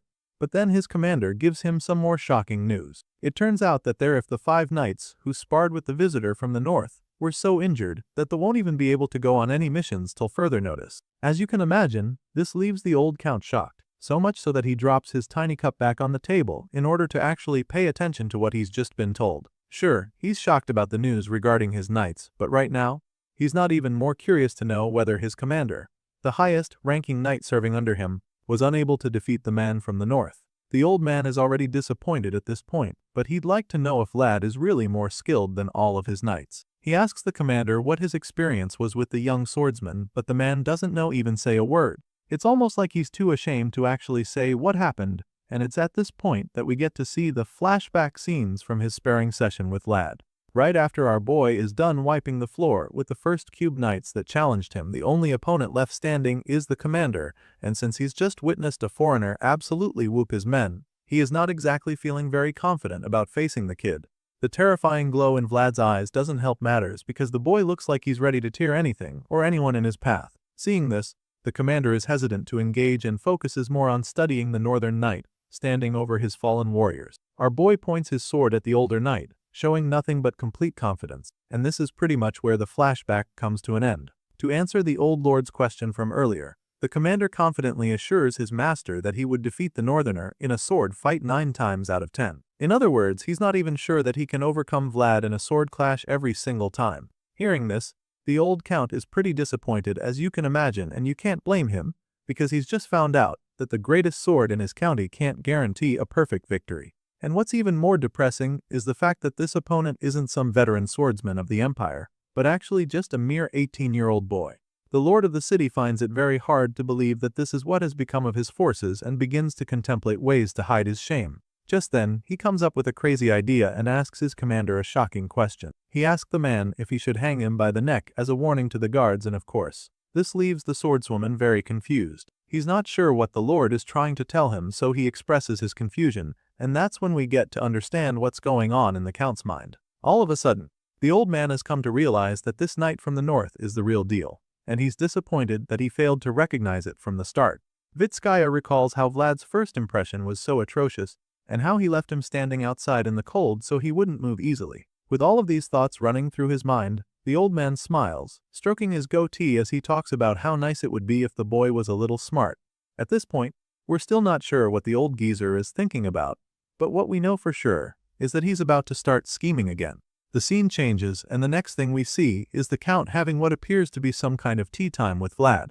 They're seated in the patio of his mansion, and the server is filling their cups for them. From the look on our boy's face, you can tell that all of this is still pretty suspicious to him, but he decides to be a good guest and indulge the old count. Vitskaya finally breaks the silence, talking about how he heard that tea culture isn't developed in the north. This probably explains why the whole thing still feels weird to the young blondie. Vlad admits that it's actually true, explaining that where he's from, Men would rather pick up a bottle of liquor than drink boiled leaves. And when you think about it, we've never actually seen anyone from the north having tea. The hero of the story was practically raised in a bar, surrounded by booze and alcoholics his whole life, so this is definitely a new and odd experience for him. Hearing what the kid has to say about their culture in the north, Vitskaya feels the need to inform the young knight that this is no ordinary tea. The old lord reveals that this is actually elves' tea, and goes on to tell him how the leaves are gathered from the forest at the far eastern edge, and then specially processed to make the unique beverage. Vitskaya proudly informs the young knight that dealing with the elves' specialties is one of his territory's main businesses. Apparently, people in the central region can't get enough of anything that has to do with the elves. The mysterious ecology of a long-lived race stirs the imagination of the central nobles, and the count has no problem admitting this. The old man takes another sip of his special tea and proceeds to elaborate on the matter. He cites an example, claiming that there are even rumors that this tea extends one's lifespan. And unsurprisingly, that's the main reason why it's treated as more expensive than its weight in gold. There aren't many commodities more expensive than gold, so the fact that this elven tea costs so much says a lot. As you'd expect, the young knight from Soara is astonished when he hears this. He had no idea that the drunk sitting on his table in front of him costs more than precious stones and jewels. The hero expresses his shock and the old lord just takes another sip of it before responding to him. Vitskaya admits that he doesn't know if it's true that the leaves actually extend one's lifespan, but what he knows for sure is that it's certainly good for the body, and in his own experience, he's been able to confirm that the tea is especially a good remedy for coughs. As soon as Vlad hears this, a thought crosses his mind almost immediately. The old man just mentioned something about kalas, and this makes the gears in his head start turning all of a sudden. Apparently, there's something that our boy noticed about his young master back home, even though he keeps trying to hide it when they're together. Vlad observed that Sir Joseph coughing violently on several occasions. Most times, he'd see the Bayezid son's shoulders shaking as he tries to hide it, and since this miracle tea appears to be a good remedy for coughs, he contemplates taking some back home. After all, if the leaves do what their claims to, then his master might be able to get through the winter a little more comfortably. While he's pondering on all this, he doesn't even realize that he's been staring at the old man, who is now pretty curious seeing that the kid hasn't stopped looking at the tea. The clever old schemer pretty much reads Vlad's mind in a flash and takes advantage of the situation. All of a sudden, he offers to set one aside for Vlad, and of course, this leaves the boy stunned for a second. This offer came out of the blue, so he already knows that there's something fishy going on.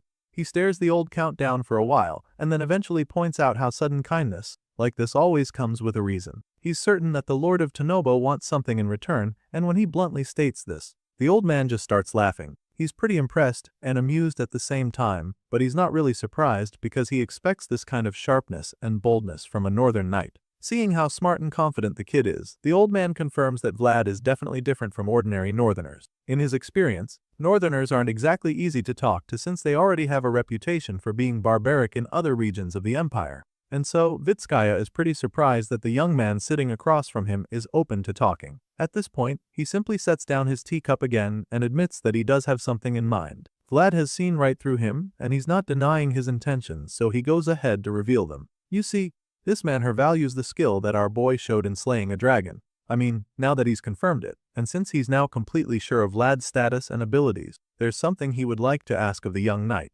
Vitskaya makes this known to our boy with a really creepy smile on his face. It's definitely suspicious, and anyone looking at that face can tell that this old geezer is determined to get what he wants. The Count of Tonobo goes ahead to tell Vlad about a man that has been hiding along the trade route and plundering his goods. Apparently, nothing he's done to stop this elusive thief has worked, and so now it's turning into a very serious headache for the old lord. As soon as the Count reveals the troubles he's been facing, our boy immediately concludes that it must be a bandit. He asks the Lord if this is the case, but Vitskaya doesn't think that it is. He explains this and also tells Vlad how all the knights he ordered to escort the caravans were taken down.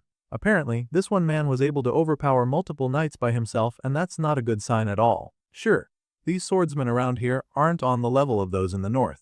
They're far inferior to the Bayezid knights, but they are still knights from the central region regardless, which means that they're not exactly pushovers. The blue-eyed hero is taken aback when he hears that even the Tonobo knights couldn't handle this slippery robber, and also confused as to why the old count would think he should get involved. If multiple trained knights couldn't stop this man as a team, then our boy doesn't see how he's supposed to solve the situation by himself.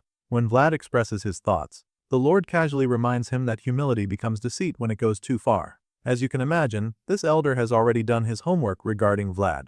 He has pretty much done a background check on the northerner, so he knows exactly what the boy is capable of. As far as he's concerned, if this blue-eyed knight is already recognized by San Rosino and several northern houses, then he's surely skilled enough for the mission that has just been presented to him. As expected, the difficult assignment isn't the only thing being presented to him, because this willful count is ready to reward him handsomely for his troubles. He reveals a fat bag of gold and places it on the table. The sack is so full that some of the coins fall out, and just like that, reimbursement is in the picture. Vitskaya makes it very clear to the blondie that he's the type of man who pays properly, and since this is something very important to him, he's ready to go deep into his purse to make sure it's done. The clever old man makes this offer, and even promises to give the northern knight more gold if he successfully drives off the unknown raider. As you can imagine, it's not really easy to say no to this much gold, and since the lord is so confident in his abilities, he's starting to see the possibility of making it happen. Vlad stares at the bag of gold for a while, contemplating the next words to come out of his mouth, and after taking a brief pause, he informs the count that doing the job alone will be too difficult for him. Of course, the old man doesn't have a problem with sending some of his men to go with the northerner, since he will also need someone to confirm that the job was done. With this in mind, the man assures Vlad that chasing the raider off will suffice, even if it's only briefly. From the start, we've known that Vitskaya doesn't really like Vlad, and even though he's been pretending to finally respect him, deep down, he still thinks that the boy is just a cheap knight. He intends to just use Vlad for the meantime, because he still doesn't believe that he's good enough. Of course, this lord would prefer if the boy could actually solve his problem completely, but he doesn't have that much faith in him. So, all he needs is for Vlad to just hold out long enough for him to invite a truly famed knight. During that time, the boy would have earned his pay, and he'll have no need from the northerner Anyway, the Lord of Tanobo assures the boy that he will have support, but then Vlad comes up with some terms of his own. With a cheeky smile on his face, he informs the count that he wishes for something other than gold coins as his payment. As you'd expect, this catches the man off guard. He's shocked to hear this and expresses his confusion, wondering if there's something that Vlad wants from him. He asks what that might be, and that's when the hero begins to speak his mind. As a wandering knight, Vlad wants to see the wider world. He's already been traveling quite a lot since he started on this new path, but now, there's something he needs to make it better. Now that he's come this far, he believes that he should at least get the chance to enter the forest of the elves. The Lord of Tanobo has already bragged about his good relationship with the elves, and so Vlad doesn't think it would be that hard for the man to link him up with them. So, he requests safe entry into the elves' forest along with a box of that tea that's good for coughs. Apparently, the gold isn't all that important to the hero, and so he lets the count know what's really important to him. As soon as he presents his terms and conditions, the look on Vitskaya's face changes instantly. He glares at the kid, pissed that he'd be so cocky. Clearly, our boy has just taken advantage of the deal presented to him and made it so much better for himself, which annoys the old man, because he thought he was going to use the boy like a pawn.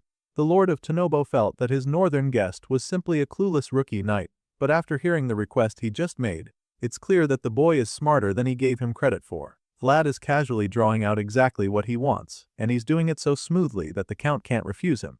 This really puts the old man in a tight spot, because saying no to the boy right now would not only be suspicious, but it would lead to an instant collapse of the contract he's trying to set up. If he wants Vlad to help him get rid of the mysterious raider, he'll have to give him what he wants, and just thinking about this makes the old man wonder just who in the world molded the boy into the man he's become. As usual, the teachings of the wise young Master Joseph are really paying off, and Vlad is definitely using them to his advantage now that he's on his own. Seeing that he'll have to give something much more valuable than what he initially budgeted, the clever old man decides that he'll have to equally get more out of the boy as well. So, he informs Vlad that merely blocking the raider for a short time won't be enough in exchange for the conditions he just listed. Vitskaya explains that letting a human into the elves' domain is an act that puts a heavy burden on him as well. He tries to make it look like letting Vlad meet the elves would be some kind of near impossible arrangement, hoping to suck out a better deal for himself, but before he can even do this, the sharp knight sees right through him. Vlad immediately figures out what Vitskaya is trying to do, so he cuts him off, reminding him that the elves probably also want trade to return to normal. In other words, he deserves the right to meet them since he's the one who is about to resolve the problem on their trade route. After all, if he deals with the thief, the elves would probably want to meet the man who solved their issues, and at that point, there'd be nothing wrong with him entering the forest. The count is stunned by how cleverly the northerner spins the whole thing around in his favor, and just like that, our boy gets the exact deal he asked for. The story continues later that night along the same trade route where the raids have been taking place. The first thing we see is a terrified merchant hiding under one of the caravans. The man is whimpering and fat down there, while all the knights that were supposed to be guarding the hoods are lying unconscious all over the road. While he's still trembling, someone approaches him, and from the way the merchant shrieks in fear, it's clear that this man is the one responsible for the raids. He asks the merchant if he has the elves' goods inside the caravan, and the terrified trader confirms that they're in there, right before he starts begging for his life. He desperately grabs the raider's foot, pleading for his life you be spared, and it appears that his groveling works, because the thief just walks away from him to enter the caravan. The raider opens the back and finds all the containers lined up inside, which makes his eyes light up, because it's about to be another good day at the office. He stares at the goods for a while, and that's about where that scene closes. The next day, we catch up with our boy, who has already set out on his latest mission, and of course, he's not alone. Remember Stefan of Thorntree Mercenaries? Well, he's the one our boy hired to help him out with this job.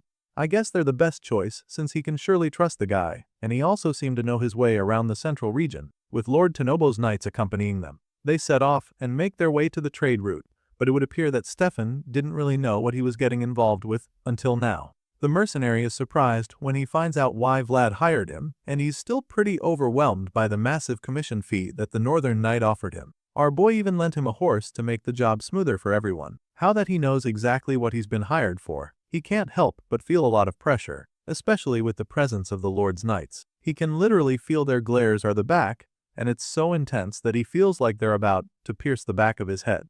To say that Stefan is nervous right now would be an understatement, but I guess that makes a lot of sense since he's dealing with some really high-ranking people on this mission. The knights at the back are also clearly still upset about their encounter with Vlad. Remember, he wiped the floor with them in the name of a sparring match, and so they still got bad blood. The angry looks on their faces just make Stefan wonder how badly Vlad must have beat them, because they're still glaring like crazy. The brown-haired man is really nervous, but Vlad assures him that there's nothing to worry about, claiming that their spears were fair and that they should have moved on by now. The Thorntree mercenary is pretty amazed by the fact that Vlad is going to make them very much hated, even though he's only been in Tenobo for a month. Vlad doesn't even pretend like he doesn't see this happening, so he simply urges Stefan to help him score a big one so that they can move elsewhere before they become public enemies in Vitskaya's county. Our blue-eyed hero feels that Stefan should be quite happy with that arrangement, since that's what mercenary life is all about after all. At this point, the brown-haired man admits that Vlad is right. And so, even though their current situation is shitty, he can't really argue with the kid. He has nothing else to say, so he decides to just go ahead with the plan and not complain anymore. Seeing that they're now on the same page, Vlad really appreciates Stefan for understanding and helping him. So, he even offers to give the mercenary a cut of his share when they are done with the mission, hoping that this would be some kind of extra motivation for the brown-haired man. He makes this promise with a genuine smile on his face, reminding the Thorntree mercenary that he won't get a lot of jobs that are this big. He points this out to the brown-haired man just in case he is even thinking of declining his generous offer, and as soon as Stefan hears this, he just laughs it off. I mean, you rarely ever see a mercenary that would reject extra money, and he's probably not trying to be one of them, so he just tells Vlad that he trusts whatever decision he makes since he's his employer for the time being after all. They're completely on the same page, so our boy is feeling really glad that he brought Stefan along because he is sure as hell that handling a seasoned mercenary is far better than Count's knights who he already knows are not going to cooperate with when the time comes. Vlad and Stefan continue to ride ahead of the bitter knights, who decide not to even interact with the northerner throughout the journey. Stefan knows the road better than any of them, so our boy couldn't care less about them. After riding for a while, he asked the brown-haired man how long it's going to take them to reach the trading route, and Stefan predicts that they'll arrive there within 3 days as long as they continue at this pace. As soon as Vlad hears this, all he can think about is the fact that he'll actually get to see elves in 3 days' time. With this thought still lingering in his mind, he glances down at the ember in his sword. With the way things stand right now, the only clue that Vlad can use to chase the traces of those voices is something that's received from the elves. This explains why he wants to contact them so badly. He has a feeling that this might just be what he needs to get a stronger connection with his world. If the elves are involved, they'll be able to recognize the sight inside the yellow stone on his sword, and once that happens, he'll be one step closer to achieving his goal. And so, with his vision set in his mind, our boy is fully motivated to embark on this very important journey. The scene changes once again, and the next time we see our boy, it appears that he's arrived at the destination. It's been 3 days already, and the knights have been following Stefan's lead since the start. The caravan at the back is still safe, which means that they haven't been attacked by the raider. The brown-haired man confirms that they're about to reach the trading spot, pointing to an area up ahead, and Vlad is just puzzled at first because he's not exactly sure what he should be looking out for. The Thorn Tree mercenary points at a cabin in the distance with a magical glow around it and suggests that it must be the spot. Since there's a house there, he also feels that the elves are only allowing entry up to that point. Seeing the spot up ahead, looking all prepped for the trade, the Count's knights figure that the elves should be around there already. All of a sudden, the knights are eager to take the lead and approach the trading spot. The leader among them decides that they'll go there first, telling Vlad to stay back and watch the goods. The spiky-haired knight says this with a bitter look on his face, making it pretty obvious that he's still beefing with Vlad. Our boy picks up the condescending tone and returns the energy, telling the knights that they're free to do as they please. As much as he wants to meet the elves, he's also not eager to start a fight with them out here, where they're already vulnerable, so he allows the knights to go to the trade spot first. The Count's men ride ahead, leaving Vlad and Stefan behind with the goods, and Goeth quietly expresses his displeasure to his captain. Even he can clearly see that the Count's men are being pretty blatant about not letting them meet the elves. It's definitely annoying, but Vlad doesn't think they need to act just yet. Besides, there's not much he can do right now since the elves don't have business with him yet.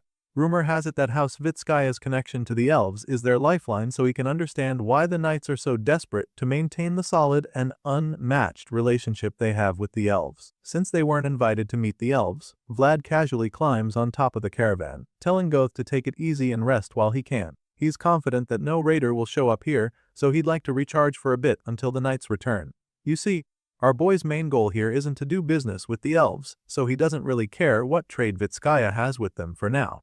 Besides that, their contract simply stated that he'll be allowed to enter the Elvis forest. He's already passed the first phase since he now knows where the trading spot is, so he's confident that it won't be too late for him to finish the mission and come back on his own to meet with the elves. For the meantime, he plans to be patient, hoping to see how things pan out on the way back before he can plan their next move. That being said, the blondie gets comfortable on the roof of the caravan, ready to get some shut-eye.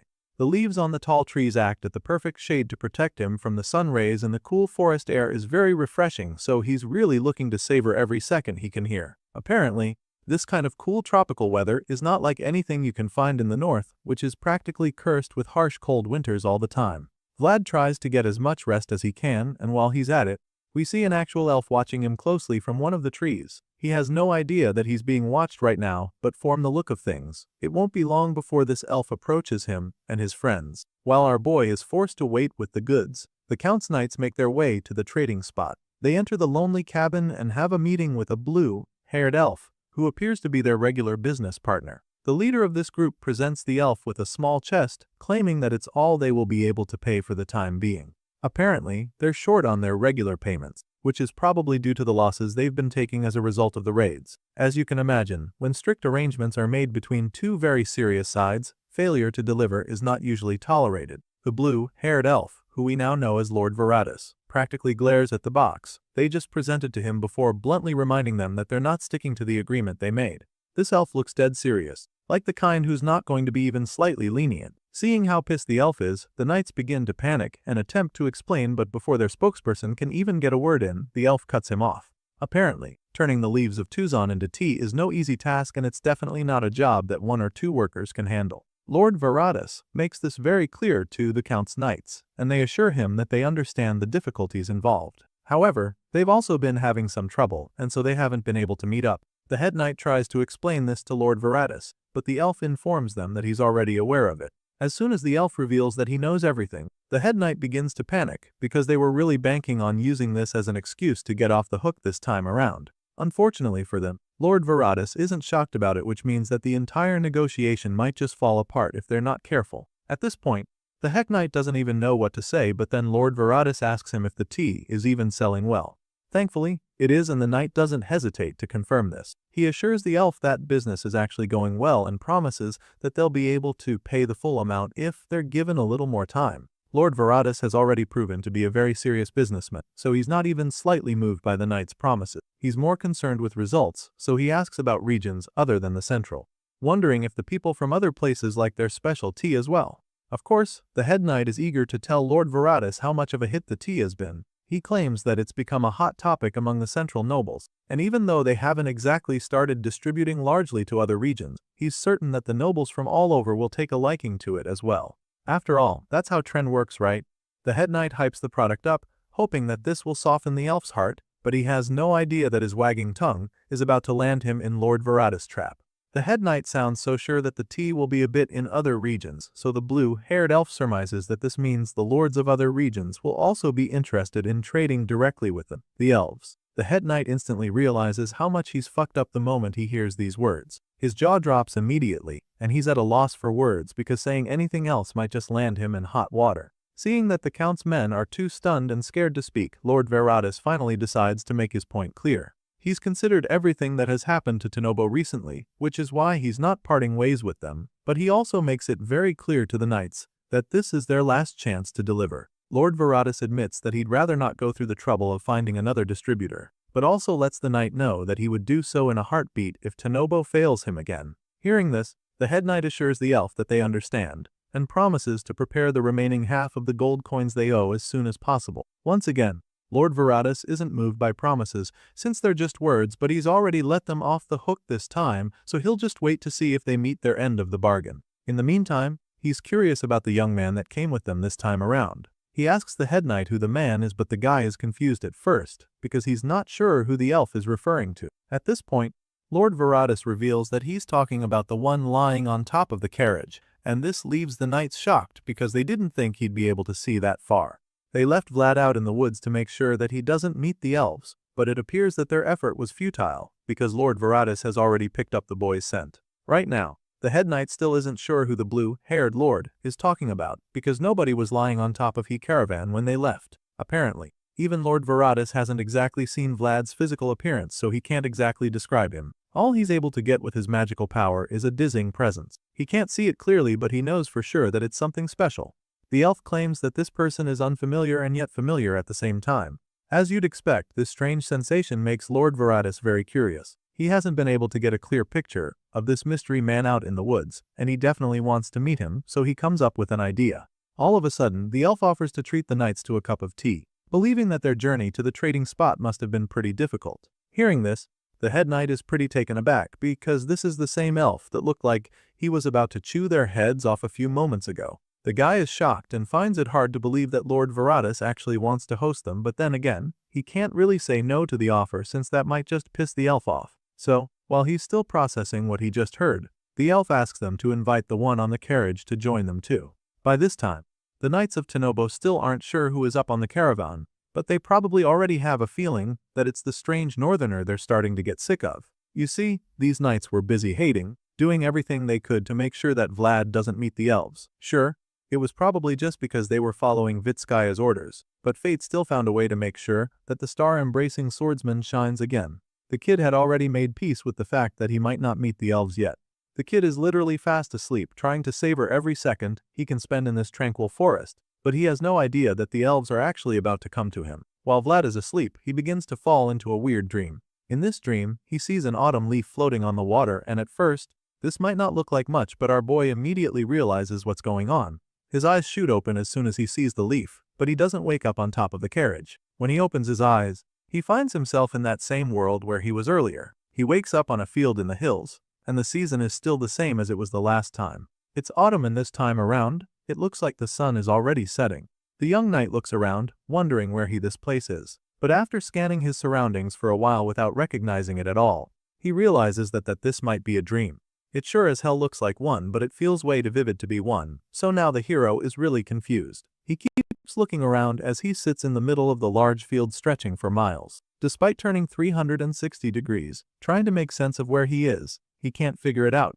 It looks like there's nothing in sight for miles, except the trees far away and the dried leaves of the details. But that's when Vlad looks behind him and sees the massive tree standing several meters high. The tree towers above everything else and literally looks as though it's going to touch the clouds. This is the closest the hero has been to it at this season in this world, and this also feels like the longest he's been able to stay connected in here. The tree is definitely familiar to him, which is why he's instantly able to figure out where he is. He keeps staring at the insanely massive tree and is pretty blown away by it. Vlad can't take his eyes off it, and is even more astonished when he notices that there are several flowers growing out of the branches. These colorful flowers are a real shocker to him, because this is the first time he's seeing them. Besides that, the season in this world isn't exactly one to favor the flowers, so he can't help but look up in awe. While he's still star-struck, some of the flowers begin to fall down from the branches. The first one falls down and slowly descends above him. The petals on the flower starts to glow all of a sudden, and it's such a beautiful sight that the young knight can't even take his eyes off it. He watches the glowing flower closely as it slowly comes down to him, but just when it looks like it's close enough for him to actually touch it, the flower suddenly turns into a butterfly. As soon as he sees this happen, a look of disappointment gets plastered on his face, because he's now fully convinced that this is just a dream. He watches the glowing butterfly hover around in front of him, but he doesn't try to touch it, probably thinking it would just fly away or even turn into something else. However, that's when the butterfly lands gently on his nose. Of course, this surprises him, but he doesn't freak out about it. Rather than trying to grab it or swat it away, he watches curiously as the little butterfly sits on his nose. The thing stays there for a few seconds and then starts glowing even brighter all of a sudden. At this point, he starts to get an idea of what's actually going on. Seeing that the butterfly just reacted to him, he figures that the world must be he one remembered by the voice he's been searching for. He's definitely familiar with this place, and now that he has an idea what's happening, he's confident that this is where he can track the existence of that mysterious knight he's been trying to reconnect with. For the first time in a long while, Vlad finally feels like he's actually going to reconnect with the voice. He hasn't been this deep in the world for a while, and he definitely hasn't stayed connected in here this long either, so it's finally looking like the best opportunity to reunite with the voice. Seeing that everything is in perfect condition, Vlad shuts his eyes one more time, hoping to generate an event deeper connection, but that's when he starts to hear the calling out to him from the real world.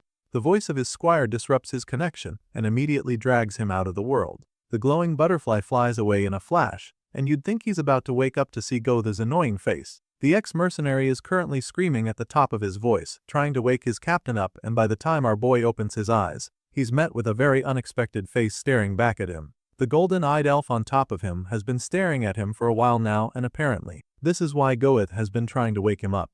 The elven girl practically lying on top of Vlad, so all the knights are left staring in shock. After a very intense staring contest between the both of them, our boy finally breaks the silence, asking the elf girl what is going on.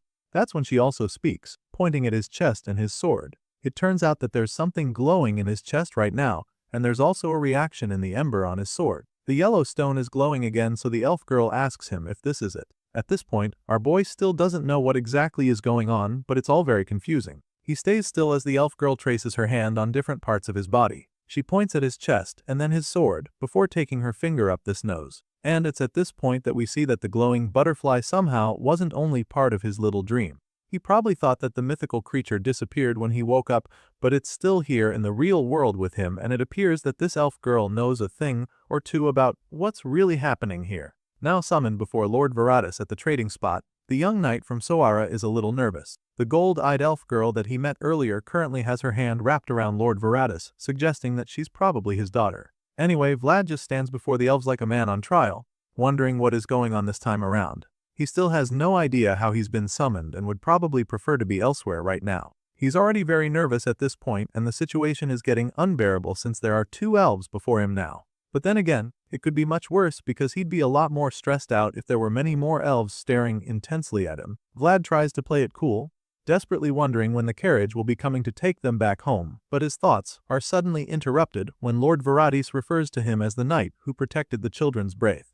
As you can imagine, this catches our boy off guard for a second, because he has no idea where the blue-haired lord got it from. Lord Varatis asks Vlad what the title means, and that's when he realizes that the guy saw the title engraved on his breastplate. Now that he knows where the guy got the title, Vlad explains that it's just something that the Northern Archdiocese San Rosino engraved for him. Our boy reveals that he once saved children of a village from a rather peculiar kind of being, and so the church honored him with that title. Hearing this, Lord Varatis is pretty impressed. The blue-haired elf and his lady find the news truly splendid, and while they're still nodding in approval, Vlad recalls how the gold-eyed girl was also starting at his armor and amber from the beginning. Seeing this, he realizes that the elves and the spirits definitely have some sort of connection. Just as this thought crosses his mind, the door of the cabin suddenly bursts open and another elf walks in. Lord Varatis turns around to see who it and confirms that the timing is absolutely perfect. Seeing the elf walk in with the tray, Varatis figures that the carriage is ready, and so he pays his respects to Vlad, referring to him as the knight who stood against that peculiar being regardless of race. Hearing this, our boy is truly honored, and so he makes this known to Lord Varatis, as they both bid each other goodbye. Looking at the blue-haired elf alone, You'd think that Varatus is just cold, but this young knight knows for a fact that the master's goodwill is unmistakable. If all goes well, he's confident that he might actually be able to enter the elves' forest at the end of the day. The elf with the tray goes down the room serving their special tea to all the knights that visited from Tanobo along with the mercenaries. They all accept the tea and are grateful for the hospitality, but when the tray gets to Vald, our boy looks rather reluctant to take the drink. He stares down at the little steaming cup with a look of uncertainty on his face. After staring at the cup of tea for a few more seconds, the boy finally reaches out to grab it.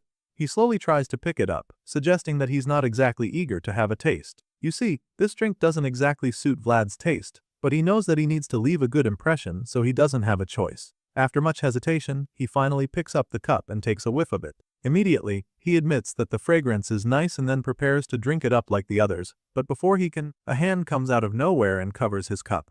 As you can imagine, this is pretty baffling for the young knight, so he opens his eyes to see who the person is, and that's when we see the little golden-eyed elf girl holding his cup. She stops him from drinking it, which is very shocking for everyone in the room.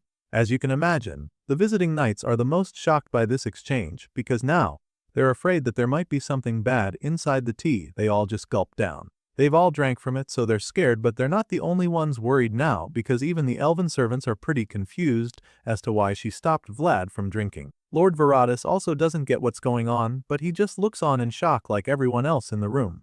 All of a sudden, the elven girl tells Vlad that he's not allowed to drink the tea, and of course, this leaves him pretty baffled. It doesn't make any sense to him, so he simply asks her why, but she can't answer him. She lies down on the table with a tired look on her face, telling him that he just can't drink it. Apparently, she doesn't have any reason for this, so our boy is quite baffled. He's very confused about the situation because no matter how much he thinks about it, he can't even think of anything he did wrong.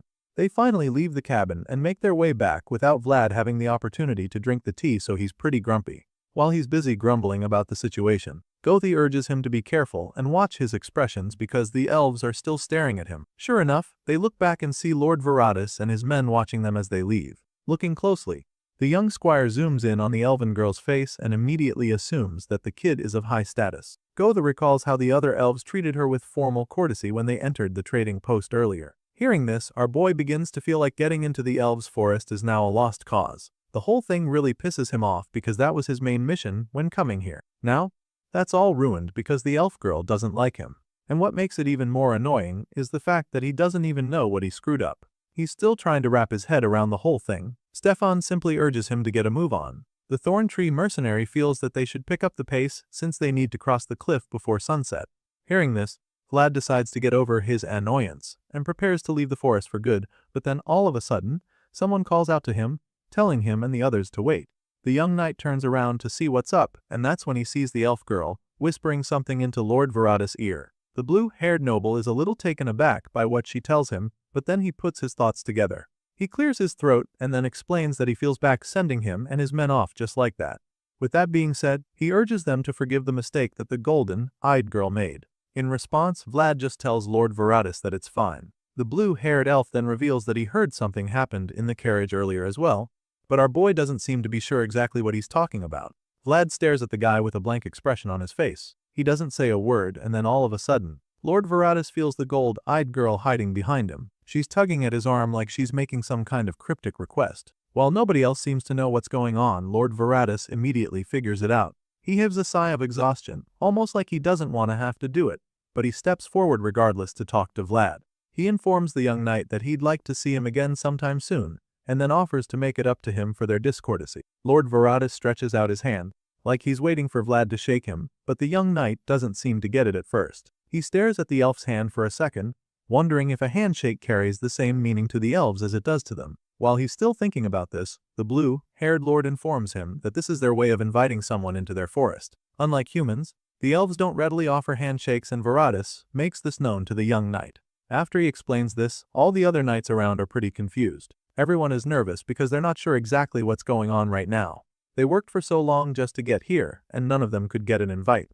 However, Vlad managed to achieve that in a single day, and it really doesn't make any sense to them. The fact that Vlad got invited is already baffling, but the fact that the elf is the one to extend his hand is even more mind-boggling for them. Anyway, after taking a moment to process the situation, our boy finally shakes Lord Varatus' hand, gladly accepting the invitation. The two men shake hands and the young knight admits that this would be a valuable chance for him to broaden his knowledge. He smiles at the blue-haired elf who returns the gesture and agrees with him. Lord Veratus is equally looking forward to this new friendship and truly hopes that the young knight would come at least once. But before the two part ways for the meantime, Lord Veratus reminds Vlad to bring the amber with him. At this point, our boy starts to get a little suspicious. The request catches him off guard, so he quietly hides the glowing yellow stone on his sword with his hand. He expresses his confusion when Lord Veratus says this, and that's when Elf reveals that his blue-eyed girl has taken a strong interest in the amber. He makes this very clear to the young knight and finally informs him that the golden-eyed lady has also taken an interest in him. This information leaves Vlad stunned for a second, as he's not exactly sure how to respond to it. He just stares at the blue-haired lord in shock for a while before turning his gaze to the elven girl at the back. As soon as his eyes make contact with hers, she waves at him with a warm smile on her face, which just confirms what Lord Veratus told him. Anyway, this wave is pretty much her way of bidding him goodbye. Shortly after that surprising exchange, our boy and his friends are finally on their way home. During the ride back, Vlad realizes that he didn't even ask her what her name was. He has several chances to get her name, but I guess he was just too overwhelmed by everything going on to think in that direction. It seems to be bothering him a bit that he couldn't get her name, so Goth asks him why he even cares about that. The mercenary doesn't think that there's any need for him to know her name, so Vlad explains things to him. Apparently, the young knight wanted to get her name at least so that he would know what to call her the next time they meet. Hearing this, Goth pretty much concludes that Vlad might be infatuated with the gold-eyed elf. The mercenary points out how pretty the girl was in a very elvish way, suggesting that even looking at her will become a challenge if she grows up even a little more. As soon as Goth starts talking about this, Vlad scolds him. He can't believe that the guy is seriously having such thoughts about her when she's literally still a kid. But Goth just scoffs at this remark, suggesting that the girl isn't a child.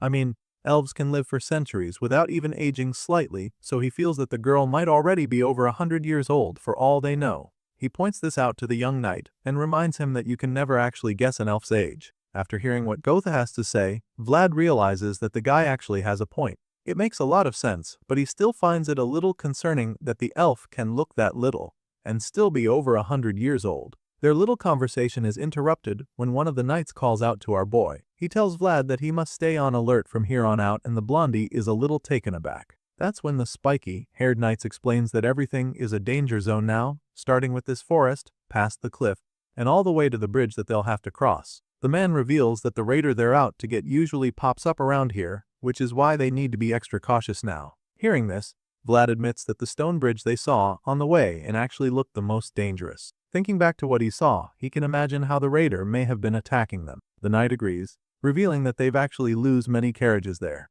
At this point, it's looking like they might finally have a strategy, so Vlad suggests that they camp out there and spend the night since the sun will set soon. To him, this is a good idea, but the spiky-haired knight bluntly kicks against it. The guy makes it clear to him that staying there for the night is not an option. The forest is far too cold compared to the elves' domains, so if they don't return quickly, the tea leaves will freeze solid. The experienced knight knows how bad this would be for their mission, so he suggests that from now on, they will constantly be on the move. As far as he is concerned, they can't afford to stop for anything, and are even ready for them to cut down on their sleeping time to make sure that the leaves aren't damaged during transportation. As you can imagine, this is all pretty drastic, but Vlad completely understands because they're actually in the middle of a very serious mission. He assures the head knight that he is on board with the plan. With this in mind, he offers to take the lead, and then instructs them to cover the sides of the carriage. The knight immediately understands his assignment and orders his men to do as they've been told. While the other knights go to the side of the carriage, Goth takes the chance to have a little sidebar with the knight. He remembers how these guys are the same people who dismissed them as northern drifters not too long ago. And now, they're suddenly being polite because Vlad got invited by an elf. Goth can't help but find the switch up really amusing, but before he can say something that the knights will be provoked by, Vlad shuts him up. After scolding him, he informs him that he'll move to the pack carriage's side as punishment for running his mouth so much. Vlad seems to have locked in all of a sudden because he starts dishing out orders to all the men on his team. After assigning Goeth to the side of the carriage, he sends Stefan to man the rear, and the Thorntree mercenary immediately gets moving to his new post. With everyone now where they're supposed to be, Vlad feels confident that they're ready for anything that might come their way. 6 knights including him is a pretty formidable force, so he's sure that no ordinary bandit will have the guts to mess with such a group. With the team he's set up, Vlad concludes that the raider would definitely have a different objective if he still cares to show up to face them. Our boy keeps telling himself that they are prepared for anything, but at the same time, he can't shake the feeling that they're walking straight into a lion's den. The team he is should be able to handle any regular raider who's out to take the elves' tea leaves from them, but deep down, he's scared that they might find themselves up against a more powerful force on this mission. Soon, the sun has completely set and the darkness covering everything in sight sets the scene for a very raid. Vlad and his men continue to ride alone through the dark and lonely valleys with the blonde knight leading the way. The Bayacid knight rises ahead of the rest of the convoy, ready to hold back any force that they might come up against. At this point, the dark and quiet of the night is starting to get the men really uneasy. They haven't seen anything off yet, but they all know that it's probably just a matter of time before they find themselves in the middle of a brutal fight. They're all looking around, scanning their surroundings for anything that's even slightly out of place, and the tension soon reaches an all-time high. Just then, our boy looks ahead and notices something that catches his attention. It's a bright glow beaming down from the sky, and this catches him off guard. He finds it pretty puzzling at first because he assumes that it's a starlight. But in a second, he realizes that this can't be light from a star. Just as this thought crosses his mind, the once tiny light grows into a terrifying beam headed right for him. As soon as he sees the ball of light coming at him, he grabs his sword and braces himself for himself, but before he can stop the attack, it's too late. One of his men gets hit by this blast right in the chest, and the force from the attack sends the guy flying off his horse. The man falls off his horse and he just lies still on the floor.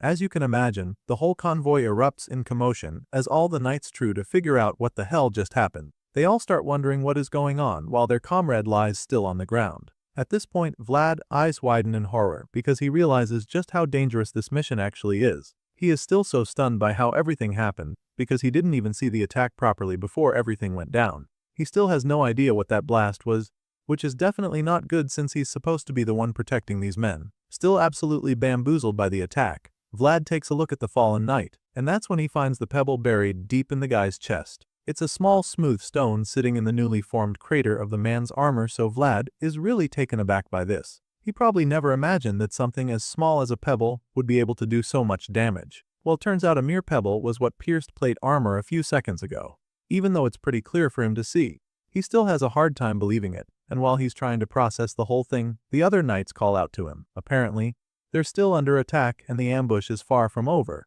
because the head knight suddenly points at the mysterious man standing at the top of a nearby hill. It's the raider again, and the knights know this for sure since this isn't the first time he's coming for them. However, Vlad refuses to believe that the person who just unleashed that blast is an ordinary raider. As far as his six concerned, that person up on the hill is much more than just a petty thief. The power he unleashed is not ordinary in any way, and so, our boy concludes that he must be a knight. Just as he comes to this conclusion, the ruthless man on the hill prepares to unleash another devastating attack. He takes out a second glowing pebble of death, and as soon as the little red stone is burning with power, he hurls it down at Vlad and the others. The overwhelming stone goes down like a heat-seeking rocket, and even though the guys saw him preparing to land another hit, they're unable to actually stop it. The tiny asteroid hits another one of them right in the chest once again, sending the guy falling to the ground. The guy is pushed off his horse by the force from the attack, and that's when the knights start to become alert. The head knight helps up one of his fallen comrades, cursing out in frustration as he charges the others to get active. He yells at all of them to get off their horses and form a defensive formation immediately. The man believes that this is what they need to do if they're going to survive the onslaught that is about to be unleashed on them. But the young knight from Sora doesn't seem to share this view because Vlad immediately counters the order. He tells the men to stay on their horses, and right now, it sounds like a bad decision. Sitting there while the raider hurls attacks at them is like suicide, so they protest, trying to make him see things their way. They're literally on a bridge right now with no cover in any direction, so they feel that they need to first protect themselves with a defensive formation. At this point, Vlad hits back, informing them that just stopping there right now would instantly make them easy targets. The rest of the knights are pretty confused now, because they don't know what the wise choice would be. They don't know if they should keep moving on the horses or stop to protect themselves. As for the blonde swordsman, he's come to the conclusion that this raider isn't trying to kill them. Vlad feels that the guy would have thrown something sharp if he wanted to end their lives and not smooth rocks that only knocked them down. With this in mind, he figures that this first set of attacks is actually a warning from the raider. You see, our boy believes that this whole display is a predator's warning, telling them that the raider can easily bring them down whenever he wishes. And looking up at the powerful man standing on the hill, that actually makes a lot of sense. The guy just stands there, looking incredibly confident that he can crush them if he wants. He's not attacking like someone trying to wipe them out in a flash, so it actually seems more like a warning sign as our boy presumed. With all of this in mind, there's only one thing that Vlad believes is the right move. Without giving it another thought, he charges all his men to run for their lives till they make it to the other side of the bridge. Vlad decides that they're going to keep running at full speed until they're out of the danger zone. And so, after telling his men the plan, he charges his horse Noir to get moving, and the dark stallion instantly blazes across the bridge. Noir runs like the wind to the other side, and this magnificent sight inspires all the other men to run as well. They follow Vlad's lead and Goeth charges them, right before Stefan adds his voice too. In the blink of an eye, all the men are moving quickly across the bridge, and when the knights from Tanobo see what's happening, they become confused. The head knight initially told them to stay back and create a defensive formation, but after seeing how all the others are moving, they're not sure what to do. They ask their captain what he thinks, and the man bluntly tells them to follow Vlad's order. So they do, and once all of them are in motion, the powerful raider realizes that these guys are not going to cower. Vlad continues to lead his men across, but they start to get worried, fearing that the attackers are coming again. Another bright beam of light burns down from the sky, and the young swordsman immediately knows what he has to do. He can't sit there and watch his men get killed off by the brutal raiders, so he takes out his sword and swings into action. Vlad sees the insanely fast shot headed right for him and his men, so he gets in the way and solves the smooth pebble of death in two. The force of the collision is so much that it sends shockwaves all around, but at least it doesn't stop them from making their escape, and our boy is able to protect his men. After dissipating this last attack, the young knight is feeling a lot more confident, but the overpowered raider is absolutely furious that his blow was tanked like that. The man at the top of the hill is shocked by what he just witnessed, but from the look on his face, you can already tell that he has no intention of backing down. While the raider is scowling up on the hill, our boy is getting himself ready for anything that could be thrown at him next. You see, the first attack was unpredictable, so they couldn't react in time. But now, they can definitely respond, so he's no longer worried that the evil knight will finish them off. His men are also very delighted by the current turn of events, because some of them were already convinced that they were done for. The head knight is particularly excited to see that they were actually able to block one of the attacks, and this gives him and the others even more confidence in Sir Vlad. So, they're all inspired and more motivated to follow Sir Vlad across the bridge and out of this valley of death. Unfortunately, while they're all celebrating in their minds, the raider at the top of the hill decides to take drastic measures. You see, this tea-stealing knight is desperate to get what he wants, and he's willing to do whatever it takes. Since shooting them with the stones wasn't enough to stop them, he decides to go after them on foot. This raider can already see that Vlad is not some pushover that he can take down by throwing rocks, so he charges down the hill to slug it out in real combat. Of course, our boy, who is still riding like the wind, doesn't see the incoming attack. His sole focus at the moment is getting his men to the other side of the bridge, so he keeps riding as fast as his horse can carry him, and soon enough, they make it to the other side. As you can imagine, he's now feeling a lot more confident that they can actually complete this mission. Since they've gotten off the bridge now, all they have to do is push through the forest in the same manner, and it would only be a matter of time before they make it home safely. Things are looking pretty good from here, but then all of a sudden, our boy senses the incoming attack. He realizes that the raider is not going anywhere when the man appears right in front of them, charging up another mind-blowing blast. For the first time, the terrifying raider takes out his sword, which is already glowing with an insane amount of energy, and then he unleashes a powerful swing that strikes fear into the hearts of all the men riding behind Vlad. They look on in horror as the bright light from the blast covers everything in sight, and at that point, scattering to find cover is the only good idea any of them can think of. They know for a fact that they will not be able to stop such a ferocious blast, so while Vlad stays ahead to take the brunt of the blow, the men behind all attempt to take cover. Now, it's starting to look like completing their mission might be impossible, because the raider has successfully destabilized them. After unleashing that overwhelming attack, the evil knight managed to take down every single member of Vlad's party. As the smoke and dust clear, we see the young swordsman lying on the floor, covered in dirt, as he struggles to get back on his feet. His horse is nowhere to be found, which gives you a pretty good idea just how insane the raider's attack was. Vlad looks back to check on his men, and that's when he sees that the carriage has completely been turned upside down, and the majority of the men that were supposed to be guarding it are now lying around it unconscious. The few ones who are still awake just keep growing in pain as they lie nearby. It's a truly horrific scene for our boy, who realizes that they're now all at the mercy of the notorious raider. While Vlad is still trying to get back on his feet, he hears a menacing voice cut through the cold air from behind him. Of course, it's none other than the raider, who feels that it's the perfect time to start gloating. The man commends Vlad for his fast judgment, bold decisions, as well as his decisive and relentless execution to top it all off. The man admits that he's impressed by all this. You see, he thought that the Vitskaya County was full of nothing but dead weights, and so, he's shocked to think that they had a knight like Vlad.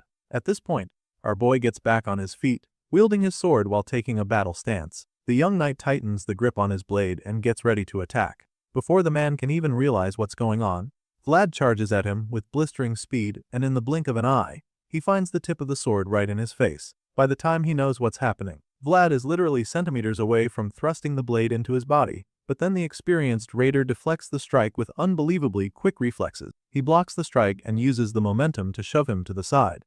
This creates a little distance between them, and this allows the raider to prepare himself for another brutal exchange. Vlad caught him off guard the first time, but now he knows what's coming next, so he's totally ready to slug it out with the blondie. The two swordsmen swing furiously, canceling each other's blows over and over. For a few moments, it looks like this cycle of back and forth is not going to end anytime soon, but then all of a sudden Vlad gets the upper hand. He goes in with an even more powerful swing that surprises the raider for a second, but the man still manages to block it.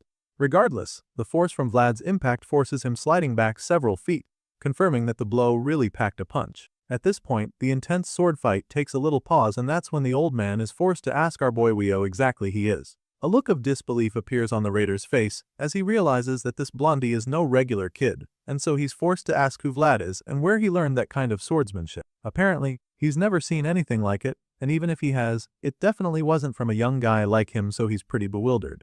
But that's actually far from the case, because the man is now determined more than ever to really take Vlad down. He takes out his sword once again. This time, it's burning with much more energy than before, and the raider bluntly informs Vlad that he might have to offer up his head depending on his answer. The raider takes the same battle stance as the young hero, pointing his blazing blade at him, and so it becomes pretty clear to the young knight that the clash is actually far from over. The two knights point the blades at themselves, and this is when Vlad realizes that this old man might actually be a lot more powerful than he thought.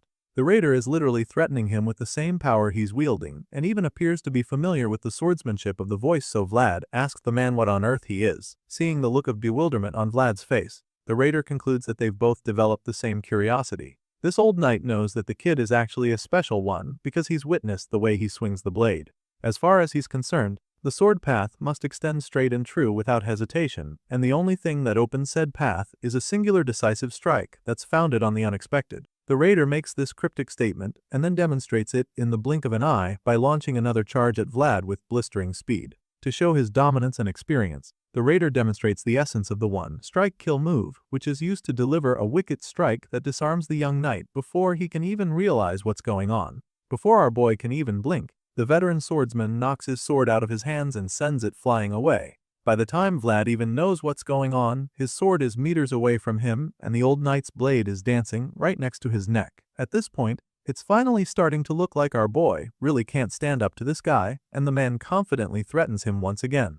The raider claims that he's only going to ask one last time, and then proceeds to drop the question. The old knight has obviously seen a few things that he just can't let slide, and so he is just too curious to know who this kid actually is for him to be using imperial swordsmanship at such a young age. He asks Vlad this question, but the young swordsman is just stunned. For starters, he didn't actually expect to be in this position where he's lost his weapon and at the mercy of a blade near his throat.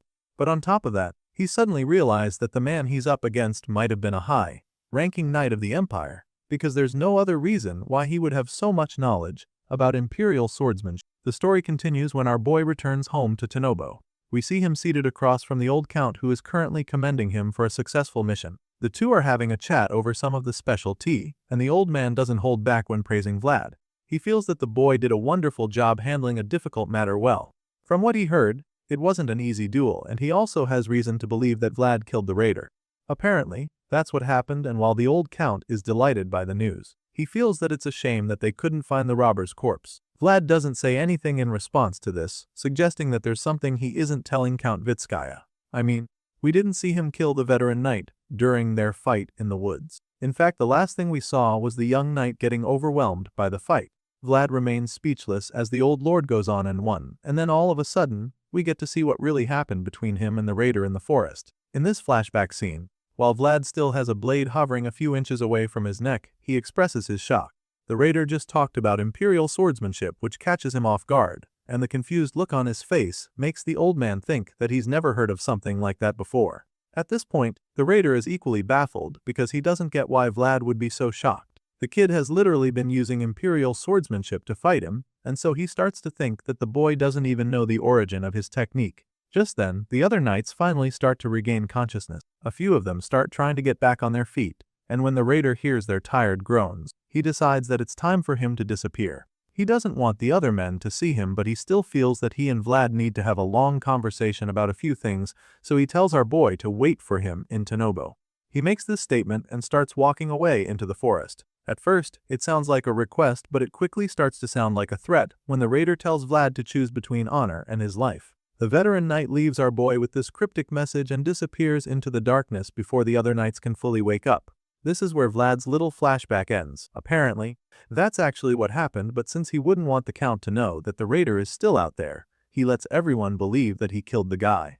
The young knight from Sora finally responds to the old Count, claiming that he just got lucky during the fight, and Vitskaya finds this pretty amusing. The old man agrees that luck was definitely a factor in their mission, because this isn't the first time he's tried to get rid of the raider. The Lord of Tanobo has had a really tough time dealing with the robber so far, and he doesn't even think that Vlad can begin to understand how much trouble that sneaky thief has caused him in the last few months. Vlad experienced the guy firsthand though, so he has a pretty good idea how troublesome the man is. He takes a second to ponder on what the Count says and then admits that the raider was truly an extremely skilled opponent. Even with the Knights of Tabano who followed him on the mission, there was still no way that they could match the overpowered raider, and our boy doesn't even hide this fact. He explains this to the old Count, who just remains silent while sipping his tea. All of a sudden, the hero calls out Count Vitskaya, claiming that he had a reason for not dispatching a knight captain on the mission. Our boy feels that the Count did this because he knew that even the finest sword he had wouldn't be enough to go up against that unknown raider. As you can imagine, Vlad actually has a point here, and this is confirmed when the old man drops his teacup back on the table. He pauses for a while but then reminds Vlad that anyone who beats responsibility must always think about what comes after. Hearing this confirms everything that our boy has been thinking. For a while now, he's known that the entire mission was kind of a setup for him, so now that the Count has insinuated that, he asked the old man who he was planning to call in if he had failed. The Lord of Tanobo remains silent for a few seconds when Vlad bluntly calls him out, but he doesn't deny the accusation, and so he answers the young swordsman, revealing that he would have hired the Dragon Killer Knights for the job if their mission wasn't successful. The hero is pretty taken aback when he hears this. A wave of horror washes over him at this point, knowing what a drastic move that would have been.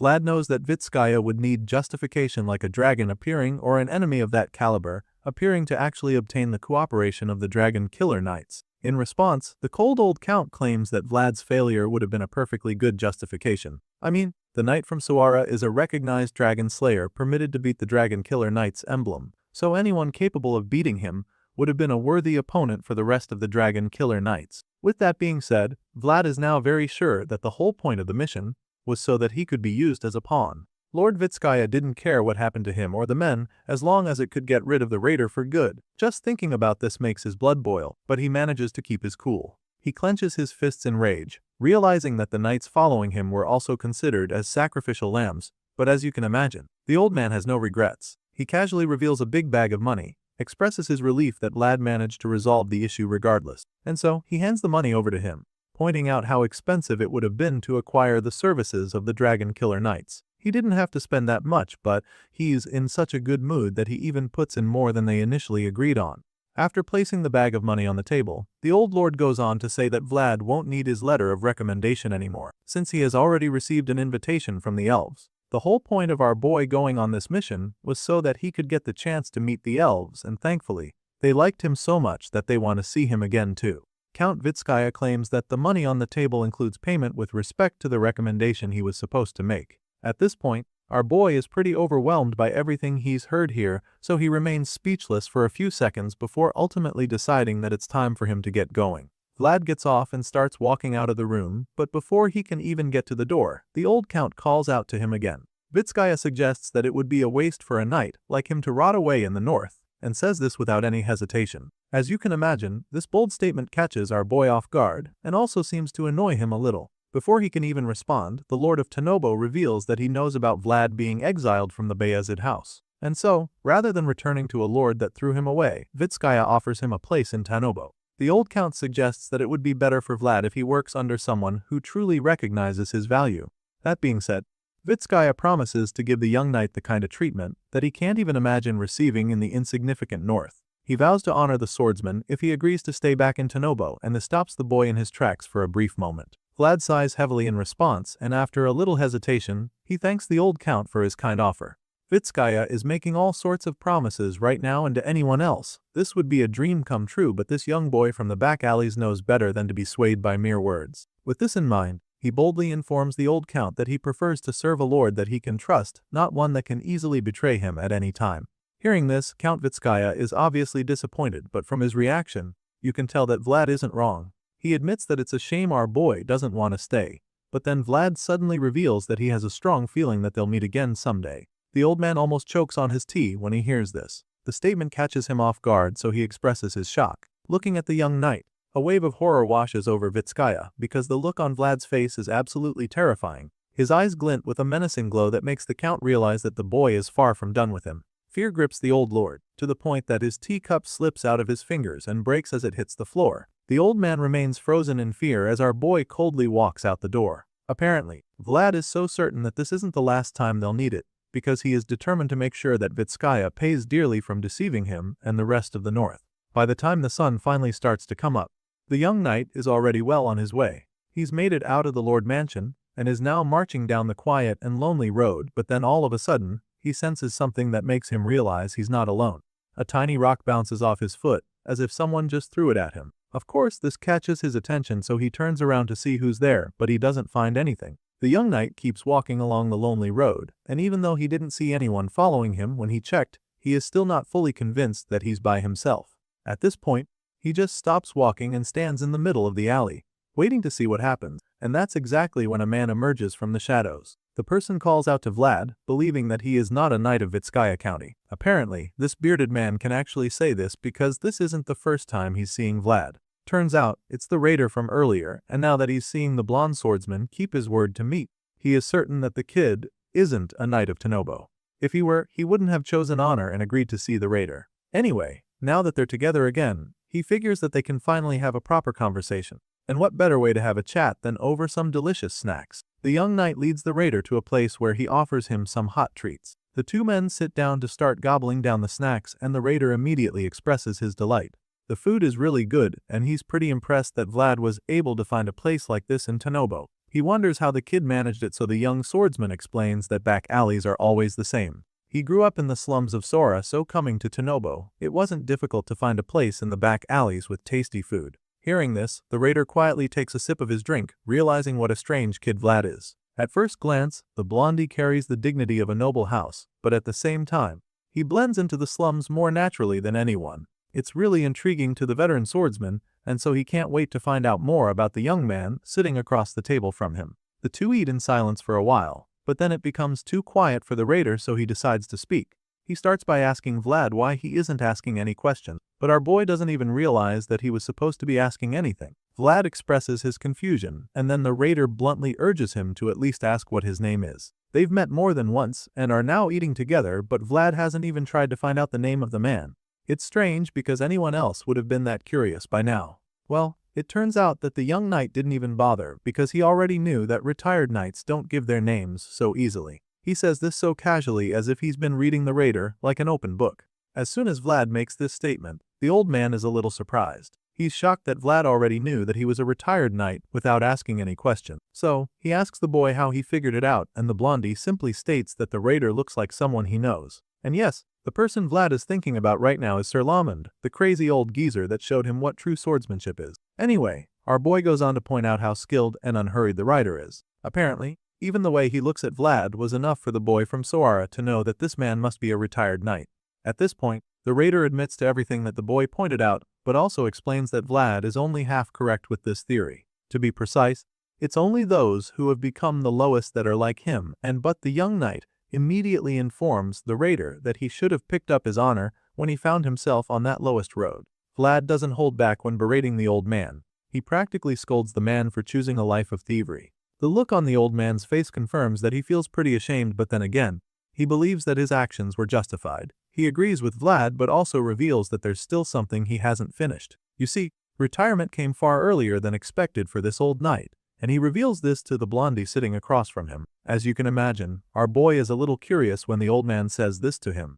This confession leaves Vlad pretty speechless for a second as he waits for the next set of words about to come out of the raider's mouth. Just then, the man reminds Vlad that he owes him his life, and our boy doesn't deny this. He admits that the raider spared his life, so now that they're on the same page, the old man proceeds to say that he's hoping to collect a fair price in exchange. You see, if this raider had continued with his original intention, our boy might have ended up badly injured or worse, and on top of that, he would have failed the suicide mission that Lord Vitskaya sent him on. He wouldn't have gotten paid and would have been in a lot of trouble. Knowing all of this, Vlad is quite open to having some kind of negotiation with this retired knight. Seeing that the blondie is willing to cooperate, the raider admits that there's a lot he would like to ask. There's also a lot that Vlad would need to do before he can say that they're even. That being said, he simply concludes that Vlad will have to help him for a while. Of course, the Bayezid knight knows how easy it would be for this robber to try and take advantage of him, so he asks the raider to be more specific with his request. Of course, this retired knight means business, so he goes straight to the point, revealing a piece of paper with tiny leaves inside. He unwraps the paper and asks Vlad if he knows what's inside it. Of course, our boy feels that he is familiar with this already since it's literally what he and the others risked their lives for. He confidently states that these are elf tea leaves, but the retired knight bluntly informs him that he's wrong. The raider claims that this isn't tea but actually a drug called Absalon. You see, in the Empire's language it means elf tea, and it's a very valuable commodity. Its spreading fragrance is fresh enough to make one think of a forest, and the taste on the tongue is sharp enough to brighten one's eyes. These are both amazing sensations, so it didn't take long for word to spread among the young nobles in the Central. It was a hit over there as all the wealthy youths couldn't get enough of it, but recently, suicides among the young noble began to increase sharply. And by the time they learned what was causing this mysterious streak of suicides, it was already too late. Of course, our boy had no idea about any of this, and so it's a real shock for him. He's pretty concerned about the whole thing, wondering if this elf tea shows hallucinations or something. He asks the raider if that was the case, but the retired knight claims that it's not. This old man claims that they would have noticed from the start if the elf tea had side effects. In reality, the issue with this elven drug is the high dependency it afflicts the user with. On top of that, it leaves the consumer with an awakening effect that's absurdly strong, but worst of all, a crushing depression that's strong enough to make one harm themselves. These days, young people are already depressed to begin with. As the Empire's situation loosened, it drove the future pillars onto the battlefield. The old took all the glorious seats, leaving not even opportunities for the young. It was an era where everyone was depressed, and so no one even noticed that they were already getting addicted to the elf drug. Absalon had already started running rampages on the minds of the youth, but no one had any clue. Hearing this story, Vlad wonders why they haven't just banned Absalon already. I mean, they've already figured out that it's the reason for the numerous suicides. The raider isn't surprised when our boy comes up with this idea. He already knows that young lads like him won't see the dark web that's stretched deep within this world. Sure enough, the young knight is taken aback when he hears this. He expresses his confusion to the raider, so the retired knight explains that Absalon's interests have sunk roots deep into the Empire, so deep that a few deaths won't stop it now. The thing is, Absalon makes money for those who trade it, and money becomes power. These old power holders are gaining gold from the death of young nobles, and even though it looks like the worst thing ever, those benefiting from it couldn't care less. After all, this has always been the case since someone's misery is someone else's happiness. It's exactly the case in this situation, but even though those in power are trading the poison leaves without a care in the world, this retired knight has made a vow to put an end to that. And now that he has Sir Vlad on his side, let's just say his chances of success are now much more than before. After that enlightening encounter with the raider, Vlad takes a walk down to the edge of the city and confirms that the old man was right about what he said earlier. Apparently, that slum in the city hasn't been there for long, and this makes Vlad realize that Tanobo will only get richer as time goes on. And if that continues, then the county of Vitskaya would successfully establish itself as the new power of the central region. Even though it appears that this is the inevitable way things would play out, the old raider states that the people of the domain don't get a share in those benefits that the county would enjoy. Apparently, more and more of them are being pushed to the edge of the city, and they're being mobilized there to make Absalon. Upon hearing all of this, the young knight finally understands why the retired knight has been raiding the elf tea merchant. He wasn't doing it to sell the tea or make money for himself, but he was actually doing it to prevent more deaths. Because the more tea he steals, the more lives he can save. To Vlad, this retired knight is surprisingly noble. Just as noble as the world of his that Vlad saw that day when they crashed swords for the first time. Realizing how important this retired knight's cause is, he feels that he ought to do this and help the raider. Later on, we see our boy taking a look at the 20 gold coins that the Lord of Tanobo gave him as a reward. Vlad stares at the stack of coins on the table, feeling that it's a really ambiguous price for a life. The young knight figures that he'll just put what the old count still owes him down as a debit. For the meantime, he just wants to pay his squire. He calls out to Gothi and flashes the shiny gold coins at the guy, informing him that this is his pay. As you can imagine, the ex-mercenary is blown away when he sees the money. He's shocked that Vlad is actually giving him 3 gold because he didn't even expect to be paid that much. He's still trying to wrap his head around that when the young knight gives him some more for security. Of course, this leaves him even more dumbfounded, but the blondie isn't even done yet. Vlad gives him even more gold, telling him to use it to pay for their inn, and then pay for the old man in the room next door as well. Of course, that old man is none other than the raider, but Goth doesn't know that, and he also has no idea that Vlad is working with him. So, the ex-mercenary expresses his confusion, wondering why they should pay for the strange old man. Just as he's asking the question, he begins to think about how complicated things could get. The last thing he wants right now is for them to have to travel with the stranger. Unfortunately, this is exactly what's going to happen.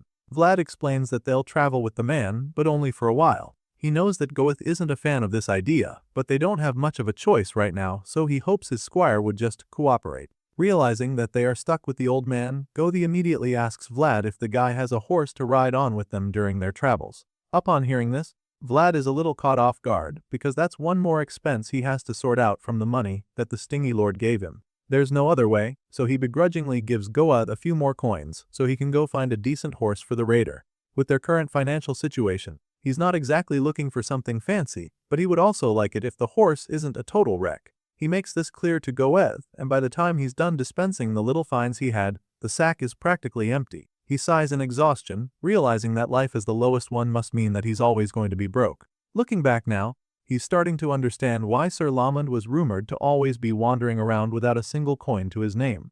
This is probably the burden that the wandering knight has to bear, and Vlad now has no choice but to come to terms with this reality. Just then, the young knight decides to go and see Stefan. He tells Goeth where he's going, but the squire doesn't get why he's going there since he already paid the remainder when he came back. However, our boy is actually feeling guilty. He thinks that Stefan might have ended up on the wrong side of Count of Vitskaya because of him. For this reason, he feels that he should at least pay the Thorntree mercenaries for at least. Besides, not a single one of them ran off during the mission, and he really appreciates that.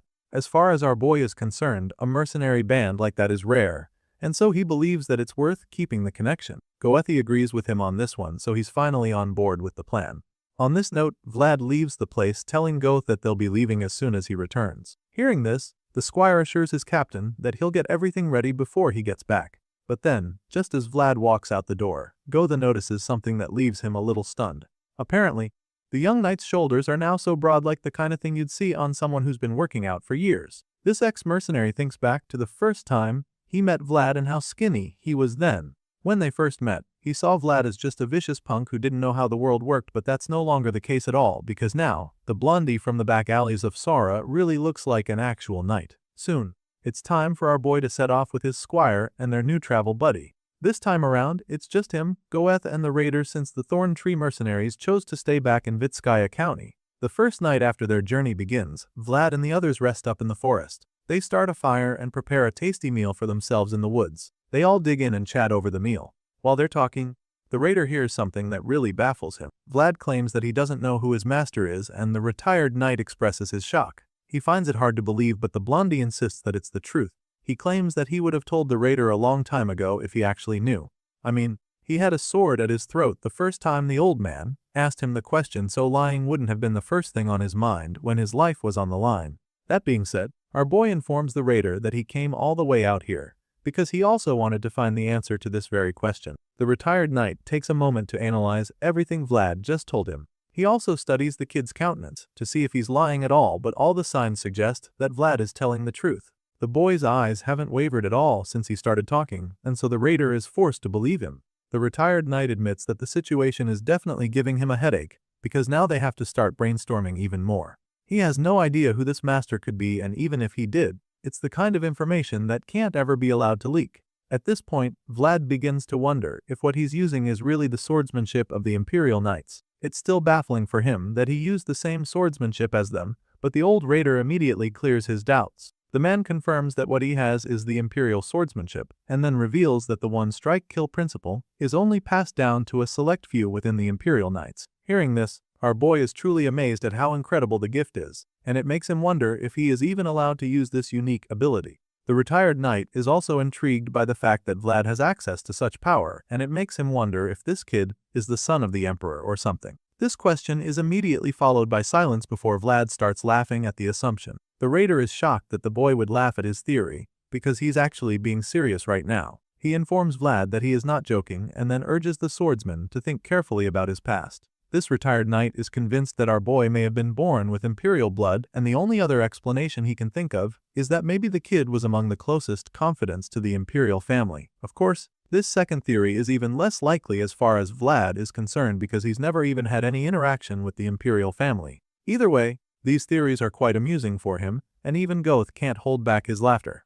Vlad simply assures the raider that he wasn't the confidant to the imperial family, and this makes the man a bit worried because things could get troublesome because of this. You see, the one strike-kill principle ultimately belongs to the empire, and so, the raider feels that people in the north might not even recognize it. However, the closer you get to the central region, the more people who know of it there will be. And so, if things go wrong, he's afraid that Vlad could be dragged off for insulting the imperial family. Hearing this, our boy begins to panic a little, and even Gothi is worried for him. All of a sudden, nothing about the situation is funny anymore, and so the young knight curiously asks the raider what he should do to get himself out of any potential trouble. In response, the old man admits that it's not so bad that there's no way out at all.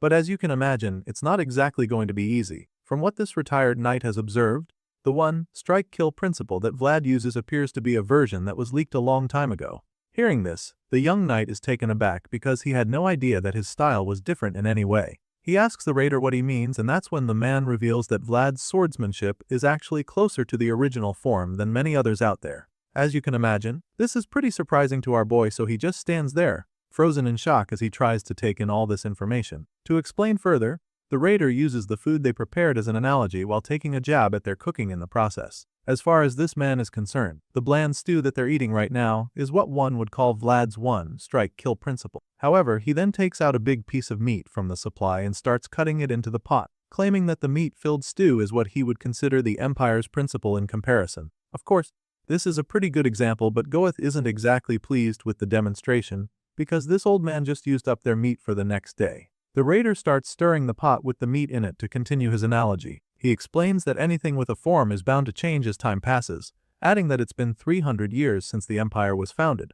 That being said, it's only normal that the imperial swordsmanship has evolved again and again into what it is today within that time. And just like the stew is now, the old man admits that the swordsmanship got tastier too. At this point, Gotha, who was upset a moment ago, is already drooling as his eyes lock in on the enticing pot of food. As for Vlad, he's still not sure how this little demonstration is going to help him stay out of trouble. So he urges the raider to tell him, and the man does just that.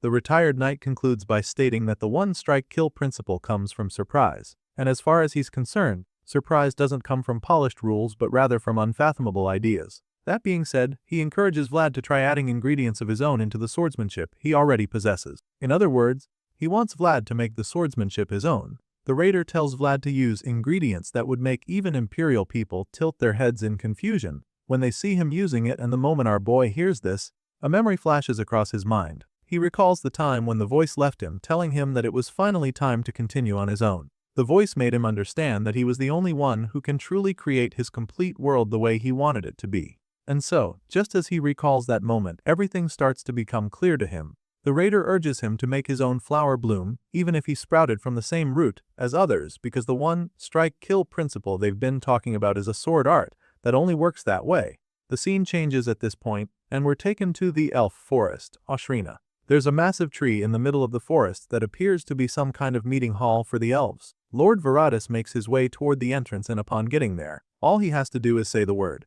He asks for the way to be opened up for him, and the guards standing there immediately do just that. The doors slide right open for him, and he makes his way into the massive tree. However, as soon as he enters, he sees something that absolutely blows him away. His eyes widen in shock when he sees some kind of ritual going on.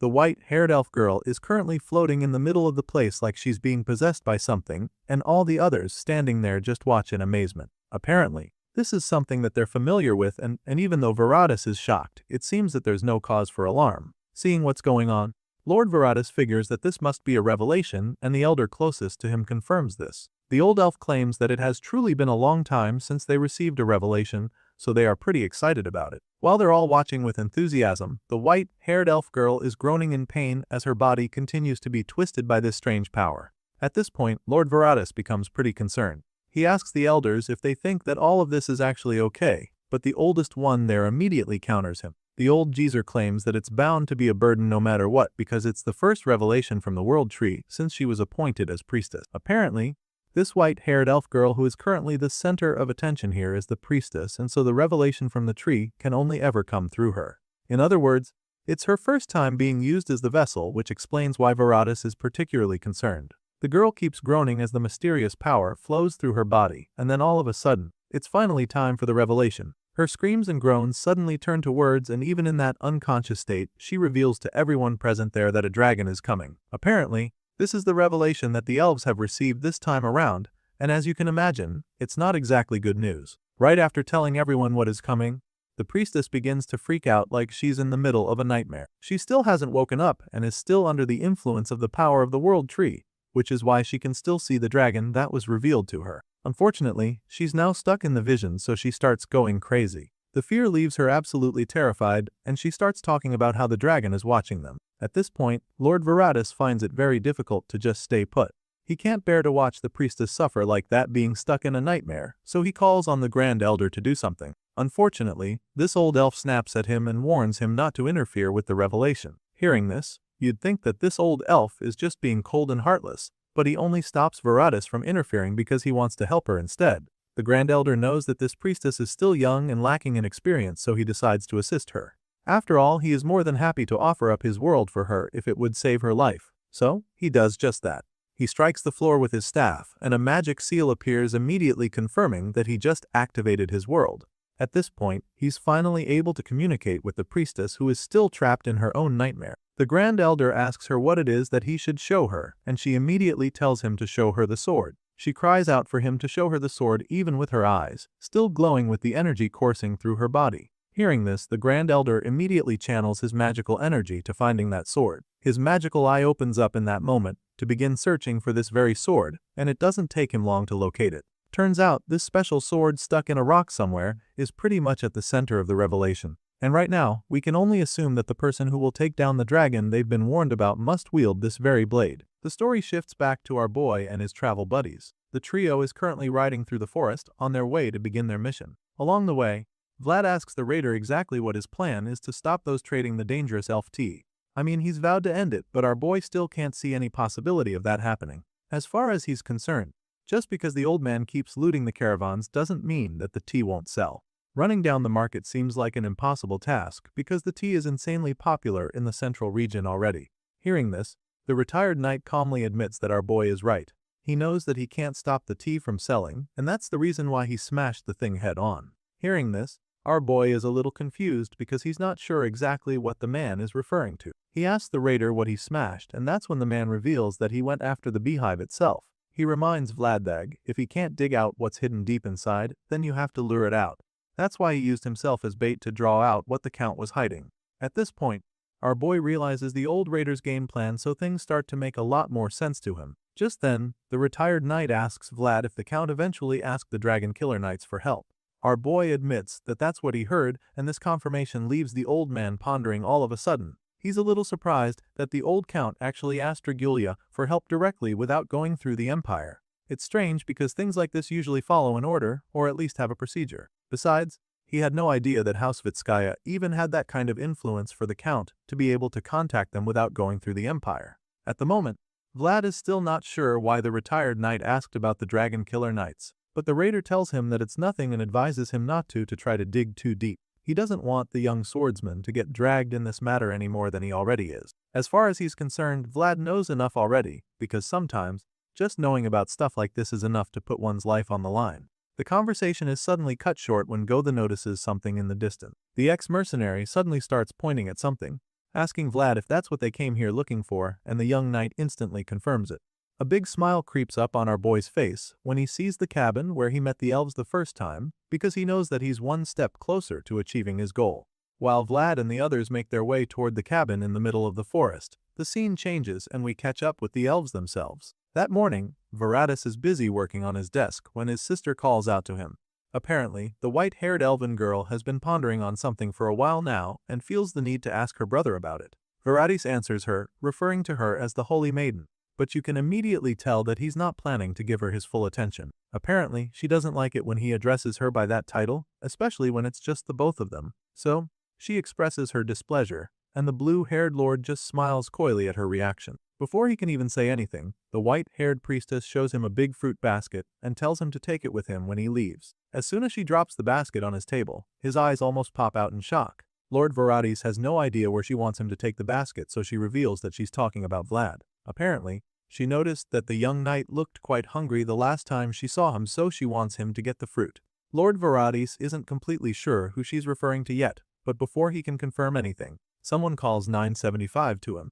The green-hooded messenger enters the room and immediately informs Lord Varatis that they found Hunans loitering at the forest boundary. This is not something the blue-haired lord likes to hear about at all, so he instantly orders that the humans be driven out of their forest immediately. However, the messenger suddenly reveals that these humans actually came looking for the blue-haired lord. As you can imagine, this is shocking to Lord Varatis because he's not expecting any visitors. At this point, the hooded messenger goes on to add that these humans actually claim that they were invited by Lord Varatis, and of course this baffled the blue-haired lord even more. At the moment, he can't recall inviting anyone, and so he's still pretty confused. That's when the messenger tells him that this visitor introduced himself as Vlad of Soera.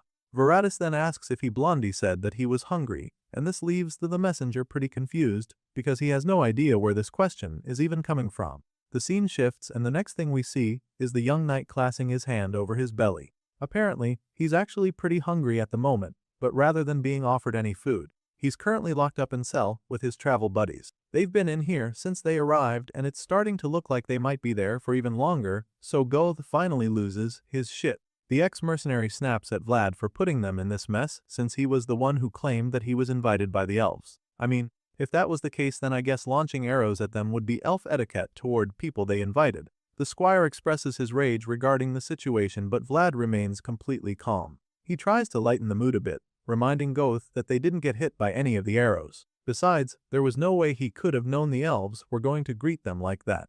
He's still trying to pacify his squire when the old man next to him reminds him that he still hasn't repaid the price of his life. The retired knight doesn't think that they're even yet, but Vlad simply informs him that he got him into the forest of the elves either way. As far as he's concerned, he's fulfilled his part of the agreement. The old raider is just in awe of how shameless Vlad can be. He starts to think that everyone in the north is this annoying and even mutters a few insults under his breath.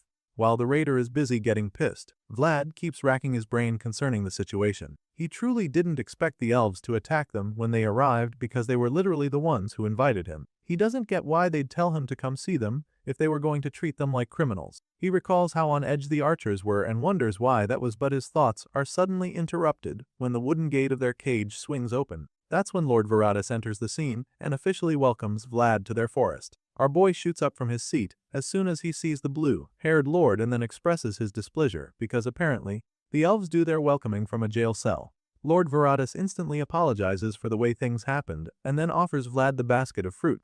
He urges the young knight to accept it as a token of their hospitality, and he does. But even though they've been given food, our boy can't help but notice that the blue-haired lord hasn't said anything about them leaving the cell. So, he bluntly asks Lord Varatis if he's not going to let them out of the cage, and that's when the guy confirms it.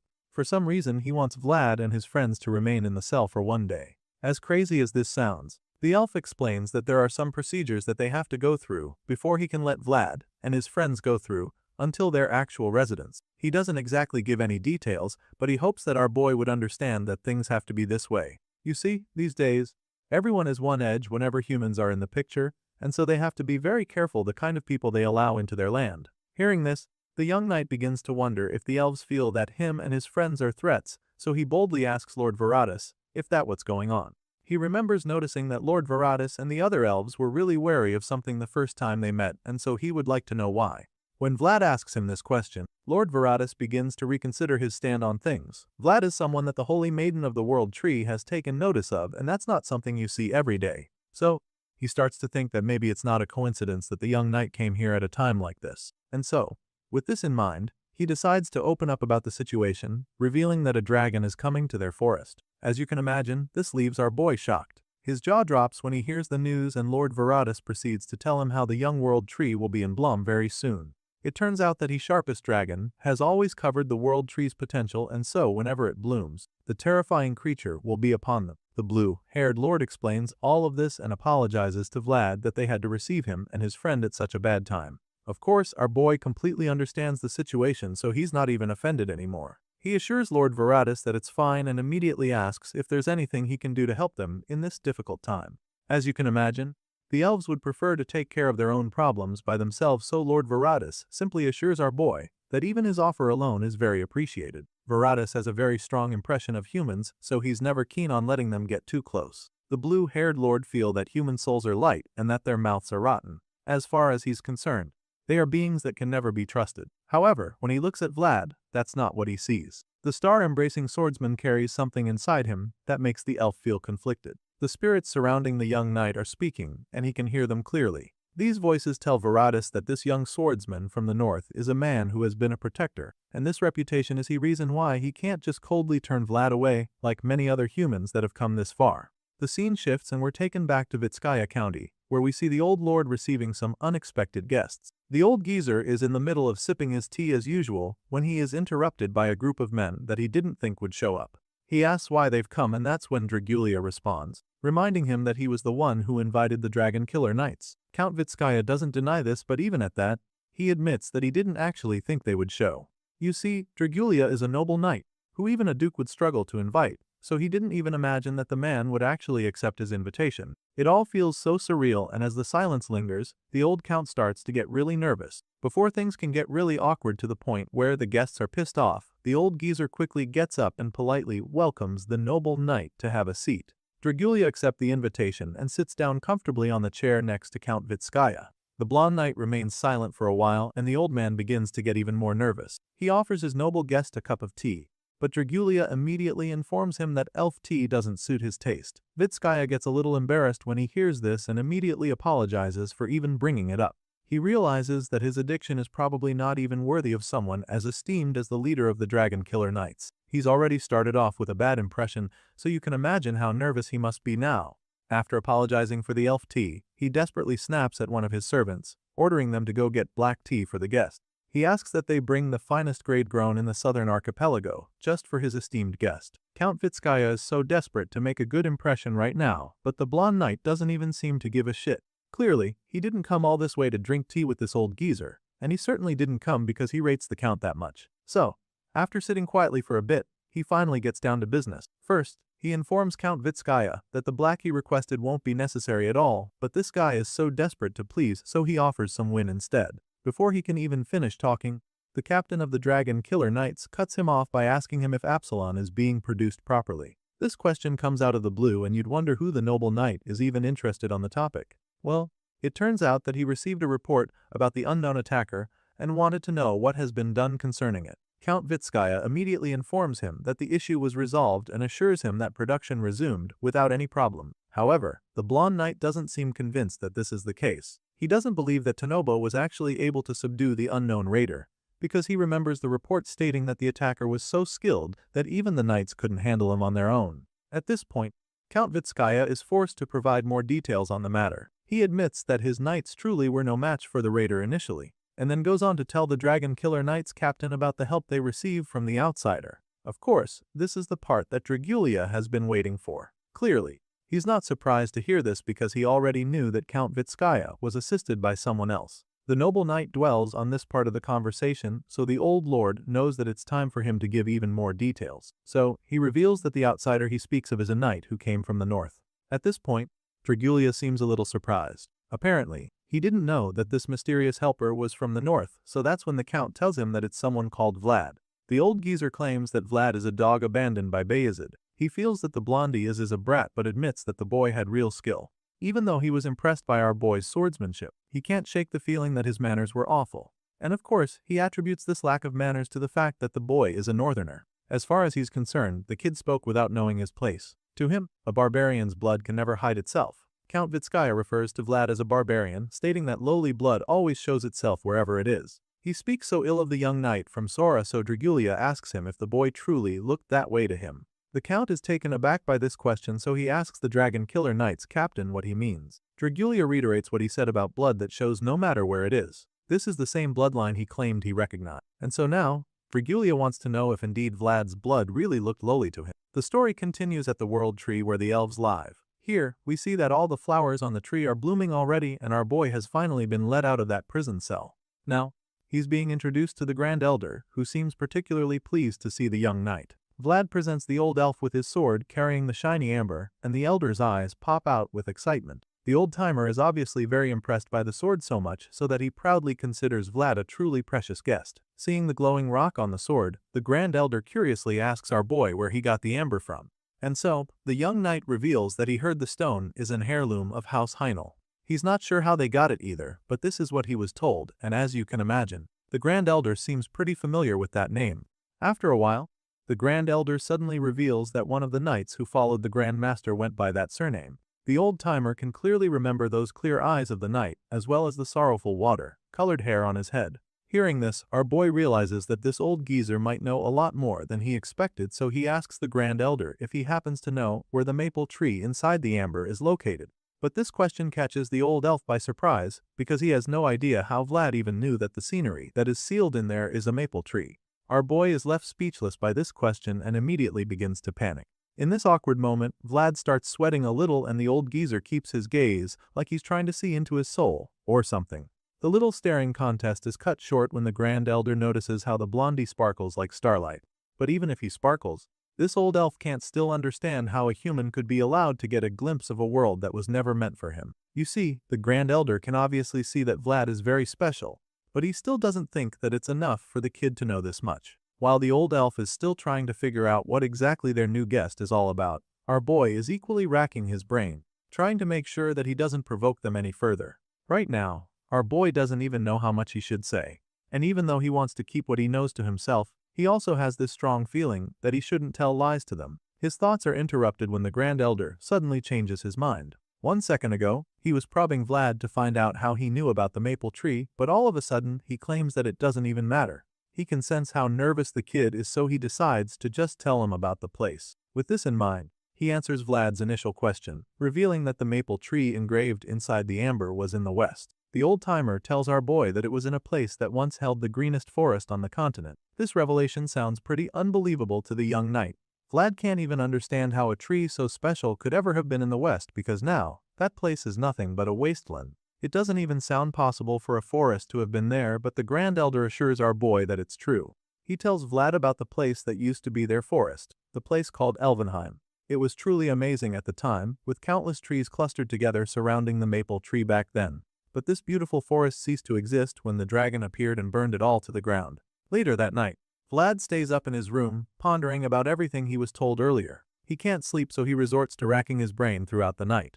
Right now, he's trying to figure out how he's supposed to find someone that doesn't even exist anymore. He's been searching for the maple tree for the longest time now, only to find out that it no longer exists. His thoughts are interrupted when the raider suddenly gets up, telling him that he wants to go examine Tuzan's leaves. As you can imagine, our boy is not really in support of this idea, because the elves specifically told them to stay in their room. However, this retired knight has no intention of being cooped up in a room when there's work to do, so he refuses to stay. And instead, he asks Vlad to tell the elves that he's in the room if they ask him. Even though this old raider is hellbent on sneaking out, Vlad tries one last time to change his mind. He reminds the guy that the atmosphere is tense because of the dragon, which means that the elves might not tolerate any more misbehavior. Still, the retired knight refuses to stay out. Instead, he just assures Vlad that he won't get caught. After all, he did this kind of stuff countless times back in the day. The old guy makes his way to the window to leave, but just as he's about to hop out, he remembers something. Remember the conversation they had about Vlad's connection to the imperial family? Well, the raider's soon to have come up with a theory to explain it. Now, he has a strong feeling that our boy's master might be the one connected to the imperial family, and of course, this doesn't really add up for Vlad. He wonders how it's even possible, but the retired knight claims that he's sure that this is the reason. You see, Frozen, the founding king, stepped down from the emperor's throne and became known as the lowest one in his time. That glorious first step has continued for hundreds of years since then, and as befits the beginning of a legend, the death of the founding kind was hidden away in mystery as well. After revealing all of this to Vlad, the retired knight tells the boy that he may be someone connected to the unknown end of Frozen. Of course, this is a lot to digest for the young boy from Sora. He's bamboozled by the raider's story and crazy theory, so, after a brief moment of silence, he simply scoffs. He waves off the whole thing, claiming that none of it matters since the trail ends here. However, the raider doesn't think this is the case because as far as he's concerned, this is only the beginning of another legendary story. Vlad does understand what he means by this, so he expresses his confusion again.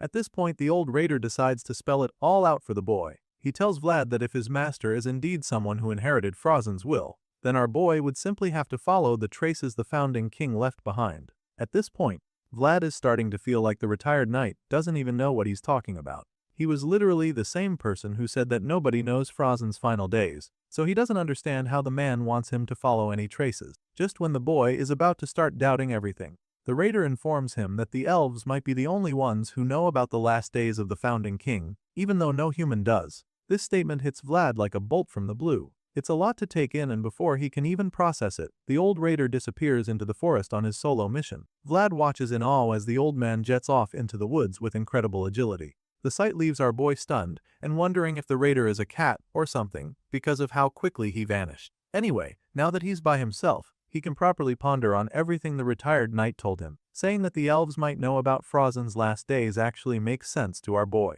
He remembers how the Grand Elder was able to recognize the scenery inside the amber, and just thinking about this makes Vlad realize something truly mind-boggling. All of a sudden, our boy realizes that there's a possibility that the voice didn't see this place directly either. What if it's a memory he saw through the amber just like Vlad did? This question leaves our boy deep in thought for the next couple minutes. Of course, he doesn't come up with any answer immediately. It really bugs him that he hasn't been able to figure out anything yet, and while he's still beating himself up over it, someone suddenly knocks on his door. Vlad tells them to come in, and that's when the saintess slowly enters the room. She stays by the door at first, probably feeling shy or something, and when our boy sees her, he's truly stunned because she's like the last person he expected to be at his door by this hour. The white-haired elf girl remains at the door, and when Vlad expresses utter shock, she simply asks him if he has a moment. Shortly after that, we see the two taking a walk together, and it appears that our boy isn't enjoying it at all. He's currently wishing he just ignored her and stayed inside his room for the night. His frustration would make you wonder if being with the saintess is really that bad, but it turns out his feelings are pretty valid because it's actually unbearably awkward. With the guards quietly escorting them the whole way, it almost feels like he's being led to another prison cell. After a while, the silence becomes too much for him to ignore, so he finally asks the saintess where they're even going, but the guards are not exactly pleased by his sudden boldness. On the other hand, the saintess has a less obvious reaction to this question. In response, she calmly informs Vlad that there's something she wants to show him. Of course, he's very curious, so he doesn't even think twice before asking her what it is. That's when she reveals that she's taking him to the amber. This leaves the boy a little stunned, as you can imagine, but the saintess encourages him to follow her, claiming that she really wants to show it to him. Right now, the young knight isn't even sure he has any other chance but to follow her. He's already come this far even though he has no idea what the elf girl is really up to. For starters, he doesn't get why she's suddenly interested in showing the amber, and he also doesn't know who else she's planning to show it to either. That's when she tells him that the world tree wants to see its mother at least once. She claims that it's never even seen her once since it was born, but Vlad doesn't seem to understand what she's talking about.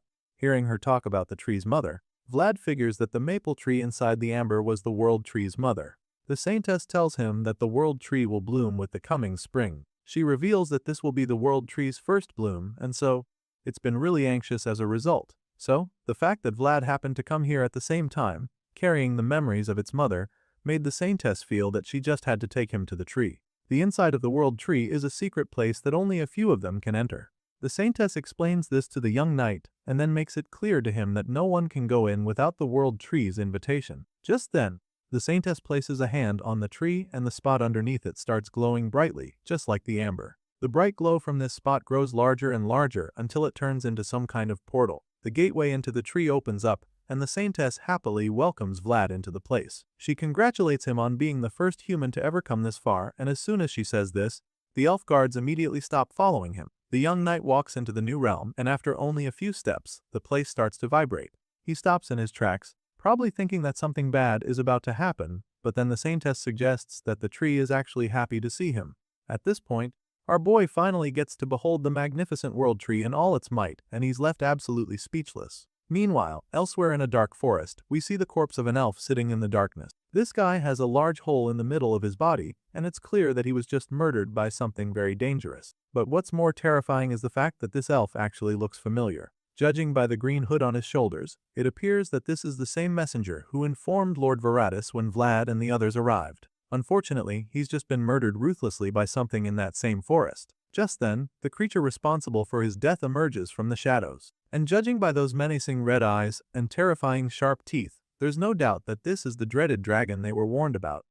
The story continues deep in the elf forest, and here, we catch up with Vlad, who's still being shown around the place by the Saintess. The white-haired elf girl takes him inside the world tree, somewhere that no other human has had the privilege of entering. As soon as they get there, he notices a big reaction from the tree, with hundreds glowing butterflies coming out of it. It's almost like the tree can already sense his presence, so this gets him really curious.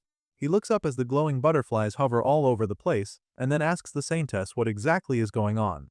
In response, the Saintess just tells him that he can show the amber to the tree.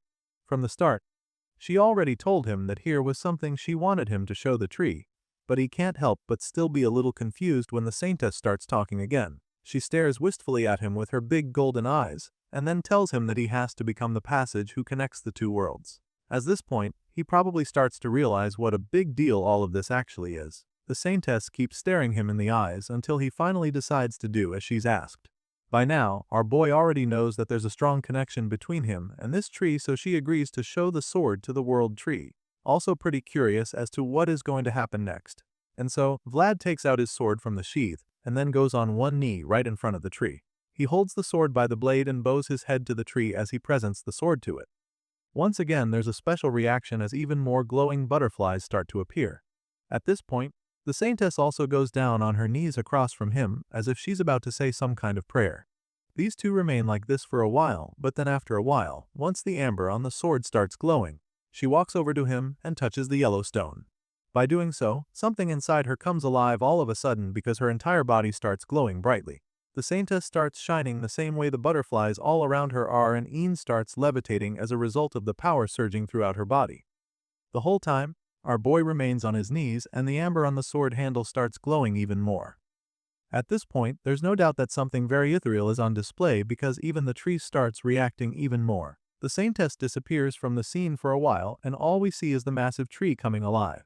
All the leaves change color, revealing a bright gold glow to match the one radiating from the amber on the sword. Now, with his hands still pressed against the blade of the sword, Vlad admits that he can feel the power flowing all around him. The young knight claims that he can feel the countless possibilities the wolf tree has been holding. Up until now, the little ones had been forgotten under a single name, but now, just as the flowers on the tree branches come to life, it becomes clear to him that the little ones are now blooming. The white-haired Saintess is still shining like the sun at this point, and her glow just keeps getting brighter by the second to the point that it soon becomes blinding. But it just so happens that she's not the only one glowing right now, because all of a sudden, we get to see another figure emerge from the world tree. This figure, with the same blinding glow as the Saintess, suddenly appears and the two embrace each other. We see tears running down the girl's face as she wraps her arms around this beautiful shining man, and it's at this point that we find out that they're being watched. As it turns out, the other elves can also feel this sudden surge of energy flowing all over the forest. All the way from where they are, they see the radiance of the world tree, and the Grand Elder is the first to bask in it. The old elf soaks it all in, claiming that he has waited so long for this exact moment. So now that it's come, he doesn't hesitate to make the most of it. Right now, we're still not sure exactly what's going on, and neither is Lord Varatus when he senses that something is up. The purple-haired boy Lord looks out his window to see the bright glow filling the entire forest, and this gets him very curious. It's a bright golden glow that covers everything in sight, so everyone who sees it stops to stare in awe. Those foraging in the woods are just as stunned when they notice everything around them glowing. It's a truly humbling moment for all the elves, from the nobles to the farmers and even the guards. As for the visitors, they're equally blown away by the show on display. Goeth and the son of the grasslands are both amazed by the magnificent glow from the tree, while the old raider just seems a bit more familiar with what's going on. You see, if a young world is being born, then someone must protect it, and it's for this reason that the knight with blue eyes never stopped gripping his sharp blade. Remember how Vlad held the sword by the edges of the blade when he first presented it to the world tree? Well, this is how he remained ever since, and for some reason, he keeps pressing his palms against the sharp edges to the point that he gets cut. All of a sudden, the whole thing starts to look like a ritual, because Vlad starts bleeding and blood flows down the blade till it drops to the earth. As it turns out, for this new world to be born, the young knight, being the bearer of the amber, has to make a sacrifice. And so, the crimson descending to the earth is considered the knight's gift for the children being born right now. It's at this point that we finally get to understand what's really happening. You see these flowers that were blooming earlier? Well, it turns out that they weren't just any ordinary flowers, because with each set of petals that opens up, a new creature springs to life. The world tree has finally brought life, and from the look of things, the elves have been waiting a long time for this to happen. Apparently, all they needed was for Vlad to visit their village. Anyway, with the sacrifice our boy just made, at long last, the elves can finally say that spring came to Ashrina. The scene shifts from all the villagers looking onto the tree and all. Some of them are even pushed to tears when they see that spring has come to their land, but then it's time for us to catch up with the blonde knight who even made it happen. That's when we see one of the tiny glowing petals fall upon Vlad's head. Our boy is still kneeling in the same spot at this point, and even though he's finally let go of the sharp blade, his slashed palms are still bleeding a lot. Streaks of blood run down his hands to reach the ground, and he just sits there quietly, like someone who just completed his mission. His quiet moment is suddenly interrupted when the saintess comes around to hold his hands. The girl is no longer glowing like before, confirming that the little ritual from earlier is now over. Anyway, she's concerned when she sees the cuts on his palms, so she asks him if he's okay, especially since he hasn't said a single word since. Just then, the young knight finally responds with a warm smile on his face. His blue eyes light up all of a sudden as he asks the saintess if the flowers have bloomed yet. And of course, the white-haired elf girl tells him that they have. She also tells him that the newborns are thanking him for his sacrifice. As you can imagine, our boy is pretty relieved when he hears this. I mean, I would be too after losing that much blood to get something done. Now that she's told him this, he can finally feel accomplished. His little mission is done, and he's obviously happy that he could help. The saintess holds his hand afterwards, and the two just sit there in silence across from each other. But then, the saintess breaks the silence by telling him that she's sorry. Apparently, she's still apologizing for making him go through what he did. The cuts on his palms are pretty bad, so she knows that they must hurt a lot. The elf girl feels sorry, but Vlad assures her that everything is okay. He reminds her that it was his choice to go ahead with the whole sacrifice thing, and judging by the soft look on his face, it's pretty clear that he doesn't regret it. He looks down at his bloody hands and smiles with pride, feeling somewhat fulfilled, and then he brings up what happened with the saintess during the ritual. He remembers the surreal moment she shared with the spirit of the world tree and admits that he didn't want to interrupt it. That's part of the reason he kept his hands pressed against the sharp blade, even though the edges were already digging into his palms. He wanted to make sure that they got to see it through, and the saintess almost seems shocked when she hears him say this. I guess she didn't know he saw that moment or whatever. Anyway, that's not the only thing our boy noticed, because he also points out that the amber is missing. He knew that she wanted to show the world tree spirit the yellow stone, but he didn't expect that the rock would disappear afterward. Vlad already told her that it was a treasure of House Heinel, but I guess the tree spirit couldn't care less about that. He wanted the yellow stone, and so he took it. While he's still thinking about the missing amber, he notices something else glowing from underneath the tree. You see, just beneath the world tree, there's some kind of cave, and Vlad suddenly sees something glowing from under there. While he's perplexed, the saintess seems to know exactly what it is, so she tells him that the world tree is trying to show him something. Our boy curiously investigates the flashing light coming from under the tree, and that's when he sees that there's a glowing sword down there. This extremely beautiful sword is just sitting down there, with the tip lodged in a rock in the ground. As soon as he sees it, he starts to feel a little overwhelmed. Our boy admits that it's got a lofty light to it, but then again, he can't help but feel creeped out by it. It's almost like the sword is raising its edge toward him, and this is a pretty overwhelming sensation for him. The mysterious sword under the world tree sends Vlad deep in thought all of a sudden. It's almost like a daydream. He sees the sword looking so huge, giving the sense that it's bigger than him, which might just be a metaphor for how overwhelming its power is. Next then he sees is that he's standing in the middle of a glowing pool. His hands are still bleeding by this then, and this blood just keeps dripping into the water. All of a sudden, he sees the same sword several meters away from him, floating upright in the middle of the pool. This young knight already felt that this sword was creepy, so after seeing this, he can't help but feel scared. As if the scenes on display aren't already weird enough, he also hears a very commanding voice telling him not to come any closer to the sword. The voice tries to make him feel less of himself, but he doesn't back down. He was warned not to come any closer, but that's exactly what he does. Vlad walks on the water, headed straight for the sword, and the powerful voice speaks to him again. It calls him a little thing that can't even open his eyes yet, but this doesn't deter the hero.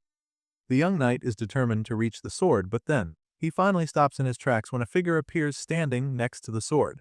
This white-haired spirit then speaks to him with the same voice, telling Vlad to get the hell out of his sight before he is cut down. The spirit makes his very heavy threat and then grabs the sword from the water, which probably catches our boy off guard. If I was the one in his shoes, I'd be scared shitless. But even after coming face to face with the one who wields such a powerful sword, Vlad isn't even scared. He's just confused. The spirit wielding the sword orders him to get out of that realm, and in that moment of shock and uncertainty, Vlad finds himself back in the real world. He's back in the elf forest standing next to the saintess, who curiously asks him what happened to him. Right now, our boy is still confused. He's not sure what just happened, like how he entered that realm or why he suddenly got kicked out of it. He just stands there looking dazed, and you can't really blame him since he literally just saw a ghost.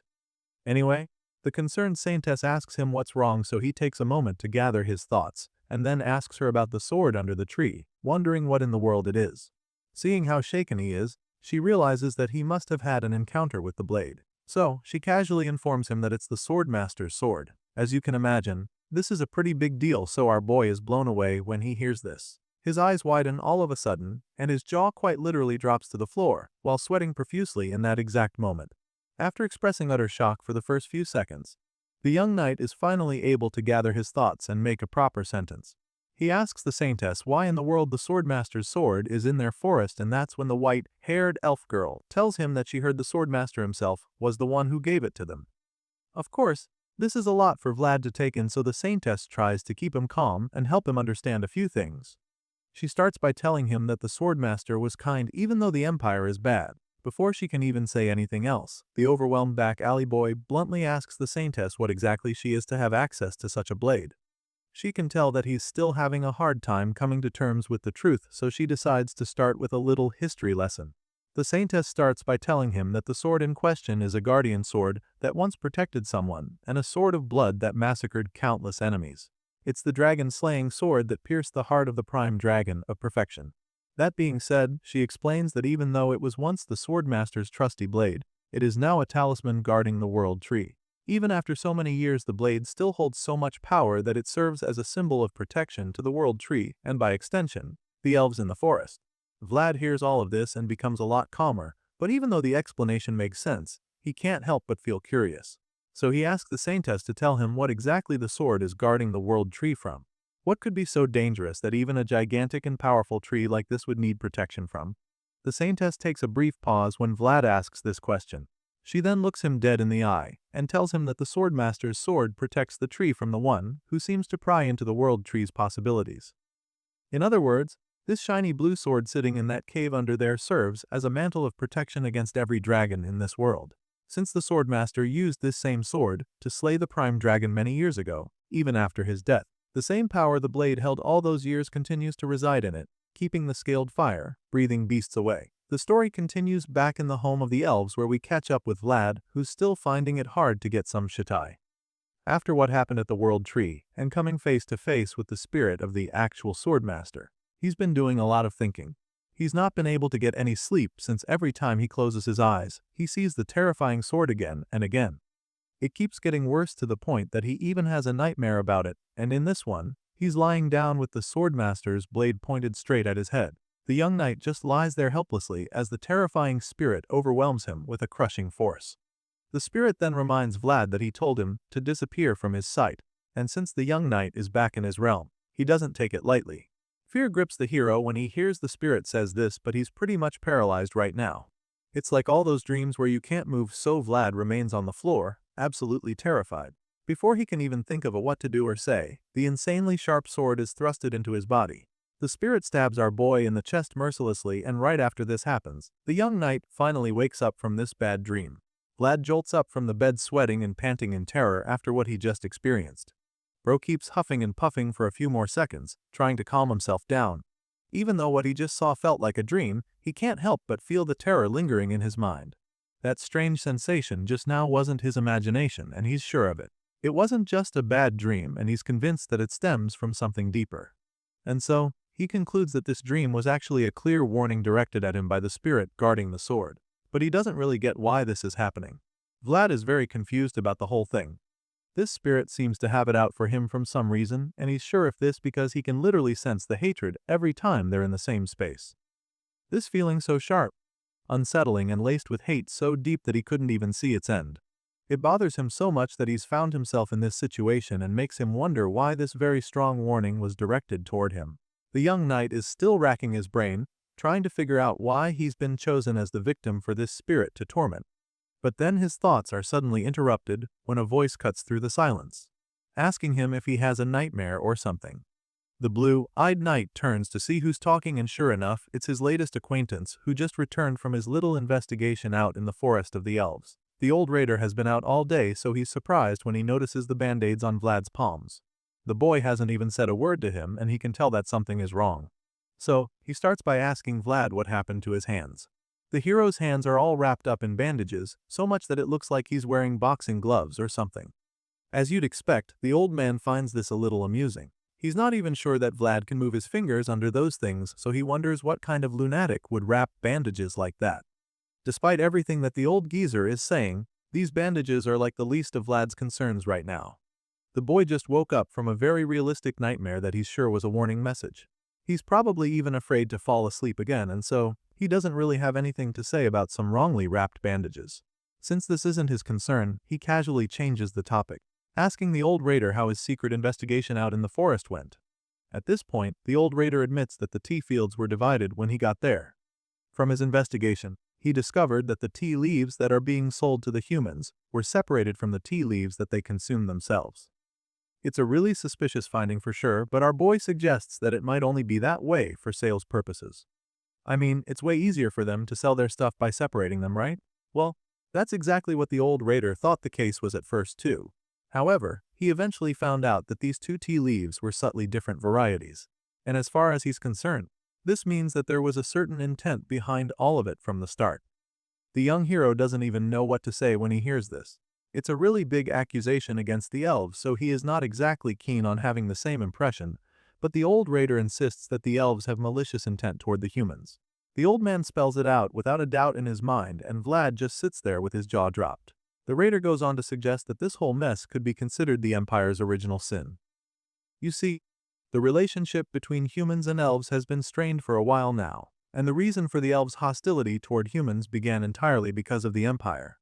Our boy isn't sure what the man is trying to say anymore when he mentions this.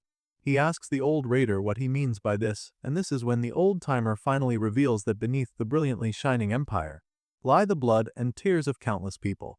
And among what was shed there was elven blood as well. The old raider reveals this dark secret to the young knight, but that's not all. You see, to the elves, humans are not different from the dragon who burned down their forest many years ago. This explains why they're extremely careful who they let into their home. They have to take heavy precautions to protect themselves because they don't believe that humans can be trusted. In the past, the one who burned the world tree was the prime dragon of perfection. But while it's easy to point fingers at the monster and blame it alone, the truth remains that the people of the Empire were the ones who drove the elves out of their forest. Apparently, our boy had no idea about all of this, so when the old raider discloses the secrets to him, he can't help but feel overwhelmed by them. Vlad doesn't even know how to react to all of this, so he just stands there frozen in shock. Meanwhile, the old-timer is busy racking his brain over everything going on. As far as he's concerned, things are getting really complicated very quickly. First of all, there's already the matter of the fading empire, and on top of that, there's also a newly blossoming world tree in the picture. He's not sure what to make out of all of this, but what he knows for sure is that it's only a matter of time before things finally blow out of control. With all this in mind, he finally comes to the conclusion that someday, the Empire will have to reap the seeds of original sins it has scattered all this time. He makes this bold statement, convinced that a day is coming when the Empire will pay for all their evil doings whether it likes it or not. From the look on his face, you can tell that this old raider is equally looking forward to that day. There's not even a hint of pity in his tone, and this leaves the young knight a little worried because of his affiliations with this same empire. Anyway, the scene shifts, and a few hours later, we see that the Saintess has paid our boy a visit in his room. She's come to see how he's doing and help him out with the wound dressing. Unfortunately, she has a hard time taking off the bandages wrapped around his hands. It's so annoying when it removes to come undone, and she almost gets frustrated over it. As for Vlad, he kindly requests that she tie it a little more gently when redoing it. Turns out she's the lunatic who wrapped it the first time. It was so tight that the blood wasn't circulating in his hand, and his fingers were even starting to change color as a result. He tries to tease her for her lacking first aid skills, but she just back at him, reminding him that he was the one who cut himself with his sword. She asks him what he was holding his sword the wrong way in the first place, but he tells her that he couldn't have known things would turn out like that. He claims that it wasn't his fault, but the Saintess is not impressed by his response. So, she informs him that people who make excuses don't inspire confidence. She tries to make him take responsibility by throwing this line in, but the hero shamelessly throws it right back at her. Vlad feels that she should have warned him beforehand about how things would play out if she wanted him to do it perfectly, but she refuses to take the blame. Apparently, it was also her first time doing the blossom ceremony too, so she couldn't have known what would happen. The two go back and forth with the bickering, while all the other elves standing by the side are just dumbfounded by their awkward arguing. The Saintess finally gets the bandage undone, but I guess she decided to stop being gentle with it since Vlad was getting on her nerves. By the time she takes it off, our boy's hands are literally throbbing with pain, and the smug look on her face suggests that she knows exactly what she did. Thankfully, she's not here to make him suffer any more than he already is, so she reaches into her box of medicines. She tells the young knight to hold one while she looks for the next thing to help speed up the healing. Apparently, the elders told her about something she can use to really help the boy's injured palms. Vlad notices how inexperienced she is regarding this whole wound dressing thing. She can't even pick out the right drug on the first try, so he figures that this must be her first time doing something like this. The Saintess is stunned when he reads her so easily, but she doesn't deny it either. She just stays quiet and then tells him that she can handle it by herself. After all, she has watched someone do it from the side once. She gives him a reassuring smile, almost as if to tell him that she's got it all under control, but this isn't even slightly convincing for the young hero. If anything, that look on her face makes him even more nervous and uncertain about the whole thing. Now, he's afraid that she doesn't know what she's doing at all, and if that's the case, then he's about to be in a lot of pain. The Saintess finally finds the medicine, and then asks for his hands. As you can imagine, our boy is very reluctant to show her his palms because there's a good chance she'll make it worse. Eventually, he presents his palms to her. They're covered in blisters, but the most obvious injuries there are the long deep cuts across each palm. The Saintess is taken aback when she sees them again, and she can't help but feel sorry for him. She feels that it must have hurt like hell, but Vlad tells her that it wasn't actually that bad. Apparently, the pain isn't really as unbearable as others think. The thing that actually makes him nervous is the fact that it's a little embarrassing, being a knight who got cut by his own sword. He's shy about it, as you can imagine, but the Saintess doesn't think that there's anything for him to be embarrassed about. In fact, she feels that it's even something to be proud of. You'd think that she's trying to mock him or something when she says this, but she stares at his hands with a genuine smile on her face. The Saintess reminds that the cuts are a mark he earned while helping the world tree blossom, and there's nothing shameful about that. The elf girl explains this to him and then shows him the thing that the elders prepared for him. They claim that it would work well on his wounds, but just when she's about to hand it over to him, something strange starts happening to her. Her body starts vibrating uncontrollably, and it's like she's suddenly possessed by a strange force. Seeing this, Vlad becomes very concerned, but there's nothing he can do to get her out of this state. The holy maiden enters a trance-like state and starts to see different visions that reveal the tragic truth to her. As it turns out, the dragon they were warned about not too long ago is finally here. Just as the Saintess is shown this revelation, we see the monster making its way toward Ashrina. Of course, they already knew that this day would come, so when the alarm goes off, the elven soldiers step up to hold back the beast. They're armed with spears and shields, but it doesn't look like this will be enough to defeat a monster with the sole purpose of burning down the world tree. The first wave of soldiers go ahead to attack the dragon, but they're brutally destroyed by the ferocious creature. The dragon slaughters and dismembers all the warriors that stand in its way, and it doesn't take long for this army to realize that they stand no chance against it. As those in the front get brutally destroyed by the dragon, the soldiers at the back begin to consider retreating. They call on Lord Veratus, wondering what their next move should be, since this dragon, Needhog, is far larger than they expected. They're probably thinking the blue-haired lord would order a retreat for reinforcements, but the leader orders his men to stand ground. He wants them to hold the line and refuses to let any of them fall back. At this point, You'd begin to wonder what exactly this guy's plan is, considering the fact that this army is no match for the ruthless dragon. Staying on the battlefield just increases the chances of them all getting murdered by the beast. The wiser thing would probably be to retreat, right? Well, they can't go back now because their primary duty isn't even to defeat the dragon. Their job is to buy enough time for the magic circle to be formed. The elder mages are in the middle of creating the spell that can actually work against the dragon, and until that is done, Viratus refuses to let his men fall back. The soldiers understand this all too well, and so, even though they know that they might not leave this battlefield in one piece, they choose to remain loyal to the commander. They assure Lord Viratus that they will stand and fight by immediately reorganizing their formation to hold the line. The soldiers with the shields take the front row, holding them up in an attempt to keep the dragon at bay. Of course, the chances of this actually working are slim, but these soldiers are willing to take those odds. Seeing the new defensive line, the dragon almost feels insulted. Nidhogg roars in rage and prepares to really obliterate this elven army for good. The red-eyed monster charges at the elves with nothing but murderous intent, and just as it approaches the wall of shields, another wave of soldiers ambush it with an aerial attack. The dragon doesn't see this coming, so the elves launch a rain of spears at it.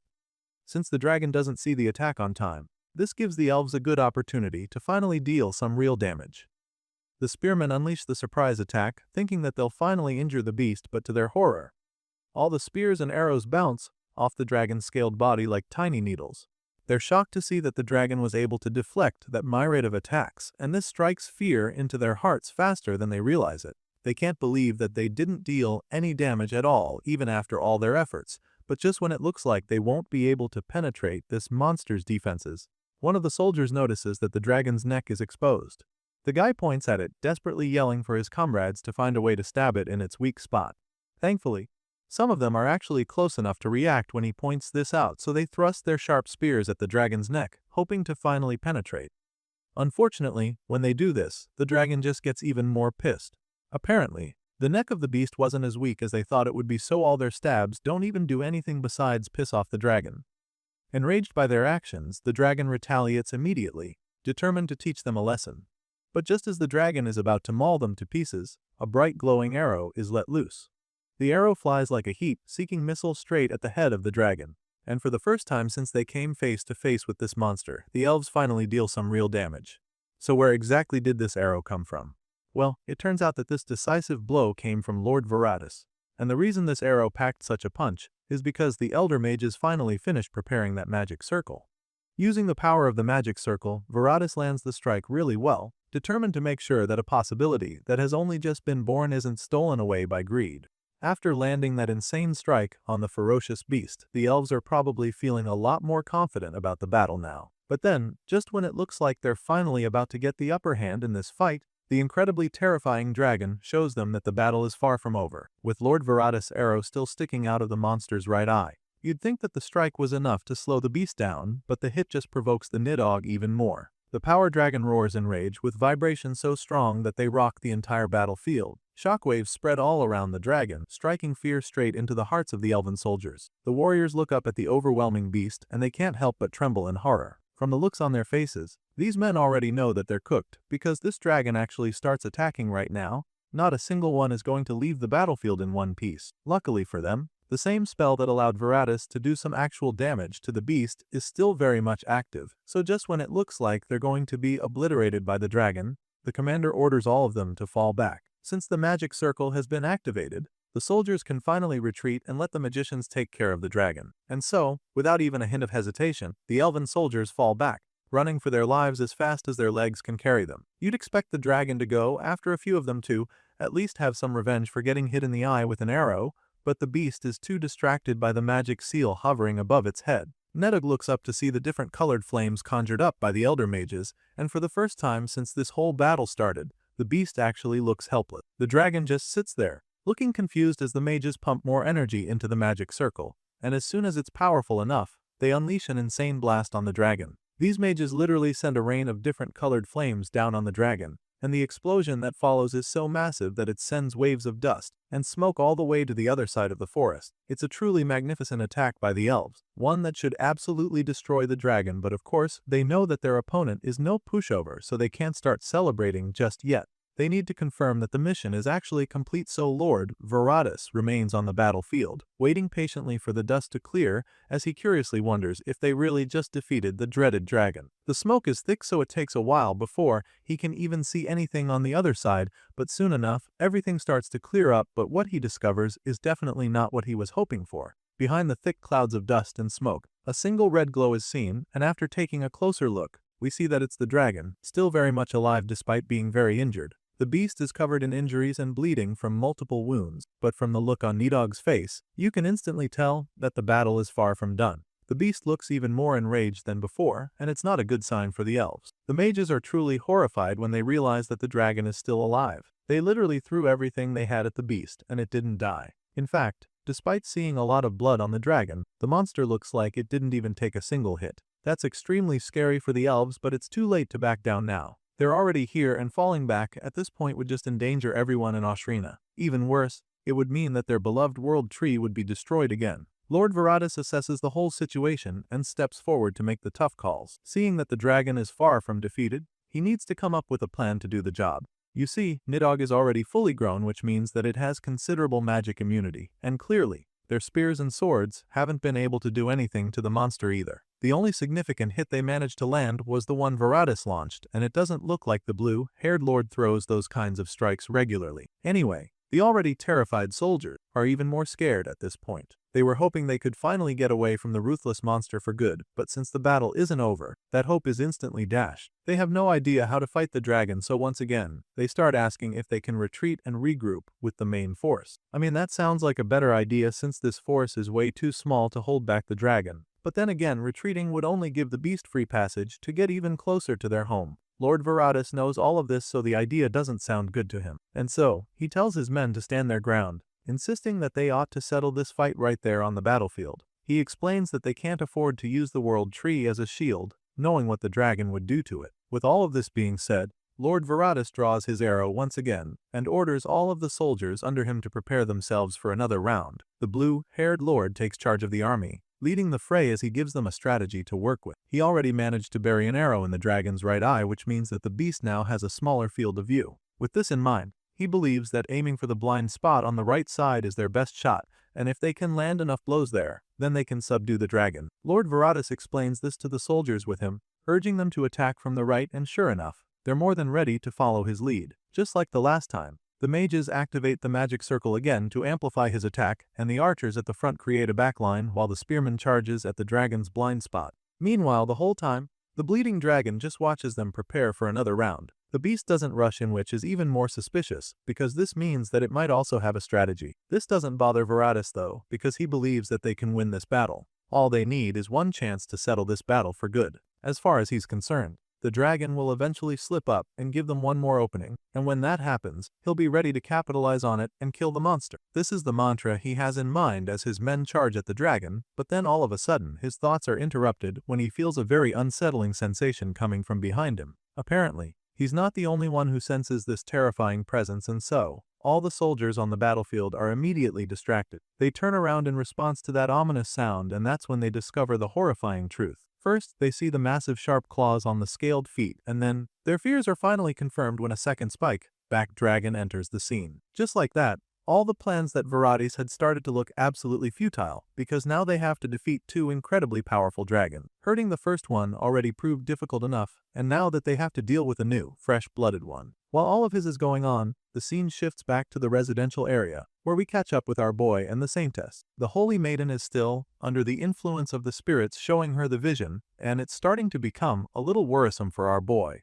because the lady has been like this for a while. She hasn't been able to come out of the trance, and she keeps asking for help while warning that the dragon is coming. At first, Vlad didn't understand what was going on, but after hearing what the saintess keeps muttering over and over again, he realizes that this must be what a revelation looks like. One of the guards enters the room and confirms that the holy maiden indeed just received a revelation. You see, the world tree can perceive beyond the limits of mortals, and whenever that happens, it conveys revelation solely through the holy maiden of the world tree. In other words, the holy maiden is the conduit connecting the world tree and the elves. And since that's the case, these guards know that something bad is upon them. They know that a revelation from the word tree must never be ignored, so the fact that the world tree is asking Vlad for help means that it may have seen hope only through the young knight from Suara. This is all the guards can make out of the situation, but as you can imagine, the idea catches our boy off guard. He doesn't even know how to react to this idea, so he just stands there, looking frozen in shock. Before he can even process what they just told him, the Elven Knights go on their knees to ask for his help.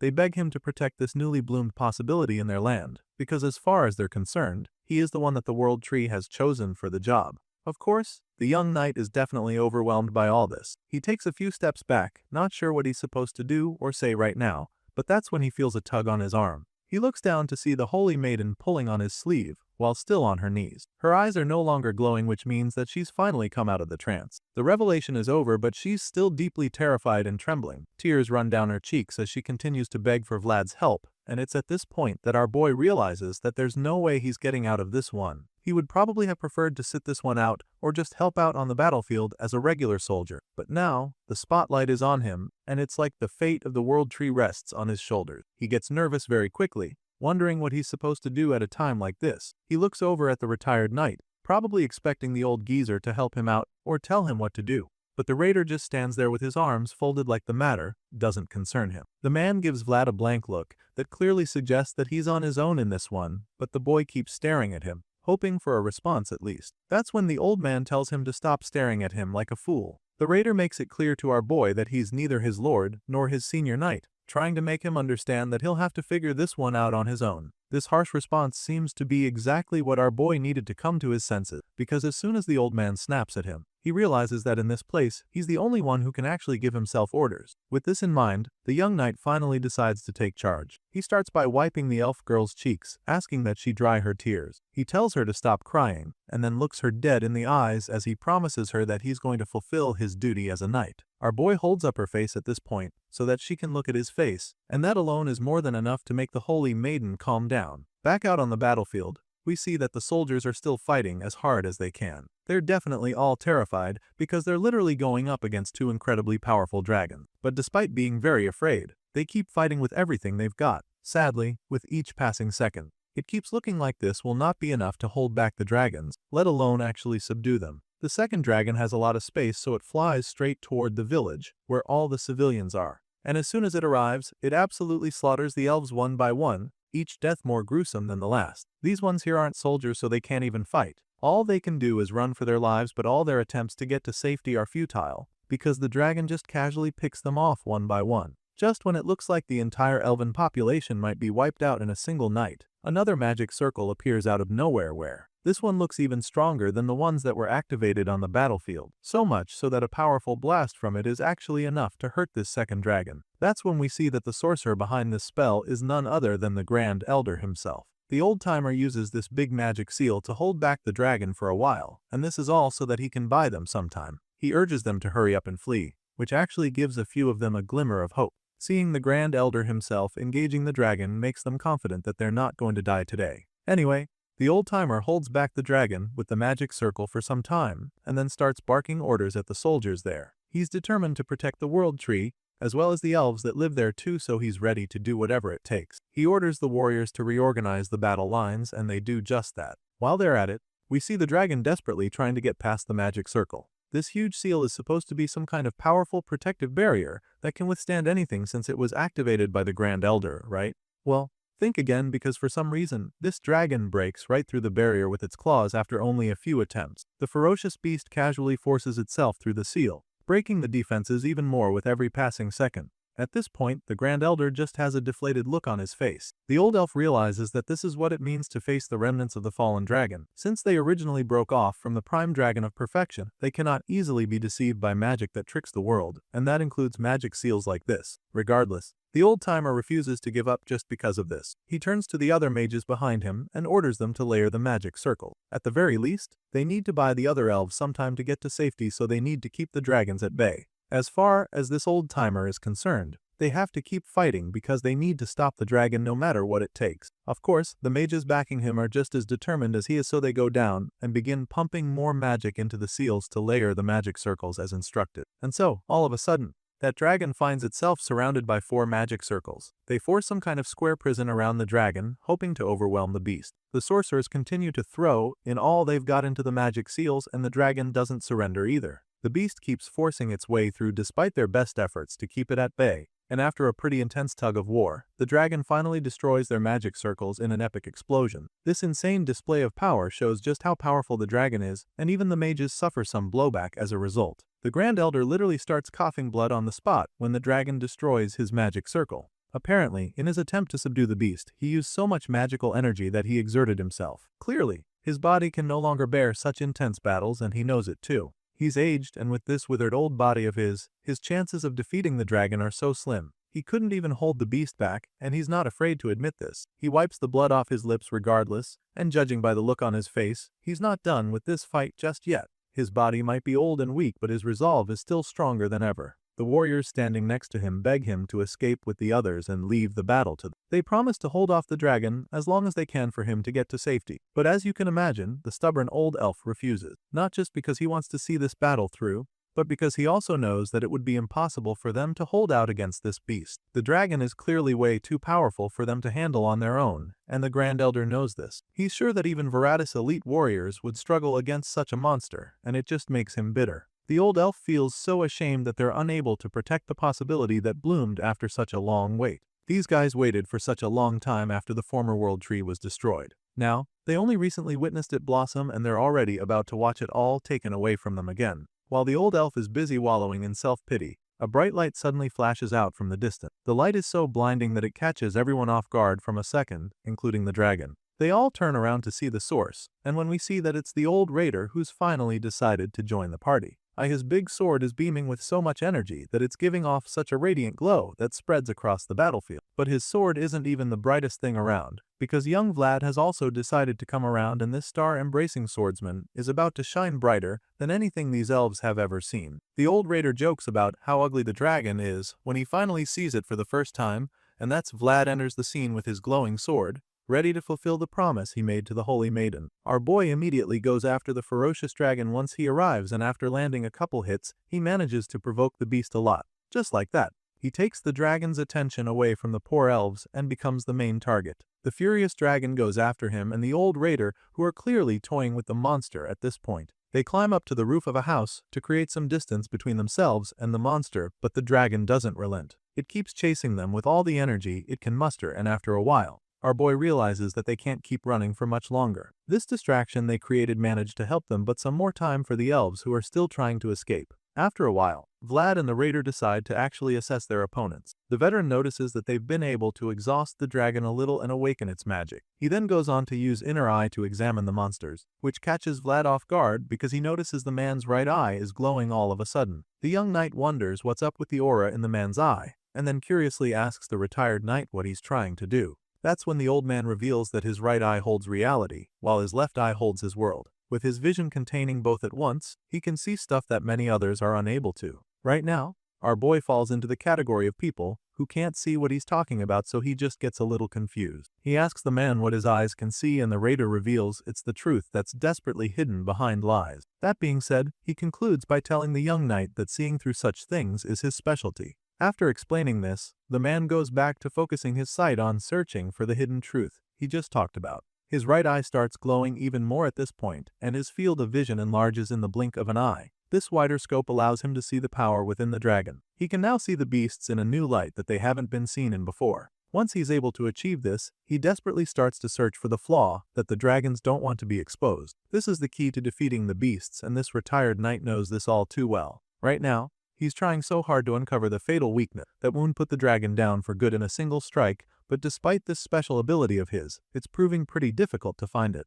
It makes sense though. These creatures are remnants of the prime dragon of perfection, so taking them down isn't supposed to be an easy job, and whatever secret is keeping them invincible would also be hidden and guarded strongly. This is why they're so powerful and difficult to kill. But this retired knight is determined to crack the code and finish them off for good. So he keeps searching until he eventually discovers the truth. The old man finds the dragon's weakness and immediately tells Vlad where it is. He tells our boy to target the foreleg at the armpit hidden beneath the membrane. The raider has no doubt that this is where they need to target, and the young knight completely trusts him too. After finding the weakness, he encourages Vlad to go finish the job, claiming that he'll draw the dragon's attention to distract it long enough for the boy to land the killing blow. Of course, our boy doesn't hesitate to do this, so as soon as he gets the chance, Vlad delivers a devastating strike on the dragon's weak spot. A massive explosion follows, with a light that's almost blinding. Even though that was the plan, the raider is pretty surprised by how well the blondie delivered the strike. Just as the dust clears, he's about to start celebrating because he was so sure that Vlad finally finished off the dragon, but his joy is short.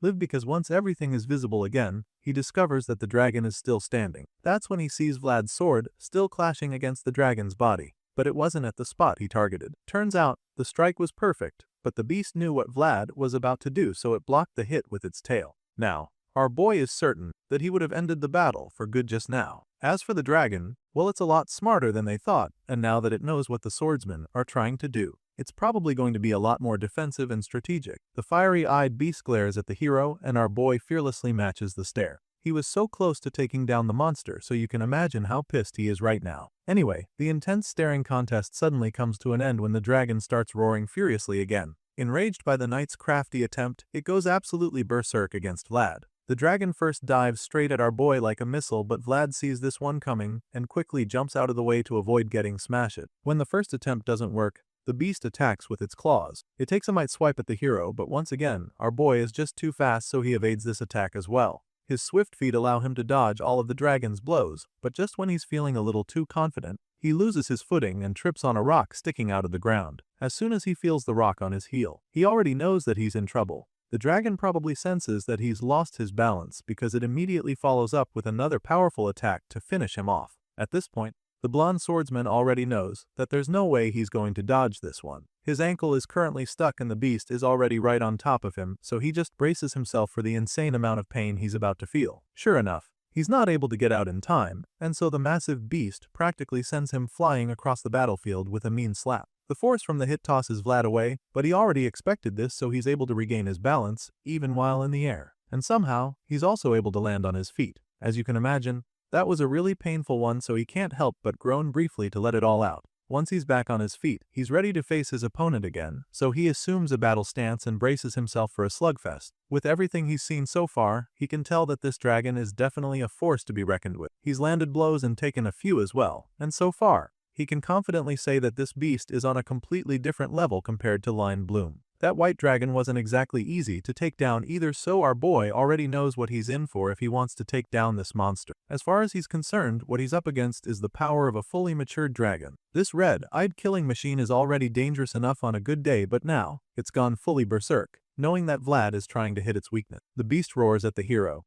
preparing to go in with another tremendous barrage of attacks, but then all of a sudden, we see a pair of feet running toward the dragon. At first glance, you can tell that these are the feet of a knight, and since the monster senses his presence as well, it turns around to face the threat. That's when we see the old raider charging at the dragon with his glowing sword. The man clearly saw that Vlad was in trouble, and so he came to help. He keeps running at the beast until it roars at him, but this doesn't stop him. It startles him for sure, but it doesn't deter him. This retired knight can see the dragon in a way that no one else can do, which is why he knows exactly how to attack it. When the raider doesn't stop, the dragon starts to feel threatened, so it casually unleashes a myriad of sharp spikes on its back, like some kind of porcupine. The monster shoots these big sharp spikes at the raider, hoping to stop the guy with a ranged attack, but the veteran casually deflects all of them with his sword. He even puts on a show while he's at it, but after a while, the rain of spikes becomes overwhelming and he gets hit in the shoulder by one of them. The force from the impact is so much that it sends him flying and crashing down on his back.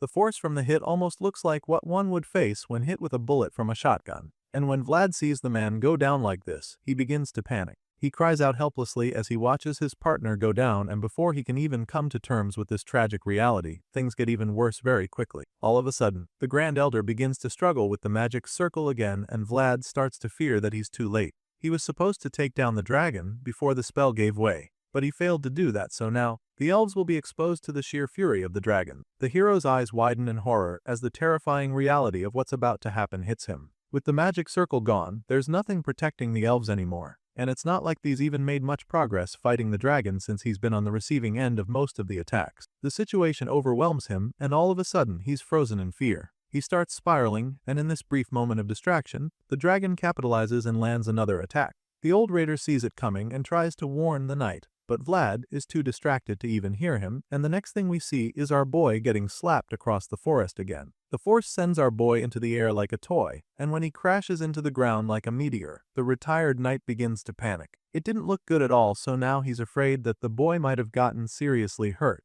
Despite being hit in the shoulder by a huge spike not too long ago, this old swordsman refuses to stay down. He shoots right back up and starts running towards the blonde knight. While he's busy rushing to check on Vlad, there's literally no one keeping the dragons at bay anymore. The situation is even worse now, because there's no longer a magic circle stopping them from destroying everything in sight. Vlad is currently out of the fight, and the Grand Elder clearly can't hold them off by himself. It's looking really grim for the elves, and to make matters worse, the leader of the army is nowhere to be found. It's been a while since we saw Lord Varatus, which is a really bad sign. The blue-haired commander was literally the only thing giving the soldiers any form of hope, and now that he's missing, they're all more terrified than ever. These warriors are so scared that none of them even dares to raise their weapons against the dragon when it finally emerges from the dust and smoke. What's even more ominous is the way the beast looks down at them, feeling invincible. It doesn't even charge at them. It just stands there with its glowing eyes, confirming that the army is truly no match. Meanwhile, the raider eventually locates our boy under a pile of rubble and tries to get him back up.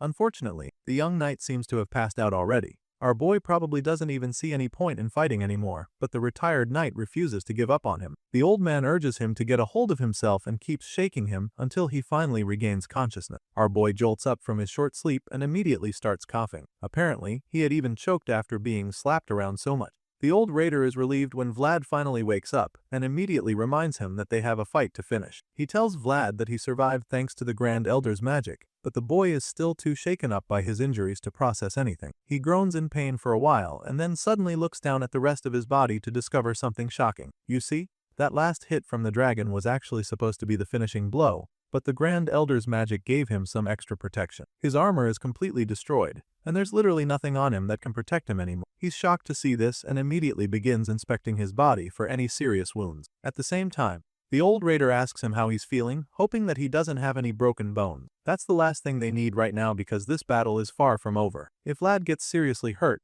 then they can as well kiss their chances of beating the dragons goodbye, the same way the elves can kiss their beloved world tree goodbye. Thankfully, our boy is still fit to fight. He assures the old man that he's alright, and then asks the raider how he is. I mean, this guy equally took a nasty blow not too long ago, so Vlad is kinda worried about him. That's when the raider reveals that the wound wasn't as bad as they thought. Luckily, it wasn't a direct hit into his shoulder, otherwise he wouldn't even be able to use that arm. The man admits that he barely avoided a direct hit and assures the young knight that he should still be able to swing his sword a few more times before running into any problem. That being said, he looks Vlad dead in the eyes and asks the star-embracing swordsman if he thinks he can still keep fighting. This old man needs to know that they still have a fighting chance against the dragon. At this point, Vlad starts asking himself the same question. The blessing from the white serpent still remains, but he can also tell that it's faint. However, even though his sword has taken a lot of damage during the battle, he knows that it hasn't lost its sharpness. With this in mind, he slowly helps himself back up and assures the old raider that he can keep fighting. He's obviously not in top shape, but he's confident that he can probably hold out for one more exchange with the dragon. That being said, they both agree that this is their last shot to kill the dragons, so the old raider encourages Vlad to go back out there with him so that they can end the nightmare in one strike. They already know exactly where to hit the dragon, so all they need now is that one chance to land the killing blow. But they're also running out of time because they need to do this before that beast reaches the top. That's when we see the menacing monster burying its claws into the stem of the world tree. This is its sole purpose, and right now, there's nothing standing in its way. Just then, the dragon immediately starts clawing its way to the top of the world tree, where the newly blossomed possibilities are sitting helplessly. These tiny creatures can see the imminent doom, but all they can do is sit there and whimper while the ruthless dragon literally licks its teeth with desire. The scene shifts and we immediately catch up with the hero and the old raider who finally made it back to the home of the elves. Upon getting to the world tree, Vlad is horrified to see that all the elven warriors were defeated by the dragon, and the retired knight is equally disturbed by this, but as sad as it is, he can't help but notice that the elders somehow managed to hold the line. The warriors may have been wiped out by the ferocious dragon, but at least the Grand Elder and his mages were able to stall long enough for our boy to arrive. Unfortunately, despite their best efforts to hold the beast back, it eventually broke through to the world tree and is now making its way up at terrifying pace. Seeing this, the old raider can already tell that their job is about to become a lot more difficult, so he just starts by asking Vlad if he can climb trees. But the young knight simply suggests that their ability to climb trees is not what is important right now. The raider agrees, admitting that it doesn't even matter how well they can climb trees, because they won't be able to catch up to the dragon. The deadly reptile is currently scaling the massive world tree like it's in a race against time, and this leaves Vlad seriously wondering what he should do now that things have gotten out of hand. He's still racking his brain and trying to come up with answers when all of a sudden, a large magic seal appears beneath his feet. Both him and the old knight are taken aback when this happens because they have no idea what the hell is going on at first. But then they turn to see that it's the Grand Elder and his mages who just cast this spell to help them. The Grand Elder has clearly taken a lot of damage during his fight against the dragon. He fought hard to hold back the beast, and it definitely took a toll on his body, but he refuses to give up and let the monster destroy his home. He casts the spell with the last surge of energy he can muster and then begs Vlad to help them. He calls out to our boy, recognizing him as the knight who bears the memory of the world tree, and urges him to save their forest from the dragons. Just as he makes this desperate request, huge vines and branches shoot out from the magic seal, lifting the hero and the old raider higher up into the sky. The Grand Elder knew that they would never be able to catch up with the dragon no matter how good they were at climbing, so he casts this spell to carry them up in some Jack and the Beanstalk fashion. Anyway, the retired knight quickly figures out that this is the plan, so he calls out to Vlad and urges the boy to brace himself, because at this rate, they'll catch up with the dragon in no time, and when that happens, they need to be ready to fight hard with everything they've got. Sure enough, our boy locks in right away, fixing his sight on the ferocious lizard as they are elevated at blistering speed. Him and the raider brace themselves for another slugfest, but just when they're about to reach the dragon, something unexpected happens. The Grand Elder collapses all of a sudden, which deactivates the spell immediately. Apparently, the old-timer just couldn't take any more damage to his body, and since this last spell was practically draining all that he had left, it was only a matter of time before he couldn't hold on any longer. The other elves desperately rush to check on their old master, and while they're at it, we see Vlad and the raider trying to save themselves now that they're about to be in a lot of trouble. The growing tree vines and branches that were carrying them up to the dragon suddenly begin to disintegrate, so our boy begins to panic a bit. The spell is clearly falling apart, and he's afraid that they won't be able to reach the dragon if it continues. However, just as he's about to start freaking out, the old raider cuts him off, insisting that they've already gotten close enough to continue on their own. With this in mind, he leaps right off the vines and launches an attack on the unsuspecting dragon. As you can imagine, the beast doesn't see this strike coming, so the raider attempts to take it down with this one blow. By the time the dragon sees him, it's already too late, so the raider is able to land a mighty swing that slashes off part of the monster's tail. This attack destabilizes the dragon quite a bit, so it loses its grip and falls off the world tree. At first, the raider celebrates, feeling that he might just have saved the tree in the forest, but then all of a sudden, he finds himself in big trouble when the dragon turns to retaliate. Unsurprisingly, the monster is pissed that he cut its tail like that, and so it charges at him mid-air, determined to finish him off for good. At this point, they're both falling down, but the dragon is actively trying to tear him apart. Seeing this, he realizes that the smash he made wasn't deep enough, but it's not like he can do anything about that right now. Eventually, both him and the monster end up crashing into the ground, and you'd think he's finally going to catch a break now that this has happened, but that's far from it, because before he can even recover from the fall and get back on his feet, the ferocious beast is already charging at him again. The vicious dragon roars at him the moment it sets eyes on him again, and this just leaves him a little overwhelmed, knowing just how dangerous it is. Regardless, he takes out his sword and braces himself for the battle to come, all while hoping that the monster would at least take it easy on him. He knows that this won't happen, of course, and he's not banking on the fight being easy, so he quickly activates his world to catch the dragon off guard. It seems to work because the light radiating from his body is absolutely blinding, so much so that the monster is actually stunned for a second. This brief moment of confusion serves as the perfect opportunity for him to deliver the killing blow, and just as he goes in to unleash his devastating strike, we see Vlad joining in as well, with a surge of lightning coursing all through his body to concentrate on his sword. All the energy flows directly into his blade at the very last second, and with this insane attack, he strikes the dragon straight on its forehead. The monster doesn't see it coming, so our boy is pretty confident that this will be enough to settle the fight, but for some reason, it's not. Despite slamming the dragon's head with that thunderous strike, the monster refuses to go down, and it's almost like it's even laughing at him. This absolutely infuriates the young hero, so he swiftly grabs his trusty dagger and immediately buries it in the dragon's head. This time around, the attack actually leaves a mark. He does a significant amount of damage with this strike, so much so that the monster actually screeches in pain. At this point, Vlad becomes a lot more confident that he's about to kill the beast, so he follows up with an even more powerful lightning attack. As soon as he strikes the beast, it's as though the dragon is immediately electrocuted by the lightning bolts, and while it continues to wail in agony, the old knight returns with another powerful attack. He might have missed his chance the first time, but now, he's determined to finish off the dragon. Sadly, his attack is countered once again. Despite being tormented by the young knight, the dragon somehow manages to smack the old raider and send him flying when he tries to attack. The old man is tossed across to the other side of the battlefield like a piece of paper, and when he finally crashes into the dirt, he simply gets up thinking that he should probably just retire early. He obviously feels that he's getting too old to be taking mean hits like this, so he can't wait to finally hang his sword and call it quits. While he's busy limping back to where the monster is, we catch up with Vlad, who is still fighting with everything he has to fancy the mission. He drives his dagger deeper into the dragon's head, desperate to kill it, but the stubborn beast simply refuses to stay down. The dragon keeps struggling and fighting like it didn't just get stabbed in the head. Eventually, it manages to break free from Vlad by tossing him around with great force. Our boy equally fights hard to stay on, knowing that he would miss the opportunity if he falls off. The young knight hangs on tight, firmly holding on to the dagger that's lodged in the dragon's head. Unfortunately, just when he thinks that he might be able to stay on, the cunning beast comes up with a wicked idea to get him off by force. Before our boy can even realize what's happening, the dragon starts charging like a bull and then rams him into a group of trees in the forest, headfirst. The beast literally turns our boy into a helmet by ramming into several trees in the woods, each one shattering on Vlad's back and the other.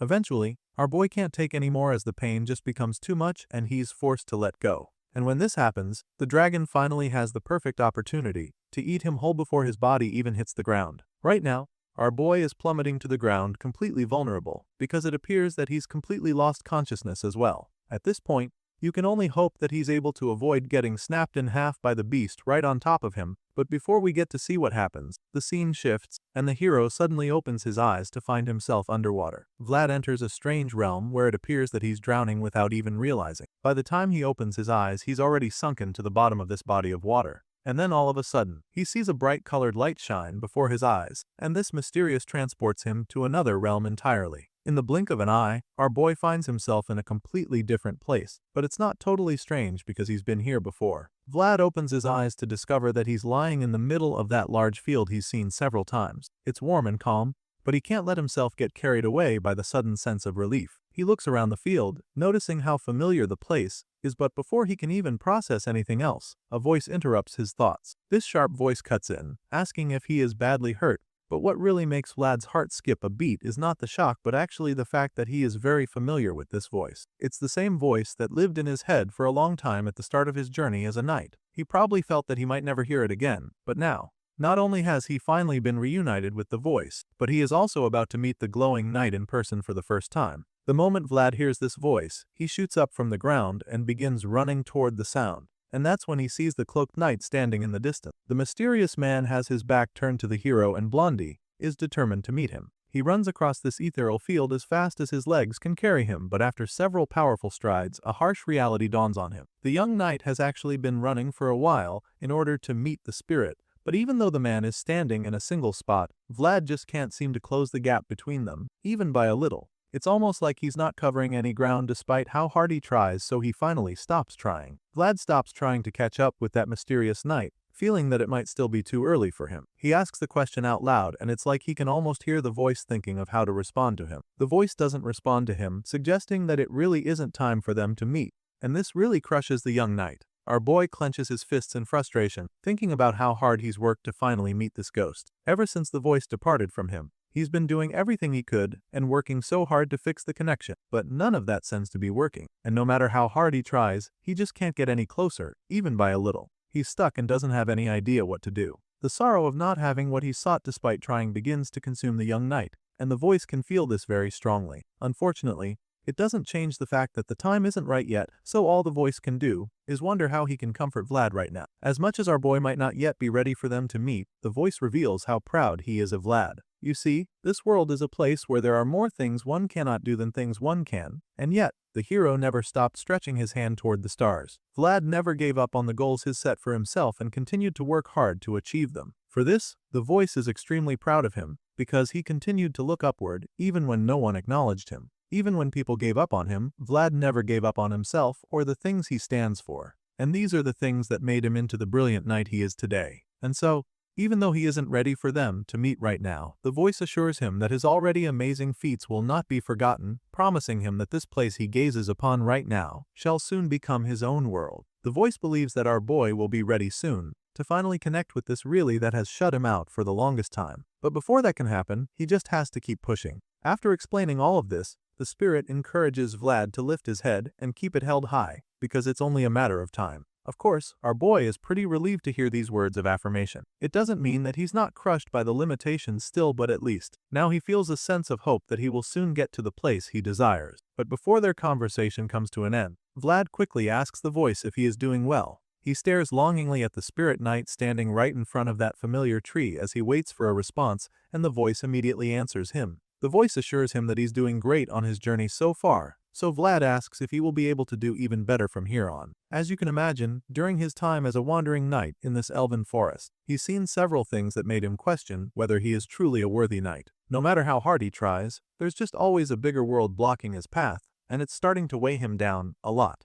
At this point, the voice responds, calling him by his name first before asking him if he remembers the day that he asked to learn the way for the sword for the first time. Vlad asked the voice to teach him swordsmanship back then, and he can still remember how the young boy was extending his sword toward the blue moon that was utterly beyond his reach at the time. However, that's no longer the case, and the voice can confidently say this because our boy's sword has already touched the blue moonlight from all indication. Vlad has grown so much in strength and wisdom since the first time he held the sword with his desire to become a knight. The voice reminds him of all this, revealing that he remembers each and every step that Vlad took since that first say. This ghost remembers that the boy did not break even when having the massive world bearing down on him back then. More than anything, Vlad had a noble and radiant stride, and for this reason, the voice confidently assures him that he has done well enough up until now. The voice tells him that all he needs to do going forward is continue as he has been doing. He tells Vlad that he is right and just, and right after saying this, our boy hears something flying toward him. He turns and is stunned to see the same blade he found under the world tree. It's the Swordmaster's sword,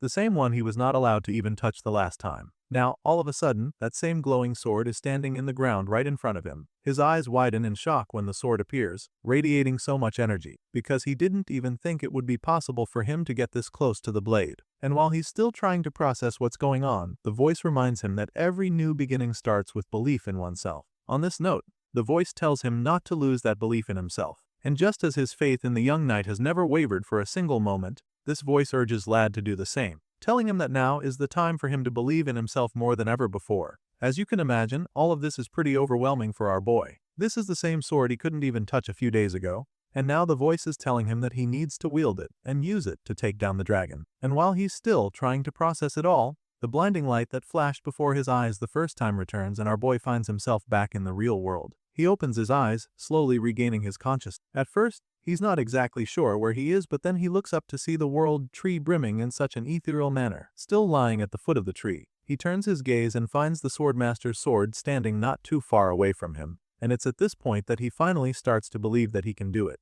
The hero stares at the glowing blade, believing that it's his turn now to wield it. Vlad makes up his mind to fight for the world tree, claiming that it doesn't matter if he ascended in such shabby form. He's determined to save the possibilities of the world tree from this dragon, so he decides to take the potential of the children in the tree, so that he can make them into perfect beings. Just as this thought crosses his mind, the dragon starts roaring loudly again, and of course this really pisses him off, so he calls out to the damn lizard, telling him to shut the hell up. Of course, the giant beast doesn't take this lightly either, so he's over to the young knight to challenge him. By this time, our boy is already wielding the Swordmaster's sword. He takes up the blade to defend the children of the world tree, and before the dragon can even realize what's going on, Vlad prepares to unleash a truly powerful blast. He attempts to tap into the world of the Swordmaster, going deeper and deeper, until he finally channels into the power of the Swordmaster. His eyes start to glow brightly as soon as he accesses the power, and for the first time, we get to see the blondie from Sawara control the sword's power. His confidence shoots up all of a sudden, because now he knows that he is capable of doing what he needs to do.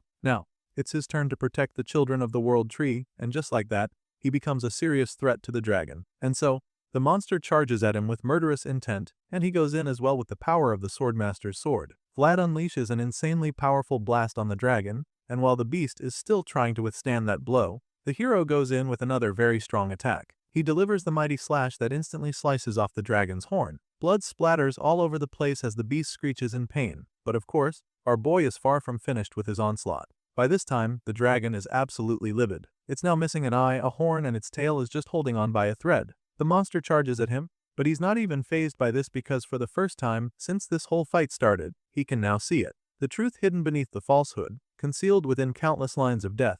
The young hero is able to see that there's a single path of life. And so now that his eyes are finally open, he's able to go after the dragon without a single drop of fear. Just as the dragon goes after him, he attacks as well. and he's able to land a deadly attack with blistering speed. Vlad stabs the dragon in the chest before it can even do anything to stop him, and then he activates the power within the sword to finish it off. The blade begins to blow brightly as he pumps all the power he can generate into the dragon's body. It's so much that even the beast starts changing color as the bolts of lightning pretty much fry its body from the inside out. And then what follows after this is a massive surge of energy from the body of the beast. Even far away, where the elves and the raider were left behind, they get to see the massive beam from the blast that happens, and they're all absolutely dumbfounded by it. From the old raider to the Grand Elder, as well as the Saintess and even Lord Veratus. They're all stunned by the incredible sight on display. The blue-haired lord looks up at the tree with bewilderment laced all over his face. He's taken aback by it because he has no idea what might be responsible for this powerful presence that they can feel all of a sudden. While he's still trying to figure out what it could be, one of the elven soldiers calls out to him, telling him to look up and see the dragon falling. That's when they all get to see the massive monster covered in its own blood and plummeting to the ground. As you can imagine, Lord Veratus can only wonder what in the world could have done that much damage to the ferocious dragon. At this point, he looks harder and sees the mighty sword covered in the blood of the dragon. Of course, he immediately recognizes this sword, and since there's only one person who should be able to wield it, he instantly assumes that the swordmaster must be the one who killed the dragon. But in reality, the hero responsible for this great feat to protect the children of the World Tree is none other than the boy from the back alleys of Sawara. After Vlad's heroic act to save the elves in the forest as well as their precious World Tree, the scene shifts and the next thing we see is the old knight standing before the elders of the forest. Due to the injuries that the Grand Elder suffered during the battle against the dragon, he cannot be in attendance for this meeting. The other elders are forced to proceed without their master since he is still receiving treatment. They know that he would have preferred to have the Grand Elder present, but all they can do is ask the man to show some understanding. After they get all of that out of the way, they ask the old raider to tell them whatever it is that he wishes them to do for him. As it stands now, they practically owe their lives to Vlad. But since this guy is the one who has come, they ask the human knight to speak. Apparently, this old raider knows something. He believes that these people have not yet escaped from Nidog's nightmare, and that this is the very reason why now is the perfect opportunity to make his request. He figures that they have already awakened the firm hatred directed at the Empire by helping these pointy-eared people right to save the World Tree. With this in mind, the old knight knows that he has leverage to make his request, so after a long pause, he finally informs the elves that what he wants them to do for him is something regarding Absalon, and of course, this catches them off guard. The old raider asks the elders to stop the distribution of the tea known as Tuzon in this place, and as soon as he says this, they don't hesitate to hit back. The spokesperson wonders why the human would ask them to stop selling a product that is already circulating smoothly. It just doesn't make any sense to them, and they clearly have no intention of doing so. At this point, they make it clear to the raider that interfering in their internal affairs is going too far even though he helped protect the World Tree. Hearing this, the old knight pretty much takes this as a challenge. He expresses disappointment and then decides to be a little more specific with his request. He feels that they're not complying with his demands because he was probably beating about the bush too much the first time. That being said, the raider decides to spell it out for them this time around. The old knight tells them to stop spreading poison throughout the empire any further. He boldly makes this request more lucid this time around, showing them that he's not even slightly intimidated by them. Now, the spokesperson for the elves speaks up again, admitting that he just doesn't quite understand what the human is talking about. At this point, the lady next to him also chimes in, asking the raider to tell them what exactly anything has to do with Tuzon. Hearing this, the knight decides to enlighten them all for good measure. He is surprised that they're acting like they don't know what he's talking about, so he bluntly asks them what the distributed team leaves actually are. For some reason, all the elders in the room are left speechless all of a sudden, and when none of them says anything, the raider assures them that this newly settled forest will not be safe for them if Absalon continues to be sold. All of a sudden, it's no longer sounding like a request but more like a warning. The elves still seem a bit lost even at this point, so the raider informs them that the Empire is clearly wavering right now. The human knight understands that the intention behind several of them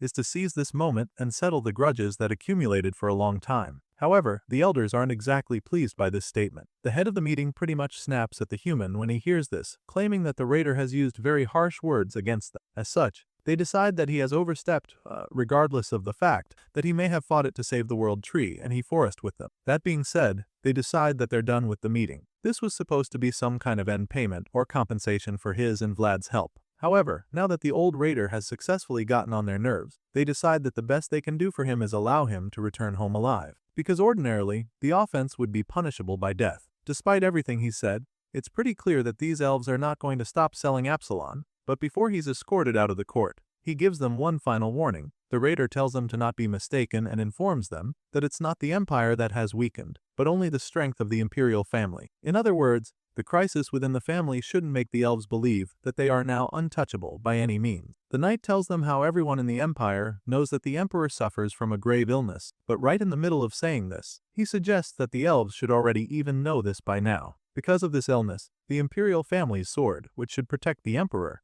now controls the emperor and continues to shake the family. And behind them is an old dragon that's currently just waiting for its opportunity to strike. But even though he calls this villain a dragon, he's not talking about a lizard by any means. You see, the nobility of the empire has engaged their power through long periods without major war, and now they have grown so mighty that the imperial family's strength alone cannot contain them. And in the process, they've grown power strings along ambition in its wake. As such, these nobles have begun raising their own banners, as each of them now seek justification and recognition. And as far as this old knight is concerned, Absalon keeps proving to be one of the finest justifications. These revelations from the human knight actually send chills down the spines of the elven elders. All of a sudden, they begin to feel pretty wary of the man standing in front of them, as he clearly knows way too much. The spokesperson from the elves nervously asks the knight who he is, and for the first time since he appeared in this story, the raider finally reveals his name. Augustine. The old knight discloses his name and then goes on to tell the elves how he was the former imperial enforcer command of the empire. This revelation equally leaves the elves pretty taken aback, as they're shocked to learn that they have been in the presence of an imperial enforcer this whole time without realizing it. So, who exactly are the imperial enforcers? Well, they're regarded as the imperial family swords who stand alongside the imperial guards, which makes them highly ranked knights in the empire. And now that Sir Augustine has informed them what a high-ranking position he held, he advises them not to take his words lightly. The former enforcer is no longer just requesting anymore, because it's now more like an order for them to stop selling their product. Augustine assures them that the continued distribution of Absalon will become a lethal poison that will eventually backfire, and judging by the tone of his voice and the look on his face, he means every word he's saying. Elsewhere, we catch up with our boy in the morning. He's just waking up after sleeping for a very long time, and he's immediately welcomed back to the land of the awake with a serious headache. He groans in agony as the migraine does numbers on him, but as soon as he sits up on the bed, you can see that the headache is just one of many problems he'll have to deal with for the meantime. Vlad's entire body is practically covered in bandages, giving you an idea just how badly wounded the boy must have gotten. Anyway, as soon as he sits up, Goeth, who was busy doing the laundry, turns to check up on him. The guy is surprised that Vlad is awake already, and the hero admits that he only woke up because of how noisy it is, but Goeth doesn't know what he's talking about. As far as this squire is concerned, it's incredibly quiet right now, so he points this out to our boy, wondering what could be wrong. But just as he's trying to argue that there's no noise, he realizes something all of a sudden. Goeth begins to panic, afraid that Vlad might have gone deaf, so he starts clapping close to his ears, asking if he can hear them. Thankfully, that's not the case, and it's quite easy to see that he's fine, because of the way he glares at Goeth for making so much noise in his ears. Since he's sure that he's not deaf, our boy begins to think of other theories to explain what the noises he was hearing were, and the first thing he assumes is that it must be an aftereffect from calling upon the deep world too forcefully. This is a pretty good point, because our boy is literally surrounded by different spirits right now. He's not even trying to call upon them, but he keeps seeing and hearing them, which confirms that the noises are a side effect of tapping into the spirit world. After a while, it becomes too annoying, so he actually tries to take a break from the spirits, and they actually leave him be. Now, he's all alone, staring at the sword master's sword sitting next to his bed. He's still staring when Goeth suddenly asks him what the deal is with the sword. The ex-mercenary is clearly not familiar with the blade, so seeing it with Vlad makes him curious. At this point, our boy just tiredly admits that it's the swordmaster's sword. At first, Goethe tries to act all casual about it since he wasn't really paying much attention, but then his brain finally processes what he just heard, and that's when he realizes what a big deal it is. It's pretty staggering information for him, because he can't even begin to fathom what Vlad is doing with the swordmaster's sword. This is the same sword that was wielded by the founding king and first emperor of the empire. It's actually a huge deal, and Vlad isn't exactly in the mood to talk too much about it since he's still quite overwhelmed by the whole thing. Besides, his head is still hurting from all the spirit noises, and so he doesn't need Goeth adding to it by asking him more questions. Our boy is not sure how he's going to figure out the situation, but what he knows for sure is that he'll have to ask properly about the sword and the sword master later, probably when his body is no longer aching so bad from just sitting upright.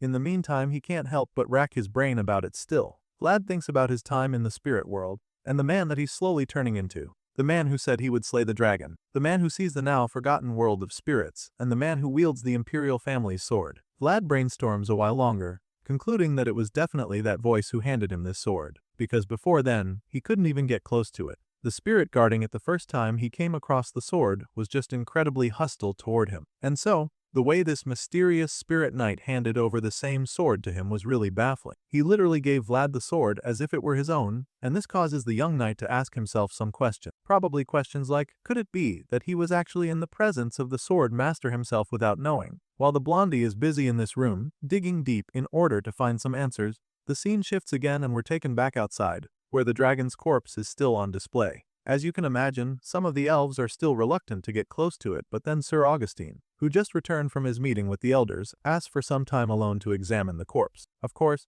the guards are not interested in doing that themselves, so they just let him through to avoid being given the assignment later. The old raider immediately begins to study the creature, starting from the open mouth. After that, he checks the wounds and confirms that Vlad struck exactly where he told him to, which leaves him feeling quite impressed. It turns out that our boy managed to pierce the heart of the beast in a single blow. However, it didn't end there, and the old knight is sure of this. He knows that Vlad must have felt it at his fingertips as well, because judging by the traces of sword strikes that continued after that blow to the heart, Vlad didn't stop even after knowing it was over. Seeing this just reminds Sir Augustine that although the sword techniques of the hero and the sword master came from the same root, they can bear their own character when used. With this in mind, he continues to examine the corpse and notices how the beginning his attacks were noble, but the ending was cruel. This is something to be a little worried about, and the old knight knows it. He sighs at the thought, claiming that it's a real pain what lies ahead, because now, this young knight of the north using the imperial family's swordsmanship is about to have a very hard time, since both his existence and his swordsmanship are great contradictions. The story fast forwards to a few days later, when our boy has finally far down on the road to recovery. The bandages have been taken off,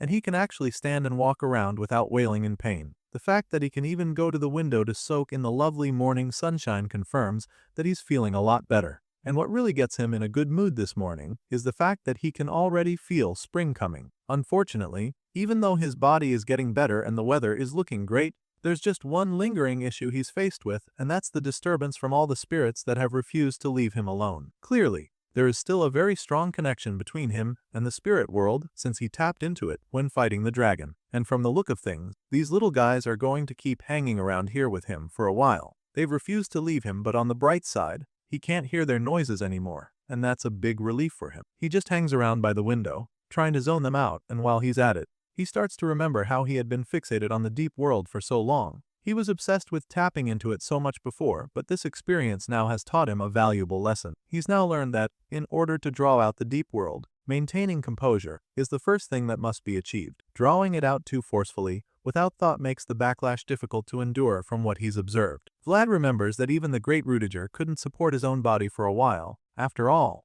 and this just goes to show that everything must follow the process and not be rushed. Our boy's thoughts are suddenly interrupted when the Holy Maiden of the World Tree enters the room. She's surprised to see that he has already removed all of his bandages himself, so she scolds him for it. She enters the room with a box of medicines for him, but she doesn't even settle down before telling him her mind. To this, Vlad defends his actions, claiming that his wounds seem to be nearly healed already. Besides, the bandages were bound so tightly that he felt like his blood was no longer circulating. He tries to give this as his excuse, thinking it would pass, but the Holy Maiden just gives him a disappointed look. She reminds him that his wounds were deep and that there were cracks along the bone in 7 places, which is why they bound him so tightly. On top of that, by human standards, it would have required at least a month of treatment for him to get better. Hearing this, he just smiles sheepishly, talking about how effective elven medicine actually is. After all, in his mind, he's already healed in less than a week. As unbelievable as it seems, Vlad actually feels really good already. He's even stretching without wincing, suggesting that he's good to go. He asks if he can take some of the medicine with him later when he leaves the forest, and then asks for some cough medicine too. This catches the Holy Maiden off guard because she didn't notice him coughing. Vlad innocently asks for some cough medicine without any side effects, which leaves her so curious that she's forced to take a peek inside his mind. That's when we see that Joseph Bazid is the one in need of the medication. Turns out, even after all this time, our boy never forgot about that request from his master. That's it for this episode. Until next time.